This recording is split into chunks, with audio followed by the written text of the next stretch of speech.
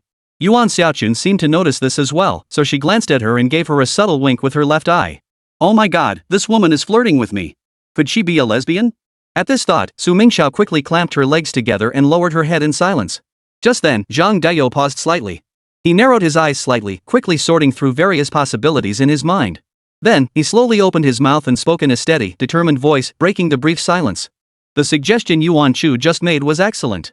As he spoke, he nodded vigorously, clearly indicating his deep approval of the suggestion.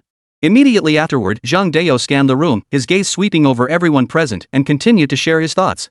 It must be acknowledged that, prior to this, the investigative methods we had employed were indeed somewhat overly conservative. This approach won't work if we want to achieve greater breakthroughs. We must make some changes. As he spoke, Zhang Dao unconsciously furrowed his brows, seemingly dissatisfied with the previous work methods. Upon hearing Zhang Dao's remarks, the leaders from other branches began to whisper among themselves. Before long, they seemed to have reached some sort of tacit agreement, nodding in unison to indicate their full agreement with Zhang Dao's viewpoint. Seeing everyone's reaction, Zhang Dao made a decisive decision, slapped the table, and spoke loudly. Since no one has any objections, then let's get started. Let's take advantage of the momentum and launch a special operation immediately. Chapter 82, The Special Harvest of the Special Operation. Yuan Xiaochun, the expert from Beijing, had just arrived and was ready to dive right in. The leadership of the Nanhui District Bureau also believed it was time to shift their work approach. Thus, an operation codenamed Thunderstrike was launched. After reaching a consensus, Zhang Dao stood up and issued specific instructions in an orderly manner. Immediately notify everyone to divide into 13 teams. Simultaneously, coordinate with the Public Security Department and request their full cooperation for this operation. Remember, ensure that each team maintains close communication and collaboration with one another. After saying this, Zhang Dao paused briefly before continuing. There is one more critical point to note: we must launch simultaneous raids on all 13 suspicious targets at the exact same time. We must not give the suspects any chance to escape. Zhang Dao turned his head slightly to look at Yuan Xiaochun beside him, his eyes betraying a hint of trust and expectation. Comrade Yuan Xiaocheng, you will serve as deputy commander for this operation. I hope you will live up to everyone's expectations and lead everyone to complete the mission successfully. Yuan Xiaocheng saluted and accepted the order. Then, Zhang Dao turned his attention to Su Mingxiao on the other side and spoke to him earnestly. Xiao Su, you will serve as Yuan's assistant and liaison officer. During the operation, you must assist Yuan in his work with all your heart and strive to complete this mission successfully. Do you understand? Su Mingxiao had 100 objections, but she could only obey the order for now. Finally, Zhang Dao glanced at his watch and declared firmly. Alright, time is of the essence. The operation will commence in half an hour. Please make sure all preparations are completed promptly. Dismissed. As Zhang Dao's words fell, the conference room echoed with the sound of hurried footsteps, and everyone quickly immersed themselves in the tense and bustling preparations for the operation. Half an hour later, Zhang Dao stood before the large screen in the command center, his brows furrowed. The screen displayed a map of Nanhui City, with 13 red dots marking suspicious locations. This was the most challenging case he had encountered since taking office as director of the National Security Bureau. Director, intelligence from our informant indicates that the ghost has been active in the southern industrial zone. Special Operations Team Leader Chen Ming hurried over and handed him an encrypted file. The ghost was the temporary codename given to Dongfang Shenlong by the Nanhui branch. This was because they feared the other side might be monitoring sensitive keywords related to him. Therefore, using Ghost instead of Eastern Dragon would be a safer option. This ghost has been active internationally for 2 years, with elusive movements and no recorded footage. This time, they were able to pinpoint his location in Nanhui City thanks to a sleeper agent under Yuan Xiaocheng's command. This time, he absolutely will not allow the target to escape again. Zhang Dao furrowed his brows and spoke solemnly. Immediately deploy forces, mobilize all available police personnel, and seal off the southern industrial zone. The 7th squad led by Yuan Xiaocheng, comprising over 100 police officers, silently surrounded the southern industrial zone. Chen Ming led the special operations team straight to the warehouse marked on the intelligence map. However, when they burst through the door, the warehouse was filled with piles of mechanical parts. A technical expert inspected the scene and turned around excitedly. Report, a large number of precision machine devices have been discovered. These machines could easily be used for military production. But these are just civilian components. At the headquarters of the Nanhui District Bureau, Zhang Dao received the information and immediately narrowed his eyes. Although they hadn't caught the ghost, this discovery was equally important. He immediately ordered a thorough investigation of the entire industrial zone. The next day, a detailed investigation report was placed on Zhang Dao's desk. The South City Industrial Zone housed 127 companies, one of which was a precision manufacturing firm whose technological capabilities far exceeded civilian standards, making it a prime candidate for military applications. Continue investigating the ghost and simultaneously submit the company's information to the Ministry of National Defense. The 7th squad's surprise inspection yielded no results, and Yuan Xiaocheng was so furious that he called the informant directly. Upon cross-checking the information, it became clear that the informant had made a major mistake. He had mistakenly believed that the group he was infiltrating was the one Yuan Xiaocheng was searching for. But the result was a misunderstanding. Subsequently, Yuan Xiaocheng and Su Mingxiao hurriedly drove to the nearest Team 4. The fourth squad's target was a logistics center in the western part of the city. However, when the police arrived, they only found a batch of high-performance alloy materials ready for export. After inspecting the materials, the experts were extremely excited. The strength of these materials has reached armor-grade levels and can be used in military applications. When the news reached Zhang Dayo, he couldn't help but feel uneasy. 2 consecutive failed missions left him feeling uneasy. Worse still, one of their informants was found dead at home, apparently having committed suicide. Action Team Leader Chen Ming looked at the photos from the scene and made a decisive judgment. Impossible. He couldn't have committed suicide. We had agreed to meet today, and he had important intelligence to provide. Zhang Dayo stared at the photo of the informant's distorted face and suddenly said, "Check the list of all personnel who have come into contact with the informant over the past month. How did this escalate to involve a life? This is complete chaos." As he shouted angrily about the chaos, he didn't even think about how he had been the one to propose changing the work methods during the morning meeting. Now that there's a problem, it seems someone is going to have to take the fall. Just as Zhang Di was losing his temper, news came from the technical department. An abnormal communication signal had been detected in the North City Industrial Zone, highly similar to the encryption method commonly used by the Ghosts. Immediately, Team 11 rushed to the North City Industrial Zone. Hundreds of police officers surrounded the North City Industrial Zone, leaving no room for anyone to move. However, when they stormed into the target building, they only found a batch of high-precision machine tools undergoing testing. The machining precision of these machines had already reached military standards. More importantly, they had independently developed the related control systems. This discovery left the experts as excited as if they had discovered a new continent. However, the captain of Team 11 turned pale upon hearing the news. "I came here to arrest arms dealers, not to conduct a comprehensive survey of the National Industrial Base. How can this keep happening one after another?" At the Nanhui branch, Zhang Dayo, upon receiving the news, stood before the large screen in deep thought. 3 operations, 3 failures, yet 3 companies with military potential were unexpectedly discovered. Was this a coincidence, or was someone deliberately orchestrating this? Just as he was pondering these questions, Action Team Captain Chen Ming rushed in and said, "Director, we have new findings. We discovered similar situations at the other 2 suspicious factories. In total, 5 companies all possess military potential." Zhang Dayo suddenly laughed upon hearing this. He realized that this was all a trap set by the Ghost. This cunning arms dealer had deliberately leaked false intelligence to lure them into conducting a large-scale search. The true objective was to use the National Security Bureau as a tool to conduct a comprehensive industrial survey. Let's wrap this up. Although we didn't capture the target, this operation yielded far more than we had anticipated. Zhang Dayo's smile faded into a grim expression. He knew he had been outmaneuvered by the Eastern Dragon once again. This was already the second time. Chapter 83, The Despair of Helplessness. Nanhui, Gu Family Courtyard. Gu Mingxi sat at the computer, eating a mandarin orange while staring at the screen and smiling. This time, Uncle Hat must have reaped a bountiful harvest, right? It turns out this farce was all his doing. After Gu Mingxi realized there might be vulnerabilities in the industrial park, he immediately began to identify and address them. Soon, he discovered something suspicious in the raw material procurement process. However, the procurement lists could no longer be modified. The only thing he could do was to stir up even more trouble. Gu Mingxi then relied on his memory to falsify the procurement data of several reputable companies and industrial parks in Nanhui City. This way, they became the primary suspects alongside himself. At the same time, he utilized network technology to create fake signal sources in the northern industrial zone. This way, he could make the whole charade seem more convincing. Unfortunately, there was a suspicious informant who somehow detected his plan. With no other option, Gu Mingxi had no choice but to order Bai Heezy to kill him to eliminate the threat. To achieve great things, some sacrifices are inevitable. Moreover, the situation was extremely urgent at the time, so it could only be considered bad luck for that person.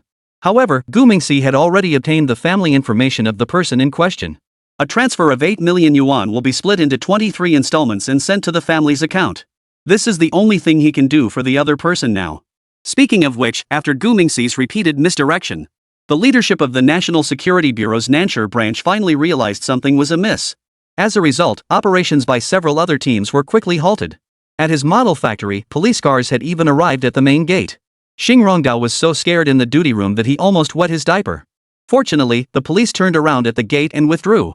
Actually, even if they hadn't withdrawn, it wouldn't have mattered. Gu Mingxi had already made complete preparations. The real matches had already been hidden away. What is currently in the factory are all just models. Therefore, even if national security agents were to enter, they would only find a pile of models. This is also one of the key reasons why Gu Mingxi is so confident. He isn't afraid of being investigated, but he's annoyed by endless investigations. So, he decided to set up a trap to warn the other side. After finishing all this, Gu Mingxi stood up and walked out of the room with a satisfied smile. At that moment, Lily hadn't returned yet, and there were only he and his grandfather at home. However, the breakfast hadn't been touched at all? Could Grandpa still be asleep? Because he had been busy working on the computer, he hadn't noticed his grandfather's movements. So, Gu Ming hurriedly went to his grandfather's room and called out softly. "Grandpa, are you up yet?" Old Mr. Gu was lying in bed but didn't respond. Seeing this, Gu Mingxi panicked a little. He quickly went over to check on him. "Grandpa, are you okay? Please say something to me. Grandpa, don't scare me. Grandpa, what's wrong with you?" Gu Mingxi knew nothing about medicine, so he couldn't make any judgments. He then began to seek assistance from the system. However, the system could only detect the host's condition. It cannot perform scans or diagnoses on non-host human bodies. With no other options, Gu Mingxi could only take out his phone and dial 120 for emergency services. Then, he called Jean Gui Laoyi again. At that moment, Jean Fa and Li Wenyao were fishing by the river and chatting. Upon receiving the call, the two immediately packed up their fishing gear and rushed over. Gu Mingxi called Bai Heezy, but she was still stuck in traffic, at least 10 kilometers away from the small courtyard. In desperation, Gu Mingxi, with tears streaming down his face, clutched his grandfather's arms tightly and strained with all his might to pull him up. However, his grandfather's heavy body didn't budge an inch, leaving Gu Mingxi feeling even more desperate and helpless. "Grandfather, please don't be hurt.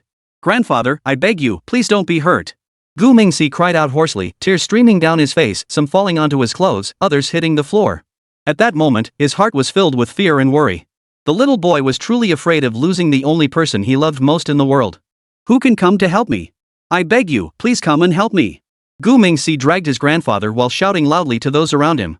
But the only response was the empty room and the deafening silence. "Grandfather, you must not be harmed. Help! Help! Someone, please help my grandfather." Gu Mingxi repeated these words over and over again. But reality was cruel. Because, no matter how much he called out, no one ever came. At that moment, Gu Mingxi truly regretted his decision. He shouldn't have acted impulsively and bought all the surrounding houses. If he hadn't done that, perhaps there would be neighbors now who could hear his cries for help and come to assist him. But now, he had to face the situation alone.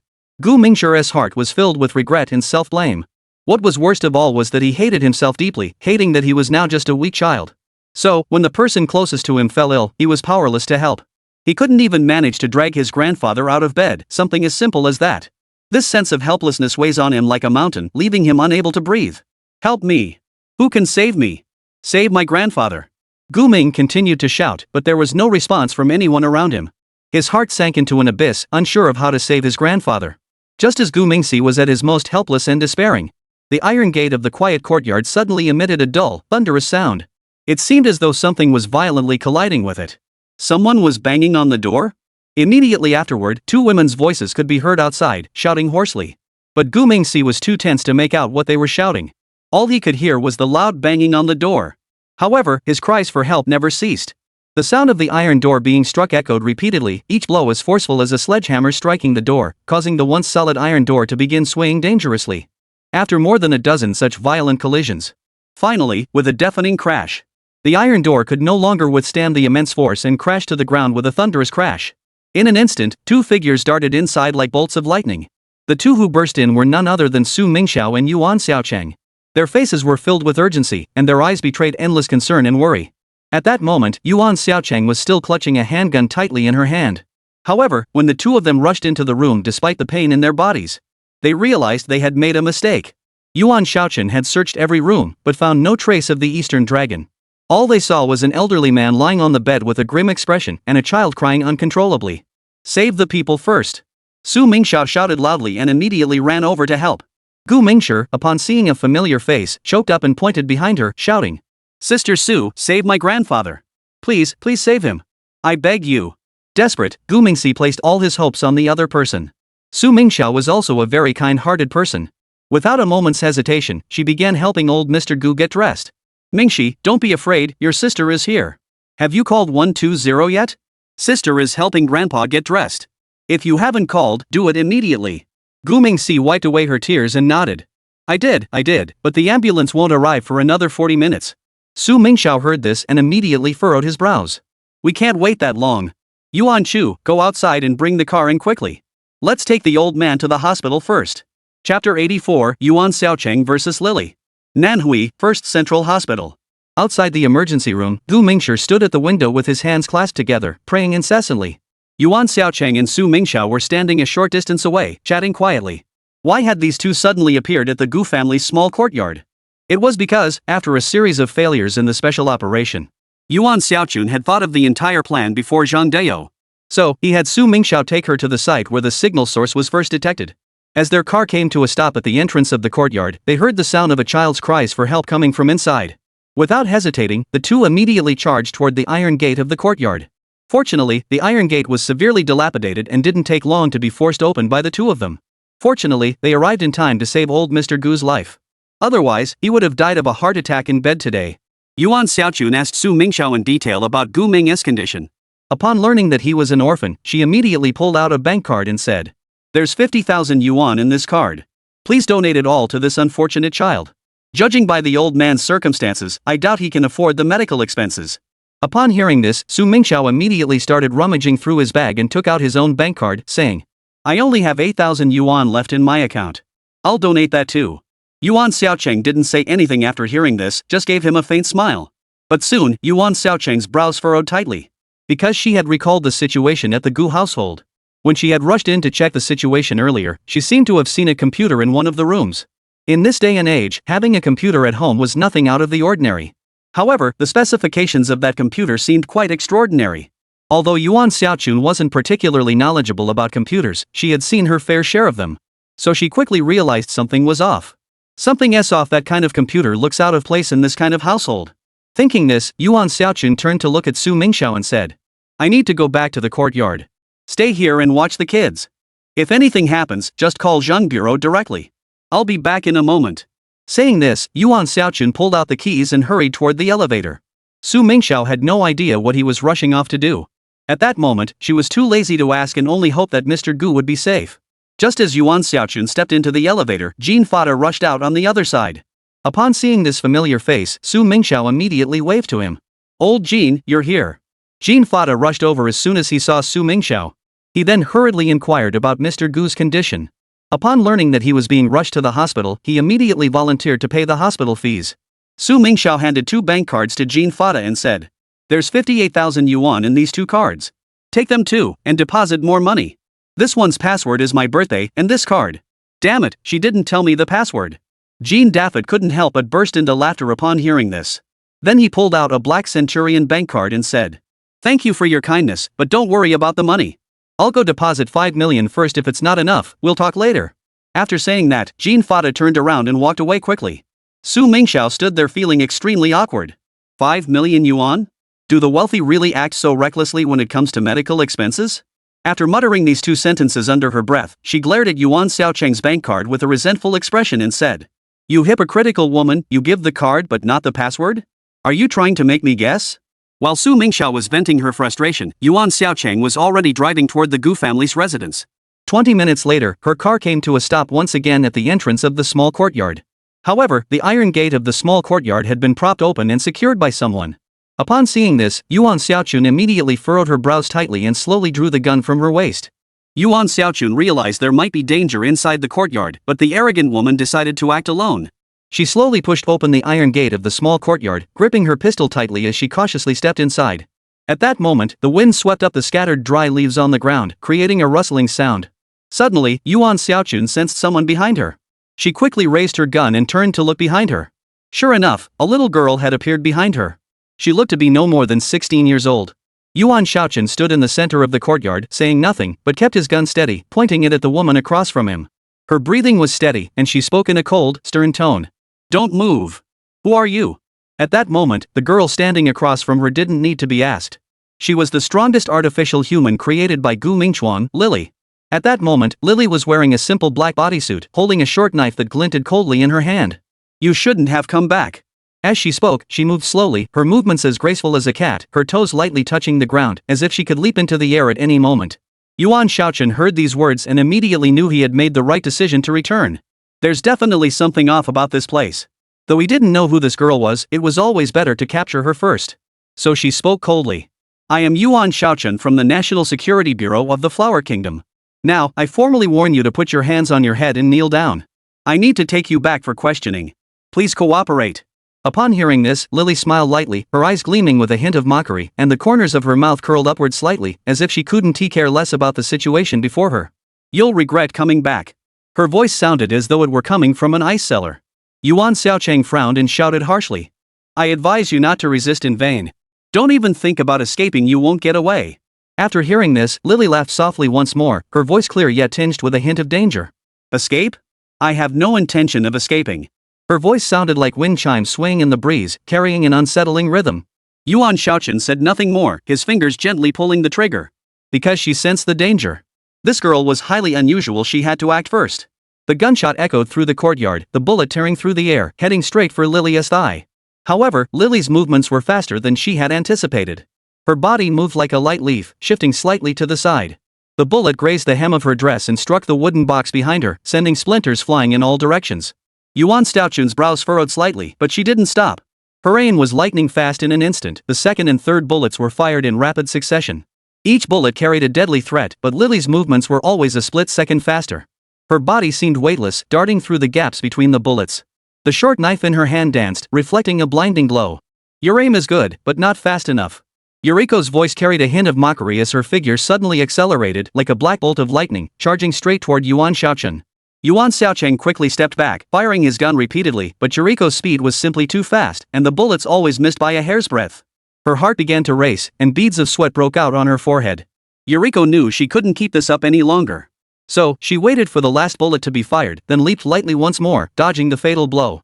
As soon as her toes touched the ground, she sprang forward again, her body darting forward like an arrow released from a bow, closing in on Yuan Xiaochen. Yuan Xiaocheng quickly discarded the empty gun in his hand, lowered his body slightly, and assumed a fighting stance. Her eyes remained calm, but her mind was tense to the extreme. She knew that the upcoming battle would be a fight for survival. Chapter 85, Yuan Xiaochen vs. Lily Part 2. Yuan Xiaochen sensed something amiss with the computer and hurried back to the Gu family courtyard. But she had no idea that Gu Ming's strongest bodyguard, Lily, had already returned. With her decisive and ruthless nature, she immediately launched the first attack. However, Yuan Xiaochen, who had always been infallible, couldn't hit her no matter what she did. At that moment, Lily's short knife sliced through the air, emitting a sharp whistling sound, aiming straight for her throat. Yuan Xiaochen quickly sidestepped, narrowly avoiding the strike, while simultaneously clenching her right fist and striking Bai Heezi's ribs with all her strength. Bai Heezi reacted swiftly, twisting her body slightly to evade the punch, while simultaneously twisting her short knife, its blade now pointing directly at Yuan Xiaochen's abdomen. Their movements were so fast they were almost impossible to follow, their fists and feet clashing, and the blade flashing. Yuan Xiaochun's martial arts skills were highly refined, every punch and kick carrying a fierce offensive momentum. However, Lily's speed always left her feeling powerless. Every time she was about to land a blow, Lily managed to dodge it by a hair's breadth and counterattack swiftly. The debris in the courtyard was kicked flying in all directions during their fight, with wooden boxes, iron barrels, and old furniture all becoming their weapons and tools. Yuan Xiaochun's breathing grew labored, her stamina rapidly depleting, while Lily remained unfazed, as if the battle were nothing more than a game to her. How much longer can you hold on? Yuriko's voice carried a hint of mockery as her short knife sliced through the air, aiming straight for Yuan Xiaochun's shoulder. Yuan Xiaochun quickly stepped back, but her movements were no longer as agile as before. Her shoulder was sliced open by the blade, and blood instantly stained her clothes red. The pain caused Yuan Xiaochun's brows to furrow tightly, but she did not utter a sound, continuing to stare intently at Lily. Yuriko's attacks grew more ferocious, her short sword dancing in her hands like a venomous snake, ready to deliver a fatal blow at any moment. Yuan Xiaochun's strength was nearing its limit, and her movements grew sluggish, each evasion a struggle. Finally, during a clash, Yuan Xiaochun tripped over a broken wooden stick, losing her balance. Yuriko seized the opportunity, swinging the short sword down with all her strength, the blade striking the back of Yuan Xiaochun's neck with a loud thud. Yuan Xiaochun's body stiffened instantly and then collapsed lifelessly to the ground. Her consciousness began to fade, and the world around her grew blurry. Yuan Xiaochun tried to struggle to her feet, but her body felt as though it were being crushed by a 1,000-pound weight, unable to move. Bai Heezi stood beside her, looking down at her with a mocking smile still on her lips. How resilient! She murmured softly, then knelt down, her eyes slowly turning blood red. Suddenly, Yuan Xiaochun's consciousness began to fade, but she could still sense Lily's movements. In a daze, she saw a large pocket watch suspended before her eyes, gently swaying. The pocket watch emitted a faint ticking sound, as if it held some kind of magic, drawing her consciousness deeper into the abyss. Relax, you're tired. You need to rest. There is nothing unusual here. You are simply here to help the old woman retrieve her clothes. Remember, everything here is normal. You have never doubted anything related to this. Yuriko's voice grew softer, carrying an irresistible allure. Yuan Xiaochang's eyelids grew heavier, and the scene before her eyes gradually blurred. Her consciousness seemed to be pulled by an invisible force, gradually sinking into darkness. Sleep. When you wake up, everything will be different. Yuriko's voice grew fainter and fainter, eventually fading into the endless darkness. Yuan Xiaochun's consciousness sank completely, her body lying lifelessly on the ground, her breathing steady and slow. Yuriko tucked away her pocket watch, gently patted her cheek, and smiled even more deeply. What an interesting woman. She murmured softly before standing up and disappearing into the shadows of the courtyard. The wind continued to blow through the courtyard, rustling the dry leaves on the ground with a soft rustling sound. Yuan Xiaochun lay motionless on the ground, as if nothing had ever happened. Only the wound on her shoulder continued to bleed slowly, bearing witness to the intense battle that had just taken place. An hour later, Yuan Xiaochun returned to the hospital, looking disheveled. Su Mingxiao was completely stunned by her appearance. Director Yuan, were you robbed? Were they after your money or your virtue? Are you okay? At that moment, she suddenly noticed the wound on his shoulder and immediately raised her voice to shout. Oh, how did you get injured? Nurse, someone needs help. Su Mingxiao's shout immediately caught the attention of a nurse nearby. Someone immediately came over to address Yuan Xiaochun. Ma'am, please come with me over here. Yuan Xiaochun sighed and nodded, then handed the 2 large bags to Su Mingxiao. These are the old man's clothes and some daily necessities. I'll handle this first and get back to you later. Saying this, she turned and followed the nurse into the adjacent room. Su Mingxiao looked down at the 2 large bags in her hands and muttered to herself. I didn't expect her to be such a thoughtful person. She must have gone back to help pack things up. It seems like I misunderstood her after all. When Yuan Xiaochun emerged from the emergency room after treating the wounds, old Mr. Gu had already finished the surgery and the patient had been sent to the intensive care unit. At that moment, Jean Fada was following Gu Mingshi, busy running around and helping out. To be honest, this guy is pretty reliable when it matters. Su Mingxiao was also very kind and had been actively helping out the entire time. To be honest, after this incident, Gu Mingxi was deeply grateful to both of them. However, this doesn't mean he can fully trust them. He would find other ways to repay them, but he would never reveal his true identity lightly. Yuan Xiaochun had her memories erased by Lily's mental attack. But whenever she saw Gu Mingxi, she couldn't shake the feeling that something was off. Although the other person was just a child, she always felt like something was off about them. As for what exactly was off, she couldn't figure it out no matter how hard she tried. Moreover, she couldn't recall how she had injured her shoulder, even now. Additionally, the magazine in her handgun had been emptied. As a result, Yuan Xiaochun had no idea how to write the report. However, the final outcome was still quite satisfactory. Because, although their special operation failed to locate the Eastern Dragon, they did manage to identify a group of outstanding quasi-military enterprises for the nation. As a result, the Ministry of National Defense specially awarded the Nanhui branch and Yuan Xiaochun herself a commendation.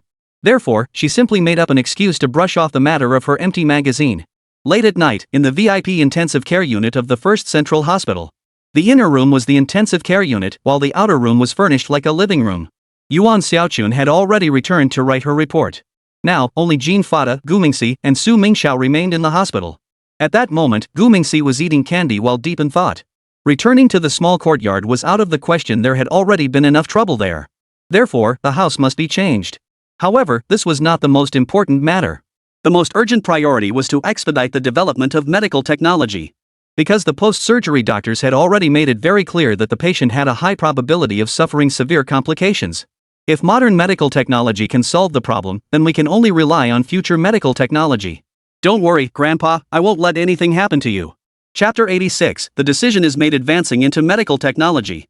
Gu Mingyi has been constantly thinking of remedial measures. Old Mr. Gu was admitted to the hospital for treatment after experiencing chest pain for over 6 hours. As a result, the optimal window for coronary artery thrombolysis and reperfusion therapy was missed, leading to myocardial necrosis. Once myocardial necrosis occurs, the patient is highly susceptible to heart failure, with poor overall cardiac function, reduced ejection fraction, and decreased blood output during cardiac contraction. At this point, the hospital had already implanted the best available stents.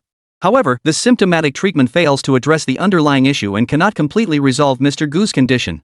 As the attending physician stated post-surgery, the patient's heart is no longer capable of sustaining the body for an extended period. At most, he may have 1 year left and at least 3 to 5 months, after which the heart is highly likely to experience another sudden complication. At that point, a heart transplant would be necessary to save his life. Moreover, due to his advanced age, the success rate of the surgery is only around 40%. Gu Mingxi feels deeply guilty at this moment. If only she hadn't been preoccupied with those trivial matters last night.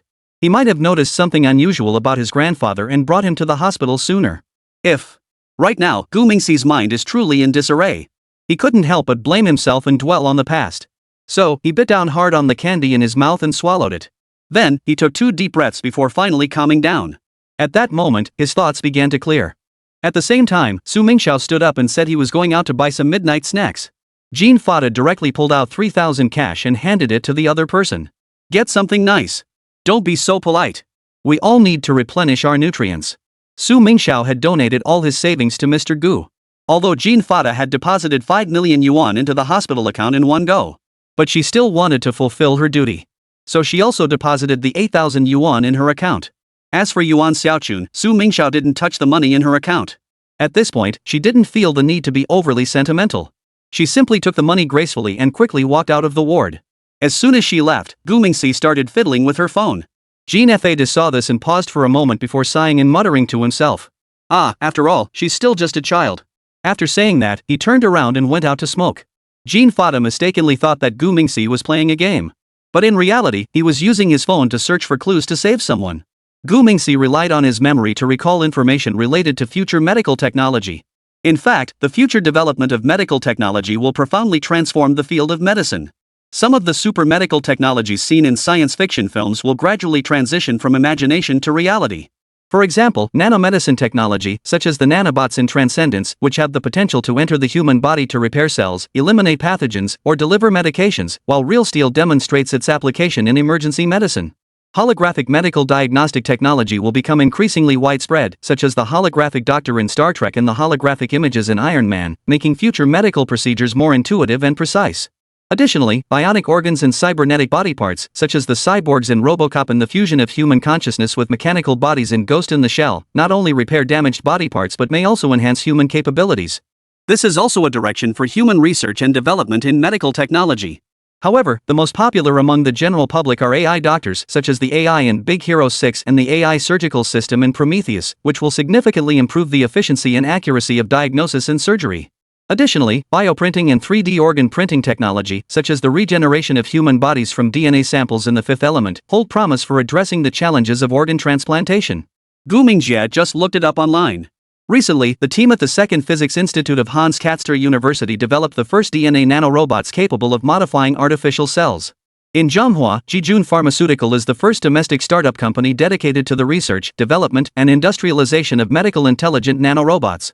The Fengyang Automation Research Institute of Zhonghua Academy of Sciences has collaborated with the Fengyang Hospital affiliated with the medical university to develop a mother and child micro-nano-robot system capable of penetrating the blood-brain barrier and achieving secondary targeted therapy for gliomas. Additionally, the Mingbo Materials Institute of Zhonghua Academy of Sciences has successfully developed DNA industrial nanorobots measuring 100 nanometers in size, offering significant potential in drug delivery applications. Bingcheng University of Technology has developed micro-nano robots capable of carrying drugs deep into the human body and designed an innovative drug delivery strategy for cancer treatment. Chanyang University of Science and Technology has developed injectable thrombolytic nanorobots, offering a new approach to the treatment of cardiovascular diseases. These achievements clearly demonstrate that Zhonghua has made significant strides in the field of nanorobotics. However, Gu Mingxi spent 2 hours carefully studying the aforementioned technologies. Finally, he sighed deeply in disappointment and said, "It's not enough, it's far from enough." After muttering this, Gu Mingxi began to formulate his own plan. Micro-nano robotics technology already exists, so it will only require appropriate upgrades and modifications. However, if he wanted to restore his grandfather to his former state, he would at least need bioprinting technology, 3D printed organ technology, or bionic organ and prosthetic limb technology. Additionally, he planned to develop an AI surgical system and a holographic medical diagnostic system. Only then would Gu Mingxi feel a glimmer of reassurance. After all, he was the only family member he had left in the world. Therefore, safety measures must be as comprehensive as possible. No time to waste, let us get to work. By the time the plan was finalized, it was already dawn. So, Gu Mingxi didn't even have breakfast and rushed out. At that time, Su Mingxiao needed to return to the office for a meeting. Therefore, the hospital was left with only Jean Fada. So busy was he that he didn't even notice when his child had run out. At that moment, Gu Mingxi had already arrived at a high-end apartment near the hospital. This was the temporary accommodation he had arranged for her to rent. Everything in the place was brand new, except for the old computer. Bai Hezi opened the door for Gu Mingxi and bowed respectfully, saying, "Welcome back." Gu Mingxi nodded slightly, then changed into slippers and turned to look at her. "Have all the matters been resolved? Didn't anyone get hurt?" It turned out that Gu Mingxi hadn't noticed Yuan Xiaochun's condition at the hospital. Bai Hezi smiled immediately and replied, "No, as you instructed, I only performed deep hypnosis on her." Upon hearing this, Gu Mingxi nodded slightly in satisfaction and said, "That's good. Now keep a low profile and avoid drawing official attention." Bai Hezi bowed slightly and replied, "Yes." Then Gu Mingxi looked around and said, "Where is the study? I need to use the computer." Bai Ha turned and gestured toward the right with a pleased gesture. "The study is over there. I'll show you the way." Gu Mingxi saw this and waved his hand lightly, saying, "No need, I'll go on my own. Please make me a cup of tea to refresh me." As he spoke, Gu Mingxi quickly walked toward the study, while Lily curtsied and headed toward the kitchen. Upon entering the study, Gu Mingxi quickly logged into his account. He then picked up the phone and called Jean Fada. On the other end, Jean Fada gripped his phone tightly and hurried out of the dean's office. As he walked, he pressed the phone to his ear and spoke in a respectful tone. "Hello, Mr. Gu." After a brief pause, he continued, "Oh, I'm truly sorry. I was just busy handling matters related to Mr. Gu's hospitalization." As he finished speaking, a hint of anxiety involuntarily flashed across his face. Gu Mingxi then said something over the phone, and Jean Fada nodded repeatedly in response. All right, Mr. Gu, please rest assured. I will handle these matters properly. You don't need to worry about them, and please don't be so formal with me. Is there anything else Mr. Gu needs me to do?" However, upon hearing Gu Mingxi's words on the other end of the phone, Jean Fada was completely stunned. His mouth was wide open, and his face was filled with disbelief.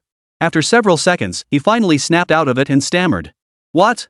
Mr. Gu, you plan to enter the medical technology field?" Chapter 87, Open Schemes Are the Most Unsolvable. Jean Fada was completely dumbfounded after receiving Gu Ming's call. The child's biological father was hospitalized, and now the biological father was planning to enter the medical technology industry. What on earth is going on here? Could it be that old Gu is actually Mr. Gu's biological father? No, that would make the relationship a bit complicated. There are cases where someone doesn't acknowledge their own son, and that can be understood. But not recognizing your own biological father? That's hard to wrap my head around. While Jean Fada was still in a daze, Gu Mingshi quickly sent another order. "I'll transfer 30 million to you shortly. First, handle securing the venue, equipment, and hiring the initial staff. I'll figure out the rest. Once everything is resolved, I'll get back to you. In any case, you need to lay the groundwork first. I'm giving you 5 days. Everything must be settled within 5 days. No delays." Hearing this, Jean Fada was still completely baffled. But he nodded firmly and said, "Yes, please rest assured, Mr. Gu. I guarantee I will complete the task and show you results within 5 days." Gu Mingxi was very satisfied with Jean Fada's assurance. He then gave a few more instructions before hanging up the phone. After assigning the task to Jean Fada, Gu Mingxi then contacted Tanya and Boris one after another. Currently, production has already begun on Tanya's end. However, they have not yet secured a sales partner. On the other side, Boris's situation was not looking good. Although he had followed Gu Mingxi's instructions and poached many technical experts from other companies. However, the natural gas pipeline to Europe has yet to be repaired. Additionally, the situation in the Middle East remains unstable. Currently, various factions within Brown Bear Nation have begun engaging in frequent skirmishes. Therefore, natural gas trade is unlikely to turn a profit in the short term. Upon hearing this report, Gu Mingxi immediately furrowed his brows. Whether it's North White Rhino's oil or Brown Bear Nation's natural gas, neither can be liquidated in the short term. Therefore, the only asset that can be quickly liquidated at present is the bottomless held by Zheng Tianhong. Thinking of this, Gu Mingxi immediately picked up the phone and called the other party. Fortunately, Bottomless had already entered the final testing phase. In just another 10 days or so, it would astonish the world. Upon hearing this news, Gu Mingxi praised him warmly. However, he immediately made a request that was hard to understand. Continue testing the official version, but first release the basic version for free to everyone and open the source code. Bottomless must go live in 3 days. Upon hearing this, Zheng Tianhong on the other end froze in disbelief. He couldn't believe it and looked down at his phone and said, "Are you kidding me? The treasure we worked so hard to develop with my senior. And you're going to give it away for free to everyone? And you're even going to open source it? If you weren't the boss, I'd suspect you're a spy for the competition. And what's with the launch in 3 days? Why the rush?" Gu Mingting couldn't help but chuckle softly after hearing this. Then, he patiently explained. "Just trust me this once, what's free is the most expensive. Only by being free and open source can we make the Western AI giants admit defeat. When that happens, I guarantee the profits we'll make will be beyond your imagination. As for why it has to be 3 days from now, it's because I have an important arrangement, so we must launch exactly 3 days from now." Zheng Tianhong furrowed his brows tightly upon hearing this. He dared not agree to his boss's demands lightly. So, he decided to discuss it thoroughly with his senior classmate. Immediately, Zheng Tianhong hung up the phone and went to hold a small meeting. Gu Mingshi sat in the boss's chair waiting for over 10 minutes before the other party finally called back.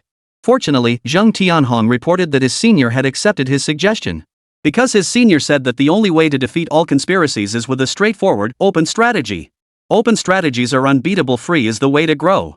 Therefore, it turned out that the senior's idea was identical to Gu Mingxi's. This also meant that the two of them were on the same page.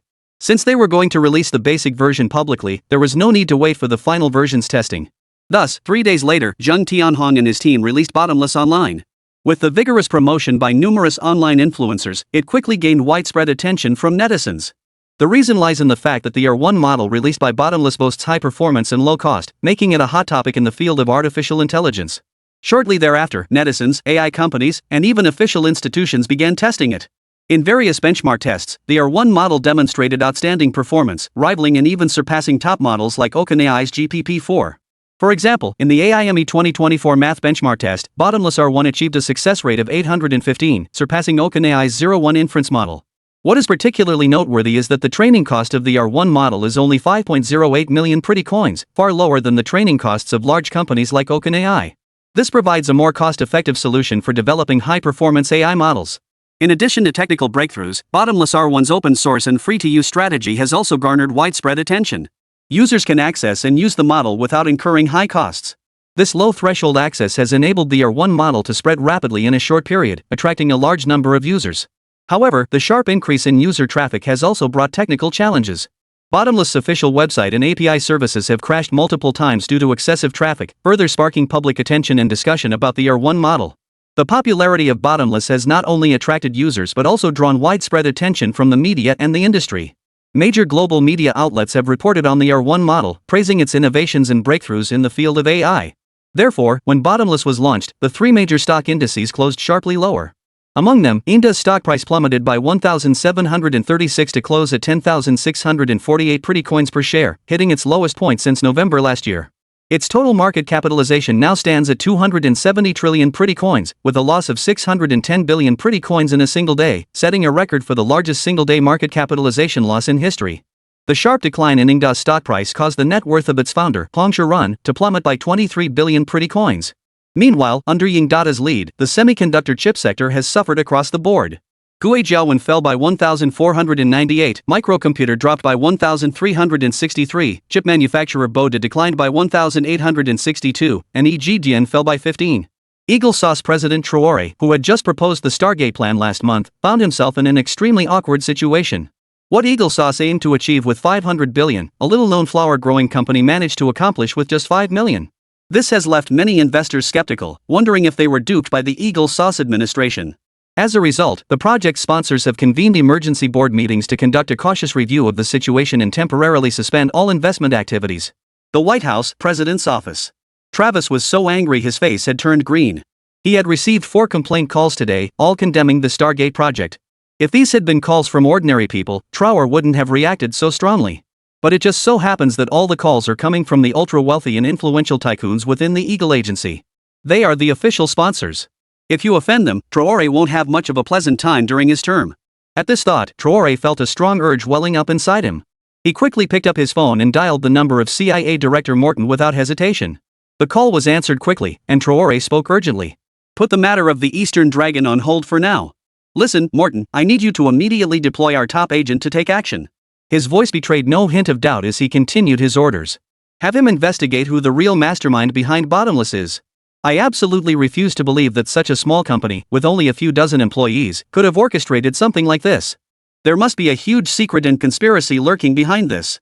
Traore grew increasingly agitated as he spoke, his emotions running high. No matter how great the difficulties or obstacles we face, I must get to the bottom of this matter. Even if I have to dig 3 feet into the ground, I will uncover the truth. At any cost, do you hear me? Chapter 88, The Eagle Can't Play Anymore. Nanhui, Central Hospital. After 2 days of unconsciousness, Old Gu finally regained consciousness. He was immediately transferred to a regular VIP ward. Gu Mingxi bustled around the bedside, constantly bringing tea, wiping his body, and feeding him. This gesture drew both sympathy and praise from the nurses. They felt sorry for him because, at such a young age, he had to take on such responsibilities. The praise was for his maturity in taking on such responsibilities at such a young age. There was nothing to be done. Children without parents had to grow up quickly. However, the child was so focused on caring for his grandfather that he had no time to pay attention to anything else. So, his phone vibrated for a long time without him noticing. Meanwhile, Zheng Tianhong was nearly at his wit's end. Westlake City, Endless Intelligent Technology Company. Zheng Tianhong was still in his office, dialing phone numbers non-stop. His senior, Qi Ji, sat beside him indifferently, playing with a coin. The coin moved back and forth between his fingers, repeating the same pattern several times. If no one answers, stop calling. We can't rely on your boss to handle everything. As he spoke, Qi Ji put away the coin and slowly stood up. Zheng Tianhong, seeing this, put away his phone and turned to look at him. But our firewall isn't fully built yet, and it's about to collapse. Qi Ji replied with a faint smile. No problem, the sky won't fall today. Let's go to the IT department and take a look. We should be able to get through today without any issues. After saying this, Qi Ji led the way out of the office. Zheng Tianhong, seeing this, could only sigh anxiously and pull out his phone to call again. However, there was still no answer on the other end, which made Zheng Tianhong even more anxious. How could this guy let us down at such a critical moment? Oh, this is driving me crazy. After muttering to himself, Zheng Tianhong hurried out the door. At the quantum computing center, Qi Ji rubbed his sore eyes. The data stream on the screen continued to flicker, but he couldn't shake the feeling that something was off. As the chief security officer of Bottomless, he had an almost instinctive intuition for anomalies. Little B, pull up all anomaly logs from the past 24 hours. Qi Ji quickly instructed the AI assistant. Immediately, a holographic projection unfolded in the air, with blue data cascading down like a waterfall. Suddenly, Qi Ji seemed to spot something dangerous, and his pupils contracted sharply. It turned out that there was a nearly imperceptible anomaly in the data stream. Warning! Unknown data packet intrusion detected. A piercing alarm shattered the night's silence. Instantly, Qi Ji's fingers danced across the keyboard, beads of sweat forming on his forehead. This wasn't an ordinary hacking attack. The encryption method used on the data packets was something he had never encountered before. They were like slippery eels, vanishing into the vast sea of data every time he thought he had caught their trail. Desperate, Qi Ji began shouting into the communicator. Activate the Great Wall Defense System. Everyone, assemble in the countermeasure room immediately. Meanwhile, at the NSA headquarters in Eagle City, Director Foster stood at the command center, a confident smile on his lips. Behind him, the giant screens displayed red dots representing the attack program, moving toward the target direction. The Quantum Ghost Plan has been activated. Let them see what true quantum network warfare is all about. On the other side, in the bottomless combat room, 12 giant screens lit up simultaneously. Qi Ji stood at the center, his team rapidly analyzing the incoming data. An engineer shouted anxiously. Report! Quantum entanglement state data packets detected. They're trying to break our quantum key. Activate the quantum random number generator. Qi Ji immediately ordered urgently upon hearing this. Rewrite all quantum keys. However, the enemy's attack was far from over. Eagle Sauce deployed their latest AI worm virus. This virus could self-evolve and replicate endlessly within the quantum network. What's even more terrifying is that they had already infiltrated some of Bottomless quantum nodes through pre-installed backdoor programs. Mr. Qi, our third quantum computing node has been compromised. A technician stood up and shouted urgently. Qi Ji responded calmly after hearing the report. Cut the physical connection. Isolate it immediately. As soon as he finished speaking, his back was instantly covered in a cold sweat. Because Qi Ji could sense that this was a meticulously planned, long-brewing national-level attack. If it weren't a national-level attack, they wouldn't have been defeated so quickly. Things were unfolding exactly as Qi Ji had suspected. The Eagle Agency was not only employing the most advanced quantum computing technology but also combining it with various traditional cyber warfare tactics. Soon, Qi Ji suddenly noticed the lights in the countermeasure room flickering. Immediately afterward, Zheng Tianhong stood up and began shouting loudly. They had infiltrated the power system. The next second, the system automatically activated the company's backup power supply. However, the brief power outage had already resulted in partial data loss. Qi Ji closed his eyes and took a deep breath. At that moment, he knew he had to make a risky decision. Activate the Divine Beast plan. Everyone froze upon hearing this. The Divine Beast was their last resort, an artificial intelligence defense system that had not yet been fully tested. It could save the entire system or make things even worse. Execute the order. Qi Ji's voice left no room for doubt. As the Divine Beast system activated, the entire quantum network began to undergo strange changes. The nodes that had been breached began to self-repair, much like the human immune system, as the AI worm viruses were identified, isolated, and eliminated one by one. However, the Eagle Agency had clearly prepared for this. They launched the second wave of social engineering attacks. Emails disguised as messages from company executives, fake emergency notifications, and meticulously designed phishing websites flooded in like a tidal wave. This was psychological warfare aimed at disrupting the defender's judgment. Upon noticing something amiss, Shiji immediately shouted out a warning. Everyone, pay attention. All commands must be verified through two-factor authentication. His gaze never left the main screen, which displayed the status diagram of the entire quantum network. The red zone was expanding, but the Divine Beast system was putting up a fierce resistance. Suddenly, an unexpected situation arose. The Eagle Agency activated their deepest hidden ace, a quantum backdoor embedded within Bottomless. This backdoor directly connected to the core database. If breached, all research findings would be exposed. Shiji felt his heart nearly stop. He watched as the backdoor was activated, and red warning boxes began popping up one after another. Just then, he caught a glimpse of an abnormal data fluctuation out of the corner of his eye. Wait! Shiji muttered to himself while rapidly tapping the keyboard with his fingers. This wasn't an ordinary backdoor. Shiji's fingers danced across the keyboard as his eyes fixed intently on the screen. This is a quantum mirror trap. His voice caused the entire operations room to fall silent. Everyone turned to the main screen, which displayed a complex quantum state model. At the same time, Shiji furrowed his brows and explained quickly. Someone has implanted a quantum entangled state in the backdoor program. If we forcefully shut down the backdoor, the entangled state will collapse immediately, causing the entire quantum network to collapse. But if we don't shut it down... However, Zheng Tianhong looked extremely tense after hearing this. His face turned pale as he continued. If we don't shut it down, data will be continuously stolen. Old Chi, what should we do now? Shi Jiwen took a deep breath upon hearing this. Then, he spoke quickly and seriously. Activate the quantum state analysis program. I need to know the specific parameters of this entangled state. Zheng Tianhong hesitated before speaking. But Old Chi, the analysis program might trigger the collapse of the entangled state. But Shi Jiwen replied firmly upon hearing this. Trust me. His voice was soft, but it carried an undeniable authority. Chapter 89, A Brilliant Counterattack. As the analysis program began, the entire quantum network started to show subtle fluctuations. Shiji's forehead was covered in a fine sheen of sweat, and he could hear his heart pounding in his ears. On the screen, the parameters of the quantum state began to appear. But each data read felt like dancing on the edge of a knife. Suddenly, Shiji's eyes lit up. He immediately broke into a smile and exclaimed excitedly. I get it. This isn't one-way quantum entanglement, it's a two-way quantum channel. He immediately summoned a holographic projection and swiftly sketched out a complex quantum network model. Then, pointing to a node in the model, he explained excitedly. Look here. The enemy believes they have established a one-way data theft channel. But in reality, the properties of quantum entanglement determine that this is a two-way channel. So, we can fully exploit this. Zheng Tianhong, after finishing his explanation, immediately interjected excitedly. Counter them. Shiji nodded vigorously in agreement. Yes, let's activate the Bai-Zhe protocol. We'll give them a surprise. Fuxi is Bottomless' most classified quantum countermeasure system. It can utilize the properties of quantum entanglement to reflect the attacker's actions back at them. However, it has never been used in actual combat. As the Bai-Zhe system activated, the entire quantum network began to undergo strange changes. The data streams originally heading toward the United States suddenly reversed direction, and a massive influx of false information began flooding into the attacker's systems. Eagle's Nest, NSA headquarters. Foster stared at the screen, which had suddenly turned red, his face filled with astonishment and confusion. What's going on? Why is the data flow reversing? At that moment, a technician, upon hearing the commotion, rushed in, panicked, and reported. Sir, they seem to have exploited the properties of quantum entanglement. Our system is being reverse-engineered. Foster heard this and immediately shouted angrily. How did they get their hands on a quantum computer? Quick, cut the connection immediately. Why are they still attacking us? But it's already too late. Bottomless countermeasure program had already penetrated the NSA's system through the quantum channel. A massive amount of false intelligence is spreading through the US quantum network, replicating as quickly as a virus. Activate the emergency protocol.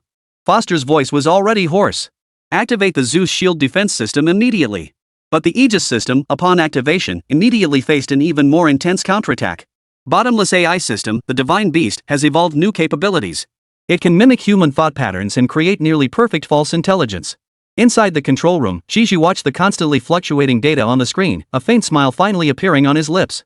They've fallen into the trap. Zheng Tianhong, upon hearing this, suddenly pointed at another screen and exclaimed excitedly. Old Chi, we've discovered something new. These cheaters are attempting a physical intrusion. Shiji's smile vanished instantly. He pulled up the surveillance footage and saw a group of strangers attempting to breach the outer defenses of the quantum computing center. Activate the Xuanwu defense system. Shiji ordered calmly. However, upon hearing the order, Zheng Tianhong and the others were completely taken aback. Xuanwu defense system? When did we ever develop the Xuanwu system? Yeah, I've been with Chi Senior for 5 years and have never heard of the Xuanwu system. Senior Chi, what is the Xuanwu system? Where's the button? Shi rolled his eyes and sighed, then reluctantly reminded them. Call the police. Will 110 work? The Xuanwu system is the alarm. Upon hearing this, everyone finally understood. Damn, so the Xuanwu system is just calling the police? This Chi really knows how to show off. Everyone was mentally complaining, but no one was idle on the scene. Some turned to call the police, while others dialed the security department. This department was established by Zheng Tianhong specifically for this purpose. Moreover, all 20 members of the department were former Special Forces soldiers. Who would have thought they'd be needed so soon? However, it is clear that the Hawks were well prepared this time. This time, the people Eagle sent were clearly well prepared. They were armed with various anti-riot devices and were engaged in a fierce battle with the security personnel. However, the Eagle had brought far too many people this time. With only over 20 security personnel, they were no match for the hundreds of attackers. So, the first floor soon began to collapse. Mr. Chi, they've broken through the first floor defenses. Shi Jishan took a deep breath and asked anxiously. How is the countermeasure progressing? Zheng Tianhong glanced at the situation and reported excitedly. The countermeasure program for the quantum network is 95% complete. Shi nodded, but his gaze remained fixed on the surveillance screen. Suddenly, his pupils contracted sharply once more. Damn it, they still have so many people. Everyone looked up at the sound, only to see a group of people in black combat gear emerging from underground pipes on the surveillance footage. They're trying to destroy the quantum computer. Zheng Tianhong exclaimed in panic. Shi, seeing this, quickly pressed the emergency button. Immediately, all access to the computer server center was sealed off. At that very moment, Zheng Tianhong suddenly burst into joyful shouts. Old Chi, the quantum network countermeasure is 100% complete. Shi finally exhaled in relief upon hearing this. He looked up at the main screen, which displayed the NSA system collapsing. Eagle's Nest, NSA headquarters. All systems are down. The screams of technicians echoed throughout the room. Foster slumped in his chair, his face pale. He knew that in this quantum network war, Eagle had been completely defeated. In the bottomless combat room, cheers erupted. But Chi remained deeply furrowed. Old Chi, we've won. Zheng Tianhong excitedly grabbed his hand and said. Shi, seeing this, shook his head with a wry smile and replied. No, this is just the beginning. The Eagle Squad won't give up easily, we must be even more cautious. Zheng Tianhong, upon hearing this, immediately burst into laughter. Let's worry about that later. I'll go hold a press conference right now and give the Eagles a taste of their own medicine. Shi, upon hearing this, reached out and grabbed him by the arm, then spoke seriously. No, we can't humiliate them. We need to give them a lesson they'll never forget. After all, we are the victims this time. Upon hearing this, Zheng Tianhong froze in place. It took him 2 seconds to finally react, after which he immediately broke into a knowing grin. You old fox, it had to be you. I get it. Leave it to me. Saying this, Zheng Tianhong hummed a tune as he walked away. Shi turned to look at the large screen and furrowed his brows slightly. I hope things will calm down for a while. In the evening, at the First Central Hospital of Nanhui, Gu Mingxi had just finished helping his grandfather with his meal. He lay exhausted on the sofa in the outer room to rest. At that moment, the TV suddenly interrupted with a news bulletin. According to the latest reports, Bottomless Company has held a press conference, stating that its online services have been subjected to a large-scale malicious cyber attack. According to experts, the IP addresses involved in this cyber attack all originate from Eagle Sauce. The Public Security Department of Westlake City issued an announcement stating that dozens of suspects involved in vandalism and provocation had been arrested near Bottomless Company today, and the case is currently under further investigation. Upon seeing the news, Gu Mingxi immediately sat up. He stared at the TV screen with wide eyes, his thoughts racing. What the heck is going on? Why didn't old Zhang tell me about this? Chapter 90, Nanotechnology Computer Host. Gu Mingxi had originally planned to lie on the sofa to rest and watch TV, but a news report caught his attention. After reading the news, his expression turned serious. He immediately grabbed his phone and prepared to call Zheng Tianhong. However, when he saw the phone screen, he froze in place. The screen displayed a staggering 53 missed calls. Gu Mingxi stared wide-eyed, muttering in disbelief. So many missed calls? My goodness, how could there be so many? Before he could finish speaking, he quickly pressed the redial button while continuing to mutter under his breath. Finally, after a few seconds of waiting, a familiar voice came through on the other end. Hey, boss. You finally got in touch. I was so worried about you. Did those people go after you directly? Zheng Tianhong didn't wait for Gu Ming to respond. His excited and thrilled voice rang out again. Do you know what happened today? Zheng Tianhong grew increasingly excited as he spoke. Boss, you have no idea. Today was so thrilling and dangerous. His tone grew increasingly excited, even to the point of incoherence. You can't even imagine what we went through. As he spoke, he couldn't contain his joy and burst into laughter. Gu Mingshi listened quietly, his face showing no emotion, simply sitting there listening. Zheng Tianhong, seeing that the other party showed no reaction, didn't know how to continue the conversation and could only wait impatiently for Gu Mingshi to respond. When Zheng Tianhong stopped speaking, Gu Mingshi finally opened his mouth slowly and replied in a calm tone. Can I speak now? Zheng Tianhong, upon hearing this, rolled his eyes, then patiently replied in a slow tone. Go ahead, you speak first. Gu Mingshi listened to his slow and composed words. I already know everything. I've already seen the news. After saying this, he remained silent. The atmosphere suddenly became awkward. Zheng Tianhong, seeing this, was completely taken aback. Holy crap, boss, are you being too calm? Our company just went up against an entire country. This guy isn't even excited at all? While Zheng Tianhong was still in a daze, Gu Mingshi continued speaking. However, in my opinion, this is probably just the beginning. There are likely to be more challenging issues to tackle in the future. Therefore, the top priority is to further strengthen our defensive measures. At that moment, Zheng Tianhong's voice on the other end of the phone suddenly became agitated. His voice involuntarily rose several octaves as he spoke. Yes, our old Chi agrees with that too. However, developing this defense system is no simple task. It will require a significant investment of time and resources. Therefore, Old Chi has already reached out to the Red Hacker Organization and 365 Company. I just received word that upon learning of the situation, they have all expressed their willingness to assist us free of charge in building a robust defense line to counter the malicious attacks from the Eagles. Zheng Tianhong grew increasingly excited as he spoke, his words coming out as fast as a machine gun. However, in stark contrast to Zheng Tianhong, Gu Mingshi remained calm upon hearing the news. He merely nodded slightly and responded calmly. After a brief pause, he paused again, pondered for a moment, and then spoke once more to add. It's certainly a good thing if someone can help, but relying on others is not as good as relying on oneself. After all, the help others can offer is limited, while our own potential for growth is boundless. After hearing this, Zheng Tianhong's face twisted into an odd smile, and he muttered under his breath in a sarcastic tone. Who doesn't know that our own development is limitless? But the key is, right now, where do we have the time to become strong enough? Zheng Tianhong grew increasingly agitated, even showing signs of anxiety. Brother, you must understand that the daytime attack was merely the first wave. Given the current situation, the enemy might launch an even more intense second wave at night. But we're already at the end of our rope. We simply have no more countermeasures left. We've even resorted to the old Qi Lian Xuanwu system. Do you know what the Xuanwu system is? It's an alarm system. Ha!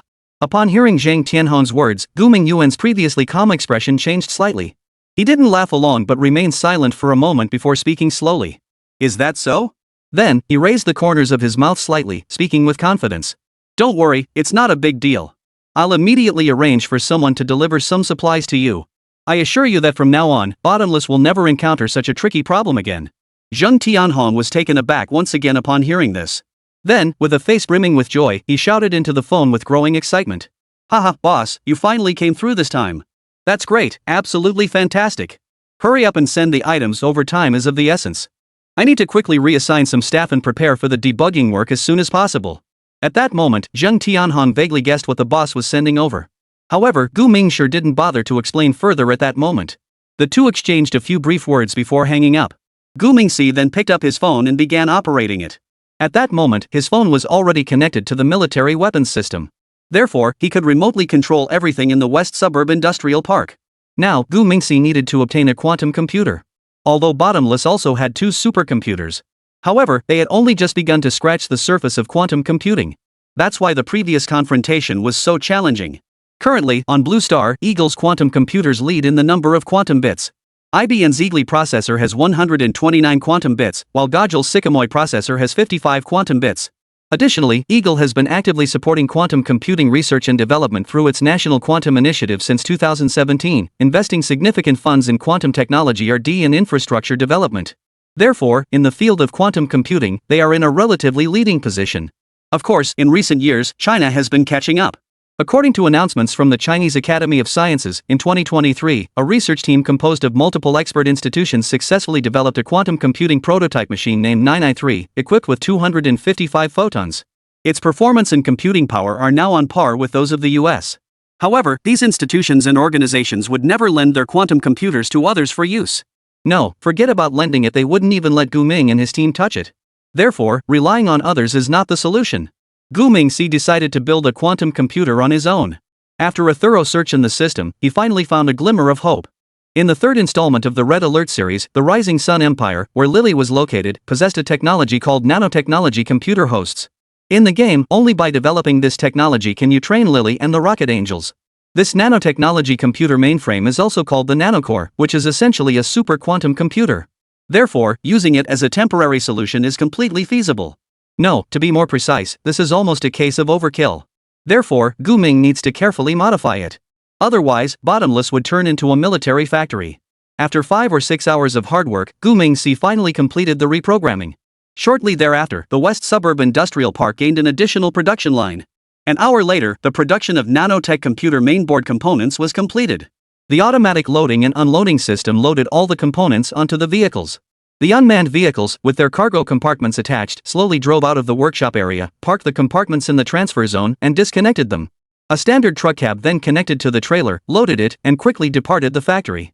3 hours later, the transport truck arrived at the Bottomless data center. Zheng Tianhong, wearing a robe and flip-flops, came downstairs to receive the delivery and sign for it. Wow, there's only one truckload of stuff?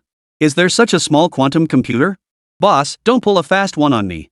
Chapter 91, Top Secret Test Flight in a Typhoon. Gu Mingfei spent a fortune in the system to exchange for a nanotechnology computer mainframe.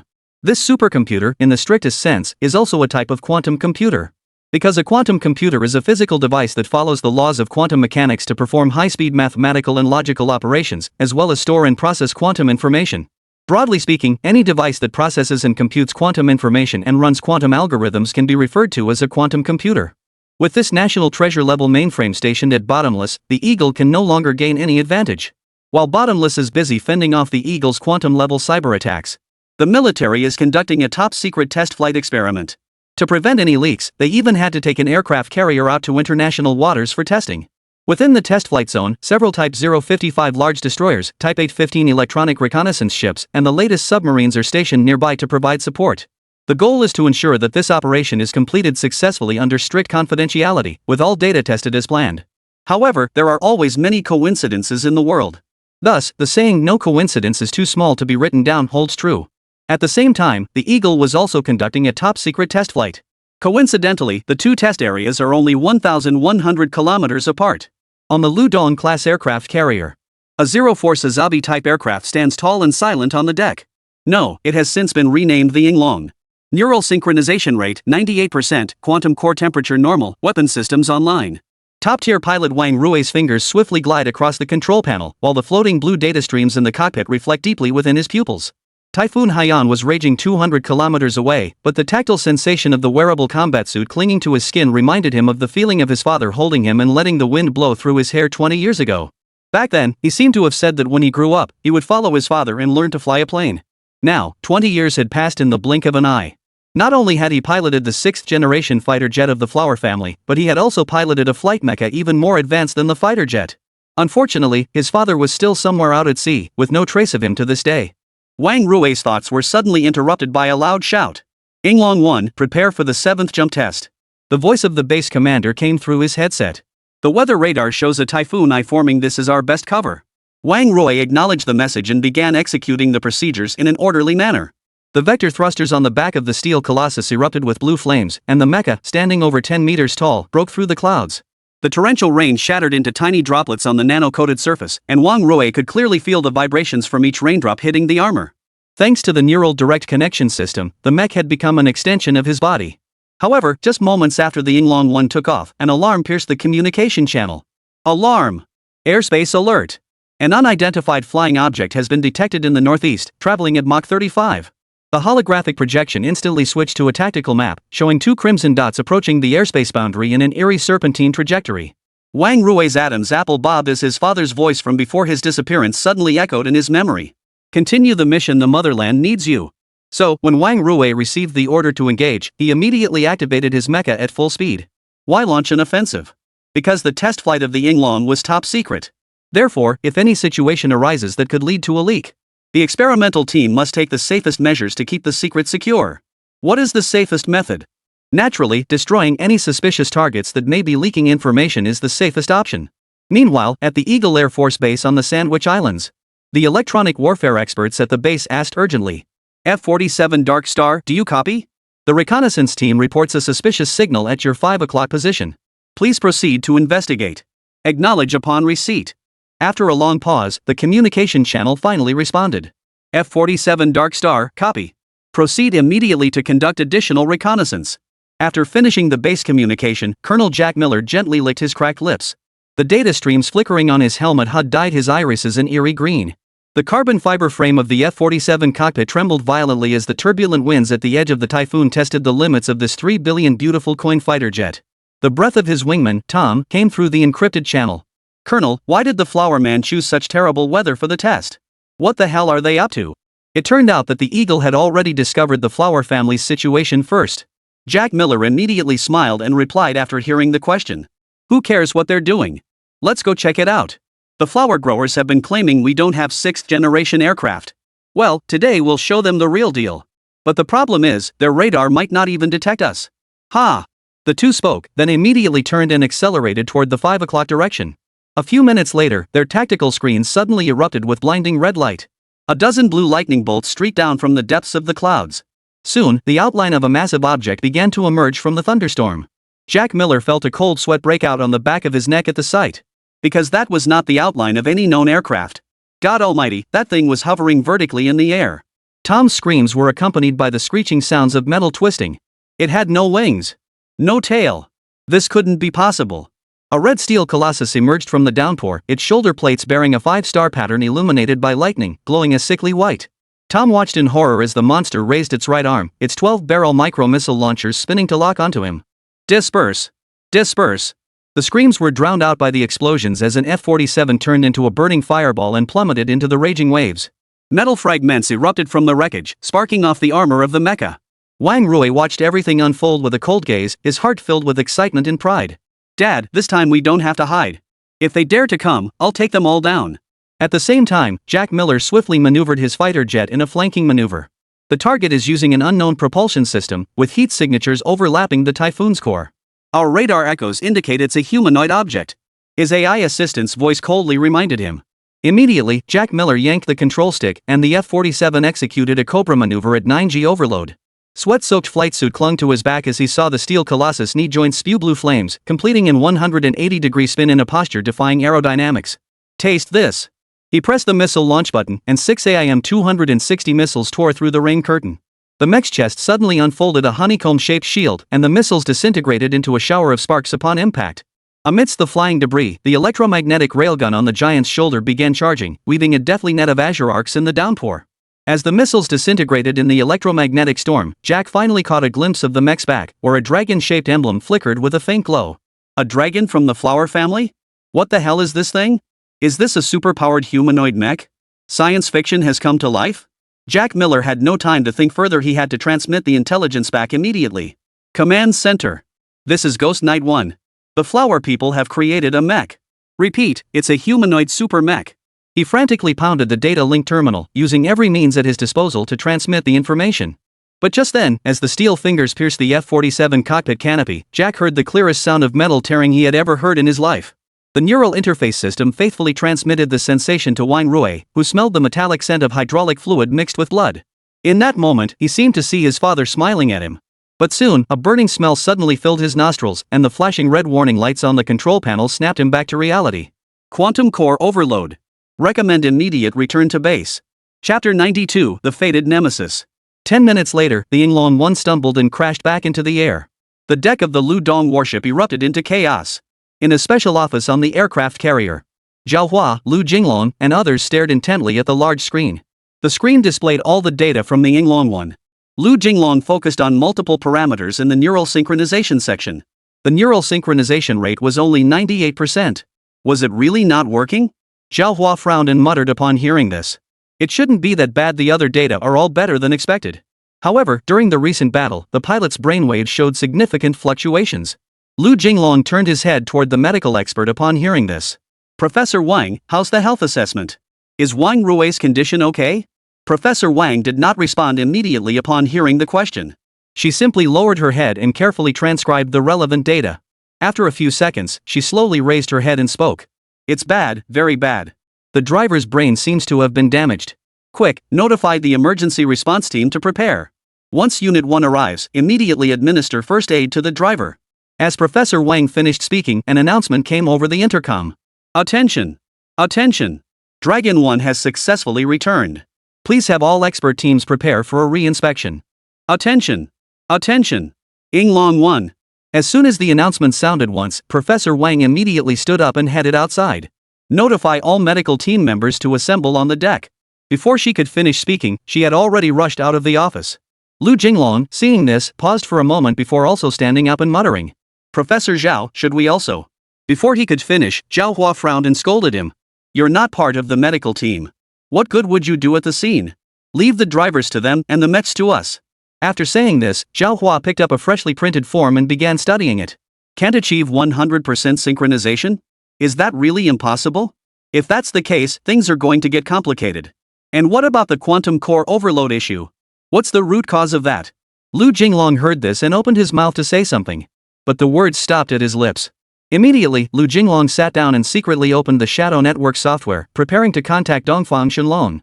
On the other side, Gu Mingxi was in contact with Abad, the representative of the emerging faction from Brown Bear Nation.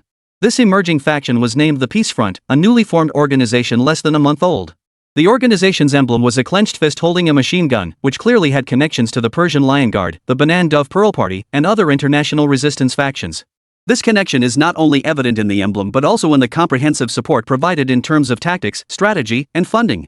The organization's objective is to target the ostrich bird army occupying the southern territories of Brown Bear Nation.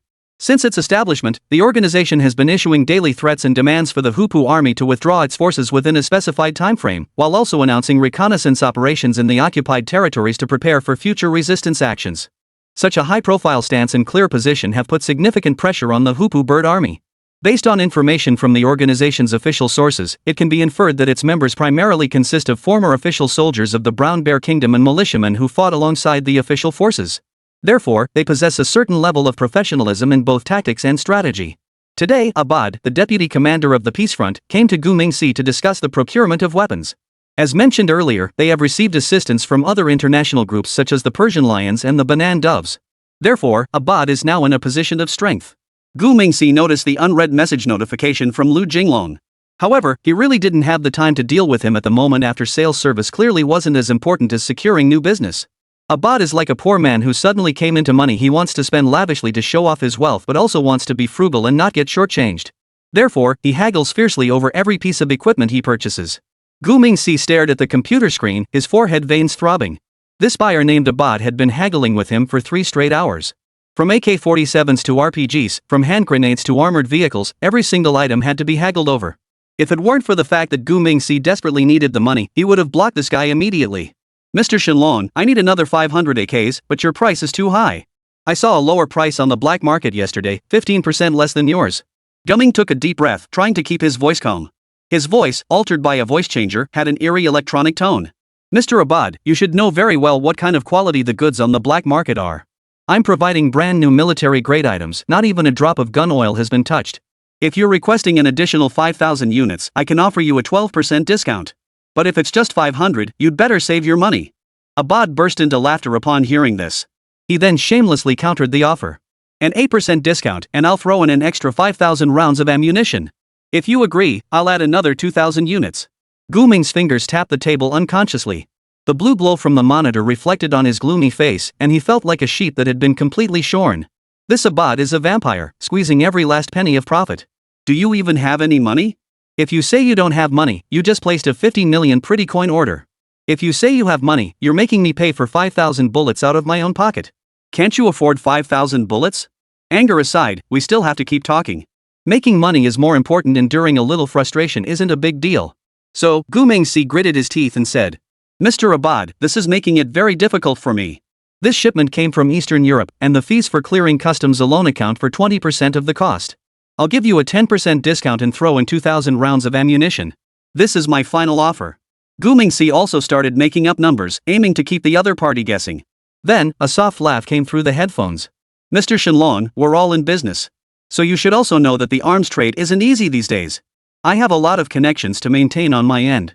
How about this, a 10% discount, 3,000 rounds of ammunition, and I'll add 20 RPGs to the order." Gu Mingxi rubbed his temples. Damn it, are you just trying to squeeze every last penny out of me? What are you buying? Can you just make a list first? At this moment, I really have a curse word I don't know if I should say or not. If I weren't a minor, I'd already be cursing out your entire family. But to be fair, this Abad is really shrewd. He knows the profit margin on RPGs is higher than AKs, so this is a way of compensating indirectly. But even so, the profit margin on this deal has been squeezed to an outrageous extent. Deal. Gu Ming almost gritted his teeth as he uttered those two words. But he quickly added a sentence. But the shipping costs are on you.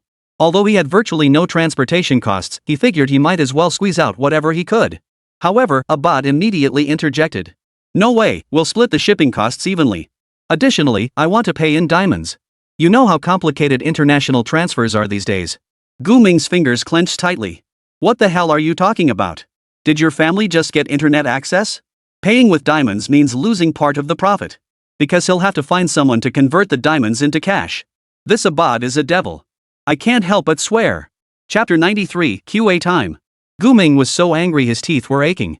Abad's smug voice suddenly came through the headset again. Mr. Shenlong? Are you still there? Gu Mingxi forced himself to calm down and replied coldly. I'm here. Diamonds are acceptable, but I need to inspect them first. The purity must be VVS grade or higher. Abad paused for a moment, then smiled and agreed. Of course, I have a GIA certificate. By the way, can we discuss the matter of the poison sting again? Gu Mingxi's heart tightened upon hearing this. This batch of poison dart missiles is the most profitable item on the list. This Abad is really cunning. Damn it, this guy is my nemesis. I heard he's a Gen Z. Are all Gen Zs this impressive nowadays? So, Gu Mingxi spoke up half-jokingly. The price is already the lowest possible. If you try to haggle anymore, I'll have to cut you. Abad immediately interrupted him with a smile. No, I was planning to order 10 more sets and wanted you to give me a better price. Gu Mingxi quickly calculated. The cost of this batch of poison darts is 20,000 pretty coins per set, and the market price can reach 250,000. But given Abad's style. Thinking about this, Gu Ming reported a slightly higher price, waiting for Abad to bargain. The price remained the same as before, 220,000 per set. Surprisingly, Abad didn't haggle this time. Alright, but I have a condition. Gu Mingxi, seeing this, felt a bit dazed, his heartbeat accelerating slightly. Given his understanding of Abad, this condition would definitely not be simple. Damn it, if he dares to be too unreasonable. I'll definitely find someone to kill him. Just as Gu Mingxi finished thinking this, the other party spoke up and presented the condition. This batch of missiles, I want you to personally deliver them to Brown Bear Country. Abad's voice suddenly turned serious, with not a hint of joking. Gu Mingxi's pupils contracted sharply upon hearing this. Brown Bear Nation was currently engulfed in war, and delivering goods there was tantamount to suicide. However, the profit from this batch of military supplies was simply too tempting. If they were to let this opportunity slip away, it would indeed be a pity. After thinking it over, Gu Ming replied. I need to think about this. Abad chuckled and replied. Of course, but just a reminder, with such a large order, you wouldn't want me to wait too long, would you? Gu Mingxi had already grown wary at this point. This Abad really knows how to play with people's emotions. So, he gave a faint smile and replied.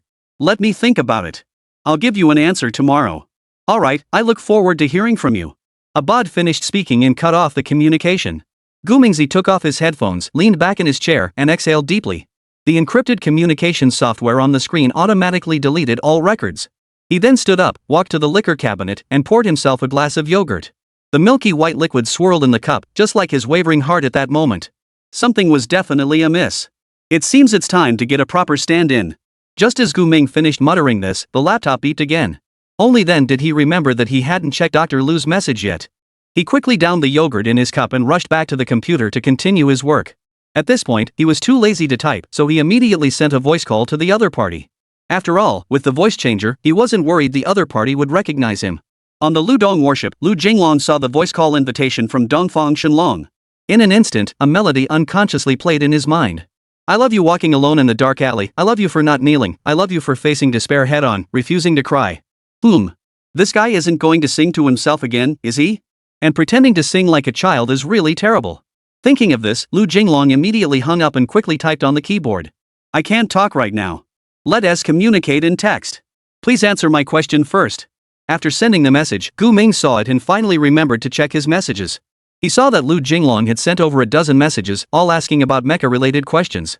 Upon seeing these questions, Gu Mingxi immediately searched for them in the system. He then answered each question one by one. Thus, it was time for Gu Mingxi to address the questions and provide clarifications. The first issue was regarding the mental connection compatibility. As highly sophisticated war machines, the operating systems of Gundam Mecha are directly connected to the pilot's nervous system. Neural signal transmission speeds reach 120 meters per second, requiring pilots to complete the entire decision-making chain perception, judgment, and reaction within 0.01 seconds.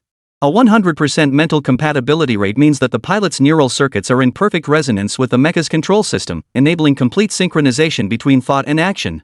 From a neuroscientific perspective, such high compatibility requires the driver's brain neurons to establish a stable quantum entanglement state with the mecha's quantum computer. Research indicates that the human brain contains approximately 86 billion neurons, each capable of forming about 1,000 synaptic connections. To achieve a 100% match, the mecha quantum computer must process approximately 86 trillion neural signals in real time. This imposes nearly impossible demands on computational capability. In real-world scenarios, a delay of just 0.01 seconds could have fatal consequences. At a 100% matching rate, the pilot can predict the mech's movement trajectory and achieve sub-millisecond precision control. This extreme human-machine collaboration enables the Gauda mecha to perform high-difficulty tactical maneuvers such as high-speed evasion and precise shooting. Therefore, while a 98% matching rate may seem high, it is a matter of inches that can lead to miles of difference. The most direct side effect is irreversible damage to the pilot's brain. Additionally, based on the system's responses, Gu Mingyu identified issues related to quantum core overload. As the power hub of the Gundam Mecha, the quantum core's overload stems from the dual loss of control over energy and information. The quantum core generates energy through nuclear fusion reactions while processing massive amounts of quantum information. The imbalance between these two functions directly leads to overload. On the energy level, the nuclear fusion reactions within the quantum core must be maintained under extreme conditions. When energy output exceeds the design threshold, the plasma confinement magnetic field fluctuates, causing the reaction to spiral out of control. According to relevant research, when energy output exceeds the rated value by 15%, magnetic field stability decreases by 40%, triggering a chain reaction. On the information level, the quantum core processes approximately 10^1 quantum computations per second. When information flow exceeds the core's processing capacity, quantum decoherence effects intensify, causing error rates to rise exponentially. According to experimental data, when the information load reaches 80%, the quantum bit decoherence time decreases by 60%, severely affecting computational accuracy. Thus, the dual loss of control over energy and information forms a positive feedback loop. Energy fluctuations exacerbate information processing errors, which in turn lead to the failure of energy control. This vicious cycle ultimately triggers quantum core overload, inflicting devastating damage on the mecha system. The primary causes of quantum core overload may be sixfold. Upon reading this, Lu Jinglong quickly pulled out his notebook. He must quickly jot down these points so he can share them with Professor Zhao and the others. Could you please elaborate on the 6 causes? Thank you very much. Chapter 94, Surprise. The Eagle ship has discovered 815. Gu Ming saw that the other party was quite eager to learn. So, he quickly explained the issue of quantum core overload again. There are primarily 6 factors causing quantum core overload. The first factor is excessive energy input. This includes excessive input from external energy sources exceeding the quantum core's capacity, as well as abnormal internal energy fluctuations causing excessive load on the core. The second factor is quantum state instability. This is primarily manifested by decoherence phenomena causing instability, increasing the core's workload, and quantum entanglement states becoming uncontrolled, leading to the core's processing capacity being overloaded. The third aspect is excessive computational demands. Complex computational tasks exceed the core's processing capacity, or parallel computing requirements exceed the core's capacity. The fourth aspect is hardware failures. For example, cooling system failures causing abnormal temperature increases in the core, or defects in core materials leading to performance degradation or system failures. The fifth aspect is software or control issues. This is manifested by algorithm errors causing abnormal core operation and external signal interference affecting core stability. The sixth aspect is environmental factors. Sudden changes in temperature can also affect core performance, or exposure to strong electromagnetic fields may cause core operation to be hindered, etc. As the name suggests, I have tried to keep this explanation concise and clear, covering the 6 aspects. These topics cannot be elaborated further. Even a detailed explanation would require tens of thousands of words. Therefore, how much Dr. Lu can understand depends entirely on his expertise. On the other side, Lu Jinglong copied down all the content and, without even saying thank you, turned around and went to find Zhao Hua and the others. Gu Mingxi waited for 2 minutes, but since the other party didn't respond, he logged off. He doesn't have time to stay online waiting. After all, he has a lot of things to do. At least the flower shop has a customer service representative to consult with. Meanwhile, the Eagle squadron was completely dumbfounded.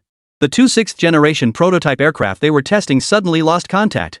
They couldn't be detected on radar or seen via satellite. They wanted to dispatch warships to search, but Typhoon Haiyan was getting closer and closer. This left Commander Robbins at the Sandwich Island base utterly distraught. If the president found out about this, his career would be over. It was just a test flight of 2 aircraft, how could they have lost them? The most bizarre part was that their communications were suddenly cut off. Where did such intense electromagnetic interference come from? Did the typhoon bring magnetic interference? I just can't figure it out. If you can't figure it out, don't dwell on it. Let's do something to make up for it. So, Robbins issued an order, commanding the 2 warships to set sail in the typhoon to search for them. Military orders are absolute, even if the warship commanders were highly resistant. However, they still set sail in the same direction. An hour later, aboard the lead warship, the McCampbell. Captain, sonar has detected an unknown target, bearing 245, 12 nautical miles away. Captain Johnson set down his coffee cup and hurried to the radar screen. Outside the window, fierce winds whipped up massive waves that crashed against the hull of the Burke-class destroyer USS McCampbell, while rain pellets struck the bulletproof glass like bullets. This damn typhoon weather has shrouded the entire sea in a gray mist. Confirm target characteristics. Captain Johnson said in a low voice, his expression serious. At that moment, his fingers unconsciously tapped the control panel. This was his habitual gesture when deep in thought.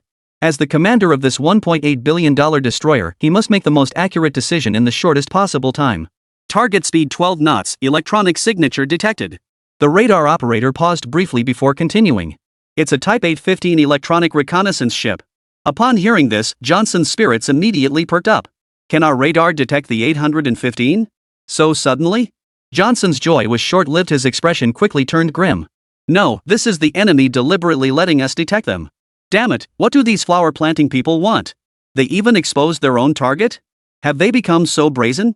In an instant, the air in the Operations Intelligence Center froze. Johnson felt his temples throbbing. He knew all too well what the 815 type was capable of. This electronic reconnaissance ship, dubbed the East Deployable Class by the North Atlantic Alliance, was equipped with the most advanced multi-band electronic reconnaissance systems, capable of intercepting, analyzing, and jamming various radar and communication signals. Under normal circumstances, they wouldn't even be able to detect the enemy's presence on radar. The fact that they had chosen to reveal themselves today was a warning in itself. Damn it, how did they end up here? The executive officer muttered under his breath, his expression tense. Johnson remained silent, his gaze fixed on a red dot on the nautical chart. That was the last known location of the test fighter that had lost contact. 2 of the latest stealth fighter jets had suddenly disappeared from radar during routine training, without even sending out a distress signal. The base commander had issued a strict order, the 2 aircraft must be located before the White House found out. Just as Johnson was thinking this, the electronic warfare officer spoke up nervously. Captain, the enemy is scanning us. Their Aurora system has been activated. Johnson could feel the temperature rising in the Operations Intelligence Center. 15 officers stared intently at their screens, their fingers flying across the keyboards. The hum of the air conditioning mingled with the noise of the equipment, making everyone's nerves taut. At that moment, Johnson issued the order decisively. Activate the Aegis system and prepare for electronic countermeasures. We must not let them discover our true intentions. Immediately, the electronic warfare officer responded while operating the control console. Understood, activating the ANSLQ-32 electronic warfare system. Activate frequency jamming on the 3rd band. But just then, the main display screen suddenly went blank. Report. The enemy has increased their scanning power. They're attempting to breach our electronic defenses. The radar operator shouted loudly, raising his voice. Johnson felt a cold sweat break out on his back upon hearing this. The electronic reconnaissance capabilities of the Type 815 far exceeded his expectations. This 6,000-ton reconnaissance vessel had clearly undergone modernization. He recalled the intelligence briefing he had seen last year in Pearl Harbor. The enemy was testing a new generation of quantum radar technology. Activate the NERCA active decoy system. Johnson nearly shouted the order. He then added another order, shouting loudly. Change course and maintain distance.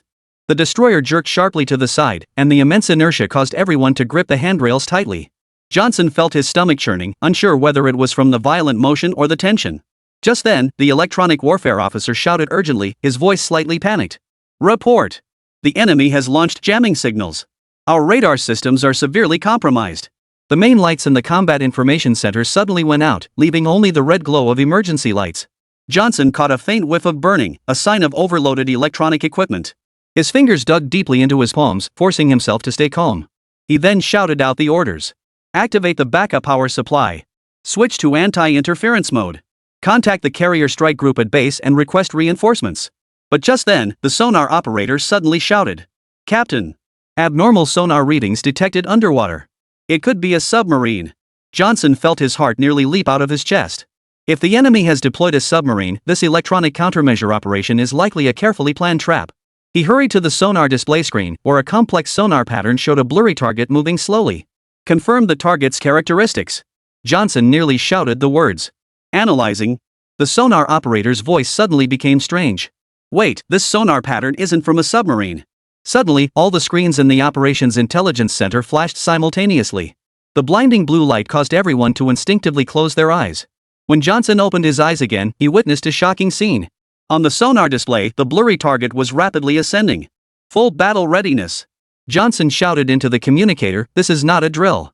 Repeat, "This is not a drill." The piercing alarm blared throughout the entire destroyer. Johnson felt his uniform soaked through with cold sweat as he stared intently at the sonar display, watching the unknown target grow closer. The Type 815 reconnaissance vessel continued to emit powerful electronic interference. But no one was paying attention to that anymore. Because the unknown target had already surfaced. Chapter 95, Times have changed running ISNT shameful. As the massive object broke the surface, every crew member aboard the USS McCampbell destroyer held their breath. It was not the submarine they had anticipated, but an unprecedented giant warship. It had abandoned the turtle-like hull typical of submarines and adopted a more streamlined, teardrop-shaped design, covered in a special coating that emitted a faint blue glow in the dim light. Based on initial estimates, the vessel was between 150 and 160 meters in length, resembling a mobile fortress in the depths of the ocean. "What is this?" Captain Johnson muttered to himself, his voice trembling slightly. His executive officer hurried over to explain. "This appears to be the newly developed Type 096 nuclear submarine by the Chinese Navy. My goodness, how did it end up here? What on earth is the Flower family doing in these waters?" Johnson hadn't recovered from the shock yet. Suddenly, a steady and authoritative voice came through their internal communication channel. "This is the Zhonghua Navy's Type 055 destroyer Hongdu. Your vessel has entered our military exercise zone. Please immediately change course and leave the area." Johnson froze upon hearing those words. The legendary Type 055 destroyer? This model of destroyer was legendary. But that wasn't the point. The real question was, how had he managed to intercept our internal communication channel? Just as Johnson was still in shock, the electronic warfare officer reported urgently. "Captain, our radar systems are completely malfunctioning." Johnson took a deep breath, trying to stay calm. He knew that any rash action at this moment could lead to unforeseeable consequences. "Respond to them. We are currently conducting a search and rescue mission and have no intention of causing any trouble. We accidentally entered this area." Johnson immediately issued the response order. The communications officer immediately carried out the order. However, the other party's response sent a chill down his spine.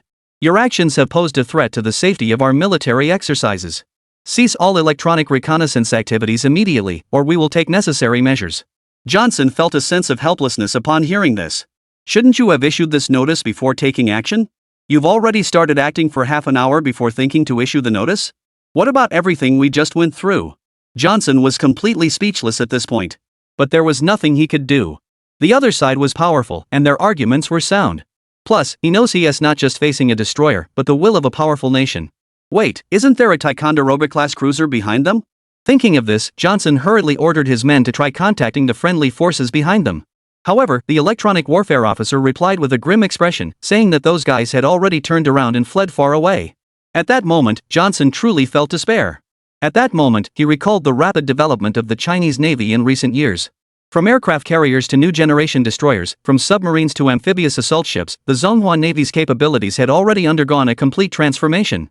If it came down to a direct confrontation, he wouldn't stand a chance.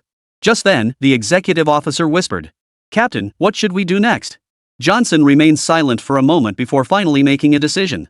"Change course and leave this area." The first mate immediately frowned and added, "But what about the commander's orders?" Finally, he hesitated, as if he wanted to say more. Johnson, seeing this, sighed softly and said, "Carry out the orders. We cannot provoke a conflict here. This is no longer a situation we can handle." As the McCampbell turned, the warships and submarines of the Zhonghua Navy gradually disappeared into the rain-shrouded horizon. But Johnson knew that this encounter would forever alter the Eagle's perception of the Flower family Navy. Upon returning to base, Johnson immediately reported the encounter to his superiors. However, he was surprised to find that the higher-ups seemed unfazed by it all. The Flower family Navy's strength had surpassed our imagination. Their Type 055 destroyers are equipped with the most advanced quantum radar systems and electromagnetic railguns, with electronic warfare capabilities far exceeding our expectations. More importantly, their aircraft carrier strike group has already achieved the capability for long-range operations. A senior officer spoke as if delivering a summary statement. Johnson fell silent upon hearing these words. He realized that what he had witnessed was merely the tip of the iceberg of the Chinese Navy's formidable strength.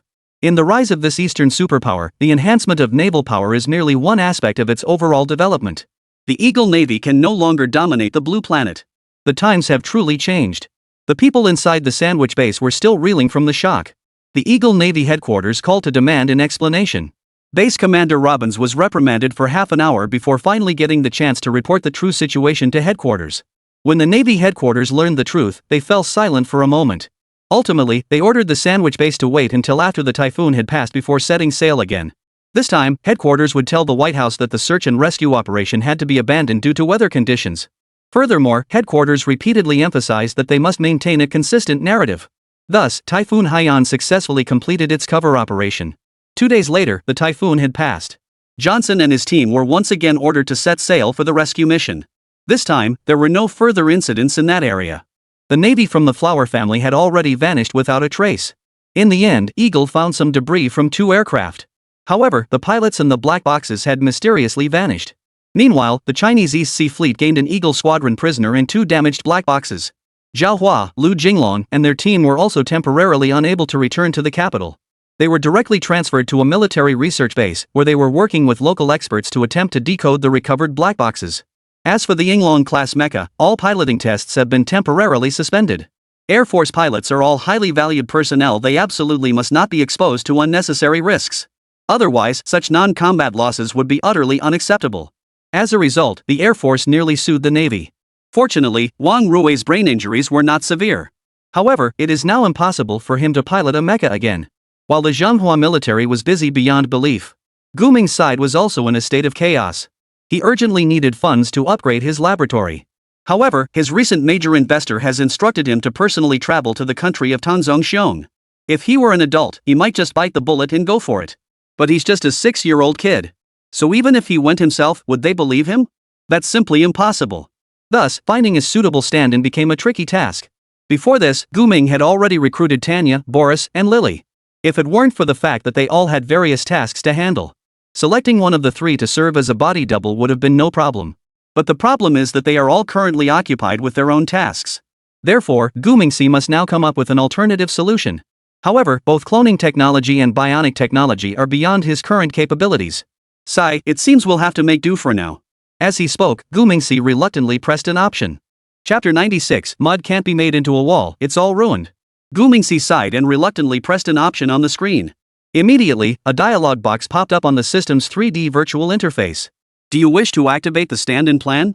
Please note that this option is a temporary solution. Due to partial system functionality damage, there may be unforeseen risks. Gu Mingxi clenched his teeth and finally tapped confirm. It turned out that the stand-in plan had always been part of his military system. Its purpose was to protect the safety of the developers. However, the military system was now severely damaged. Gu Mingxi was concerned that the system's built-in stand-in feature might pose unknown risks. Therefore, he had never considered using this feature before. But now, it seems like there's no other choice. Let's try anything to save the situation. Get the 50 million first. A few seconds later, from the laboratory in the Western Industrial Park, the sound of machinery humming could be heard. A robot, standing at 1.8 meters tall and dressed in a sharp suit, slowly emerged. Its face bore a standard business-like smile, looking very professional. However, when its entire face was revealed, Gu Ming couldn't help but cover his face. What on earth is this? Gu Mingxi couldn't help but mutter under his breath. The robot's face, tough, looked stiff no matter how you looked at it, especially its eyes, which resembled 2 glass marbles, devoid of any life. What's worse, while its movements were smooth, they always gave the impression that it was acting like a robot. Hello, Mr. Gu, I am your replacement robot, designated Elite 1. The robot spoke in a standard business tone, its voice tinged with a mechanical coldness. Gu Mingxi sighed, not even bothering to comment. Well, at least it's better than nothing. Listen carefully, tomorrow, you're going to replace me in Tangzong Xianghua to meet a buyer. Remember, your identity is Dongfang Shenlong, a genius scientist. Age? Let's say 28. Elite 1 received the information and nodded slowly after 2 seconds. Understood, Mr. Gu. At this point, the robot's movements still seemed somewhat stiff. With no other option, he had to improvise and use the existing AI system to optimize its training. After a day of intensive training, Elite 1 finally began to exhibit some human-like behavior. At least, its movements were no longer as stiff as before. Additionally, after training, its speech system now sounded 90% like a human voice. The next day, Gu Mingxi used the hyperspace teleporter to transport Elite 1 to Brown Bear Natural Gas Company. At that moment, Boris had been waiting there for quite some time. As soon as the robot appeared, he approached it respectfully and said, "From now on, you are Mr. Shenlong. I am your security manager, Boris. It is a pleasure to serve you." To be honest, Boris sure got into character quickly. The robot paused for a moment before slowly nodding and saying, "Understood. From now on, I am the Eastern Dragon. You are my security manager. We need to meet with Abad, the representative of the emerging faction of the Brown Bear Resistance Alliance. The objective is to facilitate the sale of 50 million pretty coins. The boss will monitor the entire process through my live stream. At the same time, I will promptly convey the boss's true intentions and orders. Please cooperate accordingly, Boris." Boris nodded slowly after hearing all this. Then, he furrowed his brows slightly and turned to the other person, instructing him. "In the future, there's no need to be so blunt." Elite 1 paused for 2 seconds before slowly nodding and saying, "Understood." Boris, seeing this, was pretty speechless. However, he still called for a Mercedes-Benz sedan to be brought over. This car was temporarily gifted to Boris by the Resistance as an official gift.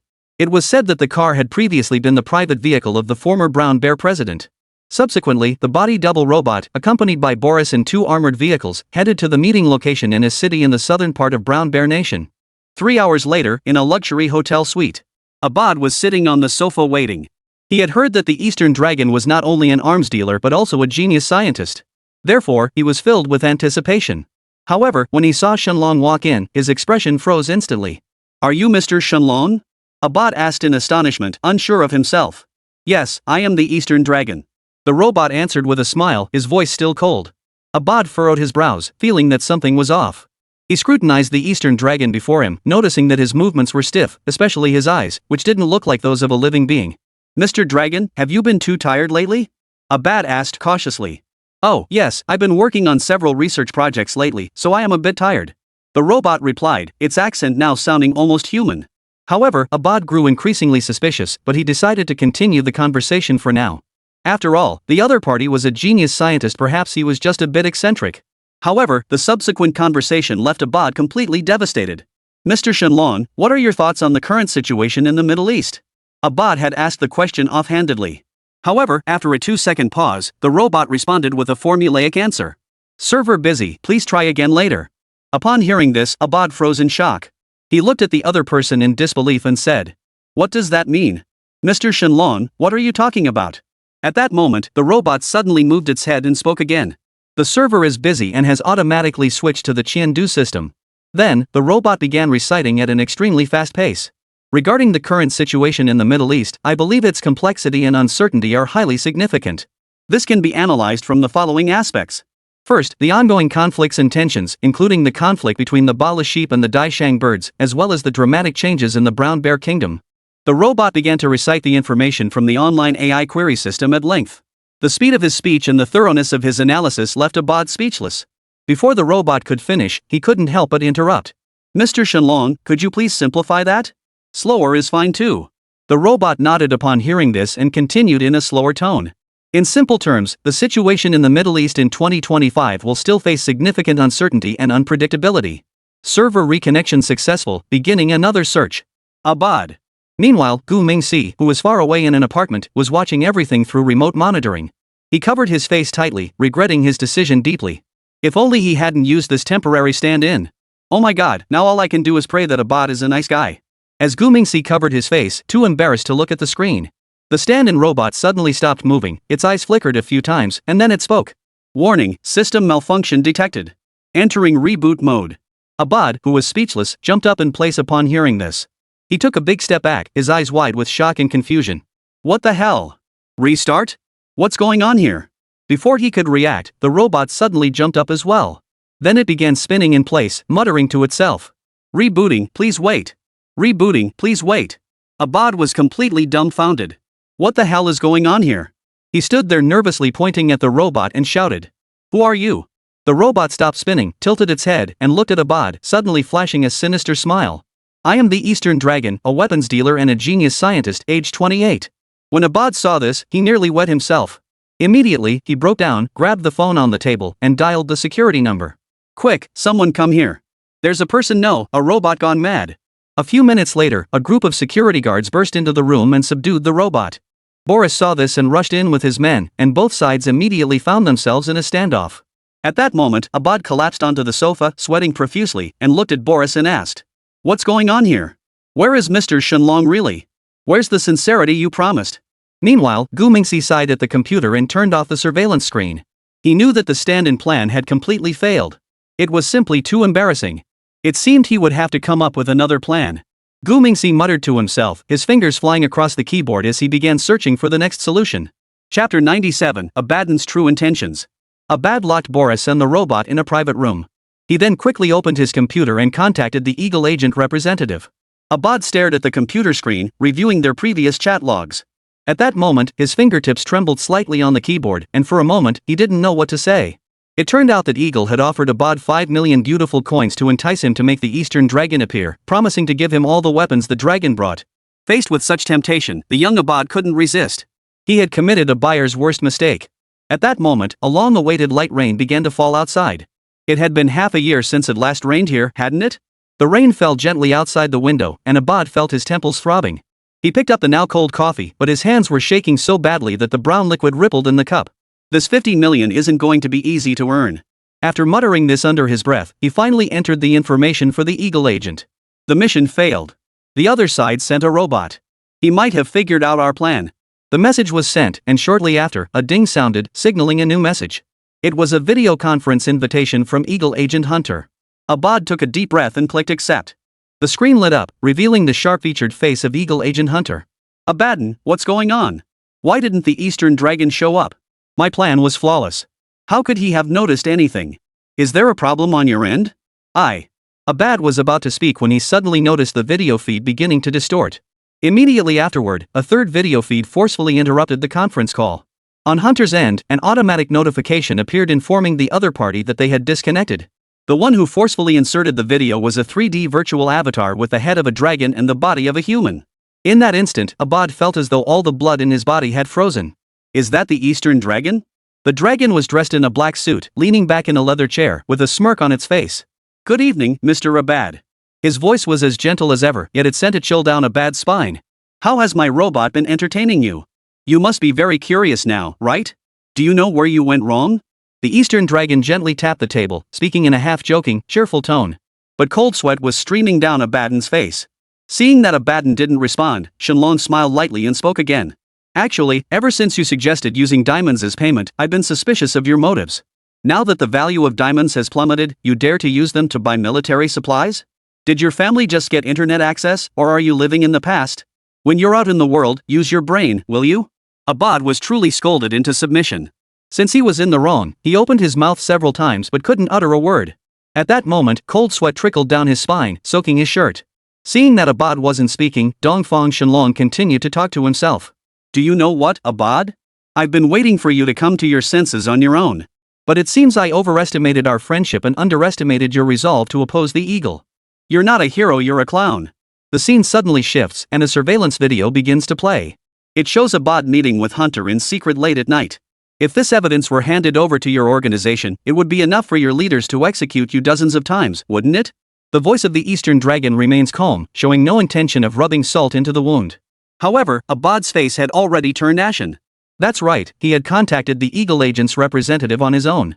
If this matter were to come to the organization's attention, then his fate would be nothing but certain death. However, just as he was feeling utterly despairing, the Eastern Dragon suddenly spoke again. "Don't worry, I never intended to do that." Upon hearing this, Abad instantly widened his eyes in shock. He stared at the computer screen in disbelief and asked. At that moment, it was as if he had finally regained his voice. "Why?" The head of the Eastern Dragon stared directly at the camera. "Because I believe you were just momentarily confused. Do you remember the oath you swore when you joined the Peace Front? Do you remember the determination you felt when you first picked up a gun?" The scene shifts again, this time to a photo from 10 years ago. At that time, Abad was still a teenager, surrounded by ruins and corpses. All his family, all his friends, all his villagers had been killed in the Eagle's bombing. Abad remembered what he had once told himself. As long as he could survive and grow up, he would avenge them all. That obsession has never left him, but he has learned to adapt. But why does it hurt so much inside? "I'm sorry, I was wrong. Is it too late to turn back now?" Abad spoke with a choked voice. On the other side, Gu Mingxi smiled with relief after reading it. It's not too late. It's never too late to admit your mistakes and make amends. As long as you're willing, we can team up to take down Eagle Sauce's 5 million. When the time comes, we'll split it 50-50, how about that? Abad heard this and paused for a moment before nodding firmly. Alright, what should I do? First, you need to do this. Abad and Gu Mingxi chatted for 15 minutes. Hunter's connection mysteriously cut off for 15 minutes. During this time, his engineers and hackers were busy at work. However, no matter how they investigated, they couldn't find any issues. Finally, Abad re-initiated the video call. After a brief exchange, Abad finally provided an explanation. He said it was due to an attack on the base station, which caused the network outage. Hunter remained skeptical about the matter. But now wasn't the time to dwell on such minor details. Thus, with a serious expression, he cut straight to the chase without any hesitation. Regarding the matter of the Eastern Dragon, have you thoroughly reviewed the situation? He then quickly followed up with a second question. How exactly do you plan to handle the current situation? Finally, he cut straight to the chase and asked bluntly. Could our meticulously planned strategy really have been exposed so easily? Meanwhile, on the other side of the screen, Abad remained remarkably calm and composed. He calmly fixed his gaze on the screen in front of him and responded in a steady, unwavering tone. Honorable Mr. Hunter, please rest assured. Here, I pledge my reputation as a guarantee and solemnly assure you that there has been absolutely no error or oversight in the entire incident. After pausing briefly, he continued his analysis. Not only that, but after careful consideration, I have even begun to suspect that this incident may have been nothing more than a test from the other side. Upon hearing this, Hunter, who had been frowning deeply, couldn't help but pause slightly, his face filled with confusion as he pressed further. A probe? Are you suggesting that all of this was intentionally orchestrated by the Eastern Dragon? Abad nodded solemnly and replied seriously. Indeed, Your Excellency, you did not witness it firsthand, but the robot used as a stand-in was incredibly lifeless. Therefore, the more I think about it, the more convinced I am that this is clearly the other side attempting to test us. Everyone in the Middle East knows that the dragon has always been renowned for its cunning and treachery. Therefore, in my understanding, this incident is most likely a carefully orchestrated test, and our plans have probably not been exposed. At this point, Abad suddenly changed the subject and continued. Thus, I had a bold idea. Chapter 98, Raising the Stakes Once Again. After some persuasion, Abad quickly changed his mind again. He was a young man who tended to make impulsive decisions. Moreover, these warlords were always motivated by self-interest and had no loyalty to speak of. He could betray himself for 50 million, so he could betray the eagle for 50 million. The key question was, who could ensure he got his hands on that 50 million? It was very clear that their plan had already been exposed. The Eastern Dragon is beyond their reach. Therefore, Abad can only cooperate with the other side and put on another show. This way, he at least has a chance to gain some benefits. If he stubbornly sticks to his guns, this time it won't just be a wasted effort, it could very well lead to his downfall. Thus, Abad followed Gu Ming's plan and presented a bold proposal to Hunter. We can invest an additional 20 million to lure this dragon out. Hunter immediately furrowed his brows upon hearing this. He couldn't shake the feeling that something was off about this. But he couldn't pinpoint exactly what was wrong. Just as Hunter was hesitating, Abad suddenly sent another screenshot. The screenshot showed the chat logs between him and the Eastern Dragon. The topic they were discussing was the issue of the robot stand-in. Sure enough, things were exactly as Abad had said. The Eastern Dragon simply didn't trust him, which is why he sent a robot to test him. Unfortunately, the robot's technology was not yet mature enough, which led to the test ending prematurely. Abad immediately expressed his anger, and Dongfang Shenlong quickly made concessions. Finally, both sides resumed negotiations, and the current moment is a critical juncture in the talks. As long as Henry gives his approval, Abad can increase his investment and place an additional order for military supplies with the Eastern Dragon. In this way, the total transaction amount would reach 70 million. Such a large transaction is indeed worth taking a risk for. Therefore, Hunter is also deeply conflicted at this moment. Opportunities don't come twice when the time is right, one must act decisively. Therefore, Henry immediately called the White House to report the matter personally. The White House took this matter very seriously and handled it with special urgency, even allocating additional funds. In short, they were determined to bring the Eastern Dragon to justice. Soon, a new plot targeting Gu Ming began to unfold. And this time, the Eagles were playing a much bigger game. They once again increased their stakes, determined to capture the Eastern Dragon. 2 days later, in the Middle East, Hunter Wilson stood in the penthouse suite of the Dubai Sailing Hotel, looking out through the floor-to-ceiling windows at the bustling desert city below. Neon lights bathed the entire city in a hazy purple glow, while the Persian Gulf shimmered in the moonlight in the distance. He loosened his tie, feeling a tightness in his throat. The air conditioning was cranked up, but beads of sweat still trickled down his back. This deal was too big, so big that even he, a seasoned CIA special agent, felt his heart racing. Ding dong. The doorbell rang, and Hunter quickly composed himself before turning toward the door. Through the peephole, he saw two men dressed in traditional Arab robes. The leader had a thick beard and sharp eyes like a hawk. "Welcome, Mr. Outer." Hunter gave a professional smile and stepped aside to make way. Outer Brahid is the Deputy Minister of Defense of the Camel Kingdom.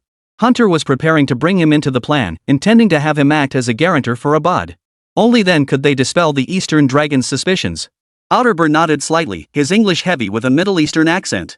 "Mr. Wilson. Let's get straight to the point. You mentioned a major business deal?" Hunter took a bottle of whiskey from the liquor cabinet and poured 3 glasses. The amber liquid swirled in the glasses, and the ice cubes clinked against the glass. "A deal worth 70 million beautiful coins, but the condition is that you must help us capture the Eastern Dragon." Hunter stared into Outerburg's eyes, as if trying to read his thoughts. Outerburr's fingers gently traced the rim of his glass, but he did not respond immediately. His deputy, a burly man with a face full of scars, let out a disdainful snort. "The Eastern Dragon? That Eastern arms dealer?" Outerburr furrowed his brows slightly upon hearing this, then spoke slowly and deliberately. "He's been our old partner for years. Wilson, you're being a bit unreasonable." Hunter smiled lightly and then took out a stack of documents from his briefcase. "That's precisely why you have the opportunity to approach him. This is the down payment 10 million beautiful coins. Once the matter is settled, the remaining 60 million will be transferred to your account in the Cayman Islands." Outerburg took the documents and flipped through them carefully. Hunter noticed his gaze linger on a particular page. It was the CIA-provided weapons list. Outerburg closed the documents, a hint of contempt flashing in his eyes. "The contract states that the weapons will belong to us once the deal is done? That's interesting. But, Mr. Wilson, how can you be sure that the Eastern Dragon will take the bait?" Hunter smiled confidently upon hearing this. He turned to Outerburg and muttered under his breath. "Because he's already taken the bait once. This time, we won't let him get away." Outerburg fell silent for a moment before bursting into laughter. "It must be said, you Americans do have some tricks up your sleeve. But to abandon our principles over a little military hardware? Special Envoy Wilson, do you really think we're that easy to fool?"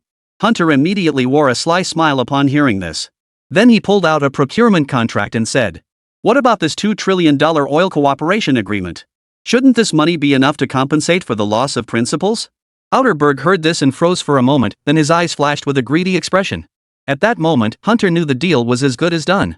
3 days later, Otebo, acting as a guarantor, invited Abad and Dongfang Shenlong to meet at a secret location. In a luxurious villa somewhere.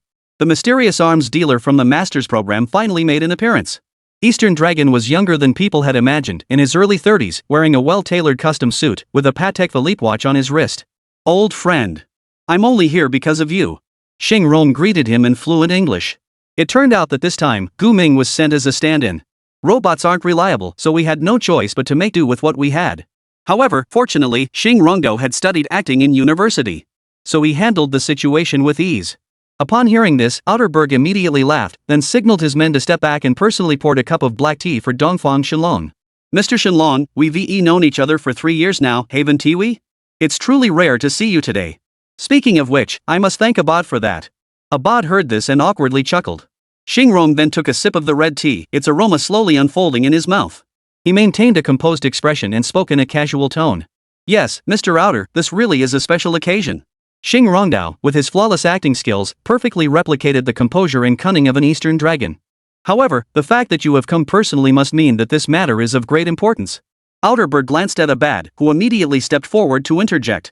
"Mr. Shenlong, I invited Mr. Outerburg here specifically to ensure that this transaction is completed smoothly.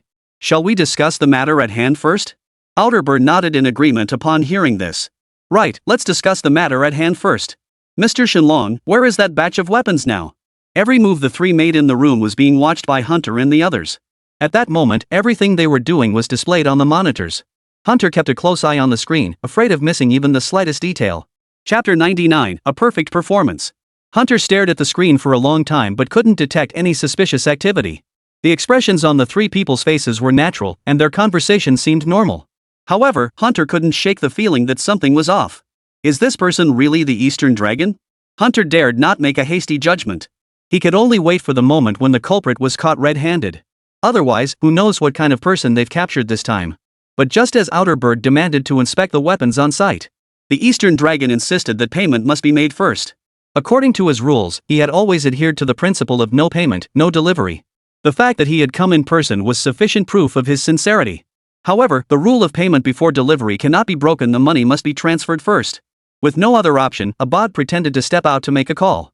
In reality, the call was made to Hunter's side. Sir, what should we do now? The other party insists on receiving payment first. What should we do about this? Hunter hesitated for a moment upon hearing this. Then, he sighed heavily and shook his head. No, we must first determine the location of the weapons. Have him take you to the weapons storage location. Once you arrive, I'll transfer the money immediately. Upon hearing this, Abad sighed helplessly. After hanging up the phone, he could only relay the message as instructed. Surprisingly, this time the Eastern Dragon didn't say much. Then, the three of them left the hotel and boarded a helicopter to arrive at Aburi Port. Hunter's surveillance team naturally followed closely behind in another helicopter. Finally, they came to a stop in front of a dozen cargo ships. At this point, Abad impatiently asked, Mr. Shenlong, where exactly are the weapons on which ship? Xingrong heard this and raised his eyebrows slightly before saying, Abad, have you forgotten my rules again? Until the money is in place, nothing else is up for discussion. Abad sighed helplessly and turned around to make another call. This time, Hunter wanted him to try to negotiate further. However, the Eastern Dragon was no longer willing to back down. Hunter, with no other option, transferred all the money to the intermediary, Outer. Afterward, Abad presented the transfer records to Xing Rongdao and demanded an inspection of the goods. A few minutes later, Abad stood on the deck of the Ocean Star, the salty sea breeze blowing in his face. This 300,000-ton cargo ship was anchored in the deep water area of Aberdeen Port, its hull gently swaying with the waves. He glanced at his wristwatch. It was 3:15 p.m., 10 minutes after Hunter had transferred the money. Mr. Abad, please follow me.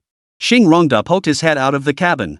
He had somehow changed into a dark blue polo shirt, looking like an ordinary cargo ship's first mate. Abad noticed his hands trembling slightly. Was the legendary Eastern Dragon also nervous? Or was this just a fake? Never mind, it doesn't matter anymore. With that thought, Abad turned and followed the other man into the cabin. The two of them walked down the gangway, one in front of the other, through the long corridor. The cargo hold was filled with shipping containers. Xing Rongdao pulled out a key and unlocked one of the containers. Blinding sunlight streamed in through the skylights on the ceiling, and Abad squinted, seeing rows of boxes filled with firearms neatly stacked inside the container. Xing Rongda casually pulled out an M416 semi-automatic rifle and said, These are all samples, you may inspect them at random. Abad took the firearm and began disassembling and inspecting it with extreme skill. From his skilled movements, it was clear that the man was an experienced gun handler. As a result, Xing Rongdao immediately felt even more tense. In the past, he had only followed so-called gangs in minor skirmishes. The most intense experience he had was participating in a gang fight involving over 100 people. But he never dreamed that one day he would become an arms dealer. Although he was just filling in for the boss as a stand-in.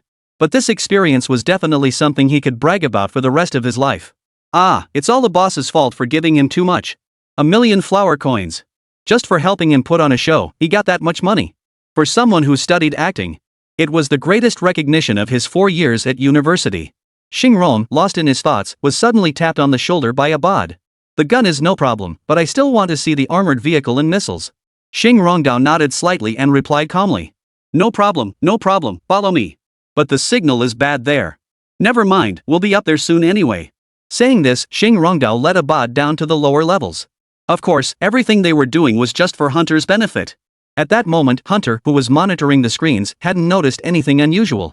As long as he could confirm the presence of the armor and missiles, he would immediately reveal himself and make the arrest. Eastern Dragon, you're finished this time. In a room somewhere at the dock, Hunter stared intently at the surveillance screen. At that moment, Xing Rongdao and Abad arrived in another massive space. The room contained over a dozen armored vehicles and more than 20 missiles. Abad pretended to inspect the area before smiling and saying, Excellent. I'll notify Mr. Outerberg to transfer the funds to you immediately. He then pulled out his satellite phone and dialed Hunter's number. On the other end, Hunter's slightly hoarse voice came through. How's the situation? Abad smiled and replied. The goods are in good condition, you can proceed with the transfer. Hunter laughed immediately upon hearing this. Because this was their agreed upon code phrase. This confirmed that all evidence was now solid. Hunter immediately picked up the walkie-talkie and shouted loudly. Everyone, get ready. Once they come out, we'll move in. Remember, no one is to act without my orders. Meanwhile, after hanging up the phone, Abad and Xingrong exchanged a knowing smile. That smile held too many secrets to be spoken. Xing Rongdao then led Abad to continue touring the other cargo holds, each of which was filled with similar containers. Sunlight filtered through the skylights, casting dappled shadows on the floor, while the air was filled with the salty, briny scent of seawater. Suddenly, Abad's satellite phone vibrated. It was a code message from Outer. The fish has taken the bait. This meant that Hunter had successfully transferred 70 million pretty coins into Outerbur's account. Abad's heart raced. He glanced at his watch. There were only 20 minutes left until the planned evacuation time. Xing Rongda smiled and suggested, "Let's go to the monitoring room to check the situation on the entire ship." Soon, the two arrived at the monitoring room. The room was empty, with the indicator lights on the control panel flickering a faint green glow. Xing Rongda walked up to the control panel and pressed a hidden button. Abad heard the sound of machinery humming from deep within the ship's hull. It was the small submarine they had installed at the bottom of the cargo ship, now beginning to activate. At that moment, Xing Rongda suddenly spoke up. "It's about time. We should go." The two hurried toward the secret passage leading to the lower deck of the cargo hold.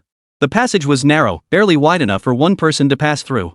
Abad could hear his own heartbeat, along with the distant sound of waves crashing against the hull. At the end of the passage was a metal door. Xing Rongdao entered the password, and the door slowly opened. A small submarine was docked in the cargo ship's hidden compartment, resembling a silent black ghost. The two climbed into the submarine, and Xing Rongda skillfully started the engine. The submarine began to descend slowly. Through the porthole, Abad saw the hull of the cargo ship gradually receding above him. Just then, Abad's satellite phone rang again. "The money has been transferred to the safe account. As planned, I will report it to the authorities immediately." Abad replied with a smile upon hearing this. "Good, everything is proceeding as planned." After hanging up, Abad turned to Xing Rongdao. The submarine's instrument panel emitted a faint blue glow, casting a soft light on Xing Rongdao's side. A faint smile played at the corners of his lips, causing Abad to feel an uneasy sense of foreboding. Chapter 100. If the flower-growing family can't do it, then let's go outside. Xing Rongdao's faint smile. This made Abad feel a lingering sense of unease, as if something was amiss. So, he looked at the other person and asked, "What are you smiling about?" Xing Rongdao replied without turning his head. "Nothing, I just think the scene was perfectly acted." Abad frowned upon hearing this. He couldn't shake the feeling that there was something hidden behind Xing Rongdao's smile. Moreover, this guy didn't feel like the real dragon god at all.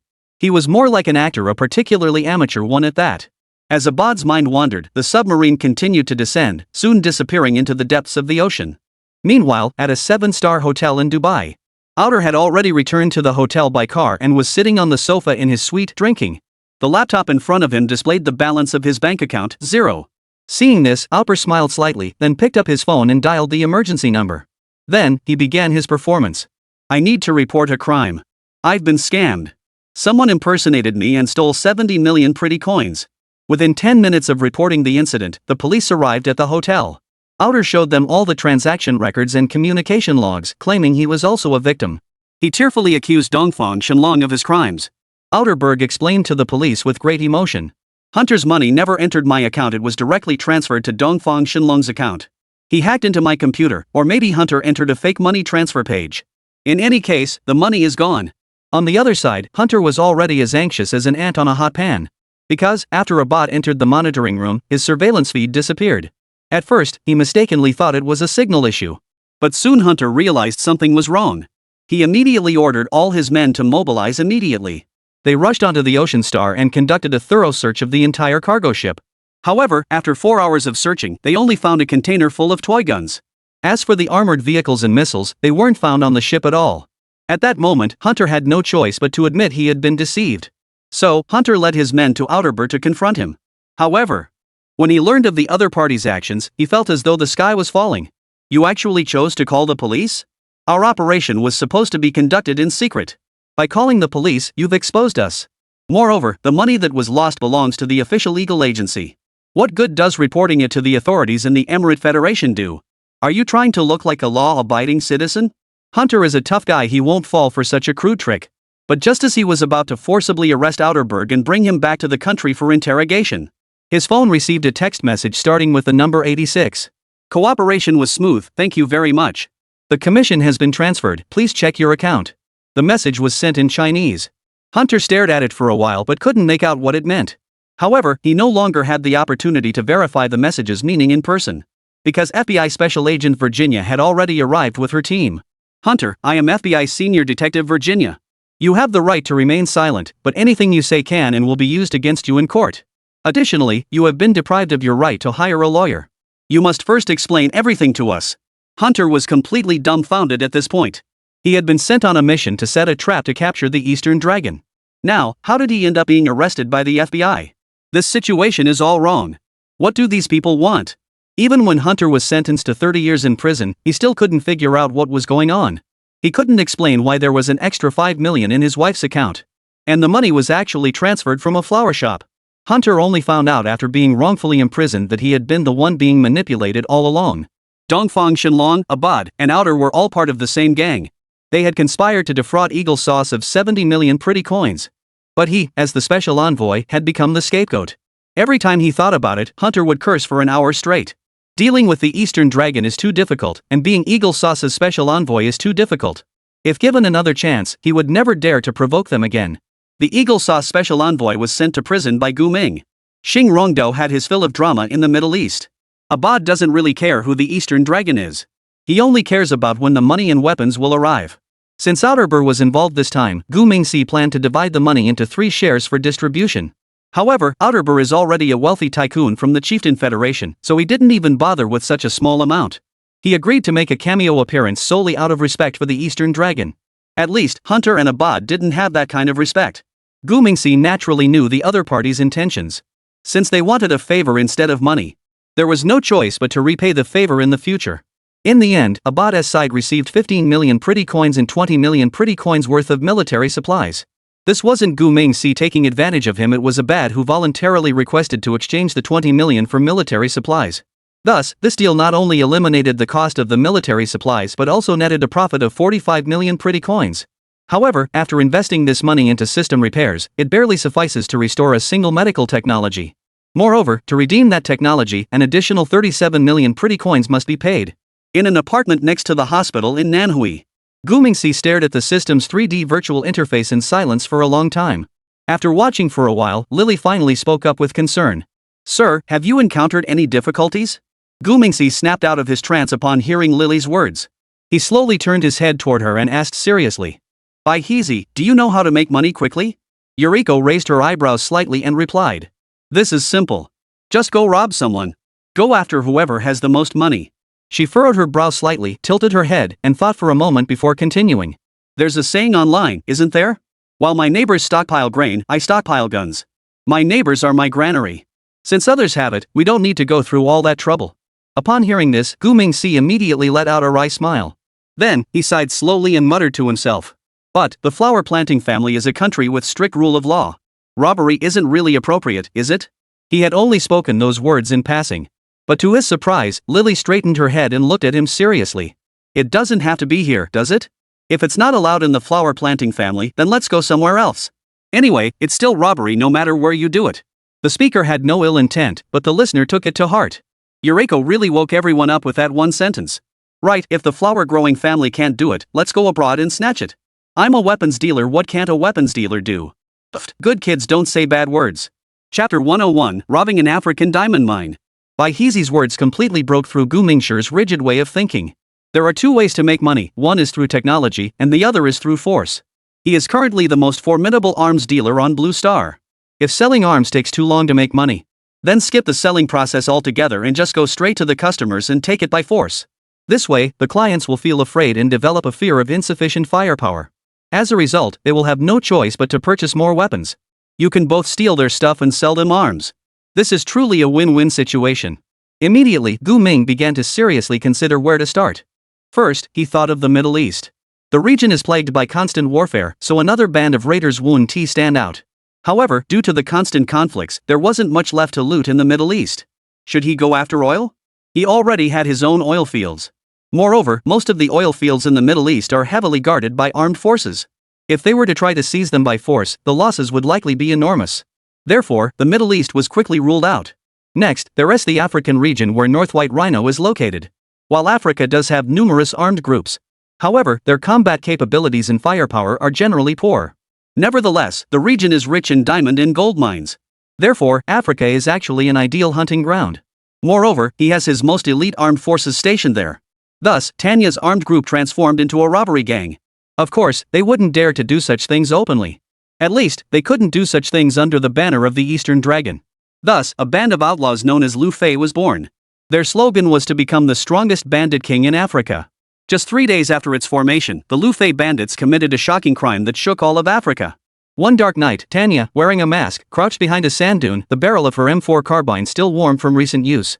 The desert night wind swept fine sand against her mask, and she could smell the scent of gunpowder and blood in the air. Soon, she heard Guan Ershing's voice through her headset. "Boss, the eastern sector has been cleared. These black bastards are tougher than we expected." Tanya furrowed her brows slightly and reminded him. "Old Guan, watch your language. Stay vigilant and await my orders." After saying this, Tanya narrowed her eyes and observed the distant mine through her night vision goggles. The searchlight's beam swept across the barbed wire, and she could see the bodies lying on the guard posts. "We are not racists, we are just business people. Don't use discriminatory language." Tanya reminded them seriously over the communication channel. Guan Ershing immediately apologized and ordered his men to speed up their actions. But just then, a series of urgent gunshots suddenly rang out from the mine. Tanya saw this and immediately placed her finger on the trigger. Her pupils contracted in the darkness, like a mother leopard ready to pounce. Soon, a red signal flare shot into the sky. This was the signal agreed upon with Candace. Tanya immediately spoke quickly over the communication channel. "Team A has succeeded. Team B provide cover, Team C prepare to load. Remember, we only want the raw stones. No processed ones." Soon, her headset was filled with the sounds of confirmations coming in one after another. Tanya didn't have time to pay attention to them. She quickly stood up, and the magazines hanging from her tactical vest clinked lightly with her movements. The mine was in complete disarray, with spent shell casings and bloodstains scattered across the ground. Tanya's boot stepped over the body of a security guard, who was still clutching an old AK-47. He knelt down, prying open the dead man's fingers, and took the gun. An AK-47, a classic model. Sure enough, this gun is always in demand, no matter where you go. Just as Tanya finished muttering this, Zhang Sanyang's voice came through her earpiece. "Boss. There's trouble here. There are a lot of vehicles approaching, and they're carrying armed militants." Tanya turned sharply upon hearing this, and several flickering light points appeared in her night vision goggles. "Those are car headlights." She immediately shouted urgently over the communication channel. "Everyone, be on alert. Unidentified vehicles are approaching. Team A, speed up. Team B, establish a defensive line. Old Guan, take 2 men to the high ground." As she spoke, Tanya had already sprinted to the back of a pickup truck and quickly raised her gun. The desert night was cold, but her palms were sweating. Because the situation before her was not part of the plan. There shouldn't be this many armed forces near this diamond mine. A few minutes later, the headlights grew closer. Tanya silently counted at least 5 vehicles. At that moment, her fingers tightened around the trigger, and firing the bullet was merely a matter of timing. But just then, the lead vehicle suddenly activated its spotlight, and the blinding white light swept across the mine site. "Damn it!" Tanya cursed under her breath and quickly ducked her head, her vision going white. At that moment, Guan Ershing's voice also came through the communication channel. "Boss, it's the local official military's armored vehicle." His voice carried a hint of panic. After 2 seconds, he finally spoke again to report. "We're surrounded." Tanya clenched her teeth upon hearing this. "It seems we'll have to fight a tough battle this time. Fortunately, their equipment was decent, otherwise, we wouldn't dare to fight back." After taking a deep breath, Tanya spoke seriously over the communication channel. "Everyone listen up. Follow Plan C. A Team A will break through from the south with the supplies, and Team B will cover my rear. Remember, if you're captured, you know nothing. Don't endanger your families." A burst of static came through the headset, followed by a series of affirmative responses. Tanya removed a smoke grenade from her tactical vest and pulled the pin. 3, 2, 1. She tossed the smoke grenade into the air and pulled the trigger. Gunfire shattered the desert silence, tracer rounds slicing through the night sky. The heavy machine guns on the armored vehicles began to roar, bullets striking the pickup truck with a piercing metallic screech. Tanya darted through the smoke like a ghost. She could hear her teammates' screams and the whistling of bullets. But she couldn't stop, couldn't think, she could only keep moving forward. Suddenly, a voice came through her headset. "Miss, do you need help?" Tanya froze. That voice was Joseph's. He is the leader of the Grey Crown Crane, nicknamed Little Black Dog, and also the most notorious bandit chieftain in Africa, causing significant destruction and chaos in the region. Prior to this, the other party had approached Tanya seeking cooperation. However, Gu Ming at the time rejected the proposal for cooperation. Yet, to everyone's surprise, he had appeared here at this very moment. Tanya replied coldly while reloading her magazine. "Are you following us?" Josephko, upon hearing this, explained with a laugh over the communication channel. "No, I just want Mr. Shenlong to owe me a favor." "Enough with the small talk. My men are at 2 o'clock. I suggest you retreat in that direction." Tanya didn't hesitate and immediately shouted over the communication channel.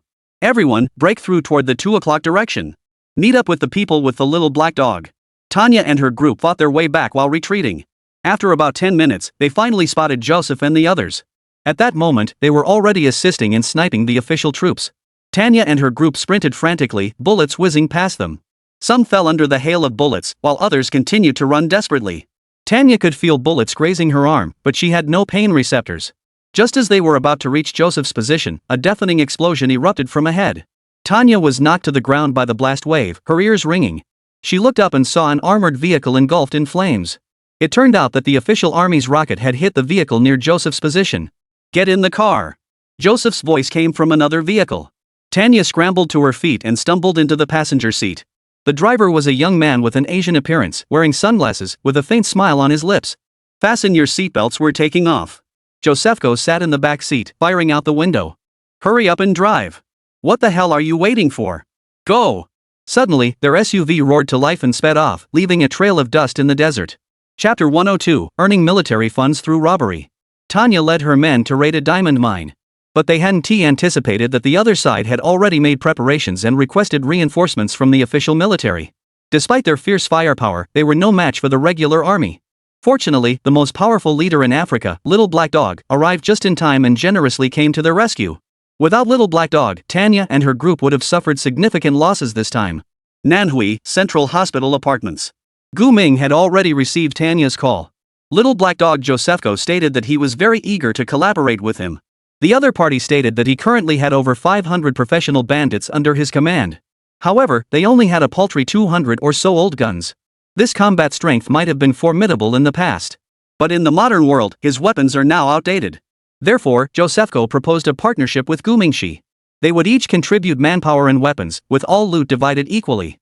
To be honest, Joseph's proposal was very good. However, Gu Mingxi isn't about to give away weapons for free.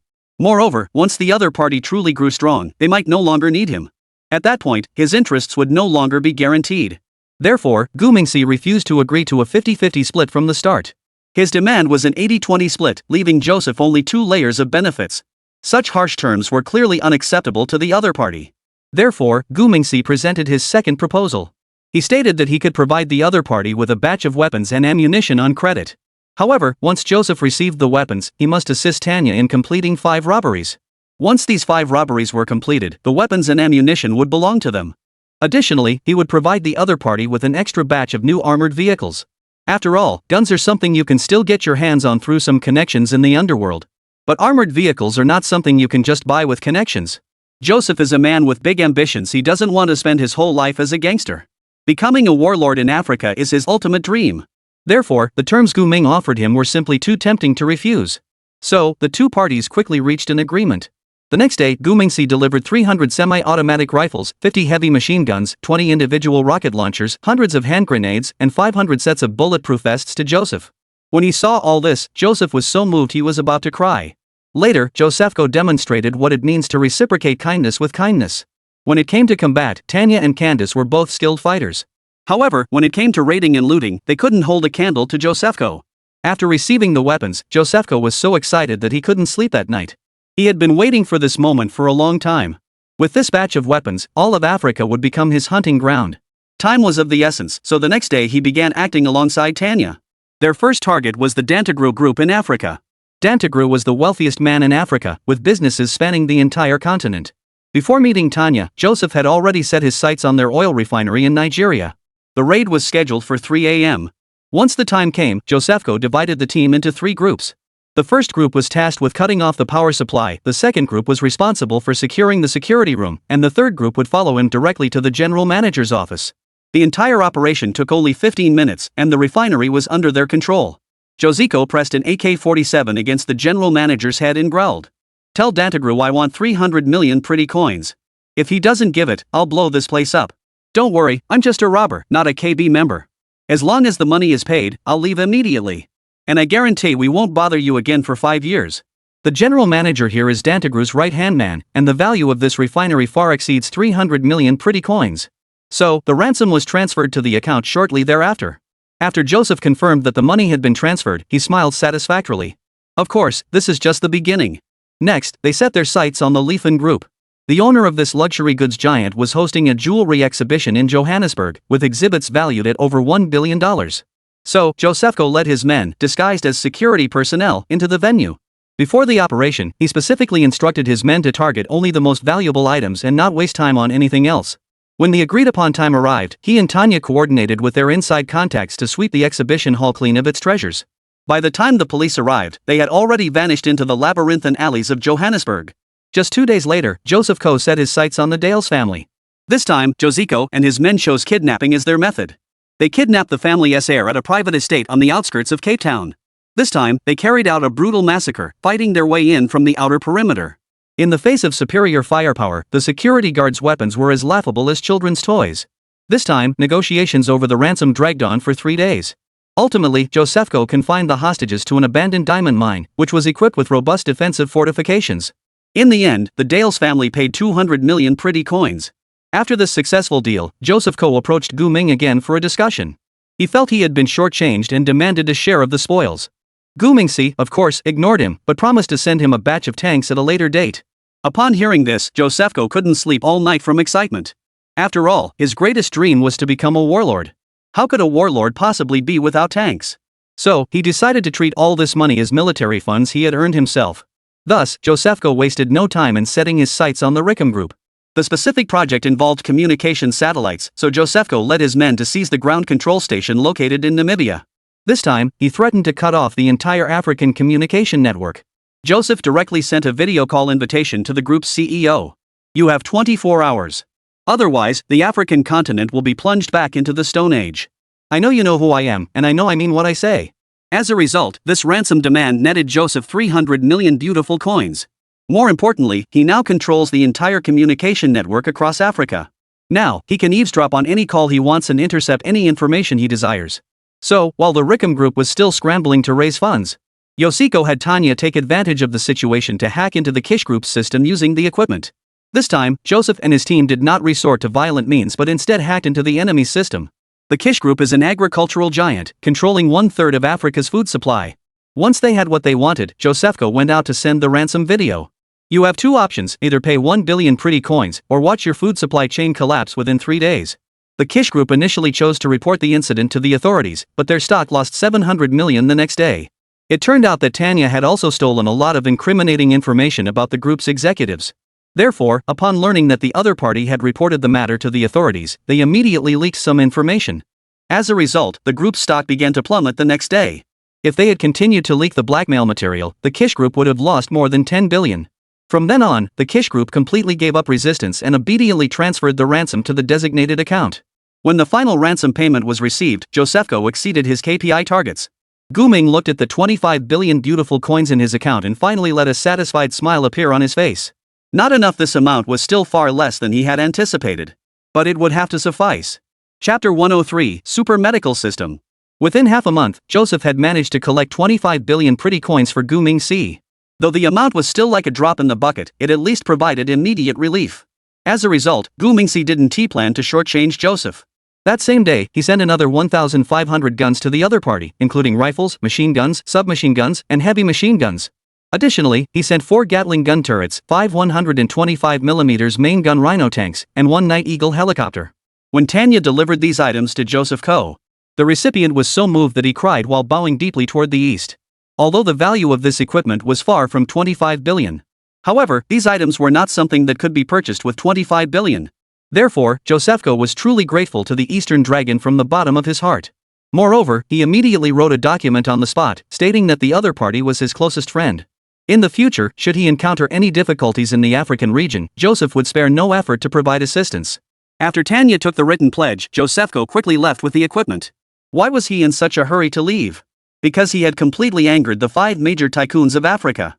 The 5 tycoons had joined forces to offer a bounty of 500 million for his head. Josefko stated that he would take some people south to hide for a while and consider returning to the north once the heat died down. Gu Ming also took this into consideration, which is why he gave him some extra life-saving items. For example, the Gatling guns capable of aerial combat, the Rhino tanks designed to counter ground attacks, and the Night Eagle fighter jets that can retreat if outmatched. In any case, he cannot allow this scapegoat to be captured. Otherwise, the 5 wealthy individuals would uncover the truth behind the scenes. Therefore, protecting the other party is equivalent to safeguarding his own reputation. Moreover, Gu Mingxi believed that the other party might be useful in the future. With the funds secured, Gu Mingxi began to exchange them for medical technology. However, due to severe damage to his system, he currently has no way to directly exchange for future technology. Therefore, he still needs to borrow system modules from the Red Alert game to complete the exchange of ultra-tech products. In simpler terms, the technology he needs must be based on the game's modeling. With no other options, Gu Mingxi had no choice but to thoroughly study the settings of the Red Alert game system. After 6 hours of research and analysis, he finally identified 2 suitable items for modification. One of the key items is the Yuri Cloning Center from Red Alert 2. This item is based on biotechnology and incorporates cloning and decomposition technologies. Its original function was to replicate and clone various types of human soldiers. Gu Mingxi then modified and upgraded it based on its inherent technological characteristics. He integrated bioprinting and 3D organ printing technology into it, transforming the replication center into a gene center. This modification and upgrade cost a total of 78 billion system coins.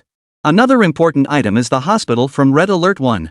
This item is a neutral building in the game, similar to oil wells and airports, and must be captured to obtain. Once obtained, it can be used to heal injured units. Notably, the hospital's healing speed is extremely fast, with units entering the hospital and exiting fully healed in just 1 second. Therefore, based on the construction logic, the hospital building must incorporate multiple medical technologies. Consequently, Gu Ming integrated holographic medical diagnosis technology, bionic organ and prosthetic technology, and AI surgical systems into the design. This upgrade and modification cost a total of 153 billion beautiful coins. The total expenditure for both upgrades amounted to 231 billion pretty coins. Now, Gu Mingxi is only missing a prop to support nanomedicine technology. The system is a highly logical entity, so to exchange items from it, you must provide a reasonable underlying logic for its execution. For example, if he wants laser technology immediately, he cannot use the Apocalypse tank to achieve it. He must find something like the Light Prism Tower or Light Prism tank. There must be a causal logical relationship between them. Since Gu Mingxi hasn't found a logical basis for the nanomedicine technology. Therefore, for now, he cannot exchange for that type of advanced technology. However, having the Gene Center and Super Hospital is still a significant achievement. Now everything is in place, all that's missing is the final push. Gu Mingxi personally visited the industrial park in the western suburbs that evening. Xing Rongdao is now the deputy director of the park, with his salary and benefits increased to 3 million yuan annually. Additionally, Gu Mingxi has recruited a team of management and sales professionals for him. Soon, the industrial park will officially join the money-making venture. After all, such a large area can't just be used for producing military hardware. Otherwise, explaining the sourcing of raw materials in the future would become problematic. Therefore, Gu Mingxi plans to implement a factory within a factory model. Within the industrial park, he would establish a separate military weapons production zone, allowing the outer factory to provide cover for the inner factory. This time, Gu Mingxi quietly returned to the factory area to find a location within the inner factory for the Gene Center and Super Hospital. The Gene Center doesn't take up much space, only around 500 square meters. Therefore, it can simply be placed in a corner of the main factory building. However, the Super Hospital requires a much larger area. Although this hospital is not as good as a real hospital, it still covers an area of 20,000 square meters and is designed with 3 floors. Therefore, it cannot be placed inside the factory building. Moreover, placing another building inside the factory would look rather odd. With no other option, Gu Ming could only reluctantly demolish one of the warehouses inside the factory. Then, on the old site, they built a super hospital. Moreover, the super hospital is only 15 meters away from the Gene Center. Exiting the Gene Center's factory, the super hospital is right across the street. Therefore, these two structures are extremely convenient for interactive actions. This super hospital is not only the pinnacle of contemporary medical technology but also a prime example of the seamless integration of human intelligence and machine precision. Upon entering the hospital, the first thing you see is a pristine white lobby, but there are no medical staff in sight. Because there are no humans here, only 20 AI medical robots, with Big White being one of them. In the center of the hospital lobby stands a smart terminal called the Life Navigation System. Patients simply stand in front of the terminal, and the built-in bioscanning system quickly reads their vital signs, analyzes their condition using AI algorithms, and automatically assigns them to the appropriate treatment area. On the terminal screen, streams of data flow down like a waterfall, displaying key indicators such as the patient's temperature, blood pressure, and heart rate, and even predicting potential health risks. A dedicated 3D holographic guide appears in the air, directing patients to the holographic treatment room. There are no traditional examination tables or chairs here. Instead, there is a holographic projection bed suspended mid-air. Once the patient lies down, a transparent energy barrier rises around the bed, enveloping the patient. At this point, a device called the quantum diagnostic instrument begins to operate. Using quantum entanglement principles, it instantly captures the slightest changes in every cell within the patient's body, generating high-precision 3-dimensional holographic images. The intelligent doctor analyzes the real-time images, processes the data through big data algorithms, and delivers an accurate diagnosis. On the second floor of the hospital are 10 smart minimally invasive operating rooms. All surgeries are performed by devices called minimally invasive treatment systems. These robotic arms are as thin as hair yet capable of performing operations at the nanoscale. They transmit real-time footage of the surgical site through miniature cameras inside the patient's body to a control center, where an AI system assists in completing the procedure. Throughout the process, patients feel virtually no pain, and post-operative recovery is exceptionally swift. The hospital's pharmacy is also highly automated, with a central unit called an intelligent medication dispenser that automatically prepares medications based on electronic prescriptions.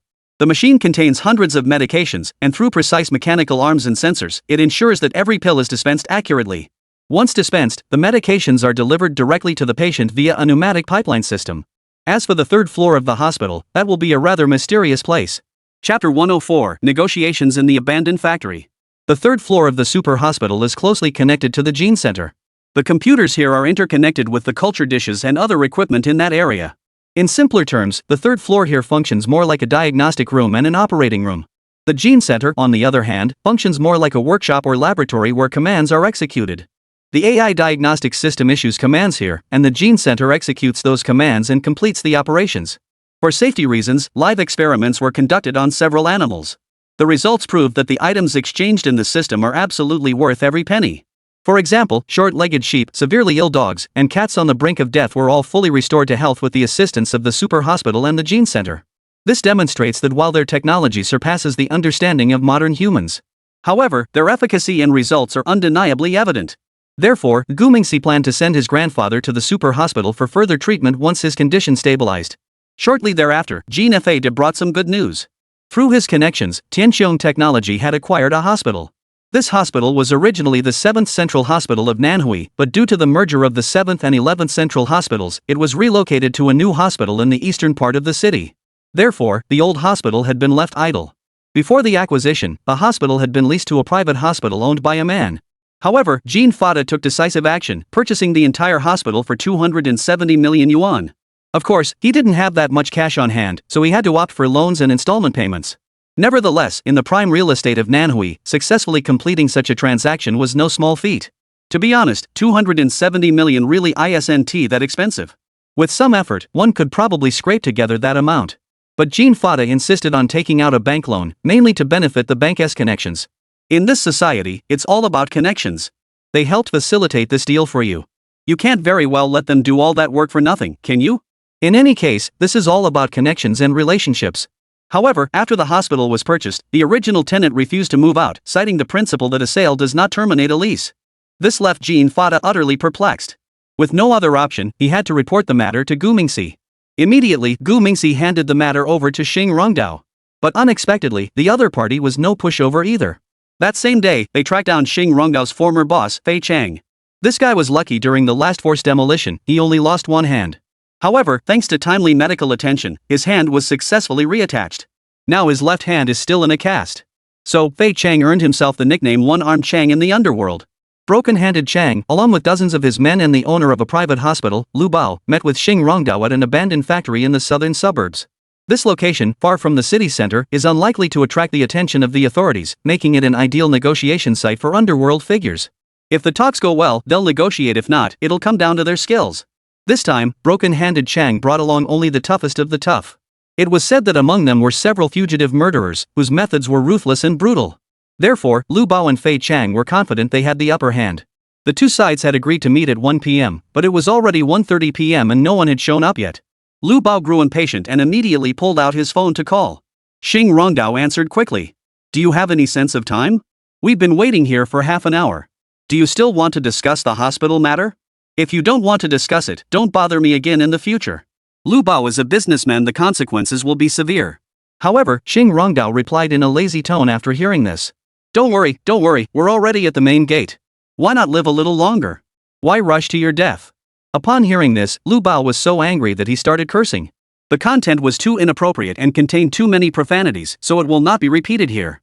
Strangely enough, Xing Rongdao didn't get angry upon hearing this, he just kept laughing happily. The more he acted like this, the angrier Lu Bao became. Soon, Fei Chang, who was standing nearby, couldn't stand it anymore. He stepped forward, snatched the phone, and coldly said, "You worthless scum. What the hell are you trying to pull? Get over here and kneel down to apologize, or I'll kill your entire family. What kind of behavior is that? Do you think I don't know? Stop playing games. Do you really think you're something special? Get over here now, and I'll consider sparing your life. Before Duan Shouchang could finish speaking, the factory gate was smashed open by a car. Immediately, a van and a Mercedes drove in quickly.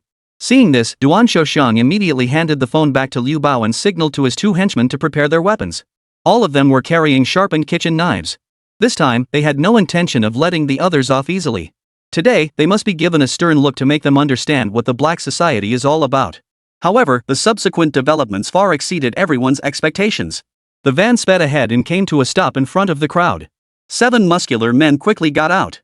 They were all dressed in sneakers and black casual suits, with sunglasses on their faces. At first glance, they seemed more like the black society. Seeing this, Duan Shouchang and the others immediately felt a pang of displeasure. Damn it, are they trying to show off in front of us? Fine, we'll show you who's boss. At this point, Duan Shouchang and his men had already made up their minds to kill. Regardless, we must take down the 2 of them today. Taking out too many would be a major incident. 2 people were just right, they had carefully calculated it. After the people in the van got out, the Mercedes slowly came to a stop. Then, Xing Rongdao slowly opened the car door. He was wearing a well-tailored dark blue suit, which made his obese figure appear surprisingly restrained. The collar of his white shirt was spotless, paired with a burgundy tie, exuding a sense of calmness and elegance. His black leather shoes, polished to a mirror-like shine, glinted faintly in the sunlight, exuding a sense of calm and composure with every step. His neatly combed pompadour gleamed with a lustrous sheen. His skin was fair and rosy, with a slight upward curve at the corners of his mouth, revealing a confident and composed smile that inspired admiration. Upon seeing this scene, Duan Shouchang froze in place. Is this really the same person he had met half a month ago? How could he have changed so much in just 3 days? What's going on? Has this kid struck it rich? Thinking this, Duan Shouchang couldn't help but furrow his brows and cautiously asked, "Are you Xing Rongdao?" Xing Rongdao slowly removed his sunglasses upon hearing this, then lit a cigar and looked at the other person. "Fei Laude, haven't seen you in a few days and you don't recognize me anymore? Your memory isn't what it used to be, are you getting old and useless?" After saying this, he pulled out a lighter and began to light the cigar. Duan Shouchang used to treat him like a dog. But now this dog dares to bite its master. Can this be tolerated? Thinking this, Duan Shouchang immediately gave a nod to the person beside him. Then, the man grabbed a knife and strode forward. "Damn it, how dare you speak to my boss like that? Are you looking for trouble?" Chapter 105, he must have done it on purpose, right? Duan Shouchang's most ruthless subordinate, wielding a cleaver, walked straight toward Xing Rongdao. However, the other party didn't even glance at the guy, keeping his gaze fixed on Duan Shouchang's face. "Xianzi, you haven't improved at all. Always the same, 1 part ruthless, 2 parts intimidating, 3 parts all talk. Times have changed, the world has evolved." Xing Rongdao's face was filled with contempt, disdain, and scorn. Seeing this, Duan Shouchang felt his blood boil instantly. Does he have no sense of shame? His once most cowardly subordinate now dared to speak to him like this. Damn it, he must be made to bleed. "Zhang Laowu, take him down." Duan Shouchang shouted angrily at his subordinate. Immediately, the man raised his knife and charged toward Xing Rong, shouting and slashing as he went. The next second, several drops of warm blood splattered onto Duan Shouchang's face. He reached up to touch the blood on his face and said, "Damn it, you didn't even aim properly. The blood splattered all over my face. What's going on? Did you cut off his head?" "Aha!" As he spoke, the one-armed man burst into excited laughter. However, the people around him reacted unusually. Some were slowly backing away, some dropped their knives, and others even crouched down, covering their heads. "What's going on? What are all of you doing? Charge together and take them all down." Before he could finish speaking, the man called Zhang Laowu suddenly fell backward with his head tilted upward. At that moment, he finally saw that there was a bloody hole in the forehead of the man in front of him. He had been shot dead. That's right, at that moment, Xing Rongdao's men were all armed with silenced handguns. Earlier, Duan Shouchang had been focused on the blood dripping from his own face and hadn't noticed the changes in the situation ahead. By the time he realized something was wrong, a gun was already pressed against his forehead. "Xianzi, you had your chance, but you couldn't take it. What era are we in? Still playing with knives? Get out of here." As he spoke, Xing Rong slapped the other man aside with a single blow. Duan Shouchang's pants were starting to feel warm at that moment. Resist? He certainly didn't want to end up with grass growing on his grave next year. The men he had hired were desperados, but he wasn't one of them. Besides, not all desperate men are idiots. Risking your life for a few $1,000s isn't worth it. So, except for the first fool who charged out, everyone else gave up resisting quietly. Xing Rongdao knew they had the situation under control. So he walked straight up to Liu Bao and glared at him coldly, saying, "You don't want to move out of the hospital, do you? What's the matter? Do you think your life is harder than his?" Xing Rongdao pointed at the still warm corpse on the ground and spoke harshly. Lu Bao was already so scared that his legs were trembling. He had no idea the other man was such a ruthless person. So, he immediately changed his attitude completely, bowing and scraping as he spoke. No, I wouldn't dare. I came here today just to tell you that I'll move out tonight. You can rest assured that I will clean the place spotless. Xingrong heard this and gently patted the other person on the face, saying, That's more like it. In business, it's all about maintaining good relations and fostering prosperity. You had to force me to take such drastic measures before you'd listen. You're such a troublemaker. As he spoke, he slowly stepped aside to make way. Alright, get out of here. Get out of here before tomorrow morning. Otherwise, I know exactly where to find your 5 wives to have a little chat with each of them. I know exactly where they all live. It was clear that Xingrong was blackmailing Liu Bao. Liu Bao is divorced but has 5 girlfriends. Moreover, all 5 of these women have given birth to his children. Xingrongdao's words were essentially a warning to the other party. If he dares to be dishonest again, his 5 wives and children will be in danger. Liu Bao was a smart man. He knew he had provoked someone he shouldn't have. So he quickly bowed his head and groveled again, saying, Yes, I understand everything. I didn't see anything today. No, I didn't even come here today. I'll leave immediately. As he spoke, Liu Bao trembled and ran toward his car. Duan Shou Chang, seeing this, immediately knelt down on the ground and began begging as well. Brother Dao, I didn't come today either. Please, you're treating me like a piece of trash. Can you just let us all go? The others, hearing this, also began begging for mercy. Xingrong, seeing this, coldly glanced at them and said, Alright, take your 2 closest brothers with you and leave. The rest of you stay behind. Hearing this, everyone present felt a chill run down their spines. Immediately, the men under Duan Shou Chang turned to him with pleading looks.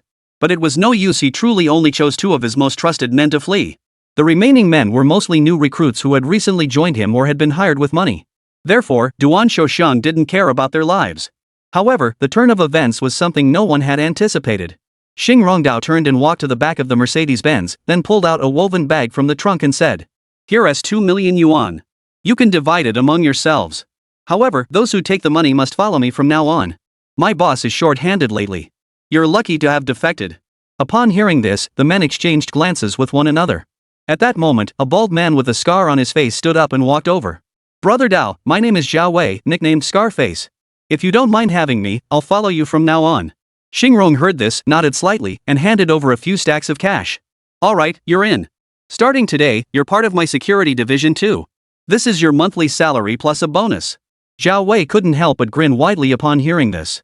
What a generous boss, truly rare these days. Once there's the first one, there'll be a second and a third. Before long, the entire group had been completely won over by Xingrongdao. It turned out that this was also Gu Ming's intention. He planned to expand the security department into 2 divisions. The first department was the Internal Security Division, composed of retired military personnel responsible for safeguarding the model factory. The second division was the External Security Division, composed of a group of people from the underworld, responsible for handling matters outside the factory. The 2 departments had different tasks and responsibilities and would not interfere with each other's work. Therefore, Xingrongdao took this opportunity to recruit all of Duan Chang's henchmen. After subduing these men, he walked up to the gun that had been fired. Then, he slapped the other person across the face.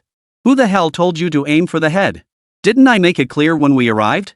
First scare them, then kill the chicken to scare the monkeys. You, on the other hand, just raised your gun and went for the kill. What's the matter with you? Have you been a hitman before? The man who had been hit was also quite upset at this point.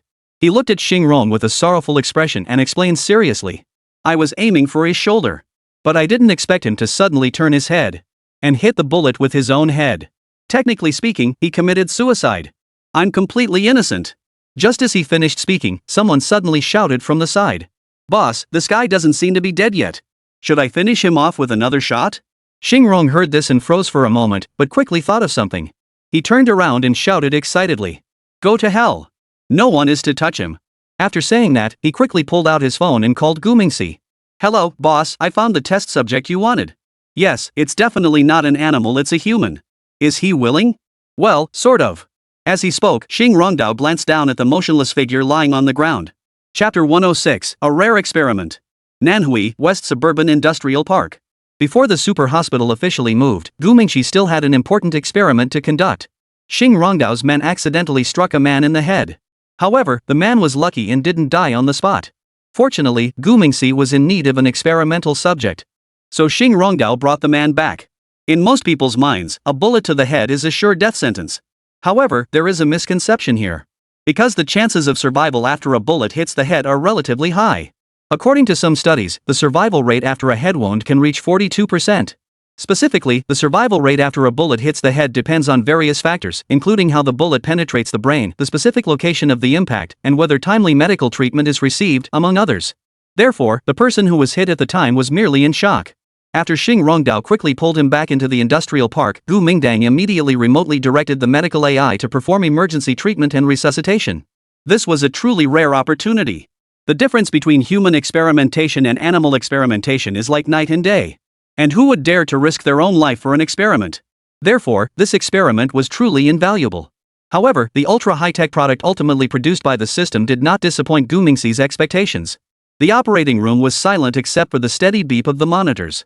Gu Mingxi, through the AI robot's perspective, stood at the operating table, staring at the young man before him. The bullet entered through his left temple, creating a complex bullet trajectory inside the skull. Initiate quantum scan. The AI medical system began issuing commands. Immediately, the nanobots suspended in the air began their work. Like a swarm of fireflies, they swiftly construct a three-dimensional holographic image of the patient's brain. In the pale blue glow, every blood vessel and nerve was clearly visible. The bullet fragment is just 0.3 millimeters away from the brainstem. The AI system's voice delivered a calm and precise diagnosis. Then, his voice, slightly cold, sounded again. Recommendation: proceed with the 7th surgical protocol. Nanorobots have already constructed a temporary neural network within the patient's cranium according to the pre-programmed protocol. This is the cutting-edge technology inherent in AI-driven medical care, enabling the maintenance of basic brain functions during surgery. Immediately, surgical robots thinner than a strand of hair entered the cranial cavity. The surgery began smoothly, but soon the AI medical system issued an alarm. Blood pressure plummeted. Immediately, the 3D virtual holographic imagery on site began to change, revealing hidden blood vessels within the skull that were bleeding. The AI medical system has already made a preliminary diagnosis, and nanorobots immediately seal off the bleeding point. Prepare the stem cell repair chamber. The AI medical system continued the surgery while issuing instructions. Shortly thereafter, the surgical robot extracted the bullet, and nano repair agents swiftly repaired the damaged brain tissue. Next, the patient will be transferred to the repair chamber, where damaged skull bones will be reconstructed using Bio 3D printing technology. After about 10 minutes, the patient was wheeled out of the operating room and taken to the intensive care unit on the first floor for recovery. Gu Mingqing witnessed the entire surgical process. He was highly satisfied with the surgery and praised the AI medical system highly. It was clear that Grandpa's upcoming surgery should also go smoothly. Thinking of this, Gu Ming couldn't help but smile. However, just as he was about to log off, a new message popped up on his screen. The sender of the message was none other than Wahid, the deputy chief of staff of the Persian Lion. How did Gu Mingxi know him? It all goes back to last year's incident where Persian Lion provided strong support to Ball Sheep. Last October, Persian Lion launched hundreds of missiles at the Daising bird, precisely striking their targets. Among those hundreds of missiles, 1/3 were sold to them by Gu Mingxi. The two of them first met at that time. However, over time, the Persian Lion's efforts against the Daishang bird grew weaker. As a result, their business dealings began to dwindle. Why did he suddenly come looking for me? Could it be that they're planning to target the Hupu again? With these questions in mind, Gu Mingxi opened the chat window with Wahid. Dear Dragon Brother, how have you been lately? Your older brother is here to ask for your help again. Are there any more missiles left from the last order? Please prepare 300 more for your older brother. Money isn't an issue, I'll pay the full amount this time. Last time, Wahid was working with Dongfang Shenlong for the first time. So, they withheld 40% of the final payment at the time. However, the other party settled the remaining payment promptly afterward. This time, Wahid has completely trusted the other party's capabilities. Therefore, he is willing to pay the full amount up front. However, Gu Ming really doesn't have those items in stock. Because last time, he had only acted as a middleman. At the time, the system he was connected to couldn't directly produce weapons. So, Gu Mingshi purchased a batch of vintage World War II era goods from Damal. After a simple refurbishment, he sold them to Wahid as new goods. He had only done this once and had no intention of doing it again. So, how could he possibly have any inventory left? However, the price he offered was indeed quite reasonable. So, Wahid actually found it very reasonable. This was also one of the main reasons he came back to Gu Ming. Upon hearing that Dongfang Shenlong had no stock, Wahid immediately furrowed his brows tightly. How could an arms dealer not have any stock? This guy must be trying to take advantage of the situation to raise prices. He knew that the eagle was currently targeting us, the Persian lions. So he's planning to take advantage of the situation and make a quick profit? Ah, arms dealers are indeed all unscrupulous merchants. Thinking of this, Wahid quickly took the initiative to extend an olive branch and said, Mr. Shenlong, our demand this time will be very high. These 300 units are just the first phase of the procurement list. There will be a second and third phase later, so you can rest assured. After sending the message, Wahid lit a cigarette. He knew that now was the time to outlast the other side in patience. Whoever loses their composure first will lose the negotiation. Upon seeing the message, Gu Mingji couldn't help but furrow his brows in frustration. Last time we ordered 230 missiles, I only made 130,000. You guys made money, but I got nothing. There aren't that many sheep for you to shear. Gu Mingxi quickly typed on the keyboard. General Wahid, I'm truly sorry. I already told you last time that those were clearance items. So, I really don't have any left now. However, I have 2 new products that might meet your needs. Would you like to take a look? After sending the message, he also attached a Word document. The file contained the specifications of the 2 new products. General Wahid read the message and casually opened the file. But it didn't matter if he didn't look at it once he did, he couldn't look away. Little darling, this is the real deal. Chapter 107, Hunger Marketing. What Wahid saw were 2 items from a red wine-themed game. They were the V3 rocket launcher and the V2 rocket launcher. These 2 items belong to the same series but are different versions of the same model. The V3 rocket is significantly more advanced than the V2 rocket, though it does have some minor flaws. First, the V3 rocket launcher is a long-range anti-structure armored unit renowned for its ultra-long range and powerful attack strength. According to real-world specifications, its range is approximately 1,500 to 2,000 kilometers. This model launches V3 ballistic rockets, effectively destroying enemy defensive structures, particularly large buildings and stationary targets. Moving on to the V2 rocket launcher, this model is equipped with a rocket that is one version below the V3, resulting in relatively weaker firepower and range. According to real-world specifications, its range is approximately 500 to 1,000 kilometers. However, compared to the V3 rocket, the V2 rocket has a very obvious advantage. That's right, the lower version rocket has one key advantage over the higher version: speed. The V2 rocket is lighter and achieves extremely high speeds upon launch, making it difficult for traditional air defense weapons to intercept. The V3 rocket is heavier and does not reach the same speed as the V2 after launch, so it has a certain probability of being intercepted by anti-aircraft weapons. Both V3 and V2 rocket launchers share a common drawback: their armor is relatively thin. Therefore, they are not suitable for frontline combat, but their long-range strike capability makes them an important force on the battlefield. Even if frontline forces are completely wiped out, they can destroy critical targets before the enemy detects them, making them highly strategic. This is precisely why Wahid couldn't take his eyes off them. Great stuff. Absolutely great stuff. Buy it, we must buy it. Even if we don't buy air defense weapons, we have to buy this. Damn it, if the Eagles dare to bomb us, we'll bomb their homeland. Damn it, if you've got the guts, come and see who's tougher. After muttering this, Wahid immediately replied to Gu Mingxi. These V2 and V3 models perfectly meet our requirements. Just name your price. We'll take 20 units each. Gu Mingxi had been waiting for this response. However, he wasn't about to reveal all his cards so easily. So, he typed slowly on the keyboard and said, the V3 rocket is 8 million per unit, the vehicle is 500,000 per unit, and a set is 8.5 million pretty coins. The V2 is relatively cheaper, but still 6.5 million pretty coins per set. Upon seeing this response, Wahid's expression immediately turned grim. He had never seen rockets and vehicles priced separately before. 50 million pretty coins for a transport launch vehicle? Is this a Mercedes-Benz or a BMW? That's way too expensive. Are they just trying to rip me off? However, setting aside the vehicle issue, the V3 at 8 million and the V2 at 6 million aren't actually that expensive. Consider this: the average procurement price per unit for the Tomahawk missile is approximately 34 million pretty coins, while the average procurement price for the Patriot missile is 4 times that of the Tomahawk. So, compared to that, Mr. Shenlong is really selling at a reasonable price. Of course, the missiles from the Big Hairy family are cheaper. But they're not very practical. For example, the Iskander ballistic missile costs around 2 million pretty coins, but its maximum range is only just over 480 kilometers. Even the entry-level V2 version of the Shenlong missile has a minimum range of 500 kilometers. So why buy one with a maximum range of 480 kilometers? In that moment, Wahid suddenly felt that a transport vehicle costing 500,000 coins didn't seem so expensive after all. So, he cheerfully typed on the keyboard. The price is reasonable. I'll transfer the payment immediately. Get ready to ship.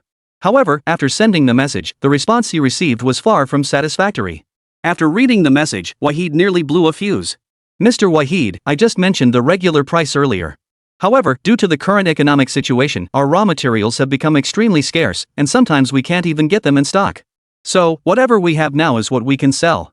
Additionally, someone already expressed willingness to pay a premium for the V2 V3 yesterday, and I've already reserved quite a few of those. Therefore, I can only offer you 4 units at the original price. Wahid, who had been trying to quit smoking for half a year, finally couldn't take it anymore. He reached into the drawer, pulled out a pack of cigarettes, and lit one. As the smoke filled his lungs, Wahid's brows furrowed in frustration. Oh, only 4 units? What can 4 units do? This won't even be enough to intimidate anyone. As he spoke, Wahid took 2 deep puffs of the cigarette. After rereading the message from the other party once more, he finally pinpointed the crux of the matter. Dongfang Shenlong said he could only sell me 4 units at the original price, and that someone had even offered to pay more. This means he actually has ample inventory. It's just that now someone is willing to pay more, so he can't sell them to me at the original price. I get it now. So he wanted me to pay more too. Hey, this dragon is a shrewd businessman. However, after muttering those 2 sentences, Wahid came to terms with it. After all, he's in business to make a profit. If there's a buyer willing to pay a higher price, why would he sell it to someone else at a lower price? Put yourself in his shoes. If Wahid were an arms dealer, he'd sell to whoever offers the highest price too. That's just how the world works. There's no point in complaining or holding a grudge. After thinking it through, Wahid began to ask cautiously. May I ask how much more they offered? At this point, Gu Mingming was drinking yogurt and fiddling with the keyboard, shaking his head and responding to Wahid. Mr. Wahid, that's not very nice of you. This is commercial confidential information. How could I possibly disclose another client's information? Upon hearing this, Wahid's lips twitched slightly. This kid is playing mind games with me? Alright, so you want me to make the first move, huh? I'll give you something to think about. With that thought, Wahid quickly typed on the keyboard. Since that's the case, I'll make the first offer. I can add 20% to the original price. 20% of 8.5 million is 1.6 million. To be honest, that's definitely a generous offer. This is typical of Wahid's generous nature, unlike Abad, who is always so stingy. Speaking of which, that kid must be on the global wanted list by the US government, right? Thinking about that, Gu Ming couldn't help but chuckle. Then, he downed the yogurt in his cup and lazily replied. Mr. Wahid, you sure are generous. I really want to complete this collaboration with you. But I'm sorry, the other party offered way too much. I can't go against my principles. After all, I'm a man of my word. Wahid saw the message and slammed his desk in anger. He never expected that even increasing the price by 20% wasn't enough. Who else could be the other sucker? How much did you raise it by? 30? 40? Or 50? I really want to swear. Chapter 108, One Trick to Rule Them All. Wahid was so angry that he wanted to swear. However, as a well-mannered general, he was absolutely capable of controlling his emotions. Immediately, Wahid clenched his teeth and typed furiously on the keyboard. Mr. Shenlong, my bottom line is 35 million. Any more than that, and my budget simply can't handle it. After all, I still need to procure other strategic materials. 35 at 8.5 million is 29.75 million. 6.5 million at 35 is 22.75 million. This time, the profit margin was still relatively decent. However, Gu Ming really is short on cash right now. The last deal with Abad didn't make much profit at all. So, this time, I absolutely have to make up for it. So, Gu Mingxi pretended to be very regretful and replied to Wahid. I'm truly sorry, Mr. Wahid. It was just a little bit short, but even a little bit makes a difference. I hope you can understand my situation. After all, who wants to be at odds with money? After sending the message, Gu Mingxi went to eat some fruit. Upon reading the message, Wahid's 2 front teeth ground so hard they almost sparked. Just a little bit? How much is that little bit? Couldn't you have been more specific? I really want to punch him. Wahid clenched his fists and slammed them hard on the table. This startled the secretary standing nearby, causing her to shiver uncontrollably. After a moment, Wahid took 2 deep breaths. Once his emotions had completely settled, he replied to Dongfang Shenlong. 38, this is truly our limit. Don't forget, we need 40 units. At that moment, Wahid was already using the computer to recalculate the figures. V3 increased by 38 per unit, totaling 11.73 million. Each V2 unit increasing by 38 means 8.97 million. With 20 units of each model, the total comes to 414 million. Goodness gracious, that's an entire 100 million over the original budget. If the commander-in-chief finds out, I'm definitely going to get scolded to death. No, being scolded by the commander-in-chief is better than being executed by the president. At this critical moment, if we don't understand the equipment we're using, he'll definitely enforce military law. Anyway, it's all the government's money. Might as well spend a little extra. Besides, military spending has never been within budget, has it? This is just a minor objective. It's not worth taking someone else's life over. Thinking of this, Wahid let out a long sigh of relief. However, after sending the message, he waited for over 10 minutes with no response. As a result, Wahid sent several more messages in quick succession. But these messages were like stones sinking into the sea sand and never heard from again. Oh no, could another buyer already be negotiating payment with him? No way, I must get this batch of missiles at all costs. So, Wahid immediately sent a voice invitation to Dongfang Shenlong. But the invitation waited for the time limit to expire, and the other party still didn't answer. Oh no, Shenlong must be in talks with that person. Oh no, it's all my fault for not being decisive enough earlier. If this deal falls through, I'm a dead man. Thinking this, Wahid hurriedly sent several more messages. Another 5 minutes passed before Dongfang Shenlong finally replied. Mr. Wahid, to facilitate this collaboration, I've truly gone above and beyond. I've talked myself hoarse, and the other party has agreed to allocate 40 rocket vehicles to you. You owe me a huge favor this time. When he saw this reply, Wahid couldn't help but feel a lump in his throat. He couldn't believe it, reading Shenlong's message over and over again, then stammered softly to himself. This brother Shenlong is truly reliable. From now on, he's like my own brother. Anyone who messes with him is messing with me, Wahid. Wahid was so excited he pounded his chest and exclaimed. Then, fearing the other party might change their mind, he hurriedly instructed his secretary to transfer the money. Gu Ming received the money and immediately replied. Delivery in 3 days. We'll send you the coordinates in advance. Please make sure to check and receive them. Wahid finally relaxed upon seeing the message. His task was finally complete. But just then, the secretary walked over with a smile, holding some documents. General, what should we do about the other military units? Upon hearing this, Wahid's face turned dark instantly. What should we do? Forget it. Get out. Don't bother me. The secretary hurriedly turned and left the office. Worried, Wahid lit another cigarette. Whatever happens, happens. While Wahid was sighing, Gu Ming came with new business. This time, the one seeking to purchase military supplies was Bilal, the official representative of the Bali Sheep organization. As they chatted, the conversation turned to missiles. It turned out that the other party was also there to buy missiles. Gu Ming smiled calmly and replied. Mr. Bilal, I just mentioned the regular price under normal circumstances. However, due to the current economic situation, our production materials have become extremely scarce, and sometimes we can't even get them in stock. So, whatever we have on hand is sold on a first-come, first-served basis. Additionally, someone already expressed willingness to pay a premium for the V2 V3 yesterday, and I've already reserved quite a few of them. Therefore, I can only offer you 4 units at the original price. That's right, he forwarded the message he sent to Wahid to Bilal word for word. No, not word for word, at least he replaced the names. The subsequent actions were identical to the previous ones. After all this hassle, Gu Ming managed to squeeze another 462 million out of Bilal. Selling arms is definitely more profitable. Xiao Haigo and Tanya worked themselves to the bone for half a month, angering all 5 of Africa's biggest tycoons, and only managed to bring back 2.5 billion. But here I am, sitting at my computer, just moving my lips, and in 2 hours I've secured 87 billion. To be honest, mental labor is indeed easier than physical labor when it comes to making money. After thinking about all this, Gu Mingxi slowly stood up to arrange production matters. But as soon as his butt touched the chair, another message popped up. Gu Mingxi turned around to see that the message was from Abu Shil of the Houthi militia. This guy actually thought he was his own brother. He couldn't just ignore his message. Thinking about this, he could only turn around and sit back down in the boss's chair. Opening the message, it was indeed the other party requesting to purchase military supplies. Dragon brother, urgent help needed. The Americans are about to launch a decisive attack on San City.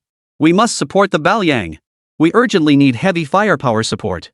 He then skipped over the next 2,000 words. After reading these messages, Gu Ming sighed heavily. Then, with a heavy heart, he muttered to himself. Although you treat me like a brother, when it's time to cut ties, we must do so. As the old saying goes, even brothers must settle accounts clearly. After muttering these words, Gu Mingxi quickly placed his small hands on the keyboard and began chatting with the other person with a smile. Have you heard of the V2 V3 missile? Brother, isn't my last name. That's not the point. The point is, do you want to learn more about them? Brother, then tell me about it. Chapter 109, Investing in a Technology Hospital. Gu Mingxi, with his one-trick wonder approach, managed to deceive 4 unsuspecting victims in just 1 day. He then began arranging for the factory to ramp up production at full capacity. For this purpose, he specially procured large quantities of production materials such as steel, aluminum alloy, titanium alloy, high-temperature alloy, ceramic, carbon fiber, and resin-based composite materials. As for the materials used for the explosives inside the projectiles, he was unable to procure them on a large scale. These materials are all under strict national surveillance and regulation.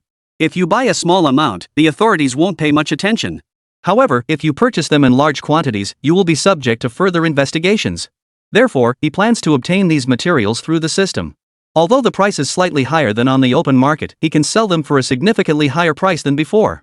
So, after offsetting the costs, he can still make a profit of 5 million per missile. One missile is 5 million, 40 missiles are 2 small targets, and 160 missiles are 8 small targets. Plus other weapons and equipment, this time he's aiming for at least 1 billion. Military arms trade is indeed the most profitable business. 3 days later, the first batch of missile vehicles had been manufactured and completed. Gu Mingdang immediately had the system calculate a delivery location. Then, he used the hyperspace transfer device to send the items there. The entire process was smooth and effortless. Worth mentioning is that the guy named Zhang Laohu had also regained consciousness. After being examined by the AI medical system, he had completely recovered and was out of danger. Later, upon learning the truth about his survival, Zhang Laohu immediately recognized him as his godfather. Of course, this left the 6-year-old feeling rather embarrassed. Therefore, he absolutely refused to accept him as his adopted son. However, this brave and determined subordinate became his subordinate. Thus, Zhang Laohu and Zhao Wei became the left and right-hand men of Xing Rongdao. With Gu Ming's financial backing, they quickly made a name for themselves in the underworld. The reputation of the brother quickly spread throughout the southern part of Shanghai. Later, to prevent these men from threatening the safety of the West Suburb Model Factory, Gu Mingxi established a construction company in the northern suburbs. He then detached the entire security division to and transferred all its personnel to the construction company. The security of the West Suburb Model Factory was entirely handed over to the retired military personnel of Security Division 1. These individuals were all carefully selected by Gu Mingxi through the system. Each of them had urgent financial needs or required other forms of assistance. Gu Mingxi provided them with this assistance in exchange for their loyalty and service. Of course, there was actually the Yuri mine tower within the factory. There is no need to worry about anyone defecting. However, helping subordinates resolve their concerns is the best way to win their loyalty. Therefore, even though these people have never seen Gu Mingxi's face, they remain utterly loyal and devoted to him. As for the street thugs Xing Rong mentioned, there's no need to say more. They are only interested in money. Those who value loyalty and righteousness are few and far between. Therefore, Gu Mingxi didn't want them to know too much about the inner workings. Keeping these people around, he has his own plans and intentions. In any case, he would never keep idle hands around. After finishing the Middle East orders and settling Xing Rongdao and the others, Gu Mingxi began to officially get to work on hospital matters. Since he had already taken over the hospital and the previous lessor had moved out, he should now start preparing for the renovation and remodeling of the hospital. With such advanced medical facilities and technology, why not use them to benefit his fellow countrymen? Gu Mingxi was not a stingy person. On the contrary, he was a man with great ambitions. Therefore, bringing some welfare to the local community was simply a natural thing to do. He looked it up online and found that to open a private hospital, one must first obtain a license to establish a medical institution, meet the basic standards for medical institutions, have appropriate organizational structure and premises, facilities, and professional medical staff, among other requirements. After fulfilling all these conditions, an application must be submitted for approval by the local health administration department. Of course, Gu Mingshi won't handle these matters personally. He only needs to provide the funds, and the rest will be handled by Jean Fad. Although it was somewhat unusual for a technology company to venture into the medical field. However, when the concept of high-tech healthcare was brought up, it caused quite a stir. Surprisingly, the authorities in Nanhui took this matter very seriously. After all, Tianqiong technology has already made a name for itself on the global stage. This time, their entry into the medical field could potentially cause another major stir. As a result, all hospital approval processes were completed smoothly. Not only that, but the government also dispatched 15 expert doctors to the hospital to provide consultations. The authorities aim to demonstrate their support and encouragement for Tianqiong technology through concrete actions. However, all 15 of these expert professors were politely declined by Gu Ming. Because his hospital doesn't need so-called senior experts to consult. Everything in the hospital was state-of-the-art technology. As a result, Gu Mingxi's hospital had not even opened its doors yet and had already alienated the entire medical community in Nanhui. The experts and professors have come forward to openly criticize and condemn their reckless actions. In response, Gu Mingxi shrugged it off, stating that the hospital wasn't built for them anyway. Of course, to comply with national regulations. He still went to major medical universities to recruit 20 recent PhD graduates. Indeed, this time, Gu Mingxi specifically targeted highly educated young talent. At the very least, they must be able to operate those high-tech machines. For this purpose, Gu Mingxi even took the trouble to personally conduct a 2-week online training course for them. To be honest, young minds are more open to new things. In just half a month, these young people had already become familiar with the hospital's machinery. Not only that, but each of them, based on their own specializations, has identified their own research focus. However, upon joining the company, Tianqiong Group had them sign 2 contracts. The first was a labor contract, with an annual salary starting at 2 million yuan per person. The second was a confidentiality agreement, requiring them not to disclose any internal matters of the hospital to outsiders. If any breach of confidentiality is discovered, they will be held liable for compensation based on the severity of the breach. Furthermore, this legal agreement is permanent in nature. Therefore, they all needed to think carefully before officially joining the company. However, the young people selected for these positions generally do not give it much thought. Because the current economic environment is tough, finding a job is extremely difficult. Some medical PhD graduates earn only 4 or 5,000 yuan a month, and even after becoming attending physicians, their salaries are only around 10,000 yuan. To make a lot of money, one would have to rise to become a top-tier expert domestically or even internationally. Therefore, expecting to land a job with an annual salary of 2 million yuan right after graduation is practically a pipe dream. Therefore, anyone who doesn't sign this contract is a complete fool. If confidentiality is required, then so be it. It's basic professional ethics and something that should be done. If the boss offers 2 million yuan, the boss is like your own father. Keeping secrets for your dad, what's so hard about that? After 2 weeks of online training and 1 month of on-site internship, these 20 young PhD doctors officially started their jobs. And the first patient they received was Mr. Gu, the grandfather of Gu Ming. Chapter 110, The Viral Hospital. Manhwa Tianqiang Technology Hospital. Gu Mingxi was still observing the scene through the perspective of an intelligent robot. Unlike last time, this time, in addition to the AI medical system, there were over 20 medical experts with doctoral degrees or higher present at the scene. Some of these individuals had already begun clinical internships with their mentors while still pursuing their master's degrees. Therefore, these 20 individuals are truly the cream of the crop in their respective fields. Otherwise, Gu Mingxi wouldn't have offered a starting salary of 2 million yuan. Inside the operating room, AI robots strictly followed the pre-established protocols to perform the surgeries. The young medical experts were there to observe and document the process via video, and they were ready to take over at any moment. However, the AI system at the super hospital didn't give them a chance. Old Mr. Gu's reconstructive surgery was highly successful. The AI not only repaired his heart but also restored the brain damage caused by ischemia. This type of surgery is extremely challenging. Therefore, the surgery lasted a full 4 hours. Fortunately, the final outcome was extremely encouraging. The young doctors who observed the procedure were all stunned into silence. They all agreed that this represents a revolutionary innovation in human medical technology. This medical technique was something they had only ever seen in science fiction movies.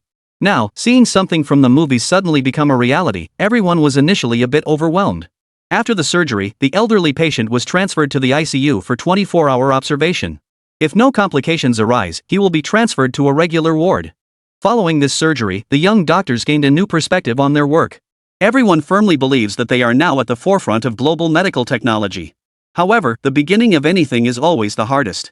As a technology company, Tianqiang Technology suddenly shifted its focus to the medical industry. To outsiders, this seemed like a complete mismatch. You're an AI expert, what are you doing researching medicine? Who would dare to come to you for treatment?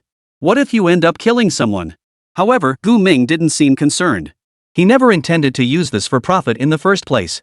Therefore, Tianqiang Technology Hospital directly launched a promotional slogan offering free treatment for 100,000 people.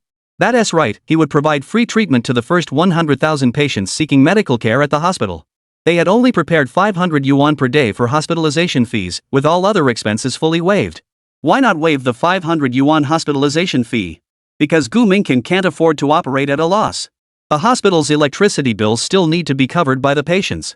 This is a fully AI-operated hospital, after all. So, commercial electricity is quite expensive, you know. It's not a public hospital, so there are no discounts on electricity bills. Initially, after Tianqiang Technology launched its advertising campaign, people remained cautious about it. After all, people weren't very familiar with them yet. No one wants to entrust their loved ones' lives to a tech company.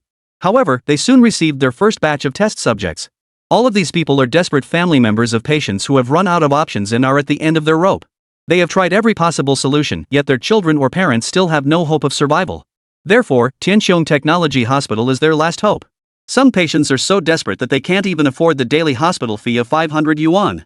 Gu Ming doesn't insist on payment either. If they can't pay, they can owe it for now. Once their conditions improve and they have the means, they can repay gradually. Thus, this group of people came with the mindset of trying anything, even if it was a long shot. However, Gu Mingxi and Tianqiang Technology gave them a miracle. A miracle that saved the patients' lives. Miracles are highly contagious. So, word spread quickly from 1 to 10, from 10 to 100, from 100 to 1,000, from 1,000 to 10,000, and eventually across the entire internet. In just 3 days, Tianqiang Technology became an internet sensation. What was once a deserted hospital now saw crowds rivaling those during the Spring Festival travel rush. So much so that the police in Manhwa City had to dispatch a large number of traffic police and special forces to maintain order around the hospital. The incident at Tianqiang Technology immediately caught the attention of the central government. A special investigation team was dispatched from the capital to the Nanhui region. However, without the boss's permission, this research team couldn't even get through the gates of Tianqiang Technology Hospital. In fact, even if they had been granted permission, they still wouldn't have been able to enter. Because there were simply too many people at the front and back gates of the hospital. Those 20 young people had been blocked at the hospital for 3 whole days without being able to leave. There's nothing they can do, there are simply too many people, and they can't get out. Moreover, the hospital has limited treatment facilities and inpatient beds. Some unscrupulous scalpers have even started exploiting patients from their own families to make money. Currently, a bed at Tianqiang Technology Hospital has been inflated to an astronomical price of 300,000 yuan. The appointment tickets for treatment are also priced higher the closer the number is to the front. The numbers at the very front have even been inflated to 200,000 yuan. In response to this situation, authorities have immediately deployed police forces to crack down on the illegal activities. Tianqiang Hospital has stated that they only recognize the numbers, not the individuals. Why is this happening? Because Gu Mingji had already shown mercy beforehand. He had promised that the first 100,000 patients would receive free treatment. However, if they choose to convert this opportunity into money, that is their own decision. In any case, the hospital's strict admission criteria are based solely on the severity of the condition. If you don't have a serious illness, the AI system won't even include you in the treatment system. Therefore, pure scalpers have no opportunity to take advantage of the situation here. However, there are those whose families have seriously ill patients in need of assistance. If their families are still willing to give up that chance for survival, then, as the name suggests, we will respect their families' wishes. After all, saving someone for free is pointless if they're going to die anyway. Your survival depends on fate. At the time, there were also many scalpers who were bullying and extorting people. They used violence to threaten and intimidate patients and their families, forcibly taking their spots. This changes the nature of the matter entirely. Therefore, in general, cases that the police can handle are handed over to the police. If the police can't handle it or don't want to, sorry, but the authorities aren't keeping people like Xing Rongdao around for nothing. Once such scalpers are discovered, they will vanish into thin air that very night. How ruthless the underworld in Nanhui is now, you all don't know. However, those in the underworld who have crossed paths with Tianqiang Technology have already tasted the bitter consequences. The most brutal incident occurred when Xing Rongdao led his men to wipe out the entire wild dog gang, over 100 people, in a single night. When the news broke, it even caught the attention of the Nanhui police. However, the police investigation concluded that they were classified as missing persons. That's right, those over 100 people were classified as missing persons. Why weren't they classified as victims? Because the police couldn't find any bodies. No, they didn't even find any clues. Because the entire wild dog gang had already been transported to the bottom of the Atlantic Ocean through a temporal displacement. Under these circumstances, it will be centuries before anyone discovers them. However, Gu Mingzi, who has always remained independent of official and powerful interests, received a special call today. Moreover, 2 very special patients had been secretly transferred to the first central hospital in South Shanghai. Today, 2 doctors from Tianqiang Technology will represent the hospital at their first consultation. As a result, Gu Mingzi found himself in a dilemma: should he make an exception for them? Chapter 111, the 200 million yuan cutting in line. Nanhui City, First Central Hospital. In a small conference room, representatives from 15 specially invited hospitals across the city have gathered. Fong Bosch and Fong Yingjie are the representatives from Tianqiang Technology Hospital. Both were doctoral students in their 30s, considered prodigies in their field. However, in the eyes of the seasoned experts and professors in the room, they were nothing more than greenhorns with a few tricks up their sleeves. As a result, they sat in the meeting room for over 10 minutes without a single person approaching them to strike up a conversation. Thus, today's consultation was bound to be anything but peaceful. At that moment, Wang Qichao, the chief attending physician of the central hospital, walked in slowly. As soon as he entered, his assistant, Xia Zhang, quietly reminded him and stepped forward to say, "Dr. Wang, everyone is here." Wang Qichao nodded slightly upon hearing this, his gaze sweeping over the dozen or so experts sitting or standing in the conference room. These were all top-tier figures in the field of neurosurgery in the country, and each of their expressions carried a hint of solemnity. Let's begin. Wang Qichao walked to the projector and pulled up the first case file. Patient, male, 12 years old, brainstem glioma. The tumor's location is highly unusual, closely adhering to the medulla oblongata, making traditional surgery extremely risky. Before he could finish his sentence, a murmur filled the conference room. Because this case was very familiar to them, it was the only son of Chen Jiangwo, the city's wealthiest man. Just a month ago, this child was still appearing on TV participating in a piano competition. Now he was lying in the ICU, relying on a ventilator to stay alive. At this point, Wang Qichao suddenly turned to look at the back row of the meeting room and said, I heard that the AI-assisted surgical system recently introduced by Tianxiang Technology Hospital can achieve positioning accuracy down to 0.1 millimeters. I also heard that during surgery, you will use nanorobots to remove tumors without damaging surrounding tissues. Representative from Tianxiang Hospital, are these rumors true? Upon hearing this, no one seemed particularly shocked or surprised, because they had heard these rumors too many times recently. However, so far, only patients who have personally experienced it and the hospital's doctors have first-hand knowledge. No one else had witnessed these things firsthand. Therefore, many people believed these were merely exaggerated marketing slogans. Given the current level of medical technology, it was simply impossible to achieve what had just been described. Everyone turned around to look behind them, wanting to hear what the people in the sky had to say. Wang Qichao was also growing impatient at this point. He then coldly turned to Fong Bosch in the back row and said, Are you a representative of Tianxiang Technology? Come on, stand up and say a few words. Do you really have these things? Fong Bosch slowly stood up and nodded slowly before speaking. Yes, there are. Upon hearing this, everyone couldn't help but burst into laughter. Fang Yingjie, seeing this, immediately looked at everyone angrily and said, What are you laughing at? Our hospital really has this technology. What's so funny? The elderly experts and professors present all snorted derisively upon hearing this. It was very clear that no one present believed her words. Wang Qichao, seeing this, immediately clapped his hands lightly and said, All right, everyone, please quiet down. After everyone had stopped laughing and mocking, he turned to Fong and the others and continued. Since you claim to have this technology, arrange the surgery as soon as possible. At that time, everyone present can also come to observe and learn. This is a very rare opportunity, you must not miss it.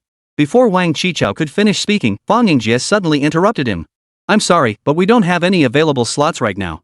There are too many patients waiting for treatment at the hospital. If this child wants treatment, they need to go to our hospital to get a number and wait in line. The first 100,000 patients receive free treatment, so he should have a chance. Upon hearing this, Wang Qichao's expression immediately turned grim. If you want to queue up, why did you call us here today? How could these two young people be so inconsiderate? This is the son of the richest man in the city. He has connections that reach all the way to the higher-ups in the capital. Otherwise, they wouldn't have been assigned to such a high-level consultation today. Thinking of this, Wang Qichao's expression turned icy. What's the current schedule for this medical system? Fang Yingjie thought for a moment before answering seriously. At least 3 months from now. As soon as she spoke, the conference room erupted into another round of commotion. 3 months? That's too long. The child's condition might not hold out that long. Just then, the door to the meeting room was suddenly pushed open. It turned out to be Qin Jiangwo, the richest man in the country, who had personally arrived at the scene. No, to be precise, he had been eavesdropping outside the door the whole time. Upon hearing Fang Yingjie say that they needed to wait another 3 months, he couldn't help but push the door open and walk in. This wealthy man, who was usually so confident and full of himself, now had bloodshot eyes and a wrinkled suit. Two young comrades, please save my son. Any amount of money is acceptable, as long as he can use that system. 100 million. I'm willing to pay 100 million. What do you say? Fong Bosch looked at the father who was almost on his knees and felt a pang of sorrow in his heart. But he shook his head and replied with deep regret. I'm sorry, Mr. Chen. I understand how you feel.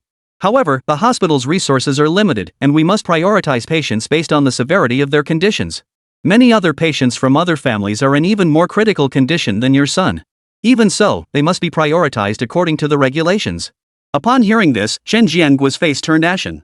At this point, he was on the verge of losing his composure and self-control. He walked up to Fong and the others, his voice trembling with emotion. Those poor patients are nothing.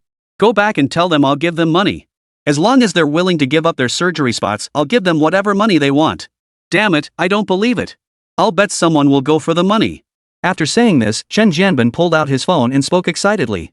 Call your boss right now. As long as he agrees, I'll invest 1 billion yuan right now. Once my son is cured and discharged, I'll add another 100 million. Just ask him if 20 billion is enough to buy a spot? Hearing this, everyone was immediately stunned. The richest man is truly the richest man. He is actually willing to spend 2 billion to buy a spot in line? That really puts the tech hospital in a bad light. There's no need to even think about it. Little cutie.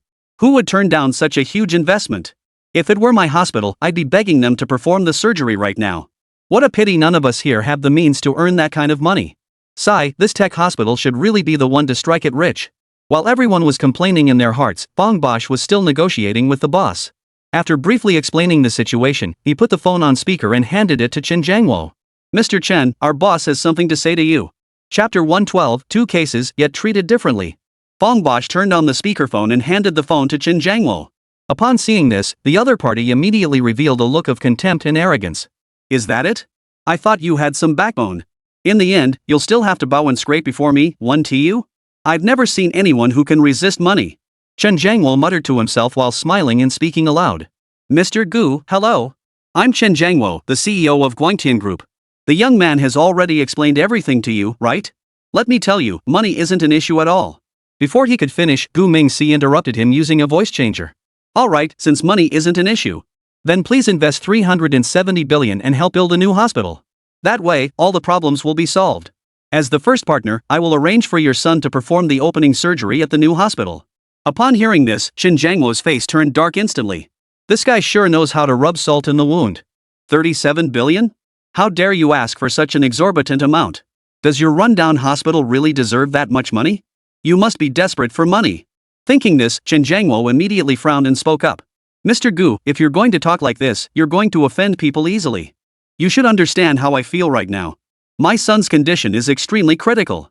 You should show more consideration for the feelings of parents in our position. I'm willing to invest 2 billion yuan, which already shows my sincerity.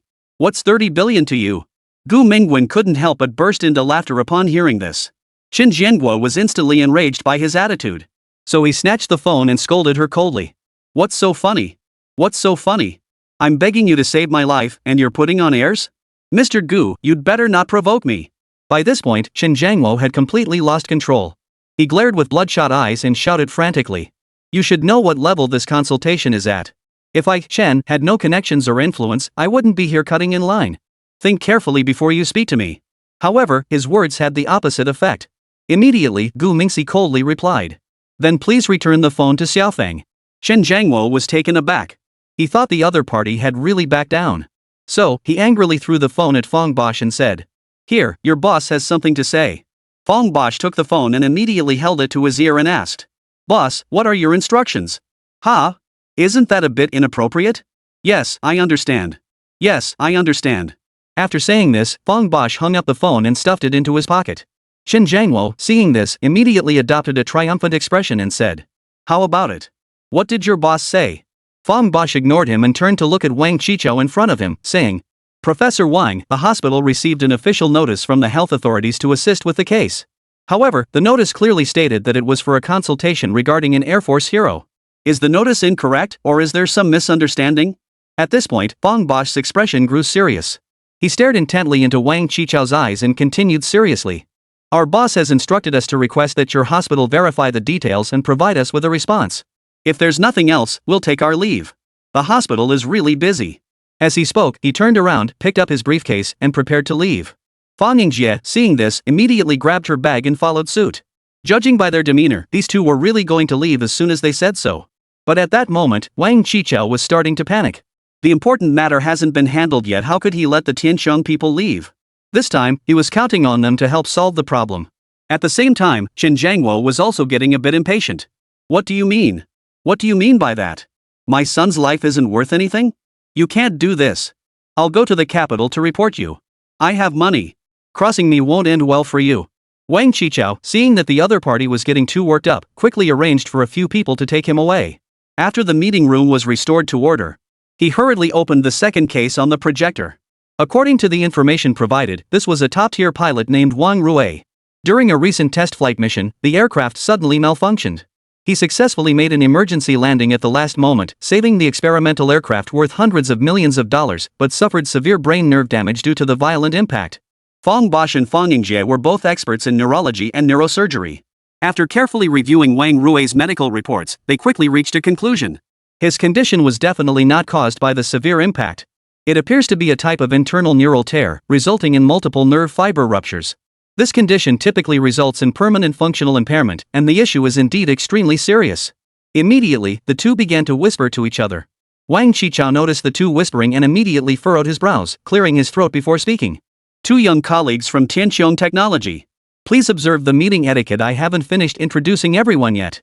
Fang Yingjie, however, looked up at him without hesitation and said, Professor Wang, we already have a general understanding of the situation. However, we would like to speak with the patient directly. If it's convenient, could you arrange that for us? Upon hearing this, the others immediately began to mock him again. Wang Qichao, however, was unusually reasonable for once. Because this so-called consultation was actually just an excuse for Tianqiong Technology to come over. The other so-called experts were merely there to act as sidekicks and assist. If they truly had a solution, the capital wouldn't have sent Wang Rui here. So, Wang Qichao picked up the phone and called his assistant. Xiao Zhang, contact Wang Rui's family. I want to go see the patient myself. Yes, go there immediately.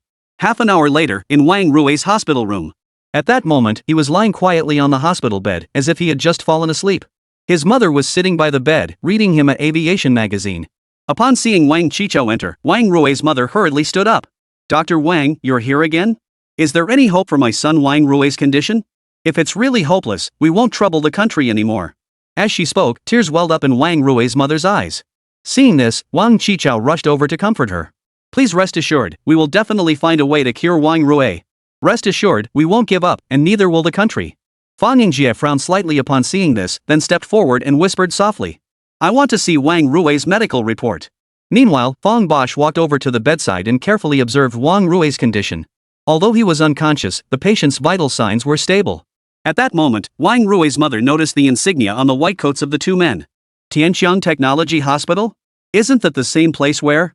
At this point, she suddenly grabbed Fang Bosch's white coat and cried out. I heard your hospital uses cutting-edge technology and has some kind of life-saving technique. Can you? Fang Bosch didn't wait for her to finish and turned to support her, saying, Auntie, our hospital is already making arrangements. Wang Rui is a hero who made significant contributions to the nation. We will do everything in our power to save him. Wang Rui's mother, upon hearing this, immediately knelt down in excitement.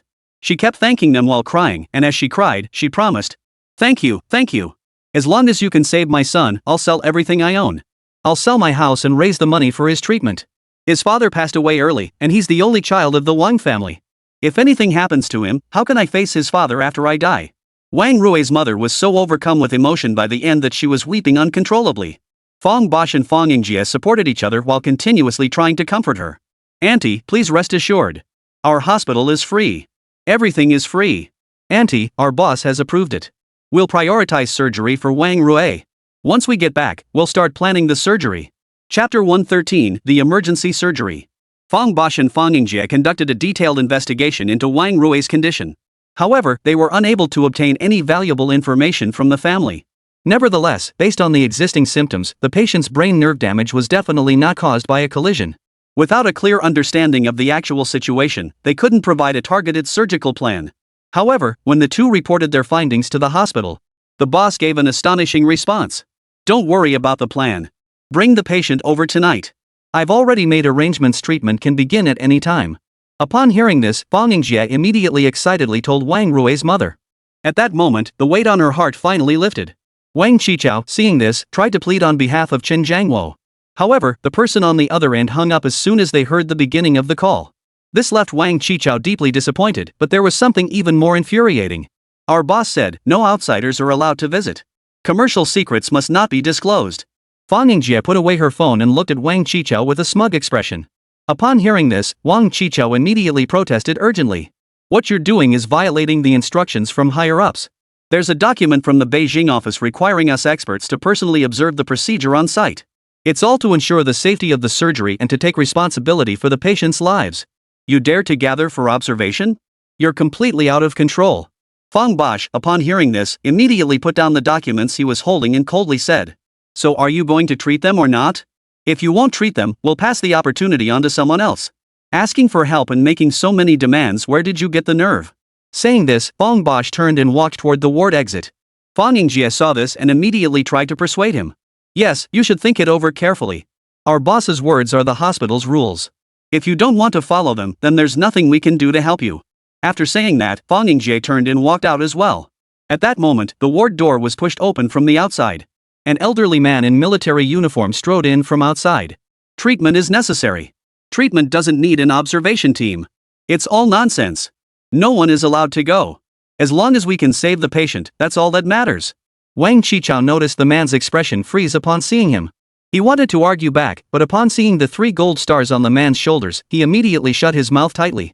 No doubt about it, this old man was a 3-star general. He was Chu Yeliang, the commander of the Central Military Region.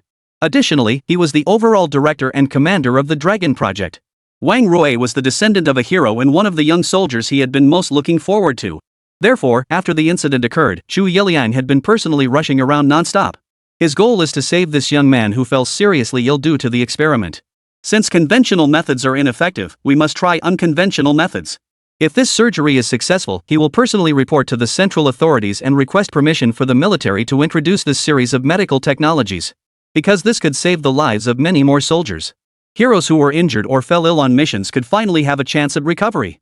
This is the primary reason why Chu Yiliang insisted on requesting Wang Rui to come to Tianqiong Technology to attempt the treatment. Upon hearing Chu Yiliang's words, Fong Bosch and Fong Yingjie immediately broke into smiles. Ultimately, with the assistance of Fong Bosch and Fong Yingjie, Wang Rui was transported to the Science and Technology Hospital by a special vehicle at midnight. However, at that time, many patients seeking help were still gathered near the hospital. They too hoped to secure a glimmer of hope for their loved ones. However, the hospital's capacity was limited, and it was simply impossible to help everyone. While some were fortunate, others were inevitably left to grieve. Inside Tianqiong Science and Technology Hospital, under the steady glow of the operating lights, robotic arms moved with the precision of a machine. With the assistance of the AI system, the surgeons could clearly see the path of every nerve fiber. Under Fong Bosch's control, the nanorobots moved like the most delicate needles, navigating through the fragile brain tissue. Time ticked away second by second. Sweat soaked through his surgical gown, but he was oblivious to it. At this moment, his world is nothing but the intricate human universe before his eyes. Fong Yingjie stands at the assistant's position nearby, carefully performing the necessary auxiliary procedures. Finally, after 8 hours, the last nerve fiber was successfully reconnected.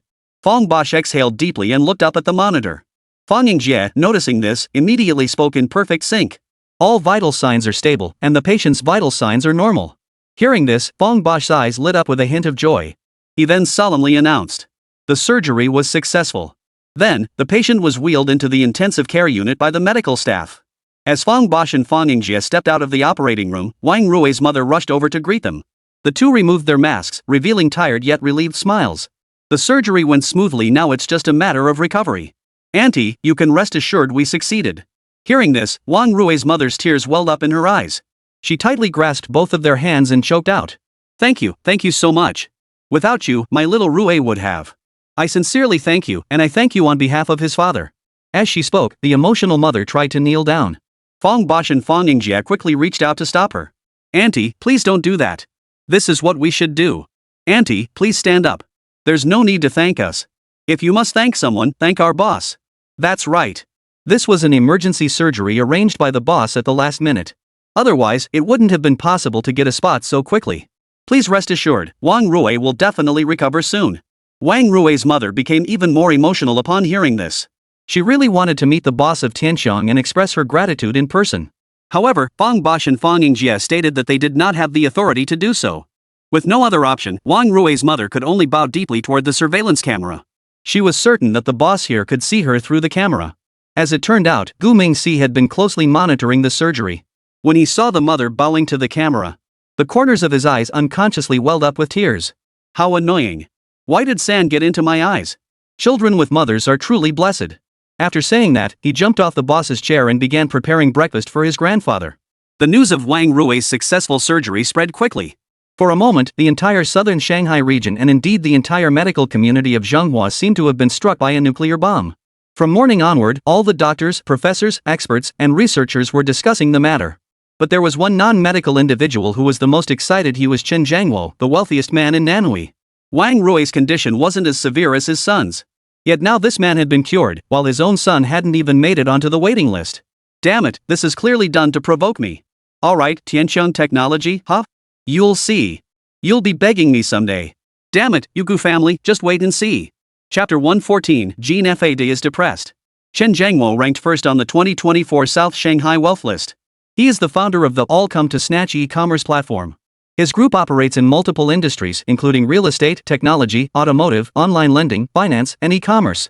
His personal fortune amounts to 265 billion Zhonghua coins, ranking him 5th on last year's Who Run Rich list. So, if he wants to target Gu Mingxi, that day, Tianqiong Technology really needs to be on edge. However, given the current main business operations of their company, Chen Zhangwo really has no easy target to strike. For example, their AI-based bottomless technology. This technology is so advanced that even Inda, a company worth trillions, can't compete with it. What does Qin Jiangwo have to compete with them? His few tech companies are decent at manufacturing solar panels and new energy technologies. But if they were to develop new AI technology to compete with Bottomless? Forget it, Qin Jiangwo wouldn't even dare to think about it. Take their high-tech medical field, for example. He has absolutely no way to counter the other side. If he could develop some high-tech medical technology, then he wouldn't have to grovel before the Gu family. So, Qin Jiangwo called a meeting with his subordinates, but it was a waste of time. After a whole morning, no one could come up with any creative solutions. The only somewhat reliable option was Tianxiong's subsidiary, Tiangong Construction Company, Ltd. But it's just a small company with a registered capital of only 5 million yuan.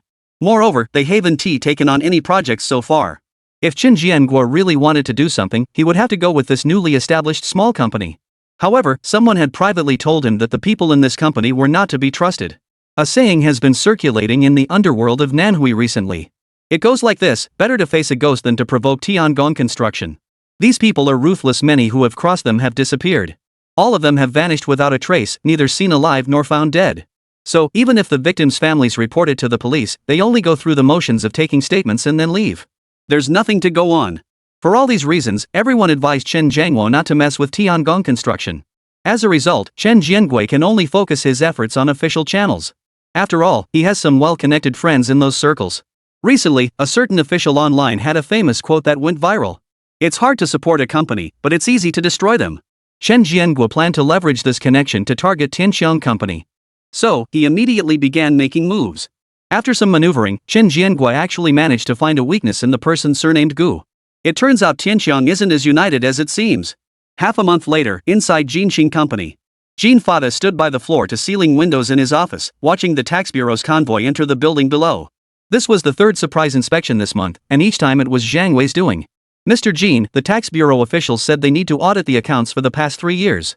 Secretary Ma Rui walked in with a grim expression. Jean Fada's expression was even worse than Ma Rui's.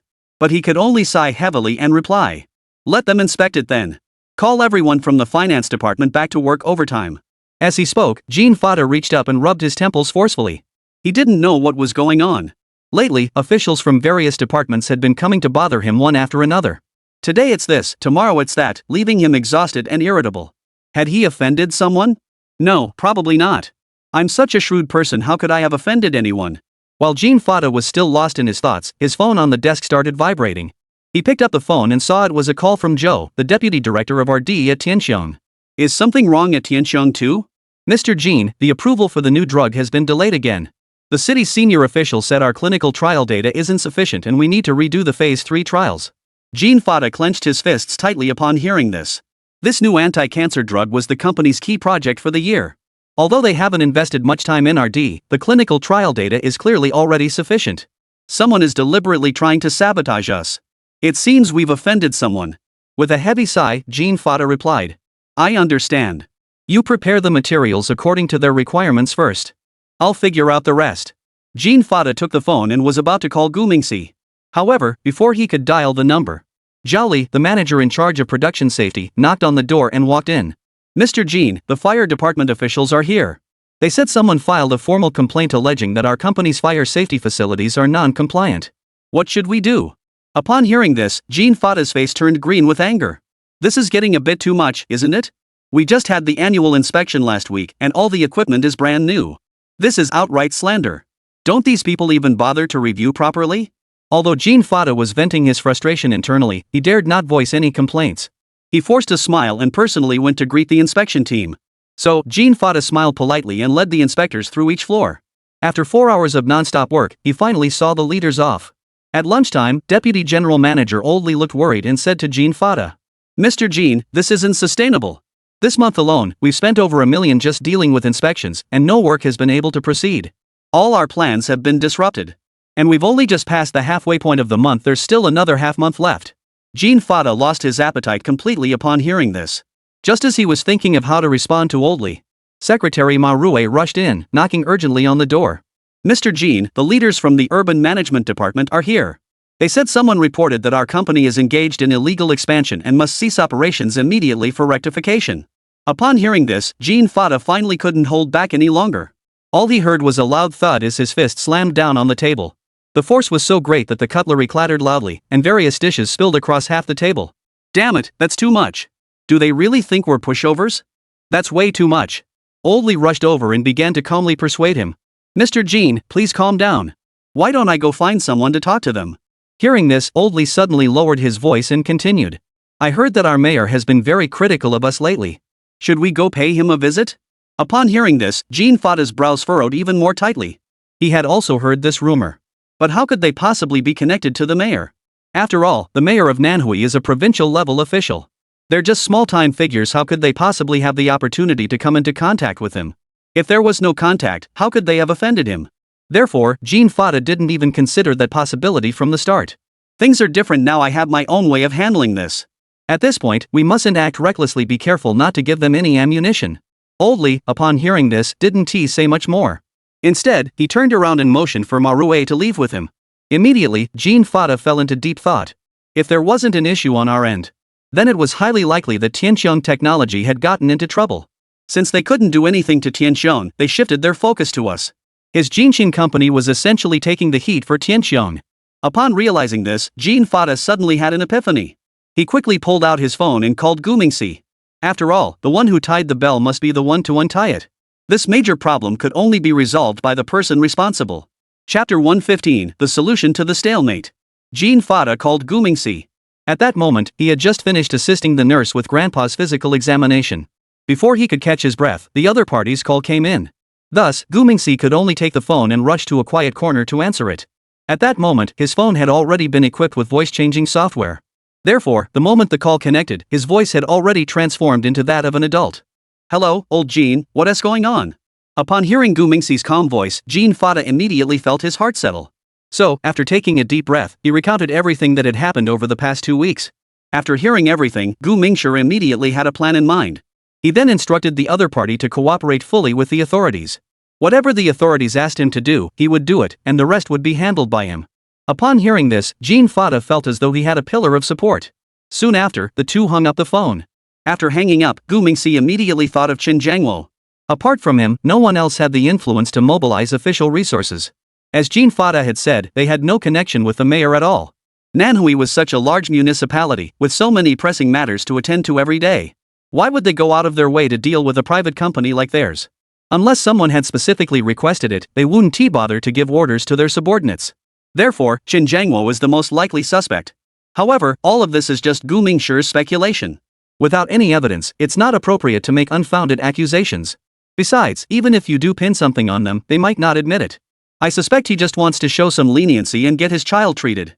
Actually, if this guy were to adopt a humble attitude, he might just find a way to squeeze in an extra surgery. But Chen Jiangui came in acting all high and mighty, showing off his power. Is that the attitude of someone begging for favors? We don't owe you anything. Besides, his claim about investing 2 billion is pure nonsense. What's the deal? I saved your child, and now you want to take advantage of the situation to invest in my hospital? You're so full of yourself. Just say it plainly, I'll treat your child for free, and then I'll give your family some money. So, Chen Jiangwo's intentions were never pure from the start. He's the very embodiment of someone who wants both. If you were truly sincere, why bother investing? Why not just say you'll donate 200 million? You shameless person. Oh, children shouldn't use such language. Gu Mingxi reached out and tapped his own mouth. Then, he tilted his head and thought for a while before remembering someone. This person had spoken to him on the phone twice before. The first time was to ask if he could send a representative to attend Wang Rui's consultation. The second time was to express gratitude for the successful completion of Wang Rui's surgery. That's right, this person was Chu Yeliang, the commander of the Central Military Region. From his words, one could sense a strong desire for cooperation. Although the elderly man did not speak directly, his words implied exactly that. Thinking about this, Gu Ming couldn't help but come up with a plan. Since the other party had this intention, it would be better to take the initiative. After all, the super hospital technology isn't something we can keep anyway. Once it's on the government's radar, it'll eventually have to be shared. Rather than passively accept it later, it would be better to take the initiative now and find the most suitable partner. Gu Mingxi's idea was that, from any perspective, the military was far superior to local authorities. Therefore, transforming the super hospital into a military partnership is also an excellent option. With that in mind, he proactively called Chu Yeliang.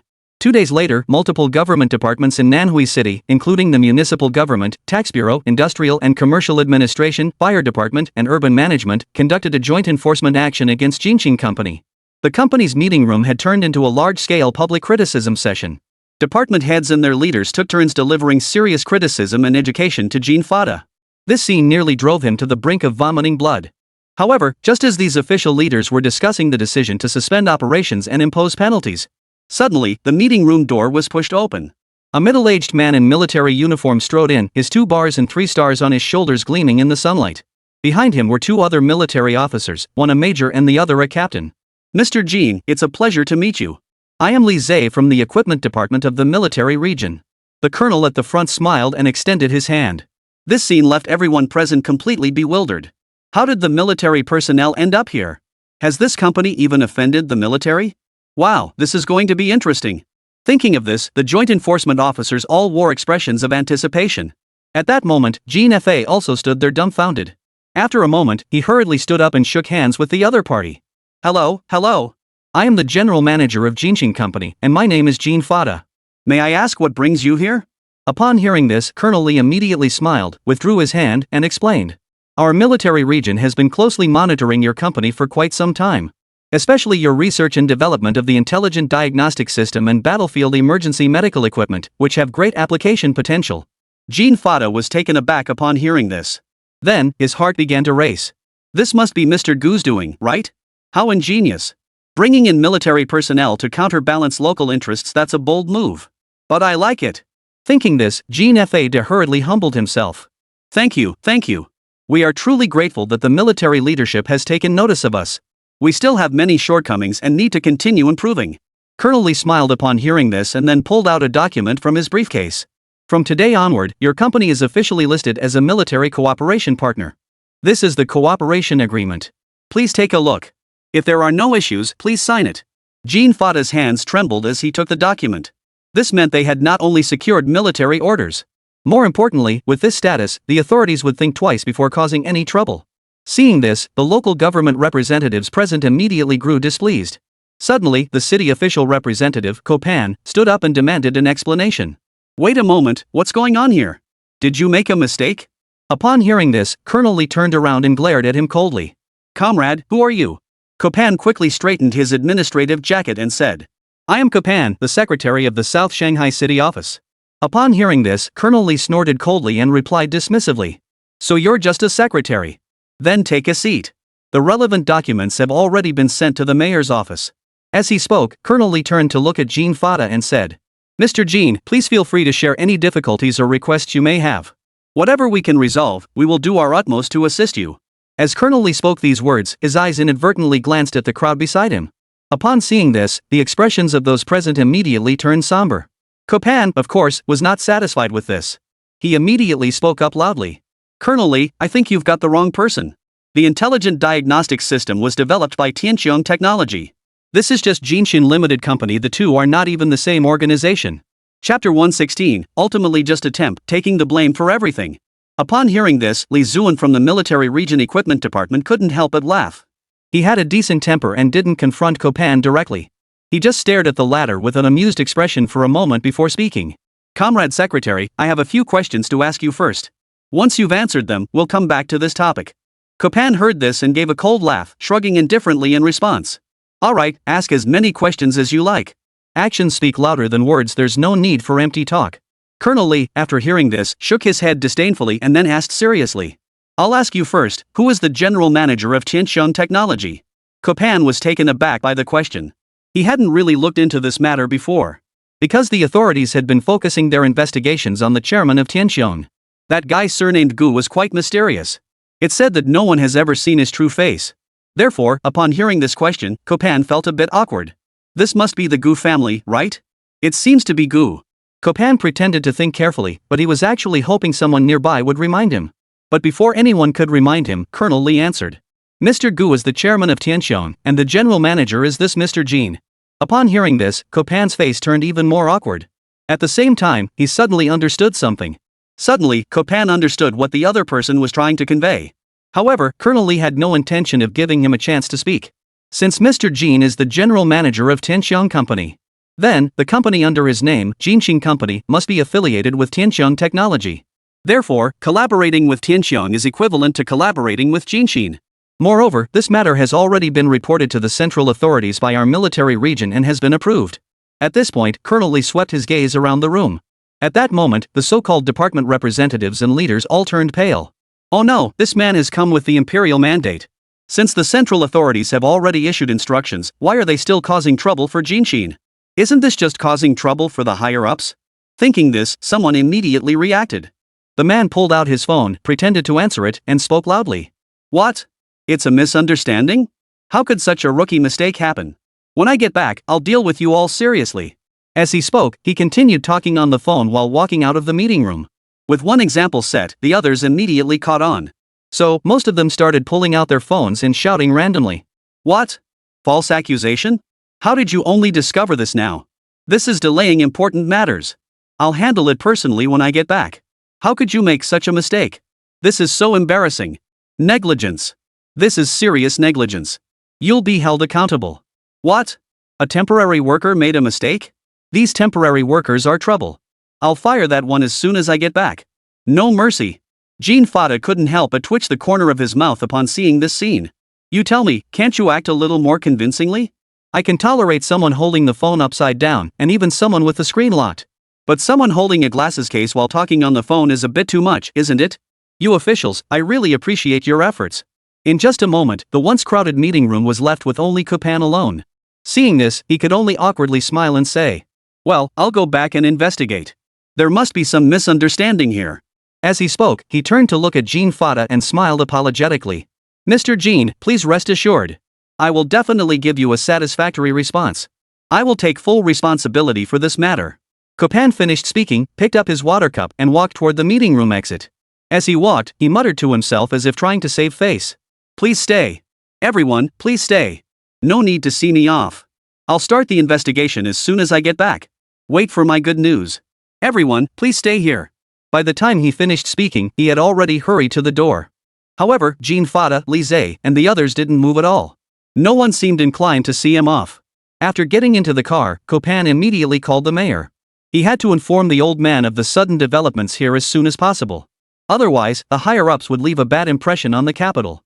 On the same afternoon the military representative arrived, all the inspectors withdrew. The next day, the approval process for the new drug was suddenly expedited, and the mayor even called personally, speaking in an unusually polite tone. Mr. Xiaojin, I've already told Secretary Ku about your situation. The previous matters were all misunderstandings, caused by the carelessness of those below. Rest assured, the official authorities in Nanhui have already initiated an accountability process. Just focus on your work. A company as outstanding as yours deserves our full support. Here's my personal number. Feel free to contact me directly if you need anything. Yes, I've always been very supportive of you. Keep up the good work, the future of Nanhui depends on you. To be honest, even Jean Fa can't believe how far we've come. These are the words the mayor of Nanhui spoke to him. But it doesn't matter. As long as the problem is solved, that's all that matters. This Mr. Gu really has connections everywhere. Who would have thought that such a huge problem could be resolved so quickly in his hands? You have to admit, his choice of allies was spot on. Jean Fa grew increasingly delighted, and on the spot decided to reward himself with a Patek Philippe watch. Where there are those who rejoice, there are also those who grieve. Officials from Nanhui have already secretly passed on information to Qinjiangwo. Now, the city authorities have made a 180-degree turnaround in their attitude toward Jean Xin. First, the official departments dismissed as many as 20 temporary workers involved in the incident. Second, the mayor held an emergency meeting overnight to discuss providing the other party with a series of policy supports. Finally, the authorities are preparing to allocate 200 million yuan in special support funds. They will provide targeted assistance to Tianqiang Technology and Jinxing Company, holding individuals accountable for the results. Upon hearing this news, Chen Jiangwo's heart sank completely. He knew he had no chance left to exert any influence over them. However, his son's illness remained untreated. He couldn't give up now. He was only 12 years old and had yet to experience the beauty of the world. Chen Jiangwo grew increasingly anxious and began drinking in solitude. After downing 2 pounds of white wine, he got into a car and headed straight for the Tianqiang Technology building. Although the security guards stopped him, he disregarded his dignity and caused a scene. Ultimately, he caught the attention of Gu Mingshi. He then instructed Jing Tianhong to bring the man to the VIP lounge to sober up, promising that once he was sober, they would have a video call. It must be said that big bosses really do have a lot of endurance. Chen Jiangwo woke up after less than 2 hours of unconsciousness. When he learned that Mr. Gu was willing to talk to him again, Shen Jianguo's remaining drunkenness vanished instantly. Because he knew this might be his last chance. This was the opportunity he had earned by being shameless, drinking, and causing a scene. For his young son, Chen Jiangwo was truly willing to go to any lengths. It was precisely because he had seen through all of this that Gu Ming decided to talk again. If this negotiation failed, he would give up on the other party completely. No, it should be said that the other party would completely give up their last hope. After Chen Jiangwo finished washing up, Zheng Tianhong personally escorted him to the conference room. At that moment, the large screen was already on, and Gu Mingxi was already online. However, Chen Jiangwo stood at the entrance of the conference room, lost in thought. Chapter 117, Establishing the Care Foundation. Chen Jiangwo stood at the entrance of the conference room, staring at the large screen in shock.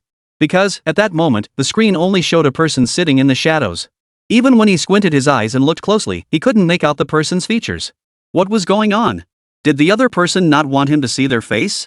Why not just start a voice chat? Why bother with a video call then? Just as he was pondering these questions, a deep voice came through the speakers. Mr. Chen, don't stand at the door. Come in and sit down. You've been wanting to talk to me, haven't you? I can only give you 10 minutes. Please make the most of it. Upon hearing this, Chen Jiangwo finally snapped out of his daze. He quickly walked into the conference room and sat down in the chair directly opposite the screen. Mr. Gu, hello. The misunderstanding from earlier was truly just that. If possible, I hope we can collaborate. Before he could finish, Mr. Gu interrupted him coldly. Sorry, this isn't what I wanted to hear. If you want to discuss investments, you can go directly to Mr. Jean. These minor matters don't need to bother me. As he spoke, the other person slowly stood up and prepared to leave. Chen Jiangwo, seeing this, immediately grew tense. At that moment, he finally understood the other person's intentions. It seemed that what he had been hoping for was impossible. So, Chen Jianli hurriedly stood up and spoke quickly. Please wait. It's not what you think. I actually wanted to donate some money to the Tianqiang Care for Children Foundation. Upon hearing this, Gu Mingshi, who had stood up, hummed in response. Then, he slowly sat back down in his executive chair and asked doubtfully. I didn't know we had a foundation? Chen Jiangwo immediately forced a smile and said. It will be established tomorrow. I'm willing to contribute 1 billion yuan to establish the Tianqiang Care for Children Foundation. Then I'll donate another 1 billion yuan. What do you think? At this point, Chen Jiangwo had completely made up his mind. He absolutely could not consider anything related to Tianqiang technology anymore. Even if the two companies collaborate in the future, that would be a matter to be discussed separately at a later time. Now, the priority is to save lives. This person surnamed Gu is a very domineering individual. It's very difficult to get any advantage from him at this time. Therefore, it would be better to abandon all our interests and simply give him 2 billion yuan outright. Although this amount is less than 1/10 of his total assets. But it is all the cash he can currently access. Because assets are not the same as cash, many things take time to liquidate. Moreover, he believes that 2 billion is sufficient to demonstrate his sincerity. Unless the other party has never considered collaborating with him at all. Otherwise, they would never refuse such a conciliatory offer. Sure enough, Gu Mingxi nodded slowly after hearing the other party's words. That's good, indeed. Alright, since you're footing the bill, the foundation's name should be changed. Why not call it the Angel Children's Foundation? I'll contribute 10 small goals as well. Let's jointly establish a foundation and manage the foundation's accounts together. Upon hearing this, Chen Jiangwo's brows immediately furrowed. But he quickly gave a negative response. No, the accounts and management of the foundation will all be handed over to you. I will only be responsible for contributing funds and coordinating external affairs. What do you think? This time, Chen Jiangwo was very clever. If he still had any ulterior motives, Gu Ming doesn't plan to continue negotiations with him. For someone who is only thinking about taking advantage of the situation to make a quick buck, he really has no interest in offering a helping hand. Gu Mingxi likes money because he desperately needs it right now. But he is not the kind of person who would go after any money. Whether we can make money together is another matter, but you can't come here with such a blatant mindset of trying to take advantage. If you do, then sorry, I won't bother with you, you'll just be lucky if you survive. However, judging from the other party's attitude now, at least, he is willing to take a loss himself to push this collaboration forward. Since that's the case, Gu Mingduan will certainly not let him lose out in the future. Because he also knows that only by joining forces can we make more money. He knows the difference between making small money and making big money. Therefore, Gu Mingxi pretended to think for a moment before nodding slightly. If you insist, then I won't say much more. Hopefully, we can help more children. Hearing this, Chen Jiangwo's heart finally settled. Since the other party had accepted his suggestion, he now had the confidence to negotiate the details. Immediately, Chen Jiangwo looked at the screen with a hint of urgency and asked seriously. May I ask Mr. Gu about my child's condition? Gu Ming heard this and turned to fiddle with his computer. Then, he stared at the laptop screen and said calmly. There have been several critically ill patients in the past 4 days. Here's what we'll do, I'll add an appointment for you at 6 a.m. next Wednesday. Please arrive at the hospital 1 hour in advance. I'll take care of the rest. Upon hearing this, Chen Jiangwo's mood instantly became excited. He clasped his hands together and expressed his gratitude sincerely. Thank you so much. On behalf of my wife, I thank Mr. Gu for your help. This kindness, Chen Jiangwo, will never forget. Thank you so much. Gu Mingting smiled softly and said, I should be thanking you on behalf of more children who cannot afford medical treatment. Love for love, heart for heart, that is how we should be. Upon hearing these words, Chen Jiangwo's heart suddenly skipped a beat. He nodded thoughtfully. At that moment, he felt like he understood yet didn't fully grasp the other person's meaning. However, there was no time to dwell on such matters now. He had to hurry back and tell his wife what the young man had said. After exchanging a few more polite remarks, the two ended their conversation. Inside the apartment, Gu Mingshi quickly closed the virtual avatar and exited the video conferencing software. Then, he turned toward the door and shouted loudly. Yuriko, is dinner ready? I'm starving. Shortly after, Lily walked in quickly carrying a plate of sushi. I'm sorry to keep you waiting. Just one bowl of flavor-enhancing soup left. Have some sushi to ease your hunger first. I'll make the soup right away. Gu Mingjian, seeing this, didn't reach out for the sushi right away. Instead, he stared intently at Lily. Soon, Lily also noticed something was off. So she tilted her head and gave a sweet smile, saying, What's wrong? Does it not look good? It turned out that Lily had changed her hairstyle today. She had cut off her long ponytail and opted for a neat, shoulder-length bob. She also dyed her hair a light purple. To be honest, Lily does look much more fashionable now. She looks good, but she looks like a bad girl. You should dye it black instead, otherwise, Grandpa will scold you when he sees you. Yuriko, upon hearing this, gently placed the sushi on the table and said, No way, Grandpa will definitely like it. I refuse. I'm going to make soup. You eat slowly. Saying this, Lily hummed a little tune and walked out of the study. Gu Mingxi saw this and sighed softly without saying a word. At the same time, while Gu Mingxi was enjoying his midnight snack on Eagle Sandwich Island in the Pacific Ocean, a small Boeing 717 twin-engine jet passenger aircraft quickly landed at the military airport on the island. The island commander, Robbins, personally led the team to approach. After the plane came to a stop, Special Agent Smith walked down the stairs with his head held high. Robbins immediately approached with a smile and greeted him. My dear old friend, I never expected you to come in person. Smith, upon hearing this, also smiled slightly. General Robbins, it's a pleasure to see you again. But this time, I'm afraid I've brought trouble with me. So, please don't get angry later, General. Chapter 118, Smith, the Investigator. Smith got straight to the point. General Robbins' expression grew uneasy as he listened. At that moment, Smith pulled out his credentials from his inner pocket and hung them around his neck. The gold-embossed words Special Investigation Team of the Department of Defense were still clearly visible on it. Just then, Air Force Commander Dickens hurried over. Special Agent Smith, welcome to Sandwich Island. His voice was deep and magnetic, leaving a profound impression. Smith looked up and recognized the familiar face. He was still the same as ever, dressed in a crisp military uniform with shiny leather shoes, though his temples had a few more gray hairs. It's been a long time, General Dickens. Smith took 2 steps forward and shook hands firmly with the other man. He could feel that Robin's palm was slightly damp, something that had never happened before. It had indeed been a long time. The last time we met was at the Arabian Horse, wasn't it? Dickens said, flashing a meaningful smile. Smith didn't respond to that. He certainly remembered what had happened before. Back then, he was just a colonel, and I was his deputy. The two of them had worked together on numerous special projects. The flow of funds for those projects remains an unsolved mystery at the Pentagon to this day. In that moment, Smith turned to look at Robbins and said, General, since Rutherford is here as well, let's head back to the base and discuss this in detail. I'm sure we can work out a satisfactory solution. Upon hearing this, Robin's face finally relaxed slightly. Rutherford burst into laughter upon hearing this. He hurriedly urged the two of them toward the car. We're all on the same side, we can discuss it further when we get back. Robbins is also a very good friend, you'll come to appreciate that. Let's go back and talk about it later. As he spoke, the three of them walked toward the convoy. The extended black Cadillac carrying the three of them drove deeper into the base. Smith noticed that there were at least twice as many sentries along the way as usual, and the soldiers' expressions were unusually serious.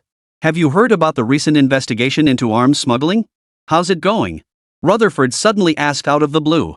Smith merely smiled faintly and replied dismissively. The case is still under investigation, but we've already uncovered some leads. I believe we'll have results soon, very soon. After saying that, the car fell into an awkward silence. Rutherford, noticing the tension, quickly spoke up to break the ice. Smith, you've really come at the right time today. Tonight, our headquarters is hosting your favorite wild party. There are plenty of young, attractive women waiting for your call. Upon hearing this, Smith forced an awkward smile and said, I've given that up long ago. I'm too old for that now. Hearing this, Rutherford couldn't help but burst into laughter. He laughed and gently pushed Smith aside. Stop fooling around, old buddy. Can you really quit something like that? I don't believe it. I'll see if you can still do it today. Smith heard this and shook his head helplessly. He really had no idea what to do with his former boss. Half an hour later, at the Sandwich Eagle military base. The Air Force Commander's office was located in a gray building deep within the base. As the heavy redwood door closed behind him, Smith caught a faint whiff of cigar smoke. It reminded him of the past. Back then, every time they discussed business, Rutherford would light a cigar. The type of cigar he smoked was unique, so Smith still remembered the taste to this day. Would you like a drink? Rutherford pulled out a bottle of Macallan from the liquor cabinet. If I recall correctly, this should be your favorite. Smith immediately smiled upon hearing this. But he quickly refused. No, I have work to do. Let's save the drinking for after I've finished my tasks. Rutherford smiled and poured himself a glass. Then, he took a sip of whiskey before speaking. Regarding those 2 missing fighter jets, I don't think it's necessary to make a big deal out of it. After all, they were just test flights. Accidents can happen, right? Smith froze upon hearing this. He understood what the old man meant. However, there were certain things he had to make clear in advance. But the Pentagon didn't see it that way. As he spoke, Smith pulled out a document from his briefcase. He placed the document on the table and pointed to a red circle on the map. According to radar records, the fighter jet disappeared in this area of the sea. And this area is precisely where the Manhwa family is conducting military exercises in international waters. As he spoke, Smith looked up at Rutherford. But before the other could speak, Robbins, who had been silent for some time, couldn't help but stand up and interrupt. So what? What exactly are you trying to say? Smith sneered at the remark. Then, he looked at the other person seriously and said, So I really want to know why the test flight deviated from its planned route? Why did the search and rescue operation take a full 50 hours? And Smith stared into Robbins' eyes and continued speaking faster. Why did the 2 warships suddenly turn back midway during the search and rescue operation? And why did the McCampbell report for repairs afterward? Smith's voice wasn't loud, but Robbins trembled slightly upon hearing it. I didn't expect this guy to be so sharp. In an instant, the air in the office seemed to freeze. At that moment, only the antique clock on the wall was ticking. Now, every second felt like an eternity. Finally, Rutherford gently set down his glass. He walked to his desk, opened a drawer, and took out a check. Then, he pushed it directly towards Smith and said, Here's 20 million.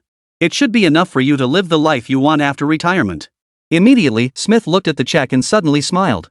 Then Rutherford burst into laughter as well. Robbins felt a bit awkward, unsure whether he should laugh alone. Soon after, Smith gently pushed the check back toward Rutherford and said, Old friend, you're still the same. But this isn't something that can be settled with 20 million. It's a bit too little. Upon hearing this, Robbins turned away and looked at Rutherford.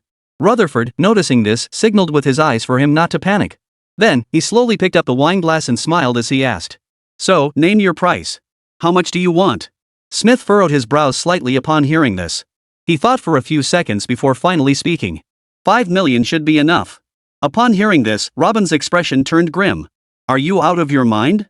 50 million? How dare you even think of that? Rutherford's face also looked quite grim at that moment. He downed the rest of his drink before speaking. 5 million is a bit much. Are you serious? Smith, however, replied calmly. I'm not crazy. I know what's on that fighter jet. It's the latest stealth coding technology from the Eagle, along with a navigation system that can evade all radar detection. These technologies are worth at least $5 billion. So, am I asking for 50 million more? Robbins jumped to his feet upon hearing this, the chair scraping loudly against the floor. He glared at Smith with a fierce expression and shouted angrily. Who do you think you are? Do you think I won't let you leave Sandwich Island? At that moment, Rutherford joined in with a threatening tone. Smith, don't forget what happened with the Arabian horse. I've got something on you too. Smith couldn't help but laugh again upon hearing this. He looked at Robbins first, then at Rutherford. Then, he pulled out a cigarette, lit it, and took a puff. Well, go ahead and try. I won't contact them for over 24 hours. The next day, you'll have to return home for a thorough investigation. At this point, Smith fixed his gaze on Rutherford and said, And consider this, does the Pentagon trust a retiring commander or an investigator with concrete evidence? The 3 of them were at an impasse, with tension hanging thick in the air. But before long, the office door was knocked on. Report. The search and rescue team has made a new discovery. Chapter 119, A Reasonable Investigation Report. Robbins stood by the commander's desk, gazing out the window at the gloomy sky. Look at this weather, it looks like another storm is on its way. Out of habit, his fingers tapped the glass unconsciously, producing a soft tap-tap sound. Whenever faced with a difficult problem, he would always do this to focus his mind. Damn it, another wasted effort. Air Force Commander Rutherford burst into the room, slamming a stack of documents onto the desk. His uniform was wrinkled, and his tie was askew, clearly having gone through something unpleasant. Shortly afterward, Robbins entered the office, head hanging low, shaking his head as he walked. The search and rescue team had only found some debris, but it was all insignificant fragments. The crucial black box was still missing. Could it really have been picked up by the Chinese military? That shouldn't be possible, given how fierce the storm was that day. How did they manage that? The air in the office seemed to freeze. Everyone present knew that if a reasonable explanation wasn't provided soon, the entire sixth-generation aircraft project could be scrapped. Just then, Smith turned around with a smile and addressed the two of them. Let the project be cancelled then. It doesn't really affect us much anyway. Upon hearing this, the other two immediately perked up. Smith continued with a smile. I have a proposal, but it requires your cooperation. And the prerequisite is that the money must be in place first. $5 million, that's the bottom line. Upon hearing this, Robbins furrowed his brows and replied. We really don't have that much. How about $30 million? Smith turned to look at the other person with a look of disgust on his face and said. I've already said, this is the bottom line. At least $48 million, not a penny less. Rutherford, seeing the opportunity, interjected to help negotiate the price. We really don't have that much. How about $38 million? This is our absolute limit. Smith wouldn't believe his nonsense. That old fox must have made a fortune here. He replied firmly. At least $45 million. Any less and I'll be losing money. Please, I have a lot of people to take care of above me. Can't you think of something for me? Upon hearing this, Robbins lit a cigarette and said. $42 million. This is really our limit. Money is hard to come by these days, and the higher-ups are cracking down hard. Hearing this, Smith fell silent. He was torn about whether to accept the offer. At that moment, Rutherford interjected to smooth things over. Smith, $42 million is a fair price. But you must provide us with concrete evidence. Smith replied with a meaningful smile. Of course, we will provide a comprehensive investigation report, including meteorological data, flight records, and... At this point, he paused before continuing. I've already come up with a reasonable explanation for the appearance of the Flower Navy. Upon hearing this, Rutherford turned and poured 3 glasses of whiskey. The other two then walked over slowly and each picked up a glass. Rutherford himself held a glass of whiskey and smiled as he spoke. Let's toast to a successful collaboration. Cooperation and success, cheers. 7 days after the deal was sealed, a thick investigative report was delivered to the Pentagon office. The report was surprisingly detailed. The test flight fighter jet indeed had design flaws. When encountering a severe typhoon, the directional control system malfunctioned, causing the aircraft to deviate from its flight path. The appearance of the Chinese Navy was purely coincidental. They were merely conducting routine training exercises in the nearby waters. Whittier, who was reviewing the report, suddenly noticed a detail while flipping through it. Weather data showed that there was indeed a strong typhoon on the day of the incident, but the typhoon's path was far from the crash site. His fingers began tapping the desk again, this time at a faster pace. Something was wrong. She muttered to herself, her mind racing.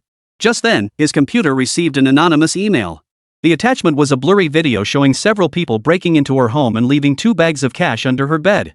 All of them were wearing masks, and before leaving, they picked up her daughter's teddy bear and waved it at the camera. Was this a threat? Oh my God. These people are terrifying. Just then, her phone suddenly rang. It was Smith calling. I suggest you just go through the review process. It's best for everyone. Sometimes, the truth doesn't matter. $2 million for a happy ending is a bargain. Before Whittier could respond, the call was hung up. After the call ended, Whittier stared at the report on the table. She knew she was standing at a dangerous crossroads. Should she expose this carefully crafted lie, or choose to remain silent? Did she really have a choice at this point? No, she had no choice left. Anyway, the truth had nothing to do with her. The report merely contained suspicious clues and wouldn't cause her any trouble. So, Whittier picked up the approved seal and stamped it down firmly. And so, the test flight of the 6th-generation aircraft turned into an accident. The entire project was immediately halted, and all researchers were held collectively responsible. The damage to the McCampbell's equipment was attributed to the typhoon. In summary, the military base on Sandwich Island bore no responsibility. Everyone was satisfied, and the secret success of the Yinglong one was concealed. No, the people on Sandwich Island had no knowledge of the Yinglong's existence. Because the Eagle's pilots were unable to transmit the information back. While the Eagle team was investigating what went wrong with the 6th-generation aircraft, the Flower family was busy arguing about another matter. In the flower planting family, at the Aviation Technology Bureau, Lu Jinglong was representing the government in a debate with the Eastern Dragon. Mr. Shenlong, we still firmly believe that modifying the combat armor operating system would better serve the interests of the users. The risks associated with mental connection are too high, and it is too easy for pilots to suffer severe injuries. This flaw must be addressed immediately. Upon hearing his statement, the virtual image of the dragon god on the large screen coldly replied, "Nonsense. You're completely missing the point. Brain-computer interfaces and neural connections are the future trend of technology. A few injured pilots, and you're already throwing the baby out with the bathwater. Then just convert the mecha cockpit into a car cockpit. That way, anyone could operate the mecha." Upon hearing this, Lu Jinglong was speechless. The other experts and professors sitting beside him also looked grim. But Dongfang Shenlong seemed to have no intention of sparing them any face. The reaction time for humans to respond to a situation and perform an operation is generally around 0.38 seconds. The scientific community has concluded that the human limit for reaction time is approximately 100 milliseconds. However, in high-intensity aerial combat, these margins can become fatal time differences that cost pilots their lives. At this point, the dragon's head on the screen turned to look at Lu Jinglong and continued speaking. "Do you know how long it takes for a mental connection to react? I assume you all know that, right?" Lu Jinglong and the others, of course, knew the answer. Because, during the previous experiment, they had already concluded it was 0. Chapter 120, If you don't agree, debate it. Lu Jinglong knew that the other party had a valid point. However, today he must persuade the other party on behalf of his organization to fulfill their after-sales service obligations. After all, technologies like neural connections and brain-computer interfaces are still not very mature. Therefore, using them in the military field was indeed a bit too ambitious. However, Dongfang Shenlong didn't seem ready to give up just yet. Eastern Dragon calmly pulled up a set of data. This is based on your clinical data analysis, showing that the adverse reaction rate was only 0.1% out of 10,000 volunteers. As he spoke, Dongfang Shenlong tapped his finger lightly on the holographic projection, and a complex neural network model unfolded on the screen. The brain-machine interface of the mecha is the latest third-generation model, with transmission latency reduced to 0.00001 milliseconds, thousands of times faster than traditional neural interface technology. The pilot you mentioned earlier is likely an exception. He must have experienced traumatic stress during childhood. Upon hearing this, everyone present immediately opened their mouths in surprise. It was clear that everyone had recalled that incident. Indeed, Wang Rui had suffered severe emotional trauma as a child. His father had sacrificed his life for the family while tending to flowers. However, at that moment, Lu Jinglong pushed his glasses up and carefully examined the data on the projection. The latency was indeed very low, but how did you resolve the signal attenuation issue?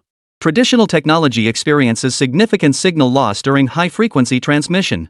Upon hearing this, Dongfang Shenlong smiled slightly, pulled up another model, and patiently explained.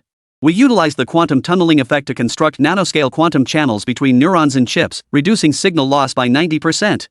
Lu Jinglong grew increasingly delighted as he listened, but soon he realized. He seemed to be the other party's debate opponent.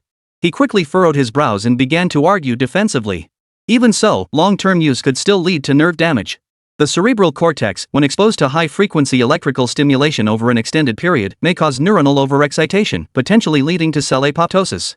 This damage is irreversible. What do you have to say about this phenomenon?"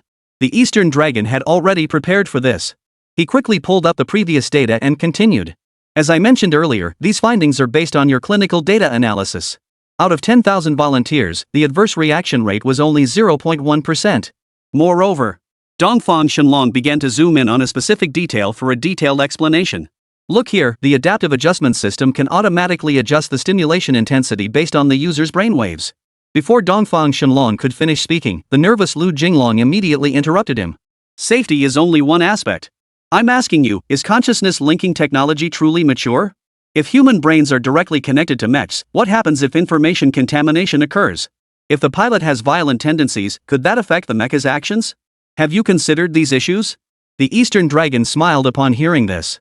He looked down at Lu Jinglong, as if observing a mischievous child. "I've already considered this issue."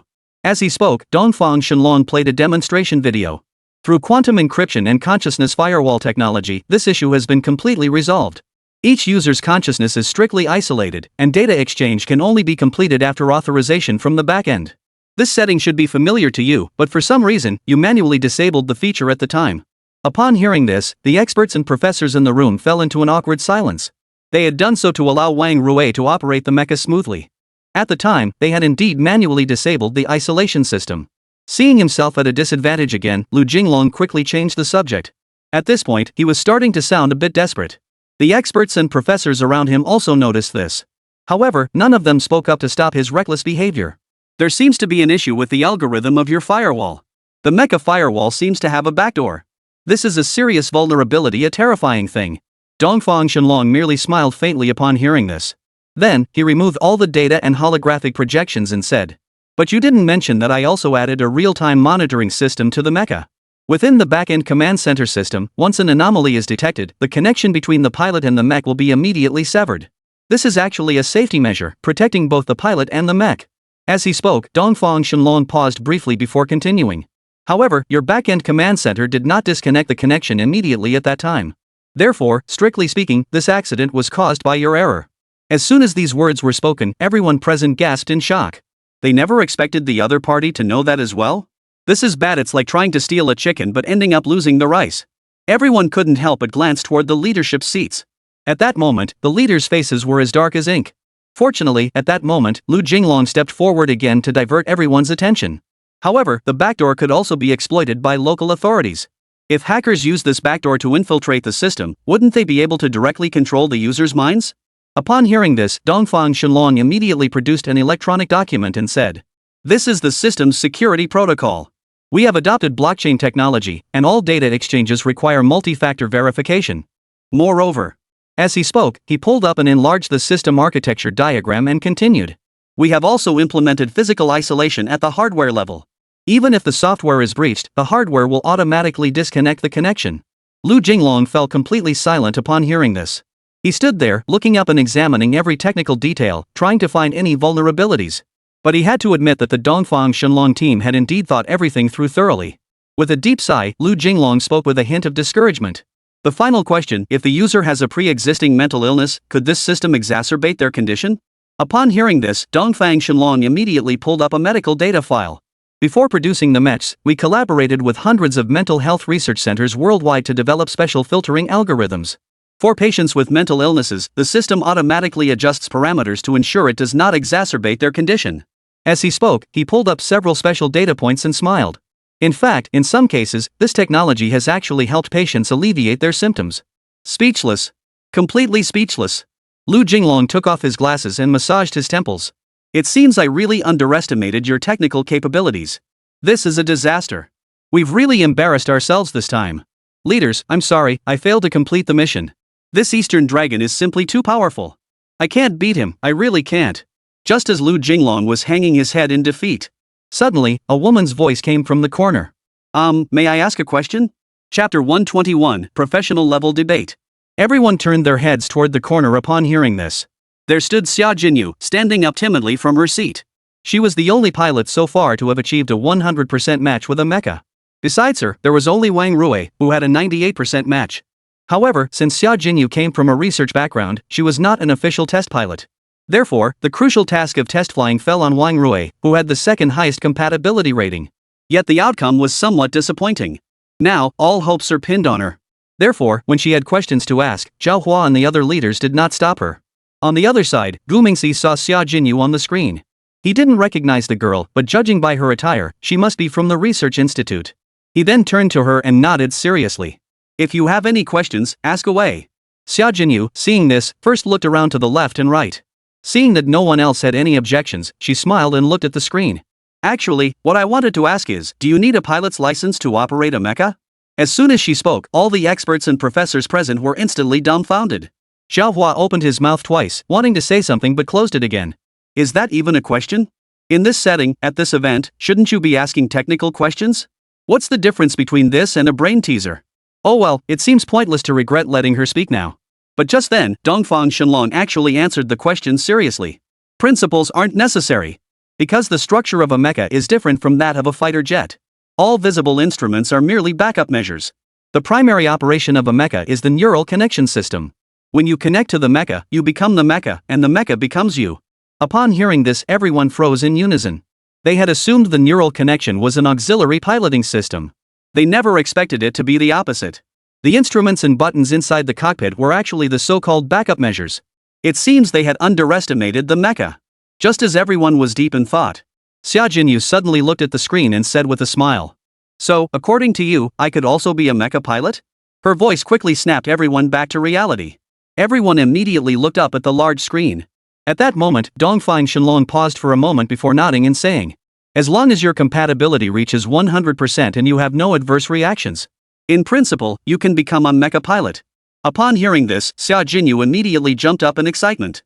Then, she looked at Zhao Hua with a delighted expression and said, "Director Zhao, did you hear that? I can become a mecha pilot. I want to be a mecha pilot." Upon hearing this, Zhao Hua's face turned dark. Then, he muttered to himself, "I really can't make this decision. Why don't you go ask your dad? I dare not make a hasty conclusion." Thinking this, Zhao Hua cleared his throat awkwardly. Then, he stood up and launched his final assault. "Mr. Shenlong, there is a question that has been troubling me. Today, I'd like to take this opportunity to discuss it with you and hope you can clarify things for me." Mr. Shenlong slowly turned his head to look at him. He then gave a faint smile and nodded. "All right, but this will be the last question for today. I have many important matters to attend to and cannot linger here for long." Zhao Hua smiled upon hearing this, then his expression turned serious as he cut straight to the point. From an aerodynamic perspective, the drag coefficient of the human upright posture is as high as 1013, while that of modern fighter jets is only 0.02005. When a mecha flies at 2 Mach, the shockwaves generated by its limbs cause the pressure center to shift backward, requiring over 40% of thrust to correct its posture. Most critically, the turbulence at the joints creates localized supersonic zones, triggering aerodynamic heating. According to wind tunnel test data, the temperature at the protruding knee joints will exceed 800 degrees at Mach 25. Therefore, I believe mecha are not well suited for aerial combat. What are your thoughts on this, Mr. Shenlong? Everyone present perked up at the same time. This was also a question on everyone's mind. However, no one had expected Zhao Hua to bring it up here. On the other side, Gu Mingxi was also momentarily stumped. However, he quickly came up with something to respond with. So, he spent 1 system coin to exchange for a set of mecha manuals. Then, while flipping through the manual, he slowly replied, "The data you provided is based on the assumption of a fixed form. What I want to tell you is that the mecha was manufactured using adaptive fluid skeleton technology, inspired by the wing vein structure of dragonflies, allowing the mecha's surface to generate dynamic airflow channels. Our laboratory has already achieved a drag coefficient of 0.12 within 0.003 seconds using nanoscale piezoelectric materials. Regarding thermal barrier issues, Demao Diamond Company has already developed gradient ceramic armor that can maintain structural integrity even in a 2100 environment. Do you think our technology is inferior to theirs? Additionally, the bipedal vector thrusters of the humanoid mecha enable 360-degree maneuverability, a capability traditional aircraft cannot match. Didn't you notice that?" Zhao Hua furrowed his brows tightly after hearing this. Soon, the people in the conference room began to whisper among themselves. Xia Jinyu seemed to interrupt again to ask his own question. But clearly, this wasn't the best time. With no other option, she sat back down, feeling frustrated. Not long after, Zhao Hua raised his eyebrows slightly and spoke again. "Mr. Shenlong must not have paid attention to the actual battlefield requirements, right? According to relevant data, the F-22's thrust-to-weight ratio has already reached 126. To achieve the same maneuverability as a humanoid mecha, 4 F-22 engines would need to be installed in the legs. This would result in a catastrophic mass distribution issue, with the center of gravity rising and the roll moment of inertia increasing by 17 times. More critically, there are multi-body coupling vibration issues. Simulations from Foot Basin University show that a 20-meter class mech in the transonic speed range would experience limb resonance at a frequency of 8 Hz, sufficient to tear apart titanium alloy joints within 90 seconds. What does Mr. Shenlong have to say about these issues? Oh, are we playing guerrilla warfare here? Can't hold a conversation on one topic, so you immediately switch to another? Hey, this old-timer is pretty cunning. However, Gu Mingyi isn't afraid at all. Because the manual he holds is as thick as the Zihai dictionary. So he quickly found something to counter the other person's argument. But don't you think that's precisely the ingenious aspect of human design? As soon as those words left his mouth, everyone in the room felt a bit dumbfounded. What's going on? Is this the ingenuity of humanoid mecha design? Are you serious?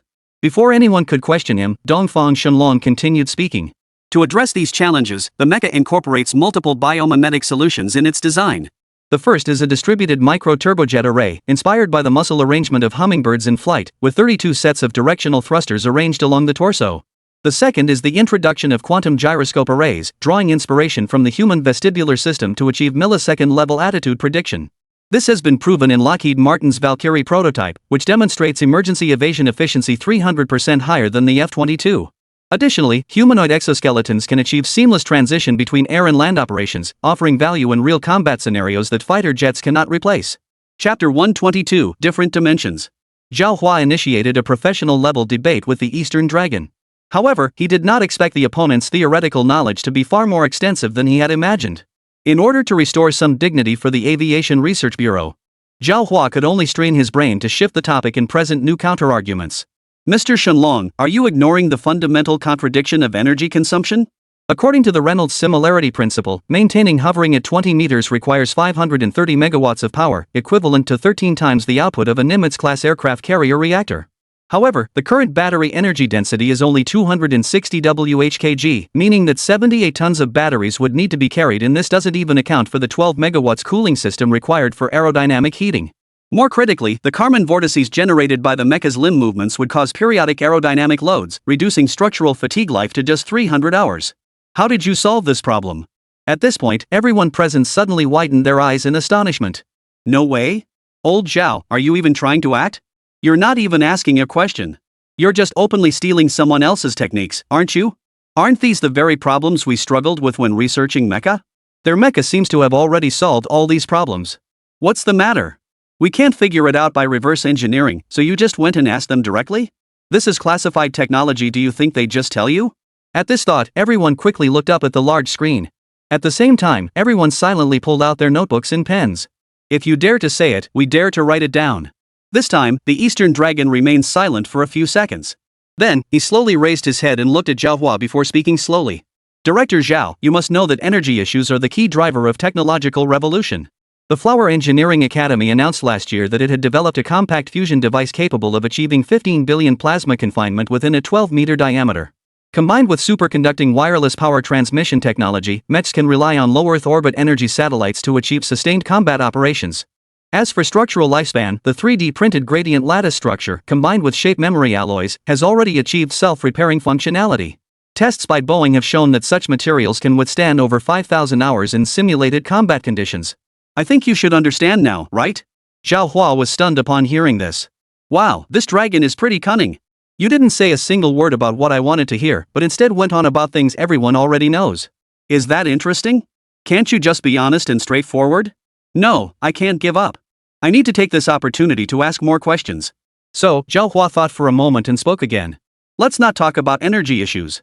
Let's discuss battlefield practicality. Air combat is essentially a game of energy maneuverability. Human-shaped mechs are limited by their projected area, resulting in radar reflection intensity that is 4 orders of magnitude higher than that of stealth fighters. The Doppler signals generated by their limb movements are even easier to detect by phased array radar. In simulated exercises, humanoid mecha units survive for no more than 127 seconds, while traditional fighter jets last 23 minutes. The data doesn't lie. What does Mr. Shenlong have to say about this? Sitting in front of the computer screen, Gu Ming looked at the screen and furrowed his brows slightly. What does this old man want? Are you here to debate with me? Alright, I'll just go along with you for a moment. But my grandfather needs to eat, and I can't waste any more time. He flipped through the manual, then turned on the microphone and said, the mech is equipped with a dynamic plasma stealth system, which can actively counteract radar waves of specific frequencies by adjusting the distribution of electrical potential on its surface. As for the limb joints you mentioned, they can emit electromagnetic decoys, utilizing their multi-degree of freedom characteristics to perform holographic deception.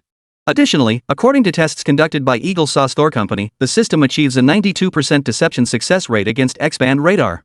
Finally, I would like to say that the wars of the future will essentially be a clash of systems. Mecha clusters connected via quantum communication networks will form intelligent air combat clouds, completely changing the rules of the game. Having said that, the rest is up to you to figure out. There's nothing else to add. As soon as he finished speaking, the signal from the Eastern Dragon was cut off. However, his words left the entire conference hall in stunned silence. Intelligent aerial combat cloud, completely changing the rules of the game. My goodness, I think I get it. I don't know if you figured it out, but I think I see the path to the future. I get it, I really do. Hearing your words is better than reading 1,000 books. Today was well worth the trip, truly well worth it. Our perspective is still too narrow. This dragon is on a completely different level from us. We've been truly enlightened. So, can I become a mecha pilot?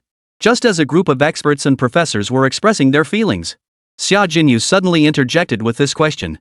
However, no one was willing to respond to her. Everyone was gathered in small groups discussing the words of the Eastern Dragon. At that moment, Zhao Hua furrowed his brows and fell into deep thought. Although the other party had answered some of his questions, there were still many unanswered questions. Nevertheless, after communicating with the other party, he seemed to have found a direction. Impressive. This dragon is truly no ordinary creature. If we could bring him to the research bureau, the scientific research endeavors of the Hua family would undergo a qualitative leap forward. Thinking of this, Zhao Hua felt a surge of excitement in his heart. A bold idea began to take root in his mind. Meanwhile, Gu Mingxi hurried to the hospital cafeteria. His small figure stood at the back of the line, tiptoeing to look through the window ahead. Today there's braised eggplant, grandpa loves that. Sweet and sour pork ribs are also good, they're my favorite. He muttered to himself as he waited patiently. Although the entire tech hospital was his own.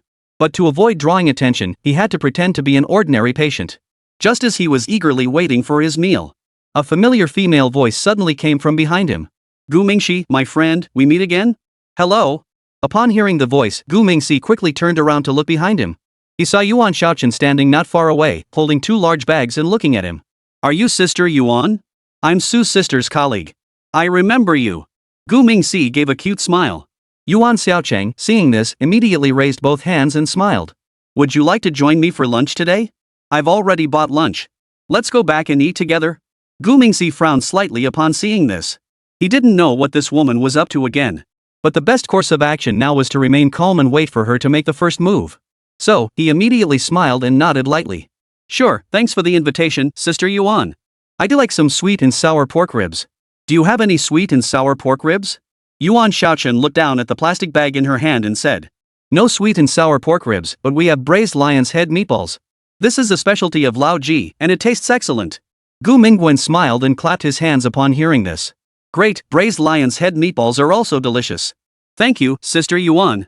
As they spoke, the two began walking toward the elevator. But what neither of them noticed was, as soon as they had left, a sly-eyed man cautiously walked in. At that moment, he was staring at the two of them with a dark expression as they grew farther away. Chapter 123, The Cute Little Nurse. After experiencing 2 supernatural incidents, Claire's mental state was already quite concerning. However, as a top-tier agent of the Eagle Agency, the word give up did not exist in his vocabulary. So, after spending a long time doing mental preparation at the largest church in Nanhui, now that she was feeling a bit better, she was already back on the job. Claire was here to investigate the super hospital incident. But she never expected to see a familiar figure as soon as she entered the hospital. Miss Yuan, we really are meant to meet. It turned out that he had crossed paths with Yuan Xiaochun a few years ago. At the time, he was wearing a mask, so the other party hadn't seen his face. However, Claire had remembered her face. I never thought I'd see you here. So my intuition was right after all. This place is very likely connected to that dragon. She must also be investigating this matter. Just as Claire finished muttering this, a person in a white lab coat approached and asked, Are you Mr. Jack? Are you the technician here to upgrade our network cables? Claire turned around and smiled at the man. Yes, I'm Jack. The company sent me over to take a look and see what the issue is here. Claire transformed into a professional network engineer, coming to the super hospital to inspect and upgrade the network cables. Taking this opportunity, he also wanted to investigate the situation here in more detail. His intuition told him that this suddenly emerged tech hospital was somehow connected to the mysterious Eastern Dragon. As they say, a top-notch agent is a top-notch agent. His intuition is truly uncanny. However, whether he can uncover anything depends on his skills. After Claire finished setting up the surveillance equipment in the hospital's server room, she immediately found an opportunity to slip into a changing room. When he emerged, he had already transformed into a doctor. He stood in front of a mirror in the hospital corridor, carefully adjusting his tie and mask. The white coat made him look like a doctor if one ignored the miniature handgun tucked at his waist and the anesthetic needle hidden in his sleeve. The first floor was crowded with patients, perhaps he should check the second floor first. With that thought, Claire quickly made her way to the second floor. Coincidentally, he had just found a room he wanted to check out. A ding sounded, and the elevator doors opened nearby. Claire quickly turned around and pretended to be looking at a medical record. A young nurse pushing a food cart passed by him, and the aroma of a hearty meal wafted into his nostrils. He suddenly remembered that he hadn't eaten anything all day. His stomach growled in response. The sound quickly caught the nurse's attention. Are you the new doctor? The nurse stopped in her tracks, tilting her head to study him. Claire, noticing this, quickly looked up and met a pair of bright eyes. The name tag on the nurse's chest read Lily, and the photo showed her smiling sweetly. Truly. However, the nurse herself exuded an indescribable air of mystery. No problem, Gu Ming has arranged for Yuriko to stay at the hospital. Otherwise, she'd just be loafing around all day, which isn't a good solution. Yes, I just arrived today. Nice to meet you. Claire gave a professional smile, looking completely harmless. However, Lily is very sensitive. She immediately sensed something off about the other person. Something is wrong, he is lying. So, Yuriko forced a smile and looked at Claire. May I ask which department you're from? Claire immediately made up an answer. I'm, from the gastroenterology department. Yes, today is my first day reporting for duty. I was specially recruited from abroad. Claire spoke confidently, making up a story on the spot. He believed that a young nurse couldn't possibly know much. But he had no idea that the young nurse standing before him was actually the hospital's watchdog. There was nothing in the hospital she didn't know. So, the other person's lies were immediately exposed. However, Lily pretended to know nothing. Coincidentally, I was just about to deliver lunch to the gastroenterology department. So, would you like to come along? Yuriko said this while batting her eyelashes. Claire saw this and immediately felt a pang of anxiety. Because he had never been to the gastroenterology department and didn't even know where it was. But refusing would be highly suspicious. No problem, anyway, my status is just a newcomer. Not knowing the department is also reasonable, right? Besides, what does a little nurse know? Thinking this, Claire immediately smiled and replied. Sure, that's perfect. I can show you around. I'm new here and not very familiar with the hospital yet. Yuriko nodded with a smile and walked alongside her down the corridor. Yuriko pushed the food cart, and the sound of her nurse's shoes clicking on the floor echoed softly. Claire noticed that her steps were particularly steady, unlike the casual gait of ordinary people. But just as he began to feel a hint of curiosity, she suddenly spoke up. You know, when I was a child, I really wanted to be a doctor. I thought doctors were so great. But unfortunately, I wasn't good at studying, so I couldn't become a doctor and ended up becoming a nurse instead. Claire responded distractedly. Is that so? Actually, doctors and nurses are the same, they both heal and save lives. Nurses are pretty good too, really. Claire spoke while trying to remember the route. In case something goes wrong, he could leave immediately. But just then, Lily suddenly stopped in front of a room. However, Claire turned her head to look. This was just a storage room, not the gastroenterology department. Just as he was feeling a bit confused, Yuriko spoke again. You know, compared to saving lives, I prefer another thing. Claire reflexively looked at her and asked. What is it? Yuriko replied with a sly smile. Studying the human brain. It's particularly interesting. Claire felt a chill run down her spine at those words. He furrowed his brows and looked at Lily, his right hand quietly reaching for his waist. But he didn't notice that the other person was staring at him with an odd expression. Her pupils were red. Goodness, is she even human? Claire sensed danger. But at that moment, he realized he couldn't move. At that moment, Claire's pupils had already contracted rapidly. Unusual hallucinations began to appear in his mind. At that moment, Yuriko's ethereal voice echoed in his ears. Relax, don't think about anything else. You're very tired now and need to rest. Claire's remaining consciousness warned him that he was in danger. But those thoughts were growing increasingly blurry.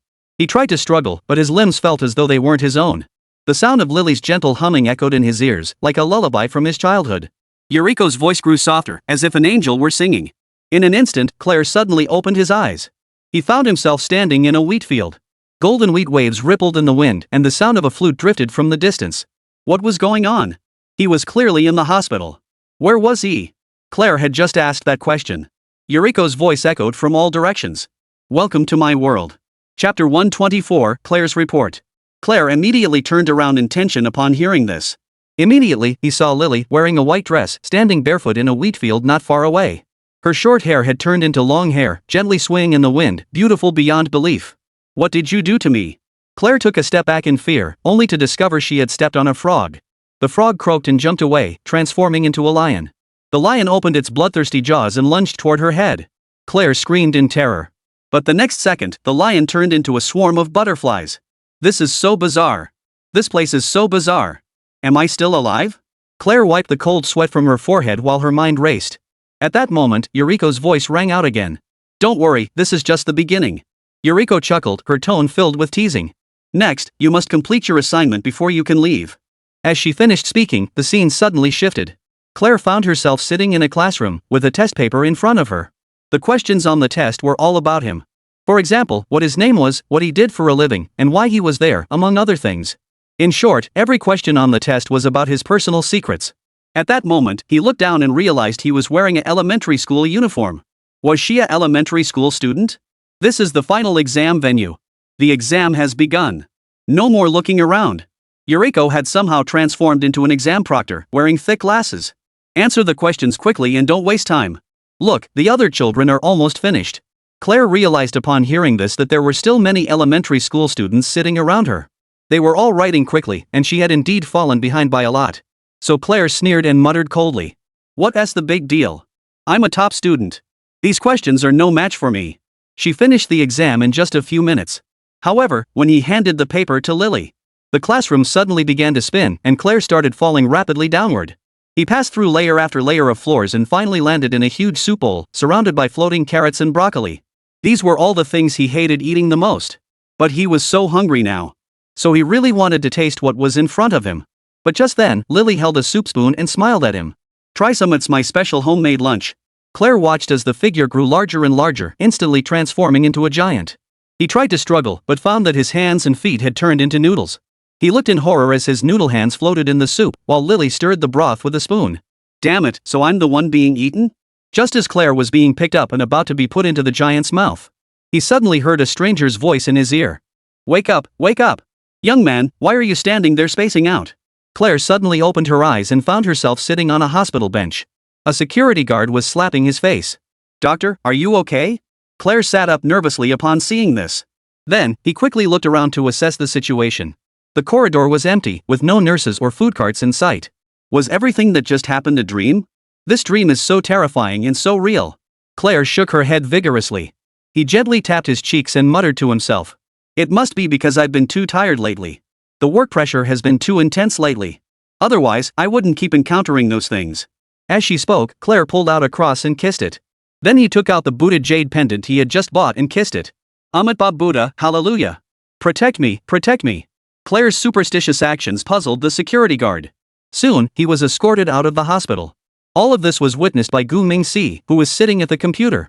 Meanwhile, Lily was holding a questionnaire and standing beside him. His name was Claire Hobart, a top-tier CIA agent, having received the highest praise of an S-rated mission evaluation for 7 consecutive years.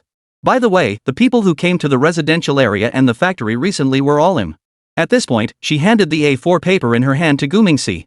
He took it, glanced at it, and then placed it on the table.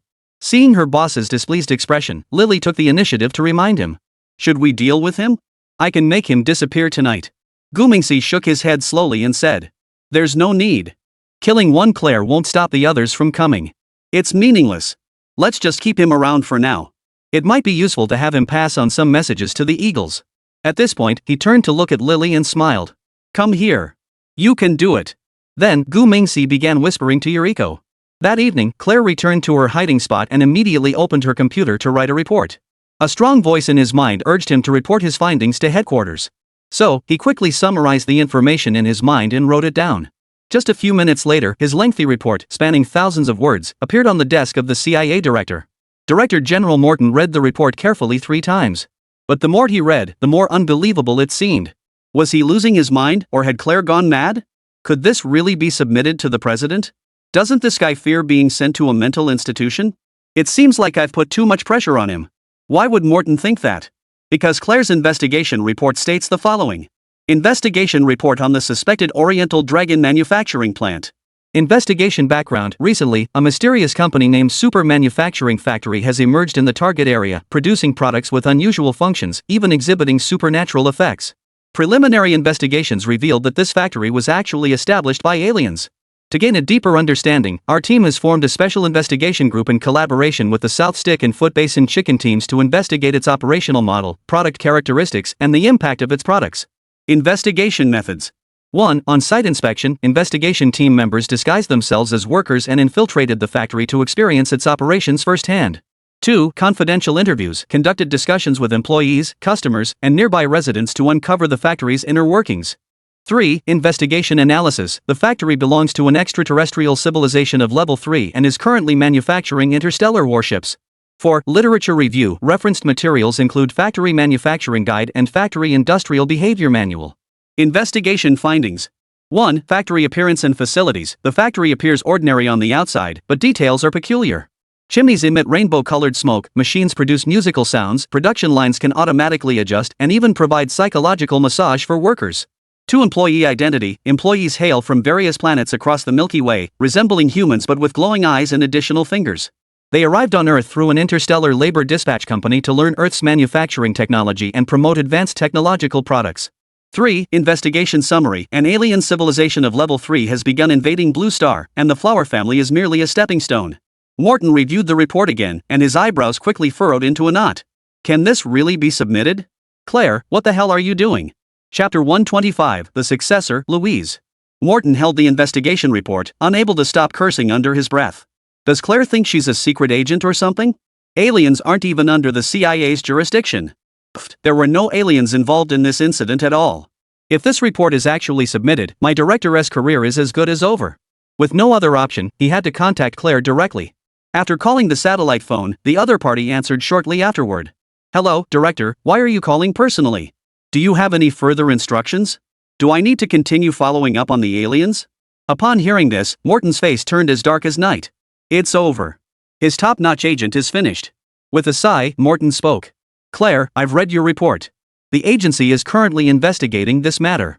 You've done an excellent job, so you can take a well-deserved break for a while. Hearing this, Claire was completely baffled. He had just started to uncover some leads. Why was he suddenly being given time off? This wasn't in line with his work style as a top-notch special agent. So Claire immediately explained over the phone. Sir, I don't need a break. I can keep fighting. I'm sure I can catch the Eastern Dragon. Morton's expression darkened even more upon hearing this. This guy is so sick, yet he still wants to continue serving the government.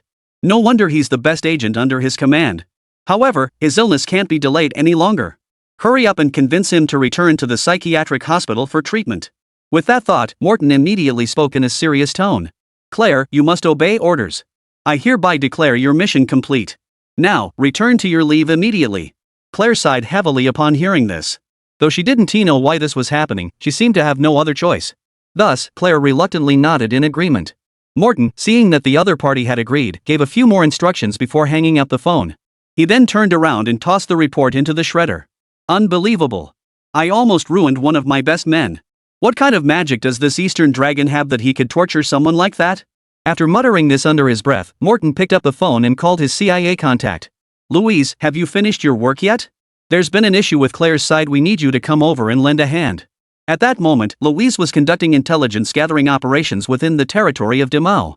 Upon receiving the call, she didn't hesitate for a moment and replied with a smile. Perfect, I'm almost done here too. I'll head back to hand over my duties and meet up with Claire as soon as possible. However, Morton interrupted her directly and said, No need. I'll have someone else meet you. Claire is sick and needs to return home for treatment. Just go straight to Manhwa and take charge of the Eastern Dragon matter. Be careful, he might use magic. Upon hearing this, Louise immediately furrowed her brows and muttered. Magic? Director, are you serious? Morton heard Louise's doubt and felt a wave of helplessness. He knew that such words sounded like a fairy tale. But Claire's condition left him no choice but to remain vigilant. So he took a deep breath and spoke in a serious tone. Louise, I know this sounds absurd, but Claire's situation cannot be ignored. His report was filled with bizarre descriptions of the Eastern Dragon, even claiming to have witnessed alien technology and supernatural phenomena. I'm not sure what he's been through, but his mental state is clearly off. Once you take over this mission, be cautious and don't let any appearances deceive you. Louise remained silent for a few seconds before responding calmly. Understood, Director. I'll handle it with caution.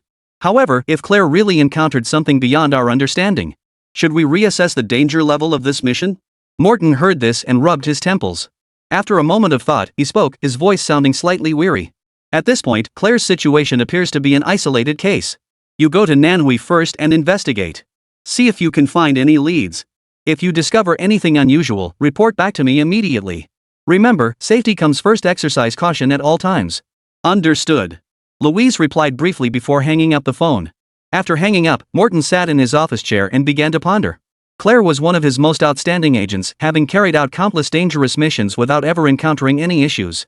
Yet this time, he had been driven to the brink of mental collapse by some so-called Eastern Dragon, even beginning to believe in the existence of aliens. This was simply unbelievable. Louise was a sharp and cautious person. If she took over the case, she might be able to uncover the truth behind it all. There can't possibly be any aliens, can there? Morton muttered to himself, then shook his head, trying to shake off this absurd idea. As the director of the CIA, he must remain rational and composed, not letting such nonsense cloud his judgment. Meanwhile, Louise had already begun her investigation. She quickly organized the documents on her desk, handed over the tasks in Damao to her colleagues, and boarded the earliest flight to Manhwa. On the plane, she carefully reviewed the report Claire had sent back earlier. Although Morton had destroyed the report, as a core member of the CIA, Louise still had access to the backup copies. In the report, Claire detailed his investigation into the Eastern Dragon. The more Louise read, the more absurd it seemed, but she also noticed that Claire's report was logically sound and rich in detail, clearly not fabricated. This made her can't help but feel a hint of doubt. Could he have actually experienced those events? Though it seemed hard to believe, there was no better explanation at the moment. The Eastern Dragon is truly an intriguing individual. At the same time, in Zhonghua Jiannanhu, Gu Mingji was having a video chat with Boris. Lately, the situation in the Middle East has been developing in a rather delicate manner. According to the intelligence Boris has gathered, currently, the relationship between the eagle and the big hairy one is somewhat ambiguous. The big bear has even secretly handed over some military bases and businesses in the Middle East to the eagle. Additionally, the second in command has sent representatives to discuss the acquisition of natural gas. However, the price they offered is simply absurdly low. Upon hearing this news, Gu Ming's face betrayed a hint of worry. It seems we must prepare for the worst-case scenario. Damo is highly likely to deny any agreement to resist the authorities. If that were to happen, muttering to himself, Gu Mingxi hurriedly rushed over to Boris and instructed him. Old Boris, make sure your men stay alert recently. I have a bad feeling that something might happen in your area soon. I'll send you some more supplies later. Make sure you keep the natural gas company secure. If you can't hold them off, blow it all up. No one is to be spared. Chapter 126. If negotiations fail, then fight. Upon hearing the order, Boris immediately indicated his understanding. He then began to reinforce security measures in the Middle East. Sure enough, things unfolded exactly as Gu Ming had anticipated. At this point, the Eagle Agency had already dispatched personnel to make contact with the resistance forces. The Eagle had already begun negotiations with the Big Bear regarding a reconciliation. Therefore, the Middle East landscape will evolve in a direction that aligns with the interests of both parties. Brown Bear Nation, Damag City. The afterglow of the setting sun bathed the ancient city, casting a golden hue over the domes of the distant mosques. Fully armed Boris, holding a cigarette in his mouth, sat in his office with his eyes closed, resting. Soon, his secretary Amir hurried in. Boss. What's the matter? Assistant Amir replied solemnly upon hearing the news. The U.S. ambassador, Michel, has arrived, along with the acting official minister of energy. Upon hearing this, Boris slowly opened his eyes and looked at the other person. Send them to the conference room. I'll change and be right there. Secretary Amir nodded slightly in agreement.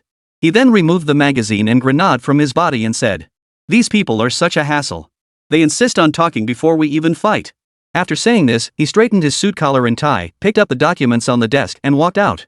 In the conference room, Mr. Michel from the Eagle Embassy was leisurely enjoying a cigar. Upon seeing Boris enter, he gave him a standard professional smile. "Mr. Boris, it's a pleasure to see you." At that moment, Khalid, the temporary official energy minister, looked somewhat uneasy. He kept his eyes down, even glanced this way. Boris noticed everything but pretended not to see. "Mr. Michel, Minister Khalid, what brings you here?" Boris sat down at the end of the long table, his face adorned with a slightly forced smile. Michel lit his cigar and pulled out a document from his briefcase. "Mr. Boris, this is our acquisition proposal. We are offering 5 million pretty coins to acquire your shares in the Damag Gas Company. Additionally, you and your family will be granted Eagle green cards. To be honest, this is a very generous offer."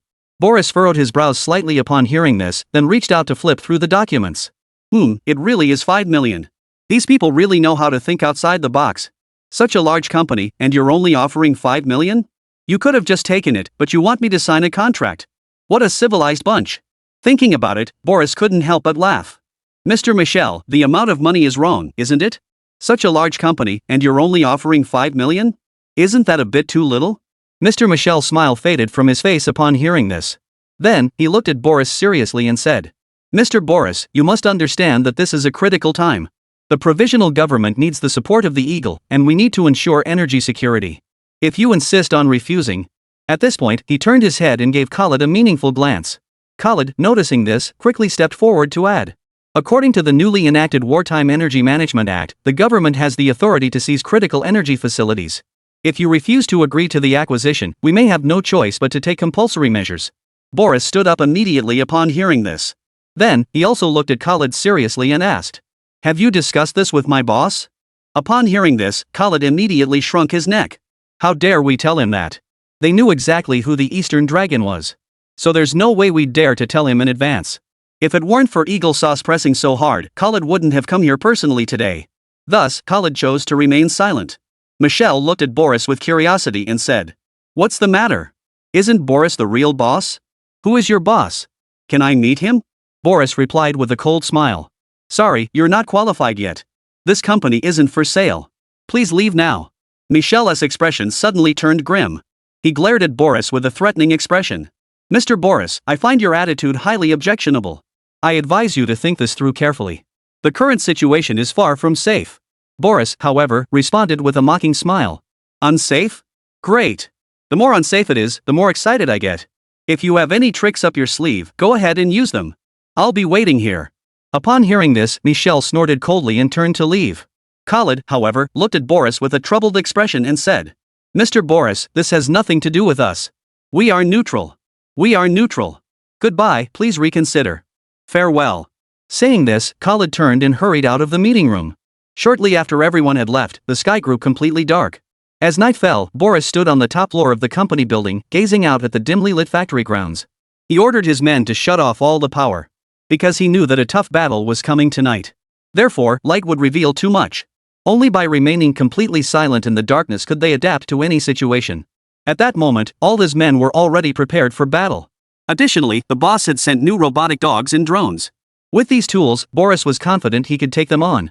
However, what Boris never expected was Eagle Sauce struck with a ruthless move. With a loud explosion, a deafening roar suddenly echoed from the distance. Boris turned sharply at the sound and saw a ball of fire rising from the western side of the factory. It was the gas storage tank area. Assistant Amir shouted in shock and fear. Immediately, the alarm sirens pierced the night sky. Boris rushed toward the building with his team, simultaneously shouting instructions to Assistant Amir. Activate the emergency response plan immediately. All workers must evacuate to the safe zone. Then, he charged headlong toward the explosion site. Here, the acrid smoke spread everywhere. Boris tore off his tie and covered his mouth and nose, rushing toward the control room as quickly as possible. Along the way, he saw workers evacuating in an orderly manner. However, many others were still running toward the fire with fire extinguishers. Go back. Everyone go back. Let the professionals handle it. Make sure you're safe first. The workers, upon hearing this, finally put down the fire extinguishers and turned to flee. In the control room, the on-duty engineer was urgently closing the valves. Boss, this is clearly deliberate sabotage. At that moment, someone pointed at the surveillance screen. Boss, someone has climbed over the wall and entered the premises. Boris stared at the screen, seeing several dark figures moving quickly within the factory premises. Suddenly, one of the figures looked up, directly into the camera. Although wearing a mask, it was clearly the face of a Westerner. Immediately, Boris grabbed the walkie-talkie and shouted loudly. Tarek, take your men and secure the office building. The factory grounds are my responsibility. Protect our technical staff and fight freely. Tarek responded immediately over the walkie-talkie. Don't worry, I've got this. Boris chuckled upon hearing this, then picked up his custom-made AK and addressed his men. Cover the workers and get them out first. I'll stay behind and have some fun with them. It's been a while since I've had some action. I'm really itching to get started. Chapter 127, The Strongest Solo Soldier. In the game, Boris is a unique hero unit in the Bear faction, highly skilled at dealing with infantry and aerial units, and possesses exceptional single-soldier combat capabilities. In the game, he wears a military uniform, a beret, carries a heavy machine gun, and has an ammunition pack on his back, giving him a rugged appearance. He can use his machine gun to shoot down enemy aerial units, such as helicopters and rocket-propelled infantry. Additionally, he can call in fighter jets via radio to bomb designated targets, making him ideal for taking down buildings and heavy units. In simpler terms, Boris combines air defense and long-range strike capabilities, making him versatile in various tactical scenarios, particularly excelling in countering aerial units and destroying critical structures. Therefore, in combat, Boris alone is as effective as an entire company. Now, he has donned camouflage fatigues and a beret, reclaimed his heavy machine gun, and slung an ammunition pack over his back. This time, those troublemakers at the factory are in for a world of trouble. The night sky over the gas plant was as dark as ink, with thick clouds gathering. The natural gas company is in chaos. A group of well-equipped armed militants have raided the facility, taken dozens of workers hostage, and threatened to detonate the natural gas storage tanks, causing a massive disaster. Boris stood atop a water tower, observing the movements within the factory grounds through night vision goggles. His face was expressionless, but his sharp eyes glowed coldly in the darkness. Boris, what's the situation? The voice of Gu Ming came through his earpiece. At that moment, he was monitoring everything through the surveillance screens. There were at least 50 enemies in the target area, scattered throughout the factory grounds. They have taken hostages, primarily concentrated in the central control room. They're all veterans, every one of them is elite. Boris replied in a low voice, his tone calm and resolute. Gu Mingting, however, remained calm and asked, "Are you confident you can handle it?" "No problem, just watch and see." Boris replied briefly before shutting off the communicator. He took a deep breath and adjusted the heavy machine gun on his back. Then, like a cheetah, he crept silently toward the enemy's hideout. Boris's movements were light and agile, making almost no sound as he walked. Upon entering the enemy-controlled zone, he quickly hid behind a pile of abandoned pipes and observed the surroundings. Not far away, two terrorists were on guard with AK-47s, smoking cigarettes, clearly confident in the success of the operation. Boris did not allow the guards to resist, intending to lure the enemies inside and ambush them. Thus, the armed militants mistakenly believed that the people inside were weak. At that moment, Boris let out a cold laugh and drew a silenced pistol from his waist. He raised his hand and aimed at the head of one of the terrorists. Bang! A faint gunshot echoed, and the terrorist collapsed to the ground. Before the other terrorist could react, Boris had already charged forward, delivering a swift chokehold to his neck, killing him instantly. 2. Boris muttered under his breath. He then searched the terrorist's body for some hand grenades and continued moving deeper into the enemy-controlled area. The central control room was the terrorists' core base and where the hostages were being held. Boris knew he had to take this place quickly and rescue the hostages first.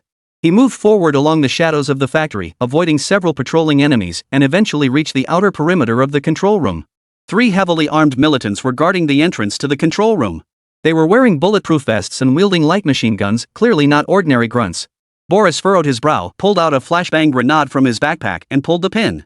Then, he threw it forcefully toward the control room door. Boom! The flashbang grenade exploded, blinding the two terrorists with intense white light and deafening noise, rendering them instantly incapacitated. Boris seized the opportunity, rushed forward, and opened fire with his heavy machine gun, killing both men. 5. He counted silently, then kicked open the control room door and charged inside. Inside the control room, over a dozen terrorists were gathered around a map, discussing something. The sudden intrusion caught them off guard. Boris gave them no time to react, raising his heavy machine gun and opening fire. Bullets poured out like rain, and the terrorists fell to the ground, their blood staining the floor red. 19. Boris said coldly, then walked toward the workers tied up in the corner. You're safe now. As he spoke, he used a dagger to cut the ropes binding them. Just as Boris was about to lead the workers to safety, a urgent voice suddenly came through his headset. Boris, be careful. The other half of the armed men are heading toward the natural gas storage tanks. Boris's expression grew serious as he quickly addressed the workers. Evacuate through the back door. I'll handle the remaining enemies. The workers nodded and quickly left the control room. Boris picked up the enemy's walkie-talkie and taunted them. Hey, I've taken care of all the grunts in the control room. Surrender now, and I'll spare your lives. Before he could finish speaking, a hoarse voice came over the radio. Do you really think this will stop us? You're too naive. This factory, you can't protect it. Boris responded with a cold laugh. It doesn't matter. As long as we can take care of all of you. Just wait for me. It's your turn now. The voice spoke coldly upon hearing this. Alright, if you think you can do it, then go ahead and try. After saying that, the other party shut off the walkie-talkie. Boris quickly ran toward the natural gas storage tank. He knew time was running out. When Boris arrived at the natural gas storage tank area, an armed militant leader was standing on top of the tank. He held a detonator in his hand, staring coldly in Boris's direction. You're the arrogant one? Ha, you're too late. The bombs are already set. Boris didn't waste any words. He immediately raised his heavy machine gun and opened fire. However, the terrorist leader quickly ducked behind a storage tank, and the bullet struck the metal tank, sparks flying everywhere. Damn it, you just start shooting without saying a word? Don't you even plan to negotiate terms? Who the hell is the KB member here? The leader muttered to himself before shouting loudly. It's useless. You can't stop us. You've lost, ha! Hit him. Beat him to death. The leader's words were chaotic, and immediately over 20 people emerged from nearby. These men were armed with various firearms and opened fire on Boris with relentless intensity. Da! Rifles, machine guns, submachine guns. The sounds of gunfire filled the air.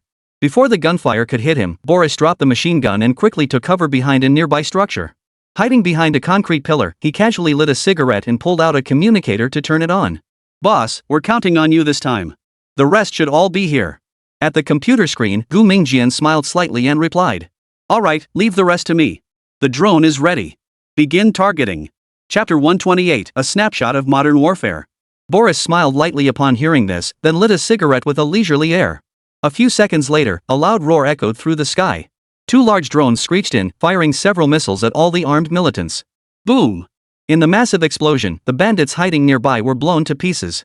However, the missile aimed at the leader did not trigger a massive explosion. The leader, seeing this, froze for a moment before bursting into laughter. I'm not dead?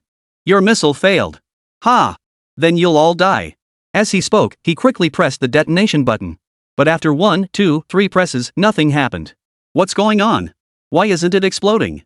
My bomb is malfunctioning too? Brother, stop messing around. This is awkward if it doesn't explode.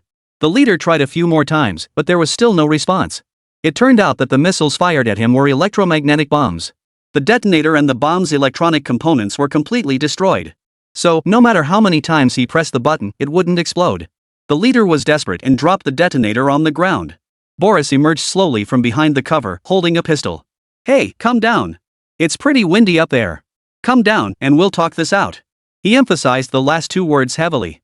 It was clear that Boris wasn't just talking. At that moment, the communicator transmitted Gu Ming's voice. Old Bao, good job.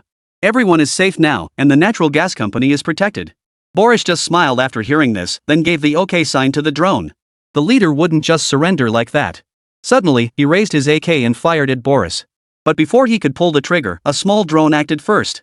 It was an electric shock drone capable of firing electric shock rounds. The leader's body was enveloped in a cloud of white smoke, and his eyes rolled back as he fainted.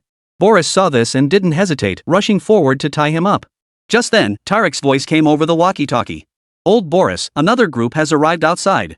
They claim to be counter-terrorism forces and have already stormed through the factory gates. What should we do? Should we fight back? Boris's expression turned cold upon hearing this. At that moment, Gu Mingxi also heard Tarek's words. Without hesitation, he issued his orders.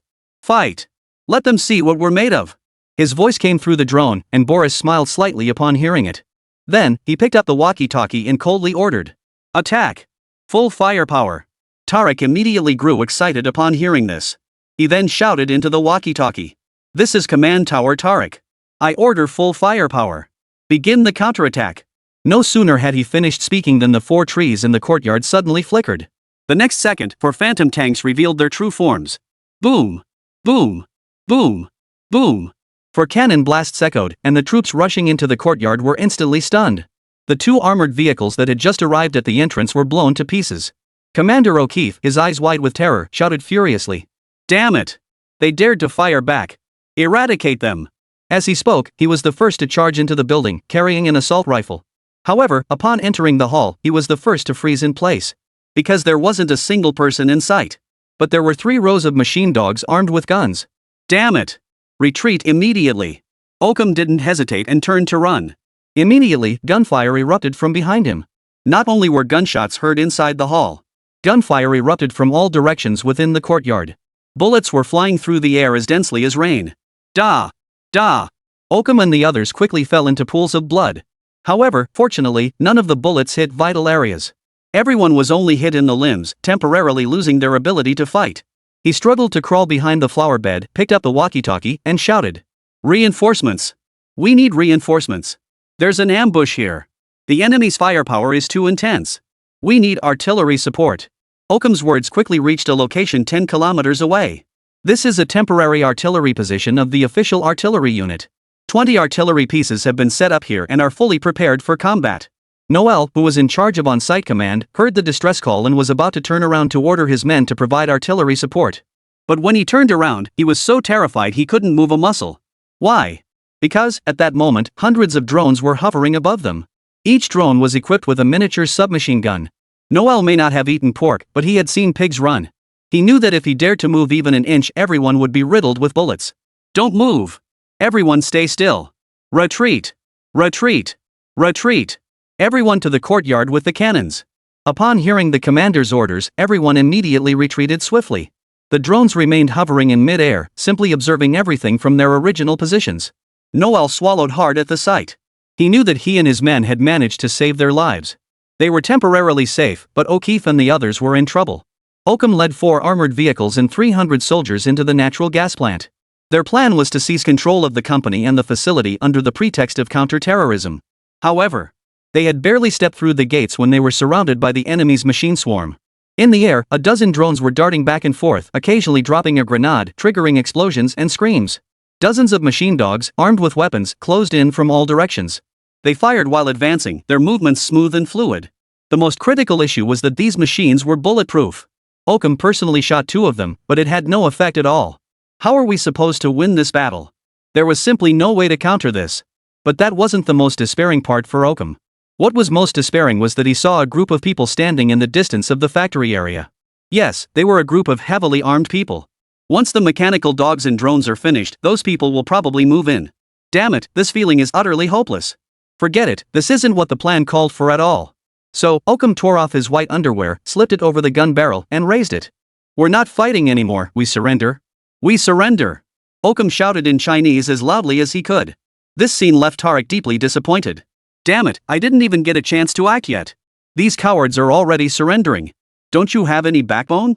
After saying this, Tarek angrily threw his cigarette butt on the ground. However, this battle did give him a lot of insight. At that moment, Tarek realized that modern warfare had completely changed. It was no longer an era of man-to-man combat. It was an era where the two armies competed in technology. Once the technological race is over, it will be the turn of the soldiers to take the stage. If one side is technologically inferior, the soldiers of the other side won't even get a chance to fight. The nature of war has changed. Thus, what should have been an exceptionally brutal battle ended with Boris and his men suffering 0 casualties. When the official authorities of Brown Bear Nation heard the news, everyone's faces turned ashen. However, this also brought even greater trouble to Guming. After all, the provisional government is still an official entity.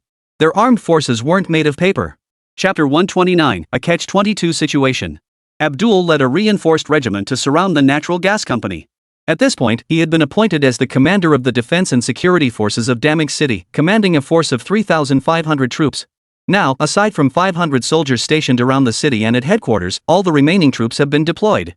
Moreover, he brought along 10 armored vehicles, 5 tanks, and a heavy artillery battalion. Ironically, all of these weapons were purchased under their names. But now, their guns are pointed directly at the enemy. This has left Abdul deeply troubled. This was also the main reason why he dared to surround them but not attack. The Eagle Squadron is unaware of the company's true situation. But as the direct contact with the Eastern Dragon, no one knows better than him what kind of people are stationed within the company. When the Eagle agent's representative suggested forcibly seizing the company, he had strongly opposed it on the spot. Not only him, but the senior officials of the resistance movement's temporary official leadership also opposed it. However, the Eagle representative completely ignored them and forced them to launch the raid. As expected, all the people sent in were wiped out. Abdul was hiding inside an armored vehicle, chewing on a thick cigar. Amid the smoke-filled vehicle, he furrowed his brows. At that moment, his 2 eyebrows seemed to be twisted together by an invisible force, forming a twisted knot. There was nothing to be done. What a dilemma. What on earth should he do now? Abdul muttered to himself, fidgeting with his temples in frustration. This battle was simply unwinnable. He knew full well that if he chose to confront the enemy head-on, it would be like hitting a rock with an egg. But if he didn't take action, how could he explain himself to the Eagles behind him? He had warned the leader earlier not to get too close to the west. Now look at us, we've gotten ourselves into this mess. Sigh, I truly regret it now. Abdul let out a long sigh and took a deep drag on his cigarette. After checking the time on his phone, he continued his rant. Offending the dragon is tantamount to cutting off your own future. If the eagle ever changes its face and turns its back on us, there might not even be anyone left to help us out. Thinking of this, Abdul grew increasingly anxious. But just as he was brooding in private, the sound of hurried footsteps grew louder as they approached. Moments later, the armored vehicle's door was gently knocked on. Abdul impatiently pushed open the door and stuck his head out, shouting toward the outside. What's going on? Another problem? When he opened the door, he saw that it was his deputy and advisor, Shurden, standing there with a look of urgency on his face. Upon seeing Abdul, he immediately stood at attention and saluted. Then, he began to report in a tense tone. Reporting to the commander, we've received word from Occam that they're about to collapse. Many soldiers are severely wounded and bleeding profusely. If we don't send reinforcements immediately, the consequences could be disastrous. Upon hearing this, Abdul's brows furrowed tightly. At that moment, his expression grew dark and solemn, as if it could rain at any moment. After a moment, Abdul muttered irritably under his breath. Is that man still alive? How is that possible? Then, he clenched his teeth tightly, his tone filled with displeasure. These people have quite the tenacity. Could it be that the dragon spared them? As he spoke, Abdul picked up his cigar and took a deep drag. After exhaling the white smoke, he finally looked up at Sheldon standing beside him. Why don't you take a platoon and charge in and try? Upon hearing this, Sheldon's eyes nearly popped out of their sockets, his face filled with panic. This guy was inwardly cursing himself. After all, O'Keefe had gone in with an infantry tank battalion. And within 10 minutes of entering, they were wiped out by the enemy. Now you want me to charge into battle with just a single platoon? That's just going to be cannon fodder, a suicide mission. Thinking of this, Sheldon couldn't help but curse under his breath. But on the surface, he forced himself to remain calm, managing to squeeze out a smile that was more painful than a cry, and stammered in response. Commander, you really think too highly of me. With my abilities and strength, there is no way I can possibly complete such a daunting task. Abdul was about to explode with anger, but before he could, the other party didn't give him a chance. Seeing this, Sheldon quickly interjected and continued. Commander, if I were to go, I would certainly never return. However, whether I live or die is of little consequence. If I die, it doesn't matter. But the crucial point is, I'm worried that if I were to die, there would be no one left to wholeheartedly resolve your concerns and difficulties for you, Commander. So, Commander, please spare my life. I'm sure I still have some use to you. By the end, Sheldon deliberately adopted a heartbroken and reluctant expression. Sheldon's words made Abdul unable to suppress a laugh. This guy is nothing but a smooth talker. Seeing this, Sheldon continued his act, sighing dramatically. Oh, I really can't bear to leave you, Commander. Just thinking about not being able to serve you by your side anymore breaks my heart into pieces. Commander, I really can't bear to leave you. My Commander. As he said this, Sheldon pretended to throw himself into the other person's arms. Abdul, seeing this, suddenly kicked him hard. Sheldon, caught off guard, was sent flying backward 4 or 5 steps by the sudden force of the kick, then stumbled and fell heavily to the ground. Abdul couldn't help but laugh at the sight. Sheldon quickly got up from the ground and ran back to the car door. He then approached with a smug smile on his face and said, Commander, you've bestowed your foot upon me. Commander, you are a magnanimous man, please don't hold this against a lowly subordinate. Every word I just spoke came straight from the bottom of my heart. As he spoke, he gently tapped his own lips with his hand, as if scolding himself for speaking out of turn and angering the commander. Hey, stop with the empty words. I'm nearly driven to despair. Stop your nonsense. What do you want? Abdul asked angrily. Sheldon, upon seeing this, hurriedly took 2 cautious steps forward and reported. Reporting to the commander, just a short while ago, we received a distress signal from the B-114 artillery unit. According to their description, they seem to have been attacked by a swarm of drones and are currently in a very dangerous situation. I dare to request your orders, should we send reinforcements to rescue them? After speaking, he looked at Abdul with a tense expression, waiting for his instructions. Upon hearing this, Abdul's already worried expression darkened even further. Chapter 130, the stakes are high, but the stakes are not enough. Upon hearing that the artillery battalion was under drone attack, Abdul's expression grew even more grim. If the drones could surround the artillery unit, they could also surround him. Therefore, his troops might already be severely weakened by a swarm of machines before they even spot Boris and the others. The nature of modern warfare had been completely transformed. It's no longer about who has more men or bigger artillery. Modern warfare is an era of technological competition, a contest of national strength and technological prowess. Therefore, from this perspective, the war is already lost before it even begins. Because the technology possessed by the Eastern Dragon is simply too terrifying. After realizing this, Abdul sighed deeply and said, What's the point of saving them? Just let them surrender. Upon hearing this, Sheldon was completely stunned. Immediately, Abdul turned to him with an impatient expression and said, Notify everyone to stand by in their current positions. No one is to move without my orders. Anyone who dares to disobey will be shot on the spot.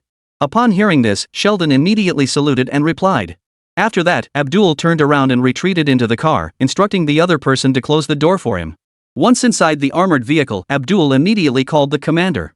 The two exchanged words for 5 or 6 minutes before the commander finally relented and agreed to his terms. There was nothing to be done after all, Abdul had spoken the truth.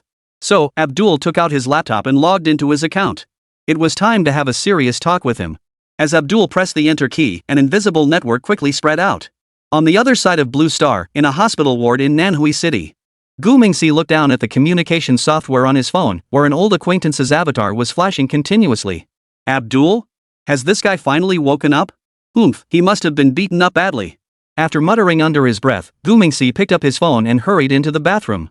Then, he sat on the toilet and clicked to answer the video call.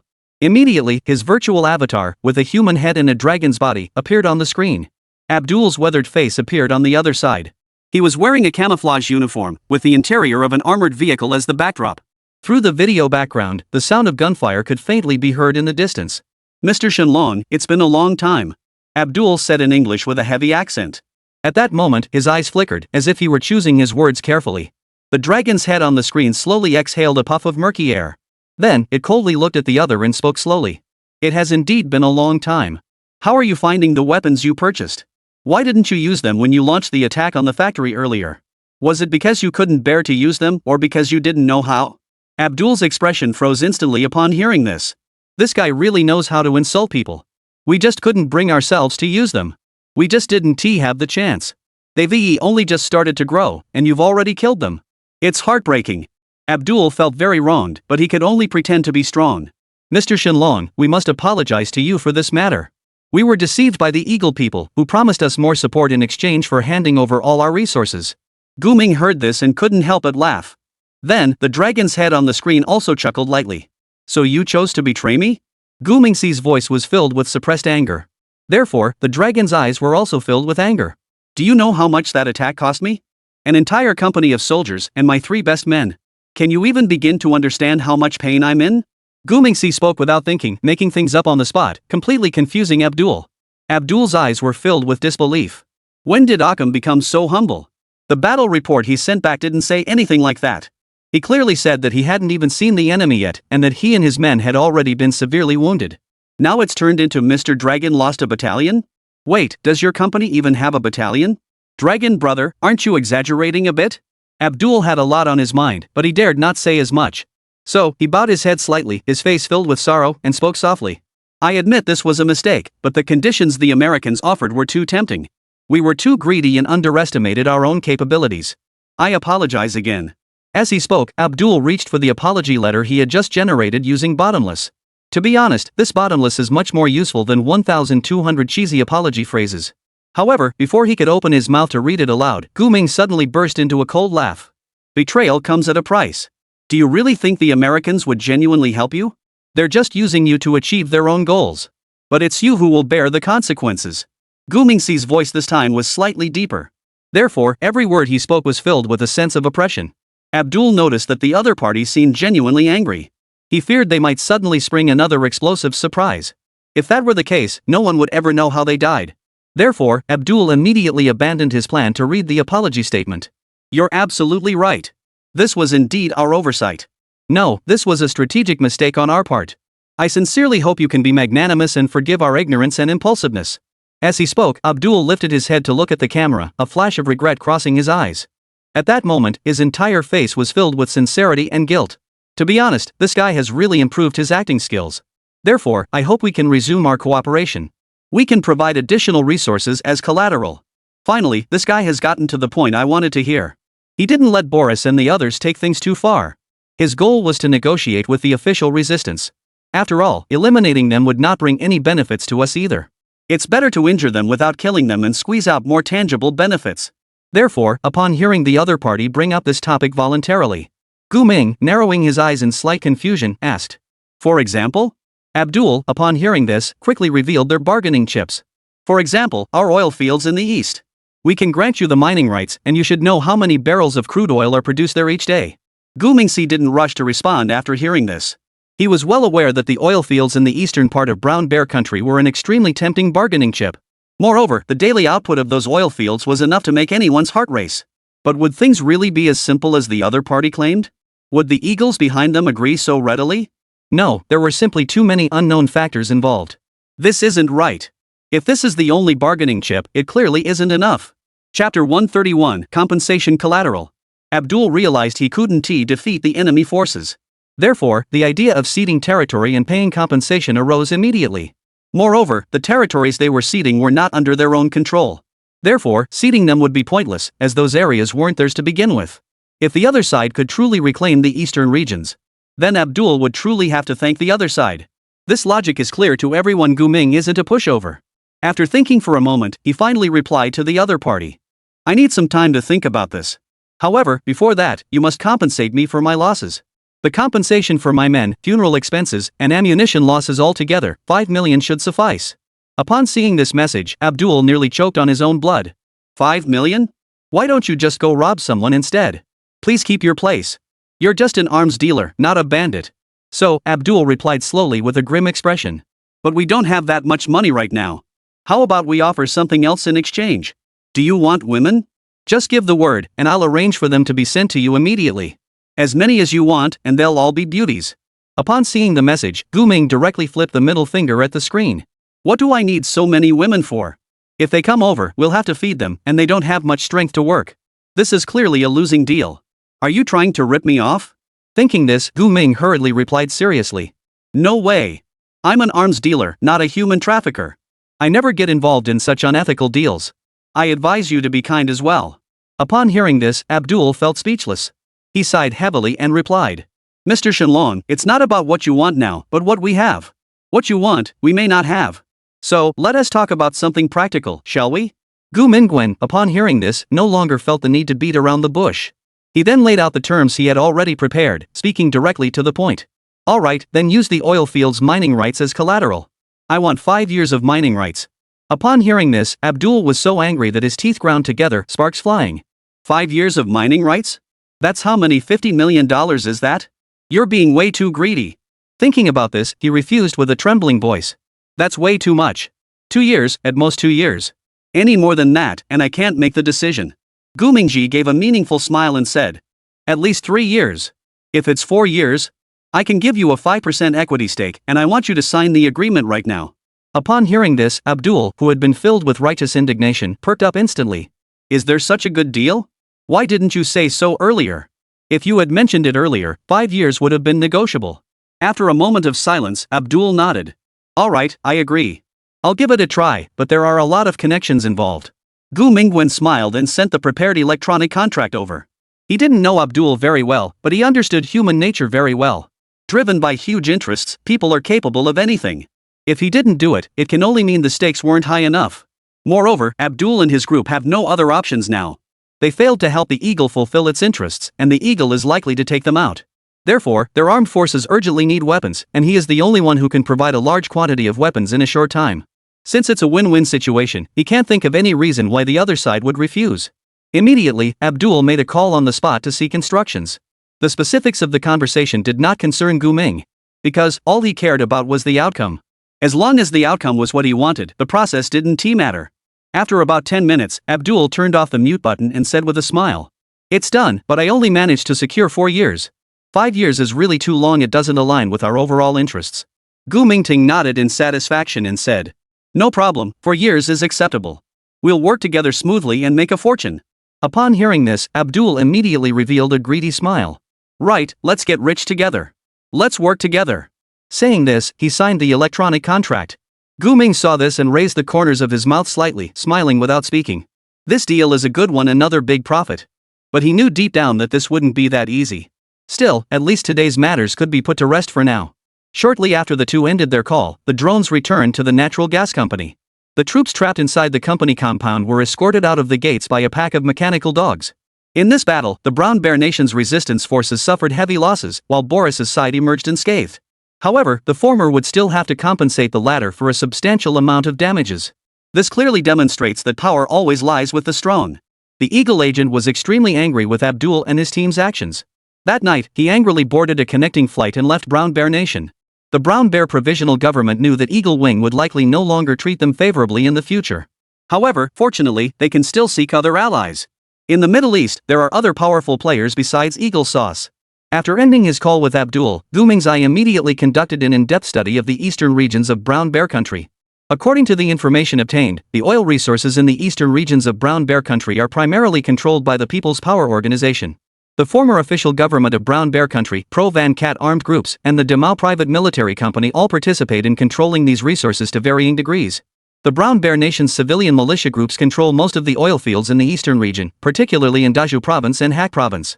Notably, this organization receives support and assistance from the Eagle faction. The former official forces of Brown Bear Nation, also known as the former official military. They control a small number of oil fields in the eastern region, primarily concentrated in Ham Province and the western part of Daju Province. This area is also the main gathering place for the remnants of the former official forces, and their armed strength should not be underestimated.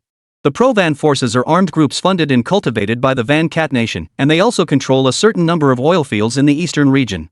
Van Cat expands its influence by supporting these armed groups and confronting civilian resistance organizations. The Demao Private Military Company, also known as the Wagner Group. They primarily assist the former official military in controlling some oil fields in the Daju Province. They are essentially the backup forces arranged by Demao for the former official military, and can be understood as the former official military's behind-the-scenes support.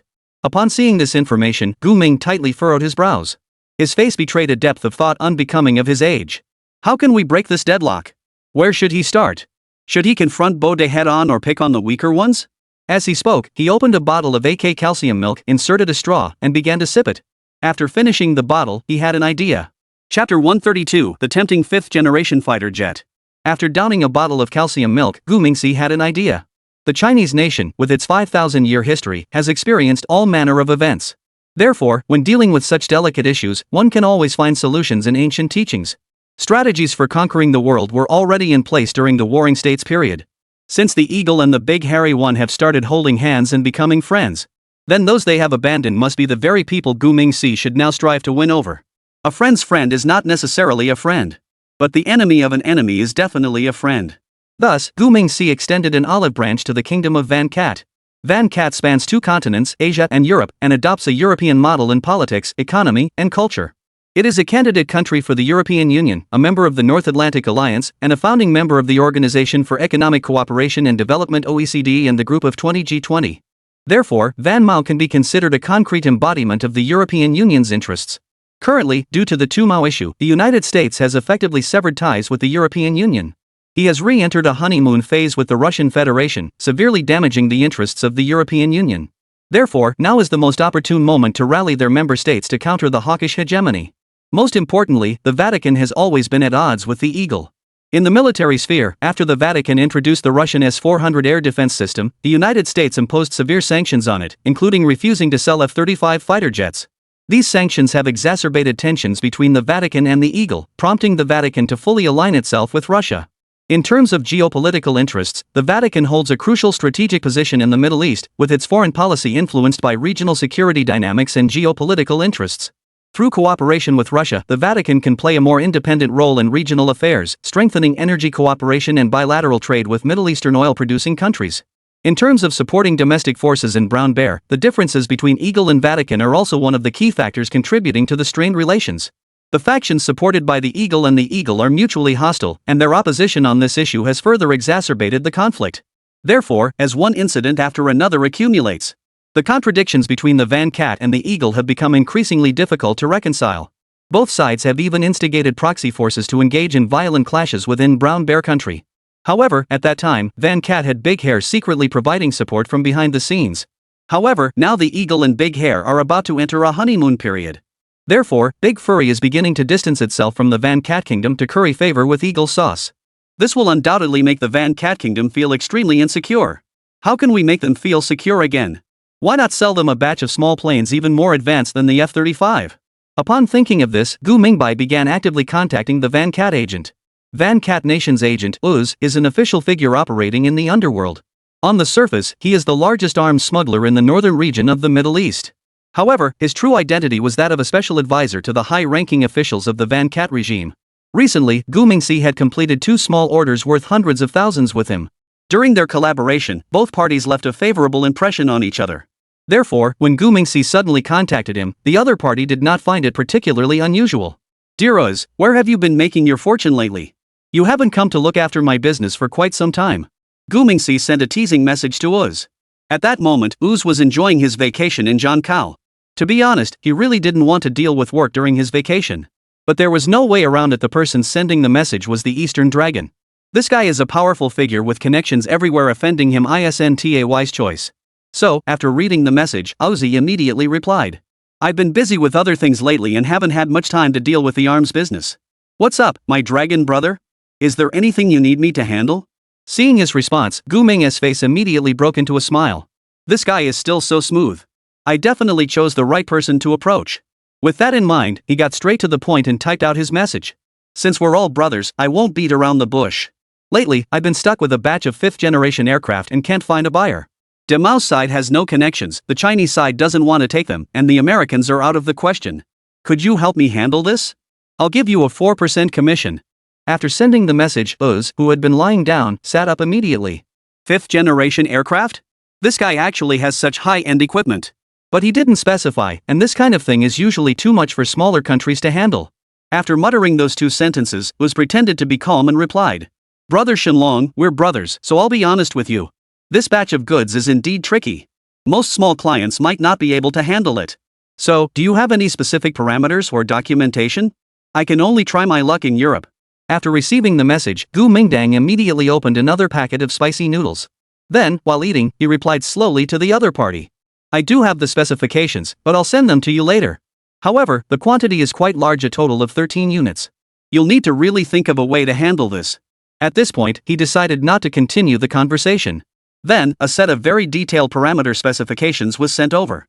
This time, Gu Mingxi's bait was the Apollo fighter jet and the Century bomber, i.e., one fighter jet and one bomber. The Apollo fighter jet, also known as the F-11X Apollo, is an Allied air combat unit in Red Alert 3. This fighter features a vertical takeoff and landing design for rapid deployment, employs a three-dimensional vector engine for stability, and is equipped with a smoke-proof and rust-resistant titanium-coated exterior. Additionally, it is equipped with state-of-the-art radar, expanded weaponry, and a 20mm PV-7 Sun God cannon. That's right, such an advanced fighter jet is still using a cannon. This might be one of the main reasons for its poor sales performance.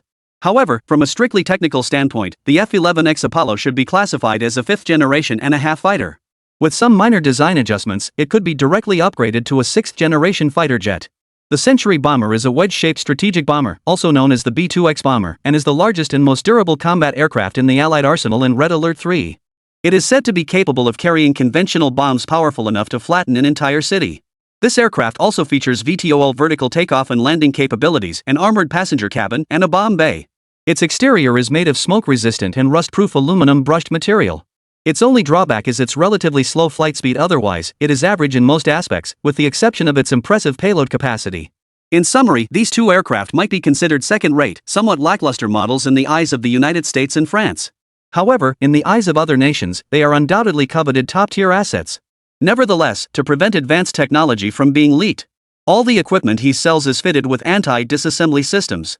If anyone attempts to disassemble the equipment, it will immediately turn into a pile of scrap metal. Therefore, any modifications to these two aircraft must be approved by him personally. However, such details are certainly not mentioned in the specifications or manuals. Upon reviewing the documents, Wu's eyes widened in astonishment. Wow, he actually managed to get his hands on such a treasure? The Eastern Dragon really has some skills. A total of 13 aircraft. Just thinking about it gets me excited. Chapter 133, this guy is really reliable. Ozzy couldn't help but feel excited at the thought of securing 13 fifth-generation fighters for the nation. However, he had to suppress his emotions and remain calm as he spoke to Dongfang Shenlong. Dragon brother, leave this matter to me. You can rest assured. I will give you an answer within 3 days. If these planes can't be sold, I'll cover the costs out of my own pocket. However, could you give me a rough estimate of the bottom price for these two models? Upon seeing this message, Gu Mingxi couldn't help but smile to himself. Before discussing with Iz, he had already considered the price issue. The F-22 costs approximately 1.5 billion pretty coins, while the J-20 costs 1.1 billion pretty coins. The production costs of the two aircraft are not significantly different. However, the F-11X only costs 20 million flower coins, and the B-2X costs just 31 million flower coins. That's right, Gu Mingxi's unit cost was in flower coins, not in pretty coins, which had a higher exchange rate. So, selling the F-11X for 60 million per unit isn't unreasonable, right? So, selling the B-2X for 80 million per unit isn't a problem, right? After all, the Su-57, which doesn't even have vertical takeoff and landing capabilities, is sold for 45 million pretty coins. So if he's only selling it for this much, the other party shouldn't think the price is too high, right? After considering all this, Gu Mingxi immediately reported the price he had calculated to the other party. There are 10 F-11X aircraft, each priced at 20 million. There are 3 B-2X aircraft, each priced at 31 million. If you purchase all 13 aircraft, I can offer an additional 5% discount. After sending the message, Gu Mingxi started nervously munching on spicy snacks. He had already prepared himself for a tough round of price negotiations with Uz. He decided that no matter what the other party said, he would stick to his bottom line. This time, he would be a stubborn businessman. However, to his surprise, as soon as the other party's message came in, Gu Mingxi was immediately speechless. F-11X, 20 million per unit, total price 200 million. B-2X is 31 million per unit, totaling 93 million. 13 planes together only amount to 293 million. Brother, to be honest, your price is indeed a bit low. How about this, forget about the unit price. I'll bundle all 13 planes and sell them to you for 1 billion pretty coins. How does that sound? Looking at this message, Gu Mingxi swallowed hard. The unit price just turned into pretty money like that? If I convert that exchange rate, wouldn't I have made an extra 69.57 billion? What the hell? This is probably a spy sent by another country to infiltrate the Vatican, right? And there are official intermediaries who are so blatantly siding with the other side? That's too much, isn't it? Isn't this too blatant an attempt to empty the national treasury? Turns out, when Gu Mingxi quoted the price, he didn't specify the currency unit. He had automatically assumed the settlement currency was flower coins. However, Ozzy, who was accustomed to international trade, assumed the settlement currency was pretty coins. So, he naturally assumed that the settlement unit the other party mentioned was pretty coins. Then, why did he voluntarily raise the price for the seller? Come on, Gu Mingxi had already offered such attractive terms from the start, right? The total transaction amount for this deal is 4, but that's all his commission. If the deal were to close at 29 billion, he would only earn 116 million in commission. But if the transaction amount were changed to 1 billion, he would get a commission of 40 million. In this day and age, who would turn down money? Was ISNT some pushover? Moreover, the seller's asking price this time was clearly too low. The 5th-generation fighters from Eagle and Flower family cost over 100 million pretty coins each. The 45th-generation fighter jets from the Big Hair family cost around 45 million pretty coins each. So, selling at such a low price is clearly inappropriate. However, Uz has already automatically filled in the blanks for those who are thinking along the same lines. What reason? It must be smuggling. He's an arms dealer, not a manufacturer. Even if this Eastern Dragon is as powerful as they say, how could he possibly develop fighter jets on his own? That's simply impossible. The enormous R&D costs are simply beyond the reach of ordinary people. Therefore, countries have always believed he's just a middleman for some country or a few countries. Otherwise, where would he get all those heavy weapons to sell abroad? The Western world suspects he's affiliated with the Soviet Union or China. In the Eastern world, aside from the flower planting nation, other countries also suspect he is affiliated with the flower planting nation. However, the Chinese suspect he is a representative of a Western country. In short, no country believes he can independently develop weapons and equipment. Therefore, intelligence agencies worldwide are investigating him. This is also an important reason why the National Security Department is constantly keeping a close eye on him. Gu Ming took out his small computer and fiddled with it for a while. After confirming the exact amount of profit from this deal, he burst into laughter, his mouth almost unable to close. Indeed, sometimes he was just too generous. This is quite reliable, we should consider collaborating with him more in the future. He quickly typed out his response on the keyboard. Alright, brother. As long as you can sell it for the promised amount, I'll give you an extra helicopter.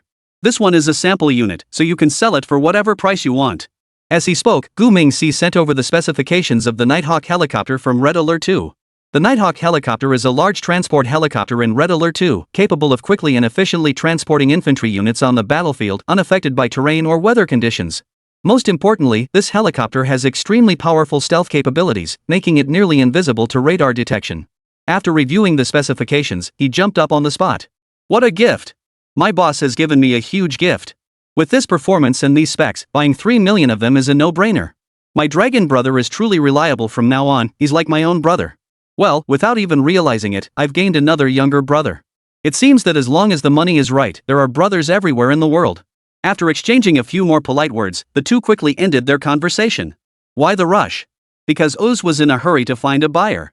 Those 13 fighter jets and bombers were already a done deal to be sold to the official authorities of Van Cat.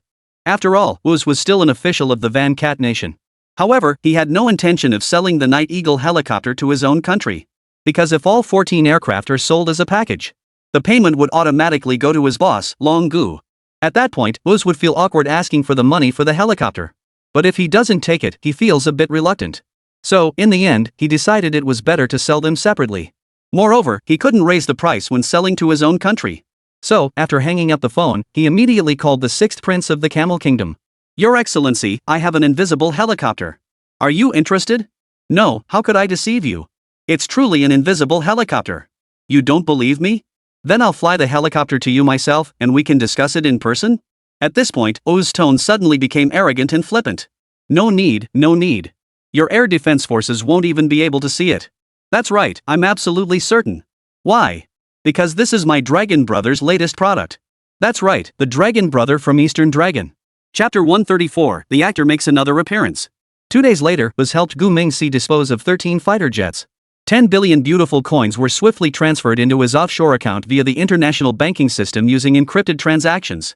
The Kingdom of Van Cat was extremely pleased with the purchase and immediately organized a large team of experts and professors to begin research. After disassembling the fighter jets, the experts were astonished to discover that they were equipped with self-destruct mechanisms. If forcibly disassembled, the core components would automatically destroy themselves. As a result, they lost one fighter jet for nothing. Meanwhile, after obtaining the Night Eagle helicopter, was immediately conducted multiple radar stealth performance tests in his country. After confirming its exceptional stealth capabilities, he did not hesitate to pilot the helicopter to Camel Kingdom. Most importantly, neither the country's air force nor its air defense forces detected the helicopter. Under the cover of night, the Night Eagle helicopter silently crossed the border and landed safely at the designated location in the Camel Kingdom. The entire operation went undetected by any radar systems, moving through the night sky like a ghost.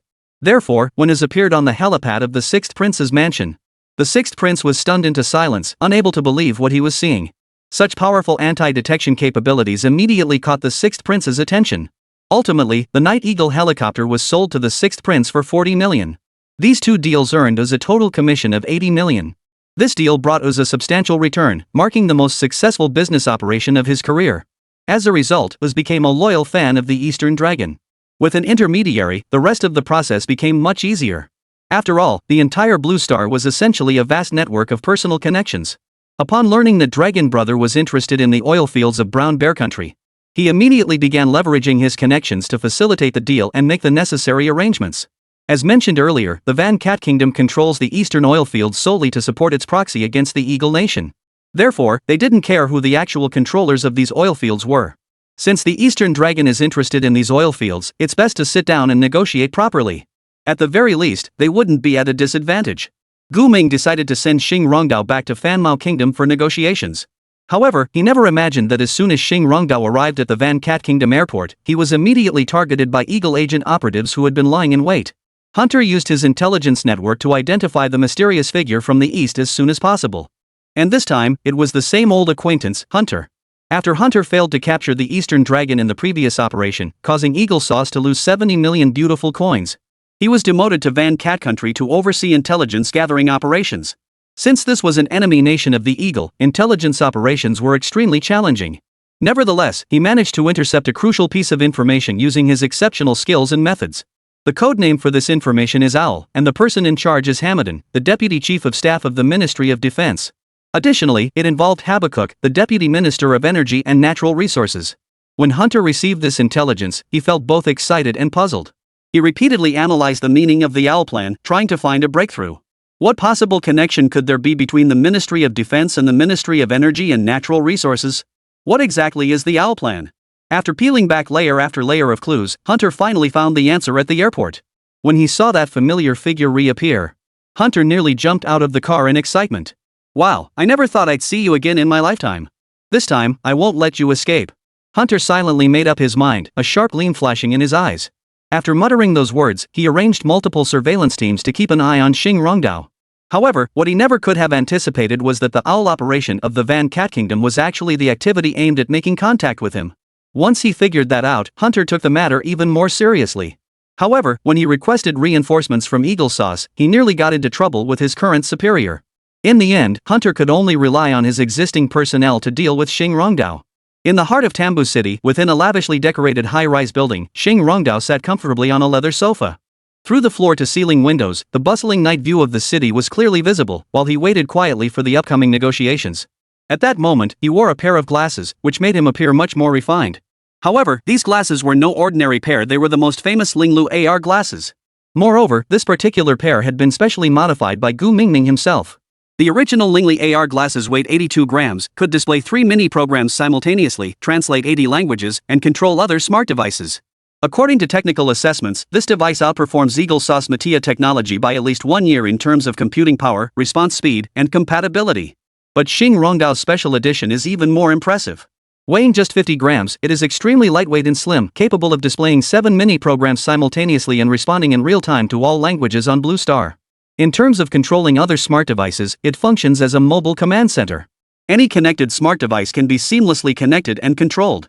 Matia, which boasts advanced technology and powerful functionality, pales in comparison to it. So, Xing Rongdao now feels incredibly powerful. Just as he was feeling confident, Fan Mao received a quiet reminder from someone approaching. Mr. Shenlong, Mr. Mustafa has arrived. Xing Rongdao turned his head slowly toward the door upon hearing this. There stood a tall, muscular middle-aged man striding toward them, followed by 2 men in suits. Mustafa was tall and muscular, with a hooked nose and thick eyebrows that gave him an imposing presence. His eyes were sharp as an eagle's, seeming to pierce through everything, while the slight upward curve of his lips hinted at an air of mystery.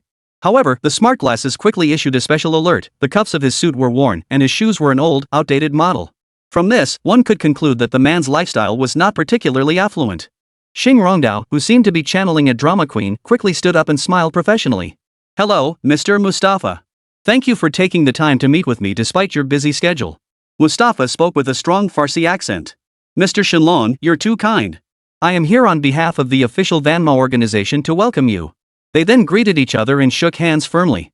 After returning to the sofa and sitting down, they got straight to the point. Mr. Shenlong, I hear that your company is quite interested in the oil fields in the eastern part of Brown Bear Country? Mustafa spoke in English with a slight accent, his tone carrying a hint of caution. Xingrong smiled slightly upon hearing this, then looked at the other man seriously and said, "Yes, I am very interested in the 3 oil fields in the eastern part of Brown Bear Country. Why don't we cut to the chase? What's your offer?" Mustafa, seeing that the other party was also being straightforward, smiled and replied directly, "We want 40. At this moment, it wasn't just Xing Rongdao who was a bit taken aback.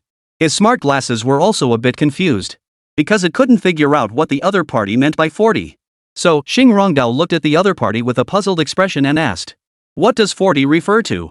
I don't quite understand what you mean." Mustafa smiled and replied firmly yet politely, "We are seeking 40% of the annual crude oil sales revenue as rental fees. Rent only, no sale. This is our consistent principle and bottom line." Xingrong's expression suddenly turned awkward upon hearing this.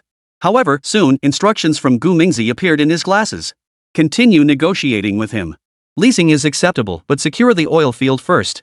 After receiving the instructions, Xing Rongdao forced a smile and said, "Mr. Mustafa, the price you mentioned is quite humorous." He had originally intended to say that the other party was really joking.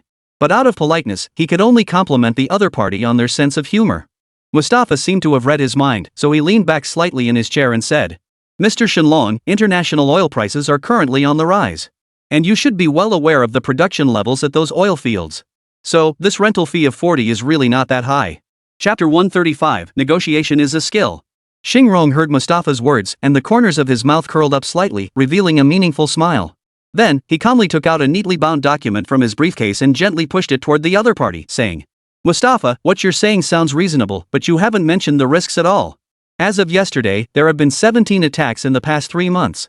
The security costs are sky high, and this deal clearly isn't worth it. Moreover..." At this point, Xing Rongdao deliberately paused, waiting for the other man to look up before continuing. "I've heard that Damao is also very interested in these oil fields. So, the risk factor is way too high. If you take another 40%, we'll end up doing all the work for nothing." Upon hearing this, Mustafa's expression stiffened slightly. The data and information in these documents were also available to him at the Ministry of Defense. Therefore, their authenticity is beyond doubt. He never expected the other party to have considered this aspect as well. Xingrong saw this and knew he had hit the other party's weak spot. Damo had always been a potential rival to Fan Mao, especially regarding the issue of Brown Bear Country. As long as he brought up Mao, the other party would find it difficult to refute the argument. 35. After some thought, Mustafa finally relented, but Xing Rongdao shook his head upon hearing this. Then, he pulled out a USB drive from his pocket and pushed it over. "Take a look at these items and see if you can raise the price." Mustafa gestured for his assistant to take the USB drive. Soon, the assistant inserted the USB drive into the laptop to check its contents. It turned out that the USB drive contained evidence of corruption involving the political rival. After reviewing it, the assistant looked extremely tense and hurriedly handed the laptop to him. Mustafa only glanced at it before being equally shocked. He then slowly closed the laptop and looked at Xingrong, saying, 30, that's the bottom line. As he spoke, Mustafa gestured for the assistant to leave first. Soon, the room was left with only the 2 negotiators. At this point, Xing Rongdao finally spoke up to counter the offer. "A maximum of 25, plus an additional condition." After speaking, he gave a mysterious smile. Upon hearing this, Mustafa furrowed his brows, and a look of disbelief flashed across his eyes. He stared at Xing Rongdao, his tone filled with doubt. 25? Impossible. That's absolutely impossible. Even if I agree, the higher-ups would never approve. And besides, you have other conditions? This is sheer nonsense. What are you really up to? Xingrong couldn't help but laugh upon hearing this. Then, he looked at Mustafa very seriously and said, "I know you've been upgrading your air defense system recently, and it seems like there are 2 bugs that just can't be fixed." Upon hearing this, Mustafa's pupils dilated slightly. This is top-secret military information. How did he find out? Damn it, does he have an informant within our military? If that's the case, that's extremely dangerous. Just as Mustafa was feeling surprised, Xing Rongdao spoke again to add, "Don't get tense, I have no hostile intentions.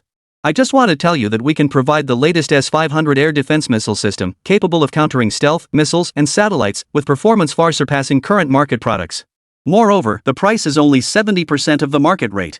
As for how much you can offer, that's up to you." Mustafa's brows immediately furrowed upon hearing this. His eyes were filled with confusion and distrust. Xingrong, noticing this, lowered his voice and hurriedly continued his explanation. "I can assure you that these systems will not be monitored by any third party. I'm an arms dealer, not a spy. I have no interest in your secrets. What I'm interested in is money. I'm only interested in money. Are you interested, sir? These words felt like an electric shock, causing Mustafa's heart to tremble. Who wouldn't be interested in money? But isn't this too risky? For a moment, the room fell silent. Mustafa was carefully considering the other man's words. Xing Rongdao keenly sensed Mustafa's wavering. He knew that the balance of the negotiation had shifted in his favor. Just then, Mustafa's phone rang. He glanced at the caller ID and his expression suddenly turned grim. Sorry, I need to take this call. Xing Rongdao noticed that Mustafa's hands were trembling slightly as he answered the call. He then stepped out of the room to take the call. When he returned, beads of sweat had already formed on his forehead. 25, deal. Mustafa almost gritted his teeth as he spoke those words. Xing Rongdao, upon hearing this, quickly stood up and walked over to shake hands. Thank you very much, sir. But Mustafa's expression suddenly turned extremely serious. Additionally, I want to see the air defense system within a month. Xing Rongdao nodded solemnly upon hearing this. Alright, as long as the funds are in place, the system will be ready soon. Mustafa frowned deeply after hearing this. Then I wish us a successful collaboration. Xing Rongdao smiled and nodded in response. Smooth cooperation. As they shook hands, he felt the other person's palm was completely sweaty. At that moment, Xing Rongdao's smart glasses pushed a message. It turned out that a serious cross-border attack had just occurred at the Fanmao border. A drone had infiltrated their airspace, but the air defense forces couldn't locate it. Instead, the drone had shot down one of the Fanmao Air Force's fighter jets. This was utterly despicable. This is no different from a declaration of war. However, the Fanmao nation cannot locate the drone and has no idea who attacked them. The head of the Fanmao Defense Air Defense was none other than Mustafa himself. The call earlier was from the presidential office. After returning from this negotiation, he will have to face the president's inquiry. Therefore, finalizing the new air defense system now effectively provides him with a way out. That is why Mustafa suddenly changed his attitude. However, neither he nor Mustafa knows. This drone intrusion incident was entirely staged by Gu Mingzi himself. Its purpose was to force Mustafa to surrender on the spot. Otherwise, how could such a coincidence happen? Afterward, Mustafa did suspect something was amiss. However, the Van Cat Kingdom never managed to locate the drone. Therefore, they couldn't prove whose responsibility it was. When Xing Rongdao stepped out of the hotel, he turned and got into the special vehicle of the energy department. It turned out he had more than one negotiation scheduled for the day.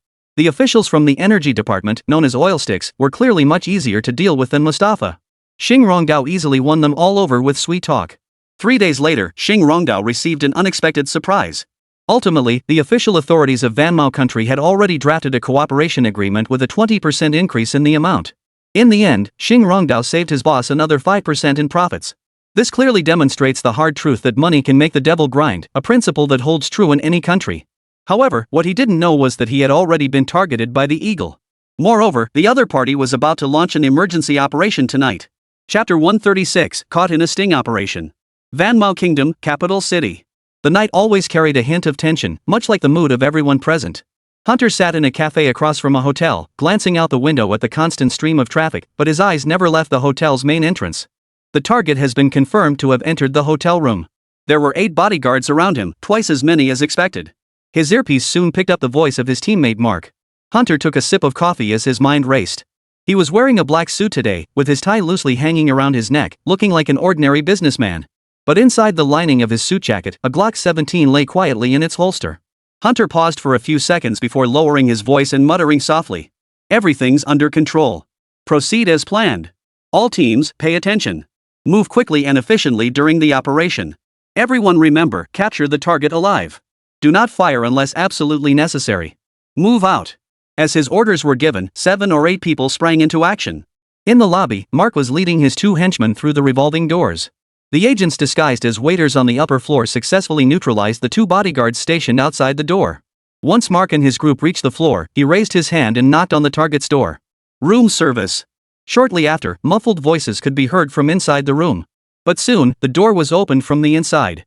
The next second, the waiter raised his gun and rushed inside. Mark and the others saw this and immediately drew their guns, following closely behind, all rushing into the room at once. However, once they all crowded into the room, they froze in place. In the center of the room stood 2 teams of fully armed Special Forces personnel. Over 20 assault rifles and handguns were all aimed directly at them. Are we walking into a trap? Mark muttered in frustration. But the response was a non sequitur. Drop your weapons. Surrender. You're under arrest. Mark desperately wanted to signal Hunter. But he soon lost his freedom. Moreover, their communication had already been cut off. Inside the coffee shop, Hunter's headphones were filled with static. He couldn't make out who was speaking inside. Mark, what's going on? Mark, are you okay? Answer me, damn it. Hunter was getting impatient, speaking faster and faster. But just then, he suddenly sensed something was wrong. The once bustling coffee shop had fallen completely silent. What's going on? Before he could finish speaking, all the lights in the store suddenly went out, and the emergency lighting system flickered on. Instantly, Hunter's heart skipped a beat. Action exposed. Repeat, our movements have been detected. Hunter shouted into his earpiece while quickly heading toward the back door. Everyone evacuate immediately. At that moment, Hunter realized they had been set up. But by then, it was already too late. Armed personnel suddenly flooded in through the front and back exits of the coffee shop. They were wearing the uniforms of the Van Mao National Police, but it was clear they were targeting Hunter specifically.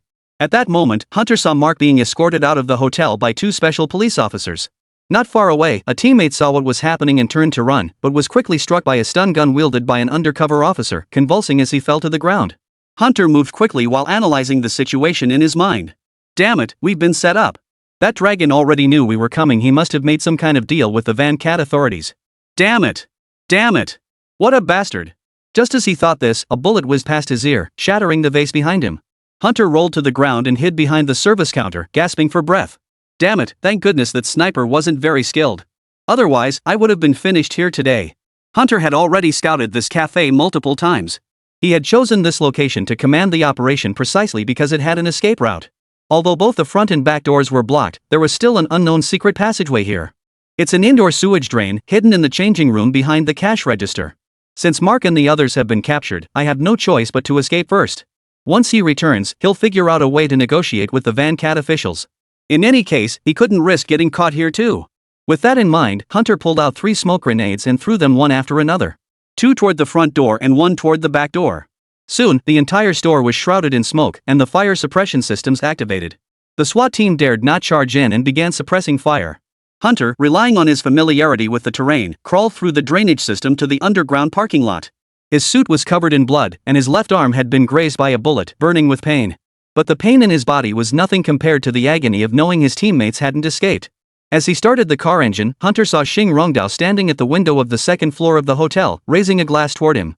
Hunter had excellent vision and could clearly see the sly smile on that man's face. Damn it, that bastard! Hunter slammed his foot on the gas pedal, and the car roared out of the parking lot. By the time the Van Cat police vehicles arrived, the target had already vanished into the stream of traffic.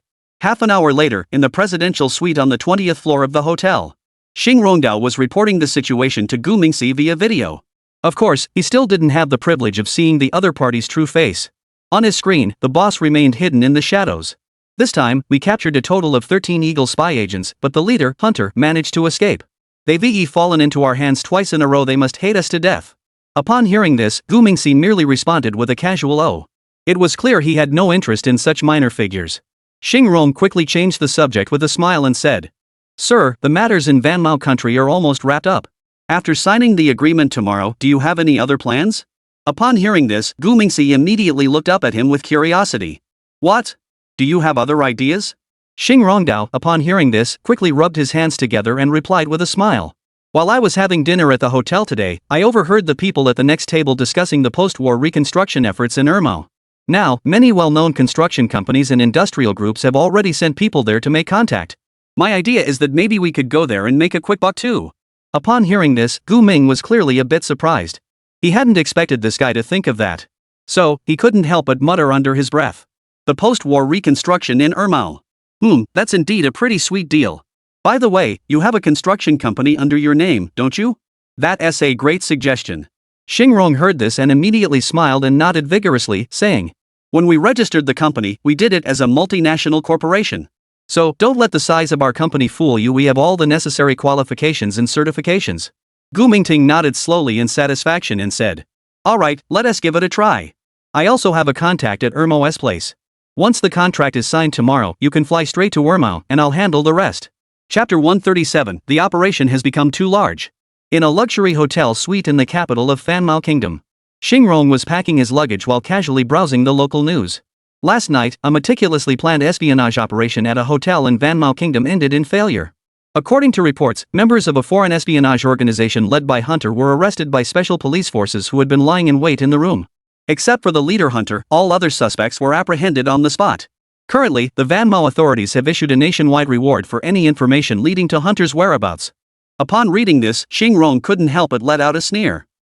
This fool fell into my hands, he's just unlucky. He sneered, why pick a fight with someone else? Why target my boss? He's asking for trouble. After muttering these words, he picked up his luggage and strode toward the door. He had to catch a flight to Ermao country shortly. Meanwhile, on the other side of the country, the mastermind behind the scenes, Gu Mingxi, seemed more like his assistant. At that moment, Gu Mingxi was using various channels and leads to conduct an in-depth study of Ermao country's post-war reconstruction plan. In recent years, the international landscape had been in constant flux. The relationship between Eagle and Big Mao has always been delicate and complex. Eagle, leveraging its powerful economic and military strength, is attempting to contain Big Mao's geopolitical influence by supporting Second Mao.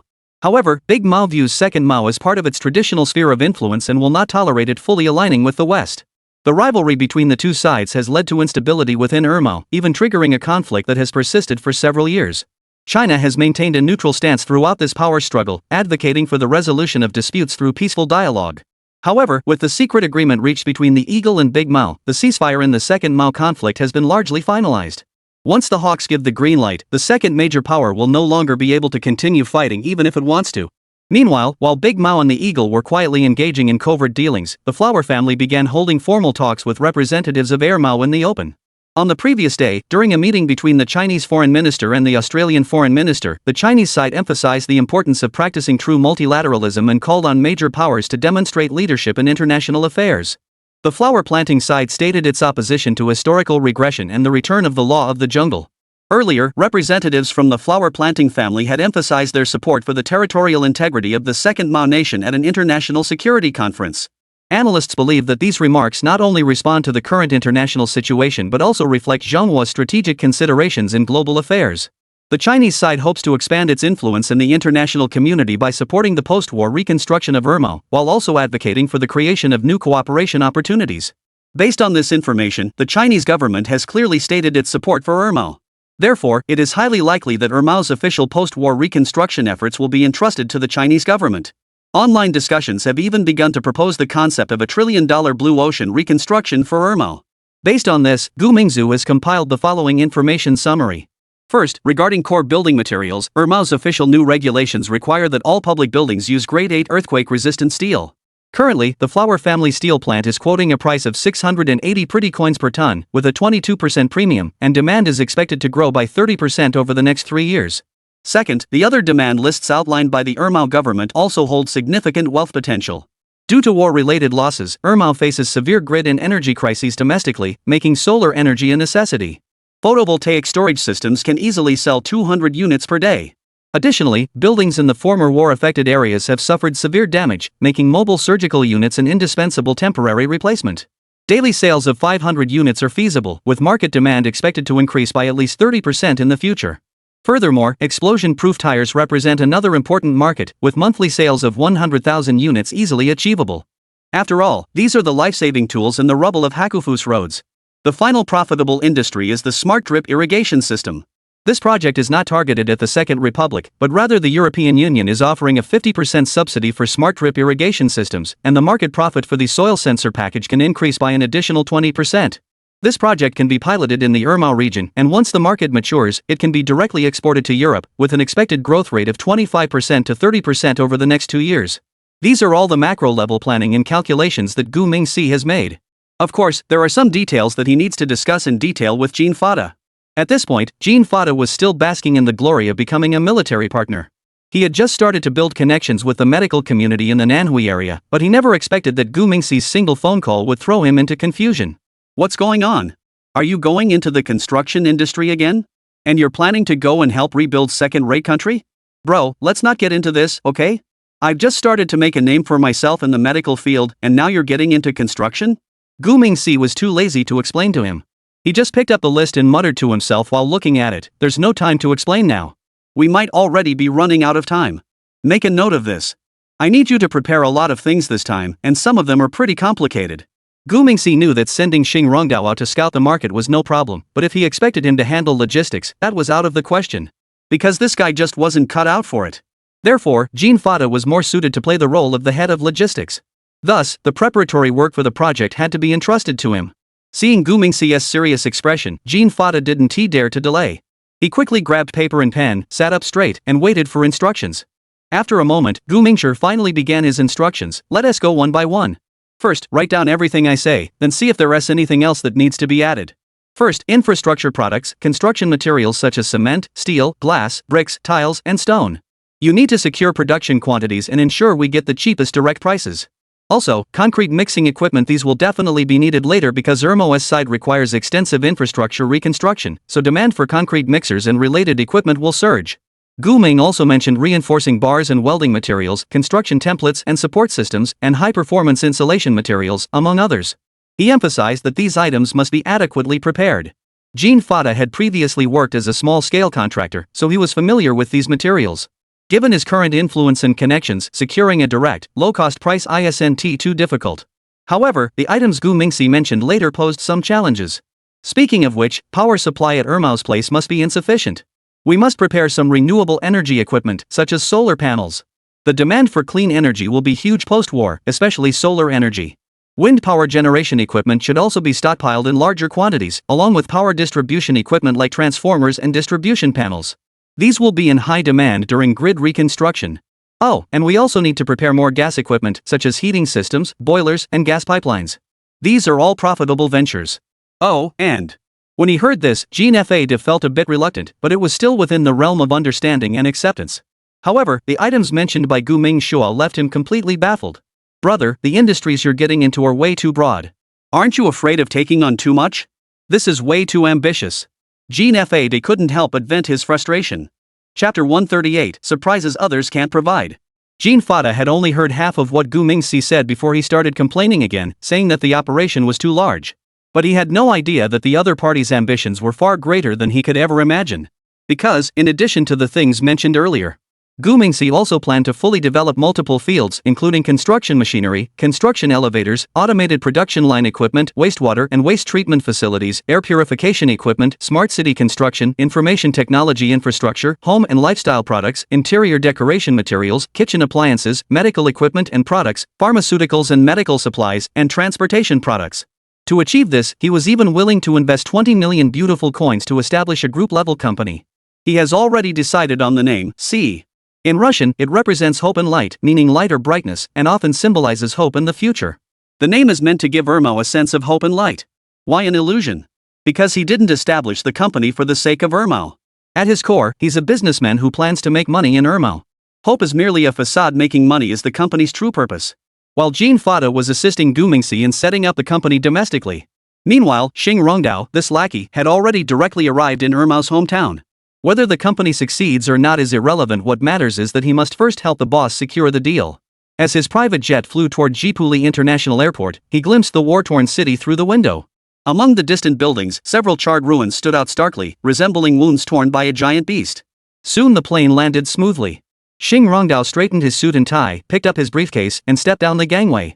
In March, Kiev was still cold, and the breath exhaled from his mouth condensed into frost in the air. A black Mercedes was waiting to pick him up. The driver was a taciturn man who could only speak a few simple English words. As the car drove through the streets of Kiev, Xing Rongdao carefully observed every detail of the city. Most of the shops along the road were closed, with only a few pedestrians hurrying by, their faces bearing the numbness left by war. But amidst the desolation, he also saw an opportunity. The buildings that were destroyed need to be rebuilt, and the damaged infrastructure needs to be repaired. That is precisely the purpose of his visit. Finally, the Mercedes came to a stop in front of an international hotel, and Xing Rongdao got out alone, carrying his bag, and walked into the hotel. At that moment, he felt like a general charging into enemy territory alone. The boss offered to arrange several bodyguards for him, but Xing Rongdao said he wanted to test his own courage. It must be said, this guy does have a knack for big things. He had never had the opportunity to demonstrate it before, but now he finally had the chance to prove himself. The next morning at 9 o'clock, Xing Rongdao arrived on time at the office building of the Irmo Reconstruction Committee. The meeting room was already occupied by 3 people, with Ivanov, the chairman of the Reconstruction Committee, sitting at the head of the table. He was a man in his 50s, tall and muscular, with a gruesome scar on his face, reportedly from the front lines in eastern Ukraine. Mr. Xing, welcome to Irmo. Ivanov spoke Chinese very fluently. This caught Xing Rongdao off guard. Ivanov seemed to notice his surprise and took the initiative to explain. I lived in Zhonghua for 5 years. Alright, let's get down to business. Thank you for your interest in Ermao's reconstruction efforts. Xing Rongdao smiled and nodded, gesturing for his assistant to turn on the projector. He had prepared a full 200-page PowerPoint presentation, covering everything from the company's qualifications and successful case studies to technical solutions and financial strength, leaving no detail overlooked. These PowerPoint presentations were created by professionals, so the other party couldn't find any flaws. However, Ivanov's expression remained unchanged, only occasionally jotting down a few notes in his notebook. Our company has successfully undertaken multiple national-level key projects domestically and is fully capable of completing your reconstruction project within 3 years. We are also willing to offer the most competitive pricing. When it comes to bragging, Xing Rongdao never needs to prepare in advance. Anyway, the other party wouldn't actually go to China for an on-site inspection, so the company's capabilities were entirely up to their own discretion. By the time Xing Rongdao's lips were dry from talking, Ivanov finally spoke up. Mr. Xing, your proposal is very professional. However, there are many companies interested in the reconstruction of Ermao, so we need to consider this carefully. Xing Rongdao had anticipated this response, so he glanced at his watch and suggested. It's almost noon. Why don't we discuss this over lunch? I've reserved a private room at the International Hotel. Ivanov, upon hearing this, gave a meaningful smile. He then smiled and declined. I'm very sorry, but I already have plans for lunch. However, at 8 o'clock tonight, Andre will come to pick you up. We can have a good chat then. Upon hearing this, Xing Rong immediately understood. This old fox is pretty cunning. The Andre he mentioned was the middleman between Gu Mingji and Ermao, a fixer who moved between the political and business worlds. It seems the real negotiations won't begin until tonight. The two stood up, shook hands, and bid each other farewell. The banquet Xing Rongdao had booked at the hotel wasn't wasted. At noon, he had lunch with Andre and the others. By 7:50 p.m., the two of them quietly left the hotel together in a car. The car drove through the old city and finally stopped in front of an unremarkable building. Two burly men stood at the entrance, carefully inspecting their belongings before letting them in. Xing Rongdao noticed that there were no signs, but the interior was extremely luxurious. After walking inside for a few minutes, they arrived at a room on the second floor. At that moment, Ivanov was already waiting inside the private room. The table was laden with sumptuous dishes, and the walls were adorned with several valuable paintings. Without the formality of the daytime setting, Ivanov appeared much more relaxed. Xing Rongdao and Andre entered, exchanged a few polite words with the other party, and then the banquet officially began. After a few rounds of drinks, Ivanov finally got to the point. Dear Xing, do you know how many companies are vying for this project? Xing Rongdao merely smiled in response, then looked at him with a hint of ambiguity and said, Dear Mr. Ivanov, the number of companies doesn't matter. What matters is that they can't give you what you want. Upon hearing this, Ivanov's eyebrows raised slightly. Then, he looked at Xing Rongdao with interest and asked in return. Oh, really? What can you offer me? Xing Rongdao smiled slightly upon hearing this, then pulled an envelope from his suit jacket pocket and pushed it toward Ivanov. Inside was a bank draft for $20 million, along with a list of military weapons. That's 10 sets of the latest model anti-aircraft missiles. Ivanov opened the envelope, and his pupils immediately contracted slightly. This was something no other company could offer him. Many people had offered bribes far exceeding $20 million. But who could possibly obtain 10 sets of anti-aircraft missiles? This is something you can't buy even with money. He stared at the list for a moment before breaking into a smile. Mr. Xing, you're a smart man. But how do you plan to bring these things in? Xing Rong heard this and immediately pulled out his phone to show an electronic map. We have a warehouse in Moldova, just 50 kilometers from the border. As soon as you give the go-ahead, the goods will be there within 3 days. Of course, this was all just nonsense Xing Rongdao made up on the spot. He had no idea how the boss would arrange the delivery. But does that matter? It doesn't matter. What matters is how to convince the old man across the street. As for how the boss delivers the goods, that's not his concern. Chapter 139, A Mutual Benefit Situation. Ivanov finished the map and downed his drink in one gulp. Then, he glared at Xing Rong and said, Xing, do you know why I have this scar on my face? Xing Rong had no idea, so he shook his head. Last year on the Eastern Front, an entire company of my brothers. His words were unclear, and Xing Rongdao couldn't understand a word. At this point, Andre hurriedly interjected to explain. Ermao's air defense systems were all purchased from Europe. However, what they sold to Ermao were stripped-down versions, completely useless in critical moments. Therefore, upon hearing this, Xing Rongdao nodded thoughtfully and said, I see. Ah, what a pity. Ivanov's voice choked up upon hearing this. If the equipment hadn't been faulty at the time, none of those brothers would have died. They were all soldiers I had trained personally, like my own children. But the authorities can't even provide compensation. Upon hearing this, Xing Rong's eyes darted around. He then promptly handed him a tissue and continued. Mr. Ivanov, I respect you and the soldiers' bravery. Here's what we'll do, I'll add another 10 million beautiful coins for you, as a tribute to those fallen brothers. Upon hearing this, Ivanov lost his composure completely. Xing Rongdao, seeing this, knew the deal was sealed. The next morning, Xing Rongdao returned to the reconstruction committee. The negotiations went exceptionally smoothly, with Ivanov's stance clearly softening. Ultimately, both parties signed a reconstruction contract worth 120 billion pretty coins. Why was it so smooth? Is it really because Ivanov holds so much power? No, it was the 10 air defense systems that played a crucial role. That evening, Ivanov met with the military's top commander. Today, the military chief met with the president early in the morning. The current international situation is highly unfavorable for Irmo. The eagles and the big guys are clearly aiming to divide their territory. So, what could be more reassuring to them than weapons? Money is all just empty promises, only real weapons are the best. Moreover, Andrei helped Gu Ming complete a military arms order worth over 3 billion. Although the second Mao currently has little official funds, they are willing to trade resources and energy for it. Rather than letting these resources go to the eagles for nothing, it's better to use them to obtain weapons and equipment for the struggle. Thus, when Xing Rongdao led the construction company into Irmo, large quantities of military equipment and supplies quietly followed suit and entered Irmo. Therefore, Gu Mingxi instructed Jean Fada to urgently register a rare earth development company. They planned to divert Irmo's resources for sale back to Zhonghua. The Chinese government, of course, was highly supportive and welcoming of this. As a nation, they couldn't openly propose collaborating with Irmo on rare earth development. However, as a private company, conducting development there would be considered a commercial partnership. Therefore, within less than 2 days, Tianqiong Resource Development Company completed the approval process.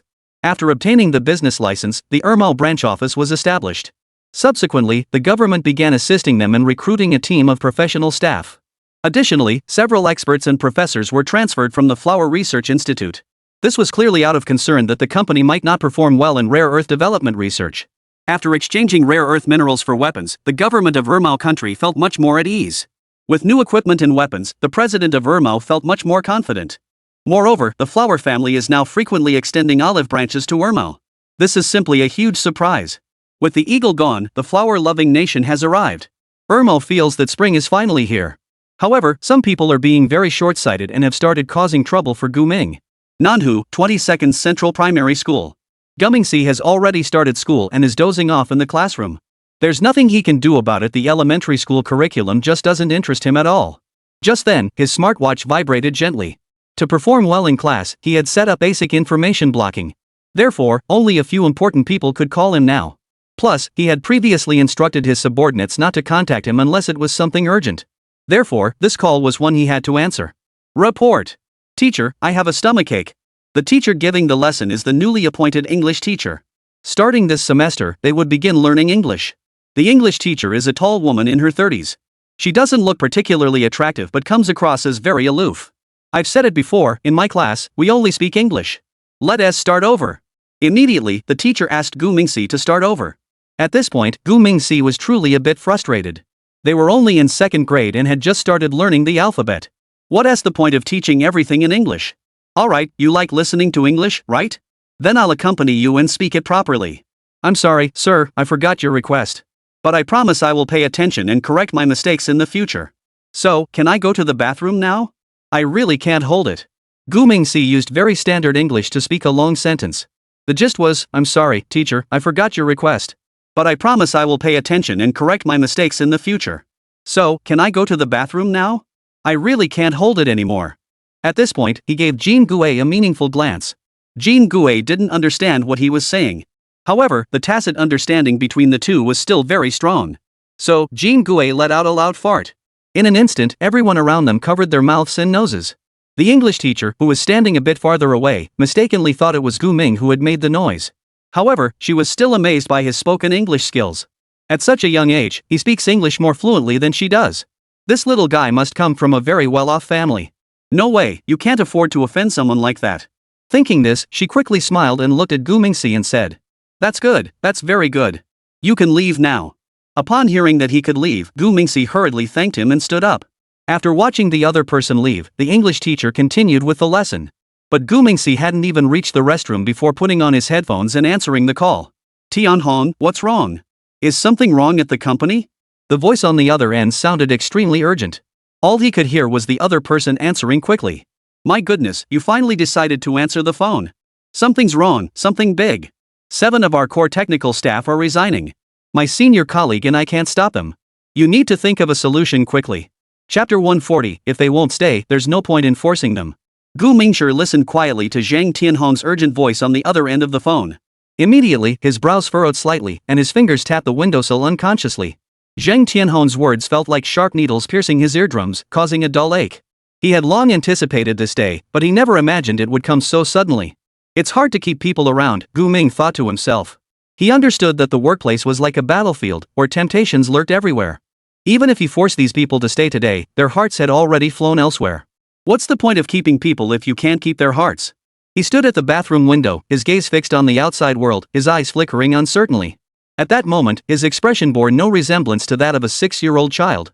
Find a way? What could be done? Gu Mingshi couldn't help but smile softly. In the end, it was all just a matter of exchange of interests. But he refused to be led by the nose by these people. His core competitiveness has never depended on a few individuals, but on himself. External turmoil may affect the company, but it will never shake its foundation. After a few seconds of silence, Gu Mingshi spoke slowly, his voice low but firm. Have the HR manager talked to them properly? If it's about salary or shares, we can sit down and discuss it slowly. He paused, his tone tinged with a hint of coldness. But if it's a matter of differing aspirations, settle their accounts clearly and have them sign a non-compete agreement. On the other end of the line, Zhang Tianhong clearly hadn't expected such a decisive response. He paused for a few seconds before raising his voice sharply. What kind of attitude is that? Those people are the backbone of the company. Are you really planning to let them go? What will the company do without them? Gu Ming's expression grew icy, his tone carrying an air of unwavering authority. If they leave, will Bottomless collapse? Then your and your seniors' technical skills must be lacking, right? He scoffed and continued. I believe the company can keep running without anyone. I already said earlier that if it's about salary or benefits, we can sit down and talk. But we can't keep making concessions without limits. You should understand what I mean. His voice grew colder, like a sharp knife cutting straight to the heart of the matter. Some things can be compromised, but others cannot. Are we supposed to hand over the entire company's equity just because they want it? People have their own aspirations, you can't force them. With that, Gu Ming hung up the phone. On the other end, Zhang Tianhong stood there dumbfounded, holding the phone. After 2 seconds, he angrily put away his phone and muttered under his breath. What kind of attitude is that? What kind of attitude does that person have? This is utterly unreasonable. I should consult my senior brother about this. Saying this, Zhang Tianhong put away his phone and walked toward the office. The next morning, a news story exploded across the internet and the AI industry. Recently, Bottomless, a leading company in the AI field, experienced a notable personnel change. 2 of its core executives, Zhang Deshang and Li Xiana, suddenly announced their resignations, sparking widespread attention and speculation within the industry. Regarding the reasons for their resignations, various speculations are circulating. Some reports suggest that the 2 left due to strategic disagreements with the company's founder, Xi Ji. Another theory claims that these executives were poached by competitors offering higher salaries and better benefits. However, Bottomless has not yet provided an official response, only issuing a statement expressing gratitude to all departing employees for their contributions and reaffirming its commitment to innovation and business development. Industry insiders point out that the statement did not mention the specific reasons for the departures, further fueling speculation. From a legal perspective, the departure of senior executives may have far-reaching implications for the company. According to the company law and the labor contract law, senior executives must comply with non-compete agreements and confidentiality agreements upon resignation. If these executives join competitors after leaving Bottomless, the company has the right to seek legal remedies to protect its interests. However, it remains unclear whether these executives signed such agreements, adding further uncertainty to the situation. This personnel change has not only drawn external attention but also caused unease among Bottomless internal employees. An employee who wished to remain anonymous stated that the departure of core executives has left everyone feeling uncertain about the future, particularly the R&D team, who are concerned that the company's direction may change. This sense of unease is spreading rapidly within the company, which could lead to a decline in team morale and, in turn, impact the company's daily operations and project progress. Major media outlets have published in-depth reports lasting over 10 minutes. Bottomless has once again topped the headlines of media outlets worldwide, much like when it first emerged. Fortunately, the company has not gone public, otherwise its stock price would have plummeted to rock bottom. Nevertheless, Bottomless business has been severely impacted. Many partnerships that had already been finalized were suspended or put on hold almost simultaneously. As a result, the overall atmosphere at Bottomless is extremely concerning. Meanwhile, the company's true mastermind is still being hounded by an English teacher for a home visit. On the way home, Gu Mingshi looked at English teacher Shang Baijie with a helpless expression. Miss Shang, my family really only has my grandfather. He's still in the hospital. Who are you going to visit? Shang Baijia highly values Gu Mingxi's English communication skills and firmly believes that his family must be well off. She had to personally verify the true circumstances of every student, otherwise, she might end up offending the wrong people in the future. But this little guy actually said he has no father or mother. How is that possible? An old man who makes a living by scavenging for scrap, could he really have raised someone with such pure British English pronunciation? Impossible, absolutely impossible. Therefore, Shang Baijia insisted on personally escorting Gu Mingxi home and conducting a home visit along the way. Mingxi, little ones shouldn't lie. Did your parents tell you to keep it a secret? Oh, you can completely trust your teacher. The teacher is the person closest to you besides your parents. If you tell the teacher will keep it a secret for you too. Hearing this, Gu Mingxi rolled her eyes. How can this teacher be so stubborn? She's insisting on going home with me, isn't she? But I have an urgent meeting to attend. He had already thought he was being pretty aggressive, but he never expected Qi Ji to be even more so. 7 company pillars were supposed to stay behind yesterday. But unexpectedly, the 2 were also forced to resign this morning. Great. Now the entire company is relying on Qi Ji and Zheng Tianhong to keep things going. What's going on? You don't run a company like this. So, he was planning to have a proper chat with the 2 of them online after school. But who would have thought that the English teacher would be like a leech? Oh well, if you want to follow him, go ahead. I'm not going to bother explaining it to you. Saying that, Gu Mingxi angrily walked forward. Shang Baijia stepped forward and grabbed his small hand, saying, "Stop right there. You just plan to walk away like that?" Chapter 141, The Strongest AI on Blue Star goes live. Gu Mingxi froze in place upon hearing the English teacher's words, lifting his head to look at the other person. Then, he blinked his cute and lively Kazalan eyes and asked earnestly, "Do you have anything else to say?" Shang Baijia, upon hearing this, immediately reached out and pinched his soft, pink cheeks and said, "No, I just meant we can't just walk to your house, can we? Come on, I'll walk you there. Let's go to the parking lot to get it." Upon hearing this, Gu Mingxi pouted slightly and muttered, "You have a car? Why didn't you say so earlier? Now we have to go back." Shang Baijia didn't hear what he was muttering, so she turned to look at Gu Mingxi and asked, "What did you say?" Gu Mingxi, upon hearing this, quickly forced a smile and shook his head. Nothing. I said the teacher looks really beautiful today." Shang Baijia, feeling pleased, puffed out her chest and said, "Of course, the teacher has always been this beautiful. Let's not talk about that. Tell me about your parents. What do they do?" Upon hearing this, Gu Mingxi immediately felt at a loss for words again. This teacher is way too materialistic. It's no wonder that when she found out the truth about me, she'll definitely look down on me. Sigh, every era has its share of such people. There's nothing you can do about it. While Gu Ming was being hounded by his English teacher for a home visit, across the Atlantic, another dramatic scene was unfolding. Elon Musk, the richest man in the world, leader of the global electric vehicle industry, and CEO of Tesla, was holding a groundbreaking global press conference at the largest convention center in the United States. The morning sunlight streamed through the large floor-to-ceiling windows into the press conference venue. Journalists from major media outlets around the world had already packed the venue, their cameras trained on the stage. A massive screen hung above the stage, displaying the words GRGK3, the future of AI, in large letters. Eddie Mapark walked onto the stage under the spotlight, his steps steady and confident. At that moment, his steps were steady and confident, and a pleased smile graced his face. He was wearing a black high-neck sweater paired with dark jeans, a simple yet tech-savvy outfit. His eyes swept across the crowd, and with a brief smile, he began his speech. "Ladies and gentlemen of the media, fellow technologists, good afternoon. Thank you all for joining us today to witness the launch of XAI's latest achievement, GRGK3. Mapark's voice was deep and powerful, instantly capturing the attention of the entire audience. A video began playing on the screen behind him, showcasing GRGK3's training process and technical specifications. GRGK3 is not just an AI model, it is our profound exploration of future intelligent technology.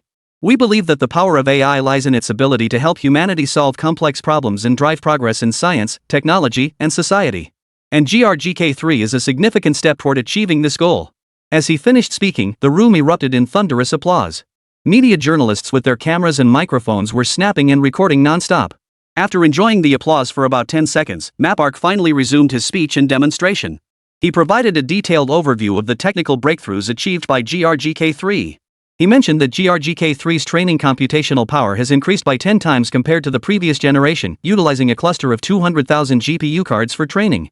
Mapak also stated that GRGK3 outperforms competing products such as Gemini 2 Pro, Bottomless V3, and ChatGPT 4o in scientific, programming, and mathematical applications. During the demonstration, he specifically mentioned Bottomless and compared it to GRGK3. According to the demonstration, Bottomless V3 utilized 2078 H800 GPUs and required 2,688,000 hours of training. In contrast, GRGK3's training process consumed significantly more computational resources and extensively utilized synthetic data. Therefore, MAPARC stated that GRGK3 is unmatched in performance. After the presentation, MAPARC entered the Q&A session with journalists. Journalists raised their hands to ask questions, creating a lively atmosphere. A journalist from the Financial Times was the first to ask a question, which was technical in nature. Mr. MAPARC, given that the training of GRGK3 consumes such a large amount of computational resources, does this imply that future AI development will increasingly rely on large-scale computational capabilities? Mr. MAPARC smiled and replied, "That's a great question. Indeed, the training of GRGK3 consumed a significant amount of computational resources, but we are also exploring more efficient training methods. The future of AI development will not solely depend on improvements in computational power, but more importantly on algorithm optimization and the effective utilization of data." A reporter from the New City Times grabbed the second opportunity to ask a question. When will the voice interaction feature of GRGK3 be available? How will it change the user experience? MAPARC nodded happily in response. "We plan to launch GRGK3's voice interaction feature within the next few months. This will enable users to interact with AI using natural language, significantly enhancing the convenience and naturalness of the user experience." Immediately afterward, a reporter from the South China Morning Post secured the third speaking opportunity. The reporter seemed quite excited and raised the microphone to ask directly. "You mentioned that GRGK3 will open source its previous version. Does this mean that AI will become more open and transparent?" MAPARC couldn't help but laugh upon hearing this. After a moment's thought, he nodded and replied, "Yes, we firmly believe that transparency and sharing of technology are key to driving the development of AI. Only through open sourcing can we collaborate with researchers and developers worldwide to advance AI technology." A BBC television journalist followed up with another question. "How will GRGK3's Deep Search feature Deep Search change the existing search engine market?" Upon hearing this, MAPARC furrowed his brows slightly and replied, "Deep Search is not just a search engine, it has reasoning and verification capabilities, enabling it to provide users with more accurate and reliable answers. It will offer users a completely new search experience and may reshape the existing search engine market landscape. It's time for the world to change." Upon hearing this, the audience erupted into thunderous applause once again. After the press conference, global media outlets reported on the launch of GRGK3. Major tech websites featured GRGK3 on their front pages, and discussions about GRGK3 quickly gained momentum on social media. GRGK3, a new milestone in AI technology. The world is about to change. GRGK3, developed by MAPARC, has surpassed Bottomless to become the new leader in the AI field. GRGK3's deep search functionality will revolutionize the entire world. These headlines spread rapidly, making GRGK3 the focal point of global attention. With the release of GRGK3, XAI's concept stocks have also surged. Investors are bullish on GRGK3's future prospects, with XAI's stock price multiplying several times over in just a few days. The release of GRGK3 propelled XAI's market capitalization past the $75 billion mark. Investors are confident in GRGK3's future, and XAI stock is soaring. These developments have thrilled XAI shareholders, who see the potential for significant returns on their investments. As GRGK3 continues to develop and find applications, the global technology landscape will undergo profound changes. Whether it's Tesla's FXD system or SpaceX's aerospace technology, GRGK3 will bring new breakthroughs and possibilities to these fields. While MAPARC showcases GRGK3 to the world. On the other side of Blue Star, in Zhonghua Nanhui City, Gu Mingxi sat in the back seat of his English teacher's car, staring at one news article after another about GRGK3. At that moment, he sensed something amiss.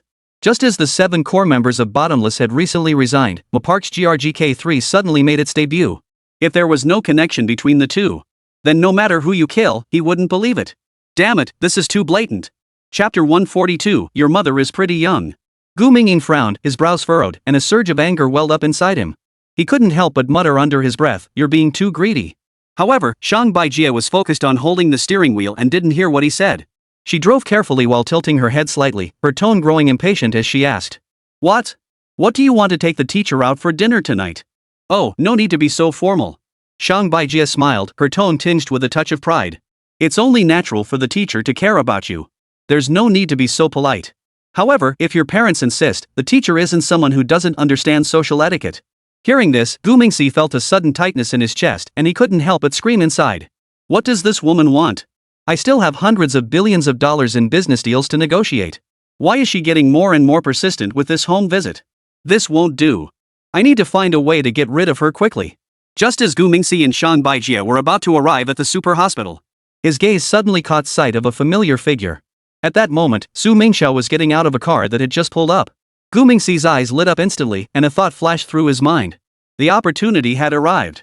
He deliberately lowered his voice, yet ensured that Shang Baijie in the front seat could hear clearly. "Mom, why are you here too?" He uttered the word mom softly, but it was loud enough for Shang Baijie to hear clearly. The next few words he spoke were unusually loud, clearly intended for Su Mingxiao to hear as well. Sure enough, Shang Baijie was immediately startled by his single word, "Mom." At that moment, Su Mingxiao also heard the sound and turned her head, just in time to see Gu Mingxi waving at her. She paused for a moment before flashing a gentle smile. Shang Baijie, however, looked utterly surprised and couldn't help but mutter under her breath. "Your mom is so young? Looks like your dad must be pretty successful." "Oomph, I knew you weren't telling the truth." After the car came to a stop, Su Mingxiao quickly walked over and smiled at Gu Mingxi. "Wow, what a coincidence. Who are you riding with?" Gu Mingxi didn't answer but quickly jumped out of the car, wrapping his arms around Su Mingxiao's leg, his voice tinged with a mix of petulance and grievance. "I missed you so much." Su Mingxiao was taken aback by the sudden gesture, a complex mix of emotions welling up inside him. "Miss me? I've only been gone for a day. How sensitive this poor child's heart is. Ah, maybe it's because no one has paid attention to him for too long." Thinking of this, a wave of tenderness welled up in her heart. She reached out and gently stroked Gu Mingxi's head, her voice so soft it could melt ice. There, I'm here now, aren't I? I've been so busy these past few days. Once I'm done, I'll take you to the amusement park, okay?" At that moment, Shang Baijie also got out of the car and walked over with a smile on her face. She extended her hand, her tone polite yet enthusiastic. "Hello, are you Gu Mingxi's parent? I'm his English teacher, my name is Shang Baijie. Nice to meet you." Su Mingxiao was momentarily taken aback and couldn't help but think to herself. "I'm still a young, unmarried woman. How did I end up being this kid's parent? Please stop saying such things. This joke isn't funny at all." She glanced down at Gu Mingxi, who was staring at her with his big, innocent eyes filled with anticipation and hurt. In that moment, Su Mingxiao's heart softened. Could the teacher be doing a home visit? This child has no parents, only a seriously ill grandfather. If I don't help, it might have a negative impact on his upbringing, right? She sighed silently to herself and decided to cooperate. Never mind, I won't see this teacher every day anyway. She thought to herself, but her expression remained unchanged as she turned to Shang Baijie and said, "Hello, I'm Su Mingxiao. May I ask what brings you here today?" Shang Baijie, upon hearing this, hurriedly replied with a smile. "Nothing much, I just heard that the child's grandfather is ill, so I came to check on him. I also wanted to discuss the child's academic progress with you. Is that okay?" Su Mingxiao glanced down at Gu Mingxi again, flashing a smile that seemed to say, "I knew it," then turned to the other person and nodded slightly. "Alright, let's go see the elderly first, and we can discuss the child's matters later." Saying this, she took Gu Mingxi's small hand and walked toward the hospital. Shang Baijie followed closely behind, but after taking just a few steps, her gaze was drawn to the hospital's luxurious decor. This was the recently popular internet-famous hospital. "I heard that the scalp tickets here are being sold for hundreds of thousands of yuan each. If Gu Mingxi's grandfather can receive treatment here, his family must be quite influential." Shang Baijie silently calculated in her mind and became even more attentive toward the two. Upon entering the ward, Shang Baijie looked around and felt even more certain. The decoration of this VIP ward is way too luxurious. Indeed, this is the target I'd been looking for. Gu Mingxi checked his grandfather's medical data and, finding everything normal, made an excuse to go to the restroom. Shang Baijie took the opportunity to approach Su Mingxiao and began to probe cautiously. "Ms. Mingxi, what do you do for a living? What does your husband do?" "I don't mean anything by it." The school asked us to gather some information about the students' family backgrounds, just a simple survey. As she spoke, she actually pulled out a small notebook and opened it, preparing to take notes on the spot. Su Mingxiao glanced down and noticed that the notebook was filled with densely written information. Some names were written in red ink, some in black ink, and others in blue ink. The names written in red had the most content, those in black had the least, and those in blue were in the middle. So this teacher likes to categorize students into different tiers. Su Mingxiao couldn't help but sneer at the sight. She then noticed that the name Gu Mingxi had originally been written in black ink but had later been circled in red. This must be the main reason she came for the home visit. Su Mingxiao had figured it out and her expression suddenly turned serious. Then, imitating the bureau chief's tone, she coldly said, "Comrade, there are some things you really shouldn't meddle in. Just focus on teaching your lessons properly. It's best not to pry into other matters." Shang Baijie was startled by the sudden official tone and her face turned pale. But she forced a smile and said with feigned reluctance, "Ms. Mingxi, I'm just doing my job. The school asked us to compile a list of students' basic information and we have to complete the task, don't we? Besides, it's just a workplace. What's so bad about that?" Su Mingxiao looked at her coldly, her tone carrying an air of unwavering authority. Miss Shang, right? Since you're so insistent, I have nothing more to say. But if the information leaks out afterward, you'll be held legally responsible. Shang Baijie couldn't help but roll her eyes inwardly upon hearing this. Leaking your information and still have to take legal responsibility? What's the big deal? Are you a national agent or something? What are you trying to pull? I studied abroad in the United States. What haven't I seen in this world? Who do you think you are? But she forced a half-hearted smile onto her face. Don't worry, I'll keep it confidential. Go ahead, what do you and your spouse do for a living? As she spoke, she opened her small notebook, ready to take notes. Su Mingxiao merely gave a cold smile, pulled out her work ID from her handbag, and handed it to her, saying, "Just look for yourself." Chapter 143, the company was summoned for a meeting. Shang Baijie took the work ID, and the moment her eyes fell on it, her face turned pale. At that moment, she felt as though a bucket of ice water had been poured over her from head to toe. Her trembling hands nearly dropped the notebook to the ground. National Security Bureau. She murmured to herself, her voice so soft it was barely audible, but her heart was filled with a wave of fear. Countless scenes flashed through her mind, her earlier probe, Su Mingxiao's icy gaze, and the warning about legal responsibility. Her heart raced, and cold sweat trickled from her palms. Su Mingxiao stared at her, his eyes as sharp as knife blades, his voice as cold as winter ice. "Shang teacher, do you understand now?" Shang Baijie nodded repeatedly, her forehead covered in a fine sheen of sweat, her voice trembling. "Yes, I understand. I will definitely be careful." She swallowed hard and forced a smile. "I won't say anything I shouldn't." Su Mingxiao put away her work ID, her tone softening slightly but still carrying an air of unquestionable authority. "Alright, since you already know, don't ask any more questions." She turned toward the ward, her voice drifting faintly behind her. "Let's go in and check on the old man." Shang Baijie hurriedly followed, her steps a bit unsteady. Her mind was in turmoil, as if swept away by a sudden storm. Isn't the National Security Bureau just a group of agents? If they wanted to take me out, I wouldn't even know how I got in. I almost caused trouble. Shang Baijie silently thanked herself for not doing anything more reckless. The consequences would have been unimaginable. Her fingers clenched tightly around the bag strap, as if doing so could help her stay calm. Upon entering the innermost ward of the suite, Gu Ming's grandfather was lying on the bed. The sunlight streaming through the sheer curtains bathed the room in a soft glow. Though his complexion was pale, his spirits seemed fairly good. Upon seeing Su Mingxiao and Shang Baijie enter, he gave a faint smile, his voice weak yet filled with warmth. "You're here." Su Mingxiao stepped forward, gently taking the old man's hand, his voice soft and gentle. "We've come to visit you. This is Mr. Shang, the teacher of Ming Si." She glanced at Shang Baijie with a warning look in her eyes, then turned back to the old man and said, "How are you feeling today?" Gu Mingxi's grandfather was visibly moved, attempting to rise but failing due to his weakness. He nodded, his voice hoarse but filled with gratitude. "Much better, thank you for your concern." His gaze fell on Shang Baijie, and he forced a smile. "Please sit down, Mr. Ming Si must have caused you a lot of trouble at school. Please forgive him." Shang Baijie stood beside him, looking a bit nervous and uncomfortable. The words she had prepared earlier were all swallowed back, and she could only manage an awkward smile. "Old man, what are you saying? Sima is a good boy. Well, please rest well. I won't disturb you anymore." Su Mingxiao glanced at her and said in a slightly disdainful tone, "Miss Shang, you should go back first. I won't see you off." Shang Baijie felt a great weight lifted off her shoulders, hurriedly nodded and bowed, her voice slightly flustered. "Alright, I'll go now. Goodbye." After speaking, she hurriedly left the ward. After stepping out of the ward, her heart was still racing. At that moment, the words National Security Bureau echoed repeatedly in her mind. She knew she had completely miscalculated this time. Not only had she failed to achieve her goal, but she had nearly gotten herself into serious trouble. After Shang Baijie left, Su Mingxiao finally exhaled in relief. She turned to look at Gu Mingxi's grandfather, gently tucked the blanket around him, and spoke softly with a smile. "Grandfather, please rest assured. I will take good care of Ming Si."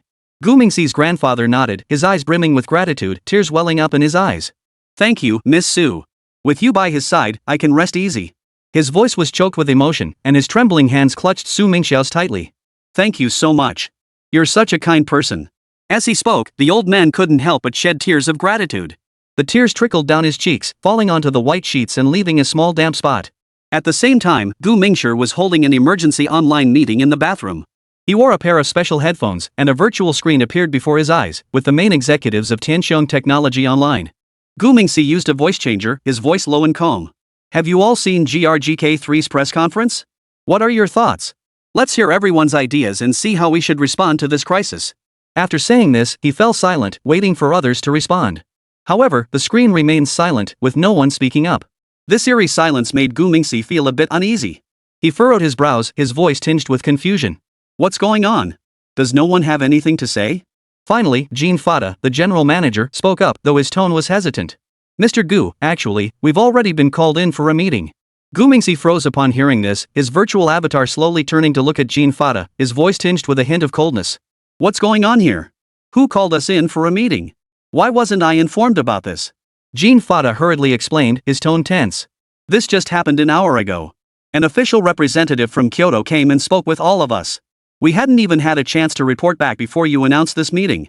Gu Mingxi nodded slowly, his tone calm yet carrying a sense of pressure. I see. What was the content of the official meeting?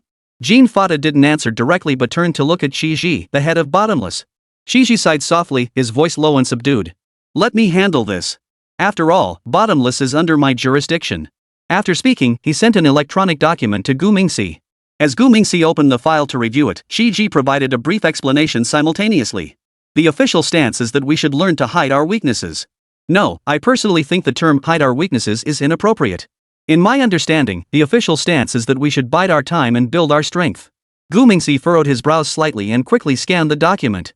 The document was an initiative launched by the official authorities, outlining the need for Tianqiong Group to learn to endure hardships and not compete with foreign high-tech companies in every aspect.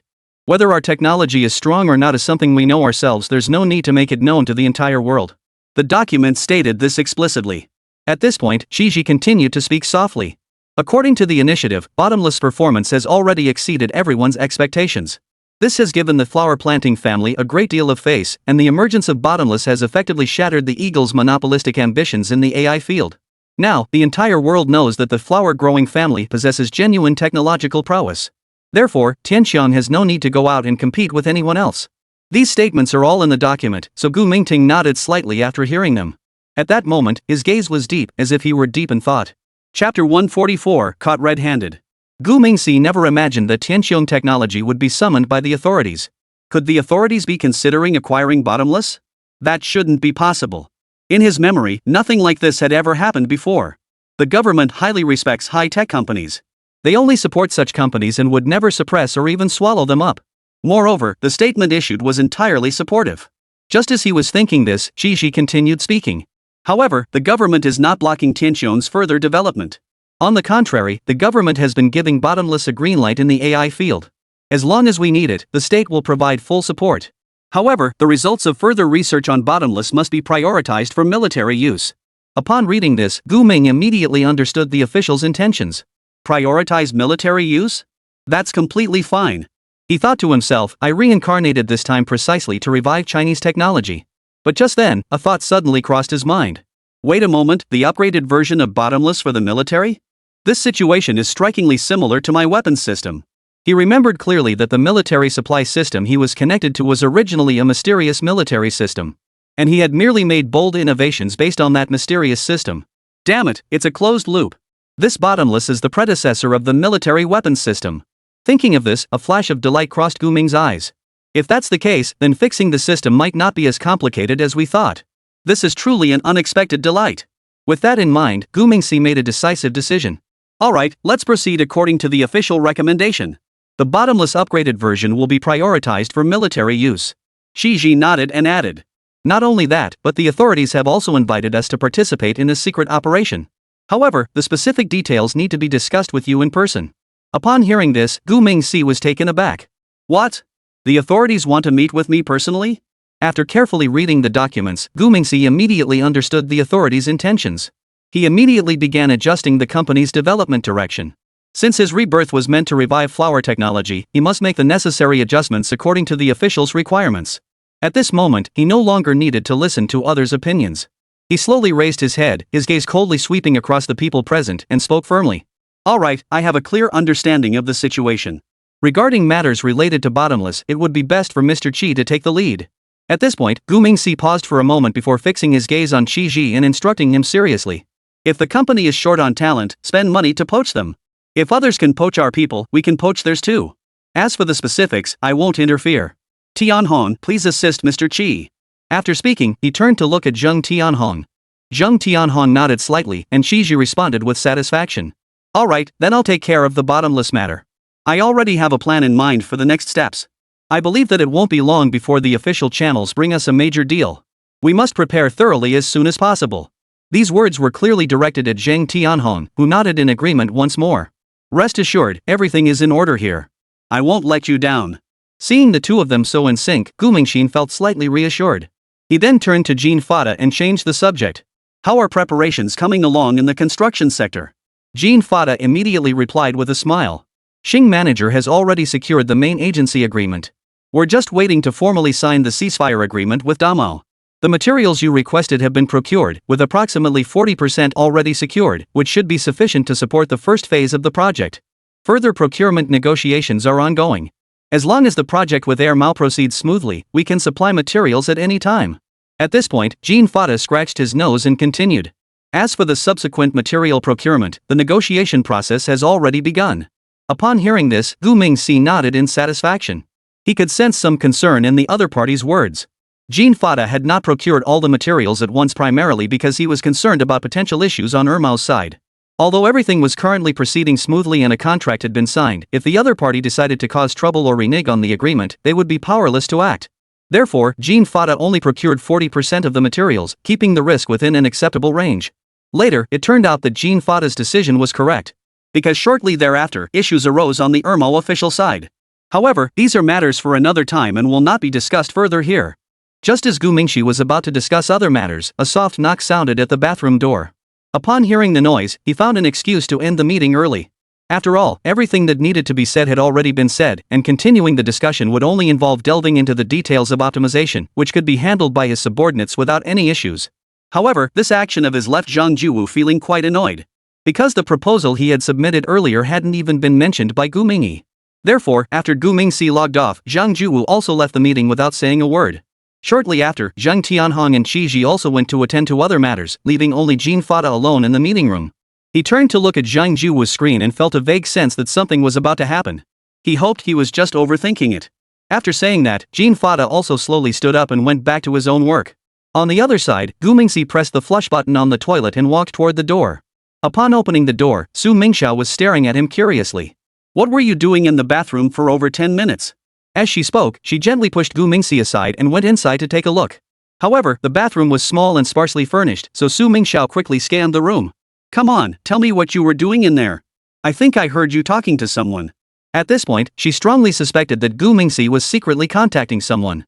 Given his previous strange behavior, she had every reason to suspect that the person he was contacting was that dragon. That's why Su Mingxiao was so sensitive at that moment. But she had no idea that the little brat right in front of her was the very dragon she had been searching for. But who would dare to believe such a truth? Gu Mingxi also noticed the other person's unusual behavior, so he took out the phone he had prepared in advance. This phone was just an ordinary smartphone, with the screen still frozen on a game interface. "I was wrong. I shouldn't have been playing games secretly." Su Mingxiao saw this and immediately reached out to take the phone and glance at it. "So you were hiding in there all mysterious just for this?" Upon seeing the truth, she was clearly disappointed. However, it's not unusual for children to be obsessed with video games. So, Su Mingxiao sighed softly, put the phone back in her pocket, and said, "I'm confiscating it. Your older sister will keep it for you. At such a young age, you should be learning something useful instead of playing games all day." As she spoke, she reached out and gently pinched Gu Mingxi's delicate cheek. Gu Mingxi rolled her eyes slightly while pretending to cry out in protest. "Ouch, it hurts, it hurts, it hurts. Good sister, I won't dare again. I'll never steal to play games again." But the phone was borrowed from Jean Gue. "If you take it, I won't be able to return it." Su Mingxiao heard this, her eyes lit up, and she smiled at Gu Mingxi and said, "You mean this phone belongs to that chubby kid?" Gu Mingxi nodded vigorously. "Yeah, I borrowed it to play with. We agreed to return it in 2 days. You took it, so what am I supposed to give him back?" Su Mingxiao gave a sly smile. "No problem, I'll return it to him tomorrow. Children should study hard and not always play around. Alright, let's go. Grandpa is calling you." Upon hearing this, Gu Mingxi pretended to be dejected and replied helplessly, "Alright, but don't tell Grandpa. I only play occasionally, it doesn't interfere with my studies at all." Su Mingxiao smiled affectionately and pinched his little cheek again. "Alright, as long as you listen to me, I won't tell Grandpa. Come on, let's go see Grandpa together." Saying this, the two of them walked toward the inner room together. Upon returning to old Mr. Guo's hospital room, the three chatted for another half hour before Su Mingxiao made an excuse to leave first. However, she didn't go home or look for Jean Gue. Instead, she took her phone and went straight back to the office. Such a golden opportunity, she couldn't let it go to waste. So, she stayed behind in the technical department to work overtime until very late. This time, I'll see what secrets you can hide. From now on, call me Professor Sue, the great inventor. Ha, you'll have no privacy left in front of me. The flickering light from the windows of the technical department cast Su Mingxiao's shadow, making it appear and disappear intermittently. From the atmosphere alone, she seemed like an evil scientist at that moment. Chapter 145, No Way Out. Shan Baijie left the hospital and immediately drove to a Western-style restaurant. There, a special guest was waiting for her. However, to her surprise, after waiting for half an hour at the restaurant, the other party still showed no signs of arriving. Moreover, the phone number left by the other party remained turned off. What was going on? Could she have been arrested by the National Security Bureau? Thinking of the National Security Bureau, Shang Baijie couldn't help but think of Su Mingxiao. She shouldn't have let greed cloud her judgment and taken on this assignment in the first place. Now look at me, I'd barely started and already run into state security agents. What's this called? This is a bad start. Shang Baijie grew increasingly frightened, her mind growing hazy. Her hands trembled slightly as she held the coffee cup, and the latte inside had grown cold, yet she hadn't taken a single sip. The soft jazz music playing in the Western-style restaurant only made her feel more irritable. Shang Baijie kept glancing around the room, afraid that someone might notice her in this corner. Are you sure Gu Ming's mother works for the National Security Bureau? Louis suddenly spoke in her standard Mandarin from behind her. Shang Baijie was so startled that she shivered all over. She never expected the other person to appear so suddenly. Are you trying to scare me to death? Shang Baijie turned to look at Louis behind her. But the other person didn't respond to her at all, instead walking over and sitting down across from her. Soon, a waiter hurried over to ask, "What would you like to order?" Louis smiled and replied directly, "2 Wellington steaks and a bottle of red wine, please. By the way, the steak should be cooked medium rare. And one of your signature soups, please." The waiter carefully noted the order and nodded with a smile before leaving. At that moment, Louise turned to Shang Baijie and continued speaking. "Answer my question." Shang Baijie finally snapped back to reality. She nodded slowly, feeling her back drenched in cold sweat. Then, Shang Baijie lowered her voice and spoke quickly. "I checked the school records, and that child named Gu Mingxi has no parents at all. But his English is exceptionally good, a poor family couldn't possibly have taught him that well. So, I went to investigate today, and ended up meeting his mother at the hospital. His mother is named Su Mingxiao, a very young state security officer. I saw her ID badge. Goodness gracious, I was so scared today. Your money isn't easy to earn." Saying this, Shang Baijie nervously took a sip of coffee. At that moment, Louise elegantly sipped some water, leaving a fresh red lip print on the rim of the cup. Then, she gave a meaningful smile. "Interesting. It seems our little friend has a complicated background. This clearly shows that Claire's investigation has been heading in the wrong direction all along. This fool, I wonder what he's been doing all this time." Shang Baijie had a weak stomach, so after drinking the cold coffee, she felt a sharp cramp in her stomach. She furrowed her brows, looked distressed, and spoke with a trembling voice. "I can't continue this, her mother is very unfriendly toward me. If I keep going, I'll definitely be discovered by the National Security Bureau. I just wanted to make a little money, not risk my life." Shang Baijie grew increasingly agitated as she spoke, her expression growing darker by the second. Louis saw this and slowly took her hand, but the icy touch made her shiver. Even so, Shang Baijie dared not pull her hand back. "Dear, do you know how important the Eastern Dragon is? If we can find his child, we'll control all his arms trafficking networks. Think about it, how many innocent lives could be saved."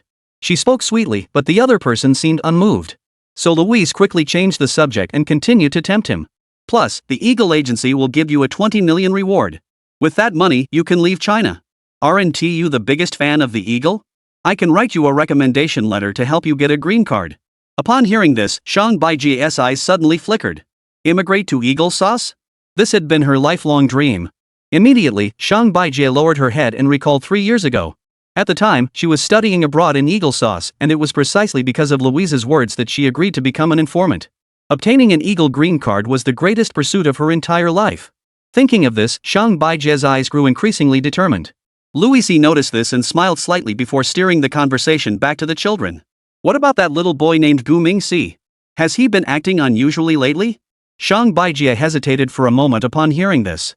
But she quickly composed herself and answered seriously. "His English has improved rapidly, and his spoken English is very fluent. Last week's test, he answered many questions that were beyond the syllabus. His grades in other subjects are also excellent, he's a little genius." Louise's eyes lit up upon hearing this. It seems this suspicious little target is no ordinary child. It turned out that after Louise accepted Claire's job, she immediately conducted an in-depth analysis of the information he had gathered. In the end, she narrowed down the suspicious target to the Gu family's grandfather and grandson. Now that the old man was hospitalized, she could only start with the child first. This was also the main reason she decided to use Shang Baijie as her secret weapon. Louise withdrew her hands and took out a USB drive from her handbag. Good. There's a small game program inside. Find an opportunity to have Gu Mingxi play it during computer class. Remember, make it look like you're recommending it to him casually. Shang Baijie stared at the USB drive, feeling a mix of anxiety and tension. What's inside? Louise, upon hearing this, replied casually. It's just a harmless little game that might help us confirm some information. Shang Baijie shook her head slowly after hearing this. That doesn't seem right. Computer class isn't my subject. And his mother works for the National Security Bureau. Aren't I just asking for trouble? Shang Baijie grew increasingly agitated as she spoke, quickly pulling her hands back. This is too dangerous. If we get caught, I'm finished. Louise, seeing the situation, suddenly lowered her voice and spoke coldly. Do you think you can back out now? As she spoke, her gaze grew sharp. Don't forget, your father is responsible for your mother's medical expenses. Shang Baijie felt a sudden dizziness upon hearing this. Yes, her mother's heart transplant surgery and the subsequent treatment costs were all arranged by Louise. She should have known there's no such thing as a free lunch. At that moment, Louise pushed the USB drive toward her and said coldly, I want to see the results by next week. Shang Baijie mechanically took the USB drive, feeling as though her soul was being torn apart. She recalled Gu Mingqing's clear eyes and his innocent, carefree demeanor. The 6-year-old child is really connected to an arms dealer? His mother works for the National Security Bureau. How could his father be an arms dealer? Just as Shang Baijie was about to ask this question, Louise pulled out an envelope and handed it to her. Here's 50,000 yuan. Consider it your operational funds for now. We've known each other for so many years. Have I ever treated you unfairly? At that moment, 2 waiters approached with smiles on their faces. Shang Baijie quickly put the envelope and USB drive into her handbag. Afterward, the two enjoyed a delicious dinner. Half an hour later, when Shang Baijie stepped out of the Western restaurant, the streetlight seemed unusually bright. She touched the USB drive in her bag and suddenly noticed a black sedan parked across the street. The window was partially open, and she seemed to catch a fleeting reflection of a camera lens. Her heart skipped a beat. Was it a coincidence?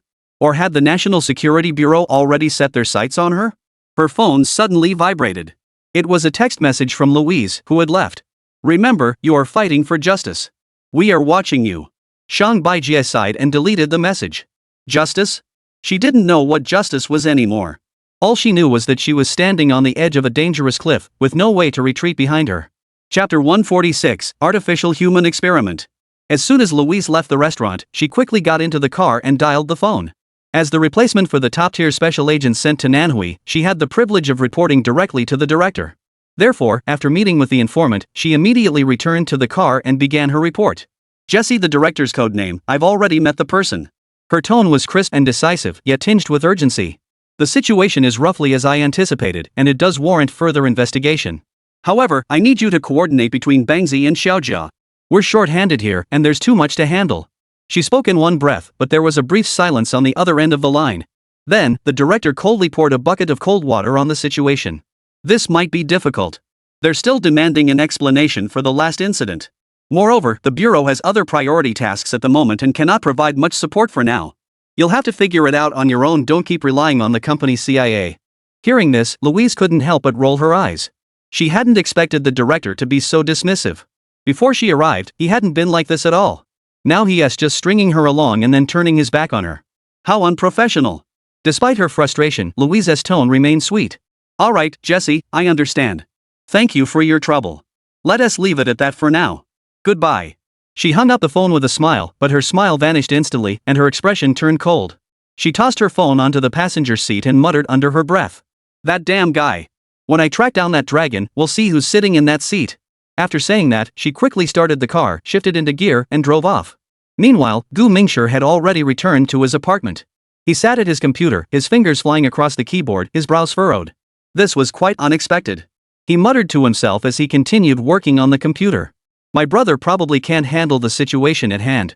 It seems I need to quickly develop a custom-made enhancement robot, otherwise, many things won't make sense. As he spoke, he transferred all the money he had earned so far into the system. The system completed the repair of level 2, and Gu Mingxi allocated all the repair points from level 2 to the field of biotechnology. He must create a perfect clone as soon as possible. Thus, the lights in the study remained on at 3 in the morning. Gu Mingxi rubbed his sore eyes and entered the final gene sequence into the computer. On the screen, a spiral DNA model slowly rotated, with each base pair flickering with a faint blue light. This was his 112th attempt. The previous 111 attempts had either resulted in the gene sequences failing to stabilize or the mechanical system triggering a rejection reaction with the biological tissue. But this time, he had finally found a breakthrough. He initiated the gene extraction program. Gu Mingting issued instructions to the computer's intelligence system. At the same time, all the laboratory machines in the West Suburb model factory began to activate. A robotic arm extracted a drop of pale red liquid from a petri dish. That was the key gene sequence extracted from the Yuri DNA sample he had obtained from the system. Yuri is a special character in the computer game Red Alert 2, possessing a powerful brain and mental abilities. If he had directly exchanged the character through the system, Gu Mingxi could have obtained a robot indistinguishable from a human in appearance. However, robots lack internal organs and blood, and their skeletons are made of alloy, making them easily detectable during physical examinations. Therefore, he must create a more realistic stand-in. In the laboratory, the droplet of liquid glowed with an eerie light under the lights, trembling slightly as if it were alive. The mechanical hand carefully injected the liquid into the transparent cultivation chamber. The pale blue nutrient solution began to boil, with countless tiny bubbles rising from the bottom. Gu Mingji sat in his apartment study, his fingers moving swiftly across the control panel, remotely adjusting the temperature, pH level, and nutrient ratio. Soon, a soft mechanical female voice echoed through the room. Progress of biological tissue culture, 1. Gu Mingxin took a deep breath and turned toward another computer. This computer was connected to the nanocomputer host in the bottomless data center. The massive computational tasks required quantum computing, so he needed to operate both computers simultaneously. Begin the dual system connection. Gu Mingxi connected the quantum computer to the West Suburb laboratory via a network cable. On the screen, green dots representing neural signals began to flash, gradually forming a complex network. Time passes second by second, and Gu Mingxi's attention is completely focused on the display. The embryo in the cultivation chamber grows at a visible speed, with limbs, trunk, and facial features taking shape one after another. But just then, the system's alarm suddenly sounded. Warning, abnormal biological currents. Gu Mingxi's heart skipped a beat as he quickly pulled up the data panel. The life signs curve fluctuated violently, and the quantum computing core's operating frequency began to destabilize. What's going on? He muttered to himself while rapidly tapping the keyboard. Sweat trickled down his forehead, leaving small droplets on the keyboard. System, what's going on? Help me. He urgently called out to the system. The system immediately displayed a prompt, and Gu Ming noticed an abnormal data point. It turned out that the temperature of the quantum computing core was continuously rising, clearly indicating an overload. Damn it, this old machine is no good. I need to replace it as soon as I get the chance. Something made by a novice is indeed unreliable, little trash. He muttered under his breath, then activated the cooling system. However, no matter what he did, the cooling system remained unresponsive. With no other option, Gu Mingxi switched to the backup interface. Activate the backup cooling system. He muttered to himself as he worked. Soon, the backup system and the data center activated, and the temperature of the quantum computing core began to slowly decrease, with the vital signs curve gradually stabilizing. Gu Mingshi collapsed into his chair and exhaled deeply. Damn it, it still doesn't work without the system. He had intended to complete the experiment independently, but in the end, he still had to rely on the system. When it comes to raw computing power, computers are still superior.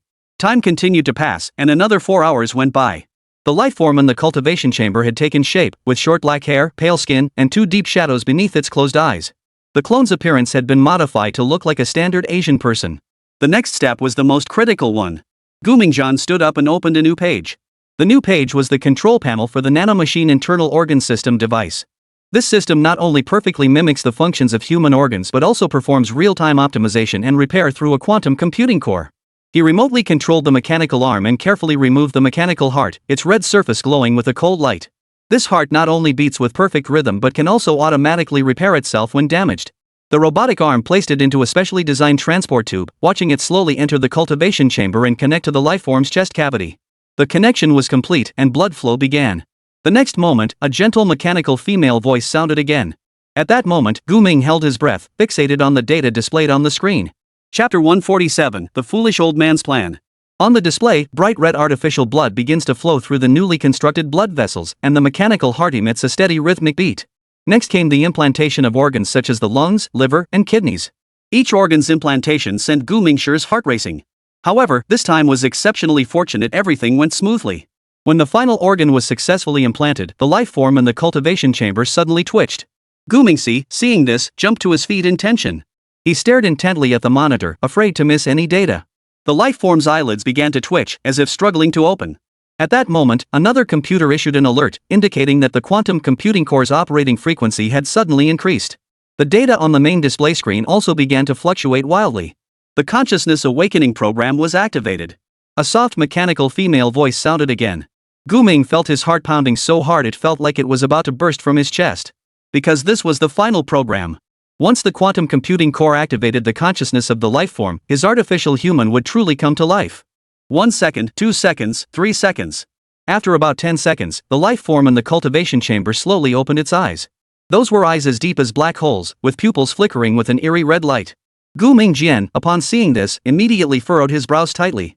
Who am I? The android spoke almost simultaneously with Gu Mingshi. Then, he slowly raised his head toward the direction of the camera. In that instant, Gu Mingxi felt a sudden pang of anxiety. But he quickly regained his composure. Because the artificial human's programming had a core logic, it must obey and be loyal to him 100%. So, he directly moved the mouse and opened the video communication. The next second, the lifeform saw Gu Mingxi's true form. Who are you? The lifeform looked at the large screen in the distance and asked in confusion. Gu Mingxi looked at him, smiled faintly, and replied. I am your master. My name is Gu Mingxi. The lifeform nodded, seeming to understand yet not fully grasping the meaning. Then, it looked down at its own body and repeated. You are my master, Gu Mingshi. My master, then who am I? Gu Mingxi thought for a moment and answered seriously. You are my replacement robot. Your name is Gu Haoyin. Do you remember? The lifeform slowly raised its head to look at the screen and repeated. My name is Gu Haoyin, the master's stand-in. I remember. I am Gu Haoyin. As it spoke, the lifeform's eyes gradually returned to their normal color. At that moment, his expression shifted from confusion to composure. Because the chip in his brain had officially activated. The memories customized for him by his master began to become clear. My name is Gu Haoyin, I am 40 years old, and I am the chairman of Tianqiong Technology Group. I am a member of the Eagle Clan, a flower cultivator. I have returned to serve my country. The lifeform named Gu Haoyin began to slowly recount the memories stored in his mind. 2 hours later, Gu Haoyin slowly emerged from Nanhui Airport. An official Audi S6 drove directly out of the airport to pick him up.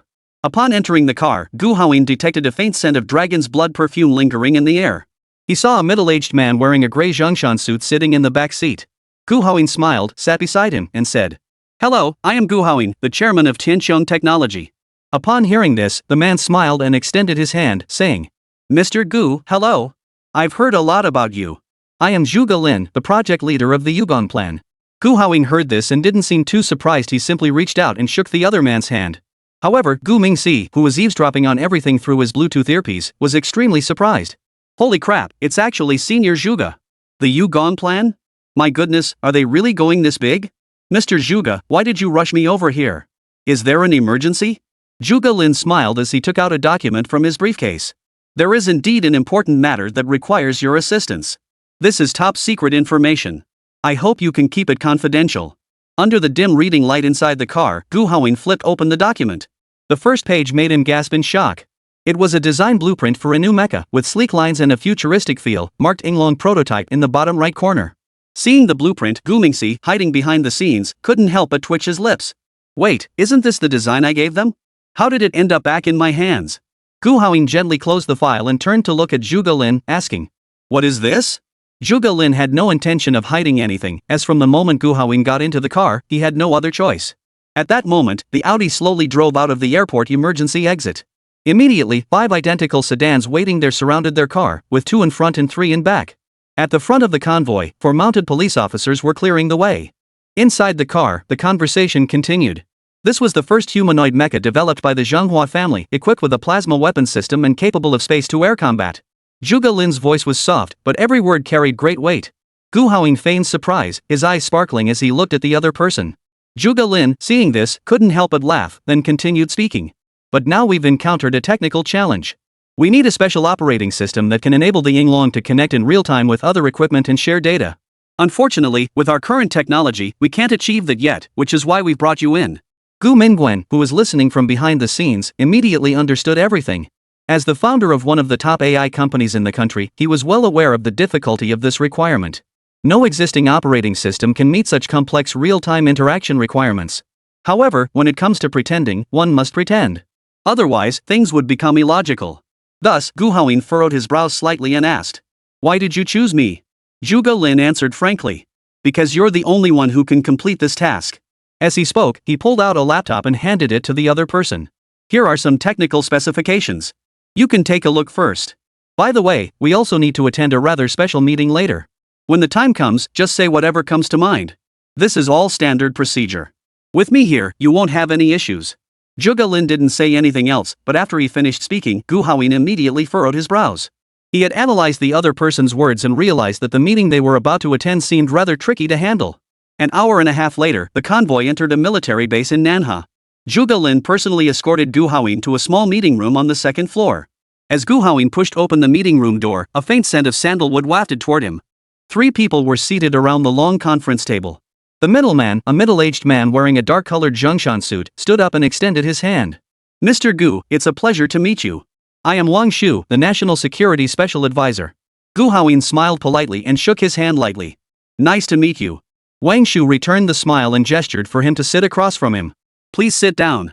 The reason for this meeting is that we have an important task that requires your assistance. As Gu Haoyin sat down, a document was pushed toward him.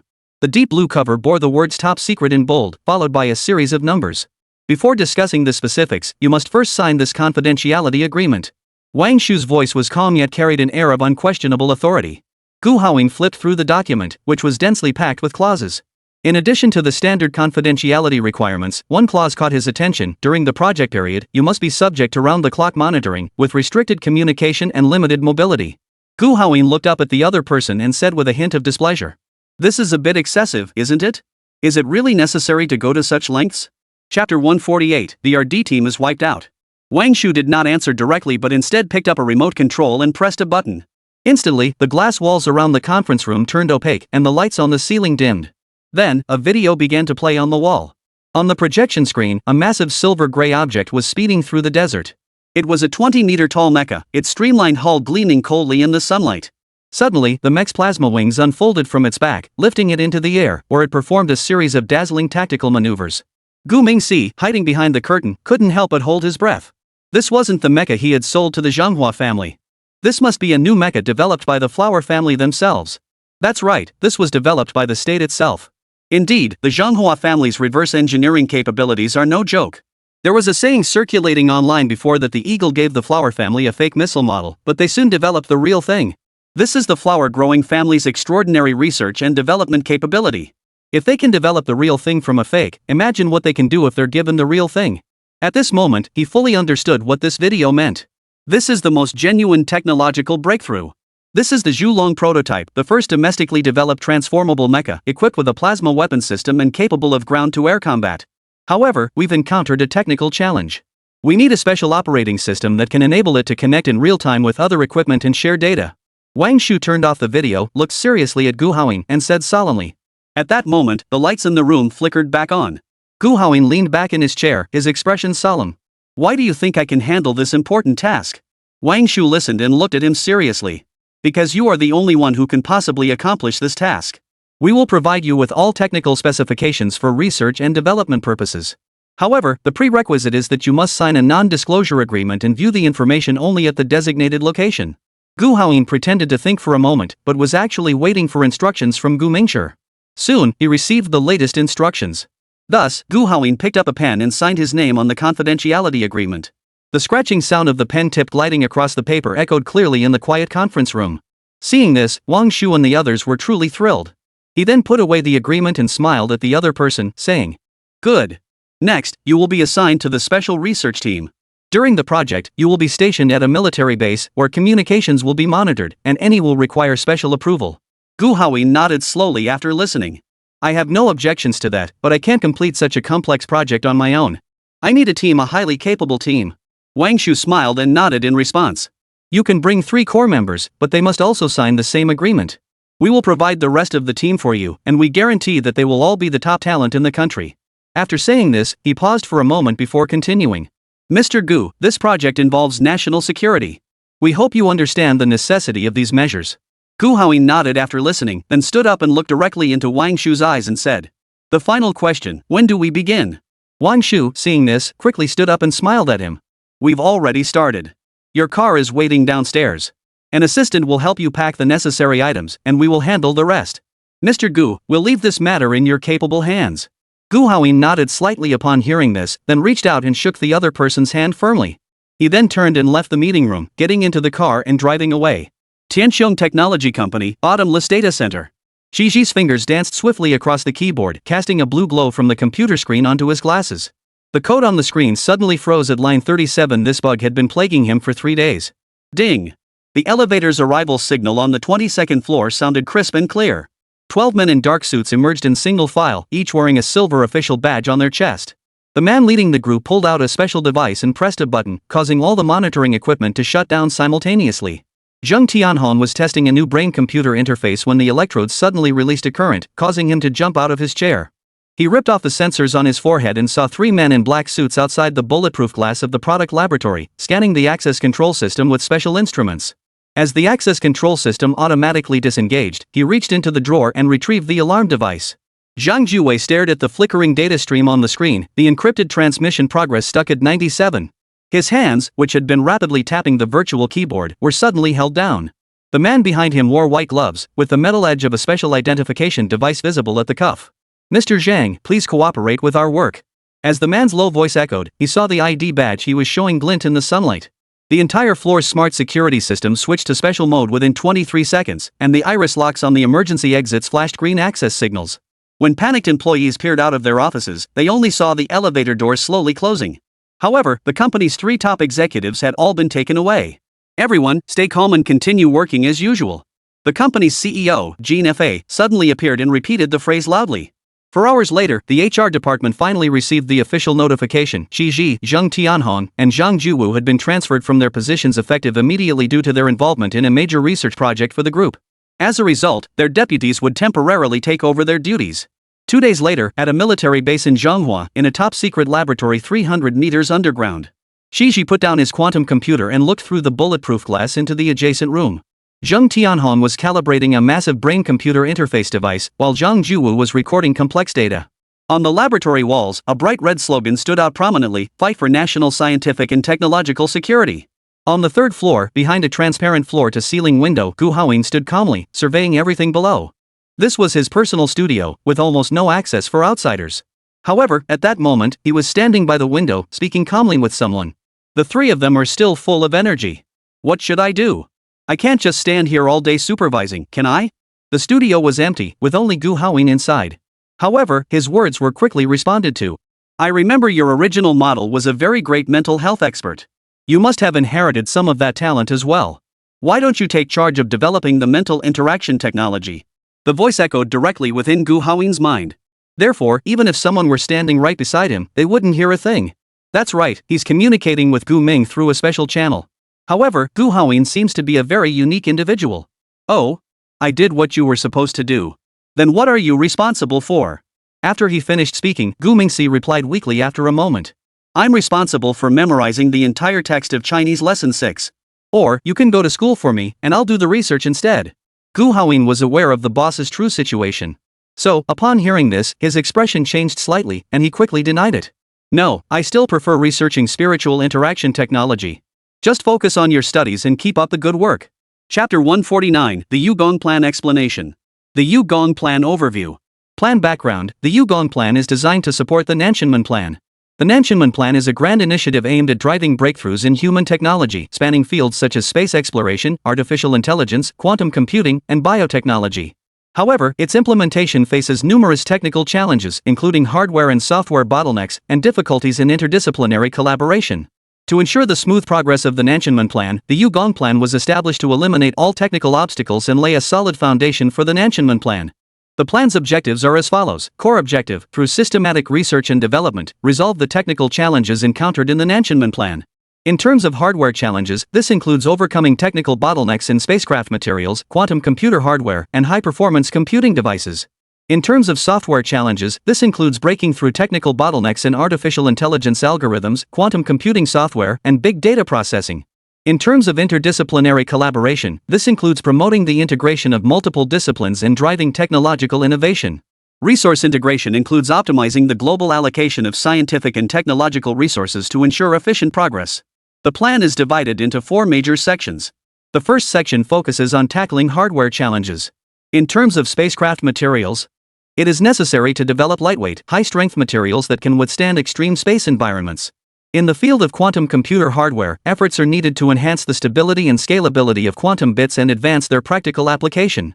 In terms of high-performance computing equipment, the development of next-generation supercomputers is required to meet the demands of large-scale data processing. The second major component involves tackling software challenges. In the field of artificial intelligence algorithms, it is necessary to optimize algorithms to enhance autonomous learning and decision-making capabilities. In quantum computing software, new programming languages and algorithms must be designed to drive practical applications.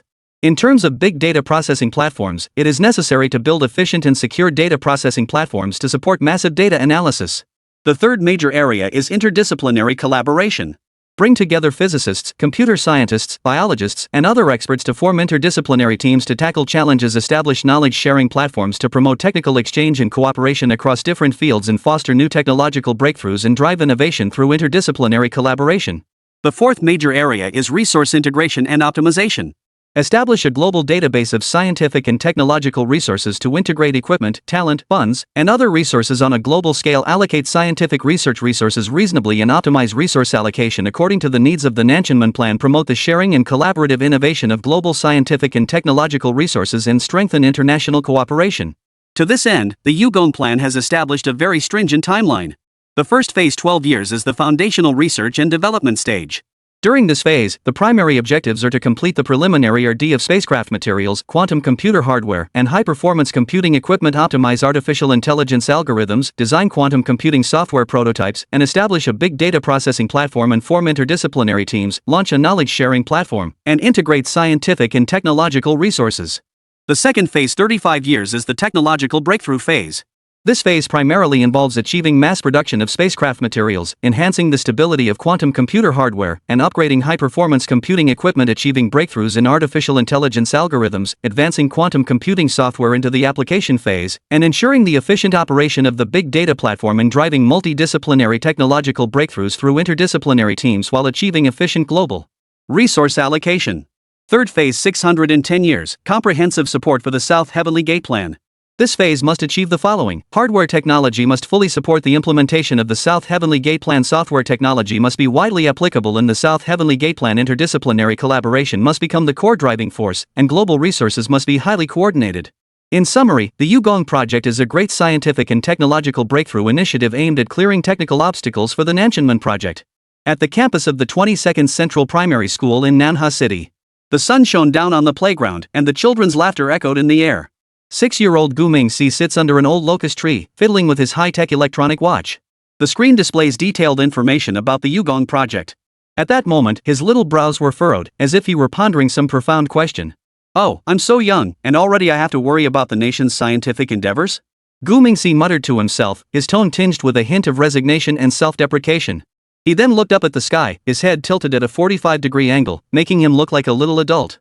However, the hesitation in his eyes betrayed a depth of emotion that was not typical of his age. Just then, Jean Gue came running over, holding 2 oddly colored ice cream bars. "Big brother, try this. It's elbow flavored, it'll blow your mind," Jean Gue exclaimed excitedly. Gu Mingxi wrinkled his nose, clearly puzzled by the unusual flavor of the ice cream. "Elbow meat flavor? Is that even edible?" he asked skeptically. Jean Gue gave a mysterious smile and handed over a brown cone. "Garlic flavored pork knuckle. Try it and see for yourself. Just the smell alone is making me drool." Gu Mingxi took the cone, but before he could take a bite, the strong garlic aroma hit his nose. He immediately stepped back, his face contorted in disgust. "This is too strong. Can't you eat something normal?" Saying this, he quickly handed the ice cream cone back to the other person. Jean Gue, seeing this, scratched his nose and looked awkwardly at the other brown ice cream cone in his hand. "This one tastes like poop. You'll definitely hate it even more." Gu Mingxi heard this and jumped back 2 steps as if he had been electrocuted, staring at Jean Gue with a look of horror. "This isn't just heavy-handed, it's perverted. How could you possibly like something like this?" Jean Gue shrugged helplessly and replied, "I was just curious. I didn't know what it tasted like, so I wanted to try it." Gu Mingxi covered his nose and waved his hands repeatedly. Forget it. You enjoy it yourself. I'm not daring enough to try it." After saying that, he turned and hurried toward the classroom. At that moment, he silently resolved to find a time to give this peculiar-tasting younger brother a proper talking to. Just as he was about to enter the classroom, Shang Baiji's voice came from the second floor. Gu Mingxi, come up here. The teacher needs to see you. Gu Mingxi looked up and saw Miss Shang smiling and waving him over. Seeing this, he could only nod and hurry up the stairs. When Shang Baijie saw him, she smiled sweetly. Mingxi, I have a friend who developed a small game. Would you come over and help me test it out? It's very simple. Just play it and tell me your thoughts afterward. Upon hearing this, Gu Mingxi furrowed his brows slightly.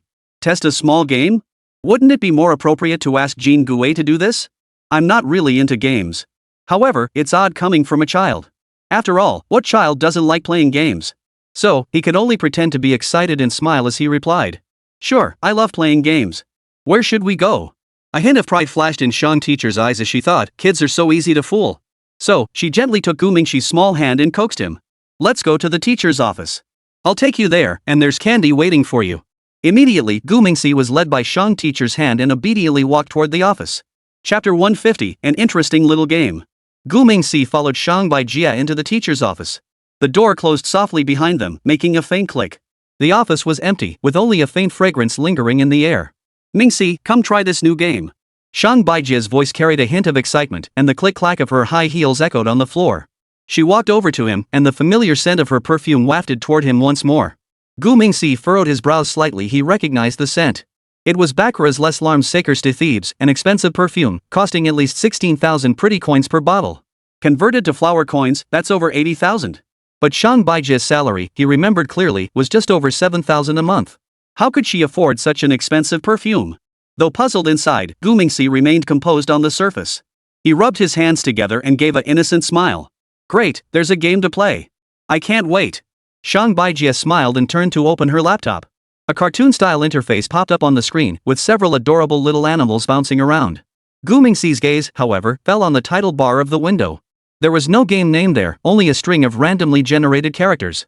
Something's off. He muttered under his breath, then quickly tapped the keyboard while Shang Baijie turned away to get some water, bringing up the task manager. In the background processes, a program named Data Collector X was running wildly, with CPU usage off the charts. Interesting. He muttered under his breath, then switched back to the game screen and turned to look at Shang Baijie with a smile. Teacher, this game is pretty fun. Where did you get this game? I want to download it and play it too. Do you have the download link? Shang Baijie walked over with a cup of water, placed it gently on the table, and leaned in to whisper in his ear. This game was developed by one of my university classmates. It's specifically designed for elementary school students. It's both educational and entertaining. Her voice was gentle yet tinged with a hint of seduction. Try it out first, and let me know how it goes later. Make sure to play it carefully, as the teacher needs to provide feedback to the developers. Gu Ming nodded and continued playing the game. On the screen, a little rabbit was picking mushrooms. The movements were simple, but every time the rabbit made a move, the hum of the hard drive spinning rapidly could be heard from the computer case. Taking advantage of Shang Baijie turning away to attend to other tasks, Gu Mingxi quickly opened the resource monitor. Sure enough, the game was frantically reading and writing system files, and network activity was unusually active. Suddenly, a pop-up window appeared on the game interface, displaying a few simple questions. When you have to be out all day, would you plan what you'll do and when be just go when you feel like it? You think you are a more spontaneous person, B? A more organized person? If you were a teacher, which subject would you choose to teach? A fact-based courses, B theory-based courses? Upon seeing this, Gu Ming's brows immediately furrowed. Isn't this the Myers-Briggs type indicator test? Wow, they're even using psychological tests? They're trying to figure me out. He sneered and began deliberately filling in random answers. The subsequent questions grew increasingly explicit, each one aimed at extracting his personal information. Gu Mingxi knew full well that today's game was nothing more than a carefully orchestrated trap. Interesting. He muttered under his breath, quietly slipping his hand into his pocket and pulling out the USB drive he always carried with him. Inside was a special program he had designed himself, essentially a portable hacking toolkit. Taking advantage of Shang Baijie's inattention, he quickly inserted the USB drive into the computer, brought up the command prompt, and began typing code rapidly on the keyboard. He first used the netstat command to check the current network connections and discovered that the game was sending data packets to an overseas IP address. The IP address was traced back to a Southeast Asian island nation. Gu Mingxi knew this was just a proxy server. The real mastermind could be far away. Gu Mingxi, what are you doing? Shang Baijie's voice suddenly rang out behind him, making him jump in surprise. Her breath was close to his ear, approaching silently like a ghost. Goodness gracious, how does this woman walk without making a sound? When did she come over? How long has she been here? Did I give myself away? Stay calm, you have to stay calm. So, Gu Mingxiang forced himself to stay calm and answered with a smile. I'm looking at game code. Teacher, this game was made using the Unity engine, right? It's so much fun, I want to learn how to do it. Shang Baijie chuckled softly and pinched his cheek. You know Unity? That's impressive. Kids these days are really something else. But for now, just focus on playing the game. I need to give feedback to someone before school lets out. Gu Mingxi smiled awkwardly, quickly saved the current command line window, and switched back to the game interface. The little rabbit on the screen started hopping around and picking mushrooms again. But Gu Mingxi knew that behind these cute scenes lay a sophisticated spy program. Taking advantage of Shang Baijie stepping away again, he quickly brought up the interface of the program he had written and continued running the interception program.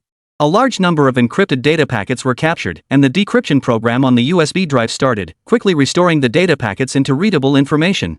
Gu Mingxi grew increasingly alarmed as he looked at the data. The data not only included information from his computer but also details about other students, and even access logs from the school server. What shocked him even more was that he discovered some encrypted email records in the data stream, with the sender clearly listed as Shang Baijie's email address. However, the recipient could not be traced at all. The person behind the scenes is really cunning. Indeed, they do have some skills. Why are they collecting students' information? What secret is hidden behind this? This really has piqued my curiosity. This is really interesting. Gu Ming coldly laughed and continued operating the computer. Through reverse connection, he successfully gained partial access to the other party's server. While browsing the file directory, he discovered a folder named Operation School. It contained detailed records of Shang Baijie's activities over the past 6 months. Just as Gu Mingxi was about to delve deeper into the investigation, the class bell suddenly rang. He quickly pulled out the USB drive, and at the same time, Shang Baijie walked over. She walked up behind Gu Mingxi and spoke softly. Gu Mingxi, turn off the game first. It's time for class. We'll come back after class, the teacher is waiting for you. Gu Mingxi obediently nodded in response. But before closing the game, he secretly started a scheduled task. This program would automatically send the collected data to his email at the set time. Alright, teacher. Gu Mingxi smiled and replied, then stood up and left. But he knew the real show wouldn't start until tonight. Chapter 151, Candle Dragon vs. Dragon of Response. That night, while Gu Mingxi was figuring out how to catch the spy, in a secret base deep in the Gobi Desert of China's northwest, a military transport vehicle with its hazard lights flashing slowly drove out of the administrative building and headed toward the helipad. Luo Lan sat in the transport vehicle, peering through the bulletproof glass at the Candle Dragon mech in the distance. Its silver-gray hull reflected the dazzling moonlight of the Gobi Desert, and its streamlined design made it resemble a drawn sword. This was the second test flight of the Candle Dragon mech and the first practical test of the new mental operation system. Captain Lin, prepare to board. The voice of Chief Engineer Zhao Hua came through her headset. At the same time, the transport vehicle slowly came to a stop in front of the mech. Luo Lan took a deep breath, turned around, and quickly walked toward the elevator. The air in the Taklamakan desert was so dry it made her throat ache. But at that moment, she felt her blood boiling in her veins. The test flight 3 months ago was still fresh in her mind. At that time, the mental operating system was still incomplete, and she had nearly been knocked unconscious by an overload of data in the cockpit. This time, it would definitely work. Luo Lan quietly encouraged herself as she rode the elevator upward. The full form of the Candle Dragon mecha gradually came into view, its 20-meter-tall fuselage towering majestically, the plasma cannons on its shoulders glowing a faint blue, and the thrusters on its back resembling a pair of folded wings. This was the most advanced land-air dual-use mecha developed by the Zhenghua military, and she would be the first person to fully master it. The upgraded mech arrived at the cockpit, and the access door slowly opened. Luo Lan swiftly leaped inside, and the door closed behind her. She then skillfully fastened her seatbelt and secured the neural interface helmet over her head. A cool sensation sent a shiver down her spine, followed by the familiar tingling pain. This was the system beginning to establish a connection with her nervous system. Mental synchronization rate 9,999, exceeding expectations. Zhao Hua's voice came through the communication system. Xiao Luo, are you sure? If neural synchronization hasn't reached 100%, it means there's still a risk. Wang Rui's has already recovered, but he... Luo Lan interrupted immediately upon hearing this. Mr. Zhao, I'm ready. The mecha is ready to activate. Upon hearing this, Zhao Hua's voice trembled slightly. But he still resolutely replied. Prepare for launch. Candle Dragon 1, second test flight, begin. Luo Lan closed his eyes slightly, feeling the data stream surge into his brain like a tidal wave. This time, the system was running exceptionally smoothly. She could even feel every joint of the mecha moving, as if the steel body were an extension of her own. Startup complete, ready to move. As she spoke, Luo Lan suddenly opened her eyes. Immediately, the visual system of the Zhulong mecha was fully synchronized with her optic nerves. The distant sand dunes and the nearby testing ground were all clearly visible in every detail. She gently moved her fingers, and the mecha followed suit, its movements smooth and astonishing. Thrusters emitted pale blue flames as the candle dragon mecha slowly rose into the air. Luolan felt the sensation of weightlessness, an experience that never failed to make her heart race, no matter how many times she experienced it. Suddenly, the radar system sounded an alarm. A red dot was rapidly approaching. What is that? Luolan quickly narrowed his eyes, carefully observing the additional black dots in the night sky. At that moment, Zhao Hua's voice came through the headset again. Luolan, this is an additional adversarial training exercise. This time, the Yinglong mecha will be your opponent. Upon hearing this, Luolan's heart began to race. The Yinglong mecha? A naval-developed amphibious mecha reportedly modeled after the Zhulong. She had never seen its combat performance in action before. This is perfect timing. Commander, Zhulong 1 requesting takeoff. At that moment, the distant black dot rapidly grew larger, and the silhouette of the Yinglong mecha became clearly visible. Unlike the Zhulong's streamlined design, the Yinglong's fuselage was more angular, and its crimson paint made it look like a beast from hell. The most striking feature was its transformable wings on its back, which glowed with a blood-red sheen in the sunlight. Approval to take off. The combat drill has begun. Please proceed with caution. As Zhao Hua's words echoed, the Yinglong mecha shot into the sky in an instant. After taking off, the candle dragon mecha immediately launched its first attack. In the blink of an eye, the two mechs collided head-on. Luolan instinctively pushed the control stick, and the Zhulong mecha dodged sideways, narrowly avoiding the incoming plasma beam. The intense heat warped the surrounding air, and she could even feel the temperature rising inside the cockpit. Good reaction. A deep male voice came over the communication channel. This is Xiao Shang, pilot of the Yinglong mech. Luolan. She responded briefly over the public channel while maneuvering the candle dragon to descend rapidly. The desert terrain was her home turf, and she had to make the most of it. Two mechs engaged in a high-speed chase across the Gobi Desert. The candle dragon's maneuverability was on full display on land, each turn sending clouds of sand into the air. However, the Yinglong's performance was unexpected. Its propulsion system seemed to have been specially modified, making it unusually agile during low-altitude flight. Bang! The candle dragon's shoulder cannons fired, but the Yinglong dodged with a graceful roll while launching several missiles from its wingtips. Luolan clenched her teeth as her mental control system operated at full speed. She felt a sharp pain pulsing at her temples, a sign of system overload, but she couldn't afford to lose focus now. The candle dragon mech performed various high-difficulty maneuvers under the pursuit of the missiles, with its thrusters trailing long plumes of exhaust.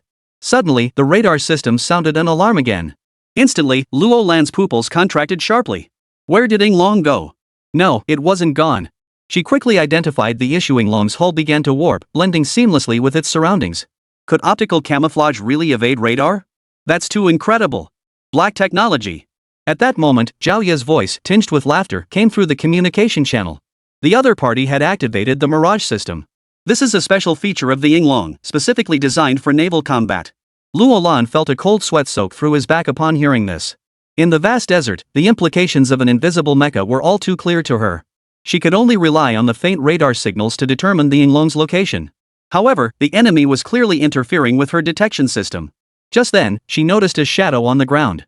Although the Yinglong could remain invisible, its shadow still existed under the midday sun. This discovery gave her a sudden burst of energy. The candle dragon mech suddenly stopped moving, and the plasma cannons on its shoulders began charging. Luolan closed her eyes, relying entirely on her mental operating system to perceive her surroundings. She could feel the movement of the air, the vibration of the sand particles, and even the faint energy fluctuations emitted by the Yinglong's propulsion system in the distance. I've found you.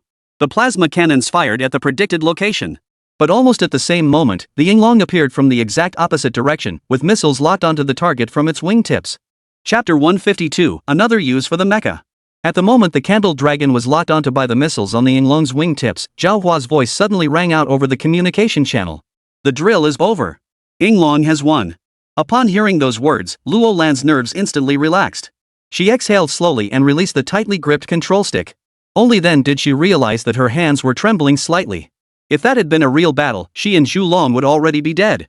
Though she had lost, a faint smile curled the corners of her lips. This confrontation had shown her Zhulong's potential and also revealed areas that needed improvement. Next time, she would definitely do better. A few minutes later, the two mechs landed at the base one after the other.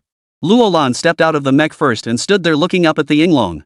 There were some things she needed to ask Xiao Sheng in person. Before long, the other party descended slowly in the elevator with a smile on his face. Luolan saw this and immediately hurried over to greet him. Hello, welcome to Luohua Base. Let's reintroduce ourselves. My name is Luolan. As she spoke, she extended her right hand from a distance and waited there. Xiao Shang landed and immediately walked over with a smile. Hello, I'm Xiao Shang, the test pilot for Englong. It's a great honor to be here for your experiment. As they spoke, their hands clasped together. They then turned and walked together toward the nearby transport vehicle. On the way, Luolan couldn't help but ask the question that had been on his mind. I'm really curious, how did you manage to react so quickly? It always feels like I'm a split second slower than you. Is that just my imagination? Xiao Shang nodded after hearing this, then looked at her seriously and said, your feeling is probably correct. Because my neural connections have reached 100. Luolan seemed not to understand what he meant, so she turned to look at him and asked in confusion. What? What do you mean by that? Xiao Shang turned to look at her and asked with a smile. Your mental link with the mecha hasn't reached 100, has it? Luolan was startled upon hearing this, looked at the other person in surprise, and asked again. How did you know that? Did Mr. Zhao tell you? Xiao Shang shook his head slightly and said. Such a small matter doesn't require Mr. Zhao to inform me. I could tell from your mecha's combat reactions. There were a few moments earlier where your movements were slightly lagging. This indicates that the neural link wasn't fully synchronized. We also have team members experiencing similar issues on our end. Upon hearing this, Luolan finally understood. But she immediately followed up with another question. My synchronization rate is 9,999, only 001 off. Is the difference really that big? Xiao Shang was about to explain further when the transport vehicle came to a smooth stop right in front of them. He then politely reached out to open the door and said, let's go, get in first. Mr. Zhao must be waiting for us. I believe that once we arrive, he will provide an answer. Luolan nodded helplessly and replied with a smile. Alright, let's head back first. Colonel Xiao, please go ahead. Xiao Shang, seeing this, leaned against the car door and smiled in response. No, ladies first. Please, let's get in the car and talk about it. Upon hearing this, Luolan didn't hesitate, thanked him, and got into the car. The Flower family utilized the technology provided by Gu Ming to develop their own Candle Dragon mecha in an extremely short time. Although it still lagged behind the original Englong mecha in terms of craftsmanship and technology, the Flower family had already taken the lead in the field of mecha technology worldwide. While other countries were still struggling with the development of 5th generation and 6th generation aircraft, they had already moved beyond the realm of fighter jets and were exploring the concept of integrated combat systems. However, compared to Gu Mingxi's achievements, the Zonghua family's efforts pale in comparison. Why? Because this young man has already begun to contemplate using mecha to drill for oil. Nanhui, apartment. After helping his grandfather rest, Gu Mingxi returned here to handle an urgent matter. Tanya from Beibai, she sent an email reporting an urgent situation. Gu Mingxi sat at his desk in the study, staring at the urgent email Tanya had sent. Bai Hezi walked over slowly, holding a cup of hot milk. Here, drink the milk. Gu Mingxi reached out to take the milk and took a small sip, but his eyebrows were tightly furrowed. The content of Tanya's email weighed heavily on his mind. It turned out that the North White Rhino government had suddenly issued an order a few days ago, prohibiting local citizens from working at foreign-owned oil fields and cutting off supplies to the oil fields for safety reasons. Supplies could still be smuggled in from neighboring countries, but without workers, how could the crude oil refinery operate? Gu Mingxi muttered to himself, his brows furrowing slightly. Because his company had been shut down for 3 days, with daily losses amounting to millions. He quickly opened the video call app and dialed Tanya's number. Seconds later, Tanya's face appeared on the screen, with the North White Rhino oil field office in the background. At that moment, her face was filled with anxiety. Boss, the situation is getting worse and worse. The authorities are taking a hard line and won't give us any room to negotiate. We can figure out a way to secure the supplies, but without workers, the oil field can't start operations. Tanya's voice came through the speaker, her tone sounding somewhat urgent. Gu Mingting took a deep breath and tried to calm himself down. Could we offer higher wages to attract workers? Is there anything else that money can't solve? Tanya frowned and shook her head slowly in response. No, I've already tried that. But after the workers went home, they were arrested by the police on various pretexts. So now no one dares to come work here. I have no idea what to do now. I can't very well start threatening people with a gun to make them work, can I? Gu Mingting couldn't help but laugh. Then, while sipping his milk, he shook his head slowly and replied. If only it were that simple. However, I think the local authorities might be keeping an eye on us. If this continues, the company will eventually have to close down. Tanya heard this and immediately pulled out her Desert Eagle, speaking seriously and coldly.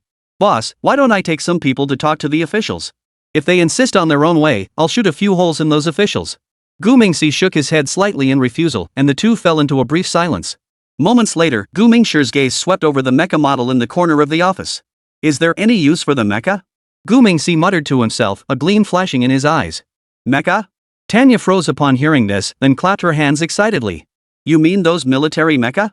What can they do? I get it. You want me to drive a mecha to talk to the authorities. Of course it's you, boss. This will definitely scare them to death. As she spoke, she began to move her limbs, eager to give it a try. But Gu Ming turned his head at that moment, revealing a sly smile and said, "No, you've got it wrong. This time we're not going to fight, and this isn't something that can be solved with force. I was thinking, what if we modify these mechs into engineering mechs and use them to replace the workers?" Tanya heard this and immediately stood up from her seat. She stared at the screen in disbelief. You mean use mechs to drill for oil? Chapter 153, Time to Call the Parents. The official from Beibaishi used underhanded tactics to forcibly cut off the company's labor force. Therefore, he plans to modify military mechs into civilian mechs to solve this problem. However, this solution seems a bit too ahead of its time. This guy's perspective on problem solving is completely different from that of ordinary people. Exactly. Gu Mingyu's tone grew excited as he turned to Tanya and said, "These mechs are far superior to humans in terms of strength and precision, and they don't require rest. Although the manufacturing costs are a bit higher, as long as we can successfully modify them, the oil fields can resume operations. Most importantly, they can be deployed anywhere and aren't restricted by anyone." Tanya furrowed her brows slightly upon hearing this, clearly skeptical of the idea.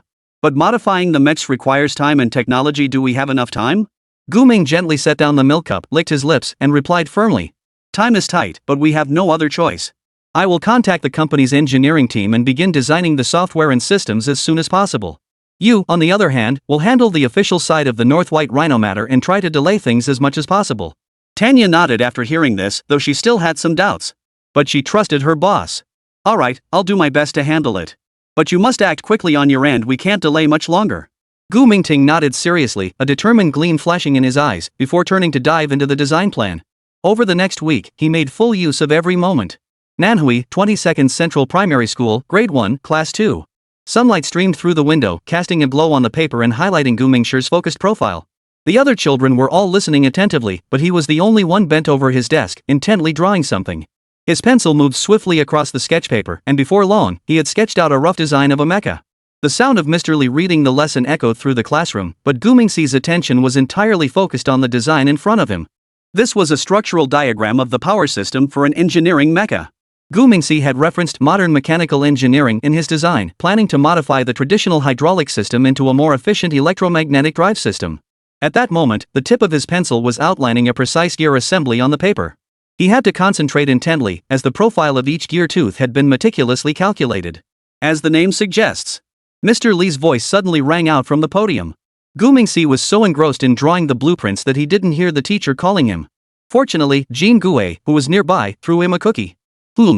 Why does this little chubby kid have cookies in class? That's not the point. The point is that Gu Mingxi was so startled that he trembled all over, leaving a long mark on the paper with his pencil. When he finally looked up, he realized that the entire class was staring at him. Mr. Lee was walking toward him at that moment, and from his expression, he seemed very unhappy. Gu Mingxi, why have you been so distracted lately? Let me see what you're doing. By the time he finished speaking, Mr. Lee had already walked up to his desk. Therefore, Gu Mingxi had no chance to put away his mecha sketch. Drawing robots in class? Mr. Lee reached out and snatched the sketch paper right off his desk. How many times has this happened? Gu Mingxi opened his mouth to explain that this wasn't just a regular robot design sketch, but the power system structure diagram of an engineering mecha. But seeing Mr. Lee's stern expression, he swallowed the words back into his throat. Forget it, what's the point of explaining this to him? He probably doesn't understand anyway. So, admitting my mistake is the best course of action. I'm sorry, teacher. I was wrong. Mr. Lee shook his head slowly upon hearing this, then handed the draft paper back to him without hesitation. Stay after school, and have your parents come to the school. Gu Mingshir lowered his head and clenched the pencil in his hand. His grandfather hadn't been discharged from the hospital yet. Where could his parents possibly come from? Why not borrow that cheap mother to cover for you? No, I remember she's currently dating Mr. Lee. If she comes over, won't that blow our cover? No, I need to think of another way. Half an hour later, the bell rang, and the students gathered around. Gu Mingxi, what are you drawing? Class monitor Chang Zishuan asked curiously. Gu Mingxi continued to modify the design while giving a half-hearted response. It's just a robot. I'm designing an automatic vacuum cleaner robot to enter the Science and Technology Innovation Competition. Chang Zishuan's eyes lit up upon hearing this. Really? Let me see. I love robots. Before Gu Mingxi could agree, she grabbed a design sketch from the side. But Gu Mingxi, seeing this, didn't say much. After all, these things were beyond a child's understanding. Sure enough, the other person glanced at it and started complaining. Wow, this is so complicated. What are all these gears for? Chang Zixuan blinked her big, round eyes and looked at Gu Mingxi, asking. To be honest, the class monitor was really adorable. If she keeps growing up like this, she'll definitely become a super beauty in the future. So, Gu Mingxi was quite patient with the class monitor. These are all parts of the power transmission system. As he spoke, he pointed to several places on the diagram and continued to explain. I want to replace the traditional belt drive with a gear set, which will be more efficient.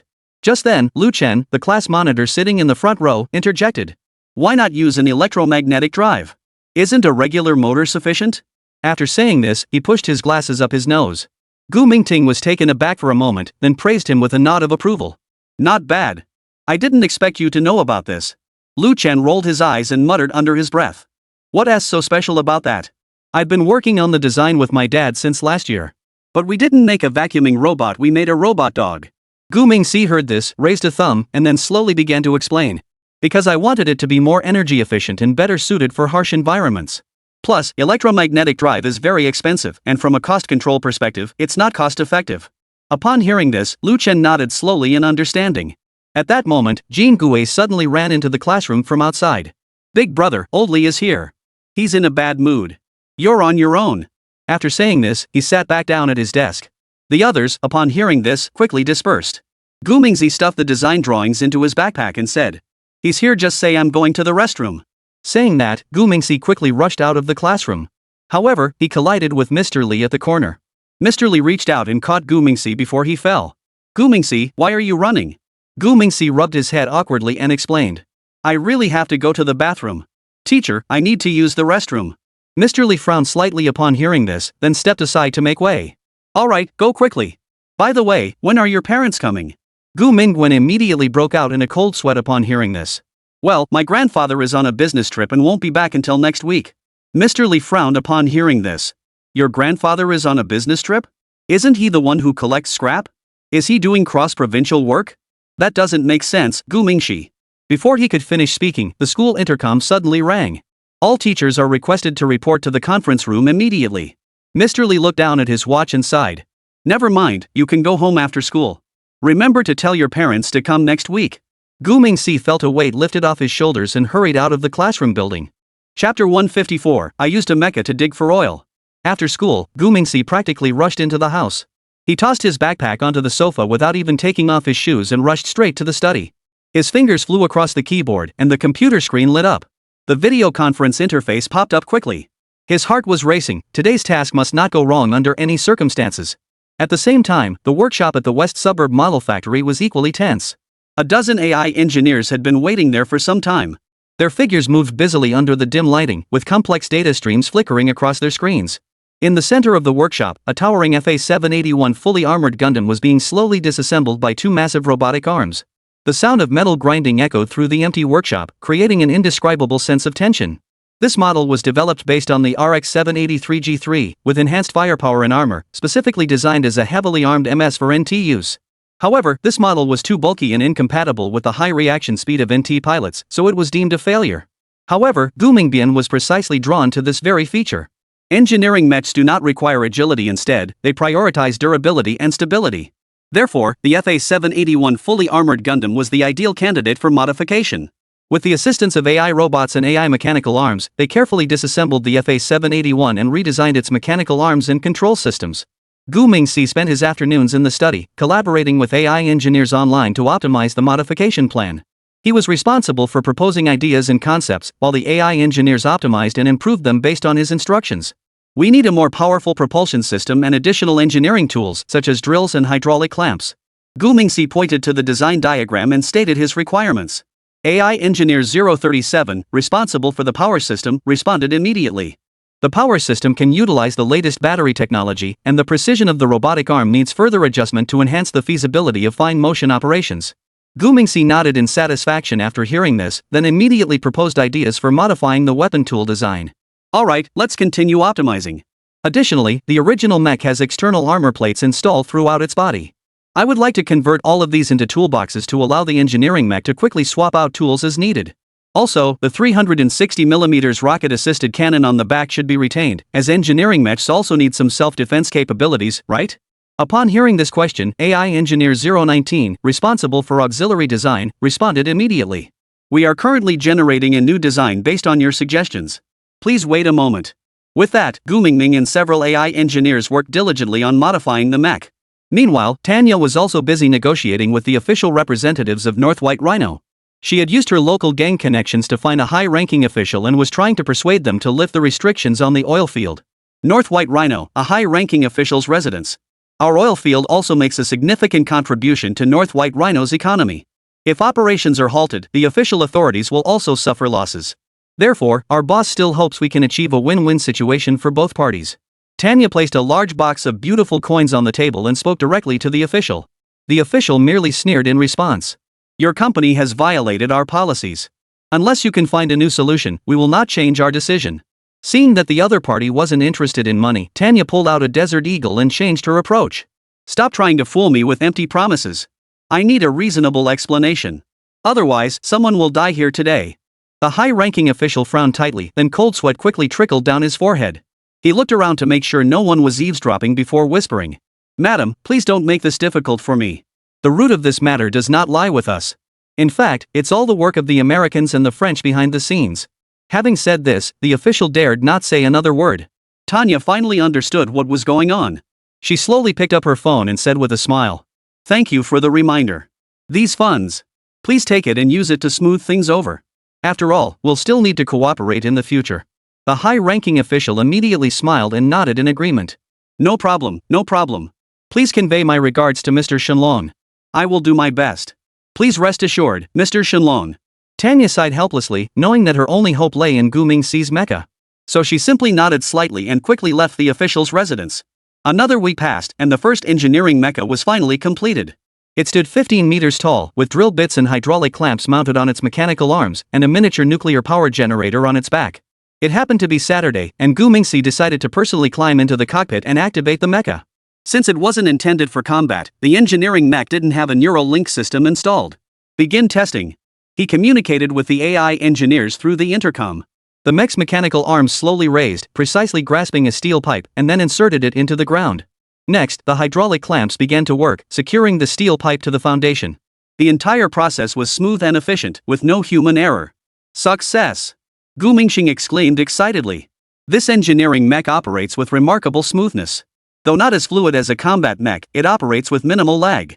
This level of performance is more than sufficient for the vast majority of engineering tasks. After finishing these tasks, Gu Mingxi stepped out of the cockpit with a genuine smile on his face. He walked over to the computer desk and sent a video message to Tanya. Tanya, the mech is complete. The engineering mech is semi-automatic, so it can operate with or without an operator. Once mass production begins, we'll ship them over immediately, and the oil field can resume operations. Upon receiving the message, Tanya finally smiled. That's great. I'll prepare everything on my end to receive them. Please arrange transportation as soon as possible. Gu Mingting thought for a moment before responding. 3 days. In 3 days, you need to have the personnel ready for reception. 3 days later, 20 engineering mechs were neatly lined up and transported to North White Rhino via the hyperspace transfer device. Tanya, accompanied by Guan Erxing, Zhang Sanyong, and others, waited anxiously outside the oil field base. But after waiting for hours, nothing came. Boss, did the boss get the time wrong? It's already past the scheduled time. Yeah, boss, should we call the boss again to confirm? Guan Erxing and Zhang Sanyong couldn't help but mutter to each other. Tanya heard this and furrowed her brows slightly, saying, Something's wrong. The boss is always meticulous in his work. Maybe we're just late. Hearing this, everyone else was instantly dumbfounded. Too late? That's impossible. They left half an hour early. Tanya noticed everyone's confusion but didn't explain further.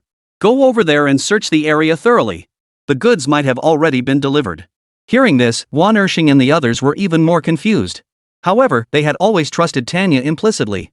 So, everyone started driving toward the target area to search. Before long, someone indeed spotted something unusual.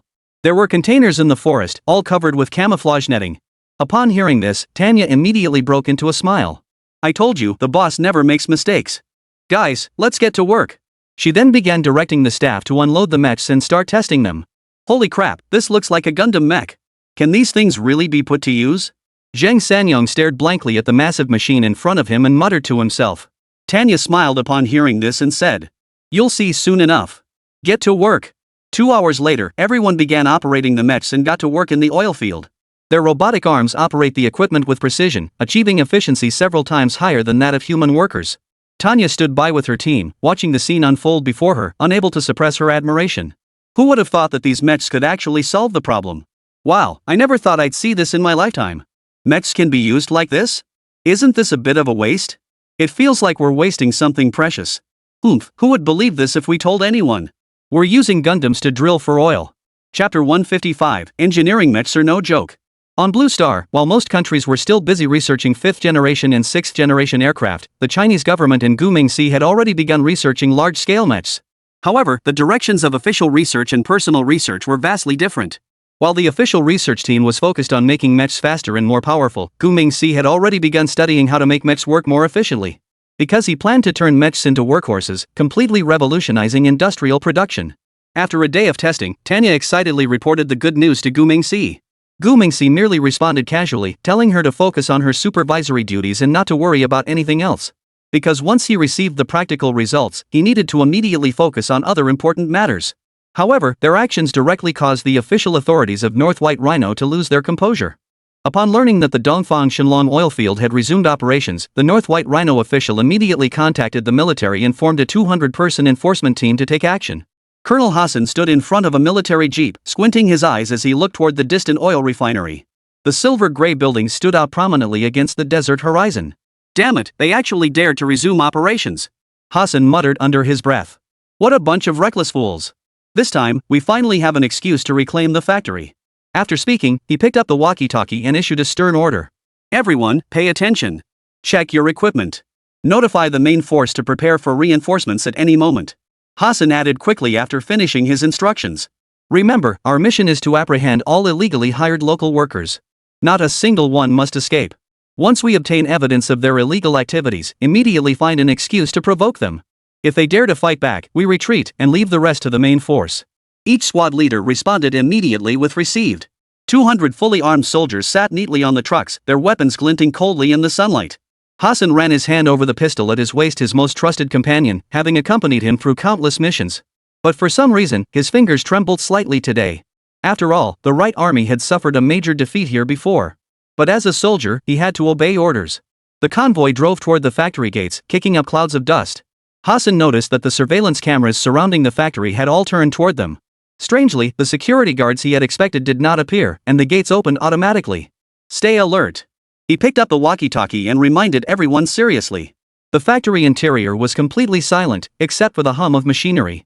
Hassan led his team through the empty factory grounds, seeing no workers in sight. The refining equipment was operating automatically, with black crude oil flowing through the pipes, and the air was filled with the pungent smell of petroleum. The aide, noticing the situation, immediately leaned in and whispered, "Colonel, something's wrong. It's too quiet here." Hassan was so nervous his hands began to tremble. He slowly raised his hand, signaling the group to stop. Just then, the ground suddenly began to shake, and heavy footsteps could be heard in the distance, as if something massive was approaching. Disperse. Find cover. Hassan shouted urgently. The next second, a massive figure emerged from around the corner. It was an industrial mech towering 3 stories high, its silver-white armor bearing the serial number GC014. Its arms were massive mechanical claws, and its back was equipped with a complex system of pipes. Most shocking of all, its shoulders were equipped with a 360mm caliber machine gun. What the hell is that thing? The lieutenant's voice trembled with fear. At that moment, the massive machine came to a halt 20 meters away from the group. Soon, the armor plates on its chest suddenly opened, revealing a holographic projection. Gu Ming's virtual image appeared in mid-air. He was dressed in a crisp suit, his dragon-headed face adorned with a faint smile. "Colonel Hassan, welcome." Gu Mingxi's voice echoed through the mech's loudspeaker system, filled with magnetic and authoritative pressure. "As you can see, my factory has fully achieved automated production. Each of these GC series industrial mechs is equivalent to the work efficiency of 50 workers. Therefore, my factory will no longer require your local workers." Upon hearing this, everyone present was immediately stunned. This situation is different from what the contingency plan stated. There are no local workers here, so they aren't breaking the law. If they're not breaking the law, how can we find an excuse to provoke them? For a moment, everyone turned to look at the commander. At that moment, sweat had already begun to form on Hassan's palms. His eyes fixed intently on the machine gun on the mech's shoulder, he forced himself to remain calm and said, "Mr. Shenlong, although you haven't hired local workers, but you are illegally possessing heavy weapons. This is also illegal. Illegal? Guming couldn't help but laugh, his eyes filled with contempt. The weapon systems of the mechs are merely necessary safety precautions. After all, in a place as unstable as this, I need to protect my investment. Which company doing business here doesn't have some heavy weapons? Hassan saw that he couldn't outwit the other party, so he decided to take the risk and confront him head-on. I don't care about any of that. Shut down these mechs immediately and submit to an inspection. Hassan spoke, drawing his pistol and adopting a righteous expression. Guming's image saw this and shook his head slowly. That won't work. These mechs are equipped with the most advanced artificial intelligence systems, they only obey my commands. And do you really think that with just a few guns, you can take on my mechs? Before the holographic image could finish speaking, 3 more mechs appeared from different directions, surrounding the enforcement team. Hassan heard the soldiers behind him gasp in horror. He finally understood why there wasn't a single worker in the factory. It turned out that this place didn't need workers at all. No, it wasn't just that they didn't need workers. Now, they didn't even need a guard squad. Because these mechs were both tools and weapons. Therefore, up until now, they hadn't even seen the factory security guards. At the same time, inside the security room of the oil refinery, Tanya, Candice, Wanershing, Zhang Sanyong, and others were gathered around the large screen, munching on sunflower seeds while watching the live stream. Wow, the impact of these mechs is truly overwhelming. Look at those people, they're all scared out of their wits. Wanershing exclaimed excitedly. Oomph, those aren't just engineering mechs, they're a mech combat squadron. Oomph, with those few old guns? Their combat power isn't even in the same league. Candice shook her head in disbelief. What do you think? How long do you think Hassan and his team can hold out? I'll bet a bag of sunflower seeds no more than 5 minutes. Guan Ershing said with a smile. Who do you think you're looking down on? Are you mocking the boss's cutting-edge technology? I think it'll be over in 2 minutes. Zhang Sanyong retorted defiantly. I'll bet a bag of sunflower seeds I'll take 1 minute. Tanya immediately joined the bet. For a moment, the entire security room was bustling with activity. On the other side, at the standoff site, seeing Hassan and the others standing there dumbfounded and speechless, Gu Mingshir's image spoke up first. Now, let's discuss the terms. I can guarantee that I won't harm you, but you must leave immediately. Additionally, convey this message to Zekleria: those who betray their benefactors will not end well. Hearing this, Hassan's fingers remained tightly gripped around the trigger, but he dared not fire. He knew that if he made the slightest move, the 360mm machine gun would blow them all to pieces. Sweat trickled down his forehead, he had never felt so powerless. Seeing that the other party remained motionless, Gu Ming immediately lost patience. He ordered the machine gun to aim at the jeep in the distance. Boom! 2 shells fired in rapid succession, reducing the vehicle to a heap of scrap metal. The explosion finally jolted Hassan and the others awake. Hassan completely abandoned any thoughts of resistance. Better to live a miserable life than die a hero. Why risk death? Seizing the opportunity, he shouted, "Retreat!" The soldiers panicked and retreated, but the mechs did not pursue. They turned in another direction and moved quickly. Hassan turned back one last time and shouted defiantly, "We'll be back." Chapter 156, Accidentally Delivering the Wrong Goods. After the engineering mechs proved successful in the North White Rhino experiment, Gu Mingdang immediately thought of a way to make money. Since this thing was so useful, why not sell it? Of course, if we were to follow the original design, the manufacturing cost per unit would be too high. However, by scaling down the mech in proportion and reducing the use of advanced technology, he could keep the cost around 3 million pretty coins. Thus, after remotely handling Hassan's affairs, Gu Mingxi immediately launched the Worker Ant project. The Worker Ant plan was essentially a streamlined version of the engineering mech project. With the assistance of a team of AI engineers, the Worker Ant AI mecha quickly completed the design and prototype manufacturing. At that moment, Gu Mingxi sat in front of his computer screen, monitoring a row of brown-colored new mechs. The 6-meter-tall mechs glowed with a cold metallic sheen under the spotlights, and the hydraulic joints emitted a faint hum. This was his latest masterpiece, the Worker Ant engineering mech, which he had spent 3 days and 3 nights perfecting. Initiate the test program, he ordered into his headset. Immediately, the laboratory was filled with the deafening roar of machinery.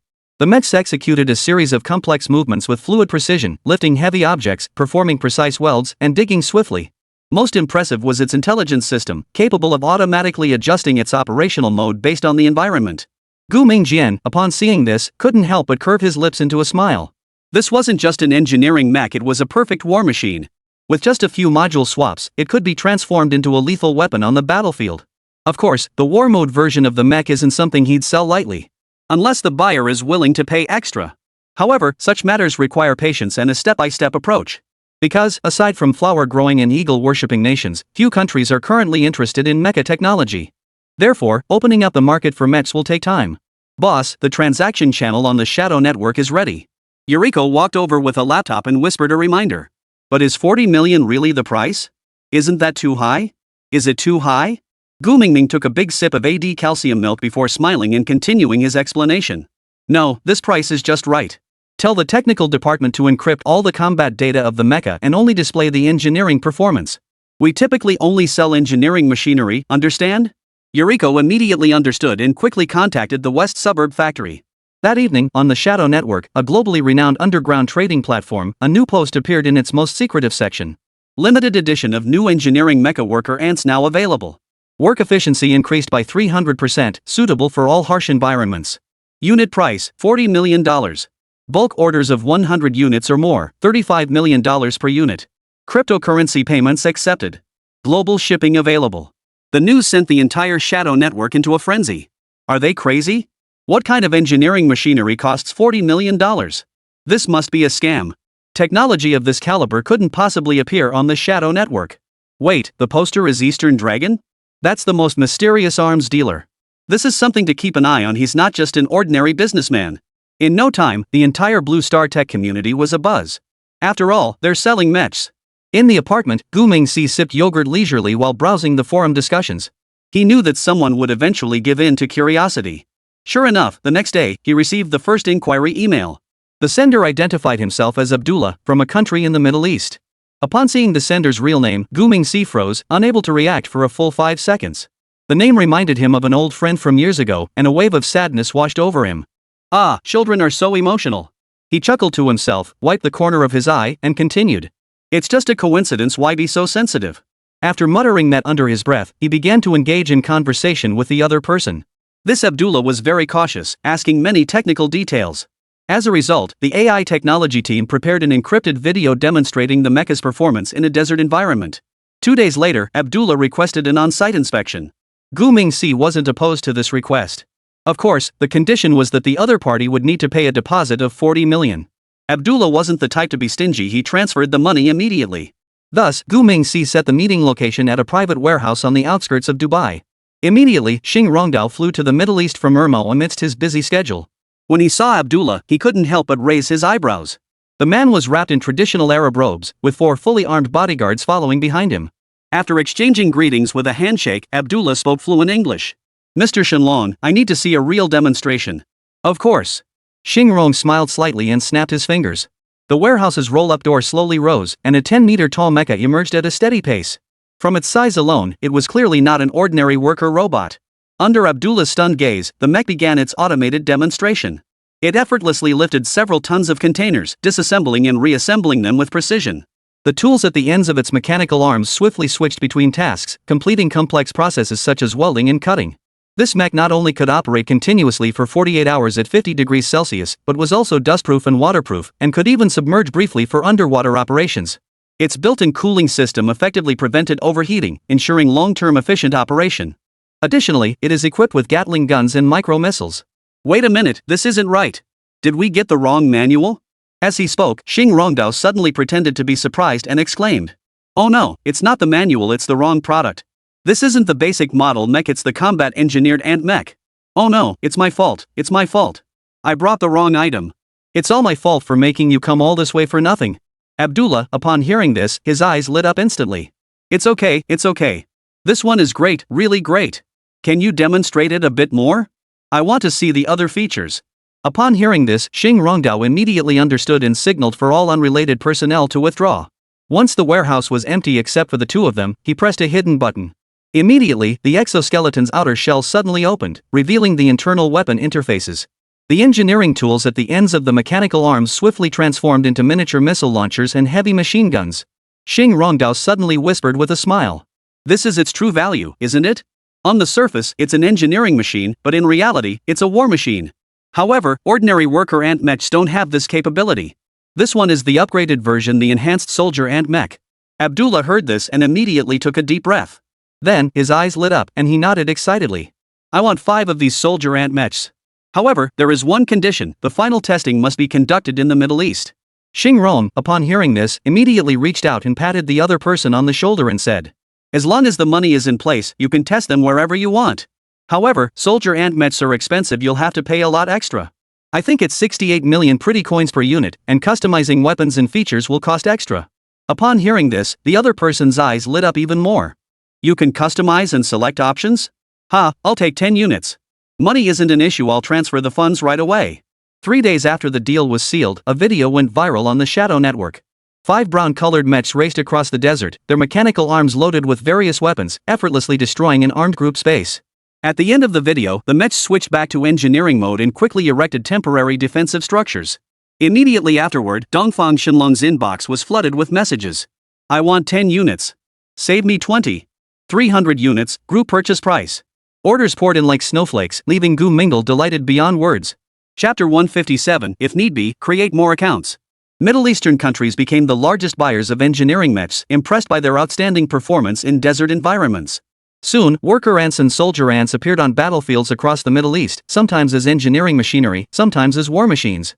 Gu Mingxi's account balance skyrocketed, and wealth poured in like a tidal wave. Sitting in front of the computer monitor, Gu Mingxi watched the real-time combat footage of mechs from around the world, a satisfied smile spreading across his face. Transaction records from the dark web scrolled across the screen, each one representing astronomical sums of wealth. But just then, Lily rushed in, looking tense. Boss, we just received word that the Eagle Army is also inquiring about the mechs. Should we sell them to them? Gu Mingxi furrowed his brows slightly, then picked up a carton of milk and muttered while drinking. We can sell them, but we have to charge more. Tell them they have to pay in full, no installments allowed. Yuriko nodded slightly upon hearing this, then hugged her laptop and hurried to the next room to get to work. At the same time, in the 3rd floor of the Pentagon, in a classified meeting room, Defense Secretary Tropolop hurried toward the conference table, his leather shoes tapping out a hurried rhythm on the floor. Today, the president is scheduled to hold an important meeting with the leader of Ermao country, so today's classified meeting will be chaired by him. The elliptical conference table was already filled with people, including the director of the Central Intelligence Agency, the National Security Advisor, and the chairman of the Joint Chiefs of Staff. All eyes were fixed on the ultra-high-definition projection screen in the conference room. It was a video clip from the Middle East. In the footage, a brown engineering mech was moving nimbly across a construction site.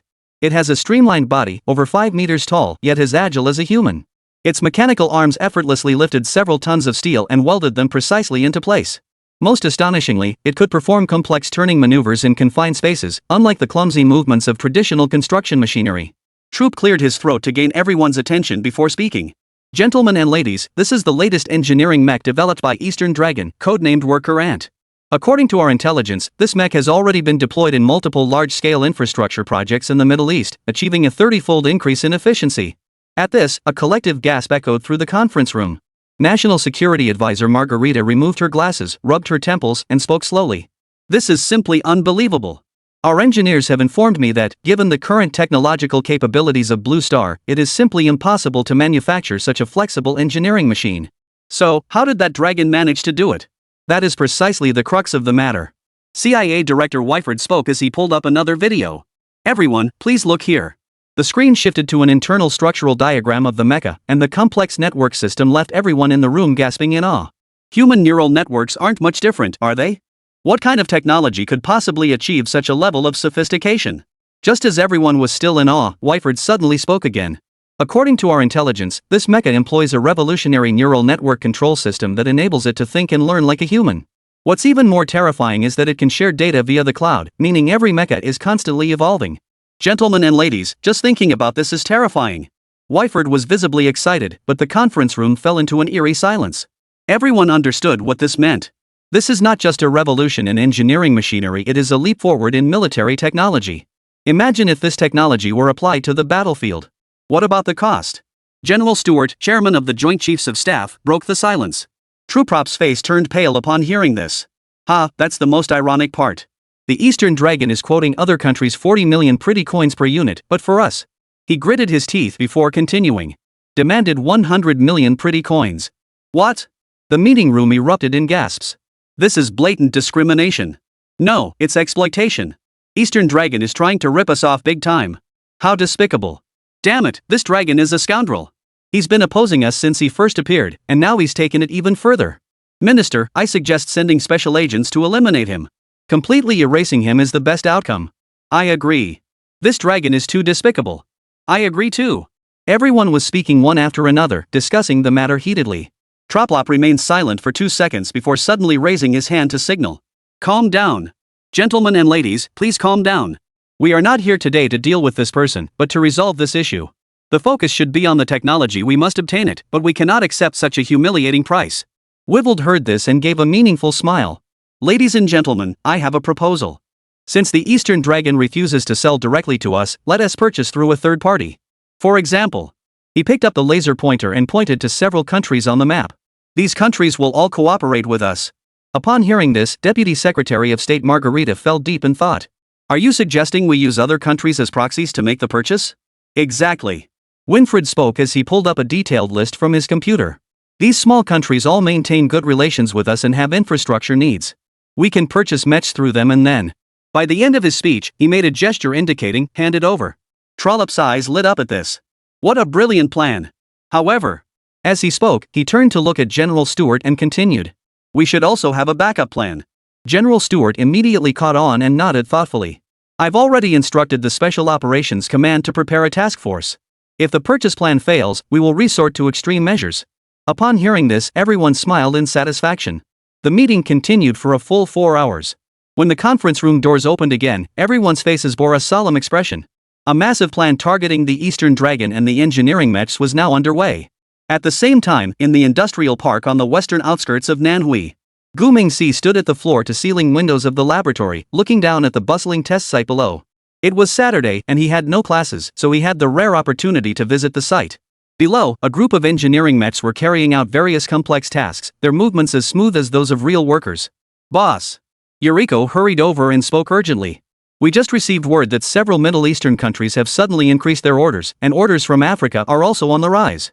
But what's odd is that the economic conditions in these countries aren't very good. Gu Mingwen raised the corners of his mouth slightly, a complex expression flickering in his eyes. It's not a big deal, it's something we expected. Inform the production department to proceed with the original plan, but pay special attention to quality control. Understood. There's one more thing. Yuriko stepped closer and picked up the tablet to play the video. This is the security department's report. There have been several suspicious individuals near the campus recently. Gu Mingting furrowed his brows thoughtfully after hearing this. He then took the tablet, glanced at it, and replied. First, notify security to step up patrols. Additionally, have the technical department prepare an emergency response plan. Things might get turbulent soon. Chapter 158, she hit the nail on the head. While Gu Mingshi was busy developing the engineering mecha, Eagle Agent Louise had already arranged a second meeting with Shang Baijie. This time, the two met in a secluded small bar. As she pushed open the bar door, a mix of whiskey and cigarette smoke hit her nose. Louise narrowed her eyes slightly and scanned the room instinctively. Under the dim lighting, a few customers were scattered in various corners, their low whispers drowned out by the lazy jazz music playing in the background. Her gaze quickly settled on the woman at the far right of the bar counter, Shang Baijie. Shang Baijie was fiddling with her glass, her fingertips gently tapping the rim, as if lost in thought. Louise quickly walked over and sat down beside her, her lips curving into a faint smile as she addressed the bartender. A martini, shaken, not stirred. The bartender nodded politely and turned to prepare the drink. Louise took the opportunity to lower her voice, her tone tinged with urgency. What about my order? Shang Baijie heard this, looked down into her bag and rummaged around for a moment, her face flushing with embarrassment. I did bring it, but it might not be what you're looking for. She paused, glanced at Louise, and continued. Did you choose the wrong target? There are over 100 children, none of them had what you wanted? Louise didn't respond, simply taking the brown paper bag Shang Baijie handed her and quickly flipping through it under the bar's dim light. The bag contained over a dozen student files, more detailed than the ones she had received earlier, but still lacking the information she was seeking. However, one of the files caught her attention. It was a copy of Gu Mingxi's enrollment file. Why doesn't this Gu Mingxi have any information about his parents? Louise furrowed her brows slightly, her tone tinged with doubt. You said his mother was with the National Security Bureau, didn't you? Shang Baijie took a sip of her cocktail, her lips curling into a meaningful smile. That's the problem. I've searched every possible channel and found no information about his parents. The most interesting part is. She leaned in closer and continued in a hushed voice. I discovered something interesting. Just then, the bartender placed Louise's martini gently in front of her. Louise thanked him, and the bartender turned and left. Shang Baijie put down her glass and continued her explanation. You must have noticed it too, right? In his file, the only family member listed is his grandfather. He clearly has parents, but neither of them are listed. That's quite intriguing. She changed the subject and her tone became lighter. You don't know, but that guy Gu Mingxi has been drawing during class lately. According to procedure, the teachers should have already called his parents by now. But every time they try to contact his parents, they always come up with various excuses to avoid it.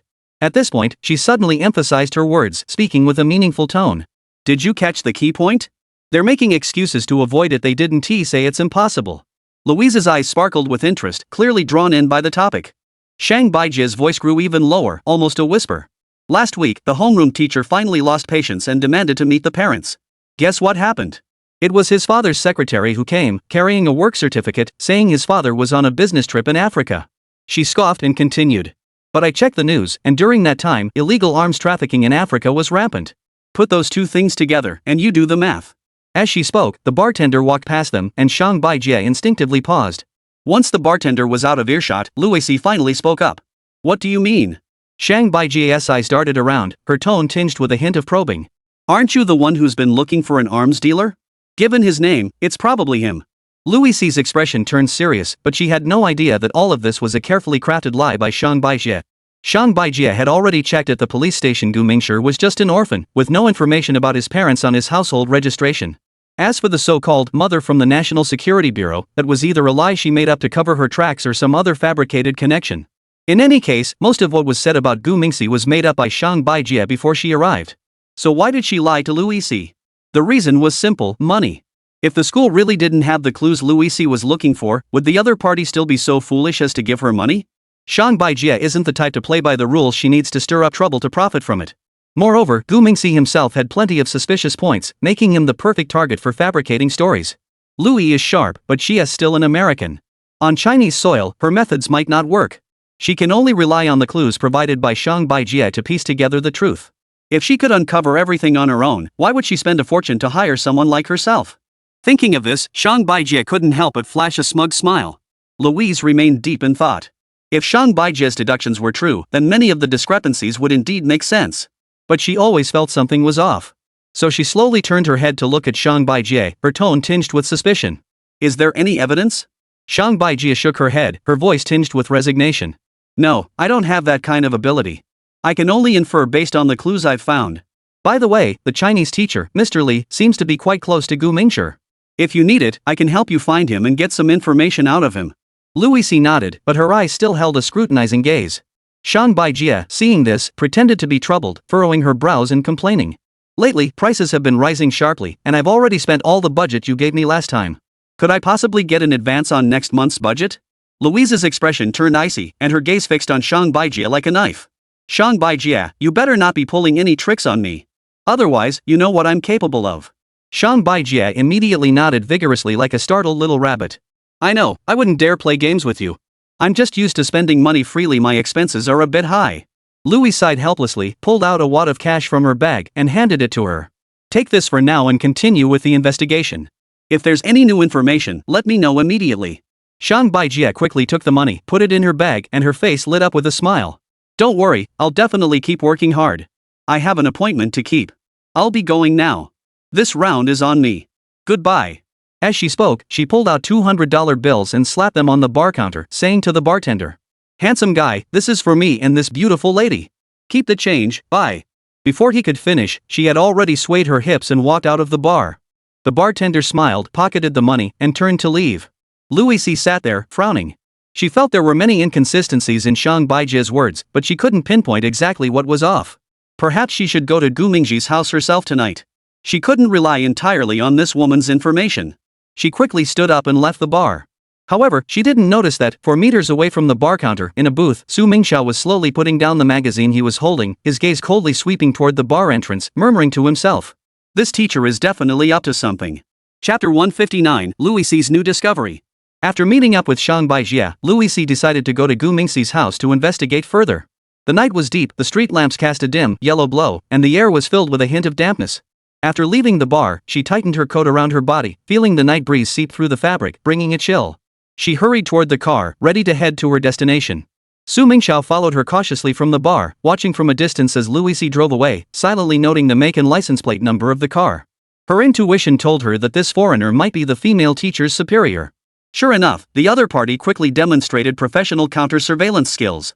Louis started driving aimlessly, making sudden turns and lane changes from time to time. But she had seriously underestimated the capabilities of the Chinese security forces. This was the so-called surveillance nation after all. Do you really need to chase someone from behind to track them now? That's so outdated. With all these high-definition cameras on every street, Su Mingxiao didn't even need to track her personally. She simply turned into the nearby traffic police station and, using the surveillance footage, easily tracked down Louis-C's whereabouts. Over an hour later, Louis-C stood below the apartment building named Gu Ming-Si, glancing up at the dark window. She adjusted her earpiece and whispered to confirm, "Communication is clear." Then she began her long wait.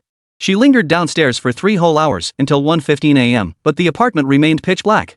It seemed likely that the target was not at home. The time was right. Louise murmured to herself and put on her night vision goggles. In the faint green vision, the half-open window stood out clearly. She quickly climbed to the top of the apartment building, secured the rope to a sturdy spot, and slid down lightly. The night breeze brushed against her cheeks, carrying a hint of coolness, with only the faint sound of the rope rubbing against the building echoing in her ears. Just as she was about to reach the windowsill, faint footsteps from the opposite building made her heart race. She quickly turned around, scanning the empty rooftop across the way with her night vision goggles, but saw nothing. Someone? Louise furrowed her brows, feeling a pair of eyes fixed on her from behind. But no matter how long she looked back, she saw nothing. Am I just being too sensitive? She gave herself a wry smile, shook her head, and then swiftly flipped herself into the room. The air in the room felt stuffy, with a faint scent of milk. The walls were covered with robot blueprints, the desk was piled high with science fiction books, and in the corner stood a large screen computer. Louise glanced around and muttered softly, "This kid is a sci-fi fan, isn't he?" She put on a pair of special gloves and began searching carefully. Louise moved as quietly as a cat in the night, her toes barely touching the ground, making almost no sound. She left no corner untouched: the desk, the wardrobe, even under the bed. When she reached the third drawer of the desk, her fingers suddenly froze. Inside was a small box containing a half-finished microchip. This was. Louise's heartbeat quickened sharply, and her fingertips trembled slightly. This could be crucial evidence. She took a deep breath and forced herself to calm down. Sure enough, it wasn't a wasted trip. Just then, she faintly heard a soft rustling sound outside, as if someone was moving. Louise immediately held her breath and pressed herself against the wall, listening carefully. A few seconds later, she exhaled in relief. It was just a cat moving around outside. She had just been scaring herself. She shook her head and continued her search. Not long after, she discovered some design blueprints in the computer she was hacking into. The drawings depicted various complex mechanical structures, with formulas densely written alongside them. The most striking was a floor plan of the West Suburb Model Factory, with a location circled in red. So this was the place. Louise murmured to herself, her lips curling into a smile, a hint of surprise on her face. She quickly packed away the chip and the blueprints, preparing to leave. Things were going so smoothly that she found it hard to believe. When she stood on the rooftop again, the feeling of being watched grew even stronger. She pretended to tidy up her gear while secretly scanning the area with her peripheral vision. Suddenly, she caught a glint of light on the opposite rooftop, the lens of a telescope. Interesting. Louise's lips curled into a smile, and she suddenly sprinted toward the fire escape. On the opposite rooftop, Su Mingxiao lowered the binoculars and sighed softly. "This eagle spy is sharper than I imagined," she murmured to herself. However, Su Mingxiao wasn't in a hurry to reveal herself. Years of experience had taught her that patience was key in such situations. On the territory of the Flower family, she had 100 ways to track the other person. Once officially targeted, the other party is as good as caught. Half an hour later, a colleague from the traffic police department reported she went to the old industrial park in the western suburbs. Su Mingxiao frowned upon hearing this. They had already checked that area earlier, and there was nothing suspicious there. Wait a moment, she suddenly remembered that the special task force hadn't driven the car inside. The operation had been halted midway. Something was wrong. She immediately went downstairs, started her motorcycle, and sped toward the city outskirts. The gates of the model factory in the western industrial park were tightly closed. Louise drove around the area and eventually stopped in a secluded corner. She easily scaled the wall and moved toward the target building according to the blueprints. The factory was filled with the smell of rust and paint, and the sound of loud machinery echoed in the distance. She hadn't expected this old industrial park to be so lively at night. Louise murmured to herself, moving lightly through an area littered with discarded parts. Just as she was about to reach the core area, a piercing alarm suddenly sounded. Red warning lights flashed in the darkness, stinging her eyes. "Oh no!" Louise muttered under her breath. She had clearly avoided all the surveillance cameras. How had she triggered the alarm? "Stop!" A harsh voice barked from behind her. She turned around to see a man in a security uniform pointing a gun at her. Louise was immediately startled by the sight. Damn it, the security guards here are armed? Isn't this a private company? Or is this some kind of secret government facility? After assessing the situation, she didn't hesitate for a moment. She rolled to the side and hid behind a shipping container. The next second, bullets struck the metal, emitting a piercing sound. Damn it, they just fired without warning. Are you a security guard or an assassin? Louise quickly drew her pistol, ready to return fire, but saw the security guard suddenly retreat. Ha! What's going on here? She furrowed her brows, her eyes filled with confusion. Just then, a petite figure emerged slowly from the shadows. Under the dim streetlight, Louise could make out the other person's appearance. It was a teenage girl of around 15 or 16, of Eastern descent. Her eyes were sharp, she had short purple hair, wore a JK-style skirt, and a faint smile played at the corners of her lips. What's going on here? Louise froze for a moment, then raised her gun and coldly said, "Don't move. If you come any closer, I'll shoot." The girl didn't seem afraid at all. Instead, she crossed her arms behind her back and laughed softly. "If I were you, I wouldn't do something so foolish. Put down the gun, and you might still have a chance to live." Louise furrowed her brows, suddenly feeling an ominous premonition. The next second, her premonition came true. Behind her, a large shadow slowly rose into the air. Louise immediately lunged forward, quickly turned around, and pulled the trigger. Bang! 3 metallic clangs echoed through the air. Then, she saw a 10-meter-tall mecha emerge from the darkness, 2 Gatling guns equipped with infrared sights, swiftly locking onto her body. What the hell is that thing? Louise's eyes widened, and her heart began to race. She had never imagined she would encounter such a thing here. Chapter 160, The enemy of my enemy is my friend. Bang! 3 deafening metallic clangs echoed through the empty warehouse. Louise's heart skipped a beat. She instinctively held her breath as a colossal figure over 10 meters tall slowly emerged from the darkness. 2 Gatling guns equipped with infrared sights were locked onto her body with chilling precision. What the hell is that thing? She couldn't help but curse under her breath, her voice trembling slightly. Soon, Louise could make out what was behind her.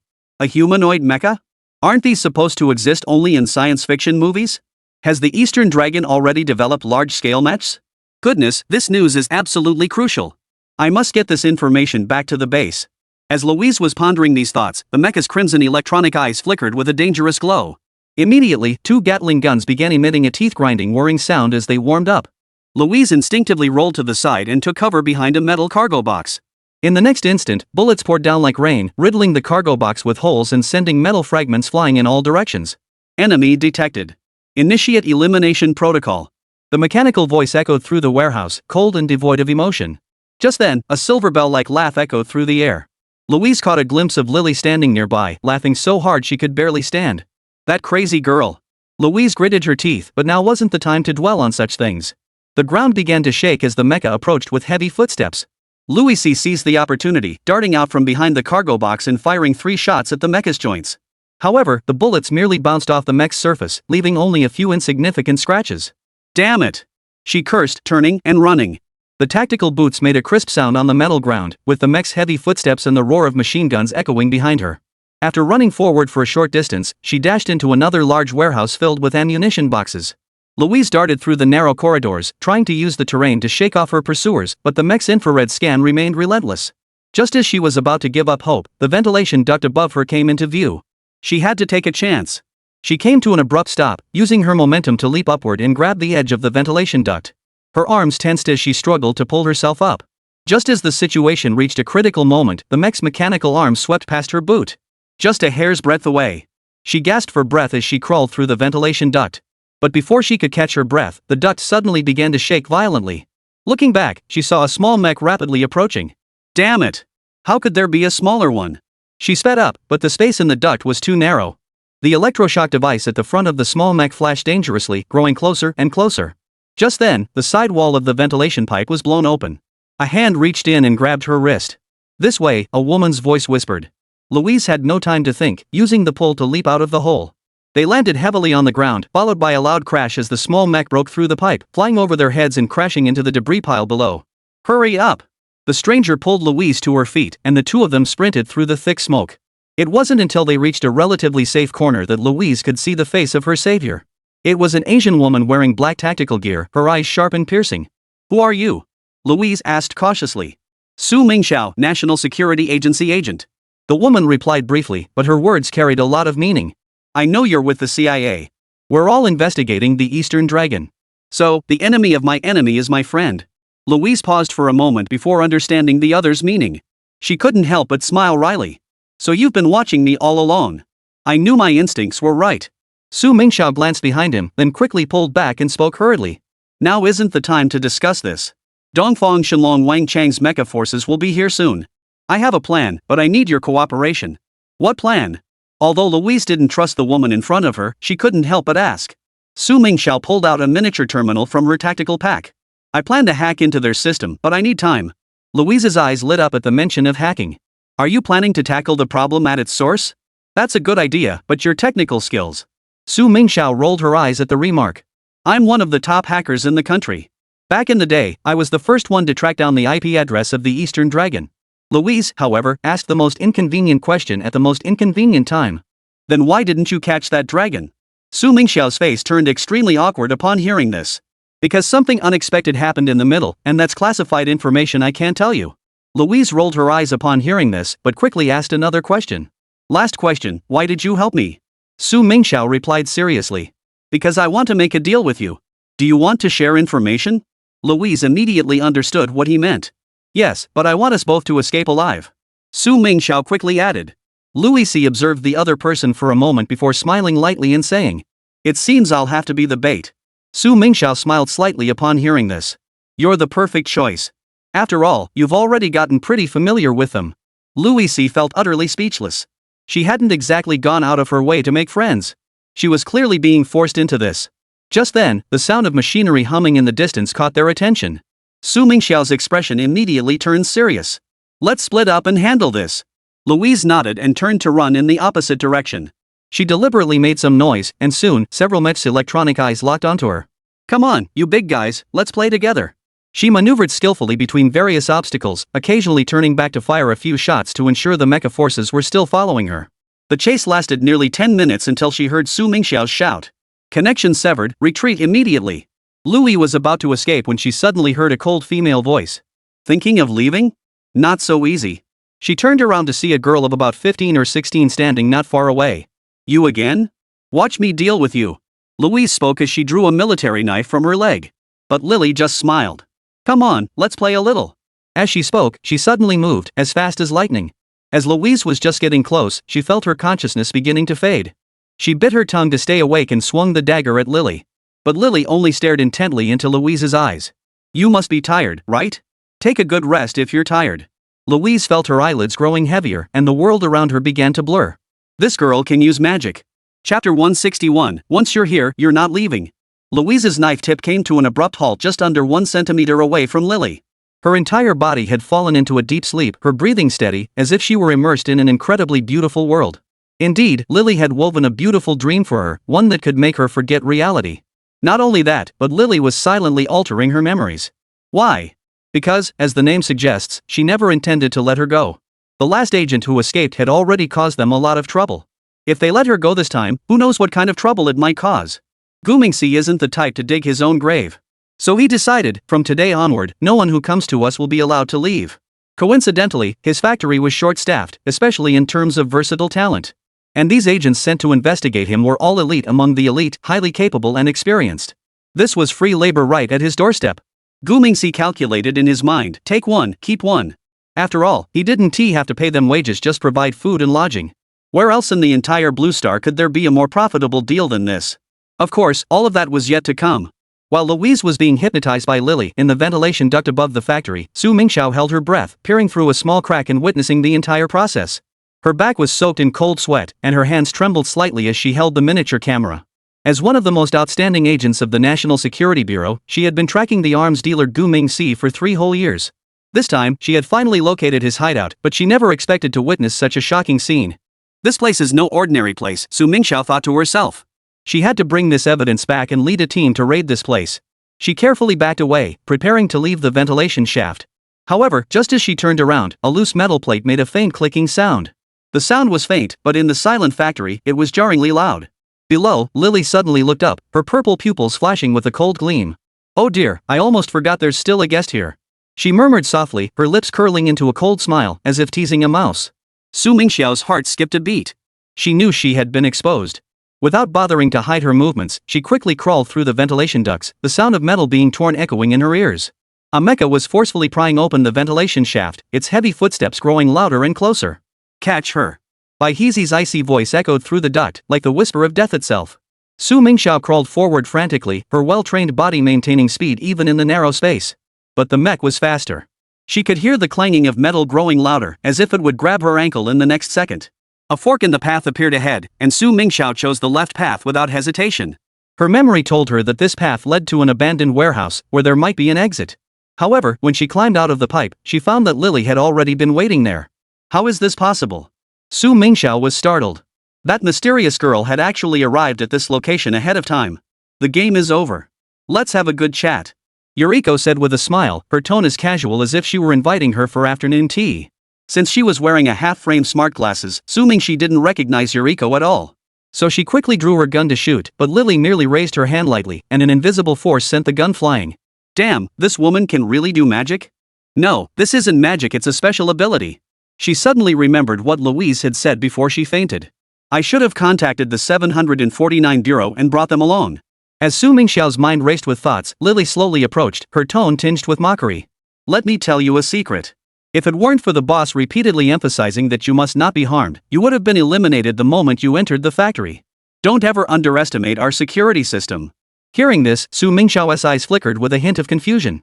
The boss? Is that the legendary Eastern Dragon? Sure enough, this guy is in Nanhui City. This is his lair. The case is solved. Finally solved. Thinking of this, Su Mingxiao felt a surge of excitement. She quickly stepped back a few paces, then suddenly turned and charged toward the nearby window. This was the second floor. Jumping down might result in injury, but it was better than being captured. However, just as she was about to leap out the window, a powerful force pulled her back. Su Mingxiao landed heavily on the ground and looked up to see Lily's purple pupils growing brighter and brighter. You're tired too, aren't you? Then sleep for a while. When you wake up, everything will be different. Yuriko slowly knelt down, her purple pupils staring directly into Su Mingxiao's eyes. In an instant, Su Mingxiao's consciousness grew fuzzy, as if she were falling into an endless darkness. Once she had fallen into a deep sleep, Gu Mingshi rode up on a scooter, moving slowly. He sipped his milk while muttering to himself. Why are you so slow this time? Did you slack off? Yuriko, upon hearing this, pouted in a pout. I haven't had something this interesting to do in ages, so I couldn't help but play around a little longer. Saying this, she lifted Su Mingxiao up with one hand, holding her up like a trophy. Look, I didn't hurt her, did I? Gu Mingshi nodded, thought for a moment, and said. Take her to the restroom. I'll have someone come get her later. As for that blonde foreign woman, wait until she wakes up and give her a test to see what she is good at. Bai Hezi smiled and agreed, then picked up Su Mingxiao and left. Gu Mingxi picked up his phone and started fiddling with it. Add 133 temporary positions. I wonder if we can fill them all. Domestic investigators can't be moved. Doing so would only cause more trouble. But we don't have to be polite with the foreign ones. Bring them on, I'll take them all. Labor costs are so high these days. This is like they're saving me money. He muttered to himself as he drove off on his scooter. The next morning, around 7 a.m., Su Mingxiao was awakened by the ringtone of her phone. She picked up the phone out of habit and looked at it, then heard a woman's voice coming from nearby. Miss Su, are you awake? Have you had breakfast yet? Su Mingxiao jolted awake and sat up. She realized that the person speaking to her was the nurse from Mr. Gu's ward. Am I in the hospital? She was startled and looked around. Sure enough, she was lying on the sofa in Mr. Gu's hospital room. Oh my goodness, I must have been too tired yesterday to fall asleep here. She rubbed her throbbing temples, her mind a blank, remembering only a bizarre and absurd dream. Good morning, Nurse Chen. Thank you for your hard work. I'll go buy breakfast for the old gentleman right away. Su Mingxiao smiled and stood up, preparing to leave. Just then, Lily walked in with breakfast. Miss Su, you're awake? I've already bought the breakfast. Then she turned and called out toward the door. Mingxi, hurry up. Miss Su is already awake. Gu Mingxi walked in carrying soy milk, smiling broadly. Miss Su, you're awake? You must have worked hard last night. Would you like some soy milk? Su Mingxiao looked at Bai Hezi, with some fuzzy memories trying to surface in her mind, but she couldn't recall them. She could only smile and respond, thank you, I'm actually a bit hungry. However, deep down, she felt a vague sense that she had forgotten something important. Chapter 162, Becoming a Qualified Worker. While Su Mingxiao, Gu Mingshi, and Lily were enjoying breakfast together at the hospital. On the other side of the city, another hypnotized Louise was slowly waking up from her daze. At that moment, Louise was lying on a sofa in the break room of the factory workshop, with the constant roar of the assembly line machinery echoing in her ears. She rubbed her temples, which were throbbing with pain. The noise felt like a drill was pounding inside her head. In her memory, this was already her third month working at the factory, repeating the same monotonous tasks every day, checking equipment, recording data, and adjusting parameters. Yet this memory always left her feeling that something was off, as if her life wasn't supposed to be like this. With a mind full of questions, Louise stood up and headed toward the production floor. The vast factory was empty, with only her as the sole living soul. The other colleagues were nothing but cold, lifeless machines. She found herself drawn to a machine, and as her fingers touched the control panel, it was as if some force was guiding her, causing her to quickly input a series of complex codes. Settings successful. The screen suddenly lit up, displaying a series of codes she had never seen before. Louise froze. Though the interface was unfamiliar, it felt oddly familiar. Her fingers danced across the keyboard uncontrollably, bringing up a hidden system menu. Louise. A cold, female voice suddenly rang out behind her, sending a chill down her spine. Turning around, she saw a holographic image modeled after Lily standing behind her. The lifelike lighting effects made it difficult to tell if it was real or not. Manager, hello. Louise instinctively stood up straight. For some reason, every time she saw Lily, she felt a strange pang in her heart, as if something were gripping her heart. The adult version of Lily walked toward her in high heels, the sound of her heels clicking against the ground sharp and piercing. She glanced at the screen, her lips curling into a faint smile. It seems you're already quite familiar with the new system. Louise opened her mouth but couldn't think of what to say. This sense of familiarity came out of nowhere, as if it had suddenly surfaced from the depths of her memory. Come with me to the office. Hannah adjusted her glasses, the lenses reflecting a cold glow. Louise followed Lily through the long corridor. Sunlight streamed through the window at an angle, casting long, slender shadows on the floor. She suddenly noticed that Yuriko's shadow seemed lighter than usual, and this discovery made her heart skip a beat. Was she really not human? The office door closed behind her, and Lily motioned for Louise to sit down. How are you adjusting to the work lately? Feeling tired? Yuriko's voice suddenly became unusually soft. Louise felt a wave of drowsiness wash over her. She tried to stay awake, but Yuriko's voice seemed to carry a certain magic that made it impossible for her to resist. But she had no idea that this was the first command to guide her into a hypnotic state. It's okay. That's good. Yuriko stood up and walked behind Louise. Close your eyes and relax. Immediately, Louise felt the cool fingertips gently press against her temples. A strange current flowed through her fingertips and spread throughout her body, and her consciousness began to fade. Airplane, snail noodles, apple, party, love, map.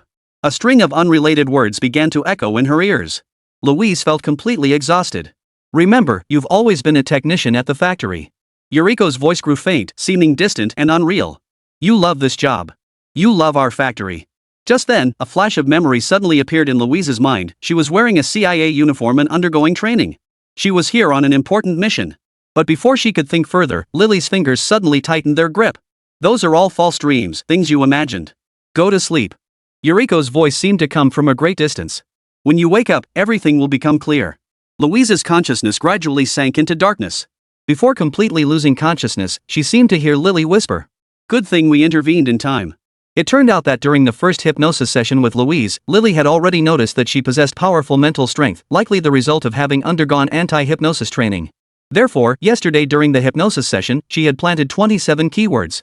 By reciting these words in the correct order, the secondary hypnosis program could be activated.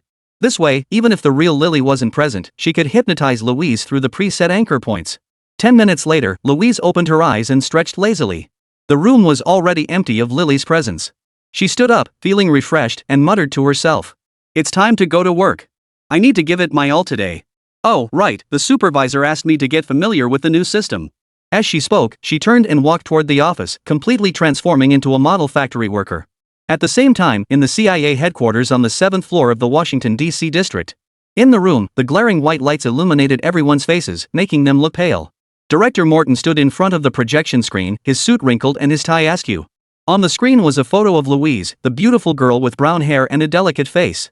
Morton's hoarse voice broke the silence in the meeting room. Everyone, one of our most outstanding agents, Louise, has gone missing in China. A collective gasp filled the conference room. Mark Williams, the head of the operations division and Louise's superior and foster father, suddenly stood up, his chair scraping loudly against the floor. When did this happen? His voice trembled. 12 hours ago. Morton pulled up another photo showing the last known location of Louise, a high-end apartment in Manhwa City, the Flower family's territory. She was supposed to transmit an encrypted intelligence report last night, but the signal was interrupted halfway through. Technical director Sarah quickly tapped the keyboard, pulling up a blurry surveillance video. In the footage, Louise, wearing a black trench coat, hurried into the apartment elevator. As the elevator doors closed, her right hand seemed to make an odd gesture. Wait! James Morrison, the head of counterintelligence, suddenly shouted. Rewind the footage and zoom in on her hand movements. The scene freezes on Louise's right hand, with her index finger and middle finger crossed. This was an internal emergency signal used by the CIA, indicating that they were being followed. Damn it! Mark slammed his fist on the table, looking extremely anxious. She was being followed during the operation. At that moment, Morton pulled up Louise's mission file. Louise, codename White Nightingale, is fluent in Chinese, Japanese, and Korean, holds a black belt in karate, and specializes in close combat and cryptography. She was on a top-secret mission codenamed Nest Search, tasked with replacing the top-tier agent Claire to investigate the true identity of the Eastern Dragon. Hearing this briefing, the atmosphere in the conference room grew even more tense. Her disappearance was actually connected to that despicable Eastern Dragon. Chapter 163, Another Gold Medal Agent. Morton stood at the front of the conference room, his gaze sweeping over everyone present as he spoke slowly. Louise, our top agent, has been missing for 72 hours. His voice was low and solemn, as if each word carried the weight of 1,000 pounds. The air in the conference room froze instantly, and the expressions on everyone's faces shifted from confusion to shock, finally settling into deep concern. Morton continued. According to the intelligence we currently have, her disappearance is linked to the Eastern Dragon. At the mention of the Eastern Dragon, everyone's faces turned grim. This name was legendary in the intelligence community, synonymous with mystery, danger, and unpredictability. Anyone associated with it rarely ends well. CIA's top agent Claire and FBI's former ace agent Hunter are living examples. And now, Louise has been drawn into this vortex. How much of the plan does she know? James Morrison, head of counterintelligence, suddenly asked, his voice cold and direct. Everything. Mollison's reply was as soft as a whisper, but it exploded like a bombshell in the conference room. Everyone's faces turned ashen, as if they had heard the sound of an alarm bell. She is not only the core of the nest hunting plan but also holds all our intelligence networks in the flower planting family, including the majority of the undercover agents in South Korea and Taiwan. Moritan's voice remained calm, but every word felt like a sharp knife piercing the heart of everyone present. Sarah promptly pulled up a data file and interjected. Over the past 2 weeks, Louise has sent back over 200 gigabytes of research data, including the core algorithms of our quantum key distribution system. If this intelligence falls into the hands of the Zhenghua family's counterintelligence department. She didn't finish, but everyone understood the consequences. Their entire intelligence network would face annihilation. We must send someone in. Bring them back alive or dead. Mark Williams, head of the operations division, said urgently. Morton nodded and replied firmly. I've already assembled an emergency team led by Red Falcon. They will infiltrate Manhwa City within 48 hours. Red Falcon is one of the CIA's remaining top agents and is currently being urgently recalled from the Great Mao region. However, Morrison furrowed his brows. This is too risky. If Louise has already defected, this is a trap. Louise wouldn't betray us. Mark's voice was filled with suppressed anger. I know her as well as I know my own daughter. If she's really fallen into enemy hands, every second is torture for her right now. The conference room fell silent once more. Everyone knew what agony meant in the intelligence world. The interrogation methods employed by the Flower family were renowned for their efficiency. Even the most highly trained agents found it difficult to endure more than 72 hours. Just then, Sarah's computer suddenly emitted a piercing alarm. She quickly tapped the keyboard, her face turning pale in an instant. Director, we've just received a signal from Nanhui. It's from Louise's emergency channel. Play it. Morton's voice was cold and decisive. A crackling static filled the speakers, followed by a weak female voice. This is Nightingale. I've been. The sound suddenly cut off, replaced by an eerie laugh. The laughter sent a chill down everyone's spine. It was a man's voice, speaking broken English. The game has begun. Are you ready? The signal cut off abruptly. This was a blatant provocation. I don't care what you think, we must fight back. Mark slammed his fist on the table, his eyes blazing with anger. The others echoed his words, but Morrison remained calm, reserving his opinion. Ultimately, Morton made the final decision. Alright, whatever it takes, let Red Falcon lead a team to investigate first. I don't believe the Chinese dare to cause trouble. Barney Beck, codename Red Falcon, was one of the CIA's last 2 top-tier agents. He was tasked with leading a team to rescue Louise, arriving in South Shanghai with 15 elite troops. After 2 days of intense investigation, they finally pinpointed the industrial park in the western suburbs. At 2:15 a.m., Beck stood alone on the outer wall of the factory, adjusting his breathing and feeling the rhythm of his heartbeat. As a seasoned agent, he knew that infiltrating a security system of this caliber allowed for no room for error. Infrared scans showed that there was a motion sensor every 10 meters on the inner side of the wall. Barnabeek retrieved a thumb-sized device from his tactical belt and gently tossed it into the blind spot of the sensor. The device unfolded in mid-air, creating an electromagnetic interference field that bought him 5 precious seconds. He leaped over the wall as lightly as a falling leaf, landing almost silently. The special material of his tactical boots absorbed all vibrations, the latest equipment developed by the CIA specifically for high-risk infiltration missions. The factory interior was a maze of complex corridors. Barney Beck followed the satellite-mapped floor plan, moving swiftly toward the core area. His movements were clean and precise, each turn perfectly timed to avoid surveillance blind spots. However, just as he was about to reach the target area, the alarm suddenly sounded. Damn it! Barney Beck cursed under his breath. He hadn't expected the security system of this dilapidated factory to detect his meticulous disguise. Blinding red lights flashed in the corridor, and the sound of machinery grinding echoed in the distance. The first wave of robotic guards appeared, resembling spiders with 8 mechanical legs scuttling across the floor, emitting a bone-chilling metallic screech. These were the terrifying robots from Red Alert 2. Their alertness was extremely high, capable of tearing any intruder to shreds. When he saw these things, Barney Beck's face turned pale with fear. What the hell is this thing?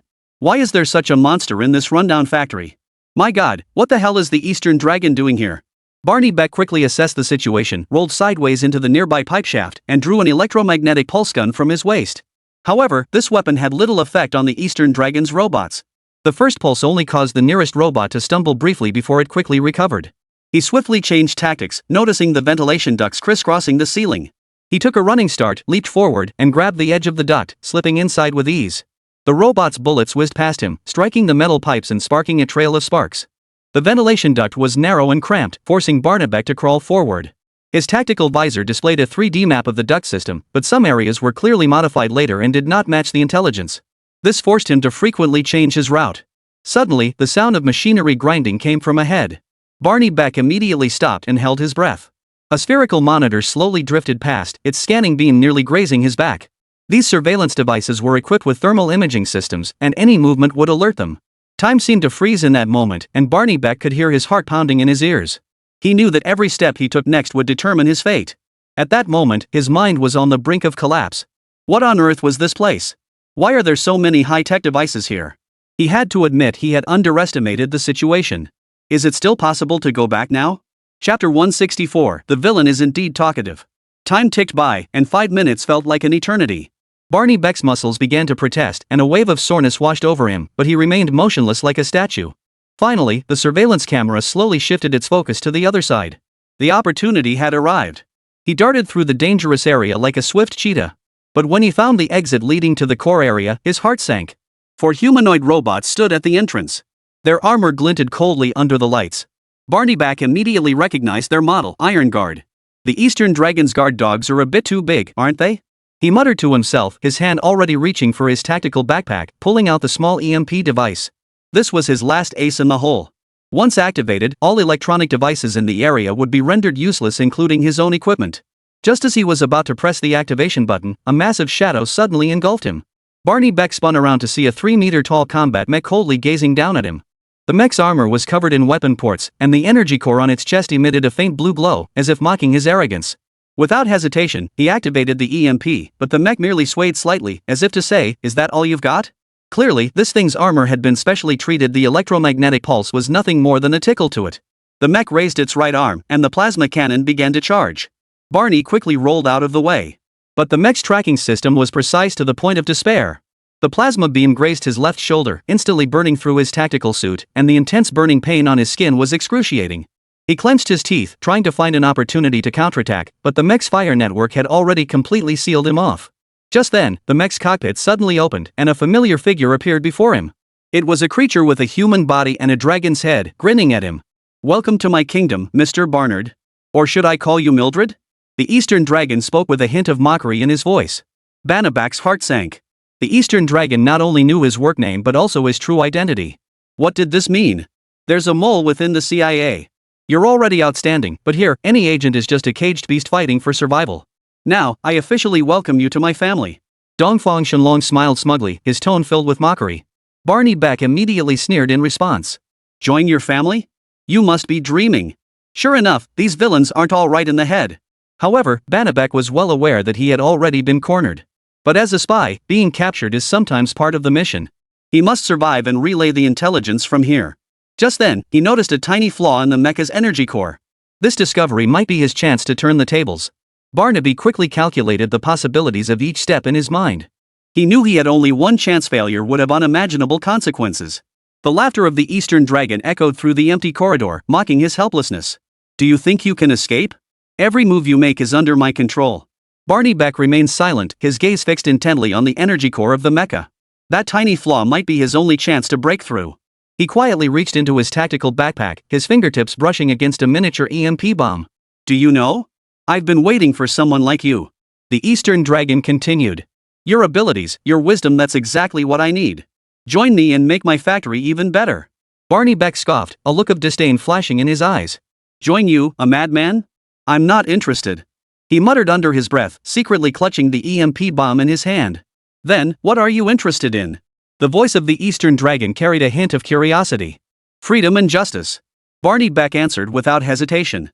He suddenly threw the EMP bomb at the mech's energy core while quickly rolling away to avoid it. The bomb traced an arc through the air, striking the flaw in the energy core with pinpoint accuracy. Instantly, a powerful electromagnetic pulse erupted, rendering all electronic devices in the area inoperable. The mech's eerie blue glow suddenly faded, and its massive frame crashed to the ground.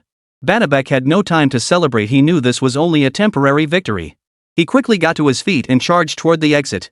For Iron Guard robots had ceased moving due to the EMP's effects, allowing him to easily breach their defenses.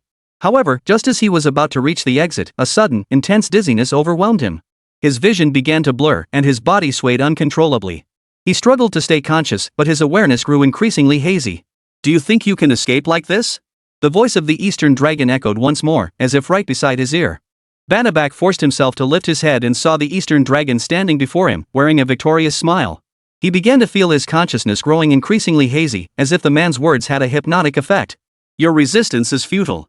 Now, relax and join my family. The Eastern Dragon whispered softly in his ear.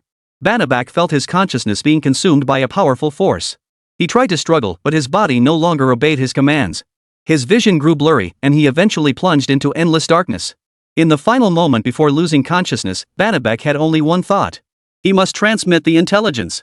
Just before he was completely hypnotized, his hand quietly pressed the emergency signal transmitter hidden in his tactical suit. This device was his last line of defense. Once activated, it would immediately transmit his location and all the intelligence he had gathered. The signal transmitter emitted a faint hum, and an encrypted signal pierced through layer upon layer of barriers, soaring toward the distant sky. The Eastern Dragon seemed to sense something, his brows furrowing slightly before relaxing again. That's exactly how it should be, he muttered to himself. Spies, after all, are always better in numbers.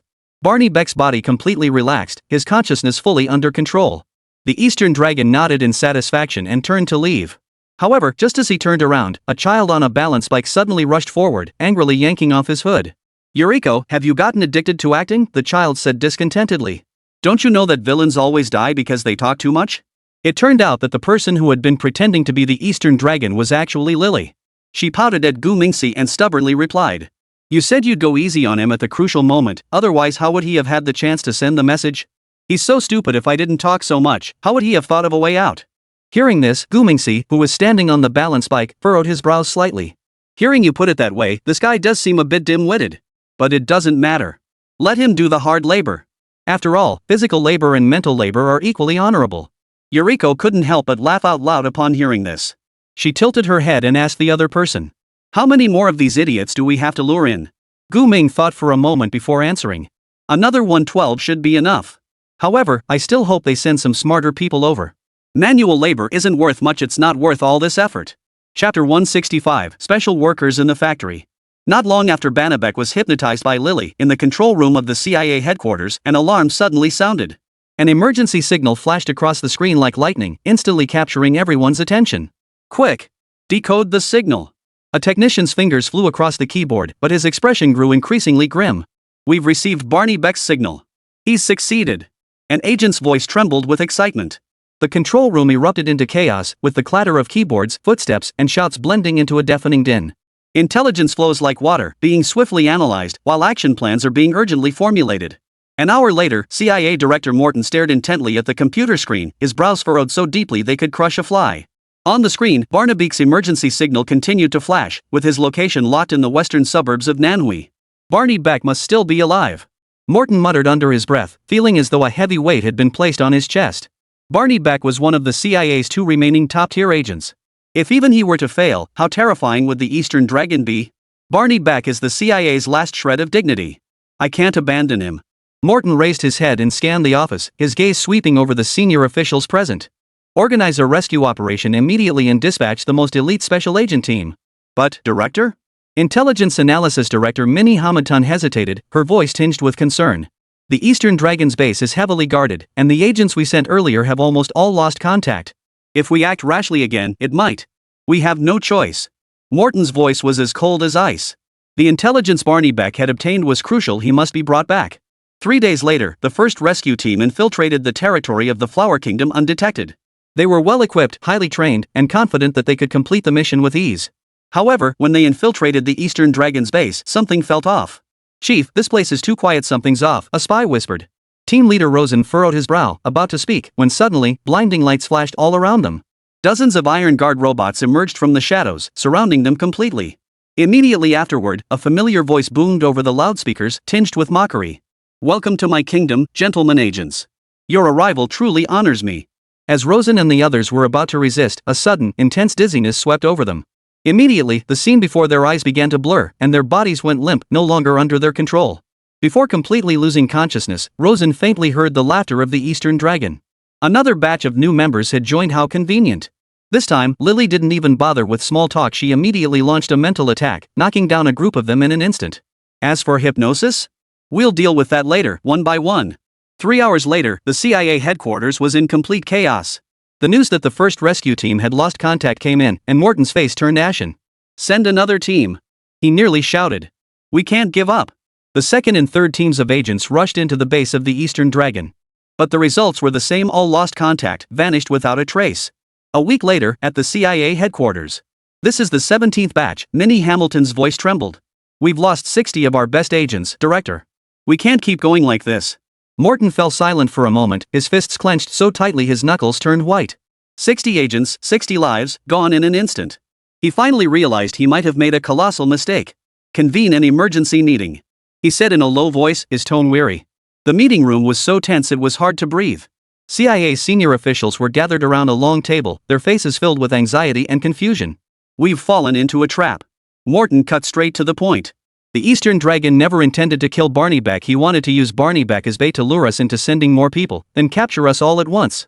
"Encircle the point and attack the reinforcements," Minnie Hamid muttered under her breath. "Such a simple tactic, and we didn't see it coming. What should we do now?" Action Director Morgan Mantle asked.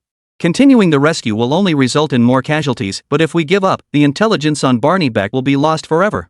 Morton took a deep breath and scanned everyone present. "We must halt the rescue operation.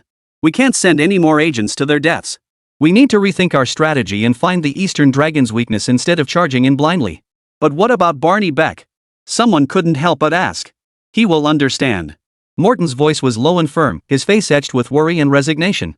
As an agent, he had long known that the success of the mission was far more important than personal life or death. "We must plan carefully and not let the Eastern Dragon lead us by the nose anymore." After the meeting, Morton sat alone in his office smoking, his heart filled with endless guilt and sorrow. 60 agents, 60 shattered families, all because of his poor decision-making. He murmured the name Eastern Dragon under his breath, a cold gleam flashing in his eyes. "You won this round, but the final showdown is far from over. I still have a trump card." A few minutes later, the office door was gently knocked. "Director, Claire has arrived." Upon hearing this, Morton's eyes lit up instantly. He was his last hope. He muttered under his breath and immediately opened the door to greet her. "My dear Claire, my savior." At the same time, Lily, wearing a dragon head hood, stood on the podium, holding a megaphone, and shouted slogans with passion. Below the stage stood the Special Workers, a group of former special agents led by Louise, Barnabas, Rosen, and others, known as the Special Workers. These people had been brainwashed by Lily's powerful mental influence, and now, deep down, the factory was everything to them. "To develop, we must fight tooth and nail. We'll do anything for the factory," Lily shouted through the megaphone. The Special Workers below immediately raised their arms and shouted in unison, "If you don't fight, I won't fight. Who will lead the factory to a new future?" Vaihizi nodded satisfactorily and continued, "Give it your all today, and tomorrow you'll be a model worker. The factory is our home, its prosperity depends on all of us." The Special Workers respond in unison, "Children talk about ideals, adults only care about production. Go! Go! Go!" Vaihizi grew more excited, jumping up and shouting, "I dedicate my youth to the factory. The factory's development is my chance to rise." The Special Workers also jumped up and down, "There's no goal the factory can set that we can't achieve." "Oh yeah." Vaihizi pressed on, "Give it your all, and the factory's glory will be our glory." The Special Workers raised their arms and shouted, "Give it your all once, win for life, the factory can't do without us." Perhaps the Special Workers' shouts were too passionate, as even the AI robot standing beside them was infected by their enthusiasm. Suddenly, a robot slowly raised its hand and joined in the chant, "If you don't fight, I won't fight. Who will lead the factory to new heights?" Gu Mingxi, who saw this through the surveillance cameras, couldn't help but stand up in the classroom, looking shocked and exclaiming, "This is too much." Chapter 166, Another Incident in the Middle East. As soon as Gu Mingxi saw the surveillance footage, he couldn't help but shout out loud. The math teacher, who was in the middle of lecturing, heard the commotion and was so angry that the chalk in his hand snapped in two with a loud crack. Gu Mingxi, what are you doing? The math teacher turned around, glaring at him angrily, his tone full of accusation. Gu Mingxi thought for a moment and quickly changed his tone. Teacher, I can solve this problem. The math teacher heard this and immediately furrowed his brows, his face filled with surprise. You see, the problem he had just written on the blackboard wasn't from the textbook. During the lesson, he had casually mentioned a primary school math competition problem and had written down a 4th grade math competition problem on the board. And here was this first grader daring to say he could solve it? Thinking about it, the math teacher raised the corner of his mouth, revealing a mischievous smile. Alright, you say you can do it, huh? Come on up and write it down. If you can really solve it, you won't have to attend this class. Gu Mingxi heard this, his eyes lit up, and he smiled and asked. Really? I'll give it a try. After saying that, he walked confidently toward the podium, still wearing a smile of self-assurance. The classroom suddenly became lively, with students chatting excitedly. Jean Gue couldn't resist taking the opportunity to praise his older brother. See that? That's my older brother's true ability. Math Olympiad? So easy. The girls in the class heard this and looked at him with admiring eyes. The math teacher immediately turned around and glared at Jean Gue. No talking during class. Jean Gue shrunk his neck in fear, and everyone fell silent, their eyes fixed on the blackboard. At that moment, Gu Mingxi had already picked up the chalk and began to carefully read the problem. The problem was as follows. A chicken farm manager is distributing corn kernels to 3 groups of chickens. If only the first group is fed, each chicken can eat 12 grains. If only the second group is given corn, each chicken can eat 15 grains. If only the third group is fed, each chicken can eat 20 grains. So, if the corn kernels are distributed equally among the 3 groups, how many kernels will each chicken get? Gu Ming read the question and raised the corners of his mouth. That's it? This is the level of 3rd or 4th graders. I thought it would be harder. Saying this, he picked up his pen and wrote a 5 on the blackboard. Seeing this, the math teacher paused for a moment. Jean Gue whispered cautiously. Teacher, did he get it right? Everyone turned to look at the teacher, eagerly awaiting his answer. But the math teacher didn't answer. Instead, he walked up to the blackboard with a frown and asked. How did you get this number? You didn't just guess, did you? As the name suggests, he smiled smugly. Such a simple question, and you're still confused? I figured it out in my head. The math teacher was so annoyed he laughed. You figured it out mentally? Alright, then explain your problem-solving process to me. If you can explain it clearly, you won't have to attend my class anymore. If you can't explain it, you'll have to copy today's practice problems 20 times. Gu Mingtan sighed, turned to the blackboard helplessly, and began to explain. To solve this problem, first find a number that is a multiple of 12, a multiple of 15, and also a multiple of 20. Therefore, the smallest number that meets these conditions is 60. Assuming there are 60 corn kernels, the first group of chickens has 5 chickens, the second group has 4 chickens, and the third group has 3 chickens. The rest is simple addition and division. 5 plus 4 plus 3 equals 12 chickens, and 60 divided by 12 equals 5, so each chicken gets 5 grains. After finishing, Gu Mingzhu turned to look at the math teacher. Is that correct, teacher? The math teacher was truly amazed. He never expected that this first grade student had such strong mathematical talent. He nodded and smiled. Not bad, not bad. You've got some skills. However, you still need to attend math class. The teacher was just joking with you earlier. The classroom erupted in a chorus of boos. The math teacher adjusted his glasses and said coldly. Who agrees with this? Who disagrees?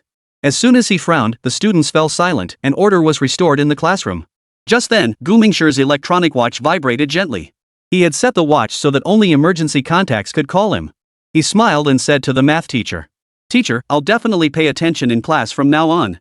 But I'm feeling a bit stomachache and need to use the restroom. The math teacher was always lenient with students who showed talent in math, so he smiled and nodded.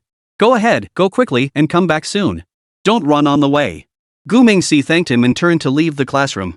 As soon as he stepped out, he put on his Bluetooth headphones. Coincidentally, this scene was witnessed by Shang Baijie, who was in the classroom next door. Seeing this, she immediately started muttering to herself. This kid actually wore Bluetooth earbuds to school? Suspicious, very suspicious. So, she made up an excuse to have the class monitor read the lesson while she quietly followed Gu Mingxi to the restroom. After confirming no one was in the men's restroom, Gu Mingxi slipped into the farthest stall and answered the call. Boss, it's Boris. A hurried voice came from the other end of the line, with gunfire and shouts in the background. Boris? Why are you calling at this hour? Is something happening again in Brown Bear Country? Gu Mingxi's brows furrowed even more. Yes, boss, there's been another major incident in Brown Bear Country. Boris's voice trembled with anger. The transitional government's military forces have launched a large-scale crackdown in the Damajek region, and many innocent civilians have been slaughtered. Currently, hundreds of people have taken refuge in our natural gas company and factory, and the military has surrounded the company. They demand that we hand over these criminals, or else they will take forceful measures. Gu Mingwen's heart sank upon hearing this. These guys are troublemakers. After all the effort to establish this territory, they don't even bother to protect it and instead cause trouble every day. Thinking this, he calmly asked, "How many of them are there?" "At least 500 soldiers, plus armored vehicles and heavy weapons." Boris's voice was filled with suppressed anger. "Boss, what should we do?" "If we hand them over, these civilians will definitely be slaughtered. If we don't, the army might charge indirectly." Gu Ming remained silent for a moment, quickly weighing the pros and cons in his mind. He knew that while the transitional government's troops were arrogant, they might not dare to touch his company lightly. After all, his influence in the Middle East extended far beyond the natural gas business. "Boris, listen to me." Gu Mingxi's voice was low and firm. "Go tell the military that the civilians entering the company and factories are our newly hired workers. If they dare to act aggressively, we will retaliate immediately." "Fight back? Boss, you're a real man. I'm impressed, completely impressed." Boris's voice betrayed his excitement. Gu Mingxi quickly interrupted him. "Do as I say. Remember, be firm. Tell them that if they dare to touch our people, they will face the consequences. Additionally, relay this order to everyone, starting now, prepare for battle. Hold your positions at the company and factory, not a single step back. If you need any reinforcements, let me know immediately." "Understood." Boris replied briefly and hung up the phone. Gu Mingshi hung up the phone and took a deep breath. Just then, he suddenly heard an unusual noise outside. "Who's out there?" Chapter 167, This is a Matter of Face. As soon as Gu Mingxi hung up the phone, he dashed out of the partition like an arrow leaving the bow. But the bathroom was empty, not a soul in sight. He furrowed his brows, quickly rushed out of the restroom, and looked around. After searching around for a while, he still found nothing. Could he be in the women's restroom? Gu Mingxi muttered to himself, his feet unconsciously moving toward that direction. But just as he took a step, he suddenly stopped. Forget it, forget it. I'm a model student, I can't do something like that. He shook his head gently and turned around, walking slowly back toward the classroom. All the way there, Gu Mingxi's mind was filled with thoughts of Brown Bear Country. Had he provoked the temporary authorities time and again? Would this lead to big trouble? He needed to figure out a solution quickly. Meanwhile, outside the Damascus Natural Gas Company, the transitional government's troops had surrounded the factory, leaving no room to move. An officer holding a megaphone shouted at the factory gates. Those inside heard the orders and immediately handed over the criminals, or else we would take forceful measures. On the second floor of the factory, Boris peered out the window at the troops below, his palms sweating. He took a deep breath, grabbed the walkie-talkie, and shouted at the officer outside. "I am Boris, the manager of the Damascus Natural Gas Company. The people who entered the factory earlier are all our new employees. The workers are the company's private property. If you dare to force your way in, we will take all necessary measures. If you don't believe me, ask the military unit that came last time. They have plenty of experience dealing with forced entry into our company." The officer clearly hadn't expected such a response. He paused for a moment before sneering. "You're just a natural gas company. What kind of means do you have? Don't overestimate yourselves." It turned out that the officer had been transferred from another region and his soldiers were all outsiders. Because the local military and officers dared not take on this task, they were sent instead. Inside the factory, Boris clenched his teeth and continued speaking. "I've said everything I needed to say. If you dare touch us, you'll face the consequences." The officer's expression changed slightly, but he refused to believe it, waving his hand to signal the soldiers to prepare for attack. Just then, the distant roar of engines echoed through the air. Several black SUVs sped toward the factory gate and came to a stop. Dozens of heavily armed men jumped out of the vehicles and quickly took up advantageous positions. At the front was none other than Abdul. "Who dares to touch this company?" Abdul glared coldly at the officer, his assault rifle already cocked. The officer's face turned pale the moment he saw him. He never expected that a natural gas company could have such powerful connections. Although the officer was newly transferred, he still recognized Abdul. Therefore, he hesitated for a moment, picked up the walkie-talkie, and quietly requested orders from his superiors. Inside the factory, the civilians who had taken shelter huddled in the corners, their faces etched with fear. Boris walked among them and tried to comfort them. "Everyone, don't be afraid. We'll protect you. As long as we're in the factory, we'll be safe." An elderly man trembled as he grasped Boris's hand, tears streaming down his face. Thank you for saving us." Boris patted the old man's hand, but his heart was still filled with anxiety. He knew that although Abdul had brought men, the transitional government's army was much larger. If a fight broke out, the consequences would be unimaginable. Outside the factory, Abdul and the transitional government's troops were locked in a standoff.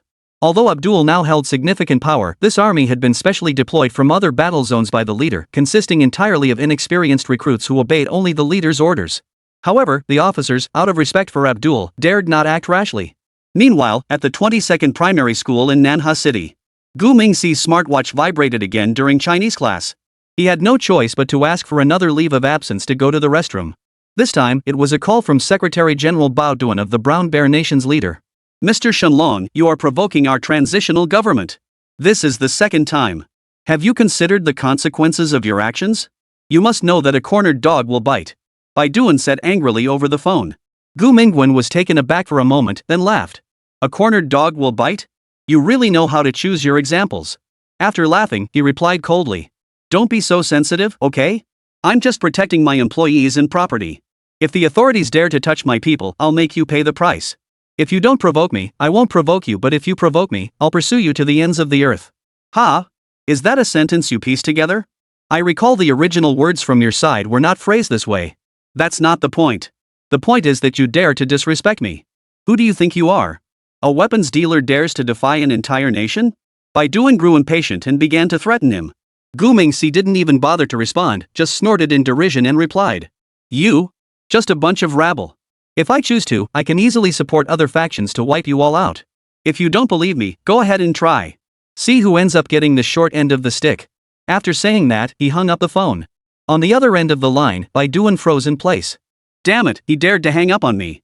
After hanging up, Gu Mingxi rubbed his forehead. He knew he had reached a critical juncture. If the official authorities really decided to go all out and attack without regard for consequences, his company and factory could be destroyed in an instant. No matter how advanced his weapons and equipment were, they couldn't possibly withstand such a large force of regular troops. But if he backed down now, he would lose all his credibility. It wasn't about saving a few hundred people anymore. To be honest, Gu Mingxi didn't care about their lives at all. But since Boris had already let them in, he had no reason to hand them over now. The reason is simple, this is a matter of deterrence and prestige. He is the Eastern Dragon, the most powerful and ruthless arms dealer. The people he protects, even Satan himself couldn't take them away. Only by doing so can he continue his arms dealing business on Blue Star. Otherwise, if you come asking for a person today and someone else comes asking for something tomorrow, how can the business continue? How could he continue to merge and acquire local companies in other regions in the future? Gu Ming thought ahead, not just for the sake of a few hundred lives. When the official military regime collapses, they'll be the ones celebrating, won't they? Now they must pay the price for their ignorance with blood. In this regard, Gu Mingxi doesn't feel the slightest bit of pity for them. However, since this now involves his personal prestige, he can only save their lives for now. Once this matter is resolved, he will dispose of these people appropriately. A saint? That word has nothing to do with Gu Mingxi. After hanging up on Bai Duan, he dialed Boris's number. What's the situation? It's still deadlocked. Abdul has arrived with his men. The transitional government's forces dare not move for now, but they also show no intention of retreating. Boris's voice sounded exhausted. Hold on, I've already contacted some international media outlets. They'll report on this. The transitional government won't dare to openly massacre civilians in front of the world. Don't worry. Gu Mingchen replied in a low voice. This was the fastest solution he could think of. If we fight head-on, the outcome will only be mutual destruction. For the sake of those few hundred lives, Gu Mingshi felt it wasn't worth it. Let us hope so. Boris sighed. He too felt he was in a difficult position. That day, Gu Mingxi used hacking methods to expose the matter to the major media outlets. As a result, international attention on the situation in Brown Bear Country grew increasingly intense. Several prominent media outlets began reporting on the conflict in the Damajek region, particularly the news that the natural gas company was sheltering civilians. The United Nations Security Council convened an emergency meeting to discuss how to address the situation in Brown Bear Nation. The pressure on the transitional government grew increasingly intense. They had initially believed they could easily suppress the civilians, but they never anticipated getting stuck in such a deadlock. As a result, the leader of Brown Bear personally called Abdul and requested that he serve as a representative to negotiate with the Eastern Dragon. The leader does not view the Eastern Dragon as some kind of saint or savior. He must have his own reasons and motives for doing this. Therefore, they urgently needed a secret negotiation. As an old acquaintance of the Eastern Dragon, Abdul was undoubtedly the most suitable negotiator. With no other option, he sent a video call invitation to Gu Mingxi that very night. Within seconds, the other party accepted his video request. Chapter 168, Private Negotiations. Gu Mingxi sat in his study, the screen in front of him glowing a soft blue. On the screen, the virtual figure with a dragon's head and a human body was still active, every movement synchronized with his own. He picked up his water cup, blew gently on the steam, but his gaze never left the screen. On the other end of the video, General Abdul's image was slightly blurry. However, his sunken eye sockets and taut jawline were still clearly visible. Gu Mingxi knew all too well that the military representative from the Brown Bear Nation was currently suppressing his anger. The two stared at each other in silence for a moment before General Abdul finally couldn't hold back any longer and spoke first, though his voice was hoarse. Mr. Shenlong, you should understand that there are opposition members hiding among those civilians. They attacked our patrol, resulting in the deaths of 17 soldiers. Their instigators must be brought to justice. Gu Mingxi set down his teacup, his tone calm yet tinged with arrogance. General, my natural gas company is a neutral commercial entity. According to international conventions, no armed forces may enter without authorization. He didn't listen to their reasons at all, they were just making excuses. If one wants to impose a crime, what lack of evidence is there? Everyone understands this principle, so the reason has never been the focus. Therefore, he only needs to come up with a flimsy excuse to get by. Neutrality? Abdul couldn't help but laugh when he heard that. You guys are so damn neutral. Last time, you almost wiped us out. Is there such a thing as a neutral company that's this aggressive? Abdul grew angrier the more he thought about it, but he had to keep his temper in check. Your company and factory have taken in over 600 civilians. At least a third of them are rebels. Even if you're neutral, that doesn't mean you can't be reasonable. Gu Mingwen leaned forward slightly but remained calm and arrogant in tone. General, my security system shows that everyone who entered the company was unarmed civilians, including women and children. If I let them go, tomorrow's headlines in major media outlets worldwide will read, "Flower merchant sends civilians into the jaws of a tiger." This would have a significant impact on my business and reputation unless... Abdul's expression grew even more grim after hearing this. But he heard the underlying meaning in the other's words. Unless? Abdul glanced up at the computer screen and paused before speaking again. Mr. Shenlong, can we discuss the terms? Mr. Shenlong gave a meaningful smile. General, I've always admired your directness. However, before that, I'd like to show you something. He pressed the remote control and the screen split into two. The other half showed surveillance footage from the company's basement. Hundreds of civilians were crowded together, some crying, some praying. In the corner, a few young people were distributing food and water. Gu Ming spoke slowly, his tone calm yet tinged with a hint of threat. These are real-time images. My security personnel are doing their jobs diligently, ensuring everyone is properly cared for. Rest assured, the people you want are all alive and well. Abdul nodded in satisfaction after watching the footage. He wanted them alive, as these people must be executed by them. Otherwise, it would lose its deterrent effect on other civilians. What do you want? Abdul asked directly with a smile on his face. They had dealt with each other many times before. He knew the other preferred a straightforward manner of communication. Sure enough, Gu Mingwen relaxed immediately upon hearing this. He leaned back in his chair and replied casually. I heard that a new phosphate mine has been discovered in Hama province. Upon hearing this, Abdul's expression changed instantly and his voice rose sharply. That's our country's resource. Gu Mingxi couldn't help but laugh at the sight. He stared at the screen with a playful expression and said with a smile. General, let's talk business. I can assure you that these civilians will leave at the appropriate time. But in exchange, I need the mining rights to that mine. Additionally, he paused, I heard that your armored forces have suffered heavy losses recently?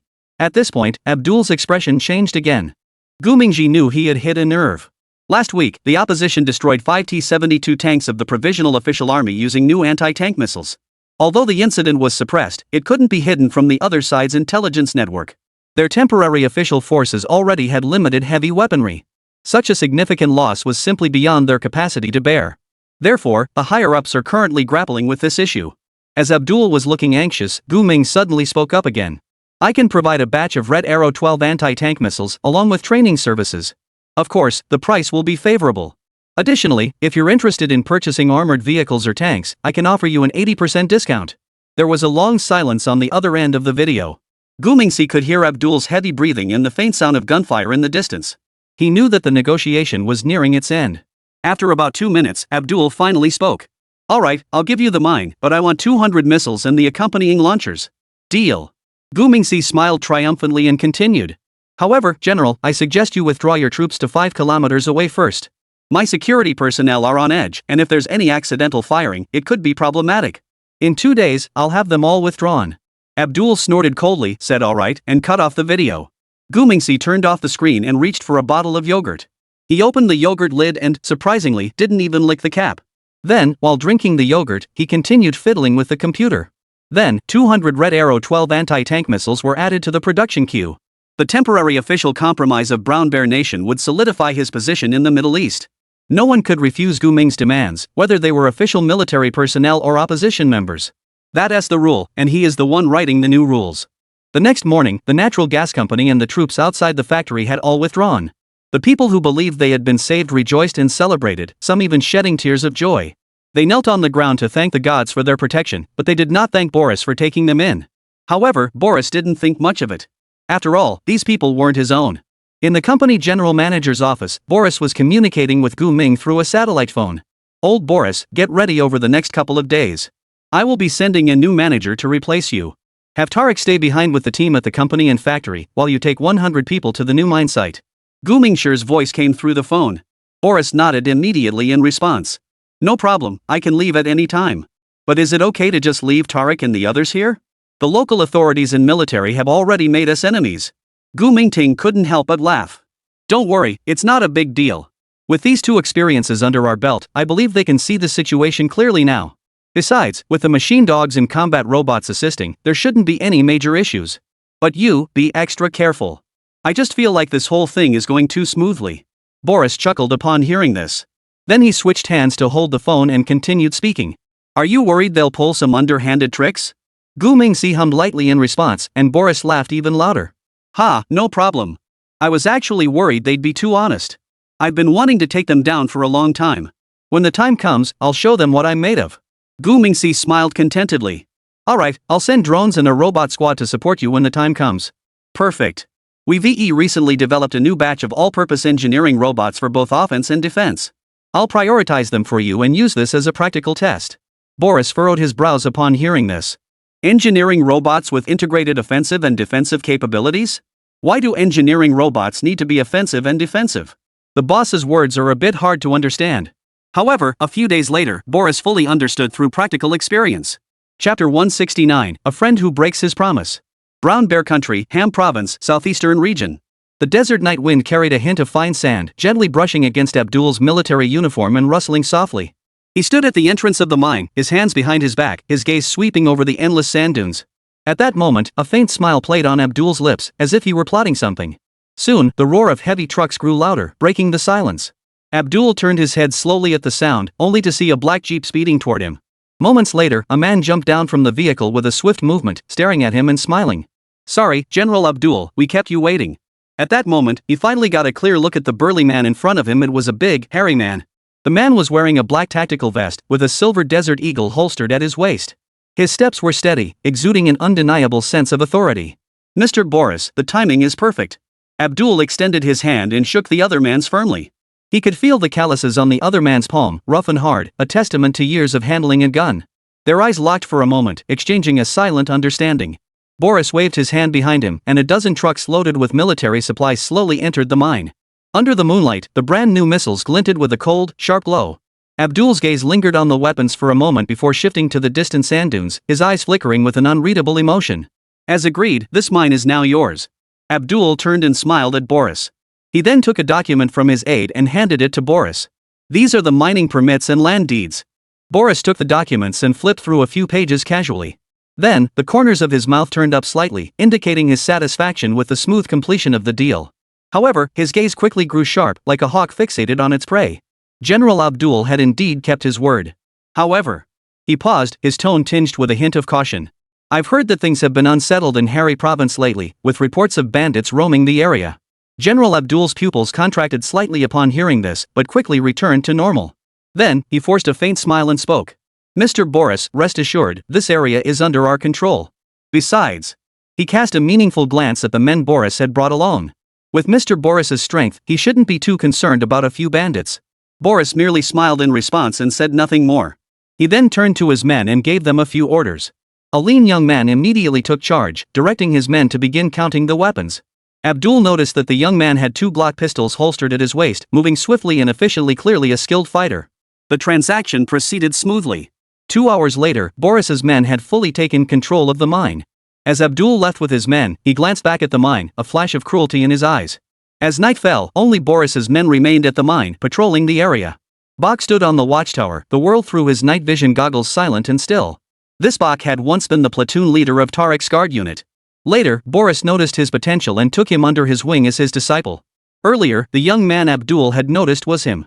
However, Bach couldn't shake the feeling that something was off. The air was filled with an unsettling aura, as if something was lurking in the shadows, ready to strike. Suddenly, the distant roar of engines echoed through the night. Bach immediately grew alert, adjusting the focus of his night vision goggles, and saw several modified pickup trucks speeding toward the mine. Everyone on the vehicles was masked, holding AK-47s, exuding a murderous intent. Enemy attack! Bach roared, simultaneously pulling the trigger. Bullets tore through the night sky, striking the tires of the lead vehicle with precision. The pickup truck spun out of control, but more vehicles had already closed in. Gunfire erupted, shattering the desert's tranquility. Bach jumped down from the lookout tower, returning fire while organizing the defense. The enemy's firepower was intense and well-trained, clearly not the work of ordinary bandits. He shouted into the walkie-talkie, "Fall back to the mine shaft. Hold the entrance." They had only 50 men, while the enemy numbered at least 300. Worse still, Bach heard the sound of mortar shells. A shell exploded at the mine entrance, sending dust flying into his eyes. He led his men in a retreat, using the mine's complex terrain to evade the enemy. But the enemy's firepower was too overwhelming, and they had no choice but to retreat deeper into the mine shaft. "Captain, the signal is being jammed," one of his men said anxiously. Bach looked at his phone and saw that there was indeed no signal. He clenched his teeth and gripped his gun tightly. "Hold the entrance and wait for reinforcements." Outside the mine shaft, Abdul sat in the command vehicle, monitoring the situation through the footage transmitted by the drone. His aide said with concern, "General, if Boris discovers it's us." "What then?" Abdul sneered, a flash of cruelty in his eyes. "Once they're dead, who'll know it was us?" Just then, a strange rumbling sound suddenly echoed through the sky. Abdul furrowed his brows and looked at the monitor. He saw several bright points appearing in the night sky, approaching the mine at an incredible speed. "What is that?" the aide exclaimed in alarm, his eyes wide with tension. As the points grew closer, Abdul finally made out their true form. Those were actually over 20 combat mechs with menacing designs. The largest one stood over 10 meters tall, entirely black in color, with heavy weapon systems mounted on their backs. The smaller ones were over 2 meters tall, moving swiftly and wielding electromagnetic rifles. "Damn it, what the hell is that thing?" Abdul's face turned ashen, and he shouted into the walkie-talkie. "Prepare for battle. Everyone, prepare for battle." But it was already too late. Because the mechs descended from the sky, landing directly on the bandits' positions. The largest mech raised its right arm, and the machine gun on its arm began spinning wildly. Bullets poured out like rain, instantly turning several pickup trucks into sieves. The smaller mechs charged into the crowd, each electromagnetic rifle firing and taking an enemy's life with every shot. Bach heard the commotion outside and rushed out of the mine shaft with his men. The scene before him left him speechless. Abdul's elite troops were scattering in all directions. But chasing them were a group of combat mechs that he had only ever seen in science fiction movies. This is a bit too sci-fi, isn't it? If he were to write a report about this, the higher-ups would never believe him. After driving away Abdul and his men, a small red mech landed in front of Bach. The mech's visor opened, revealing Boris's face. He remained calm and composed, as if the chaos before him was just a movie. "Are you okay?" Boris asked with a smile, his tone as casual as if he were asking about the weather. Bach blinked and shook his head, still unable to recover from the shock. He opened his mouth twice but couldn't think of what to say. Boris couldn't help but laugh at the sight, then turned to look at the enemies fleeing in panic in the distance. At that moment, a cold gleam flashed briefly in his eyes. "It seems our friends aren't very trustworthy. We'll have to be more cautious around them in the future." Boris's words seemed directed at Bach, yet they also sounded like he was speaking to himself. But he quickly changed the subject, his tone tinged with sarcasm as he continued. "But it doesn't matter. They'll soon find out what happens when you cross our boss." Bach had only just recovered from the shock. So, upon hearing his master's words, he nodded vigorously.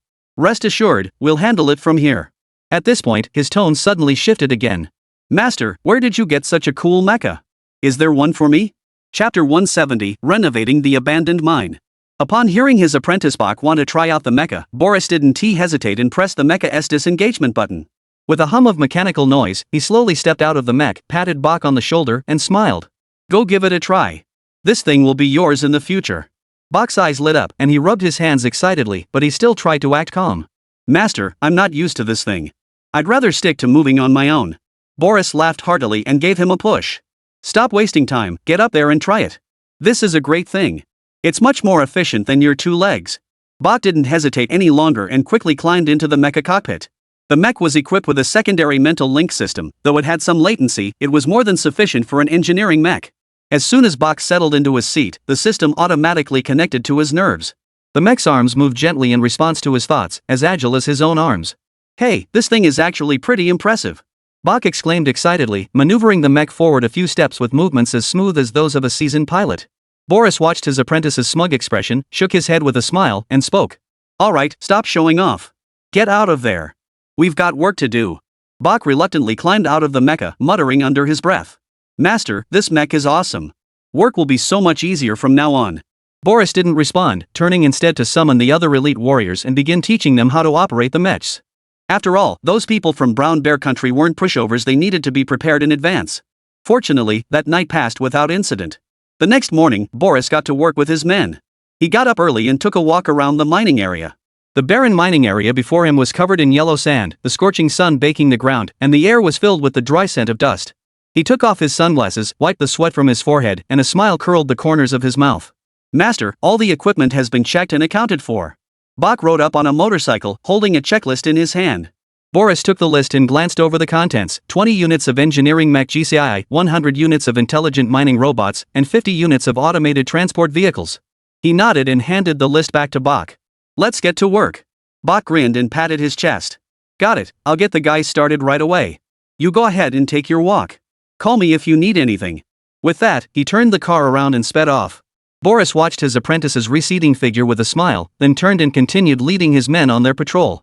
He needed to get a clear understanding of the surrounding terrain so he could formulate a defense plan upon returning. Meanwhile, the mine site was already bustling with activity. At Bach's command, the first batch of engineering mechs, the GCII model, began to move. These massive machines stood 3 stories tall, their gray armor gleaming coldly in the sunlight. Their mechanical arms were thick and powerful, with precision hydraulic systems embedded in the joints, and their backs were equipped with interchangeable multifunctional modules. Initiate self-check procedure. Bach issued the command through his smart terminal. Instantly, the electronic eyes of all the mechs lit up with blue light, and their mechanical arms began to move rhythmically, emitting a low humming sound. Soon, the mechanical electronic sounds echoed in succession. Self-check complete, system normal. Bach nodded in satisfaction and turned to inspect another batch of equipment. The intelligent mining robots were neatly arranged. Though small in size, they were equipped with the most advanced detection systems and mining tools. Their spider-like design was particularly striking, with 8 mechanical legs capable of adapting to any terrain, and a 360-degree panoramic camera mounted on their heads. Begin mine site renovation. At Bach's command, the engineering mechs moved toward the mining area with heavy footsteps, each step causing the ground to tremble slightly. They split into several groups, some tasked with clearing the surface, others beginning to construct infrastructure. Mechanical arms swing nimbly, with massive buckets capable of clearing tons of sand and rock in a single scoop. Intelligent robots scurried about like a swarm of industrious ants, swiftly dispersing to every corner of the mining area. Using laser scanners and geological radars, they precisely mapped out the distribution of mineral veins. Data was transmitted in real time to the central control system, where AI analysis generated the optimal mining plan. Bach stood in the command center, observing the entire renovation process through a holographic projection. Suddenly, he noticed that one of the engineering mechs was behaving abnormally. GCII-07, report status. Bach asked with a frown. Report, abnormally hard rock layers detected underground. Recommend switching to drilling mode. The mech responded with a mechanical voice. Bach nodded in response. Approved to switch. Only the modules on the back of the mech quickly changed, extending a massive drill bit. The drill began spinning at high speed, emitting a piercing roar. The hard rock layers were easily penetrated by the drill bit, as if they were made of tofu. Ha! These things work much faster than humans. Bach couldn't help but burst into laughter, clearly captivated by these advanced machines.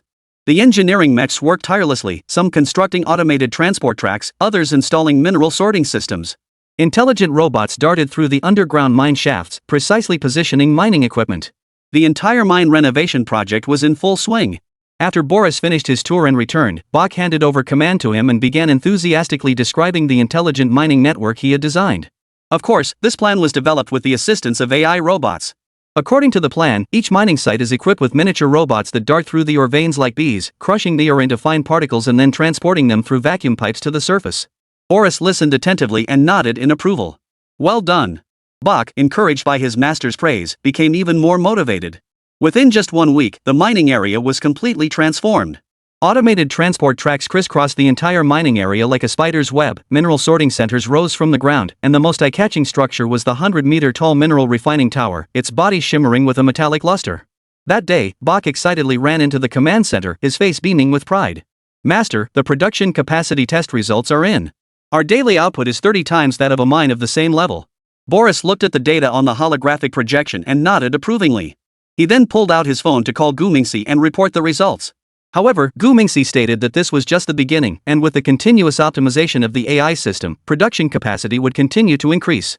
Just as the two were talking, an alarm suddenly sounded. Bach stared at the computer screen with a tense expression. Master, this machine is detecting abnormal vibrations. Boris immediately pulled up the surveillance footage, which showed an engineering mech swaying and retreating, with the ground in front of it collapsing. Upon seeing this, he hung up the call with his boss and issued orders without hesitation. All units evacuate the area immediately.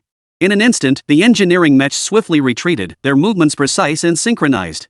The intelligent robots scurried away from the danger zone like a swarm of startled spiders. The ground continued to collapse, revealing a massive underground cavern. Boris observed the interior of the cavern through the mech's camera. Suddenly, his pupils contracted sharply. Because, within the cavern, an eerie silver light was flickering. What was that? Chapter 171, New Underground Mineral Deposit. Boris stared intently at the monitor, his heart racing uncontrollably. Inside the cave, silver-gray crystals flickered on and off as the lights moved, resembling some unknown creature breathing. He quickly accessed the mech's sensor data and found no abnormal radiation levels inside the cave. GCII-07, activate protective mode and enter the cave for reconnaissance. Boris issued the order decisively, sending the nearest mech down to investigate. The armor plates on the engineering mech's chest slowly opened, revealing a row of searchlights.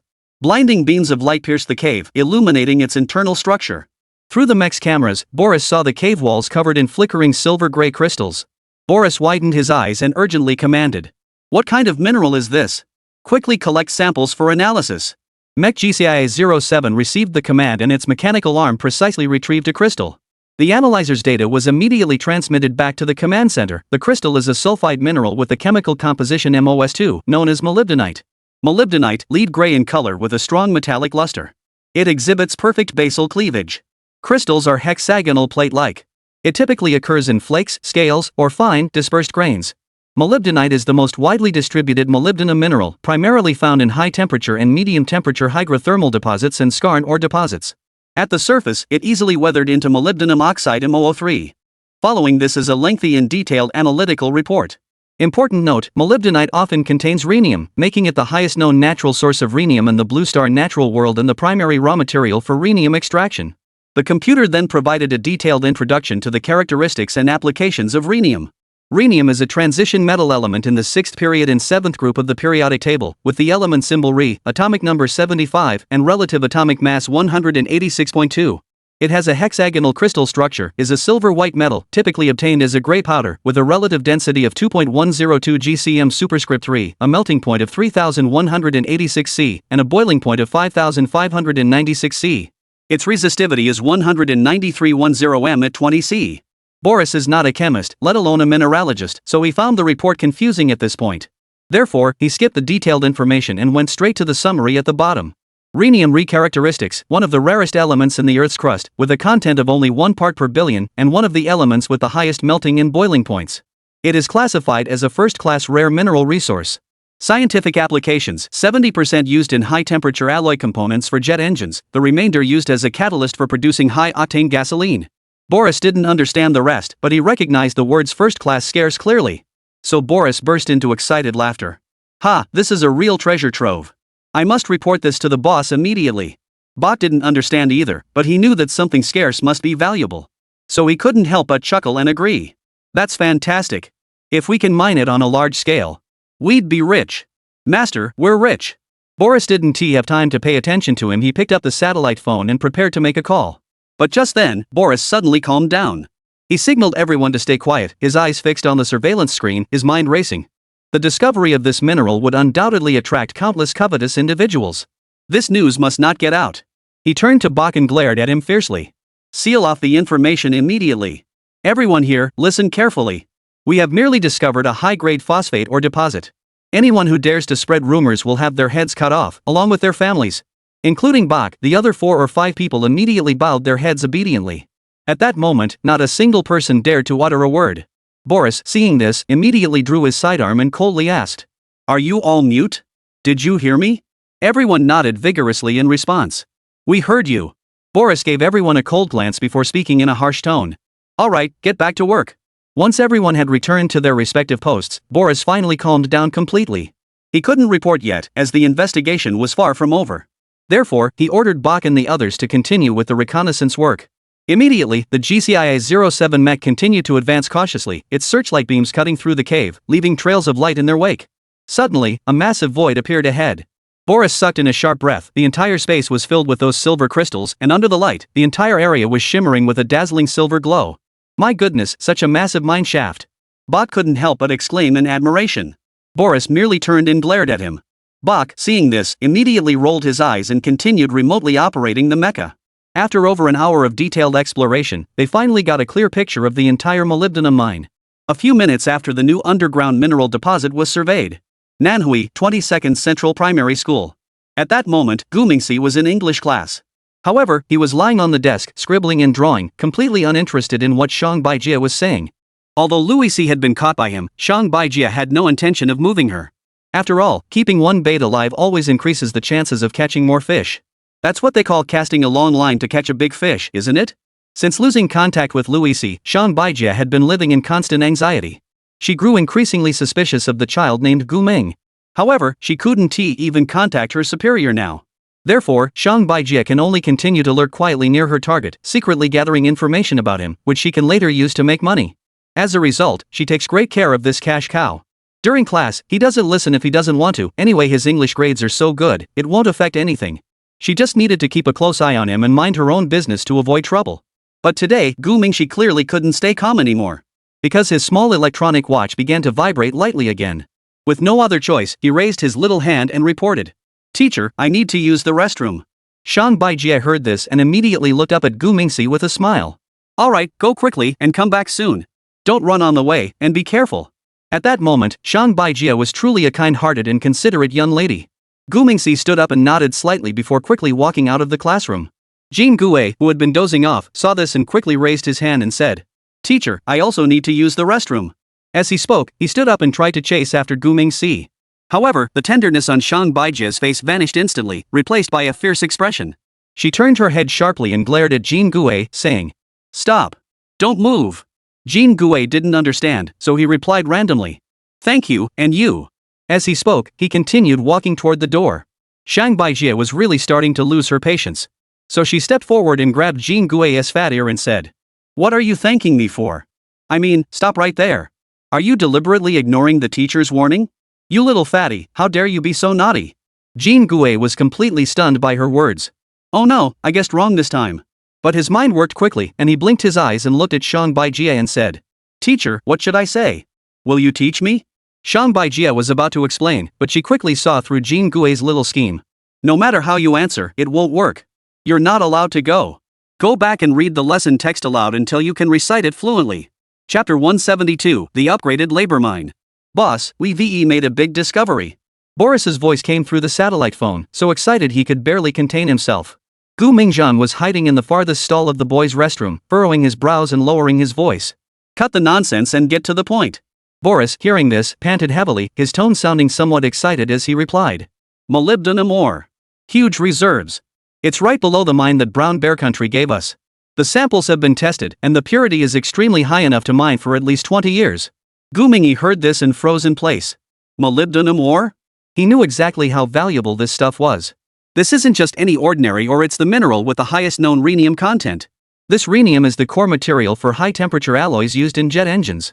This stuff is a strategic resource that any country would fight tooth and nail for. Therefore, Gu Ming immediately spoke in a serious tone and instructed. This matter must be kept strictly confidential, not a word must leak out. You stay here and secure the site.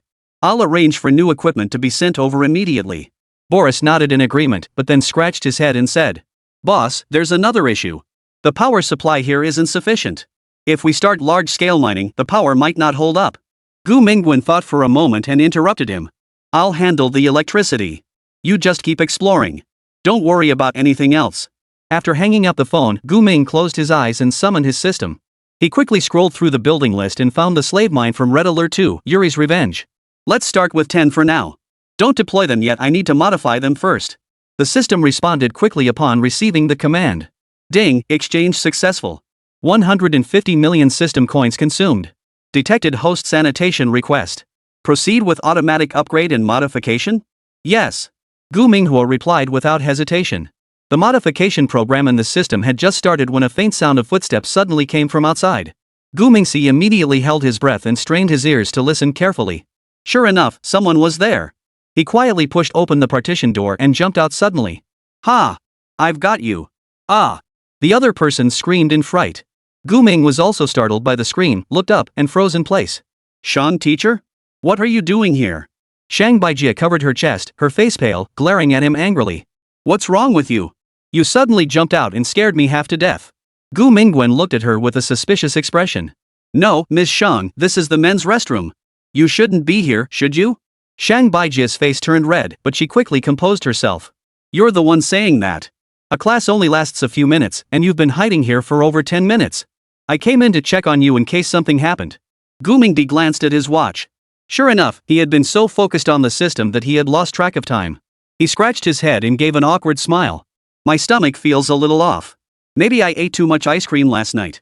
Shang Baijia hummed in response, her tone softening slightly. Alright, hurry back to class. The whole class is waiting for you. As she spoke, she casually glanced at the partition, as if searching for something. Gu Ming saw this and sneered inwardly. This woman is definitely up to something. But he pretended not to notice and followed Shang Baijia out, growing increasingly wary inside. 4 hours later, the sun was setting. Boris stood before the ore vein, alone in the empty area. Everyone else had been sent into the mine shaft by him after all. The boss's secrets weren't something just anyone could see. Soon, 10 massive mining structures rose from the ground, their brownish-gray exteriors shimmering with a metallic glow in the setting sun. These structures were several times larger than their game prototypes, each 3 stories tall.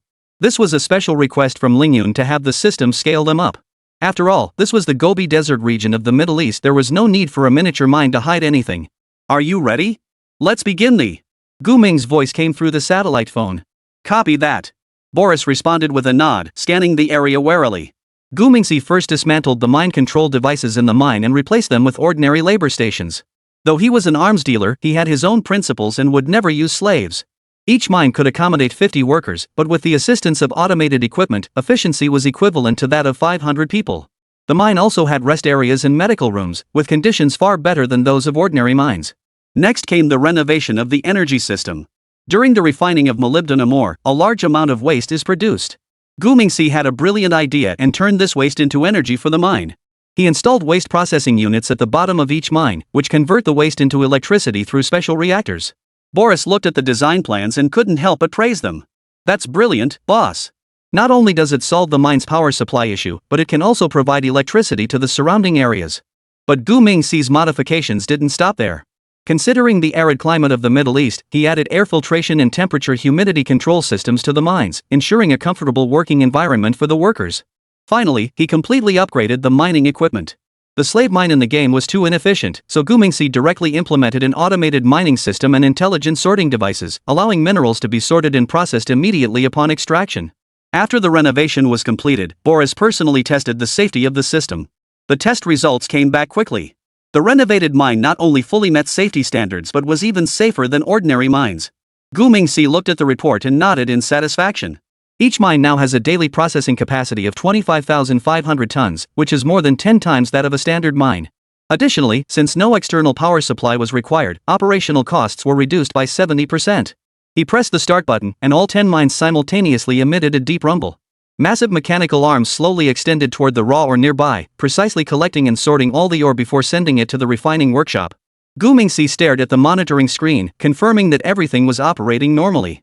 The waste treatment system converts 99% of harmful substances into clean energy, while the remaining 1% is absorbed and processed by special materials, ensuring zero wastewater discharge throughout the entire process. Done. Gu Mingxi muttered under his breath before picking up the phone and speaking to Boris on the other end. The mine is ready for use. Go to the nearby area tomorrow morning to hire workers 50 for each mine. Offer competitive wages and select the best candidates. Boris replied, got it, and hung up after a few more words. The next morning, Boris drove to the nearby town with a few of his men. The town wasn't large, but it was densely populated with a high unemployment rate. Boris set up a temporary recruitment booth in the town square and hung up a banner. High-paying mining jobs available. Excellent benefits, including room and board. Soon, a crowd gathered. How much per day? Someone asked. Base wage of 200 pretty coins, overtime paid separately, plus bonuses. Boris shouted back. 200 pretty coins? The crowd erupted in gasps. In this small town, the average monthly wage for a worker is only 50 pretty coins. I want to sign up. Me too. The crowd erupted into chaos. Boris selected 50 strong and healthy workers and took them back to the mine that very day. When the workers saw the facilities at the mine, they were all speechless. "This isn't a mine, it's a 5-star hotel," someone exclaimed. Spacious rest areas, clean dining halls, fully equipped medical rooms, and even an entertainment room. Gu Mingjian stood in the monitoring room, watching the workers' expressions of surprise, a slight smile curving his lips. "Sir, the workers are all satisfied and full of enthusiasm," Boris reported. "Good. Let them get familiar with the environment first. We'll start officially tomorrow," Gu Mingxi instructed. "Understood." Chapter 173, Aiming to Break into the Flower Market. The labor mine had been operating smoothly for a week, with remarkable results. In the warehouse over there, piles of metal rhenium have formed small mountains, with purity levels so high they're staggering, far exceeding international standards. Gu Mingxi was overjoyed. These treasures were sure to fetch a good price. Nanhui, in a certain apartment. Gu Mingxi sat at his computer in the study, his fingers dancing across the keyboard. On the screen, the shadow network interface flickers as he stares intently at the message he just sent. The recipient was Zhang Jianxi, Deputy Minister of the Natural Resources Department. "Dear Deputy Minister Zhang, hello. I have a batch of rhenium with an extremely high purity of 999,999. The source is reliable, and the price is negotiable. If you're interested, let's discuss further." Gu Mingxi's wording was crisp and to the point. He knew that beating around the bush would only arouse suspicion. A few minutes later, a reply popped up on the screen. "Who are you? Where did the rhenium come from? Why are you using this channel?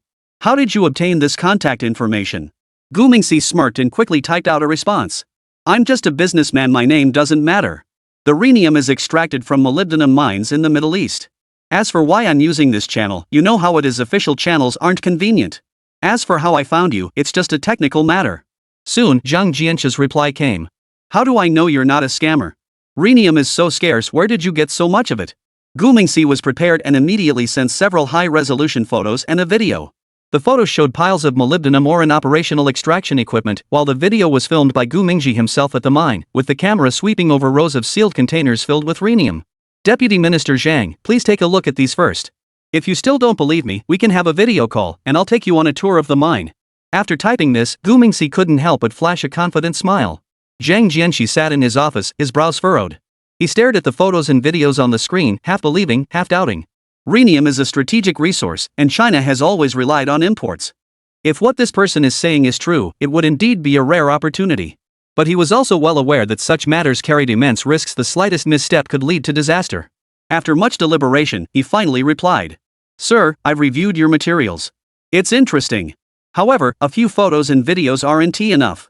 You'll need to provide something more convincing." Gu Ming had anticipated this response and immediately sent back the prepared response. "Deputy Minister Zhang, what kind of evidence do you need?" "Geological reports of the mine site, detailed explanations of the extraction process. I can provide all of that. I can even arrange for you to send someone for an on-site inspection. However, the prerequisite is that you demonstrate your sincerity." Zhang Jianxi scoffed and replied quickly. "Sincerity? You won't even reveal your true identity. How can I trust you?" Gu Mingxi remained calm, typing slowly. Deputy Minister Zhang, we're both reasonable people. In matters like this, the more ambiguous the identity, the safer it is. If you truly wish to cooperate, let's discuss practical matters. Name your price, and I'll see if it's acceptable." Zhang Jianxi thought for a moment before replying. "All right, let us get straight to the point. How much rhenium do you have? How much are you asking for it?" Gu Mingxi immediately typed out his response. "We currently have 2,000 tons in stock and can maintain a steady supply of 6,000 tons per month. As for the price, the market rate is 3,000 pretty coins per kilogram, but I can offer you a discount at 2,800 pretty coins. How does that sound?" Zhang Jianxi frowned and replied. 2,800? That's too high. You know our budget for purchasing rhenium is limited, we can't afford that price. After sending the message, Zhang Jianxi suddenly realized. Wait a minute, how much inventory did the other party mention earlier? He said he currently has 2,000 tons of rhenium. But when he was negotiating the price, he was using kilograms? Is this guy trying to pull a fast one on me? He must be trying to switch the terms. What a sly little scoundrel. On the other side, after reading the message, Gu Ming smiled and replied. Deputy Minister Zhang, you know better than I do how scarce rhenium is. 2,800 is already a friendly price. Besides, I'm supplying it directly, cutting out the middlemen, so you're saving more than just that amount. Zhang Jianxi had already seen through the other party's trick. But he still followed the other party's lead and continued to negotiate based on the kilogram price. Anyway, when it comes to settlement, we can just convert the units. The price is the same either way. Besides, they didn't say they'd sell by the ton, and we might not even buy by the ton anyway. After all, this is their first collaboration. So, Zhang Jianxi typed carefully on the keyboard. 2,000 pretty coins is our bottom line. Gu Mingyi shook his head and then typed out a reply. Deputy Minister Zhang, your bargaining is too harsh. 2,000 pretty coins doesn't even cover the cost. How about this, we each give a little, 2,500 pretty coins, how about that? Zhang Jianxi didn't respond immediately. He knew Gu Mingshi was telling the truth, the cost of refining rhenium was indeed high.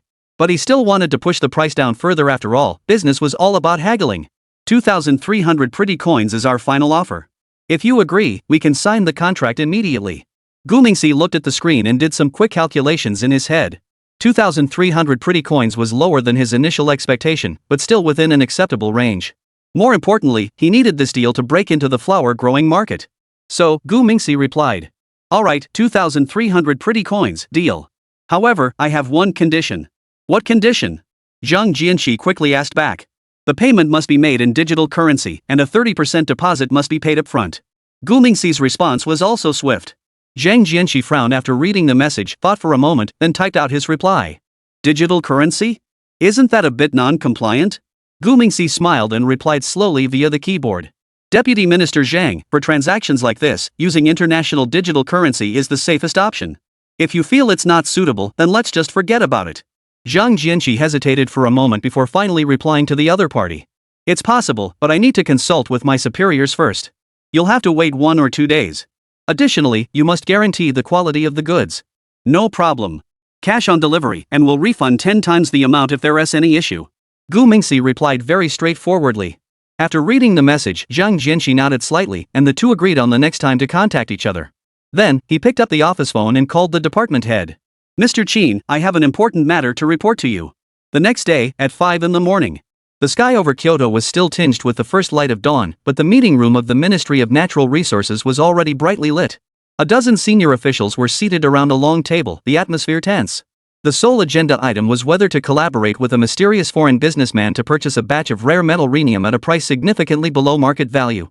Deputy Minister Zhang Jianxi sat at one end of the table, holding a thick stack of documents. At that moment, his gaze was firm and confident. He knew this was a rare opportunity he had been waiting for. If he could secure this partnership, then once the minister retired next year, he could use this to smoothly advance his career further. Thinking of this, Zhang Jianxi suddenly felt a surge of excitement. At that moment, Minister Qin Jingwa cut straight to the point. Everyone, the situation is clear to all of us. This mysterious businessman has 2,000 tons of rhenium, priced at 2,300 pretty coins per kilogram, which is nearly 30% below the market price. If we can secure this shipment, it would have significant implications for the nation's strategic reserves and industrial development. However, the seller's identity is unknown, and the transaction method poses risks. We have gathered here today to discuss whether or not to proceed with this collaboration. As soon as he finished speaking, low murmurs filled the meeting room. $2,300 per kilogram? That's way too low. Could it be a scam? Wang Ming, director of the Resources Bureau, spoke up first. That's right.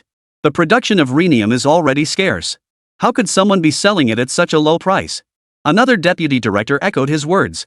Deputy Minister Zhang Jianxi cleared his throat and quickly interrupted, speaking up. Everyone, I understand your concerns. However, the other party has provided detailed mine site information and videos, and they have agreed to allow us to send a team for an on-site inspection to verify the reliability of the supply. Therefore, I believe this opportunity should not be missed. As soon as he finished speaking, another deputy minister, Wang Taihang, couldn't help but snort derisively. Deputy Minister Zhang, I must remind you. Such underground transactions carry enormous risks. What if the other party is a foreign entity setting a trap? How will we explain this? Chapter 174, The Best Partner. Gu Mingxian wanted to use the rare metal rhenium to break into the Chinese market. He knows that once trust is established through a single collaboration, countless opportunities will follow. To facilitate this partnership, he conducted a thorough investigation of the head of the relevant government department. The Ministry of Natural Resources has a minister and 3 deputy ministers. Among them, the 2 youngest and most ambitious deputy ministers were Zhang Jianxi and Wang Taihang. Wang Taihang came from a military background with deep connections and required little external support. Therefore, Gu Mingxi turned his attention to Zhang Jianxi, who had a relatively weaker background. Sure enough, after understanding the situation, Zhang Jianxi immediately expressed great interest and hoped to facilitate the deal. However, the meeting was filled with opposition and skepticism. Facing these doubts, Zhang Jianxi did not back down. He stood up, walked to the projector, and signaled the meeting assistant to display a set of data. "Everyone, please look." Zhang Jianxi pointed to the data on the screen and said, "This is a comparison of our current rhenium reserves and annual demand. At the current import prices, our budget won't last until next year. If this shipment is genuine, we won't just solve our immediate problem, we'll also save hundreds of millions of dollars." At this point, a deputy director under Wang Taihang interjected. "But what if the goods are counterfeit? If we pay the deposit and the other party absconds with the funds, who will be held responsible?" Zhang Jianxi had prepared his response and took a deep breath before answering. "We can make payments in installments, with the final payment due upon delivery. Moreover, the other party has agreed to use international digital currency for the transaction, though it's not compliant, at least it ensures the safety of funds." International digital currency? Wang Taihang slammed his fist on the table and glared at Zhang Jianxi as he continued.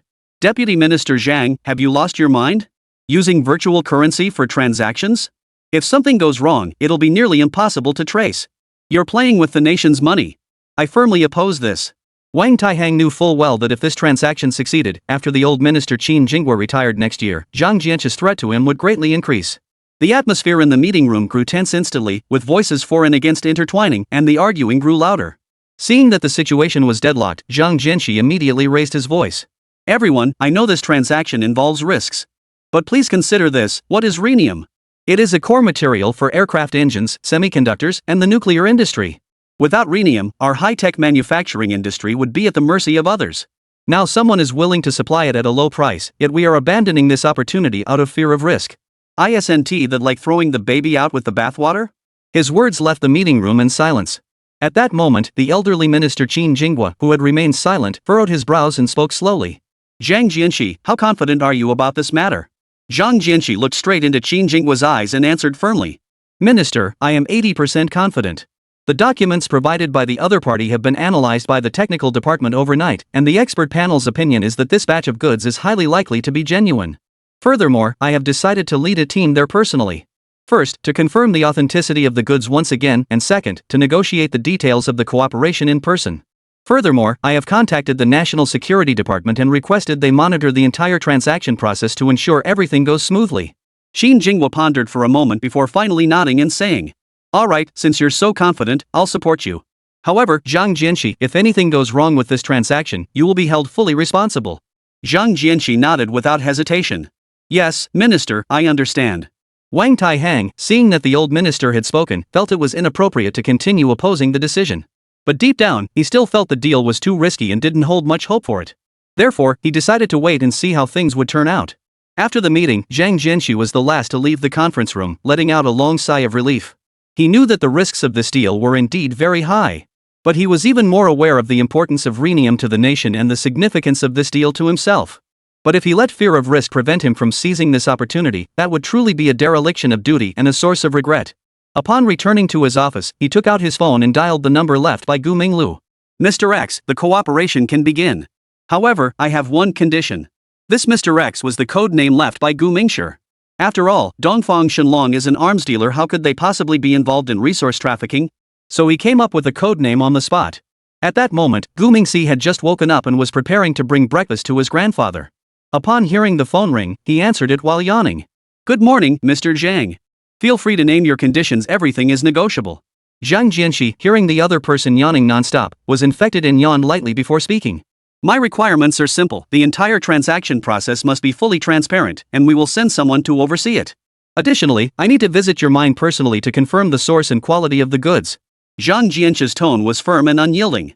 However, Gu Mingxi didn't seem to care at all. "All right, no problem.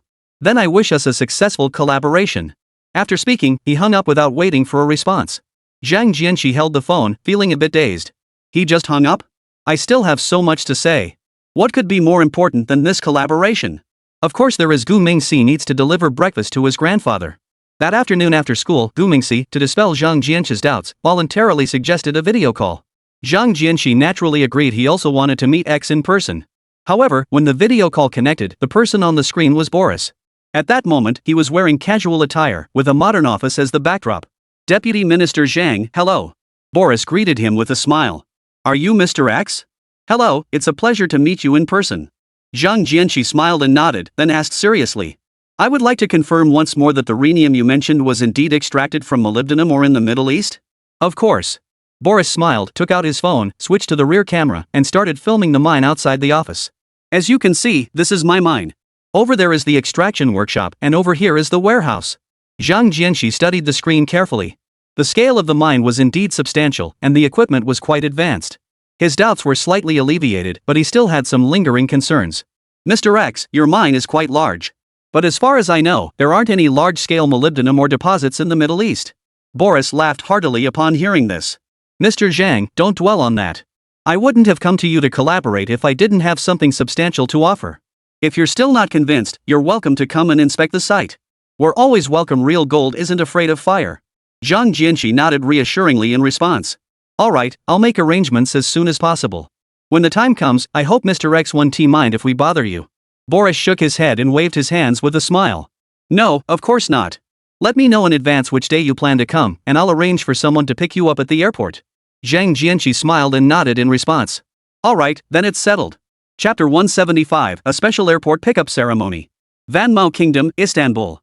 The plane landed slowly at the airport. Zhang Jianqi rubbed his sore neck. This long-haul flight had really taken its toll on him. As a representative of the Ministry of Natural Resources of the flower planting nation, he had been invited to come on an inspection tour with 4 colleagues. He had been looking forward to trying authentic Turkish grilled meat, but as soon as he stepped off the plane, he encountered something strange. Mr. Zhang, this way please. A man in a neatly tailored suit held up a welcome sign and approached with a warm smile. Zhang Jianqi was taken aback. He hadn't expected Mr. X to arrange a pickup. However, there were only 2 people, and the treatment seemed a bit too frugal. However, the man spoke fluent Chinese and accurately recited their itinerary, so Zhang Jianqi didn't say much more. After all, they were here to investigate the rhenium mine. Such matters were best handled discreetly to avoid unnecessary complications.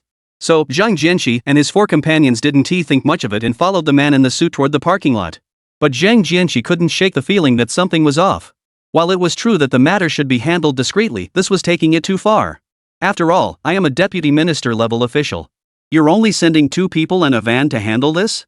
Zhang Jianqi furrowed his brows, staring at the van parked ahead. What's even stranger is that it's a modified van with dark privacy film on all the windows.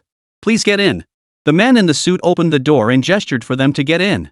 Zhang Jianqi was about to speak when he suddenly caught a whiff of a sweet, cloying fragrance. Instantly, the world spun dizzily before his eyes. In the final moment before losing consciousness, he saw 4 other colleagues also collapsing to the ground in a disoriented state. Meanwhile, the man in the suit was calmly putting away a small spray bottle. You. Zhang Jianqi didn't manage to utter a word before collapsing into the man's arms. After an unknown amount of time, Zhang Jianqi came to in a state of disorientation. He found his hands bound behind his back, his eyes covered, and a cloth stuffed in his mouth. The sound of an engine roaring and tires crunching over gravel echoed in his ears. He tried to struggle, but found himself completely weak, unable even to lift his hands. Are you awake? A male voice rang out, speaking Mandarin with a stiff accent. Don't waste your energy. This is a special anesthetic. It'll keep you unconscious until we reach our destination. Zhang Jianqi cursed the man's ancestors in his mind. He, the deputy minister of the Ministry of Natural Resources, had been kidnapped in a foreign country. If this gets out, where would he hide his face? Once I contact the Chinese embassy, I'll make you pay for this. Zhang Jianqi clung to this determination to endure. After another hour of bumpy driving, the car finally came to a stop. Zhang Jianqi, wearing a hood, was forced out of the car by others. He could feel the temperature drop sharply, and the air was filled with the smell of metal and engine oil. After about 10 minutes, footsteps began echoing in the empty space. It was clear that they had been led into a large indoor facility. At that moment, Zhang Jianqi's blindfold was removed, and the blinding white light made him squint. Once he had adjusted to the light, the scene before him left him speechless. They were standing in a massive underground mine. But this was unlike any mine he had ever seen before. The entire mine resembled a massive beehive, with countless mechanical arms working on the rock walls, emitting a rhythmic hum. The most striking feature was the massive mining machine at the center of the mine. It was entirely silver white, with faint blue light patterns flowing across its surface, resembling a spaceship from a science fiction movie. Welcome to my mine, my dearest Zhang Minister. A familiar voice came from behind him. Zhang Jianqi turned around and nearly popped his eyes out of his head. It turned out that the person standing before him was none other than Mr. X Boris. Mr. X? What do you mean by this? Zhang Jianqi was so angry his face turned red, his eyes filled with intense murderous intent. Do you know what the charge is for kidnapping a government official? Aren't you afraid of provoking the dissatisfaction of the Chinese government? Our military can arrive here within a day. You'd better be prepared to burn your bridges. Boris laughed heartily upon hearing this and patted Zhang Jianqi on the shoulder. Zhang, the minister, I had no choice. The location of this mine is top secret. We had no choice but to bring you here this way. Come, I'll give you a tour. I guarantee you'll be amazed. You won't regret it. Come on, let me untie you myself. Zhang Jianqi wanted to protest, but the futuristic mine site before him was simply too captivating. He noticed that the robotic arms operated with minimal dust, and the ore was directly transported through pipes to the processing center. The entire process was fully automated. Boris pointed at the mining machine and explained enthusiastically. See those blue light patterns? That's the latest laser mining technology, capable of precisely separating ore from rock layers, with efficiency over 10 times that of traditional mining methods. And over there at the processing center, they use a micron-level screening system, achieving ore purity of 99.99%. Zhang Jianqi grew increasingly amazed. These technologies were completely beyond his understanding. He couldn't help but turn and ask, "Where did you get this technology?" Boris gave a mysterious smile. "That's confidential for now. However, I can tell you that this mine's output is 20 times that of a traditional mine of the same scale, and it causes zero environmental pollution." After touring the mine, Zhang Jianqi had completely forgotten the unpleasantness of being kidnapped. He gripped Boris's hand and spoke excitedly. "Mr. X, this mine is amazing. I'll write a report as soon as I get back, and our cooperation must continue." Boris smiled triumphantly. "It's settled then. However, the way back might be a bit inconvenient for you. Let's not talk about that now. Come on, I'll take you for another look, then we'll sit down for a proper meal and some drinks." Boris took Zhang Jianqi and the others on a tour of all the facilities on the ground. To be honest, the level of advancement here was something Zhang Jianqi had never seen before. Moreover, the refined rhenium was piled up like mountains, and its purity was truly exceptionally high. To show his sincerity, Boris even gave them 5 kilograms of rhenium as a parting gift. Wow, after living for decades, this was the first time he'd ever received such a gift. That evening, Boris convened a meeting with Zhang Jianqi and the others at the mine canteen. The private dining room was lavishly decorated, with crystal chandeliers reflecting dazzling light. A feast of delicacies had been prepared, and 7 or 8 heavy drinkers were summoned to accompany the guests. Boris intended to apologize to Zhang Jianqi for the hijacking incident. In the private room, at the dinner table. "Mr. Zhang, this time it was my fault." Boris picked up a glass of white wine filled to the brim, looking at the other person with a sincere expression.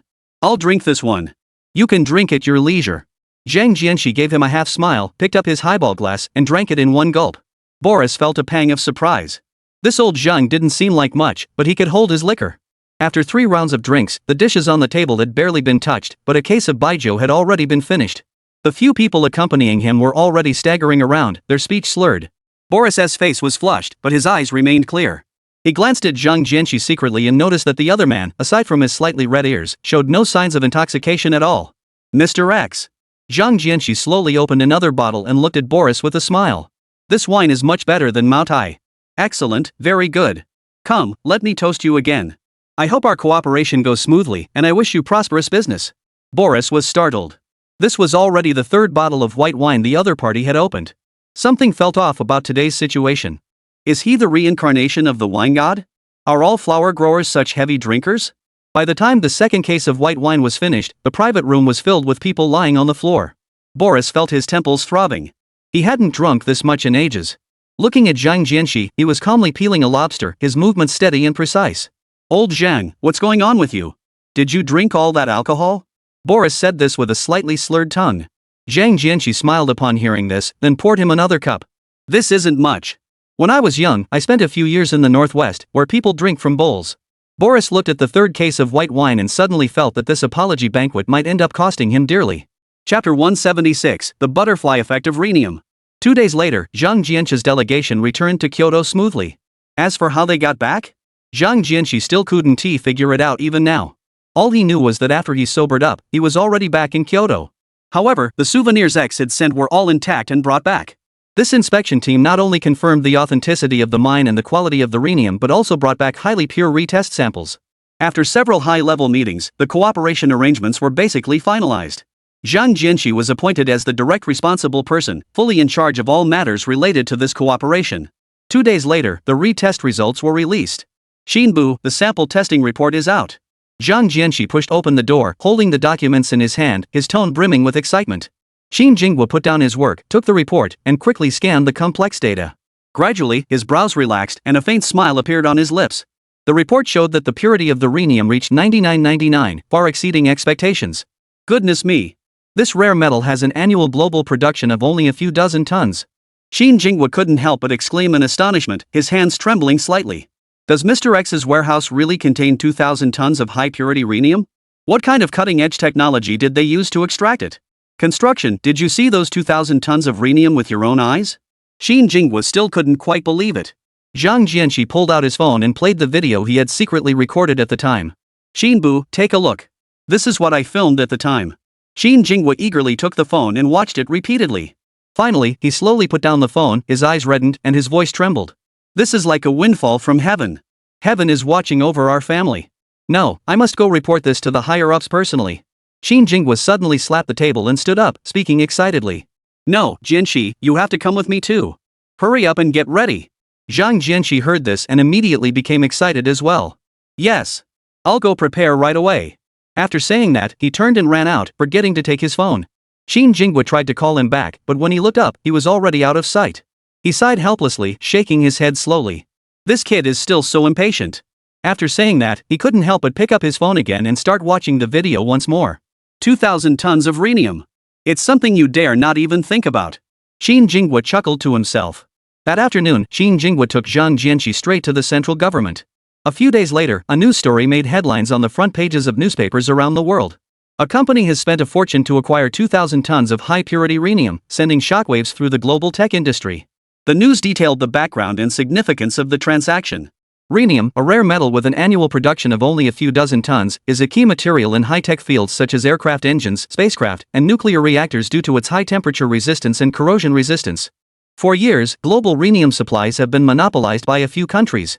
Zhonghua's purchase of 2,000 tons of high-purity rhenium, equivalent to several years' global production, has completely broken the international monopoly. In the news, China's stance was very humble, stating that the purchase was based on domestic market demand and industrial development needs, aimed at safeguarding national strategic resource security and promoting the healthy development of high-tech industries. However, what followed shocked the world. 3 months after the procurement was completed, the Zhonghua Aviation Industry Group announced that the domestically developed 6th-generation fighter jet, the Longyin, had officially entered service. This fighter jet is equipped with the latest rhenium-based high-temperature alloy engine, featuring a thrust-to-weight ratio exceeding 12 and a service life extended by 50%, outperforming the F-35 of the United States and the Su-57 of Russia, making it the most advanced fighter jet in the world. 6 months later, the Zhonghua Aerospace Administration announced the successful launch of the Long March 9 heavy-lift rocket.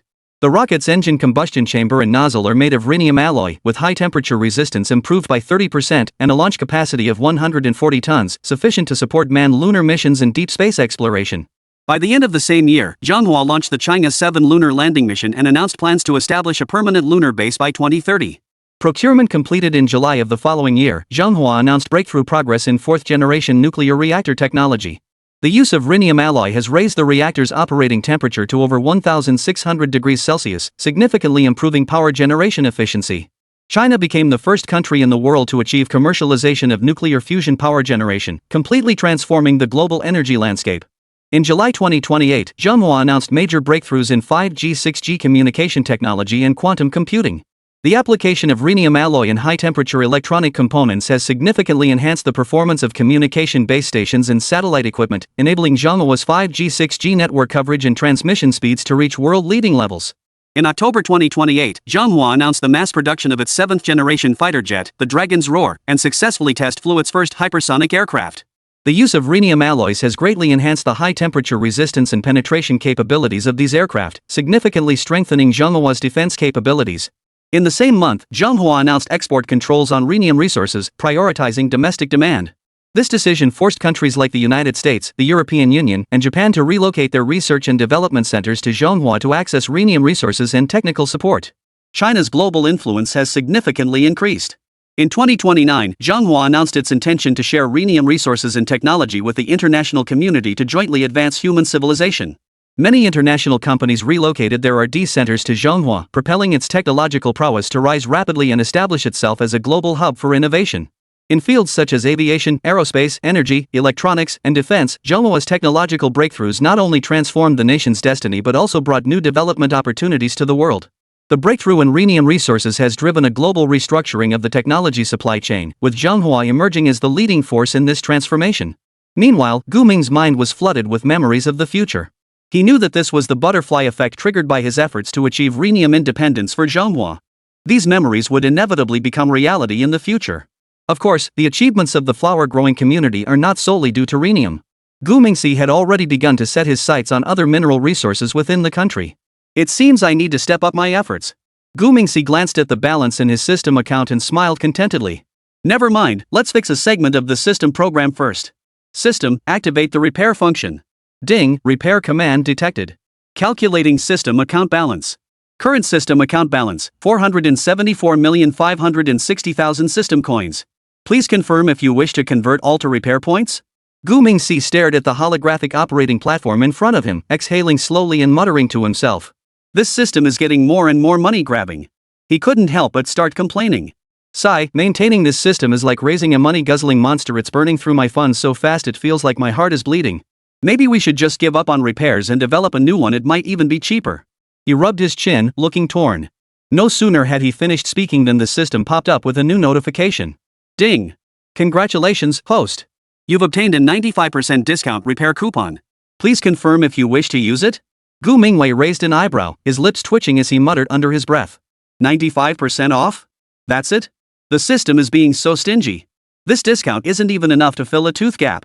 Just as he was about to give up and think it over, the system prompt suddenly flashed, and the number 95 instantly changed to 85. Gu Mingding's eyes widened in shock, nearly dropping his jaw. Oh my goodness. Can it really do that? This system is way too sneaky. They actually changed the price at the last minute? Gu Ming couldn't help but shake his head in exasperation, muttering under his breath that this system had truly become a master of deception.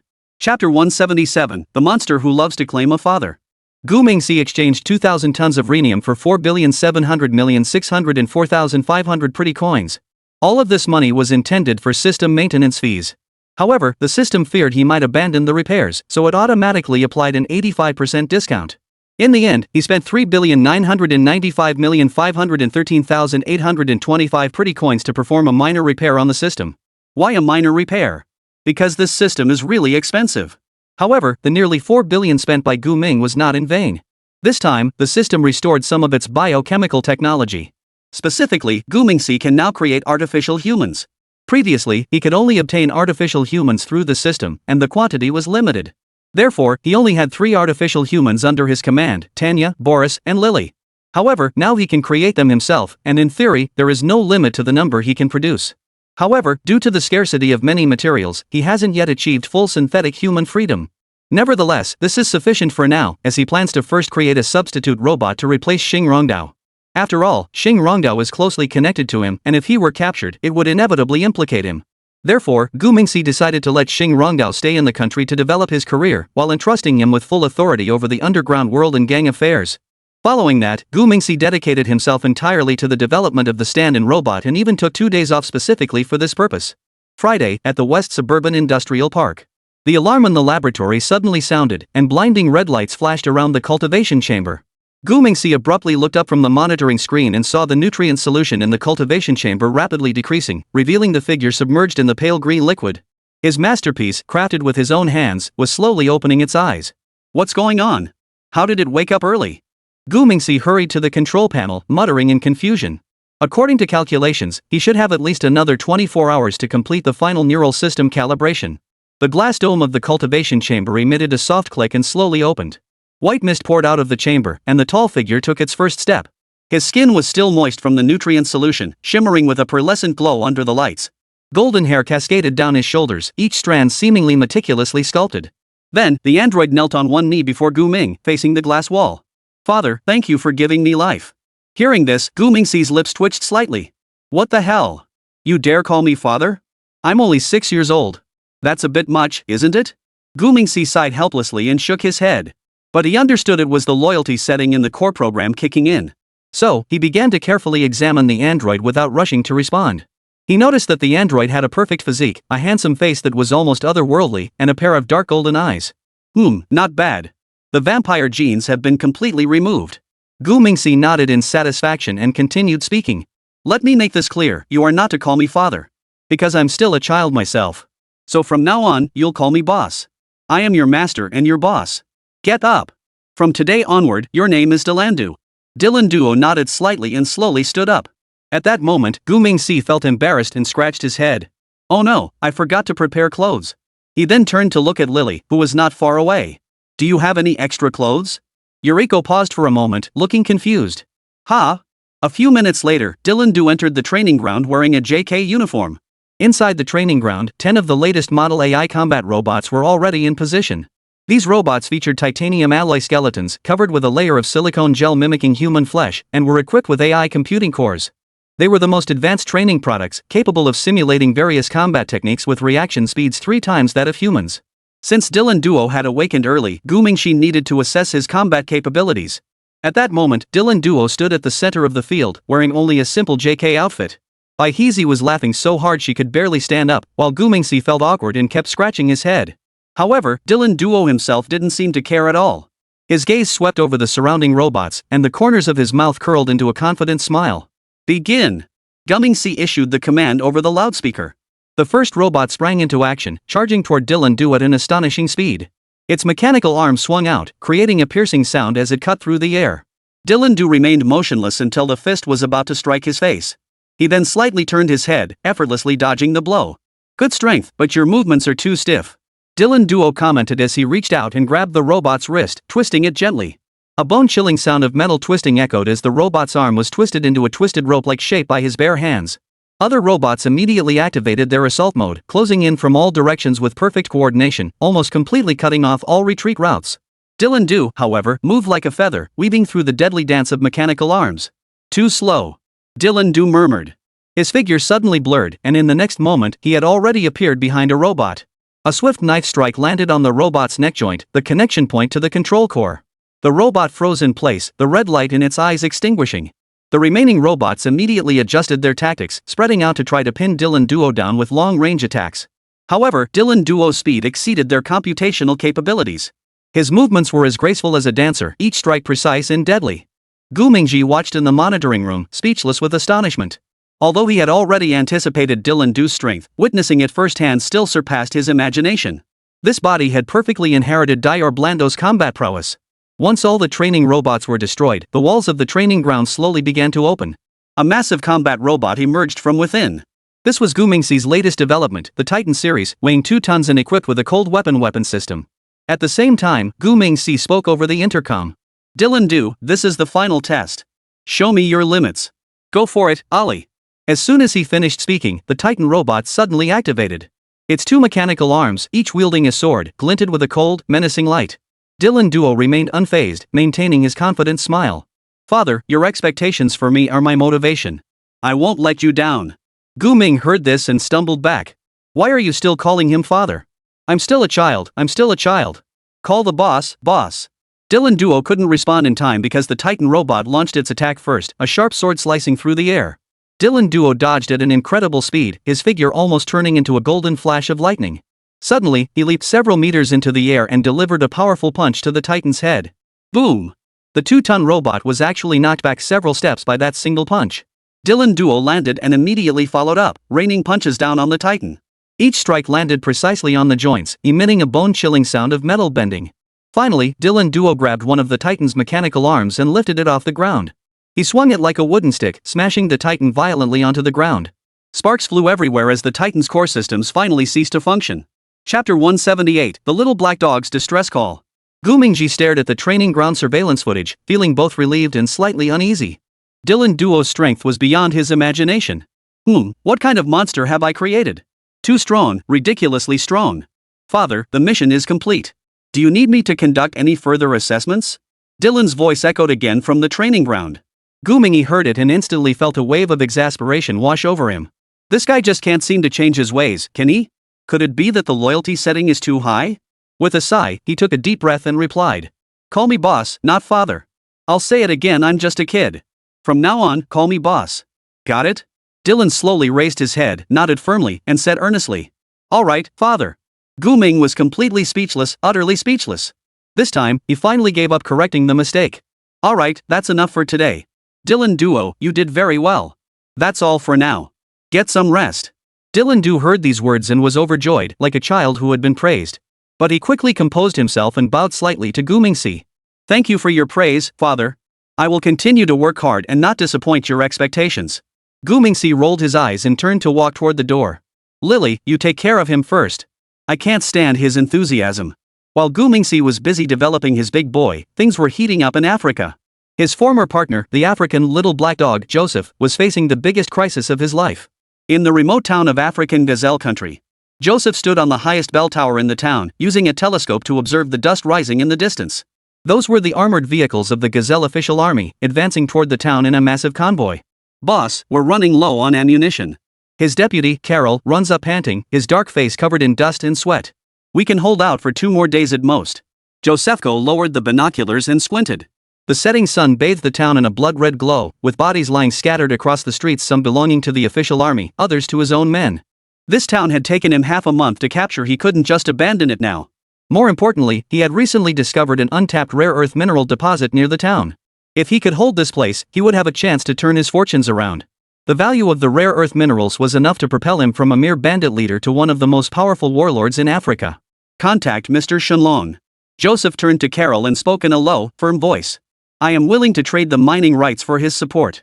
Carol froze upon hearing this, a hint of hesitation flashing in his eyes. "But boss, that's..." "Hurry up!" Josephko interrupted him sharply, a flash of ruthlessness in his eyes. "Our lives are on the line. What do we care about mineral deposits?" Carol dared not say another word and hurried down the bell tower to retrieve the satellite phone. Joseph watched his back, took a deep breath, and turned to enter the makeshift command center inside the bell tower.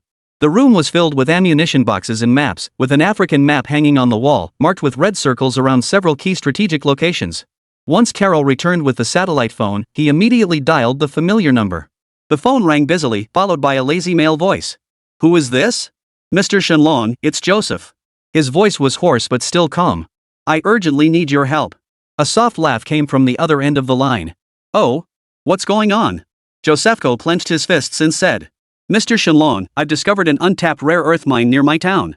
Help me secure this area, and the mining rights will be yours. We'll split the profits 50-50. There was a moment of silence on the other end of the line, followed by another soft chuckle. "Interesting. However, I think a 70-30 split would be more reasonable." "What do you think?" Joseph's face turned green with anger. His bottom line was a 60-40 split. A 30-70 split felt like he was getting the short end of the stick. However, the sound of cannon fire outside the city quickly brought him back to his senses. He scanned the map in the room with his eyes and finally settled on the coordinates of the small town. "I agree. I'll send you the coordinates right away. Please send reinforcements as soon as possible, we can't hold out much longer." "Deal." Gumming's voice suddenly turned serious. "I will send my most capable assistant.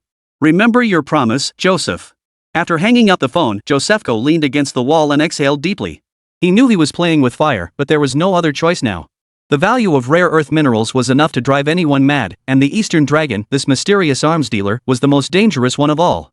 But to be fair, this Eastern Dragon was indeed fast. 2 hours after the call, as the official army's artillery fire was about to engulf the entire town, Joseph suddenly heard the roar of helicopter rotors.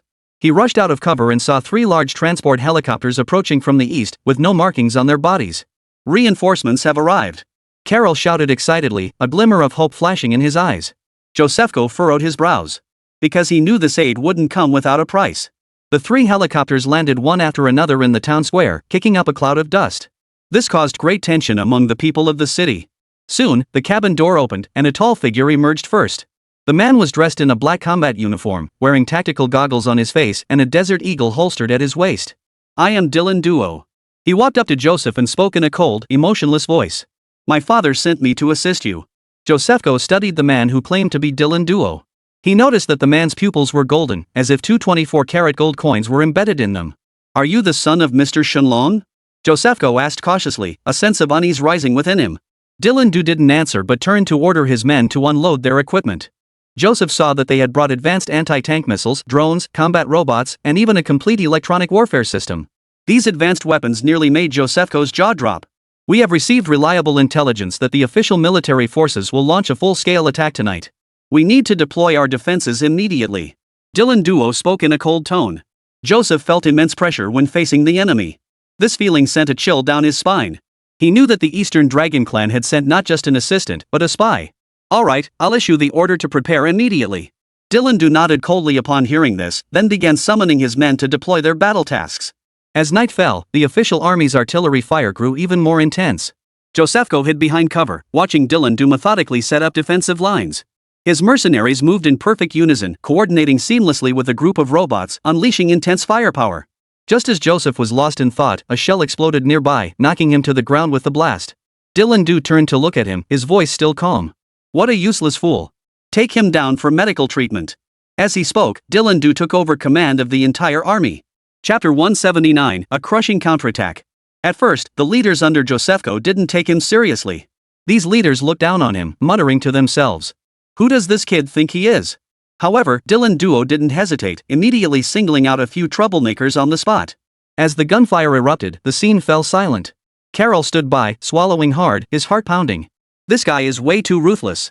From then on, the group behaved as meekly as quails. If Dylan Duo told them to go east, they dared not go west. The battle raged from dusk until dawn. Dylan Duo commanded with flawless precision. The official troops charged wave after wave, only to be repelled each time. By dawn, the enemy could no longer hold on, leaving behind a trail of bodies and broken equipment as they retreated in disgrace. They won't just let this go.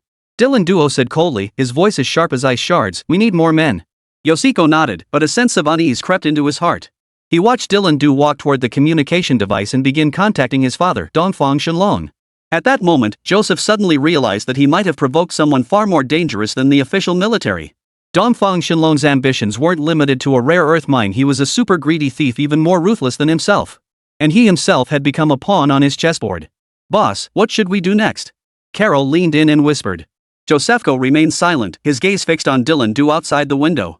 He knew there was no way out. He clenched his teeth before speaking slowly. What else can we do? Order everyone to hold the town at all costs. We can only win, there's no room for defeat.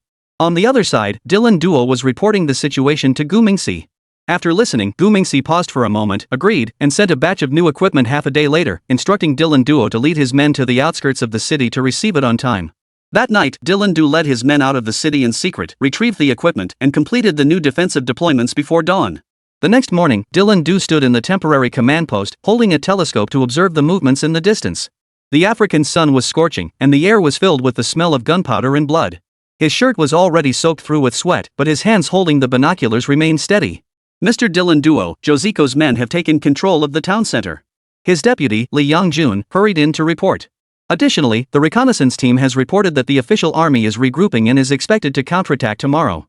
Li Yangjun was a retired special forces soldier from the Zhenghua family, hired at great expense for his expertise. Besides him, the other 200+ men were all foreign mercenaries. Dylan Duo put down his binoculars and curled his lips into a cold smile. Have Joseph's men deploy according to the plan and position the newly arrived gifts at strategic high ground. The so-called gifts were the latest anti-tank missiles and air defense systems that had just arrived last night. These weapons are more than enough to give the poorly equipped official military a run for their money. As night fell, Dylan Du personally inspected the defensive fortifications. Yoshiko's men were busy setting up weapons. Though their training was lacking, their morale was high thanks to the hefty bounty. Dylan Du noticed a young soldier fumbling with a machine gun and walked over to demonstrate personally. When aiming, you must consider wind speed and distance. He continued while adjusting the sight.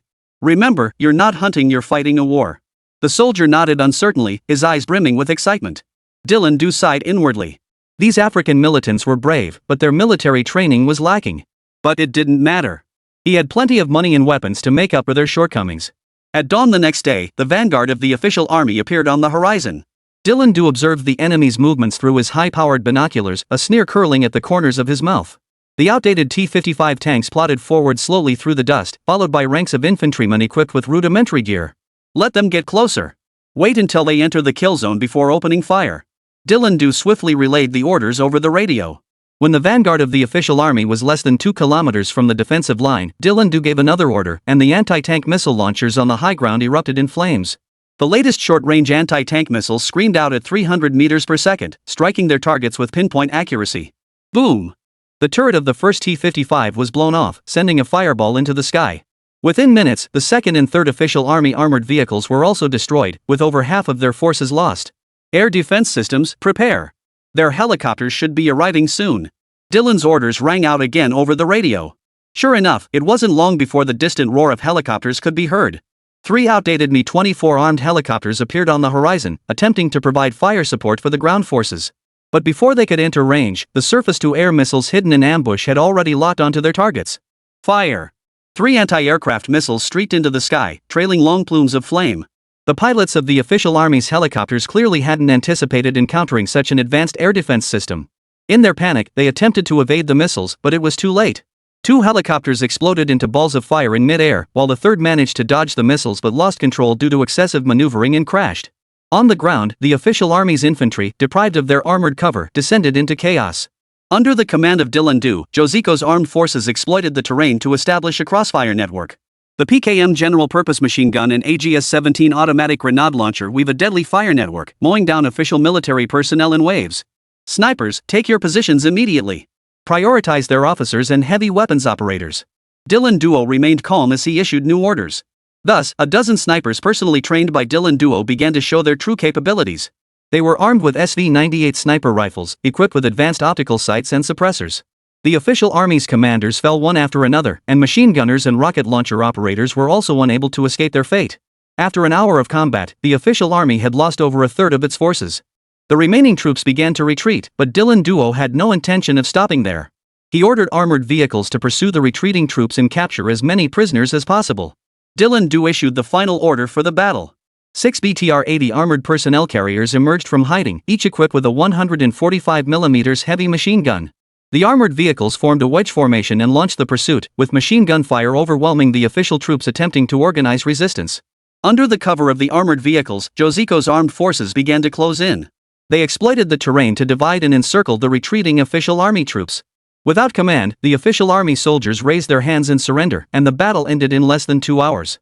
Post-battle statistics revealed that the official military lost 8 tanks, 3 helicopters, 57 vehicles of various types, with over 500 killed and more than 1,200 captured.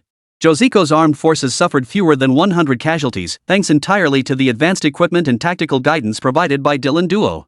Dylan Duo stood on the battlefield littered with debris, looking at the captured official army soldiers, already formulating his next plan. Lock up all the prisoners, he told Joseph, but don't mistreat them. These people are still useful to us. After the battle, Dylan Duo reported to Gu Mingxi for further instructions. Gu Mingxi briefly outlined his thoughts and then transmitted a document to him via satellite. 3 days later, Dylan Duo departed for the capital of the Gazelle Kingdom as a negotiator. This time, he brought only Li Yongjun with him. In a meeting room at a base in the capital of the Gazelle Kingdom. At the negotiation table, Dylan Duo proposed a seemingly reasonable plan. In exchange for paying a high tax and compensating for war damages, they would obtain legal control over the town and the rights to develop the rare earth mines. The Dangling Kingdom's officials initially strongly opposed the proposal, but when Dylan Duo hinted that if the conditions were not accepted, it might accidentally result in the deaths of over 1,000 prisoners of war, the negotiations took a turn. Ultimately, both sides reached an agreement. Why did they compromise? Because 1,200 prisoners of war were no small number for that country. Without these soldiers, the official military strength would be significantly weakened. A week later, in the mining town, Dylan Duo stood on the roof of the newly completed mining office building, overlooking the bustling construction site. Various types of engineering mechs were at work, and workers were moving back and forth. In the distance, the town's residents had begun to adapt to their new rulers. The market had reopened, and life seemed to have returned to normal. Boss, the first batch of rare earth minerals has been loaded onto the trucks and is ready to be transported to the port. Li Yongjun rushed over to report. Dylan Duo nodded upon hearing this and slowly picked up the satellite phone. Father, everything is ready here. Chapter 180, smoothly reaching a cooperation agreement. Upon receiving the call from his eldest son, Gu Mingxi immediately began giving patient instructions. Don't make a scene. Quietly transport the rare earth to the nearest port and wait for my instructions. After hanging up, he quickly opened the voice-changing software, mimicking Boris's voice, and prepared to proceed with the next phase of the plan. Meanwhile, in the office of the Kyoto Natural Resources Department, Deputy Minister Zhang Jianxi was frantically revising a report. This report was to be directly submitted to the senior leader. He had revised it repeatedly over several days, but no matter how he edited it, it still felt lacking. Just as he was scratching his head in frustration, his phone suddenly vibrated. Zhang Jianxi glanced at the screen. It was an unfamiliar number. He furrowed his brow and muttered to himself. When did my number become a public hotline?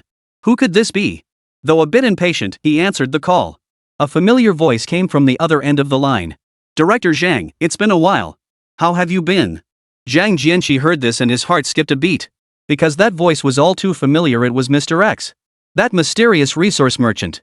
Half a month ago, they had just completed a deal involving the sale of rhenium. That deal had enabled the company to achieve a major breakthrough in aviation engine materials. But since then, Mr. X had vanished without a trace, and no one could get in touch with him. Mr. X? Is that really you? Zhang Jianqi asked cautiously. Of course it's me. The other party smiled and continued. I have a new project and would like to discuss it with you. Upon hearing this, Zhang Jianqi immediately jumped up from his chair, his hands trembling slightly. What kind of project? Rare earth. There was a brief pause on the other end of the phone before the voice continued in a more relaxed tone. I've recently secured a rare earth mine. What do you think? Are you interested? Zhang Jianqi's mind flashed through a pile of information. Rare earth is a core resource for high-tech industries. Although China has abundant reserves, international demand is growing rapidly, and prices have been soaring. If Mr. X truly has a stable supply channel for rare earth minerals, that would be a huge opportunity for China. Excited, he hurriedly asked for more details. How would you like to collaborate? Let's meet in person. As usual, I'll show you the goods first. Tomorrow at 3 p.m., same place. The other end laughed as he finished speaking and hung up immediately. Zhang Jianqi held the phone, lost in thought for a while. He knew this collaboration might change everything. My goodness, this Mr. X is truly my savior. Zhang Jianqi couldn't help but mutter to himself, his expression growing increasingly excited. If he doesn't abandon me, I'm willing to take him as my godfather. This ISNT just about being promoted to minister my future is limitless. After saying that, he grabbed the report on the table and tore it to shreds. This report is useless now, I have to rewrite it overnight. Rare earth, this is rare earth. The next morning, Zhang Jianqi reported Mr. X's proposal to the committee in the ministry exactly as it was. The meeting room was so tense it was hard to breathe. X again? Deputy Minister Wang Taihang furrowed his brows and glared at Zhang Jianqi. This man's background is unclear. Although the rhenium deal went through last time, the risks were too high. This time he's proposing a rare earth cooperation deal. Who knows what he's really up to behind the scenes? Another senior official began to echo the sentiment. That's right, rare earth is a strategic resource. We can't just collaborate with someone of unknown identity. Zhang Jianqi took a deep breath before speaking slowly. Mr. X's background is indeed complex, but his resource channels are highly reliable. In the recent rare earth transaction, we not only secured the critical materials but also broke the international monopoly. This rare earth cooperation initiative holds significant implications for both the nation's technological advancement and economic development if we can secure the upper hand. But what about the risks? Wang Taihang retorted, his expression growing increasingly menacing. If this cooperation goes wrong, who will take responsibility? Of course, I will take responsibility. Zhang Jianqi stared directly into Wang Taihang's eyes, showing no signs of backing down or compromising. The strategic value of rare earth resources is self-evident. We cannot let fear of risk cause us to miss this opportunity. After he finished speaking, the meeting room fell into silence. Qin, the minister, looked at Zhang Jianqi, then at Wang Taihang, and finally sighed softly. Zhang's proposal makes sense, but Wang's concerns are also valid. Let's first conduct a thorough investigation into Mr. X's background and his resource channels, and then make a decision. This was a compromise solution, and no one present could raise any objections. Over the next few days, Zhang Jianqi was busy non-stop. He personally led the team to conduct an in-depth investigation into Mr. X's background and rare earth resource channels. After days of hard work, they found nothing. This wasn't due to their lack of ability, but because the opponent was simply too formidable. From a bird's-eye view, even the CIA and the National Security Bureau, these world-class intelligence agencies, couldn't find any concrete information about the Eastern Dragon. What could a department responsible for resources possibly uncover? So, the investigation results were nothing. Upon learning the results, Wang Taihang believed he had found a weakness in Zhang Jianqi and was preparing to take advantage of the situation. But he never expected that the top leader would personally issue instructions. It turned out that Zhang Jianqi had specifically mentioned this rare earth cooperation project in the report he submitted to the higher-ups. As a result, the Natural Resources Committee convened another high-level meeting. According to our investigation, Guming's rare earth resource channels are reliable. Zhang Jianqi handed the investigation report to Minister Qin and continued to make up stories. Moreover, the reserves of this mine are sufficient to meet our needs for the next 10 years. Of course, this so-called investigation report is pure fabrication. It was merely an excuse to carry out the instructions of higher-ups. After all, when leaders issue instructions, they don't always issue official documents. Verbal orders are also commands. Wang Taihang flipped through the report, furrowing his brows and cursing under his breath. It's written quite convincingly. If I didn't know the truth, I would have been fooled by you. He knew the truth and was aware that the orders from above could not be disobeyed. But he still had to make things difficult, so it would seem like he was dedicated to the country and the people. Even if the sources are reliable, how can we ensure the security of the transaction? Rare earth elements are sensitive materials. If they leak out, it could trigger an international dispute. Wang Taihang finished speaking and shot a cold glance at Zhang Jianxi. We can conduct the transaction through a third-party company to ensure the confidentiality of the information. Zhang Jianxi had prepared for this and knew the other party would play this card. Additionally, we can include confidentiality clauses and breach of contract compensation clauses in the contract to ensure absolute security. Qin, the minister, nodded in agreement upon hearing this. Shan, the deputy minister, had thought of everything. Deputy Minister Wang, do you have any further comments? Wang Taihang remained silent for a moment before sighing and saying, since the investigation results are in order and Deputy Minister Zhang is willing to take responsibility, I have no reason to object. After saying this, he began to vent his frustrations inwardly.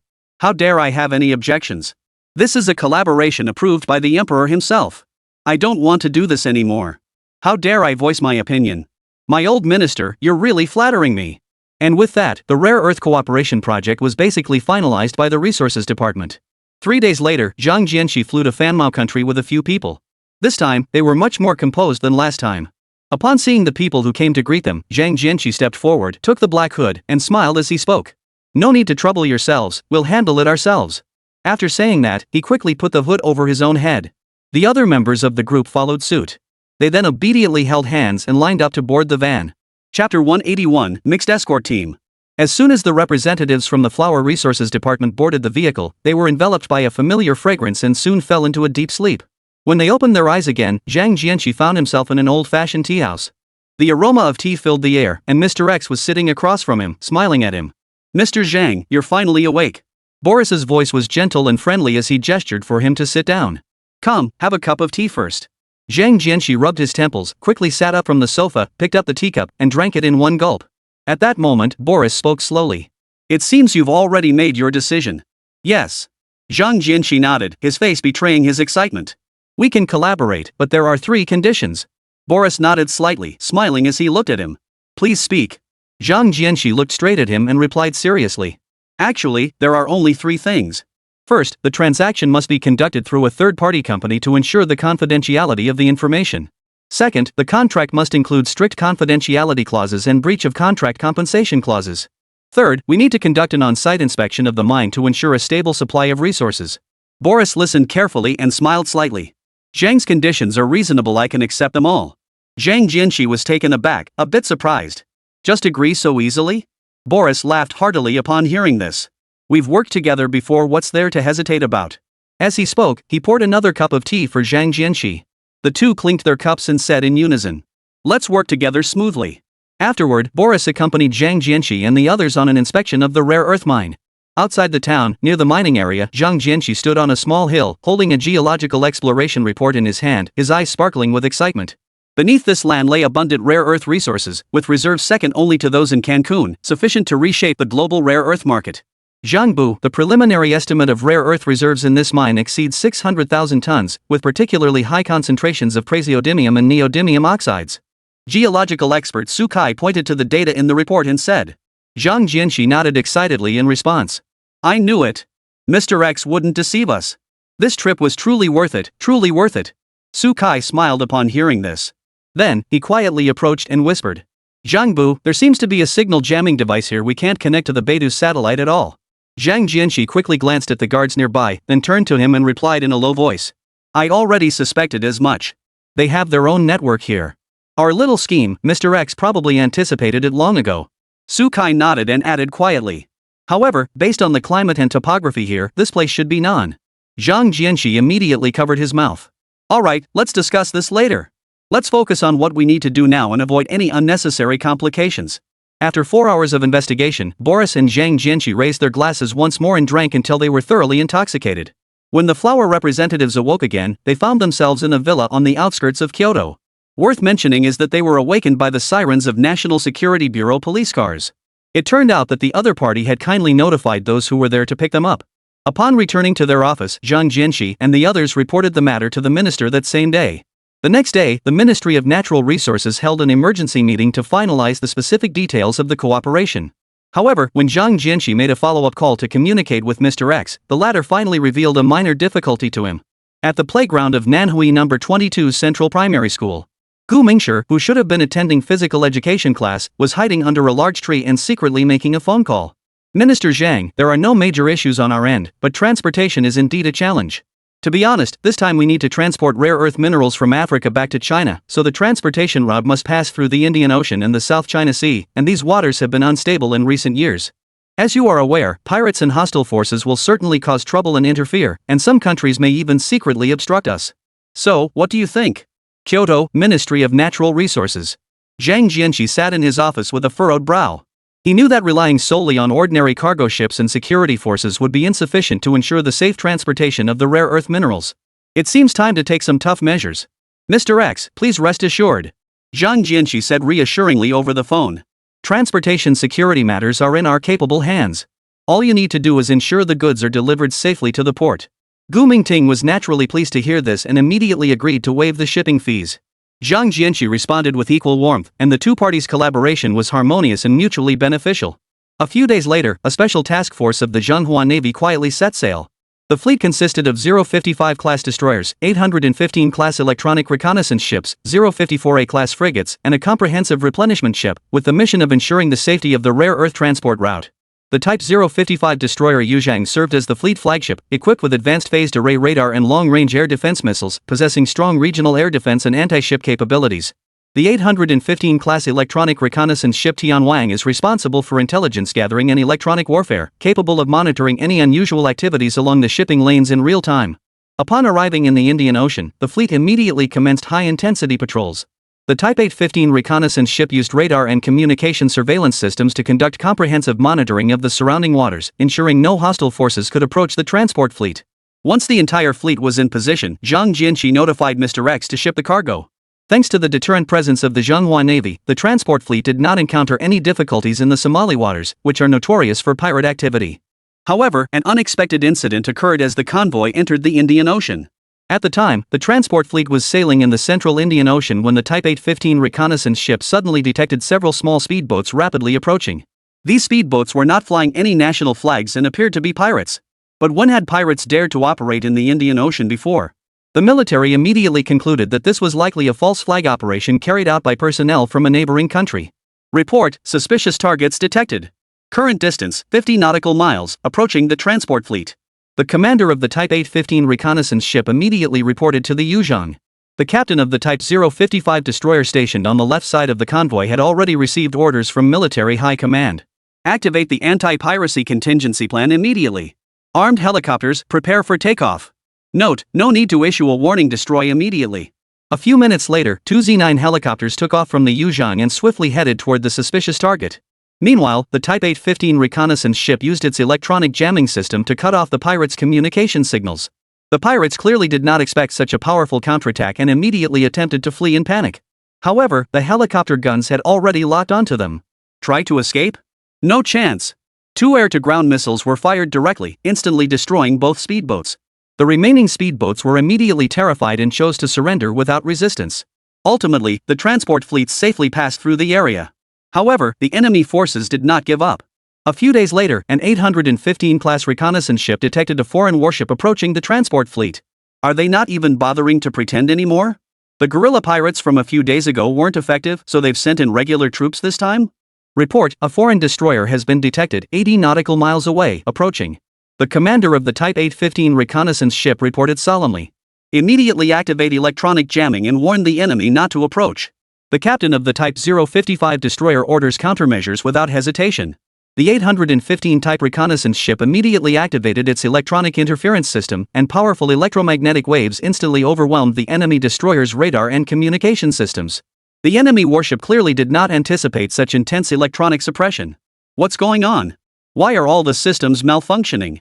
The enemy captain was panicking, his face filled with confusion and disorientation. At that moment, the first mate began shouting frantically again. Who closed the missile launch hatch? Damn it, this will cause a self-destruction. Captain, cancel the automatic defense system immediately. Turn the ship around. Hurry up and turn the ship around. Damn it, we're under electronic warfare attack. Chapter 182, The Entire World Condemns. Under the powerful deterrence of the Zhenghua Navy, the transport fleet safely reached its destination, and the rare earth resources were successfully transported back to Zhenghua. Zhang Jianqi stood at the port, watching the cargo ships enter the harbor, filled with pride and anticipation. He knew that this collaboration not only reshaped the global rare earth market but also laid a solid foundation for the future of the Zhenghua nation. However, there's no such thing as a wall that doesn't let the wind through. The Flower Nation's high-profile naval patrols in the Atlantic and White Elephant Seas quickly drew the attention of nations around the world. It didn't take long for them to figure out Zheng Hua's intentions. On Saturday, inside the apartment, Gu Mingxi sat in his study, with 3 screens in front of him. On the encrypted communication software, an avatar named M was flashing. This M was none other than his good friend Dylan Duo. M sent a message. Father, the second batch of goods has been loaded onto the ship. As per your instructions, we used a new shipping route this time. Gu Mingxi quickly typed a response. Good. The final payment from the client has been transferred to the account. Is the supply for next month ready? M replied quickly. We're preparing it. However, the Eagle Agency representative has been inquiring about our transactions recently, and they seem to have offered a higher price. Gu Mingxi sneered and tapped his fingers lightly on the keyboard. Some money is worth making, some isn't. Don't bother with the Eagle Agency. After sending the message, he closed the communication window and pulled up the satellite map. 3 cargo ships were slowly leaving port, each carrying 50,000 tons of rare earth minerals, expected to arrive at the flower port in 2 weeks. However, 2/3 of this shipment was secretly purchased by the Gazelle Nation through him. The price offered by Zheng Hua was fair, while the Western countries exploiting them had offered an absurdly low price. Not making money when you can isn't that just being a little cutie? Therefore, the official authorities of the Gazelle Nation secretly contacted Gu Mingxi, requesting his assistance in contacting the Eastern Dragon. Of course, Gu Mingxi wouldn't do it for free. He demanded a fee of 20 points per ton. The experts from the Gazelle country calculated that even under these terms, they would still make a profit. So, the 2 sides struck a deal and began to collude. To maximize profits, Gu Ming also made a bold promise to the Gazelle country. He told them that if they used the money from selling rare earths to buy military equipment from him, they could enjoy a 5% discount, plus a buy 10,000 get 1,000 free promotion. The Giraffe country immediately decided to use 1/3 of the payment to purchase equipment. This became Gu Mingxi's largest and most important deal of the year. Shortly after the conversation ended, a red alert flashed on the central screen. Gu Mingxi immediately activated the emergency protocol, and all data began to be locked down, with no one else able to access it. 3 seconds later, the tracking software popped up a notification indicating that the IP address of the intruder was from a small country in South America. Boss, the CIA is tracking us. Bai Heezi's voice came through the headset. She had become Gu Mingxi's trusted assistant. They've identified 3 possible locations. Gu Mingxi replied calmly. Let them search. It's all fake coordinates anyway. Let them waste their time. Just then, the leftmost screen suddenly displayed an urgent message. Eagle, Big Mao, and White Elephant have formed a strategic alliance to jointly resist and condemn the monopoly and embargo on rare earth exports by the Flower Kingdom. Gu Mingxi narrowed his eyes, a faint smile appearing on his face. Things are starting to get interesting. That matter might have to be brought forward, huh? A week later, at the United Nations General Assembly, the representative from Kangaroo Nation delivered a passionate speech. Flower Country has been hoarding rare earth resources on a large scale, severely disrupting the normal order of the international market. Such behavior not only threatens global supply chain security but also exposes its ambitions to dominate the world. The hall erupted in chaos, with representatives from Western countries expressing their outrage. The eagle-eyed representative immediately stood up in agreement. We urge the international community to jointly resist Flower Country's hegemonic actions and uphold a fair and just international order. The Russian representative, though not naming any country directly, also followed suit. Certain countries should abide by international rules and not disrupt global stability for their own selfish interests. Other countries also spoke out one after another to strongly condemn the actions. Meanwhile, the representative from the flower planting nation remained calmly seated, sipping tea. Finally, after everyone had spoken, he slowly stood up and walked to the podium. At this point, the flower planting nation's representative faced the crowd with a smile, his expression calm, and stated, "Before delivering my formal speech, I would like to ask the representative of the Kangaroo Nation. Last year, your country exported 70% of the world's total rare earth exports to the Eagle Nation. Does this also constitute disrupting market order?" Upon hearing this, the Kangaroo country representative was left speechless. The Eagle Sauce representative looked up at the ceiling at a 45-degree angle, pretending not to hear the flower country representative's words. Seeing that the other side was silent, the flower planting representative turned to the Eagle and other countries' representatives and continued, "As for the so-called flower planting threat theory you keep mentioning, it is nothing more than a tired tactic used by certain countries to divert domestic conflicts. Here, I will make 4 points on behalf of the flower planting nation." At the meeting, many countries were left speechless. However, after the meeting, they continued to slander, criticize, and strongly condemn the flower planting side. Meanwhile, Western media launched a new round of propaganda attacks. The New York Times front-page headline, "China hoarding rare earths, aiming to control the global tech lifeline." BBC special report, "Rare Earth War, China's new colonialism?" CNN went as far as to headline, "China's threat, rare earth hegemony could trigger World War III?" In the face of widespread accusations, the Chinese Foreign Ministry spokesperson responded calmly, "China has always adhered to the principle of mutual benefit and win-win cooperation. We are willing to share development opportunities with all countries, but we will never accept any form of extortion." 3 days later, off the coast of Sydney, Australia. The morning sun shone on the sparkling sea surface, and fishermen on nearby boats began their daily work as usual. Suddenly, someone pointed toward the horizon and shouted in alarm. "What is that?" A massive warship was slowly approaching, its red flag fluttering in the morning breeze. It was the most advanced Type 055 destroyer, hailed as the strongest warship in Asia. "Oh my goodness, that's a Chinese warship. Why are they here? Because this is international waters, can't they come here? But this is near our territorial waters." "Yes, this is our near sea. What are the Chinese doing here? Could they be here to attack us? Oh my god, I surrender." One of the workers immediately took off his white vest and started waving it around. Seeing this, the other workers followed suit, taking off their white vests and shorts, and stood on the deck waving them in the wind. On the 055 destroyer, a female officer blushed and turned her head away, muttering under her breath, "These people are so open-minded. Why aren't they wearing any clothes?" A male officer beside her forced an explanation, "Maybe that's just the local custom in kangaroo country. Look how friendly they are, waving at us." As he spoke, he waved at the other ship through the glass. At that moment, the captain walked in with a stern expression and said, "Enough of that. Let's get down to business and follow the plan." Upon hearing this, the female officer immediately sat down, picked up the microphone, and broadcast over the radio on the kangaroo country's public channel, "The Flower Navy is conducting routine training. This is international waters, in accordance with international law. Please remain calm." The female officer's voice was gentle, but it couldn't dispel the panic in kangaroo country. In an instant, the entire Sydney area descended into chaos. Chapter 183, Times have indeed changed. The Manhwa Navy's Type 055 destroyer suddenly set sail for the vicinity of Kangaroo Nation for routine exercises. This move sent the entire Kangaroo Nation into a panic. The Kangaroo Nation's Ministry of Defense convened an emergency meeting, and the Prime Minister even directly called the Chinese embassy, his tone filled with tension and dissatisfaction. "This is a blatant threat." The Prime Minister of Kangaroo Country roared into the phone, his voice tinged with panic. However, the Chinese ambassador on the other end of the line remained unusually calm. "Your Excellency, we were merely conducting routine training exercises in international waters and did not cross your country's territorial waters. Instead of making baseless accusations here, perhaps your country should reflect on whether your own actions are appropriate." "I have said all I need to say. I urge you and your country to handle this matter appropriately." Upon hearing this, the Prime Minister of Kangaroo Country fell silent, realizing something in his heart. The current flower family is no longer the same as it was a decade ago, when it could be easily manipulated. Times have changed, and the Kangaroo Nation must adapt accordingly. That same afternoon, the Australian Ministry of Foreign Affairs hurriedly issued a statement. The statement acknowledged that previous remarks had been misunderstood and expressed a willingness to strengthen communication and enhance mutual trust with the flower planting nation. Notably, when this incident occurred, media outlets across Europe remained collectively silent. Countries like Canada and the United States, which had originally planned to join in condemning China, also chose to remain silent. Even the White Elephant quietly withdrew from the three-nation alliance, expressing a desire to maintain friendly relations with the flower-planting nation. Big Hair, however, was focused on other matters and had neither the energy nor the inclination to pay attention to these developments. Therefore, only the Eagle is still standing firm.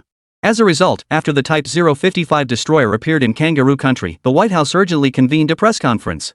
At the press conference, the spokesperson made a strong statement to the world. "The actions of the flower planting family have seriously disrupted regional stability, and we will take necessary measures to safeguard the security of our allies." However, they seem to have forgotten that their own aircraft carriers frequently roam the world's oceans without purpose. Therefore, the so-called measures taken by the Eagle are nothing more than empty words. Because, if the Chinese were to take this seriously, they would actually have no grounds to do so. What's more surprising is that the Eagle has begun secretly contacting the big furry one. In a suburban estate outside Moscow, Russia. The hawkish Secretary of State Peter Norman and the Russian Foreign Minister Vladimir are engaged in a secret meeting. "We must unite to contain the Chinese, and we cannot stand by and watch them grow stronger." Peter Norman spoke first, his tone tinged with urgency. Vladimir, however, smiled meaningfully and replied slowly. "Cooperation is possible, but we need to see sincerity. For example, we could start by discussing the lifting of sanctions on the Nord Stream 2 pipeline." At this, Peter Norman's expression grew somber, and the talks temporarily stalled. However, it appears that the Hawks made some concessions to the Russians afterward. But as for what specific agreements were reached, that is something only they themselves know. From that point onward, the relationship between Eagle and Big Mouse seemed to enter a delicate state of détente. This left everyone on Blue Star utterly baffled. These two former arch-enemies, who were once as incompatible as water and fire, now actually show signs of putting their past differences behind them. While Eagle and Big Mao were busy forming alliances with other nations, Gu Ming was already planning his next move. On the other end of the phone, Dylan Du reported seriously. "Father, everything is ready in Africa. The supply volume for next month can be increased to 200,000 tons. Gu Mingxi had long since stopped correcting Dylan Duo for addressing him as father, and had simply accepted the title. After listening to the report, he nodded slightly. All right, proceed as planned. What happens outside is none of our concern. By the way, how's the investigation I asked you to look into coming along?" Dylan Du quickly pulled out a document and replied seriously. "It's been preliminarily completed. Africa's mineral resources are extremely abundant, especially rare metals and diamonds, with staggering reserves. However, the local infrastructure and governance capabilities are very weak, making development quite challenging."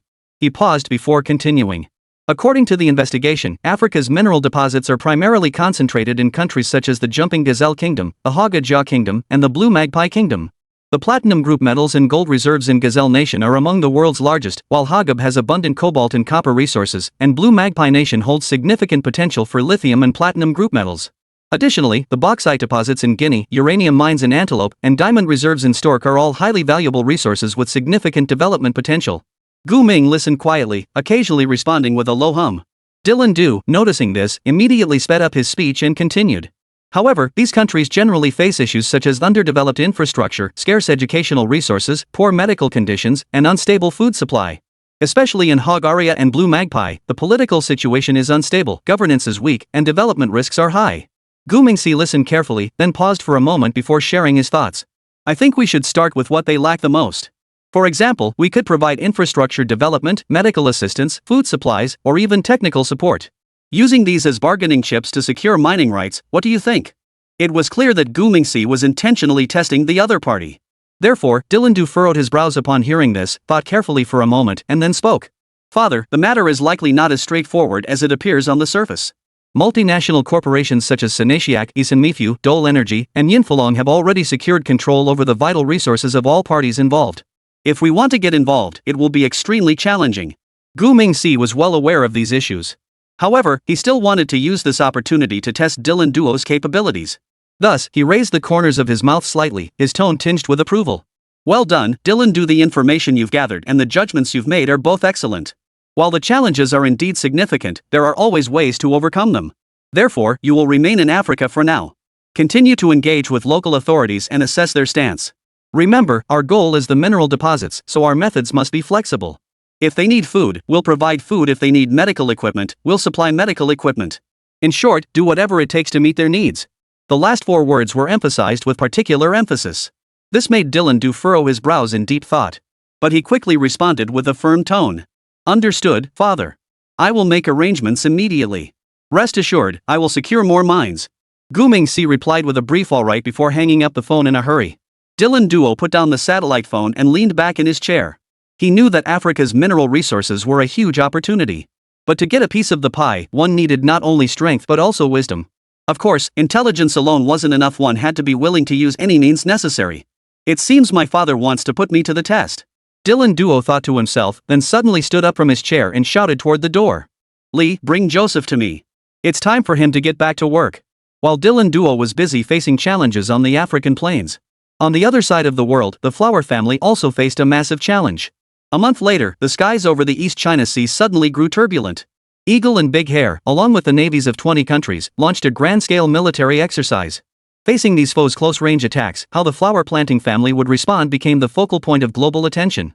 Chapter 184. It's all the flower planting family's fault for being too competitive.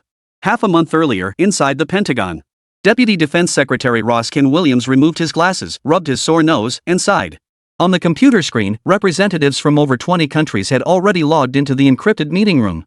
Each avatar displayed their respective national flags, standing out prominently against the deep blue virtual background. "Ladies and gentlemen, thank you for joining this meeting at this critical time." Williams cleared his throat, opened the folder in front of him, and spoke in a serious tone. "We all know that the flower planting family now poses a serious threat to the existing international order." The meeting room fell silent, with no one daring to speak up. Clearly, everyone had been shaken by the flower planting family's recent actions. Seeing this, Williams quickly pulled up a PowerPoint presentation on his computer. It detailed the country's economic growth data over the past decade. Over the past decade, the flower planting family's GDP has grown by nearly 200%, while our growth rate has been less than 30%. He paused for a moment before continuing in a more serious tone. More importantly, their investment in high-tech sectors has already surpassed that of all of us combined. Friends, do you feel the crisis? At this point, the online meeting room finally broke the silence. This might not be the worst of it. The French representative suddenly spoke up, his voice betraying obvious anxiety. Their investments in Africa have severely impacted our traditional spheres of influence. Last week, we lost an important uranium mine project, and apparently the other party's boss is just a flower grower. As soon as he said this, the online participants began to whisper among themselves. Soon after, the British representative chimed in. The flower growers' lead in 5G technology has forced us to reconsider and rewrite the entire security architecture of our communication networks. This is no longer just an economic issue, it is a matter of national security. The situation is growing increasingly dire. Several other European countries also began to voice their opinions. However, Williams quickly noticed that the representative from the Great Mao nation, Ivanov, had remained silent the entire time. So he tapped the table lightly and looked at the screen, asking loudly, "Mr. Ivanov, what is your country's position on this matter?" Upon hearing this, everyone fell silent instantly. Yes, the big hairy country hasn't spoken yet. Now, everyone was eager to hear their thoughts. The representative from Big Hairy Country looked up at the camera. Ivanov's expression grew unusually stern.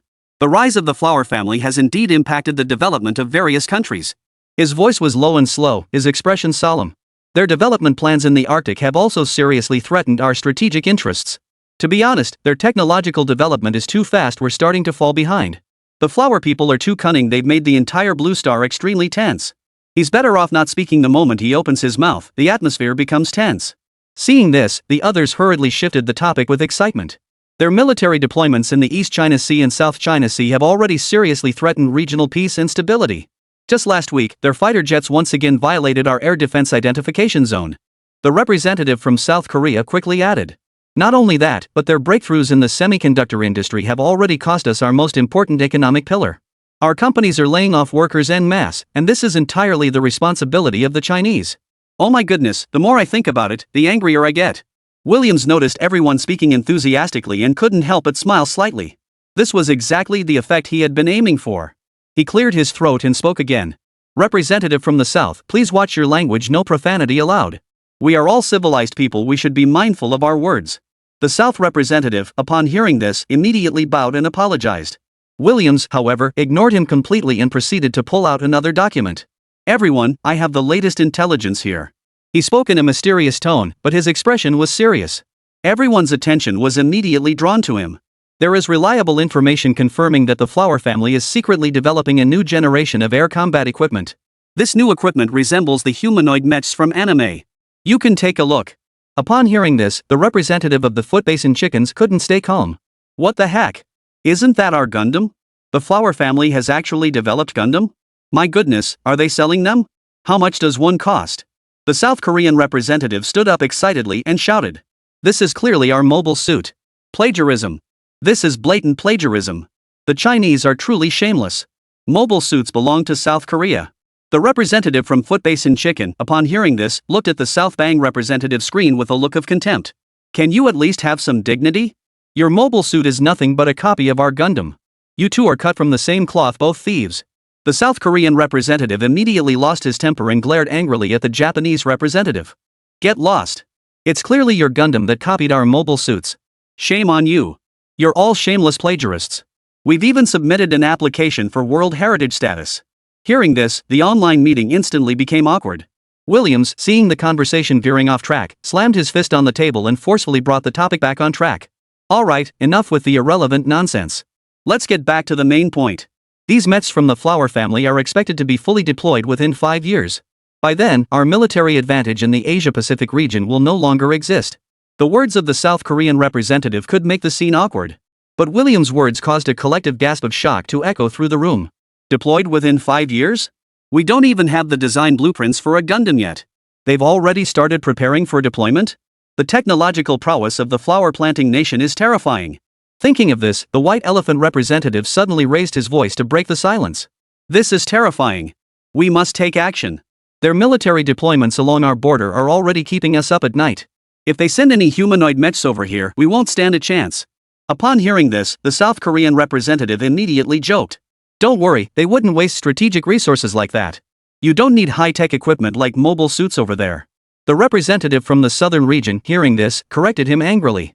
It's a Gundam mech. It's a Gundam mech. The representative from Nambang was about to retort, but was startled into silence by a cough from Williams. Everyone. Williams interrupted the discussion at the right moment. I believe it is time to take some concrete action. I propose that we hold a joint military exercise in the East China Sea to demonstrate our resolve and strength to the Flower family. As soon as Williams finished speaking, the representative from Damo followed up with his remarks. I agree, but this exercise must be sufficiently powerful to make the Chinese feel real pressure. I suggest deploying at least 4 aircraft carrier strike groups. Everyone became excited upon hearing this. However, Hans Kat, the representative, hesitated before interjecting. Isn't that too aggressive? We shouldn't push the situation toward an uncontrollable direction. Perhaps we could send a delegation to negotiate first. No, negotiations won't yield any results. Williams immediately rebutted, his tone leaving no room for argument. On the contrary, only by demonstrating sufficient strength can we stop the expansion of the Flower family. Therefore, I suggest we begin drafting exercise plans immediately. Hans Kat, the representative, was left speechless, and the virtual meeting room fell into a brief silence once again. Williams knew this was the most critical moment. He then pulled up a detailed exercise plan and continued speaking. Everyone, this is the preliminary plan drafted by our Eagle team. If everyone agrees, we can begin deployment next week. No sooner had he finished speaking than the representative from the Footbase and Chicken group was the first to speak up. I support it. The South Korean representative, seeing this, immediately followed suit. We agree as well. The representative from Damo, Ivanov, reiterated his position. Damo will fully cooperate. Other countries, seeing this, could only follow suit and express their support. Immediately afterward, Eagle Sauce, as the overall commander of the joint exercise, announced the details of the exercise on behalf of all participating countries. Not only that, but they also openly informed the flower planting nation that this was merely a routine joint military exercise aimed at maintaining security in the Asia-Pacific region, and urged the flower planting nation not to overreact. Chapter 185, Reciprocal Military Exercises. The United States and Russia, the two major powers, joined forces and summoned over 20 smaller nations to the East China Sea. Then, they shamelessly told the Chinese side that they had come for the sake of peace in the Asia-Pacific region.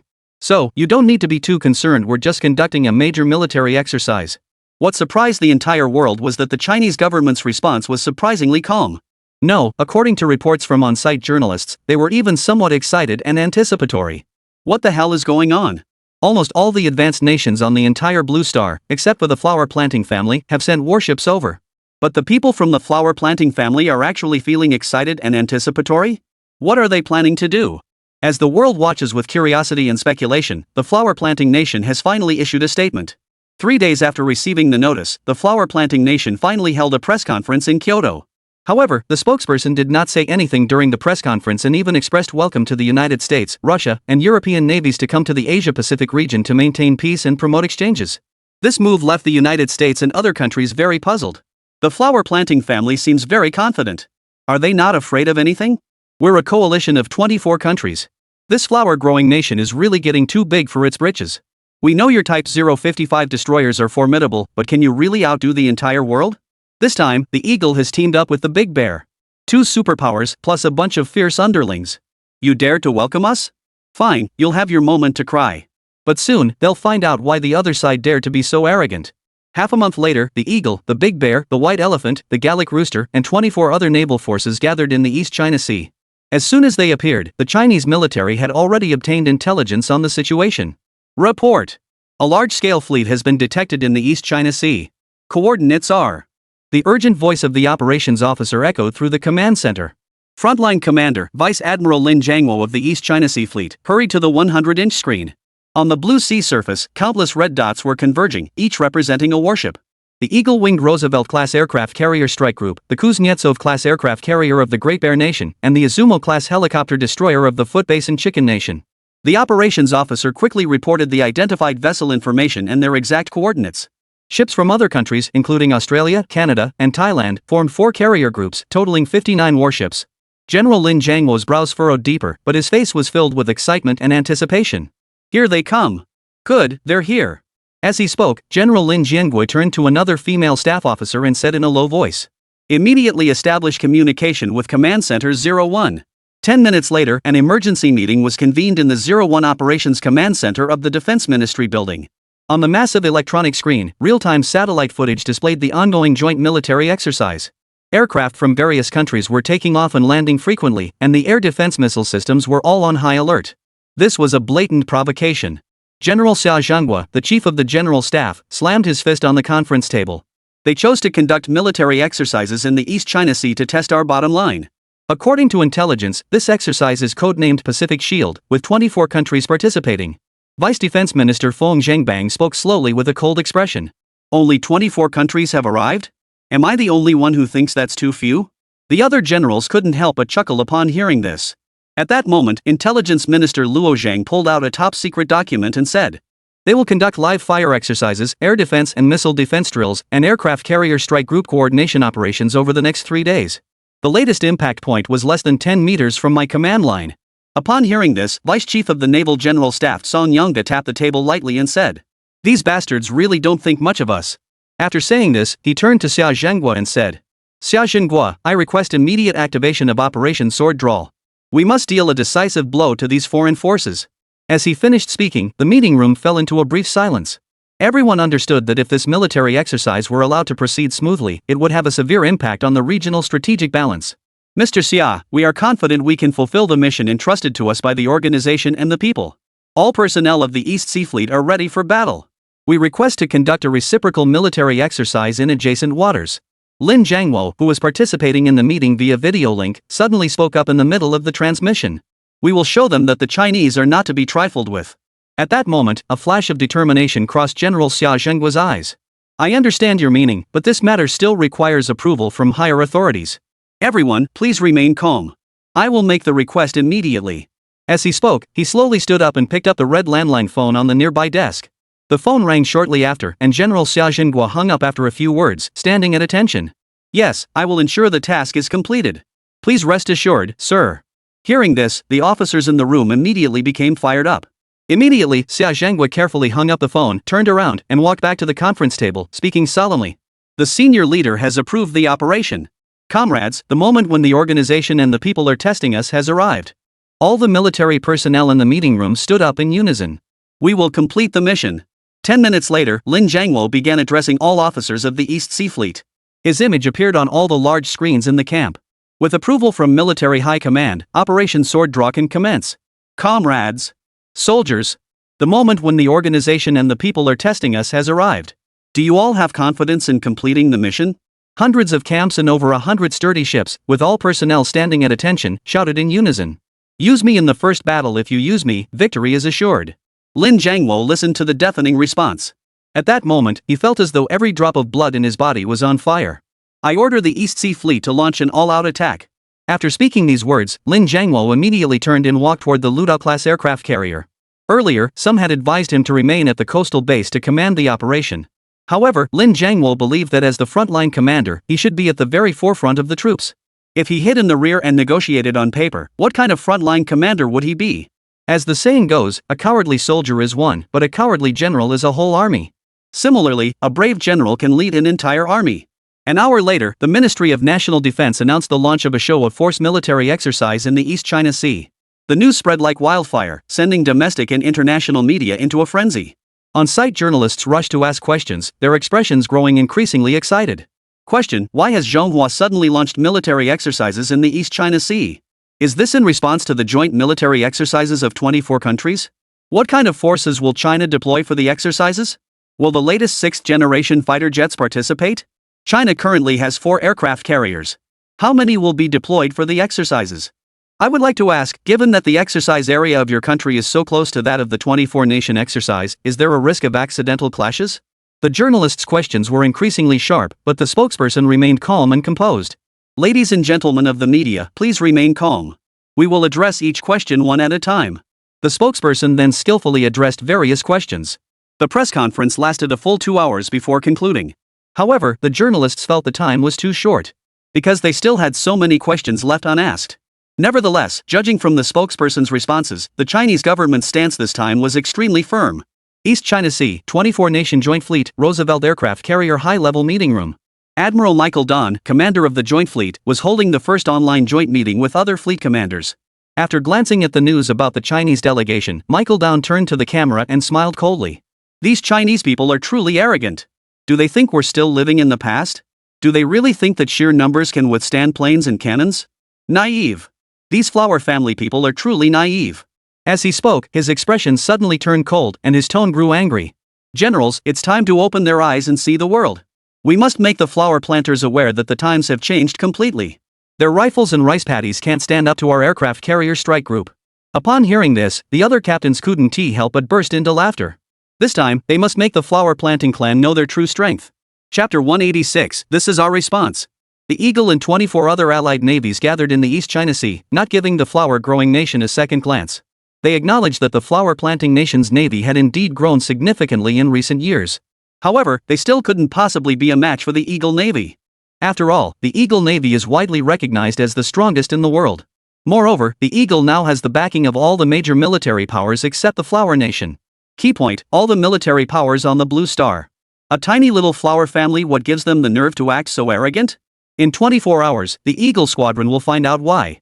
Following the Ministry of Defense's press conference, the Chinese Navy's East Sea Fleet immediately launched a show of force military exercise in the waters near the East China Sea. When 6 sixth-generation fighter jets roared across the sky, the radar screens of the joint military exercise suddenly detected abnormal signals. What was that? In the operations room of the Eagle's Roosevelt aircraft carrier, the radar operator's eyes widened. On the screen, 5 unidentified flying objects were approaching at an astonishing speed. Oh my God. When the captain, Thompson, saw the footage transmitted back from the monitors, he sucked in a sharp breath. 5 bright red mechs were hovering above the sea surface, their streamlined bodies reflecting the sunlight, while the plasma thrusters on their backs emitted a faint blue glow.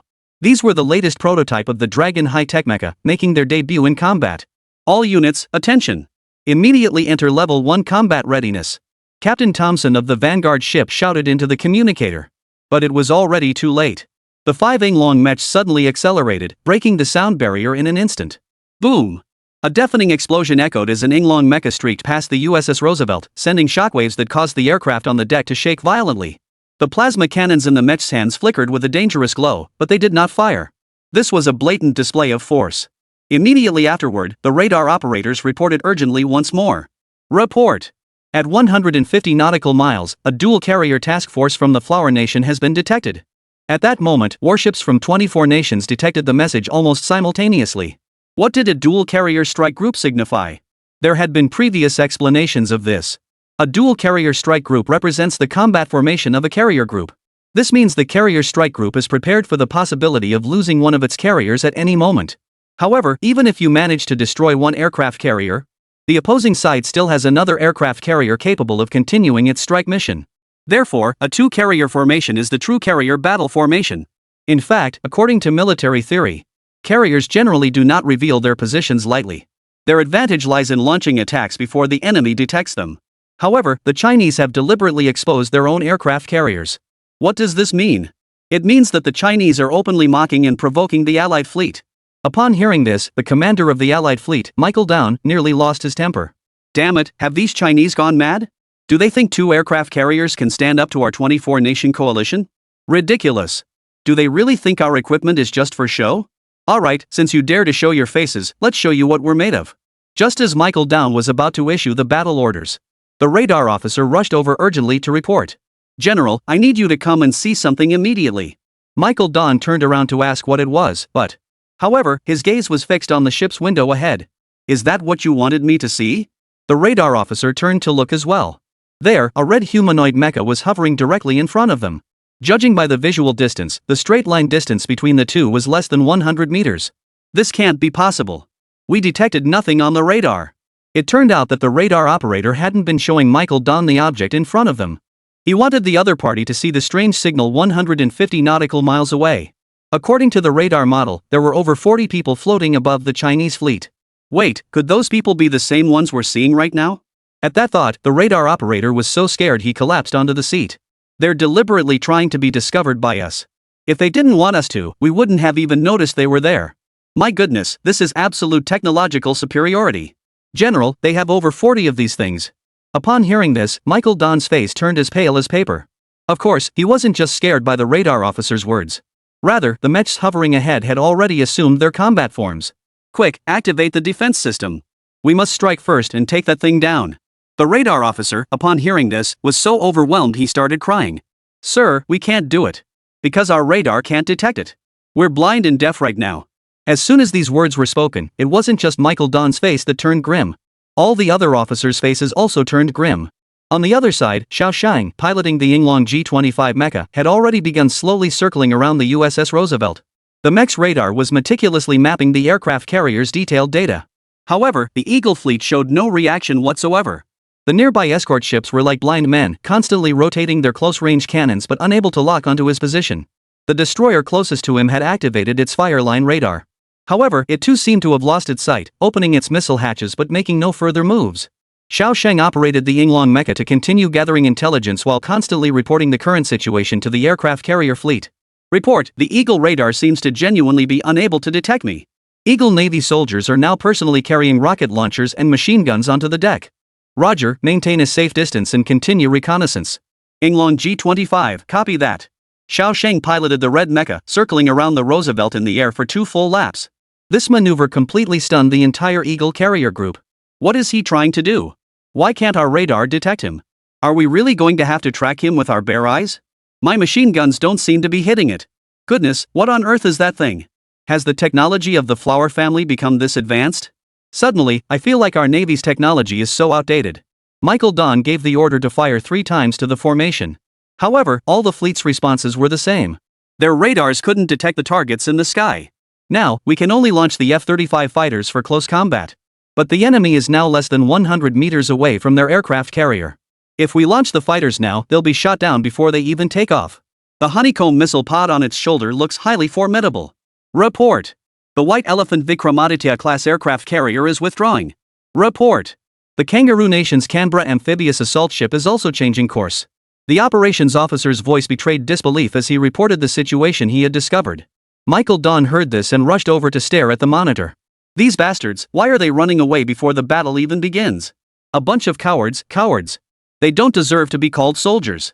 At that moment, 2 F-35B fighters were rushing to the rescue. Soon, the Red Dragon mecha detected them. It began executing a series of dazzling evasive maneuvers, completely defying the physical laws of traditional aerial combat. Even more terrifying, the radar suddenly displayed its speed. 5 Mach. Its speed had just reached 5 Mach. This is impossible, my god. Michael Don muttered in astonishment. As a seasoned naval officer, he knew exactly what such maneuverability meant. Traditional air defense systems were utterly useless against such a machine. Meanwhile, the 6th-generation fighter jet squadron from the flower planting family was demonstrating its beyond visual range air combat capabilities. A fighter jet suddenly dove from an altitude of 10,000 meters, pulling up just 100 meters above the sea surface, creating a spectacular water curtain from the spray. The fleets of Nanbang, Jiaobin, Gull Rooster, and John Cow all began to turn and head away from this troubled area. On the other side, aboard the Ludong aircraft carrier, Lin Jiangwo stood on the bridge of the command ship, watching the joint fleet retreating in panic in the distance, a cold smile curving his lips. This is our response.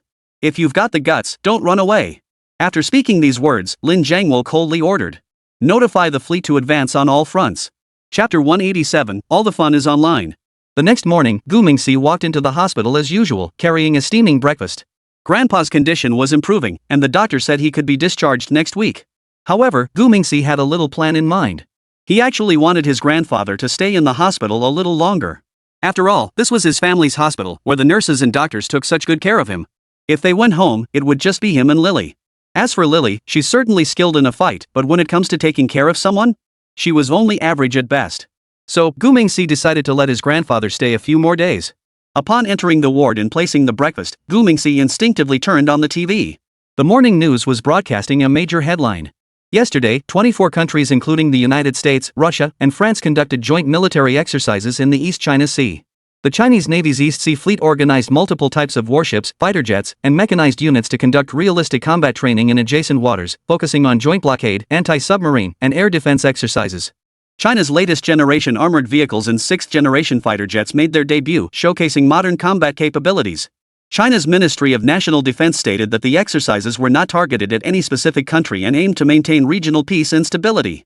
Analysts pointed out that the advanced equipment and combat capabilities demonstrated by the Chinese Navy reflect the achievements of defense modernization. China has consistently adhered to a defensive national defense policy and is committed to maintaining regional security and stability. Below, please see today's news briefs. The shorter the news, the bigger the story. Gu Ming read the news and was completely stunned. Oh my goodness. Is the Chinese government quietly challenging the world? And they won? That's way too impressive. So, he quickly pulled out his phone to check the details online. Sure enough, netizens from all over the world were already in an uproar. Gu-ming clicked on the comments section of a news website and was instantly amused by the netizens' witty remarks. Eagle sauce netizen Eluvcoke, where's our aircraft carrier? Where's the F-35? How could they not even take down a mech? This is an absolute disgrace. When did the Flower family's technology become so advanced?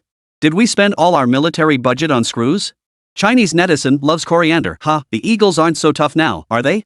Your aircraft carrier fleet was scared into submission by our mechs. A coalition of 24 countries? Is that all you've got?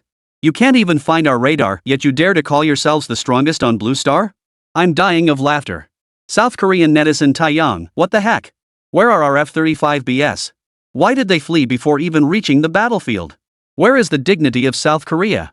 Can the Eagles no longer protect us? The mechs of the flower planting nation are too terrifying. Should we consider aligning with a stronger power? South Korean netizen, why did we follow the Eagles to provoke the flower planting family? Now look at us, we can't even detect their mechs on radar. How are we supposed to fight this war? The South Korean Navy should just stay home and mind its own business instead of getting involved in this mess. Gaulish chicken netizen simple, why did our Gaulish chicken fleet run away? Shouldn't we show off the capabilities of our Rafale fighters? However, the mechs of the flower planting family are indeed a bit intimidating. I think it's wise to retreat first. John Bull netizen solidly, where is our aircraft carrier? Oh right, we only have one, and it's under repair. The flower planting family's dual carrier task force is already intimidating enough, and with those mechs, we'd better not get involved. Let us head home quickly. White elephant netizen Karilazat, why is our Vikramaditya aircraft carrier fleeing? Aren't we supposed to be the fourth strongest navy in the world? No matter how powerful the flower family's mechs are, we can't just cower like this. Attack them. God will protect you. Big Mao netizen, the Eagles and their allies are scared out of their wits by the flower planting nation's mechs. Though we Big Mouse are currently on good terms with the Eagles, we can't help but laugh out loud at this sight. Eagles, you have your day too. Gu-ming looked at these comments and laughed so hard he couldn't stop. At that moment, the young nurse beside him noticed him holding his phone and laughing stupidly, so she couldn't help but turn her head and ask him, "What's so funny this early in the morning? What are you looking at? Tell me, let your sister have a laugh too." As she spoke, she began feeding old Gu his breakfast. Gu-ming-si turned around with a smile and looked at the pretty young nurse. "Nothing, just some funny comments from netizens. Should I read a few to you?" Saying this, he picked out a few of the funniest comments and started reading them aloud. Eagle sauce netizen stupid tiger replied to flower family netizen red memory, "You flower family folks don't get too cocky. Our eagle sauce technology will catch up eventually. You won't be able to boast for much longer." A netizen named Cabbage Leaf from the flower planting family replied, "Catch up? You can't even find our mechs, let alone catch up? First fix your radar issues." A South Korean netizen named Advance replied to a South Korean netizen, "Your South Korean Navy can't even handle a mech, yet you dare to call yourselves an Asian powerhouse? Don't even mention it, mechs were actually invented by you guys. Have some shame." South Korean netizen replied, "Your F-35Bs can fly faster than anyone else. How dare you talk down to us? The next target for the flower family will be you. Stop wasting time online and run for your lives." Gaulish chicken netizen Noir replies to John Bull netizen solidly, "Your John Bull aircraft carrier is still under repair, don't come here to cause trouble." John Bull netizen directly retorted, "Your Gull Rooster Rafale fighters didn't dare to show up either. How dare you talk about us? We're all the same, aren't we?" White elephant netizen Mercedes Warner replied to Kangaroo Country netizen Boxer, "Your Kangaroo Country's Canberra ran faster than anyone else, yet you dare call yourselves the Eagles' loyal allies? Shame on you." A Kangaroo Country netizen named Salted Fish replied, "Your white elephant's Vikramaditya also fled, didn't it? How dare you talk about us? And you were the first to flee. The video is clear as day. You've disgraced yourselves." Big Hair user replied to Eagle Country user Little Fatty, "You Eagle Country doesn't even have an aircraft carrier, yet you dare to mock us? How dare you open your mouth?" Little Fatty from the Eagle Nation retorted, "Our Navy may not have an aircraft carrier, but we have courage. You Big Hair are just hiding behind us and watching the show. I'm proud." The young nurse couldn't help but laugh after hearing this. Gu-ming-si put away her phone and smiled. Who would have thought that after waking up from a nap, I'd end up getting such a big scoop? It feels like I missed out on a lot of fun. The young nurse rolled her eyes and teased, "You're just a kid, why are you so interested in these things? Shouldn't you be thinking about your studies instead?" Saying this, she put down her chopsticks and picked up a tissue to wipe old Gu's mouth. Then, she smiled and continued speaking to Gu-ming-si. "It's too early for you to get involved in this. Your job is to study hard. Fighting and such should be left to the People's Liberation Army uncles. We each have our own duties, and that's how we contribute to the nation. Alright, hurry up and eat. Finish your meal and go to school. As she spoke, the young nurse came over, picked up the bowl and chopsticks, and prepared to feed Gumingsi. Gumingsi, seeing this, quickly snatched his own bowl and chopsticks and muttered, I can eat by myself. I'm not a 5-year-old kid anymore. The young nurse chuckled and looked at him. Yes, I know you're 6 years old now. You're the best. Eat your meal properly and don't spill any on your clothes. I'll go warm up your milk. Stay here and wait for your sister, okay? The little nurse picked up the milk, smiled, and turned to leave. But just as she opened the door, Guming's peripheral vision caught sight of a familiar figure. He furrowed his brows and muttered to himself, how did he end up here? Chapter 188, The Thoughtful Little Friend. While the little nurse was out helping to warm the milk, Gumingsi caught a glimpse of a familiar figure through the open door. He never expected this figure to appear here. Who was this person? He was Hunter, the former FBI elite agent who had designed the trap to capture Xing Rongdao in the Middle East. He had vanished without a trace after the Van Mao incident. But he never expected him to suddenly appear here today. Could he have followed some leads to track him down? Wow, no wonder he was an FBI elite. That's right, the model factory is currently in need of a technician. It must be him. There's nothing we can do. He came right to us. Thinking about this, Gu Mingshi glanced at the Gundam 04 Sazabi model on the bedside table.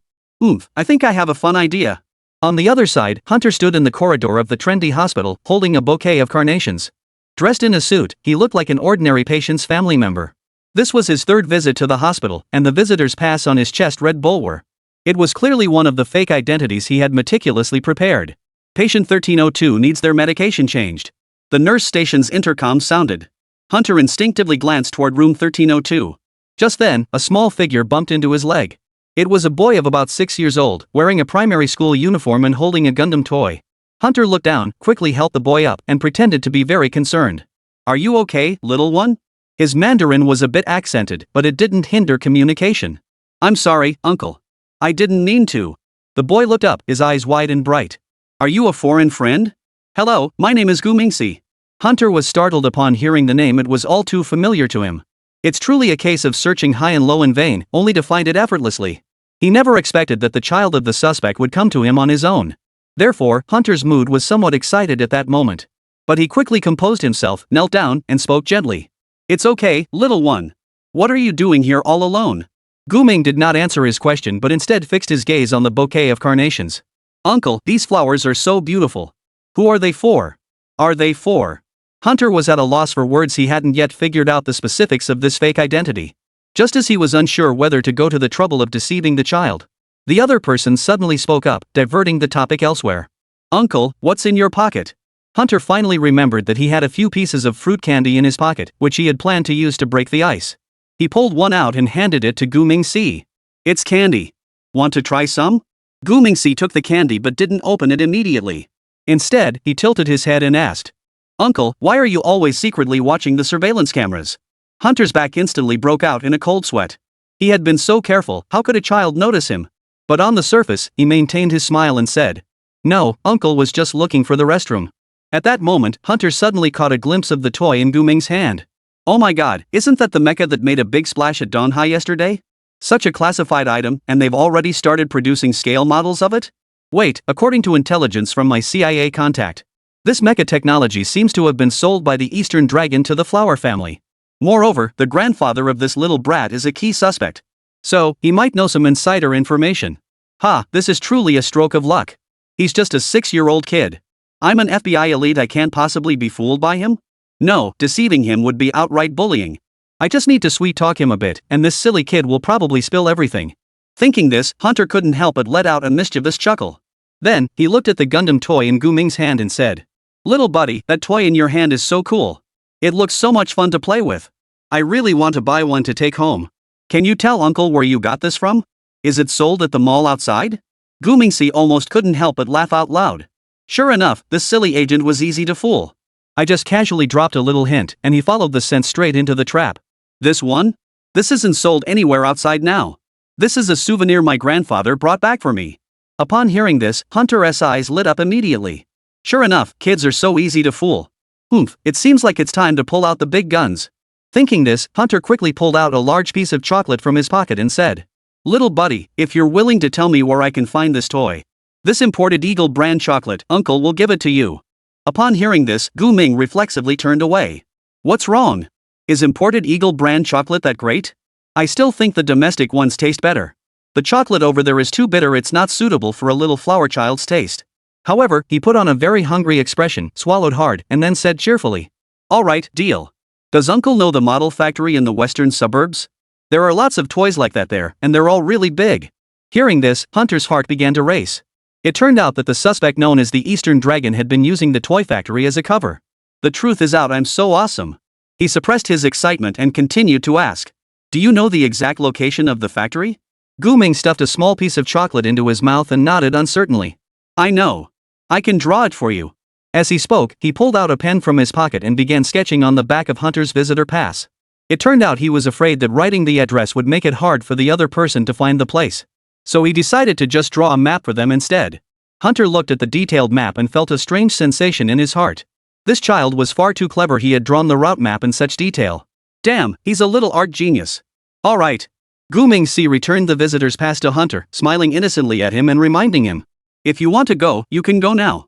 Today is the least busy day at the factory, so it's the perfect time for a tour. If the main gate is hard to get through, you can climb over the low wall in the backyard." Ha! Is this kid so thoughtful? Not only did he draw me a map, but he even told me the best spot to climb over the wall in the backyard. And he knows the factory is empty today? It seems like this little guy must go there often. What a thoughtful and well-behaved child. I figured it out again. His old man must be part of the Eastern Dragon organization. Thinking about this, Hunter excitedly took the visitor pass, looked at the detailed map on it, and already had a plan in mind. He stood up, ruffled Gu-ming Si's hair, and said, "Thank you, little friend Gu-ming Si. You're such a good kid. Uncle thanks you." Gu-ming Si smiled innocently in response. "You're welcome, Uncle. Goodbye." After saying that, he skipped away happily. Hunter watched his back and coldly smiled, saying, "Eastern Dragon, let me be the one to uncover your mysterious veil." With that, he turned and left the super hospital. Meanwhile, Gu-ming Si walked to the corner and forcefully spat the chocolate in his mouth into the trash can. Then, he picked up his smartwatch and called Lily. "Hello, Lily, another job." Chapter 189, Another Free Laborer. Hunter followed the map Gu-ming Si had drawn and easily found the model factory in the western suburbs. The factory looked ordinary on the outside, with a sign reading Prop Model Factory hanging at the entrance. However, there were 4 security guards standing at the main gate and a patrol team was roaming nearby. So, it seemed difficult to sneak in from the front. Then, Hunter suddenly remembered what the child had said. He quietly made his way to the back wall and easily climbed over the fence. The industrial park was larger than he had imagined. Hunter searched for a long time before finally spotting a suspicious factory building. Upon entering, he found the place dimly lit, with a peculiar odor lingering in the air. To be cautious, Hunter stayed close to the wall as he moved forward, his expression tense to the extreme. Just as he was about to reach the center of the factory, he suddenly heard the sound of high heels ahead of him. There was a woman here? Whoever it was, he had to hide first. He quickly hid behind a machine and held his breath. But even so, it seemed like she had spotted him first. "Come out, Mr. Hunter. I know you're here. But I'm not in the mood to play with you today." Hunter's heart sank at the words. At that moment, he realized he might have fallen into a trap, but it was already too late. The next second, all the lights on the factory roof suddenly came on, the blinding light forcing Hunter to squint. A girl in a red dress stood not far away, playing with a pocket watch in her hand. "Let's not waste any more time, okay? I still need to pick up the boss after school." As she spoke, the woman's eyes glowed with an odd light under the lights. "Since it can't be hidden, there's no point in hiding it anymore. Who are you?" Hunter slowly emerged, asking cautiously. "My name is Yuriko, and I'm the older sister of Gu-ming. Or rather, his strongest assistant." Yuriko smiled at Hunter and said. Hunter finally understood why the CIA agents had always come up empty-handed. It turned out that the real arms dealer wasn't the old man, but the woman standing before him. It was clear that Hunter had once again mistaken the 16-year-old Lily for the Eastern Dragon. Therefore, even though he knew he had fallen into Gu-ming's trap, he dared not think that the Eastern Dragon could be a child. "How did you discover me? Did that child say something when he returned?" Hunter looked at Lily with curiosity and asked. Yuriko merely smiled lightly and replied. "From the moment you stepped into the hospital, we knew. You think you're a good actor? But in our eyes, every move you make screams spy." Hunter felt insulted by her words. He, a former FBI elite, had been outwitted by an Eastern Dragon. But now wasn't the time for regret. He had to find a way to escape. So he began to secretly survey his surroundings. "I've already told you, don't waste your effort." Yuriko saw right through his thoughts and poured cold water on his hopes. "There are people everywhere. And..." She shook the pocket watch in her hand, revealing a cruel smile. "I have a better idea." Hunter suddenly felt a wave of dizziness. He realized that the pocket watch in Yuriko's hand was no ordinary object. Its rhythmic swaying seemed to possess some kind of magical power, preventing his gaze from breaking away. So, he mustered his last ounce of strength and swiftly threw a dagger forward. This was his hidden trick, a 100% accuracy rate within 30 steps. Immediately, the pocket watch in Yuriko's hand fell to the ground and broke. But this time, he was wrong again. What made him feel dizzy wasn't the pocket watch, but Yuriko's mental control. Therefore, he lost his last chance to escape. All he could see was Lily's contemptuous smile, followed by her voice growing soft and rhythmic. "Look at me, Hunter. You're very tired now and need to rest." The next moment, Hunter's consciousness began to fade. He struggled to stay awake, but his eyelids grew heavier and heavier. Yuriko's voice seemed to come from a great distance. "Sleep. When you wake up, everything will be different." Before the last thread of consciousness faded away, Hunter saw a victorious smile curve on Yuriko's lips. Then, darkness engulfed everything. Once Hunter had fallen into a deep sleep, Lily turned to Louise behind her and said, "Alright, this new employee is all yours. Train him well, he'll become your best assistant." Louise, who had already been brainwashed, nodded excitedly in response. "Great. I was just feeling short-handed. Manager Lily, please hire more people. Lately, the boss has been taking on too many orders, and I'm getting overwhelmed." Yuriko nodded slightly in response. "Alright, I'll mention it to him when I pick him up after school." "I'll go ahead. You handle him." Saying this, Lily picked up her handbag and walked out of the factory. Just as another unlucky soul was about to become a free laborer at the Gumingjun factory, Eagle Sauce, Big Mao, and the 24-nation coalition forces were gathered at the port of South Bang Country for a meeting. The atmosphere at the meeting was incredibly tense. Inside the meeting room, the air seemed to have frozen, making it hard to breathe. On either side of the long table, military representatives from the 24 nations sat in a circle. The representatives and generals from each country looked as gloomy as storm clouds before a tempest, ready to erupt at any moment. On the projection screen, a map of the East China Sea rolls silently, with countless red markers dotted across it like scars, documenting the joint fleet's devastating defeat during the exercise. "Gentlemen, we need to have a serious talk." Admiral Michael Don, the hawkish naval commander, sat at the head of the table, his voice brimming with suppressed anger, ready to erupt at any moment. The conference room was deathly silent, so quiet that one could hear the sound of General Pierre of France tapping his fingers on the table. His eyes darted around nervously, clearly unsure of what to think. Admiral Griffith of the British Navy was constantly wiping the cold sweat from his forehead, his eyes filled with tension and anxiety. Yamamoto Daro, a lieutenant general of the Japanese Maritime Self-Defense Force, stared intently at the operational report in front of him, his eyes so intense it seemed as though he could burn a hole through the paper. "Who can tell me?" The voice of Admiral Michael Down suddenly rose sharply, startling everyone present. "How could our intelligence system make such a rookie mistake? The East China Sea Fleet actually has a dual-carrier task force, along with those damn sixth-generation fighters. And don't even get me started on those damn mechs. Why are they here? Why weren't they detected earlier? Are the intelligence agencies just sitting around doing nothing?" The temperature in the meeting room seemed to drop several degrees. Major General Ivanov's representative, Demao, heard this and sneered. Then, with a tone laced with sarcasm, he continued. "Perhaps our American friends should explain first why their satellite reconnaissance systems failed to detect such critical information?" "You!" General Michael Don suddenly turned around, slamming his fist on the table with a loud thud. "If it weren't for your electronic interference system failing at the critical moment, we could have detected the movements of those mechs in advance." "Enough!" General Pierre, the French representative, suddenly stood up, his voice tinged with impatience. "What good does it do to blame each other now? What we should be discussing is those mechs. The Chinese call it the Yinglong, right? What the hell is that thing?" Chapter 190, the same meeting, different reactions. When the Gallic representative mentioned the name Yinglong, the temporary meeting room of the United Fleet was immediately filled with uneasy murmurs. Hans Cat Representative General Mueller pulled out a stack of photos from his briefcase. He then slowly laid them out on the table. Though slightly blurry, the photos still revealed the chilling scenes they depicted. The photo showed a red mecha standing 15 meters tall, hovering above the sea surface. Its streamlined body glowed with a blood-red light. The plasma thrusters on the mech's backs were still spewing pale blue flames, resembling killing machines straight out of a science fiction movie. "These were taken just before we retreated." Mueller's voice trembled slightly, as if recalling something terrifying. "They were like ghosts, our radar couldn't detect them at all. By the time we discovered them, it was already too late." General Costa, the representative of the Mountain Eagle Nation, suddenly interrupted, his voice still tinged with fear. "The most terrifying thing was their firepower system. God, I saw it open its missile silo and was holding that ultra-high-tech weapon. My instincts tell me those weapons can turn all our electronic equipment into scrap metal. And their maneuverability and speed." Maple Leaf Nation's representative, General Anderson, added, his voice filled with helplessness and despair. "Their flight speed exceeds Mach 5 and is completely unaffected by sea winds.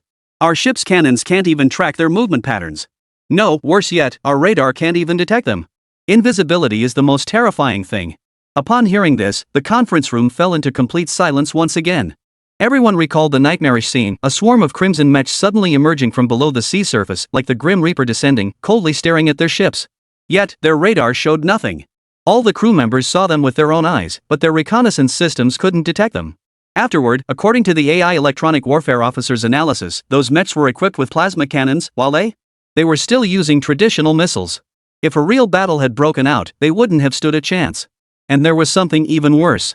The representative from Kangaroo Nation, Major General Thompson, broke the silence, his tone unusually somber. Our morale has completely collapsed. The soldiers are all saying that those mechs are invincible. Now, just hearing the word mech sends the entire ship into panic. At that moment, Admiral Michael Down's face had turned ashen. His fists were clenched tightly as he struggled to suppress his anger and spoke slowly. So you're telling me we're just going to give up? The United Fleet of the 24 nations has been cowed by a single fleet from the Flower family?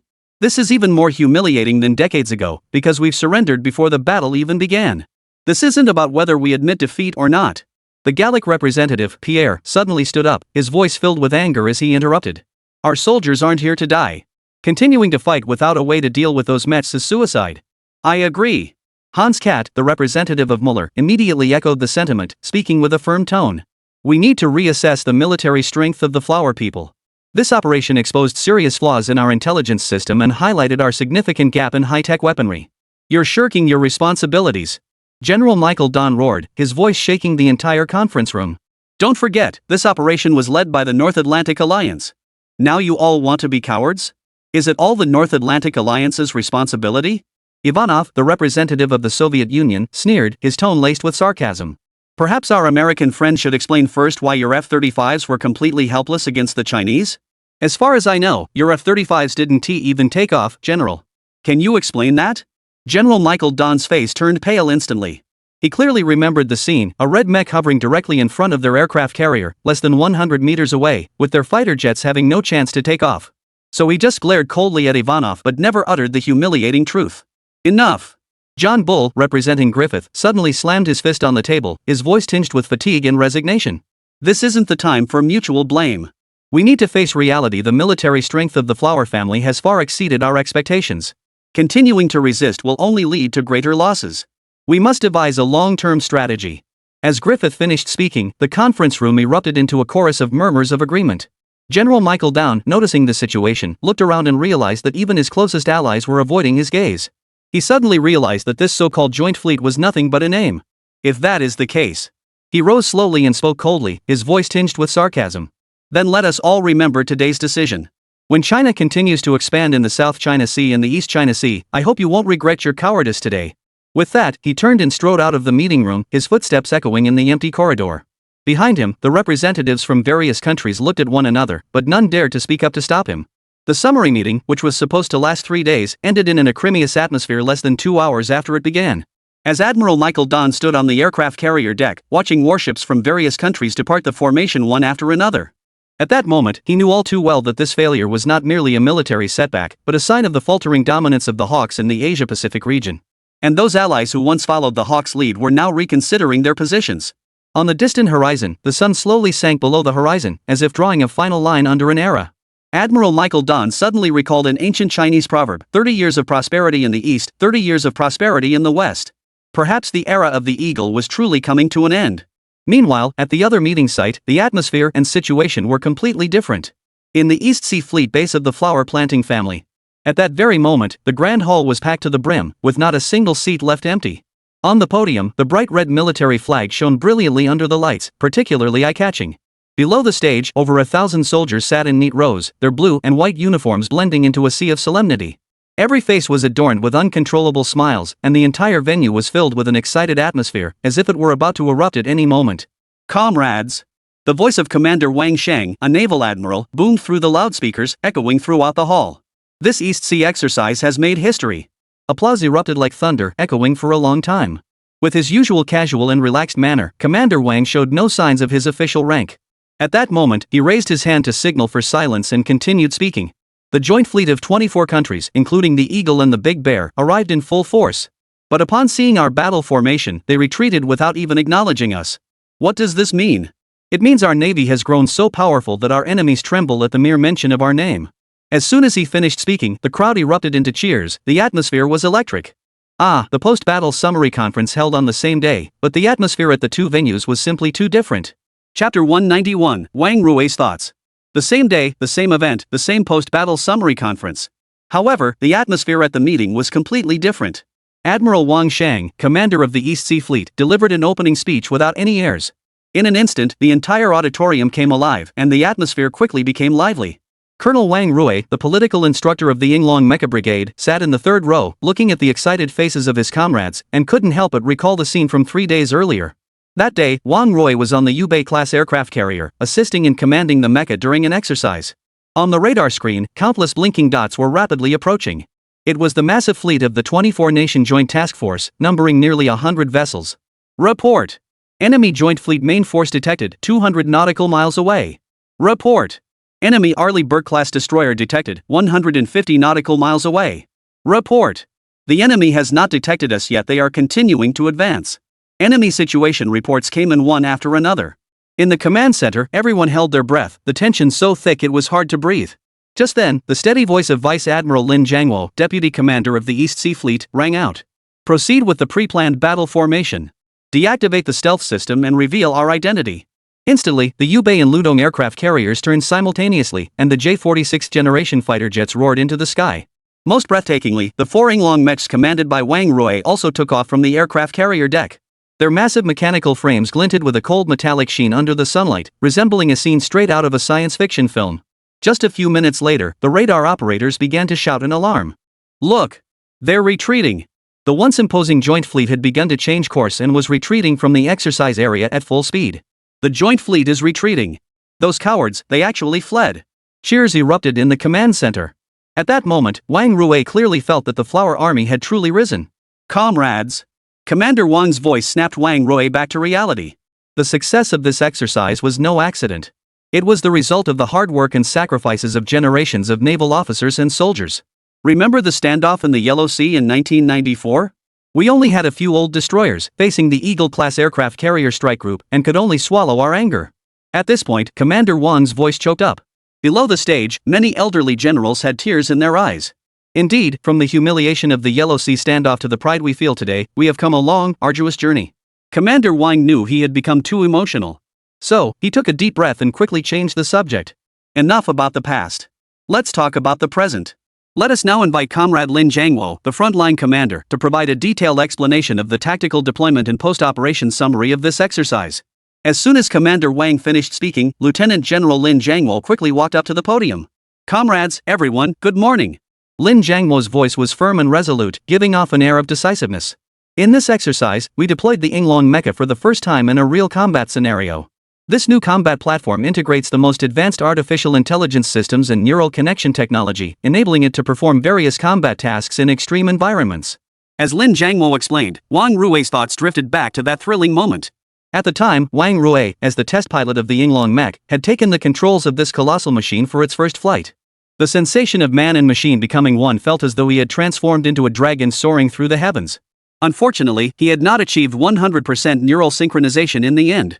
Otherwise, he might have been able to pilot the Yinglong alongside old Shao to the front lines that day. He still remembers clearly that when the 4 Yinglong mechs were circling above the enemy's radar showed no signals at all. At that moment, the people on the United Fleet must have been terrified. They must have feared being taken out without even realizing it. So, when they fled, they were all racing to outrun each other. Finally, I would like to extend my heartfelt gratitude to all the scientists and engineers involved in the development of the Yinglong mechs. Lin Jiangwo's words resonated with everyone present, and applause erupted once more. Wang Rui's thoughts were once again pulled back to reality. As the meeting drew to a close, Commander Wang stood up, his gaze sweeping the room with intensity. Comrades, today's victory is just the beginning. We must remember the leader's instructions, build a world-class navy, and provide a strong guarantee for the rejuvenation of China. Yes. Over 1,000 voices rang out simultaneously, causing the glass in the auditorium to tremble. Wang Rui stood at attention alongside all his comrades, his eyes fixed intently on the podium. Following that, representatives from each participating unit took the stage in turn to share their experiences. Wang Rui took the stage on behalf of the Mecha Brigade to deliver a speech and present a detailed and thorough summary report. After more than 3 hours, the summary conference finally concluded. After the meeting, Wang Rui and several comrades walked back to their dormitory. The military port, bathed in the glow of the setting sun, looked incredibly beautiful. The majestic silhouettes of the Yuzhou North and Ludong ships were clearly visible. On the deck, ground crew members were preparing for tomorrow's training, with the roar of jet engines echoing in the air. You know, Zhao Mingyuan, a fellow soldier, suddenly spoke up. If we had this kind of strength back in 1994, how great that would have been. Let the past be the past, Wang Rui patted his shoulder. What matters is that we've finally waited for this day. And things will only get better from here on out. Everyone nodded in agreement, then began sharing their insights from actual combat. In the distance, a red sun hung high in the sky. Under the setting sun, the outline of the Yinglong mecha was faintly visible, standing tall on the aircraft carrier's deck like a guardian deity. Wang Rui knew that from today onward, the Flower Navy would embark on a new chapter. Those humiliating days of the past would forever be left behind. Back in his dormitory, Wang Rui opened his diary and wrote solemnly, "Dad, today we prove to the world that the Flower Army has risen. Although I can no longer pilot a mecha, the road ahead is long, but I believe that as long as I keep striving, there will come a day when I can unleash my full potential." Just as he finished writing, his phone suddenly rang. It was Captain Xiao Shang, who had been absent from the summary meeting. What does this guy want at this hour? Hey, Captain Xiao, what are you up to? Where did you go during the meeting? I had to read your report for you. Xiao Shang heard this and burst into laughter. I had more important matters to attend to. Enough with the nonsense. The reinforcements from Luohu Lake have arrived. Hurry up and get ready. We need to welcome them tonight. Upon hearing this, Wang Rui's eyes lit up instantly. Luo Hupa? Zhulong Mecha. Wait for me, I'll be right there. An hour later, in the center of Nanhui City, Xiao Shang, Wang Rui, Luolan, and 5 or 6 others gathered at a well-known local restaurant. Xiao Shang picked up a bottle of Dongfang tea and looked at everyone, saying, "No one better try to this meal from me today. I'll use tea instead of wine to welcome our comrades from the northwest. Come on everyone, raise your cups." As soon as Xiao Shang finished speaking, the others immediately raised their drinks. Wang Rui also smiled and looked at Luolan and the others, saying, "We're very glad you're here." Luolan held a bottle of mineral water and smiled. "Thank you. I only wish we had arrived sooner. If we had arrived a day earlier, maybe we would have had the chance to go out to sea too." Hearing this, everyone present couldn't help but burst into laughter. But just then, loud shouting came from the direction of the neighboring area. The noise was so loud that it began to annoy Xiao Shang and the others. However, once they heard what the commotion was about, everyone's expressions suddenly turned tense. Chapter 192, An Unbelievable Argument. Xiao Shang called over Wang Rui, preparing to welcome Luolan and her group from the northwest. But no one could have anticipated that just as the meal began, they would encounter an utterly bizarre incident. Suddenly, loud arguing erupted from the adjacent private room, accompanied by the sound of objects being thrown. Such a scene was nothing out of the ordinary for soldiers like Xiao Shang. But what made their hearts race was that the people in the next room were speaking Japanese. Damn it! We have to act now. If we wait any longer, it'll be too late. A loud shout from the next room startled Xiao Shang and his friends so much that they nearly dropped their chopsticks. The walls had terrible soundproofing, and the voices of several men arguing in Japanese came through clearly. Zhao Mingyuan, you understand Japanese, don't you? Listen to what they're arguing about. Wang Rui put down his chopsticks, his brows furrowed tightly. Zhao Mingyuan listened carefully, his expression growing increasingly somber. Restaurant, 1404 Luxury Private Room. You cowards! Yamamoto Ichiro slammed his sake cup onto the table, sending sake splashing everywhere. The atmosphere in the private room plummeted to freezing point, and the other 3 agents exchanged nervous glances. Yamamoto-kun, calm down. Sato Kenji pushed his gold-rimmed glasses up his nose and explained in a low voice. The 3 teams we sent out last time have not been heard from since. The problem might not be at the factory but somewhere else. So, this time we just need to be more cautious. Cautious? Yamamoto scoffed, his eyes filled with mockery. Eagle has given us only 1 day left. If we don't get the detailed information about that factory soon, we're all finished. Kobayashi Jiro, who had been standing in the corner, suddenly spoke up, his voice trembling. Yamamoto-senpai, I heard there's an underground laboratory beneath that factory. The missing people might be held there. I know one of the missing agents, and he has a pregnant wife at home. If we go there with just a few of us, we'll probably end up dead. Shut up. Yamamoto suddenly stood up and glared at him menacingly. You weaklings aren't fit to be agents of the Empire. Yamamoto-kun. Fujiwara Misaki, who had remained silent all along, suddenly spoke up, her eyes flashing with a hint of disgust. Please calm down. We're still out here, this isn't something we should be shouting about. Yamamoto's face turned ashen, and his fists clenched so tightly they made a cracking sound. Do we have time to worry about that now? If we don't act tonight, we'll all be dead tomorrow. We're all going to die anyway, what's there to fear? At that moment, Sato interjected at the right time. I suggest sending some men to scout the perimeter first. At least we need to find out how the others were killed. Acting rashly will only repeat past mistakes. Perimeter reconnaissance? Yamamoto scoffed, turning to look at the other person. Eagle wants detailed information about the factory's interior and prototype data, not floor plans. They want to know what's inside the factory, why so many agents went missing, and whether any prototype machines still exist. But Kobayashi hesitated. There's no but. Yamamoto slammed his fist on the table and glared at everyone. We'll act tonight. Anyone who dares not go, get out of here now and go back to your island to die. The private room fell into complete silence. Fujiwara Misaki lowered her head, fiddling with her wine glass. Sato's glasses reflected the pale light, while Xiaolin stared intently at the sake bottle on the table.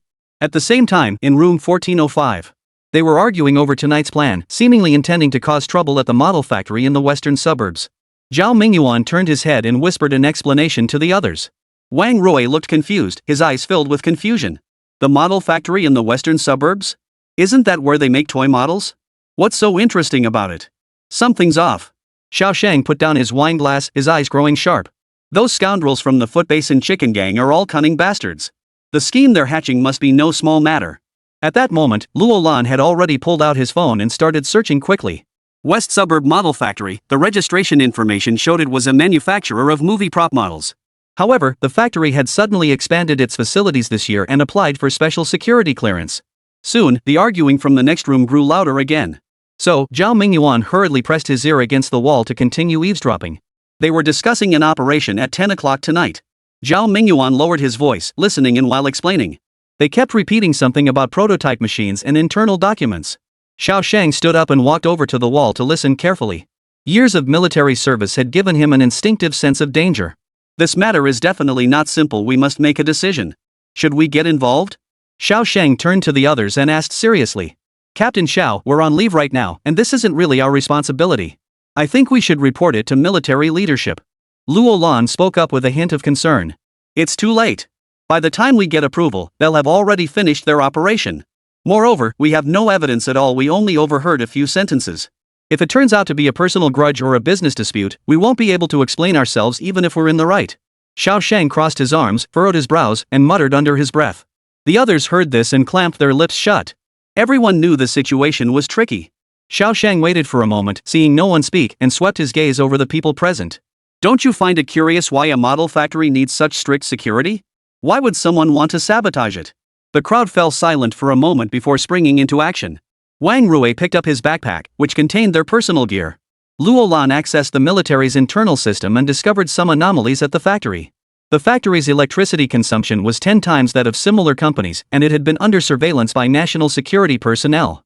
This was definitely not an ordinary model factory. Luo Lan handed the documents to Xiao Shang and looked at him seriously. I suspect they're conducting some kind of secret research here. At that moment, Luo Lan suddenly remembered something. Speaking of state security, I happen to have a university classmate who works there. Why don't I give her a call and ask? As she spoke, she pulled out her phone and dialed Yuan Xiaocheng's number. But just as the call was about to connect, Zhao Mingyuan's expression changed. Something's wrong. They've moved ahead of us. I just heard them say they're leaving now. Xiao Shang immediately stood up and said decisively. Let's go, follow them. Several people quickly settled the bill and left, getting into Xiao Shang's SUV. In the darkness of the night, 2 black sedans pulled out of the restaurant's parking lot and sped off toward the western suburbs. Keep your distance, don't get spotted. Xiao Shang gripped the steering wheel, his eyes focused. In the back seat, Wang Rui was checking his equipment while Luo Lan communicated with Yuan Xiaocheng and pulled up a map of the factory's surroundings on a tablet. There's a drainage outlet on the east side of the factory. We can infiltrate from there. Luo Lan pointed at the map, but we need to disable the surveillance cameras on the wall first. Leave it to me. Zhao Mingyuan checked the magazine of his pistol, smiled at Luo Lan, and replied. It's been a while since I've used this thing. At that moment, Zhao Mingyuan, who had been deep in thought, suddenly spoke up. I heard them mention something about a prototype machine repeatedly, and they said they absolutely had to obtain its data. Could it be a mecha prototype? Mecha prototype? Upon hearing this, Xiao Shang furrowed his brows. This is our country's highest state secret. We must follow up and investigate immediately. With just a few of us, it should be enough. At that moment, Luo Lan looked up and smiled, interrupting to remind him. My classmate will be joining us shortly. She's currently in Nanhui as well. Xiao Shang nodded slightly after hearing this, saying nothing, but repeatedly urged everyone to be careful. In the distance, the outline of the model factory was faintly visible in the night. Searchlights on the high walls swept back and forth, and the barbed wire on the perimeter fence glinted coldly in the moonlight. Half an hour later, 2 black sedans arrived from the distance and parked near the trees surrounding the factory. 20 or so shadowy figures quietly approached the factory from different directions. Move out. Xiao Shang, seeing the situation, immediately gave the order in a low voice. Chapter 193, The Secret of the Model Factory. Xiao Shang, Wang Rui, and the others quickly got out of the car and approached the factory under the cover of night. Years of military training meant they needed no further instructions, each found the best position. Xiao Shang made a hand signal and Wang Rui and Zhao Mingyuan silently moved forward to reconnoiter. The eastern drainage outlet. Luo Lan pointed in the direction. Just then, a piercing alarm suddenly sounded from inside the factory. Searchlights swept across the area, exposing several Japanese figures in the light. They've been spotted. Zhao Mingyuan whispered. Quick, take advantage of the chaos and go in. Xiao Shang led the way toward the east side. Soon, several people slipped into the model factory amid the chaos. The agents from the Foot Basin Chicken Organization were discovered within 2 minutes of entering the industrial park. Meanwhile, Xiao Shang, Wang Rui, and the others took advantage of the chaos to split up and act independently. At that moment, Xiao Shang was hiding in the shadows, observing the area ahead. His gaze was fixed on a spot 20 meters ahead.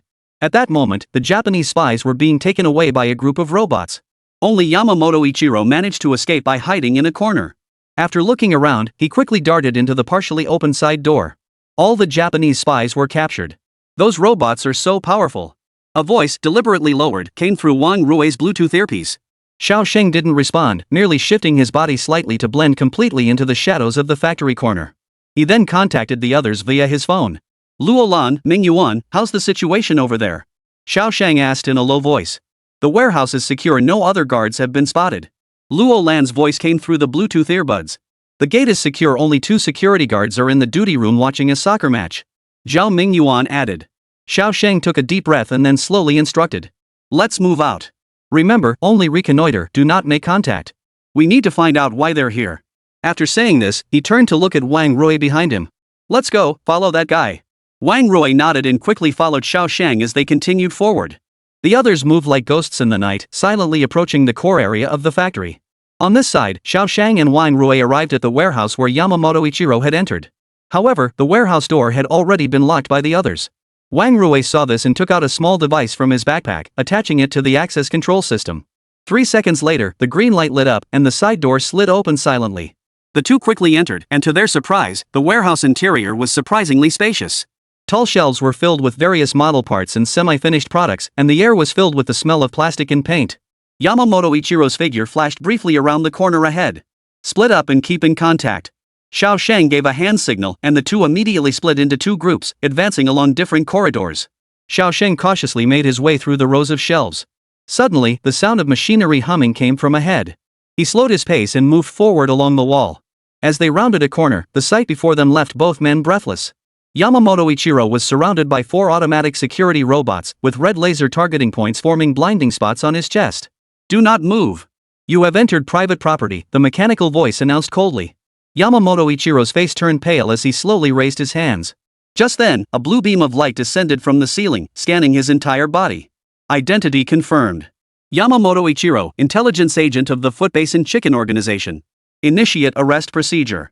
Xiao Shang, seeing this, immediately signaled to Wang Rui, and the two retreated and hid themselves. The two witnessed Yamamoto Ichiro being injected with something by the robot, then collapse and be dragged away by mechanical arms. What the hell is this security system?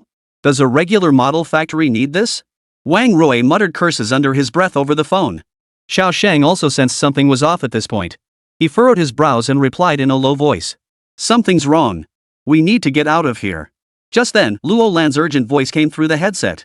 Xiao team, you need to come take a look at this.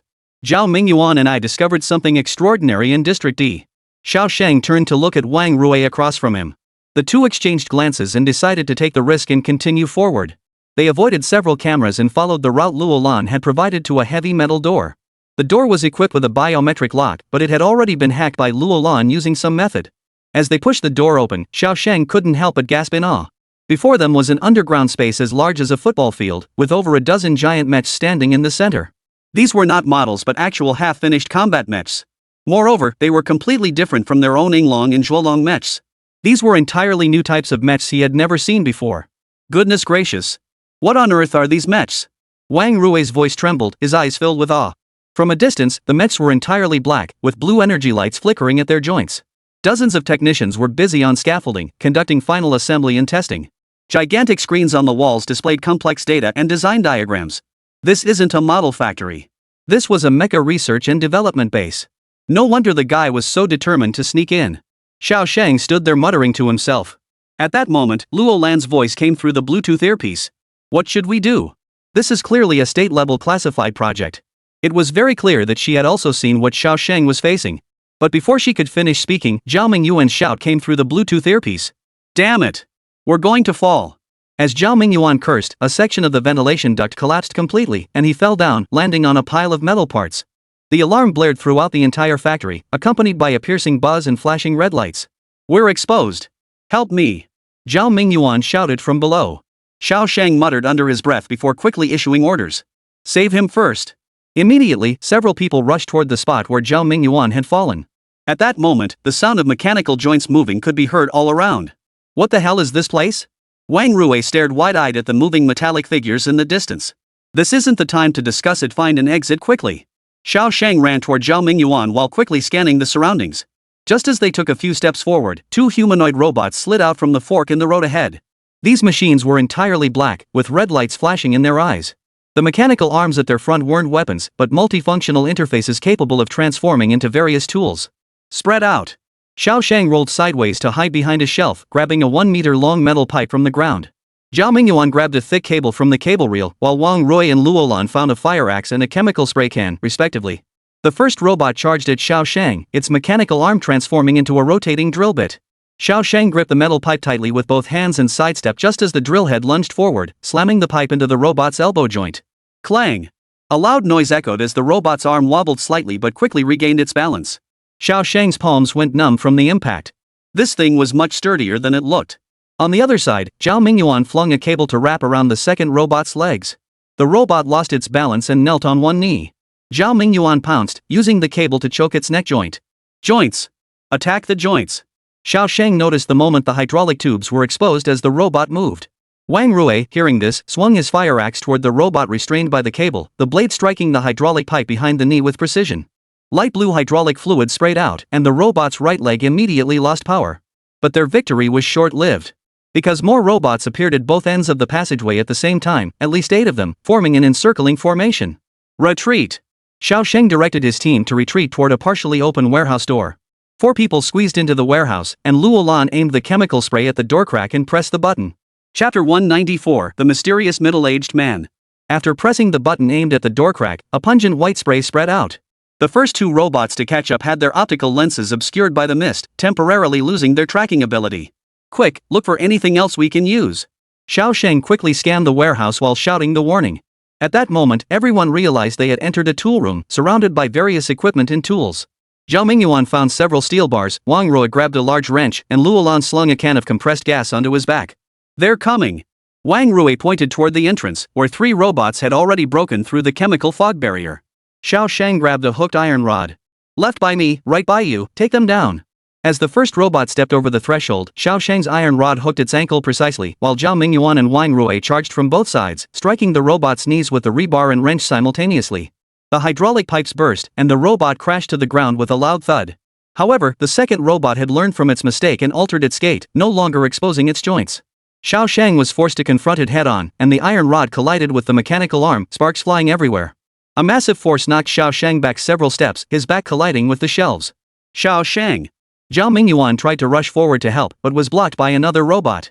In the critical moment, Luolan suddenly opened the valve of the compressed air tank, releasing a high-pressure gas that surged out, forming a white gas wall. The robot was disrupted by the sudden gust of air, causing its system to malfunction temporarily. Run! Xiao Shang seized the opportunity and led his team toward the emergency exit on the other side of the warehouse. Several people stumbled into a maintenance corridor, with the robots reorganizing their pursuit behind them.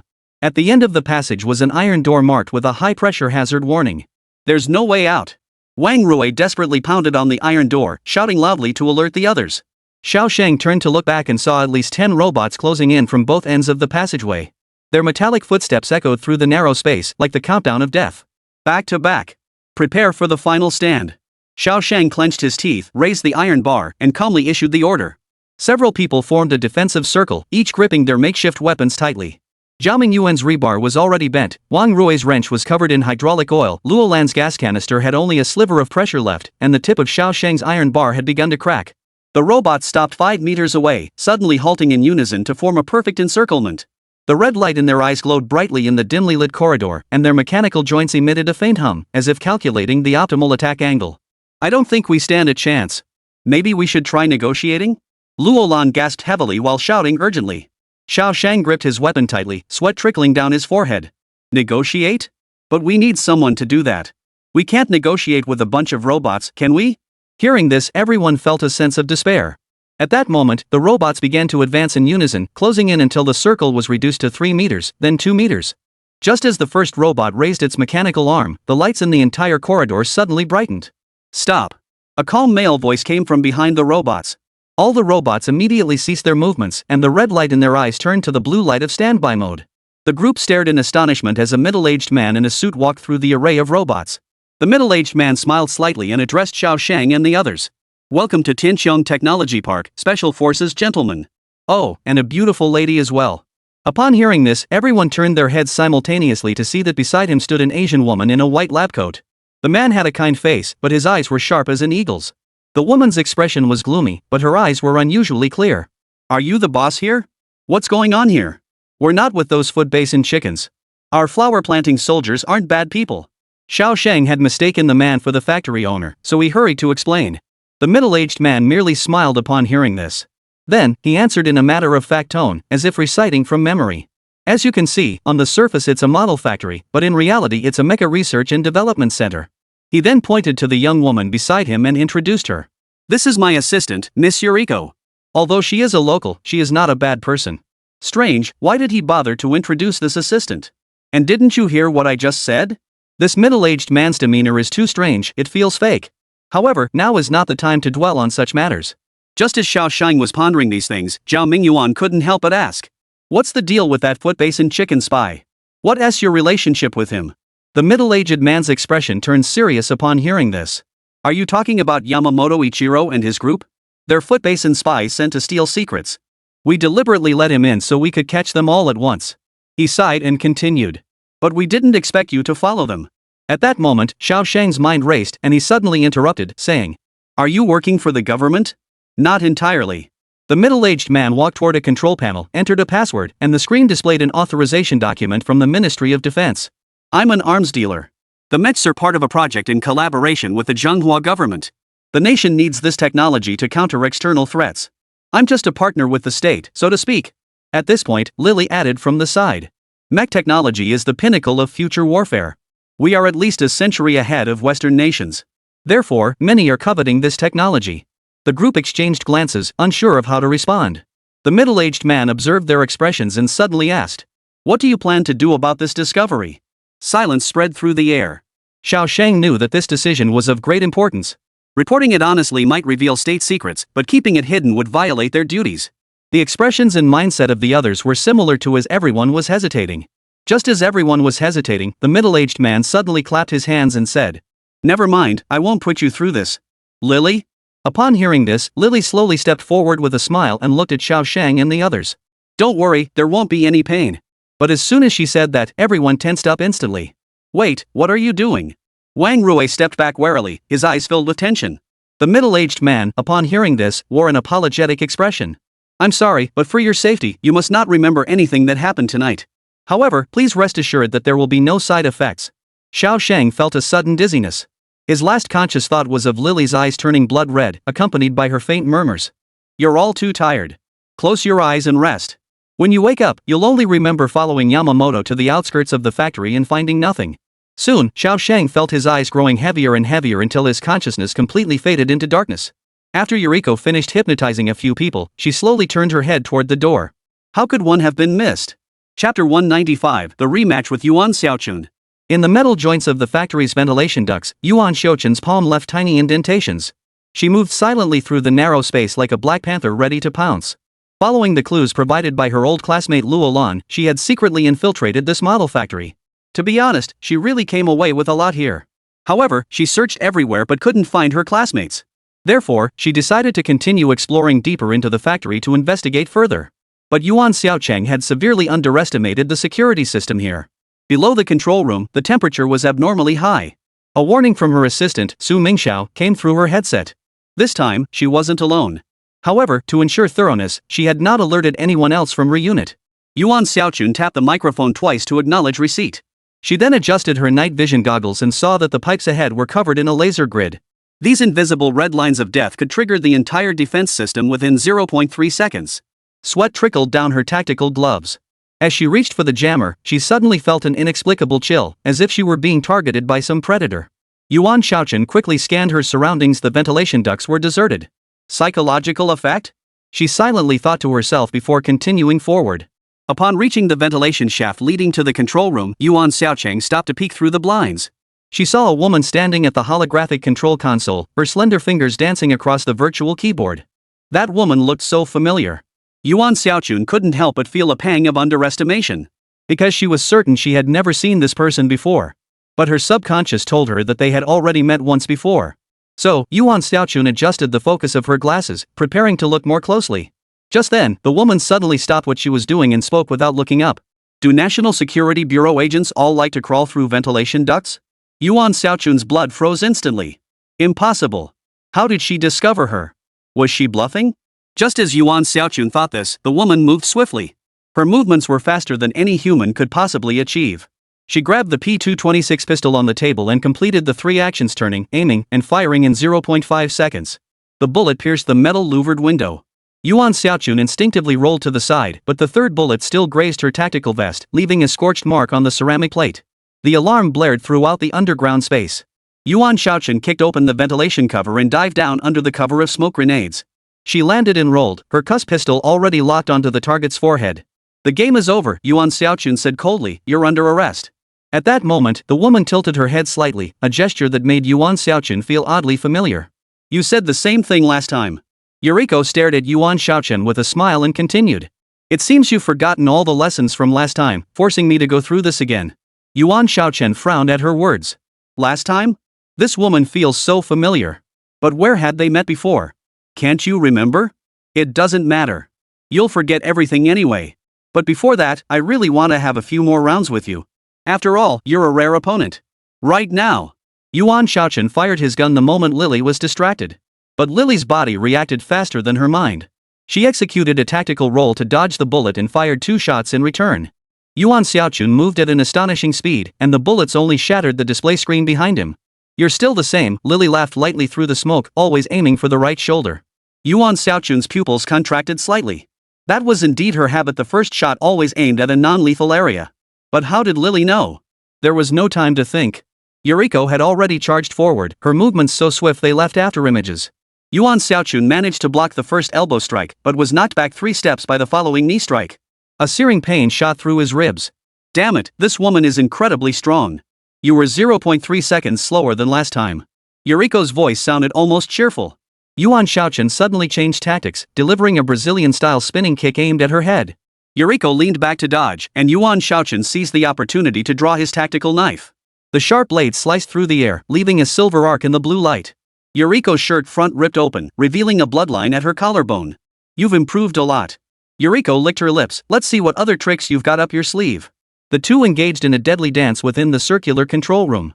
Every one of Yuan Xiaochun's attacks was anticipated, and every one of Lily's strikes aimed for the vital points. The collision of the dagger and the pistol sparked sparks, while the tactical boots scraped against the ground, producing a piercing sound. Yuan Xiaochun suddenly changed direction, feigning an attack to the right while actually turning left, thrusting the dagger toward Yuriko's gun-holding wrist. This feint worked. The P226 pistol fell to the ground, but her counterattack was even faster, a knife strike aimed at Yuan Xiaocheng's carotid artery.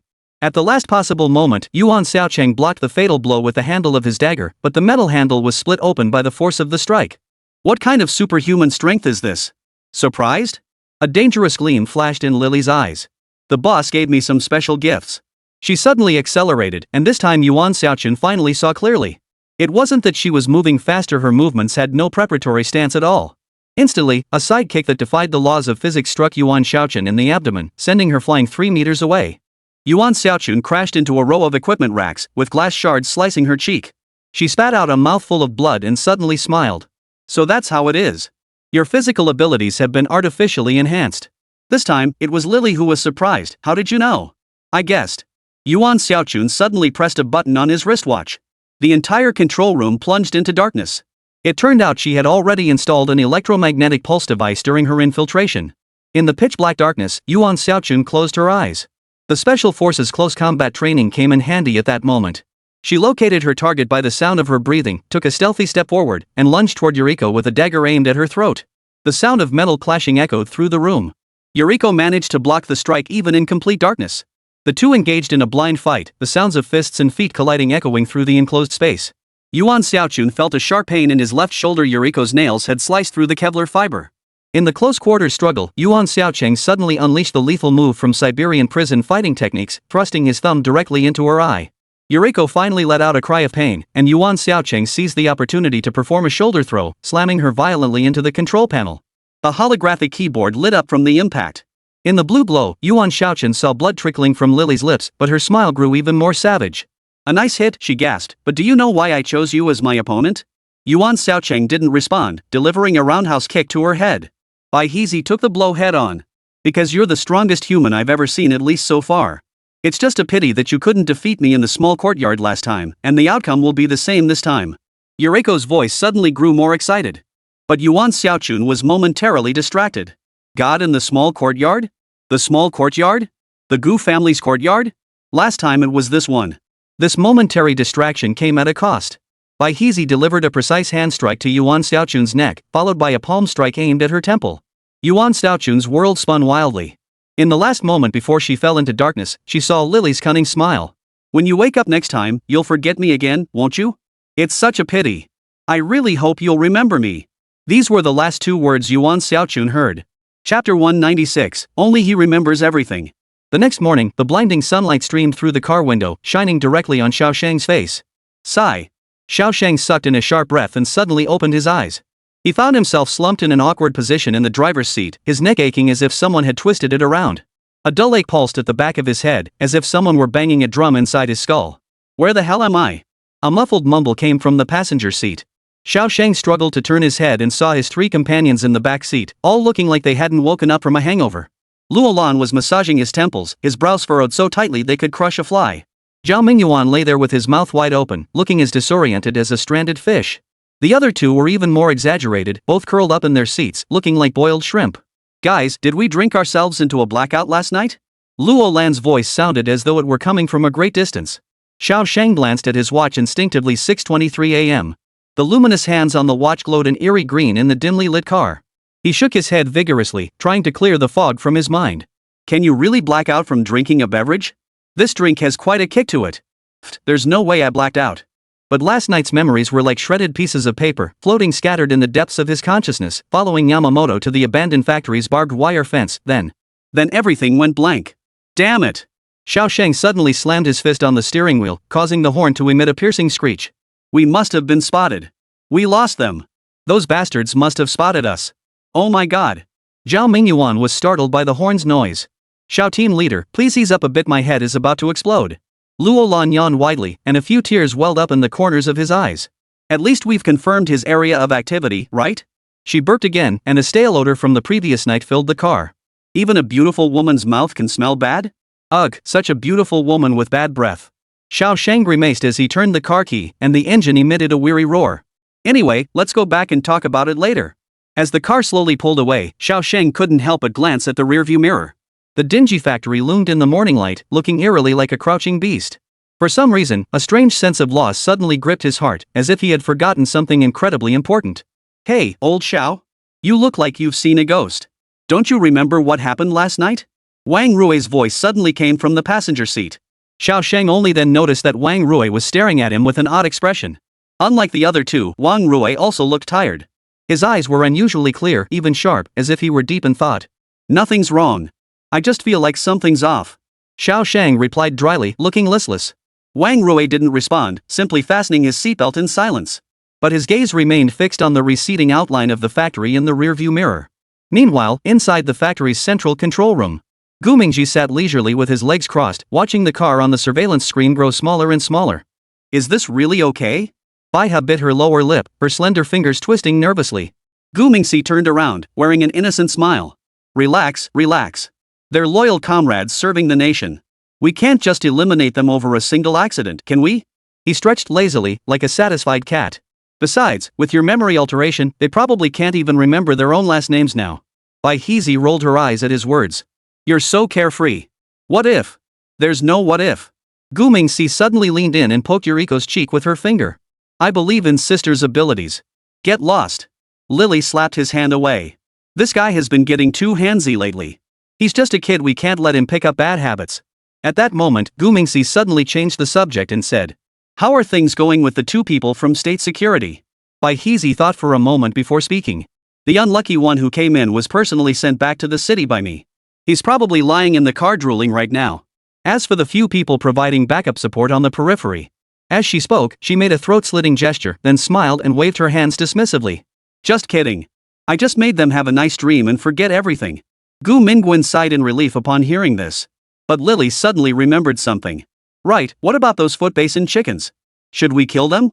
Oh, you mean those useless ones? Gu Mingxi's eyes lit up like a child who had discovered a new toy. It would be such a waste to kill them. Yuriko suddenly had a bad feeling. What are you planning to do now? He. Gu Mingxi rubbed his hands together, grinning like a sly merchant. Look, they're at least elite from the island nation. It's such a waste to just throw them away. Why not? Stop it. Yuriko took a step back warily, glaring at Gu Mingxi with displeasure. Last time you smiled like that, those CIA agents were still cleaning pigsties next door. This time it's different. Gu Mingxi blinked and then gave a mischievous smile. I plan to have them put their craftsmanship to good use cleaning the toilets. Bai Heezy. Just think about it, Gu Mingxi said excitedly, making them scrub the toilets until the water is drinkable. How fitting for their national character, right? Yuriko's lips twitched slightly. Are you serious? Of course. Gu Mingxi nodded solemnly, continuing with a serious expression. I even plan to hold a competition, with the first prize being a drink of the water they clean from the toilet. Ugh. Lily made a gagging motion and looked at him with disgust. Just kill them already. That's too disgusting. Oh, come on, don't be so rigid. Gu Mingxi hooked Lily's shoulder and looked at her with a mischievous smile, continuing to speak. This is called making the most of what you have, isn't it? Otherwise, we'll have to hire someone to clean the bathroom. As he spoke, he suddenly yawned. I'm so tired. I still have to take the exam with those kids today. I'm going to catch up on some sleep. Wake me up at 8 o'clock. Watching Gu Mingxi sway away, Baiha sighed helplessly. They're the kids? Don't you look at yourself? You're not much older. After saying that, she turned and walked quickly in the opposite direction. That afternoon at 3 p.m., the outdoor temperature was just right. Wang Rui stood alone under the shade of a tree across the street, squinting as he studied the seemingly ordinary factory. Strange, he muttered to himself, why am I the only one who remembers? The memories of last night were vividly etched in his mind. The mysterious middle-aged man who claimed to be the boss, the girl who could hypnotize people, and those oddly shaped robots. But the most bizarre part was that, upon waking up, he discovered that all his companions had lost this memory. Could it be because of the neural at the super hospital? Wang Rui touched the small wound on the back of his neck. It seems those doctors really have some skills. My mental strength must be far superior to that of an ordinary person. With that thought, Wang Rui took a deep breath, straightened his collar, and walked toward the factory entrance. Two elderly security guards basking in the sun came into view. One was reading a newspaper with reading glasses, while the other was slowly peeling an orange. Good afternoon, sir. Wang Rui flashed a harmless smile, raising his voice an octave higher. It's really hot today, isn't it? The old man with reading glasses lifted his head, and a hint of suspicion flashed in his eyes behind the glasses. Young man, do you need something? I heard this is a model factory? Wang Rui rubbed his hands together excitedly, smiling broadly at the two men. I'm a military model enthusiast. As he spoke, he pulled out a pack of cigarettes from his pocket and continued. Here, have one? Just as he was about to hand it over, his fingers suddenly froze. Because the middle-aged man in the blue security uniform across from him was none other than the mysterious stranger from last night. Damn, we meet again so soon?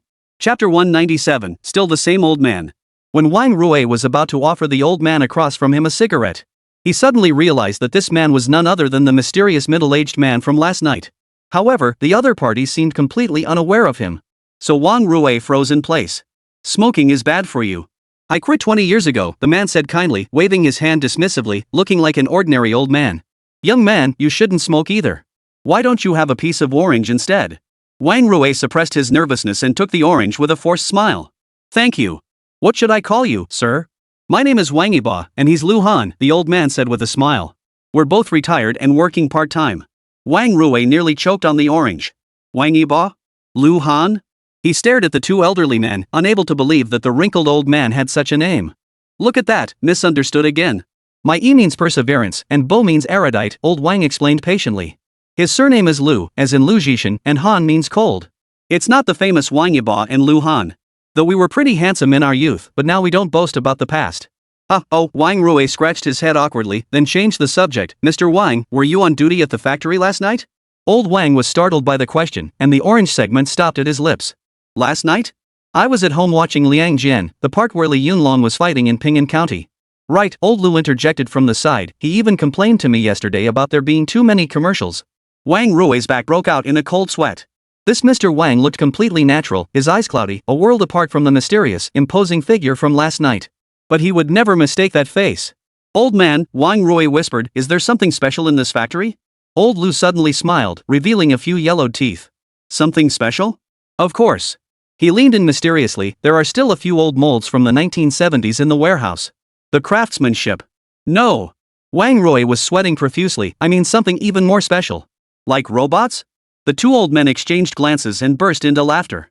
Young man, old Wang wiped the tears from his eyes, have you been watching too many sci-fi movies? This is just a small factory that makes toy car models. Exactly, old Lu patted Wang Rui on the shoulder, why don't you go to the infirmary and check your temperature? It's spring, you might be feverish and talking nonsense. Wang Rui stood there, watching the two old men laugh until they were bent over, a chill running up his spine. Either he was going mad, or this factory was playing with everyone's memories. What was even more terrifying was that he couldn't tell which was the truth. However, Wang Rui quickly regained his composure. He knew he absolutely couldn't panic now. So he forced a smile and continued asking questions. What kind of models does our factory mainly produce? Wang Rui spoke while observing the surroundings of the factory. The factory walls were very high, topped with barbed wire, and several surveillance cameras covered all entrances without blind spots. For an ordinary model factory, the security measures seemed overly stringent. We used to mainly produce military models like airplanes and tanks, old Wang said. Now that orders have decreased, we also make architectural models and car models. He suddenly lowered his voice, but the most precise ones are still the military models. The precision requirements are down to the millimeter level, and even the screws are made of special alloys. Old Lu cleared his throat, interrupting Old Wang, you're talking too much. There are rules in the factory. Did you forget? Old Wang immediately looked regretful. Right. I'm getting senile. Young man, you mustn't mention this outside. Wang Rui nodded, his curiosity growing even stronger. What secrets could a model factory possibly have that couldn't be discussed? This factory is definitely up to something. Sir, may I take a look inside? Wang Rui asked. I'm very interested in model making. The two old men exchanged glances. Old Lu shook his head. The factory is strictly guarded now. You can't go in without an appointment. If you really want to visit, you'll have to contact the factory office first. Just then, the factory's iron gate suddenly emitted a screeching sound and slowly opened. A black van slowly approached from the distance, its windows tinted dark, making it impossible to see inside. As the van passed by, Wang Rui noticed that old Wang's expression suddenly froze. From their expressions, it was clear that they were both very tense. At that moment, old Wang lowered his head and focused on peeling an orange. Is that the factory's delivery vehicle? Wang Rui asked casually. Old Wang replied vaguely, saying no more. After the van drove off, the atmosphere relaxed noticeably. Old Lu stood up, it's time to go take our medicine, Old Wang. Let's go together. Old Wang slowly stood up and brushed the orange peel off his pants. Wang Rui, noticing this, smiled politely and placed his hands behind the two elderly men, pretending to escort them into the factory grounds. But just as he was about to step over the security line, two burly figures suddenly blocked his path. Stop! No outsiders allowed. The shouts of the two young security guards echoed like thunder. Their broad shoulders and thick backs strained the uniforms, and the muscles beneath their bronze skin rippled with each breath. Wang Rui's gaze lingered briefly on their straight spines and the calluses on their knuckles. These were the marks left by years of military service. As a fellow soldier, Wang Rui immediately recognized the signs. He nodded slightly, took a step back, and raised his hands in a gesture of surrender. Then he stood his ground, watching the two elderly figures disappear behind the side door. The black van slowly pulled up in front of the office building in the core area. The van door creaked open, and Gu Ming stepped out and walked down slowly. He fidgeted with his red scarf, his eyes filled with suspicion. Why is that person here? As Gu Mingxi was pondering the matter, Louise ran up to him, her name tag swaying with her movements. Sir, you're here. At that moment, she curled her lips into a professional smile, having fully adapted to her new role. Hunter was performing exceptionally well in workshop too. Where's Lily? Is she at the factory? Gu Ming suddenly interrupted, looking somewhat anxious. She's not here. Didn't she go to the hospital to bring lunch for the old man? Upon receiving a negative response, he couldn't help but furrow his brows even more. If Lily isn't here, this could be a bit of a hassle. As he spoke, he suddenly turned to look at Louise and said with a smile, Do you remember the things you learned from your old trade? Louise was taken aback upon hearing this. The things we learned in our old line of work? Isn't that the stuff about spies and agents? That's her livelihood, how could she possibly forget? So she shook her head firmly and replied, I haven't forgotten a thing. Gu Mingting smiled slyly and said, Alright, I'll give you a temporary assignment. You'll need to do this and that later. At the same time, at the back wall of the model factory, Wang Rui was lightly jumping down from the wall. He was determined to uncover the truth of what happened here last night. Chapter 198, Investigating the Model Factory Again. The surveillance camera on the wall clicked and turned to the left. Wang Rui darted out like a black panther ready to pounce. Upon landing, he skillfully bent his knees to cushion the impact, and the moment his military boots touched the ground, there was almost no sound, only a faint rustling noise. No one around? Wang Rui looked around, his lips curling into a slight smile. He then moved along the wall like a gecko, holding his breath and observing his surroundings. The courtyard of the model factory was eerily quiet. After walking for a while, he didn't see a single person. This eerie silence made the hairs on the back of Wang Rui's neck stand on end involuntarily. Damn it, this is way too quiet. He muttered to himself, his eyes darting around the area. 3 transport trucks were parked quietly near the warehouse, with the white letters Model Company Limited on their sides, standing out vividly in the sunlight. Wang Rui wrinkled his nose. The air was filled with a peculiar odor. He instinctively reached for the dagger tucked at his waist, the cold metal against his skin giving him a slight sense of relief. Something was wrong, very wrong. Wang Rui muttered to himself, his voice so low that only he could hear it. This quiet environment, for a factory that operates 24/7, was like having something's wrong written all over its face. Before arriving, Wang Rui had done his homework thoroughly. He had spent 4 hours investigating the background of this model factory. All the data indicated that the factory received enough raw materials each month to produce 3 times the number of model toys they publicly sold. Where did all the extra raw materials go? This question kept lingering in Wang Rui's mind. But now, everything before his eyes seemed normal, almost eerily so. Neatly arranged factory buildings, standard assembly lines, everything looked exactly like a typical model factory should. But this factory is far too quiet. Damn it, the more normal it seems, the more abnormal it is. Wang Rui waited patiently for a moment, confirming that there were no patrols in the vicinity, before cautiously moving along the inner side of the wall. After walking forward for a short while, he spotted a large factory building. The door lock was an ordinary iron lock, which, in Wang Rui's eyes, was practically useless. He sneered disdainfully, pulled out a specially made piece of wire from his pocket. Within 8 seconds, the lock clicked open. Wang Rui gently pushed open the door and slipped inside. Before him was a brightly lit corridor that was almost blinding. On both sides of the corridor were neatly arranged offices labeled with signs such as Quality Control Department and Design Room. Why were the offices inside the factory? Aren't they supposed to be in the office building? This doesn't make sense. Wang Rui continued forward, still puzzled. Through the glass windows, he could clearly see that the rooms were empty. But strangely, all the computer screens were lit up, and some were even running design software, as if the staff had just stepped away for a moment. What the hell is going on here? No one's working during the day? Wang Rui couldn't help but mutter under his breath, then continued to move forward quietly. At the end of the corridor was a heavy metal door with the words Production Workshop written in red letters. Wang Rui pressed his ear against the door and could hear the low hum of machinery inside, interspersed with occasional voices. So everyone was here. Thank goodness there were people here, otherwise, he would have thought he'd wandered into a horror movie. However, the sounds were odd. They didn't sound like casual chatter among workers, nor like focused discussions about work. Instead, they had an indescribable quality to them. So, Wang Rui cautiously pushed open a small crack, and the sight before him made him squint involuntarily. A dozen automated production lines were neatly arranged in the spacious workshop, with various plastic parts slowly moving along the conveyor belts. About 24 workers in uniform blue overalls moved between the machines, each fully focused on operating the equipment, completely absorbed in their work. On the surface, everything seemed normal, but the sense of unease grew stronger by the second. His instincts told him that something was wrong here. But he couldn't quite put his finger on it yet. No, he needed to take a closer look. Wang Rui took a deep breath and began to observe the workers' movements closely. Gradually, he noticed that their body language had an odd stiffness to it, as if every movement had been carefully choreographed, like they were acting out the role of workers. What was even more unsettling was that despite standing right at the entrance in such a conspicuous spot, not a single person glanced in his direction. What was going on with this group of people?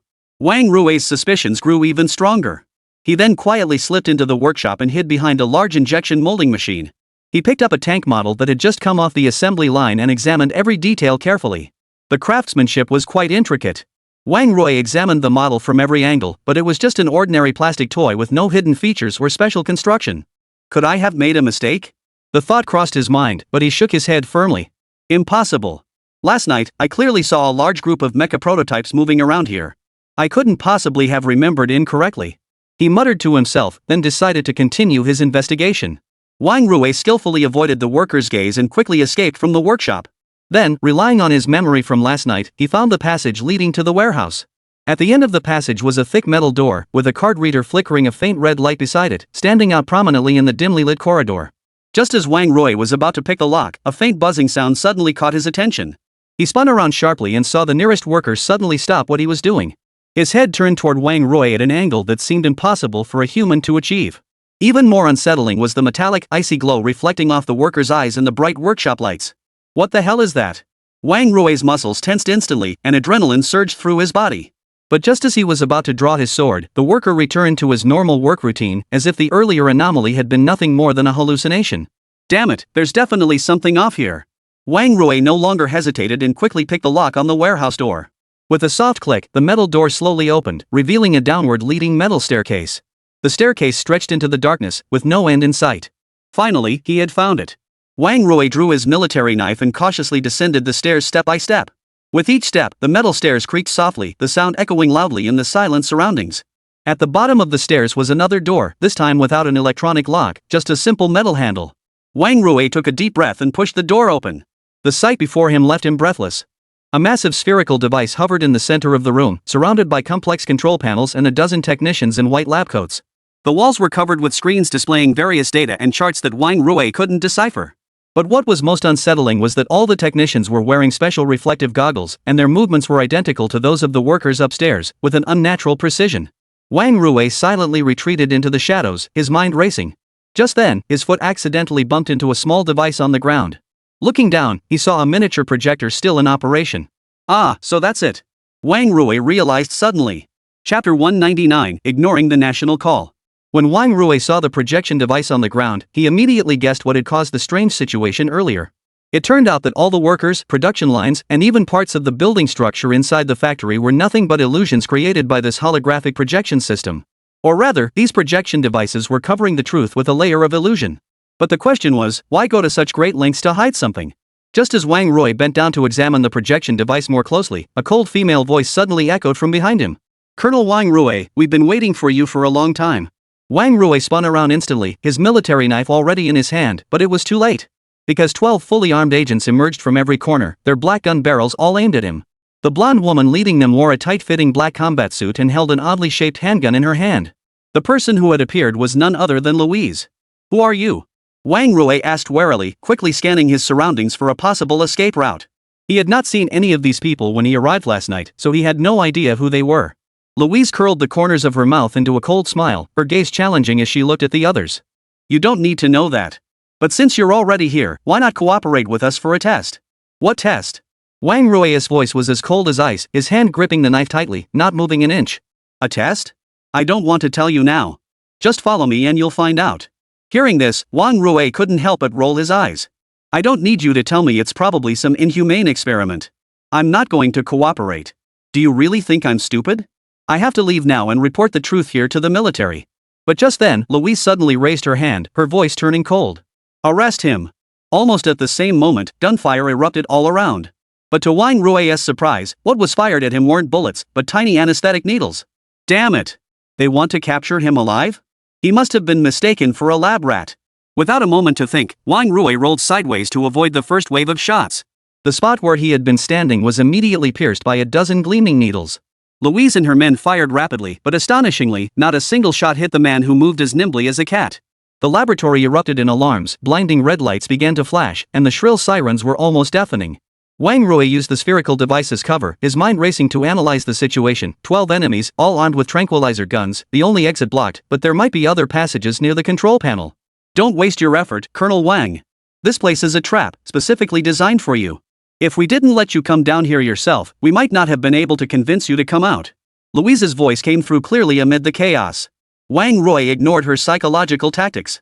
his gaze fixed on a fire extinguisher in the corner. He sprinted forward, yanked the safety pin, and pressed the handle toward the pursuing enemies. Puff! A thick cloud of dry powder erupted, quickly filling half the laboratory. Wang Rui quickly put on his night vision goggles and moved swiftly under the cover of white smoke. 3 agents appeared coughing before him, but before they could react, they were taken down. The first was taken down with a swift sweeping kick. The second was struck in the neck with a precise knife strike. The third was struck hard on the temple with the handle of his dagger, collapsing limply to the ground. He's heading toward the control console. Someone shouted. Wang Rui charged toward the main control console like an arrow leaving the bow. There must be the answers he was looking for. But just as he was 3 meters away from the console, a sudden, excruciating pain shot through his left leg. It was Louise's tranquilizer gun that had hit him. Damn it, just a little more.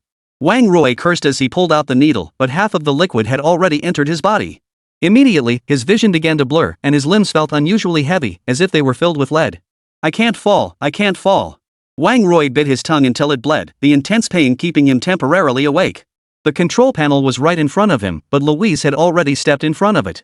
Nerve suppressant, specially formulated for you. The more you resist, the faster it takes effect. She spoke softly, her voice tinged with the smug confidence of one who knew she had the upper hand. Wang Rui felt his knees grow weak, but he forced himself to stay on his feet. Sweat trickled down his forehead, soaking his collar. Just as the situation reached a critical point, a bold plan formed in his mind. You think? He gasped, his voice hoarse from the effects of the drugs. Would I come here unprepared to die? Louise's expression changed noticeably, a hint of doubt flashing in her eyes. In that instant, Wang Rui mustered his last ounce of strength and lunged toward her. The two of them crashed heavily into the control panel, with Louise's back slamming hard against the keyboard. After the clatter of keys, the lights in the entire laboratory began to flicker wildly. Then, something utterly terrifying happened. The surroundings quickly vanished, revealing the true nature of the once mysterious laboratory. At that moment, the glowing orb suspended in the center of the room suddenly erupted with a blinding blue light.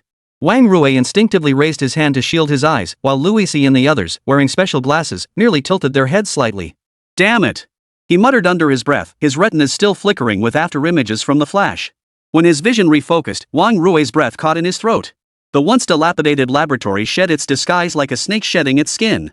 The walls were made of glowing metal panels, the ceiling had a semi-transparent honeycomb structure, and the floor was a single piece of black material that pulsated like it was breathing.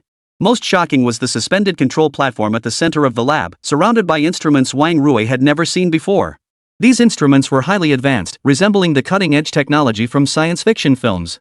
No, the instruments in movies weren't nearly as exaggerated or advanced as what he saw before him. So much so that Wang Rui began to doubt whether he had somehow traveled to the future. This can't be possible. Was that a projector or a time machine? What year is this? Wang Rui's military knife clattered to the ground, his face filled with shock, surprise, and disbelief. Welcome to my laboratory. A voice filled with authority echoed from behind. Wang Rui immediately went into combat mode upon hearing it. He spun around like a whirlwind but froze in place just as quickly. Because, 3 meters in front of him, standing with his hands in his pockets and a smile on his face, was a dragon-headed, human-bodied creature? A demon! Wang Rui shouted harshly, his muscles tensing like a bowstring. Then, he quickly knelt down and picked up the dagger on the ground. Aren't you not allowed to become demons after the founding of the country? Why aren't you responding to the national call? Don't move! I'll stab you! At that moment, Gu Mingshi, hiding behind the surveillance camera, rolled his eyes so hard they almost popped out of his head. Is this guy losing his mind? I'm really fed up. Has he been scared silly? I'm a cyberpunk holographic projection, and you're calling me a fairy? Dude, this is a sci-fi movie, not a cultivation story. Chapter 200, Metal Angel, Four-Winged Shadow Knight. As Gu Mingshi vented his frustration in his mind, Wang Rui had already started figuring out how to escape. After all, what was happening before him had far exceeded his understanding. So, when things get bad, run first. He quickly scanned the exit locations, his mind calculating the best escape route. Are you the Eastern Dragon? Wang Rui started making small talk to distract the other person. Oh? You actually recognize me? That's correct, it's me. The man with the dragon-like features pushed his frameless glasses up his nose, the lenses reflecting the blue light from the laboratory. Mr. Wang Rui, I have a bold idea and would like to invite you to collaborate on a project. Wang Rui's pupils contracted slightly. The other man actually knew his name. So, from the moment he entered the factory, everything had already fallen into the other man's trap? He knew I was coming and deliberately designed this to lure me here. Was all of this for the sake of so-called collaboration? Damn it, does he intend to dissect me? These evil scientists, don't they just stick to their research? First, tell me, how exactly do you propose to collaborate? Or rather, what exactly do you intend to do to me? Wang Rui spoke nervously, glancing around anxiously. At that moment, the other uniformed men had already led the others out of the room. Only the woman from earlier remained standing behind the leader. Please don't be nervous, I mean you no harm. Gu Ming saw Wang Rui looking around nervously on the surveillance feed. He suspected that the other party was likely planning how to escape. Therefore, he had to make his intentions clear as soon as possible, otherwise, any misunderstanding could lead to trouble. No ill intent? Why should I believe you? Yesterday, my comrades' memories were erased. It must be your doing, right? In the surveillance room, Gu Mingwen couldn't help but laugh upon hearing this. This guy actually remembers what happened last night. It seems I wasn't wrong, he's truly a very special person. After muttering these words, he finally turned on the microphone and continued speaking. Today, I did indeed set this trap to lure you here, but it wasn't to harm you. As he spoke, the dragon's head tilted slightly as he continued. In fact, I want to give you a gift. Gift? What kind of gift? Could it be some kind of rare treasure? Wang Rui sneered coldly while continuing to observe his surroundings. The next moment, he suddenly threw the dagger at the dragon-headed man and then turned and ran in the opposite direction. The dagger's tip flew forward at high speed, piercing the dragon's forehead before continuing its rapid flight. Louis saw this and reached out to grab it, managing to grasp the handle precisely. By this time, Wang Rui had already run 10 meters away. Should we chase him? Louise asked calmly. Gu Mingshi in the monitoring room merely smiled faintly and said, "No need, he can't escape." As he spoke, he sighed and moved the mouse. The next second, the ground beneath Wang Rui's feet came to life. Black material surged upward like a tidal wave, instantly enveloping his legs. He struggled, but found the substance tightening around him while a strange warmth spread through his body. Relax, this is just a safety measure. Don't panic, let me show you something first. Once you've seen it, even if we try to send you away, you won't be able to leave. The holographic 3D figure of a man with a dragon head spoke slowly as it walked toward Wang Rui. At that moment, cold sweat was trickling down Wang Rui's spine. The other party's methods were utterly unimaginable. This person was truly like a demon, he couldn't escape his grasp. What do you want from me? If you're going to kill me, just do it already. Wang Rui gritted his teeth and turned his head, speaking through clenched teeth. The leader didn't respond immediately but walked toward the floating control panel and tapped it a few times. The wall on one side of the laboratory became transparent, revealing a larger space behind it. Wang Rui's breath caught in his throat. There stood a fully black humanoid mecha, approximately 3 meters tall, with 4 wings protruding from its back. Its streamlined hull resembled a metallic angel, and its head was a ring-shaped device emitting a blue glow. Meet the Shadow Knight, a neural-linked single-soldier combat unit. Wang Rui couldn't hear a thing at that moment. His eyes were fixed on the small mech in front of him. Holy crap, this is way cooler than Iron Man's armor. This guy must be the Chinese version of Tony Stark. Cool, damn cool. Run? Why the hell run? I want to see the mech. Gu Ming saw that the other party wasn't responding, so he emphasized his words through the microphone. It can enhance the driver's neural reaction speed by 10 times, amplify muscle strength by 50 times, and is equipped with a quantum computing assistance system and... Get to the point. Before Gu Ming could finish the brief description, Wang Rui impatiently interrupted him. Because, at that moment, he had already vaguely guessed what the other party wanted him to do for the test. So, Gu Mingxi operated the computer to zoom in before speaking again. The key point is that it requires special drivers. An ordinary person's brain would collapse into a vegetative state during the connection. At this point, the leader turned to Wang Rui and continued. But you're different.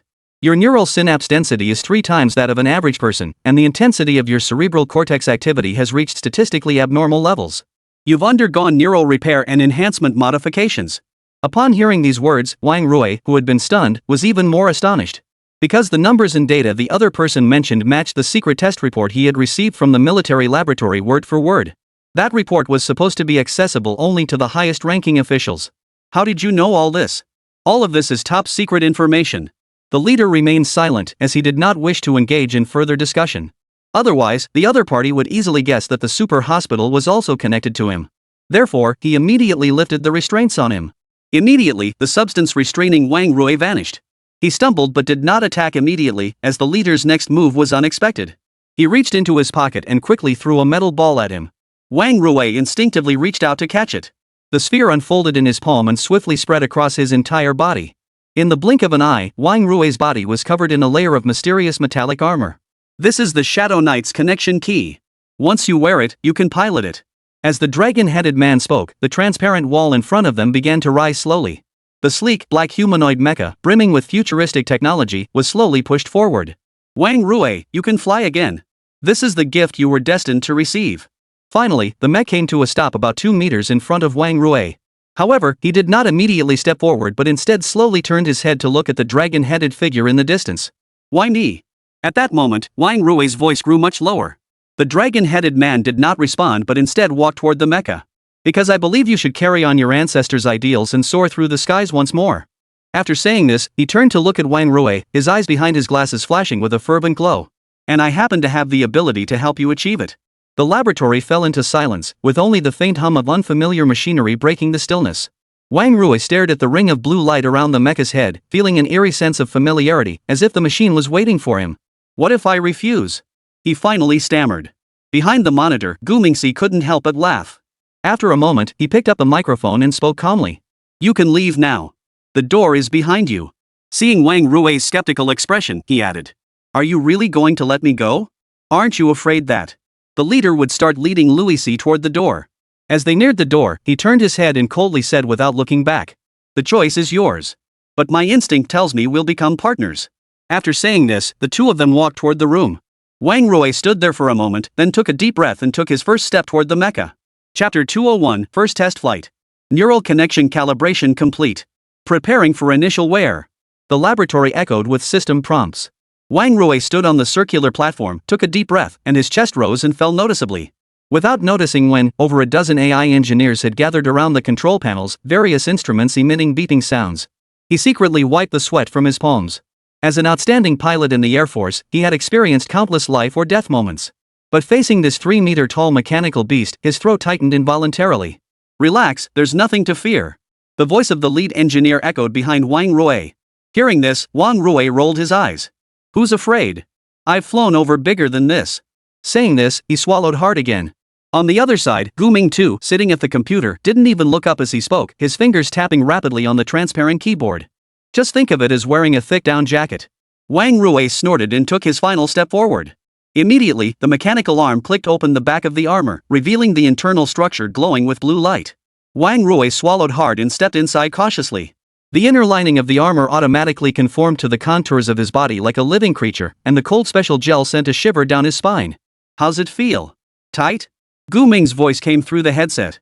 At the same time, he was staring intently at the monitor screen, not blinking once. Wang Rui didn't respond, instead focusing on feeling everything around him. He moved his fingers slightly, and the armor's fingers followed suit. It's like it's part of his body. The sensation was indescribable, as if his limbs had suddenly extended outward, with metal becoming new flesh and blood. This sensation was more vivid than piloting a large mecha. As the helmet clicked shut, a flood of data lit up before Wang Rui's eyes.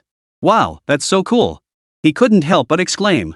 In his field of vision, the left side displayed a status bar, the right side showed environmental monitoring, and the center featured an ultra-clear real-time view with no obstructions. This is at least 20 years ahead of the head-up display on the J-22. Begin walking test.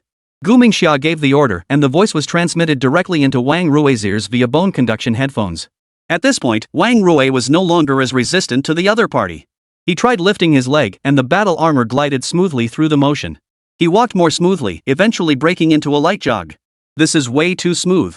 It feels like walking on cotton. The delay in foot feedback reminded him of his first experience landing on an aircraft carrier deck, that subtle sense of instability. I'll jot this down and we'll work on it later. Saying this, Gu Ming turned to Lu Yi and gave her instructions. Have someone work overtime tonight and adjust the foot sensor. Louise hurriedly grabbed her notebook to jot it down. Got it, we'll get it done tonight. On the other side, Wang Rui suddenly felt a tingling sensation on his back, and 4 large wings unfolded with a loud rustling sound, their metallic sheen blinding the eyes. Each wingspan was 2 meters, folding neatly against the back of the battle armor when closed, and when unfolded, they resembled the wings of an angel from mythology, except these feathers were made of titanium alloy, deadly weapons. 3, 2, 1, go. Wang Rui was propelled into the sky, the gale stinging his face. Wait, what? Why can I feel the wind? Is your helmet leaking? Why can I feel air resistance? Without the cockpit to block it, he felt completely exposed to the air, every inch of his skin sensing the changes in air pressure. At that moment, the laboratory ceiling automatically separated. Wang Rui was rapidly ascending into the sky. The altimeter readings of 100 meters and 300 meters were flashing wildly before his eyes. At that moment, Gu Ming's voice finally came through the communication channel. Oh, you forgot to turn off the simulation mode. I've already turned it off remotely. Can't feel the wind now, can you? Wang Rui realized at that moment that he really couldn't feel any wind. Damn, this battle armor is way too advanced. Let's try a sharp turn. Gu Ming's voice rang out with suppressed excitement. Wang Rui was just about to show off when the alarm suddenly blared. We're going to die. We're going to die. Wang Rui followed the battle armor as it spun wildly through the air. He felt like a rag doll tossed into a washing machine. G-force pressed him firmly into his seat, and all he could see was the spinning sky and earth. Reduce power. Manual control. Gu Mingji shouted into the communication channel until his voice was hoarse. Upon hearing these words, Wang Rui instinctively reached for the control stick, a muscle memory developed from his years of flying. But where was the control stick in the battle armor? But a miracle happened. The battle armor obeyed. The thruster power decreased and the auxiliary wings deployed to increase drag. After a few seconds of heart-pounding loss of control, he finally regained control of the battle armor. It turned out that the pilot had issued commands to the battle armor using his mental energy. This is the greatest advantage of the 100% mental connection. The pilot's instincts became the machine's instincts. Several minutes later, when he landed, Wang Rui's legs were trembling and his clothes were soaked through. This faulty balance system has a half-second delay when turning, enough to kill me 8 times over. The battle armor slowly opened on his back and Wang Rui slowly stepped out. At that moment, his fingers were still trembling slightly beyond his control. In the monitoring room, Gu Ming stared at the data, rubbing his chin. You're right, we need to program the pilot's muscle memory into the system. At the same time, the leader turned to the programming team and shouted. Record all the manual correction data Wang Rui just made. I need to incorporate these instinctive reactions into the algorithm. Wang Rui had already regained his composure by this point. He then turned and walked slowly toward the team leader, speaking seriously. I accept your gift and am willing to cooperate with you for testing. But I want to know your stance. Are you an official partner? The leader turned to look at Wang Rui but did not speak. Because, in the monitoring room, Gu Mingxi was still pondering this question. After about 2 seconds, he picked up the microphone and spoke. All you need to know is that I love this country just as much as you do. The rest is something I can't tell you at the moment. Upon hearing this, Wang Rui stared intently at the leader for a moment. Suddenly, he swiftly swung his fist forward. Without any resistance, the fist pierced straight through the dragon's head. Sure enough, it was just a holographic projection. The dragon-headed man showed no expression on his face. He simply stood there watching Wang Rui. Understandably, his status was somewhat special. The entire world is curious about me, so I must learn to protect myself. Upon hearing this, Wang Rui nodded slowly and said, I understand, but it's still hard to accept. As he spoke, he suddenly changed the subject and smiled. However, the things you did in the Middle East, I have to give you credit for that. Hearing this, the leader of the group awkwardly smiled and explained. I need to clarify something. I'm just an arms dealer. Those things in the Middle East really have little to do with me. Wang Rui rolled his eyes and said. But the result is always the same. Alright, I need to go rest for a bit. Dealing with this with you is too mentally draining. The leader smiled kindly and said. Alright, I'll arrange a car to take you back. Louise, arrange for the car to leave. As he spoke, the leader vanished from the spot. Louise approached with a smile and said. Colonel Wang, please follow me. Wang Rui nodded slightly upon hearing this and glanced back at the 4-winged battle armor. It seems I've gotten myself into a pretty crazy story. Interesting. This is getting more and more interesting. Chapter 202, Endless Overtime. Since Wang Rui had assisted in completing a test flight of the battle armor, he became completely obsessed with the matter. He began taking frequent leave from the unit. On the 3rd day of the test flight, the improved version of the battle armor was completed. All the minor issues that had appeared previously were fully addressed. The new balance algorithm incorporated Wang Rui's emergency operation data, making the battle armor more stable during high-speed maneuvers. Upon receiving the news, Wang Rui immediately requested leave and rushed to the model factory. Then, they boarded the space-time transfer device and arrived at a small island in the open sea. Gu Mingyi continued to operate the holographic head-mounted display. Come on, try this. Wang Rui, upon hearing this, rubbed his hands excitedly, like a child about to receive a new toy. The next moment, he quickly donned his battle armor and his right arm snapped open, revealing a miniature missile launcher. Locked on. Fire. A miniature missile whizzed out, and the target 3 kilometers away exploded on impact.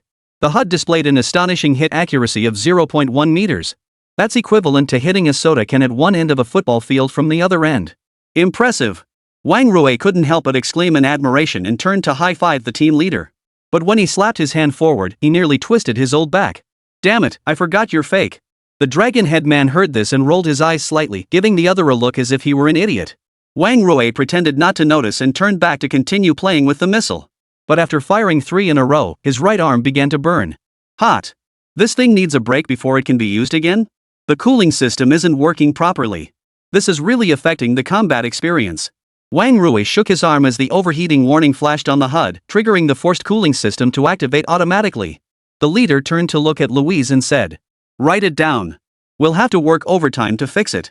Louise nodded slightly upon hearing this and quickly pulled out her notebook to jot it down. "EMP cannon? Can it fire?" Wang Rui suddenly turned to the leader and asked. The leader and Louise both stepped back several steps upon hearing this.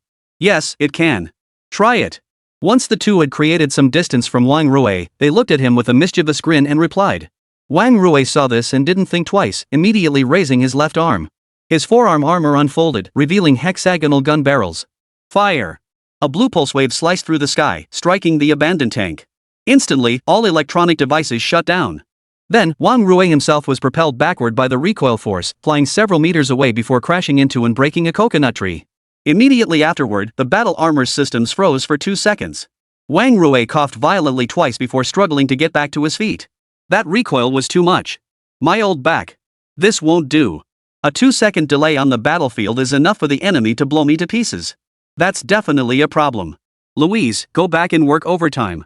The leader of the team lowered his head in deep thought, while Louise bit her pen cap and frantically took notes on her laptop. We need to install directional launchers and enhanced shielding, and also upgrade the system to ensure compatibility between the EMP system and the battle armor system. Wang Rui noticed at that moment that the impact had caused a laser knife to pop out of his arm. What about close combat weapons? Let's test this out first. The leader slowly raised his head and looked at Wang Rui. Can your body handle it? Don't get yourself all injured. Wang Rui, however, responded with a smug grin, patting his chest armor and saying, "No problem at all, let's go." After about 10 minutes, they returned to the close combat testing area of the model factory. 3 training robots assumed attack positions. Wang Rui activated close combat mode, disengaged the joint restrictors, and adjusted the power distribution to combat configuration. The first robot swung its fist at him, but Wang Rui dodged sideways while simultaneously striking with his right fist, directly piercing through the robot's chest armor. Nice! Gu Mingxi shouted from the monitoring room as he watched the screen. But the next second, as Wang Rui turned to face the second robot, he suddenly realized that the waist of his battle armor wasn't moving smoothly enough. Damn, the waist won't turn. With no other option, he was forced to adjust his position with small steps, narrowly avoiding being hit in the head by the robot. His upper body was too powerful, and his lower body was unstable like walking on stilts. A sweeping kick, due to an unstable center of gravity, turned into a comical split. Fortunately, the battle armor material was sturdy enough. Then, Wang Rui was beaten up by 2 robots. Gu Mingxi, sitting in the monitoring room, rolled his eyes. Oh my, he's getting beaten up so badly. Louise, contact the emergency team immediately. Oh my, training machine 77, don't hit the face. 10 minutes later, Wang Rui, with a bruised and swollen face, was carried out by medical robots. At that moment, the leader turned to Louise and said, "Did you see the problem earlier? Stay late tonight and get it done as soon as possible." Before he could finish, Louis looked at him with a resentful expression and said, "Boss, more overtime? We're already swamped. Why don't you hire some more people instead of overworking us? We're not even working 996 anymore, we're almost working 007. Hearing this, the boss furrowed his brows and said, "The problem is, whether we can hire more people or not isn't up to me. What's going on with Eagle Sauce? Why aren't they sending any new people over? I'm about to lose my contract. This won't do. We need to come up with a solution." A month later, the new version of the battle armor was completely transformed. The redesigned joint structure makes close combat movements smoother, and the optimized power distribution algorithm significantly improves stability. The weapon system has been upgraded with overheating protection and anti-jamming shielding, and the self-damage issue with the EMP cannon has been resolved. Unfortunately, the test was conducted near the test island during a heavy rainstorm. On a small island in international waters, inside a makeshift observation hut. The leader frowned as he watched the rain growing heavier outside the window. Testing in this weather? The weather radar indicated lightning activity. But by this time, Wang Rui had already dressed and prepared himself. What nonsense are you talking about? I've already taken all my leave. If you say we're not going to try, then we're not going to try. If I take another day off, it'll probably be another 2 weeks, and I can't wait that long. Besides, do we pick an auspicious day for battle? He said that and then activated the thrusters, charging into the rain. The leader tried to stop him, but he didn't give him a chance. Rainwater formed a layer of water on the armor surface, automatically filtered by the HUD, not affecting visibility. But soon, a new problem arose. The third thruster on the right wing took on water, reducing thrust by 15%. Wang Rui struggled to maintain balance in the howling wind. Worse still, lightning interference disrupted the communication system. In the monitoring room, Gu Ming looked at the chaotic data with growing concern. Immediate return to base. However, his voice began to fade in and out over the communication channel. Wang Rui clenched his teeth and stubbornly continued to maneuver between the lightning bolts. The armor's interference resistance was worse than expected, and multiple sensors malfunctioned in the strong electromagnetic environment. He had no choice but to rely on basic vision and instinct to navigate, much like early pilots. A bolt of lightning struck 100 meters away, the intense light temporarily blinding him for several seconds. In an instant, Gu Mingshi in the monitoring room completely lost the signal from the battle armor. Damn, am I going to get struck by lightning? After muttering that, he immediately called on Louise to organize a rescue. Chapter 203, Eagle saw 6th generation fighter jet unveiling ceremony. 2 modified Night Eagle helicopters cut through the storm and returned to the island. When the battered battle armor was finally carried off the plane, the leader of the Dragon Clan practically ran over. Are you trying to get yourself killed? At that moment, his face was as white as paper, and his fingers clutched Wang Rui's shoulders tightly.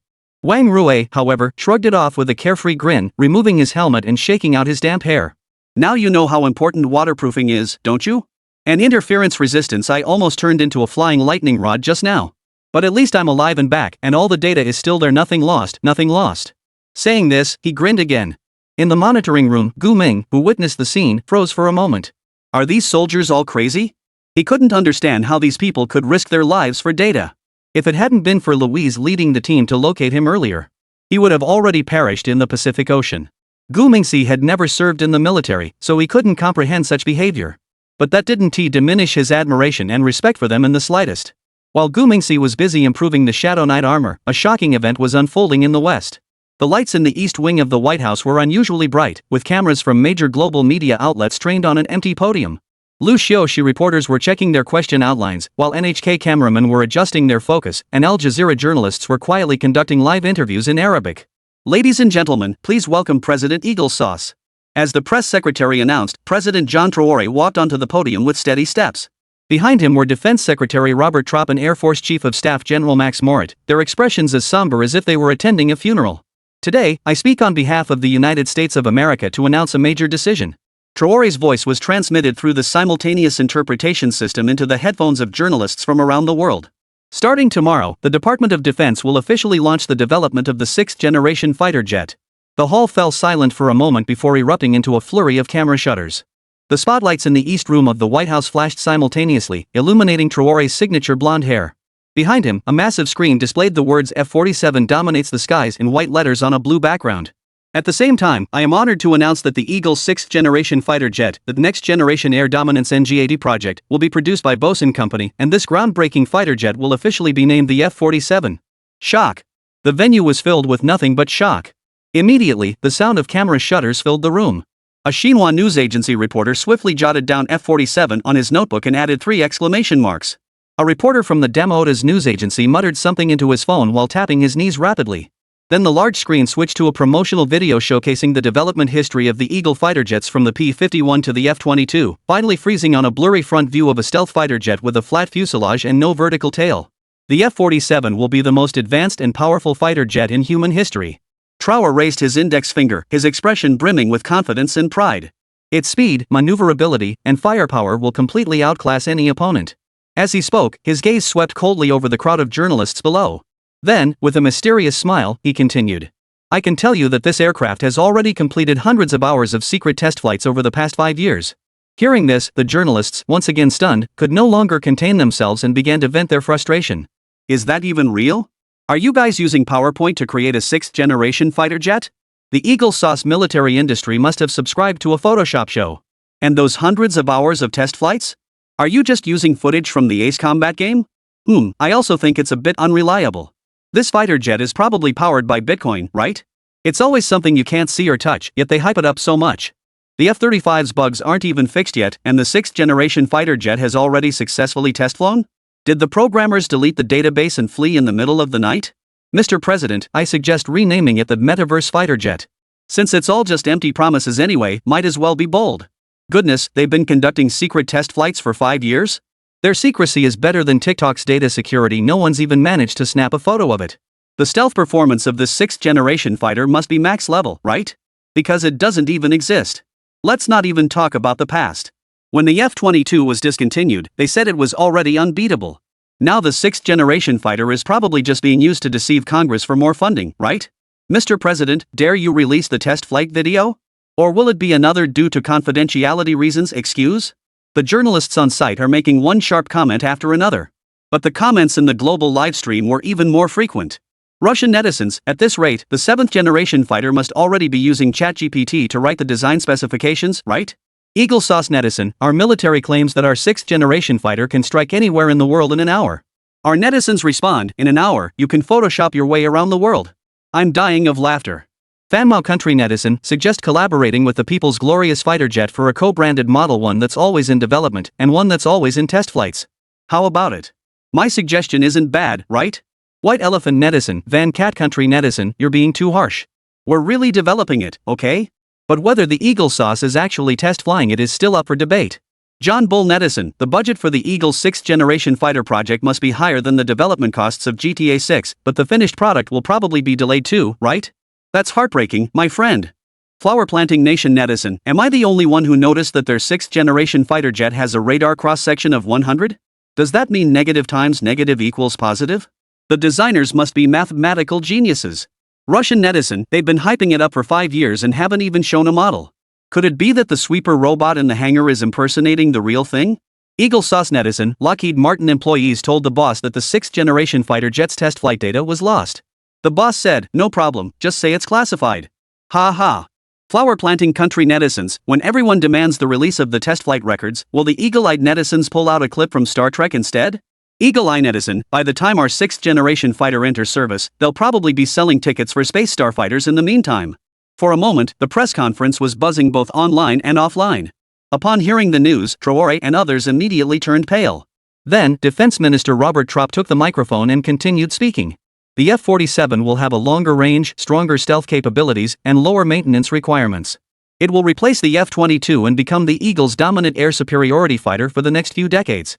He paused for effect before continuing with a serious expression. And the unit price will be cheaper than the F-22.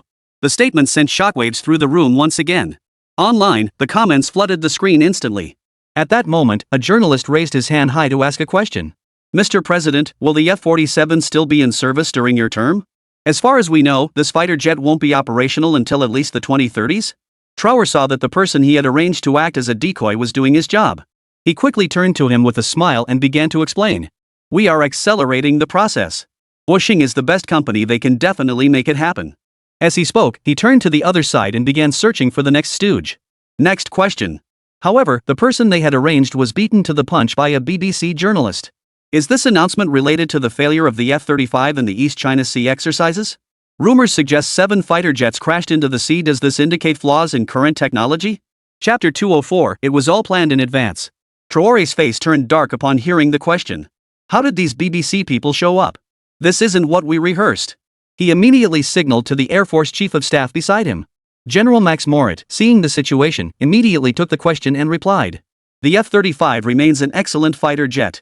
The so-called crashes are all rumors, enemy disinformation. Our F-47 will be the most advanced fighter jet in Blue Star. It will be equipped with a new engine, artificial intelligence-assisted systems, and a swarm of collaborative combat drones. As he spoke, he turned and pointed to the drone footage flashing on the screen, continuing, this is true 6th generation technology, look at the big screen. At that moment, the other pre-arranged plants seized the opportunity to ask more questions. The press conference venue instantly became bustling with activity. At the same time, on the giant screen at the Zhenghua Kyoto West Mountain Command Center, the live broadcast was frozen on a blurry photo of the F-47. An Air Force lieutenant general frowned as he examined the technical specifications. Cheaper than the F-22? How did they manage that? A technical advisor pulled up a report and responded. It might be spread across the drone system, but it's more likely just political rhetoric. Internal Pentagon documents indicate that the estimated cost per unit exceeds $300 million.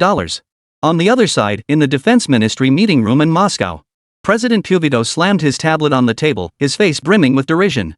Is this the world's first manned 6th generation fighter jet? Sukak, the chief designer sitting nearby, sneered at the remark. Don't listen to their boasts, our hunter drones can already perform 80% of its functions. Far more practical than their NGAD. Puvido nodded slightly upon hearing this, then announced the next agenda item. North Atlantic Alliance Headquarters. The Gallic representative pointed at the budget figures in astonishment. $20 billion is just the initial development cost? That's equivalent to our total defense research budget for 10 years. Hans Cat, the representative, however, stared at the drone footage on the screen. This is the real threat. We must accelerate Europe's drone project. The other representatives immediately expressed their concerns. Strangely, not a single one of them expressed any doubt. Asia, in the Ministry of Defense meeting room. Air Self-Defense Force Chief of Staff Shima Kazuki slammed his fist on the table. Quick, go and immediately request technical cooperation. Washing Biluok is easier to deal with. Defense Minister Hisayama Daiki shook his head in disagreement. Let's first confirm whether they are truly willing to export it, even if it's a low-spec version. Shimajima Kazuki, upon hearing this, nodded vigorously. Right, contact the Eagle ambassador at the Footbasin immediately. If that doesn't work, we can pay a deposit first. Of course, the South Korean government is just as proactive as the Japanese government. Moreover, they've already beaten the Footbasin chicken to the punch. Because their procurement team has already boarded the special flight to Eagle Sauce. The Eagle's press conference lasted a full 2 hours. After the press conference ended, Traore was in an exceptionally good mood. Because now the entire world is discussing the Eagle's 6th-generation fighter jet. Eagle Sauce, White House. Excellent. Now the entire world is discussing the F-47, and no one remembers the East China Sea incident. Traore first smiled broadly, but his expression quickly turned serious. He then turned to his secretary and instructed him seriously. Tell Boeing that I want to see the prototype unveiled before the next presidential election. No matter what they come up with, it must be shown to the world. The secretary nodded quickly in agreement and then turned and left the office. Once the secretary had left, he turned to look at Air Force Chief of Staff Max Moritz. Are you ready? Max Moritz furrowed his brows tightly and said, Mr. President, are you sure we should do this? If the outside world finds out, our reputation will be ruined. Traore, however, rolled his eyes and said, the P-26 toy gun fighter jet was the first fully domestically designed and contracted fighter jet. And how chaotic their supply chain management is, you should know better than I do. If we really hand over the 6th-generation fighter to them, I might not even see the shadow of the F-47 before I die. Upon hearing this, Max Morley fell silent. So the president knows everything, doesn't he? Then why is he doing this? Actually, Traore doesn't care whether we have a 6th-generation fighter or not. He doesn't care whether the Eagle can independently develop the NGAD. What he needs right now is just a gimmick and a distraction. This isn't just to cover up the embarrassment of the East China Sea joint exercises. He also wants to create a certain impression for the American public. That's why he claims that 6th-generation aircraft actually began test flights 5 years ago. Because that was precisely when he first assumed the presidency of the Eagle Nation. He's telling the American public that he's been planning this all along. This is also why the 6th-generation fighter jet is named F-47. Because he is the 47th president in Eagle Sauce history. Max Morley saw that the president was determined. With no other choice, he had to go personally to find that person and try to negotiate. He then opened his specially designed laptop, entered 3 passwords in succession, and a pitch-black interface appeared. In the top left corner of the screen, red text flickered, TOR network connected in anonymous mode. He then typed in a complex URL using the keyboard, and the page redirected to a simple black trading platform. Username, free buyer. Password, MAGA 2025. System notification, you have one new message. Eastern Dragon Mr. Free Buyer, we are interested in further discussing the special item you inquired about previously. Please specify your exact requirements. It turned out that preparations had already been made before the press conference. They had been in secret contact with the Eastern Dragon for quite some time. However, at this point, the other party still had no idea what they wanted to buy. Max Morley's fingers hovered over the keyboard for a few seconds. Traore, seeing this, hurriedly urged him from behind. Hurry up! What are you waiting for? Max Morley sighed heavily upon hearing this, then quickly began typing on the keyboard. Free buyer, we need a batch of fighter jets with the appearance of 6th-generation aircraft, with a focus on visual effects rather than actual performance. Quantity, 1,215 units. Delivery time, within 12 months. 3 minutes after the message was sent, the status showed it had been read, but there was no immediate response. Max Morley pulled his tie, and Traore grew increasingly anxious, furrowing his brows. Finally, after another 2 minutes, the other party replied. Eastern Dragon, interesting request. Could you please specify the exact standards for the visual effects? Additionally, what are your requirements for the power system, avionics, and weapon payload? Max Morley's lips twitched slightly upon reading the message. This was the most difficult part to explain. He turned to look at President Traore. Traore, noticing this, immediately glared at him and said, What are you looking at me for? I already told you what to do earlier. Tell him the truth, it's fine. Max Morley, upon hearing this, could only type on the keyboard. Free buyer, the power system only needs to be able to complete the parade flight performance. The avionics equipment should look high-tech, preferably with large touchscreens, holographic projections, etc. It should also have weapon mounts, though they don't need to be functional, but the external mounts should be movable. Eastern Dragon, are you describing movie props? Free buyer, you can think of it that way. But it must be capable of actual flight and pass basic airworthiness certification. This time, there was a 7-minute silence. Max Morley began to suspect that the other party had disconnected. Suddenly, a chat window popped up with a request to transfer an encrypted file. He clicked accept and a 3D model file began downloading. Upon opening, a futuristic-looking fighter jet slowly rotated. The edges of the wings featured flowing blue light strips, the cockpit canopy projected a holographic radar interface, and the exhaust nozzles flickered with an eerie purple glow. Eastern Dragon, this is the concept demonstration aircraft we designed for a certain country's military parade. It features a J-31 airframe with special effects modules. Does it meet your requirements? Max Morley's eyes widened. The fighter jet on the screen was even more dazzling than the NGAD in their PowerPoint presentation. Free buyer, very close. But we need more eagle elements. For example, projecting the stars and stripes pattern when the wings transform, and the design needs to be more rugged. Eastern Dragon, technically feasible. Let's discuss the budget now. Max Morley took a deep breath and entered a number, 8 billion. Eastern Dragon, did you forget a zero? Chapter 205, Forgery, they're professionals at it. The Eagle Nation, desperate to save face, secretly commissioned Gu Ming to design a new fighter jet. However, the price they quoted was almost a joke. So, after reviewing it, Gu Mingxi directly questioned whether they had forgotten to add a zero. But their response was, free buyer, no, it's 80 billion pretty coins for 12 aircraft, with a 30% down payment. Another long silence followed, leaving Max Morley and others feeling uneasy. What's going on? You're selling 12 planes for 8 billion, and you still think you're losing money? That works out to over 600 million per plane. What else are you not satisfied with? Although we did insist on a rebate in the end. But the final price wasn't enough to make you lose money. What's there to make such a fuss about? Just as Max Morley was feeling completely confused, the Eastern Dragon finally replied, but as soon as he spoke, Max Morley regretted it. Eastern Dragon, let me be blunt, this price can get you a genuine 5th-generation fighter jet. Getting one that's exactly like the PowerPoint presentation is a bit of a stretch. Why spend the money on special effects? Upon seeing this, Max Morley's eyes nearly popped out of his head. What does that mean? Are you saying you can actually build an identical 6th-generation fighter jet? Are you kidding me? Our R&D budget for the 6th-generation fighter jet is over 600 billion. Even with that, we wouldn't dare say we could build it in less than 10 or 8 years. What's the deal? You can achieve mass production with just 80 billion? You're just blowing smoke without any evidence. Do you really think we're that easy to fool? Humph, you despicable flower-loving traitor. However, at this moment, Max Morley was indeed somewhat tempted. If we could really spend 80 billion to secure a 60 billion deal, the money saved could go straight into his and the president's pockets. Thinking of this, Max Morley turned to look at Trower. Trory, seeing this, immediately furrowed his brows and looked at him, saying, "What? You actually believe his nonsense? Does he really have the ability to do that? Would the Chinese government let him out to engage in smuggling?" Hearing this, Max Morley hesitated for a long time with his fingers on the keyboard. In the end, he abandoned his idea. Sigh, spending 80 billion on a fake was already risky enough.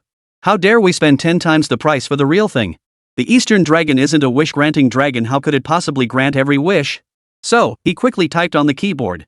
Free buyer, just follow our instructions. Additionally, please use our NGAD as the prototype model, convert it to a cyclical engine development department, and replace the exhaust nozzles with ones that can emit colored flames. As long as it looks real, that's all that matters. After sending the message, the system showed that the other party was typing, then stopped, and continued typing for another 15 minutes. Eastern Dragon, got it. I can provide a Hollywood special edition solution, based on the NGAD airframe, retain basic flight performance, add an LED lighting system, a holographic projector, and retractable wings for low speed use only, install a custom iOS system in the cockpit with an interface simulating a 6th-generation aircraft AI, and provide electrically movable weapon pylons though they won't be able to fire. Optional extras for an additional fee: plasma exhaust effect package, aerial holographic national flag projection, and formation lighting show mode. Max Morley couldn't help but laugh out loud after seeing it. This is basically ordering a military-themed Disney parade float. Is this guy serious? Trower, upon seeing the message, didn't feel the slightest urge to laugh. He stood there with a serious expression, hands crossed over his chest, nodding solemnly. That's what you call professionalism. Even though it's fake, they really understand the customer's needs. Alright, I'll take all those options. Also, switch the system to something else, no iOS. Otherwise, Apple will come after us for copyright fees. That old guy values these things the most. I don't want to argue with him over such trivial matters. Max Morley heard this and his lips twitched slightly. The president is quite straightforward. Alright, you're the president, whatever you say goes. Free buyer everything, plus one more thing, switch the system to an Air Force specific one and don't use the iOS system. Also add a setting so that if the plane is locked by radar, the system plays a pre-recorded voice message stating that stealth mode has been activated. Eastern Dragon, no problem. As long as the money is in place, we can accommodate anything. However, the total price must be adjusted to 92 billion pretty coins, including 2 years of special effects system warranty. Payment method, cryptocurrency or shares in a certain country's gold mine. As a result, both parties engaged in several hours of intense negotiations over this additional issue. Ultimately, the final price was set at 95.8 billion pretty coins. Why did the price keep going up as we negotiated? Because Max Morley demanded 20 reverse points. 20% of 92 billion is 18.4 billion. Gu Ming, although he is currently a primary school student, he can still do addition and subtraction within the hundreds of billions. If he really agreed to the other party's request, he would actually earn a lot less money. Therefore, after some negotiation, the rebate was reduced to 10%. A deal worth 9.2 billion, with a 10% commission, amounts to 920 million. But Gu Ming also couldn't afford to put in that much money himself. Therefore, the price was inflated to 95 billion. This way, the actual rebate fee he pays is only 6.2 billion. In business, everyone ultimately aims to make a profit. If you don't give an inch, the deal won't grow. Thus, with both parties satisfied, they signed a preliminary electronic cooperation agreement. At the same time, Eagle Sauce paid 200 million pretty coins as a deposit to Oriental Dragon. Over the next 3 weeks, they negotiated the details repeatedly through an encrypted channel. Gu Mingfa sent a test video. A modified NGAD was taxiing on the runway, with LED light strips on the wings changing colors as the speed varied, the exhaust nozzles spewing red, white, and blue flames, and the holographic projection on the cockpit canopy repeatedly displaying the words TCHN OLOGYDMO. Free buyer perfect. But please change the text to advanced stealth mode. Eastern Dragon got it, modified. Also, please note, the aircraft's maximum G load is 55 G. Do not attempt the 11 G sustained maneuver shown in the PowerPoint presentation. Free buyer, no worries, we'll only fly straight during the parade. How do we explain these planes suddenly appearing? This was originally a question the president had passed on to Max Morley. However, he believes that since he has already spent the money, might as well outsource this issue as well. Perhaps the other party could help him come up with an excuse for a replacement? But what Max Morley didn't expect was that the other party's service attitude was actually quite good. Eastern Dragon standard solution: 1. Claim it's a secret project from Lockheed. 2. Accuse the other side of stealing technology. 3. Announce it's a breakthrough in AI-driven design. The rest, please let your country's media fill in the details. Max Morley was very satisfied and sent a row of clapping emojis. So much so that he raised his glass and whispered to the empty office. Cheers to Eagle Sauce's technological innovation. From then on, the Eagle finally had its own 6th-generation fighter jet. Who cares if it can fight or not? Let's just have it first. With Eagle Sauce's current capabilities, they can pass off fake as real. Who in the world, besides the flower-growing nation, dares to call it fake? Those countries can barely manage to produce 5th-generation fighters. What qualifies them to critique 6th-generation technology? Besides, even if the Chinese claim it's fake, the Eagle would never be so foolish as to admit it. Pfft, your stuff is the fake one. Your whole family is fake. Anyway, we'll never admit it. After all, the Eagle is the beacon of civilization for the entire blue planet.